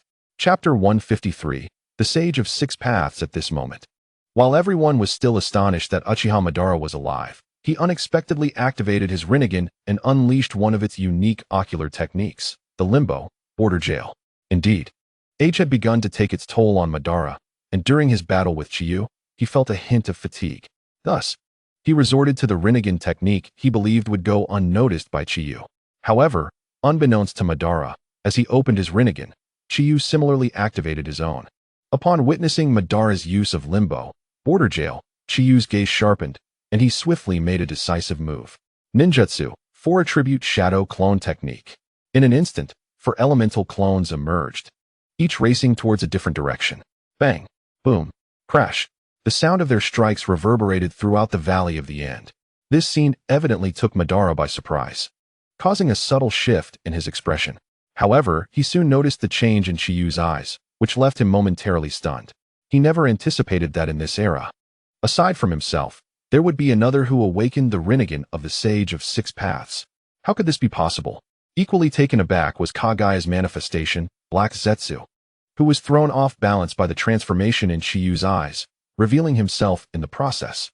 Yet, this reaction was not unwarranted, for in his understanding, the emergence of the Rinnegan required the chakra of the Sage's 2 sons, Indra and Ashura. Chiyu, however, could not possibly possess the chakra of either of them. After all, at the time of Chiyu's birth, the reincarnations of Indra and Ashura, Uchiha Madara, and Senju Hashirama were very much alive. Even if Chiyu had somehow transplanted Hashirama's cells after his death, he would only possess Ashura's chakra, making the fusion of the Rinnegan impossible. Thus, upon witnessing Chiyu's activation of the Rinnegan, Black Zetsu was left utterly astonished, even forgetting to conceal himself. Of course, it was not only Black Zetsu who was stunned. Uchiha Madara shared the same sentiment. However, unlike Black Zetsu, Madara did not falter. After a brief moment of surprise, he gazed at Chiyu with calm interest and remarked, "Young man, you have given me quite the surprise." As he scrutinized Chiyu's eyes, Madara continued, "The simultaneous manifestation of the Rinnegan and Sharingan is reminiscent of the legendary Sage of Six Paths." At this point, a thought struck Madara, and he fixed his gaze intently on Chiyu, asking, "Do not tell me you are the reincarnation of the Sage of Six Paths?" The mention of the Sage's reincarnation sent a jolt through everyone present, from Black Zetsu to Kakashi and Tsunade, who regarded Chiyu with a mixture of shock, fear, and concern. They all shared a common dread, the fear that Chiyu might indeed be the reincarnation of the Sage of Six Paths. Faced with their intense scrutiny, Chiyu remained unfazed, offering a slight smile as he replied, "Not at all." He then countered Madara's inquiry with a question of his own. "Do you believe that one who wields the power of creation would still succumb to the frailties of life, such as aging and death?" At this, Madara, Black Zetsu, and Tsunade were momentarily taken aback. Indeed, logically speaking, the Sage of Six Paths, who possessed the power of creation, should not have to grapple with the inevitabilities of life. Yet, if that were the case, why had there been no news of the sage in nearly a millennium? Pondering this, Madara's gaze shifted momentarily to Black Zetsu. But in an instant, he redirected his attention to Chiyu, asking, "From your words, do you imply that you know the current whereabouts of the Sage of Six Paths?" "Yes and no." Chiyu nodded slightly before shaking his head. Seeing this, Madara was about to speak, but Chiyu swiftly clarified, "To know implies I have a hypothesis, while not knowing means that this hypothesis lacks verification." As soon as Chiyu finished speaking, Madara pressed, "What hypothesis?" "The Pure Land." Chiyu responded, seemingly anticipating Madara's inquiry. "Based on the texts I have gathered from across the ninja world, it appears that the Pure Land did not exist before the emergence of Chakra, or rather, before the establishment of the ninja religion. It only surfaced afterward. Given the unique characteristics of the Uchiha clan's Mangekyo Sharingan and Rinnegan, I am strongly inclined to believe that this so-called Pure Land is indeed a technique of the Sage of Six Paths, either from his Mangekyo or Rinnegan." Suddenly, an unexpected round of applause erupted, startling everyone present. "Who is it?"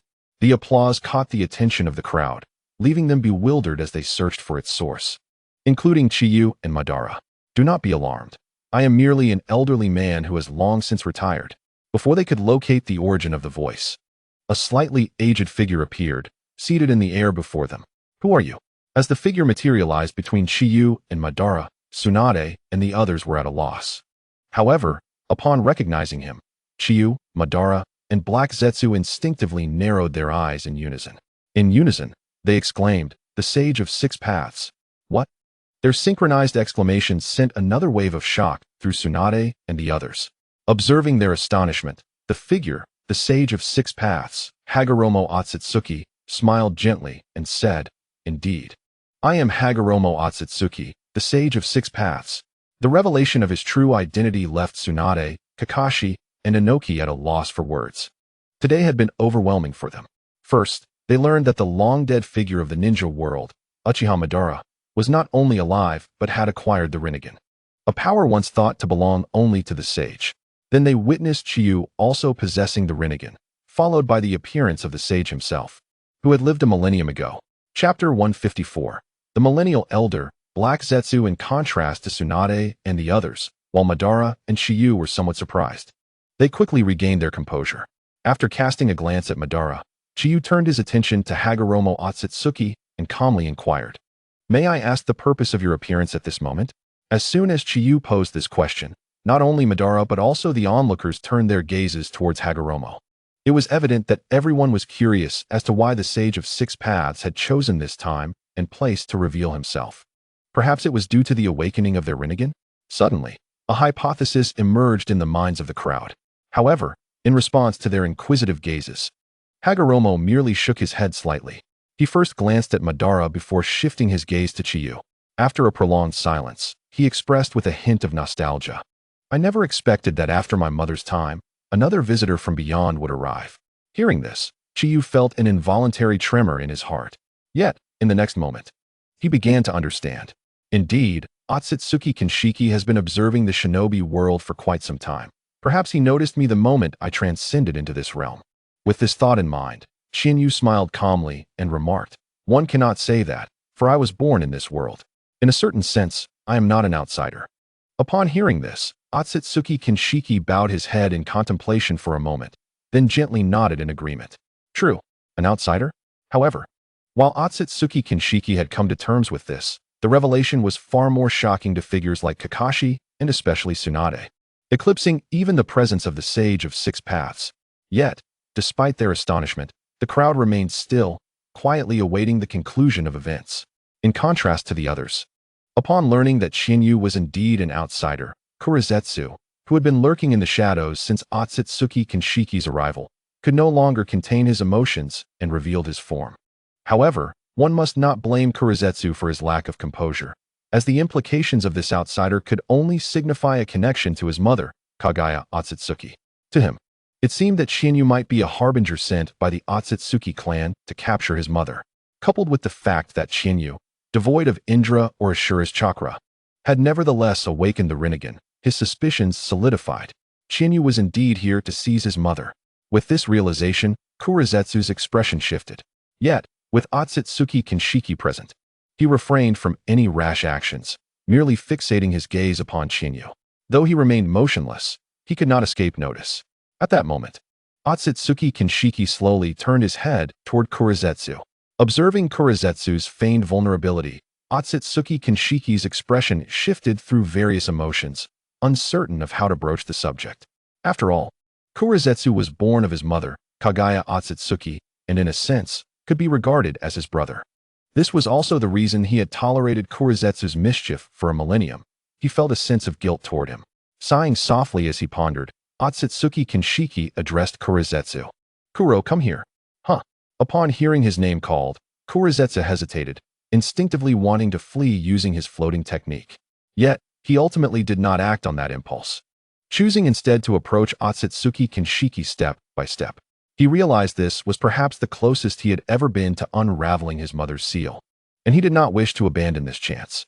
More importantly, he felt that the recently resurrected Sage of Six Paths would not grant him another opportunity.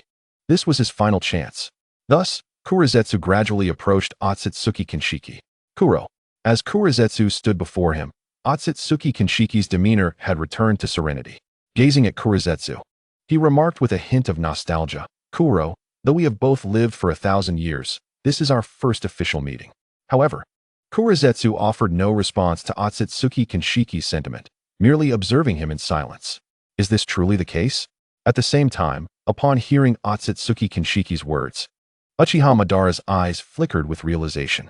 Long before, he had harbored suspicions about Kurizetsu's identity, and now, through the words of the Sage of Six Paths, he had confirmed that Kurizetsu was not a creation of his Rinnegan, but a being who had existed for millennia, from the same era as the Sage.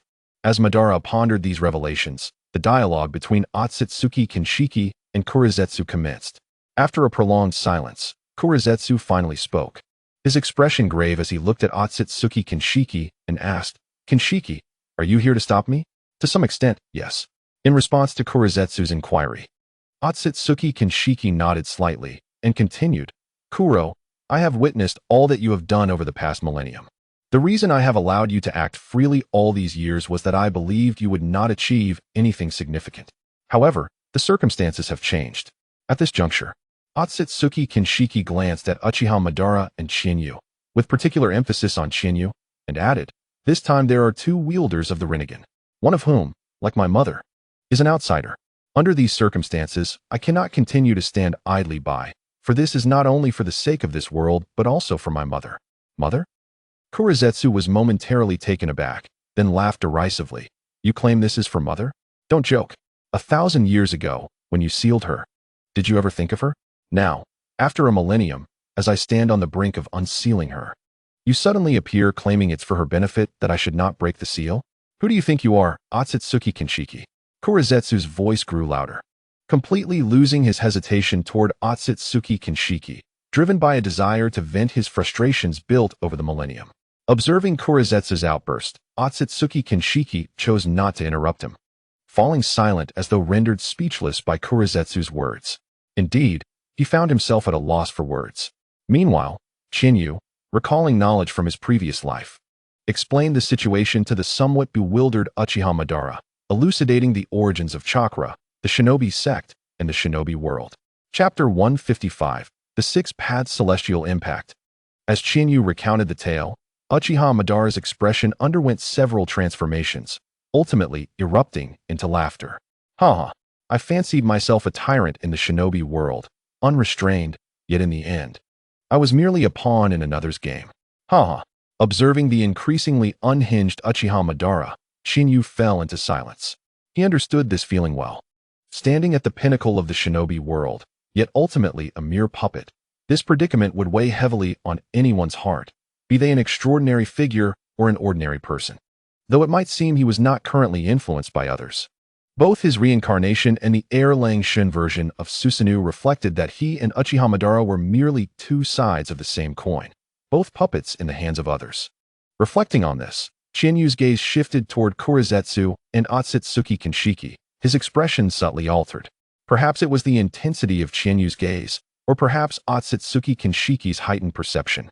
But as soon as Shinyu's eyes fell upon him, Otsutsuki Kinshiki sensed it and turned to Shinyu with a puzzled expression, asking, "What is it?" However, in response to Otsutsuki Kinshiki's inquiry, Shinyu did not reply directly. Instead, he shook his head slightly and said, It's nothing, just a thought about myself. Is that so? Upon seeing this, although Otsutsuki Kinshiki remained somewhat perplexed, he chose not to pursue the matter further and turned his attention to Uchiha Madara, who had now calmed down. Uchiha Madara, the current bearer of Indra's power. As this young friend has mentioned, the stone tablet revered by the Uchiha clan for 1,000 years has been tampered with. Its ultimate purpose to guide the Uchiha towards awakening the Rinnegan and thereby casting the infinite Tsukuyomi to resurrect my mother, the goddess Kaguya Otsutsuki. At this point, Otsutsuki Kinshiki's expression darkened, and he asked Uchiha Madara, "Now that you are aware of the situation, will you share your thoughts with me? Do you intend to proceed, ultimately gathering the tailed beasts to cast the infinite Tsukuyomi and resurrect my mother? Or will you cease your ambitions regarding the infinite Tsukuyomi?" As Otsutsuki Kaguya spoke, she turned her head slightly to glance at Shinyu beside her, and continued, "Of course, even if you wish to proceed, I believe with this young friend here, your path will not be so smooth." Upon hearing his name mentioned, Shinyu responded with a soft acknowledgement, subtly indicating his presence. His demeanor elicited a light chuckle from Uchiha Madara, who chose not to comment further, instead directing his gaze towards the figure of Black Zetsu nearby. Observing Black Zetsu, who had been his companion for several years, stirred a complex mix of emotions within Madara. After all, Black Zetsu was the only individual he had trusted after his demise. The feeling of betrayal from someone he had placed his utmost faith in was, despite his accustomed acceptance, not devoid of emotional turbulence. That said, his earlier outburst was not solely due to Black Zetsu, but rather a reflection of his own internal conflict. The principles he had upheld for decades, which led to his estrangement from Hashirama Senju, now seemed to mock his existence as a mere farce. Thus, Uchiha Madara silently scrutinized Black Zetsu before finally speaking. "To me, you are the only one I trust at the twilight of my life. From your perspective, I am Indra, which signifies that I have accompanied you through countless years, or rather, you have accompanied me for a millennium. Therefore, I wish to pose a question that has been asked by countless versions of myself throughout the ages. When I depart this world, have you ever felt a flicker of sorrow, not for the failure of our plans, but simply for the loss of a companion with whom you have spent decades?" Regrettably, Black Zetsu offered no response. For him, whether it was Madara or any other reincarnation of Indra, they were merely tools for the resurrection of his mother. To him, emotions were irrelevant. Even after decades of coexistence, they remained mere instruments devoid of sentiment. Madara, observing Black Zetsu's indifference, realized that after a millennium, Black Zetsu had long since lost his humanity, or perhaps he had never possessed it at all. Consequently, the notion of infinite Tsukuyomi, which promised everlasting peace, had never truly existed. In light of this understanding, Madara felt no regret in his subsequent actions. His inquiry to Black Zetsu was merely a means to confirm whether infinite Tsukuyomi could indeed usher in lasting tranquility. The outcome of this inquiry, however, left Madara somewhat disillusioned. For how could one who felt no heartbeat at the departure of a companion after decades claim to bring about peace? With these thoughts weighing on him, Madara silently extended his hands. Suddenly, a tremendous surge of chakra erupted from him, followed by the technique known as the Six Paths, Heavenly Obelisk. The sheer speed and surprise of Madara's attack caught Black Zetsu off guard, and he began to ascend into the air, propelled by Madara's movement. Had Madara's primary target not been Black Zetsu, even Shinyu would have likely suffered collateral damage. Such was the prowess of Uchiha Madara, the Asura of the shinobi world. He unleashed the chakra of the Ten Tails still unrefined within him to execute the Heavenly Obelisk. Thus, while this attack lacked the full power of the Six Paths, its essence remained intact. It was indeed a genuine Six Paths level technique, which explained why Shinyu could have been affected. The Six Paths Heavenly Obelisk was a technique powerful enough to seal even Kaguya Otsutsuki, the progenitor of Chakra. Unsurprisingly, Black Zetsu, lacking true strength, stood no chance against the onslaught. In a mere moment, he was completely engulfed by the core of the Heavenly Obelisk, leaving no possibility of escape. Thus, the mastermind behind the turmoil in the shinobi world for a millennium met his end in solitude. In the next chapter, a new fantasy tale shall begin. Dear readers, do you have any suggestions for a title? Anything will do, as I have pondered for quite some time and still find it lacking. It shall be of a more traditional fantasy style. Thank you all. Chapter 156, Shinyu's Resignation. The fourth Hokage, Minato Namikaze. In the early morning, as the sun rose, A tall figure stood atop the Hokage rock, gazing down at the peaceful village of Konoha, and could not help but smile gently. Decades had passed, and the sapling of your had grown into a towering tree. Turning slightly, he addressed those behind him. Wouldn't you agree? Tsunade, Tsukumo. As his words fell, two figures materialized. A silver-haired middle-aged man responded with a smile. Ultimately, this is all you're doing, Brother Chinyu. Indeed, Brother Chinyu, chimed in a golden-haired woman, who appeared to be in her 20s, adding, if it weren't for your diligent efforts over the decades, Konoha would not have reached its current scale. You flatter me, Chinyu replied, shaking his head before turning his gaze back to the village below. The two who had joined him, Tsunade and Tsukumo, fell silent, choosing instead to observe the village alongside him. These three were none other than Chinyu, the third Hokage of Konoha, his wife Tsunade Senju, who had taken on the name of Konoha, and Tsukumo Hatake, the vice minister of the Umbu. The reason for their gathering at this moment was significant, as it marked the passage of time.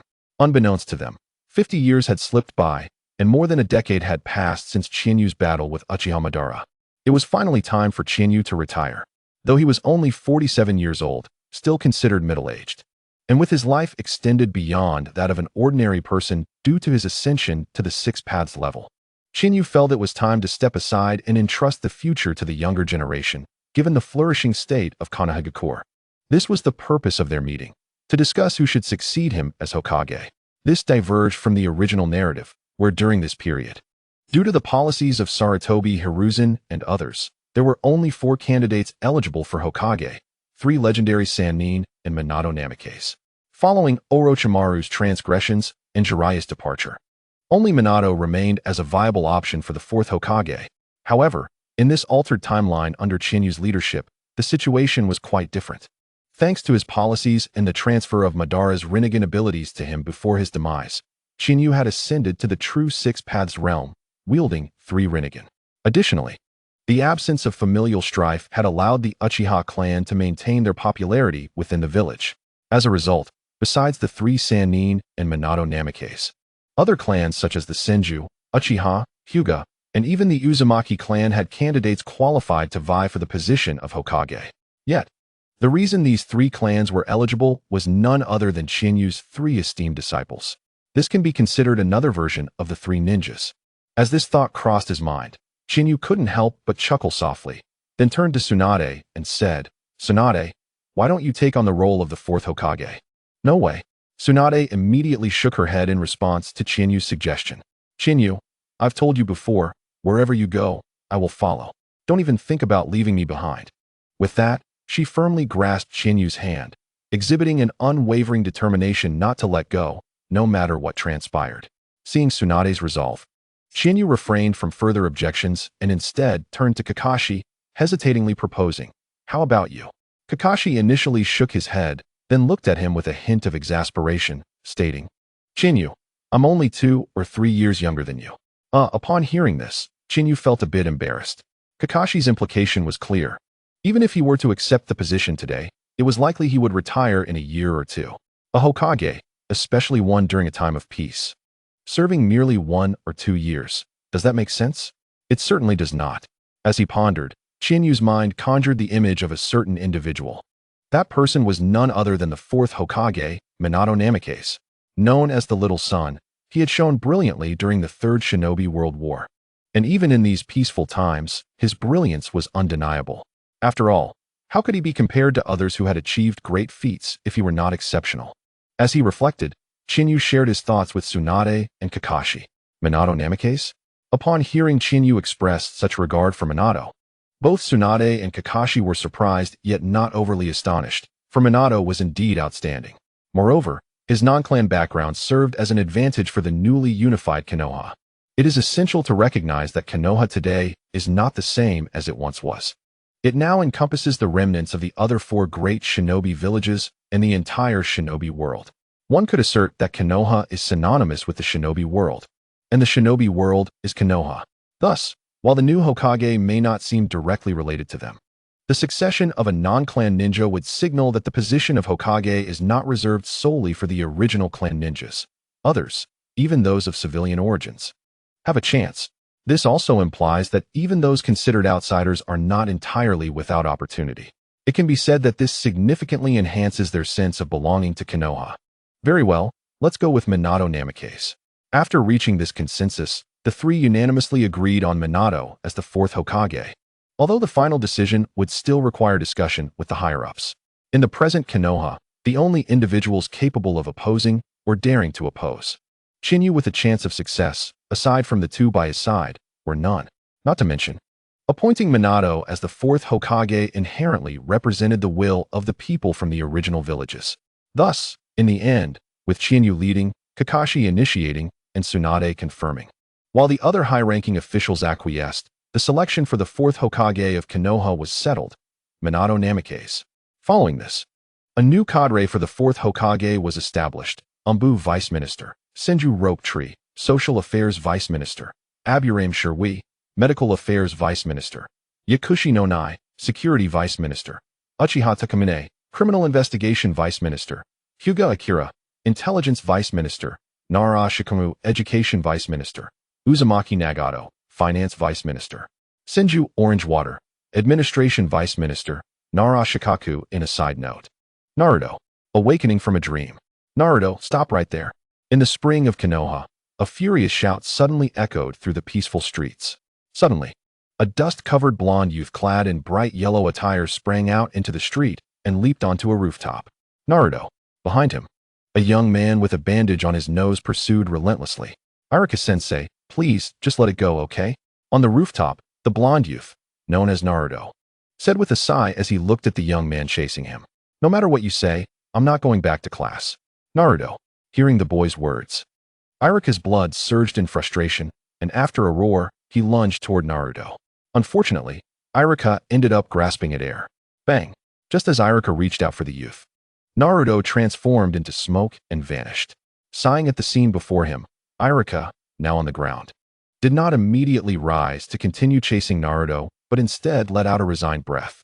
To be fair, he understood Naruto's perspective. After all, at the mere age of 12, he had already surpassed many of his peers. Not only could he proficiently utilize over 100 advanced ninjutsu, including the A-rank shadow clone technique, but he had even held his own in a prolonged battle against a chunin who specialized in taijutsu. For someone like him to remain in the ninja academy was undoubtedly a bit of a burden. However, despite his thoughts, Iruka slowly stood up and resumed searching for Naruto, guided by an instinctive sense. After all, Naruto was not only the son of the Hokage but also his student, and as his teacher, he felt a responsibility towards him.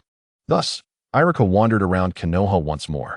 Meanwhile, Naruto had quietly positioned himself atop Hokage Rock, watching below as Iruka frantically searched for him, a joyful smile spreading across his face. So, is it that you found in him the ideal father figure? Just then, an unexpected voice abruptly pierced the air. Startled, Naruto's heart skipped a beat, and he quickly turned, assuming a defensive stance. Before him stood a young man clad in golden attire. Naruto's gaze sharpened, and he warily inquired, "Who are you?" But as soon as the words left his mouth, he froze, tilting his head slightly to catch a glimpse of the Hokage rock below. Though he couldn't see clearly, Naruto vaguely realized that this person bore an uncanny resemblance to the third statue on Hokage Rock. As he contemplated, Naruto turned back, uncertainly asking, "Could you be the third Hokage?" Indeed. In response to Naruto's query, the newcomer smiled and nodded. Seeing the affirmation, Naruto felt a surge of surprise but also lowered his guard, continuing to ask, "Third Grandpa, I thought you left the village to travel the world? Why are you here now?" Well, the third Hokage, who had left Konoha for 10 years after passing the title to Minato Namikaze, paused for a moment. Then, he gazed down at the village of Konoha and said, "After 10 years away, I've visited most of the places I intended to, and it's time to return home." After speaking, the third Hokage suddenly turned back to Naruto and remarked, "Enough about me. You still haven't answered my earlier question." Huh. Upon hearing the question raised again, Naruto appeared momentarily taken aback, then somewhat bashfully replied, "I suppose so." As he spoke, Naruto looked down at the Hokage building, as if seeing his father, Minato, hard at work. Since Dad became Hokage, he's always felt that he hasn't done well enough and wants to improve. Ultimately, this led to him coming home less and less, spending less time with us. At this point, Naruto's expression darkened significantly, but he pressed on, saying, "So, I acted out a bit to get Dad's attention." At that very moment, Irika-sensei made his appearance. Upon mentioning Irika, a glimmer seemed to light up Naruto's eyes, and his tone transformed into one of sheer joy. Observing Naruto's expression, Chinyu fell silent for a moment, feeling a surge of emotion within. Perhaps this was the world's corrective force, or perhaps it was fate. Pondering this, Chinyu turned his gaze toward the village of Konoha below and inquired once more, "Do you wish to become Hokage?" To Chinyu's surprise, Naruto did not respond immediately to this question. Instead, he uttered a phrase that held a nostalgic weight for him. "I am destined to be the man who becomes Hokage."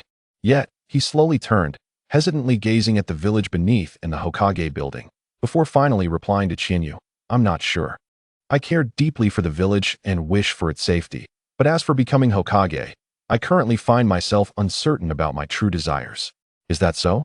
After hearing Naruto's explanation, Chinyu nodded quietly. Then he suddenly shifted the conversation, saying, "Since you are still indecisive, let it be for now. You are still young. Your primary focus should be on your studies and playing with friends." Just as he finished speaking, Chinyu pointed, exclaiming, "Look, your Irika-sensei is coming." "Huh." Upon hearing Chinyu's words, Naruto immediately followed the direction of his finger and spotted a rather disheveled figure rushing toward the Hokage rock. Grandpa Third. Seeing this, Naruto intended to say something more to Chinyu, but when he turned back, he discovered that Chinyu had vanished without a trace. After searching for Chinyu in vain, Naruto shrugged off the matter and headed toward Irika. Not long after Naruto departed, Chinyu reappeared at the same spot, seemingly as if he had never moved. In truth, he had not. Just as he had posed the question about becoming Hokage, he felt an inexplicable force suddenly act upon him. This was the reason he urged Naruto to leave, for this force was something even he, who had already reached the level of the Sage of Six Paths, could not resist. Suddenly, a sound of an object falling to the ground reached his ears, causing him to involuntarily startle and faint. Somewhere in China, within a humble dwelling, a young man in his 20s gradually regained consciousness. After a while, as he took in the surroundings that were both strange and familiar, his gaze momentarily turned blank. "Have I returned?"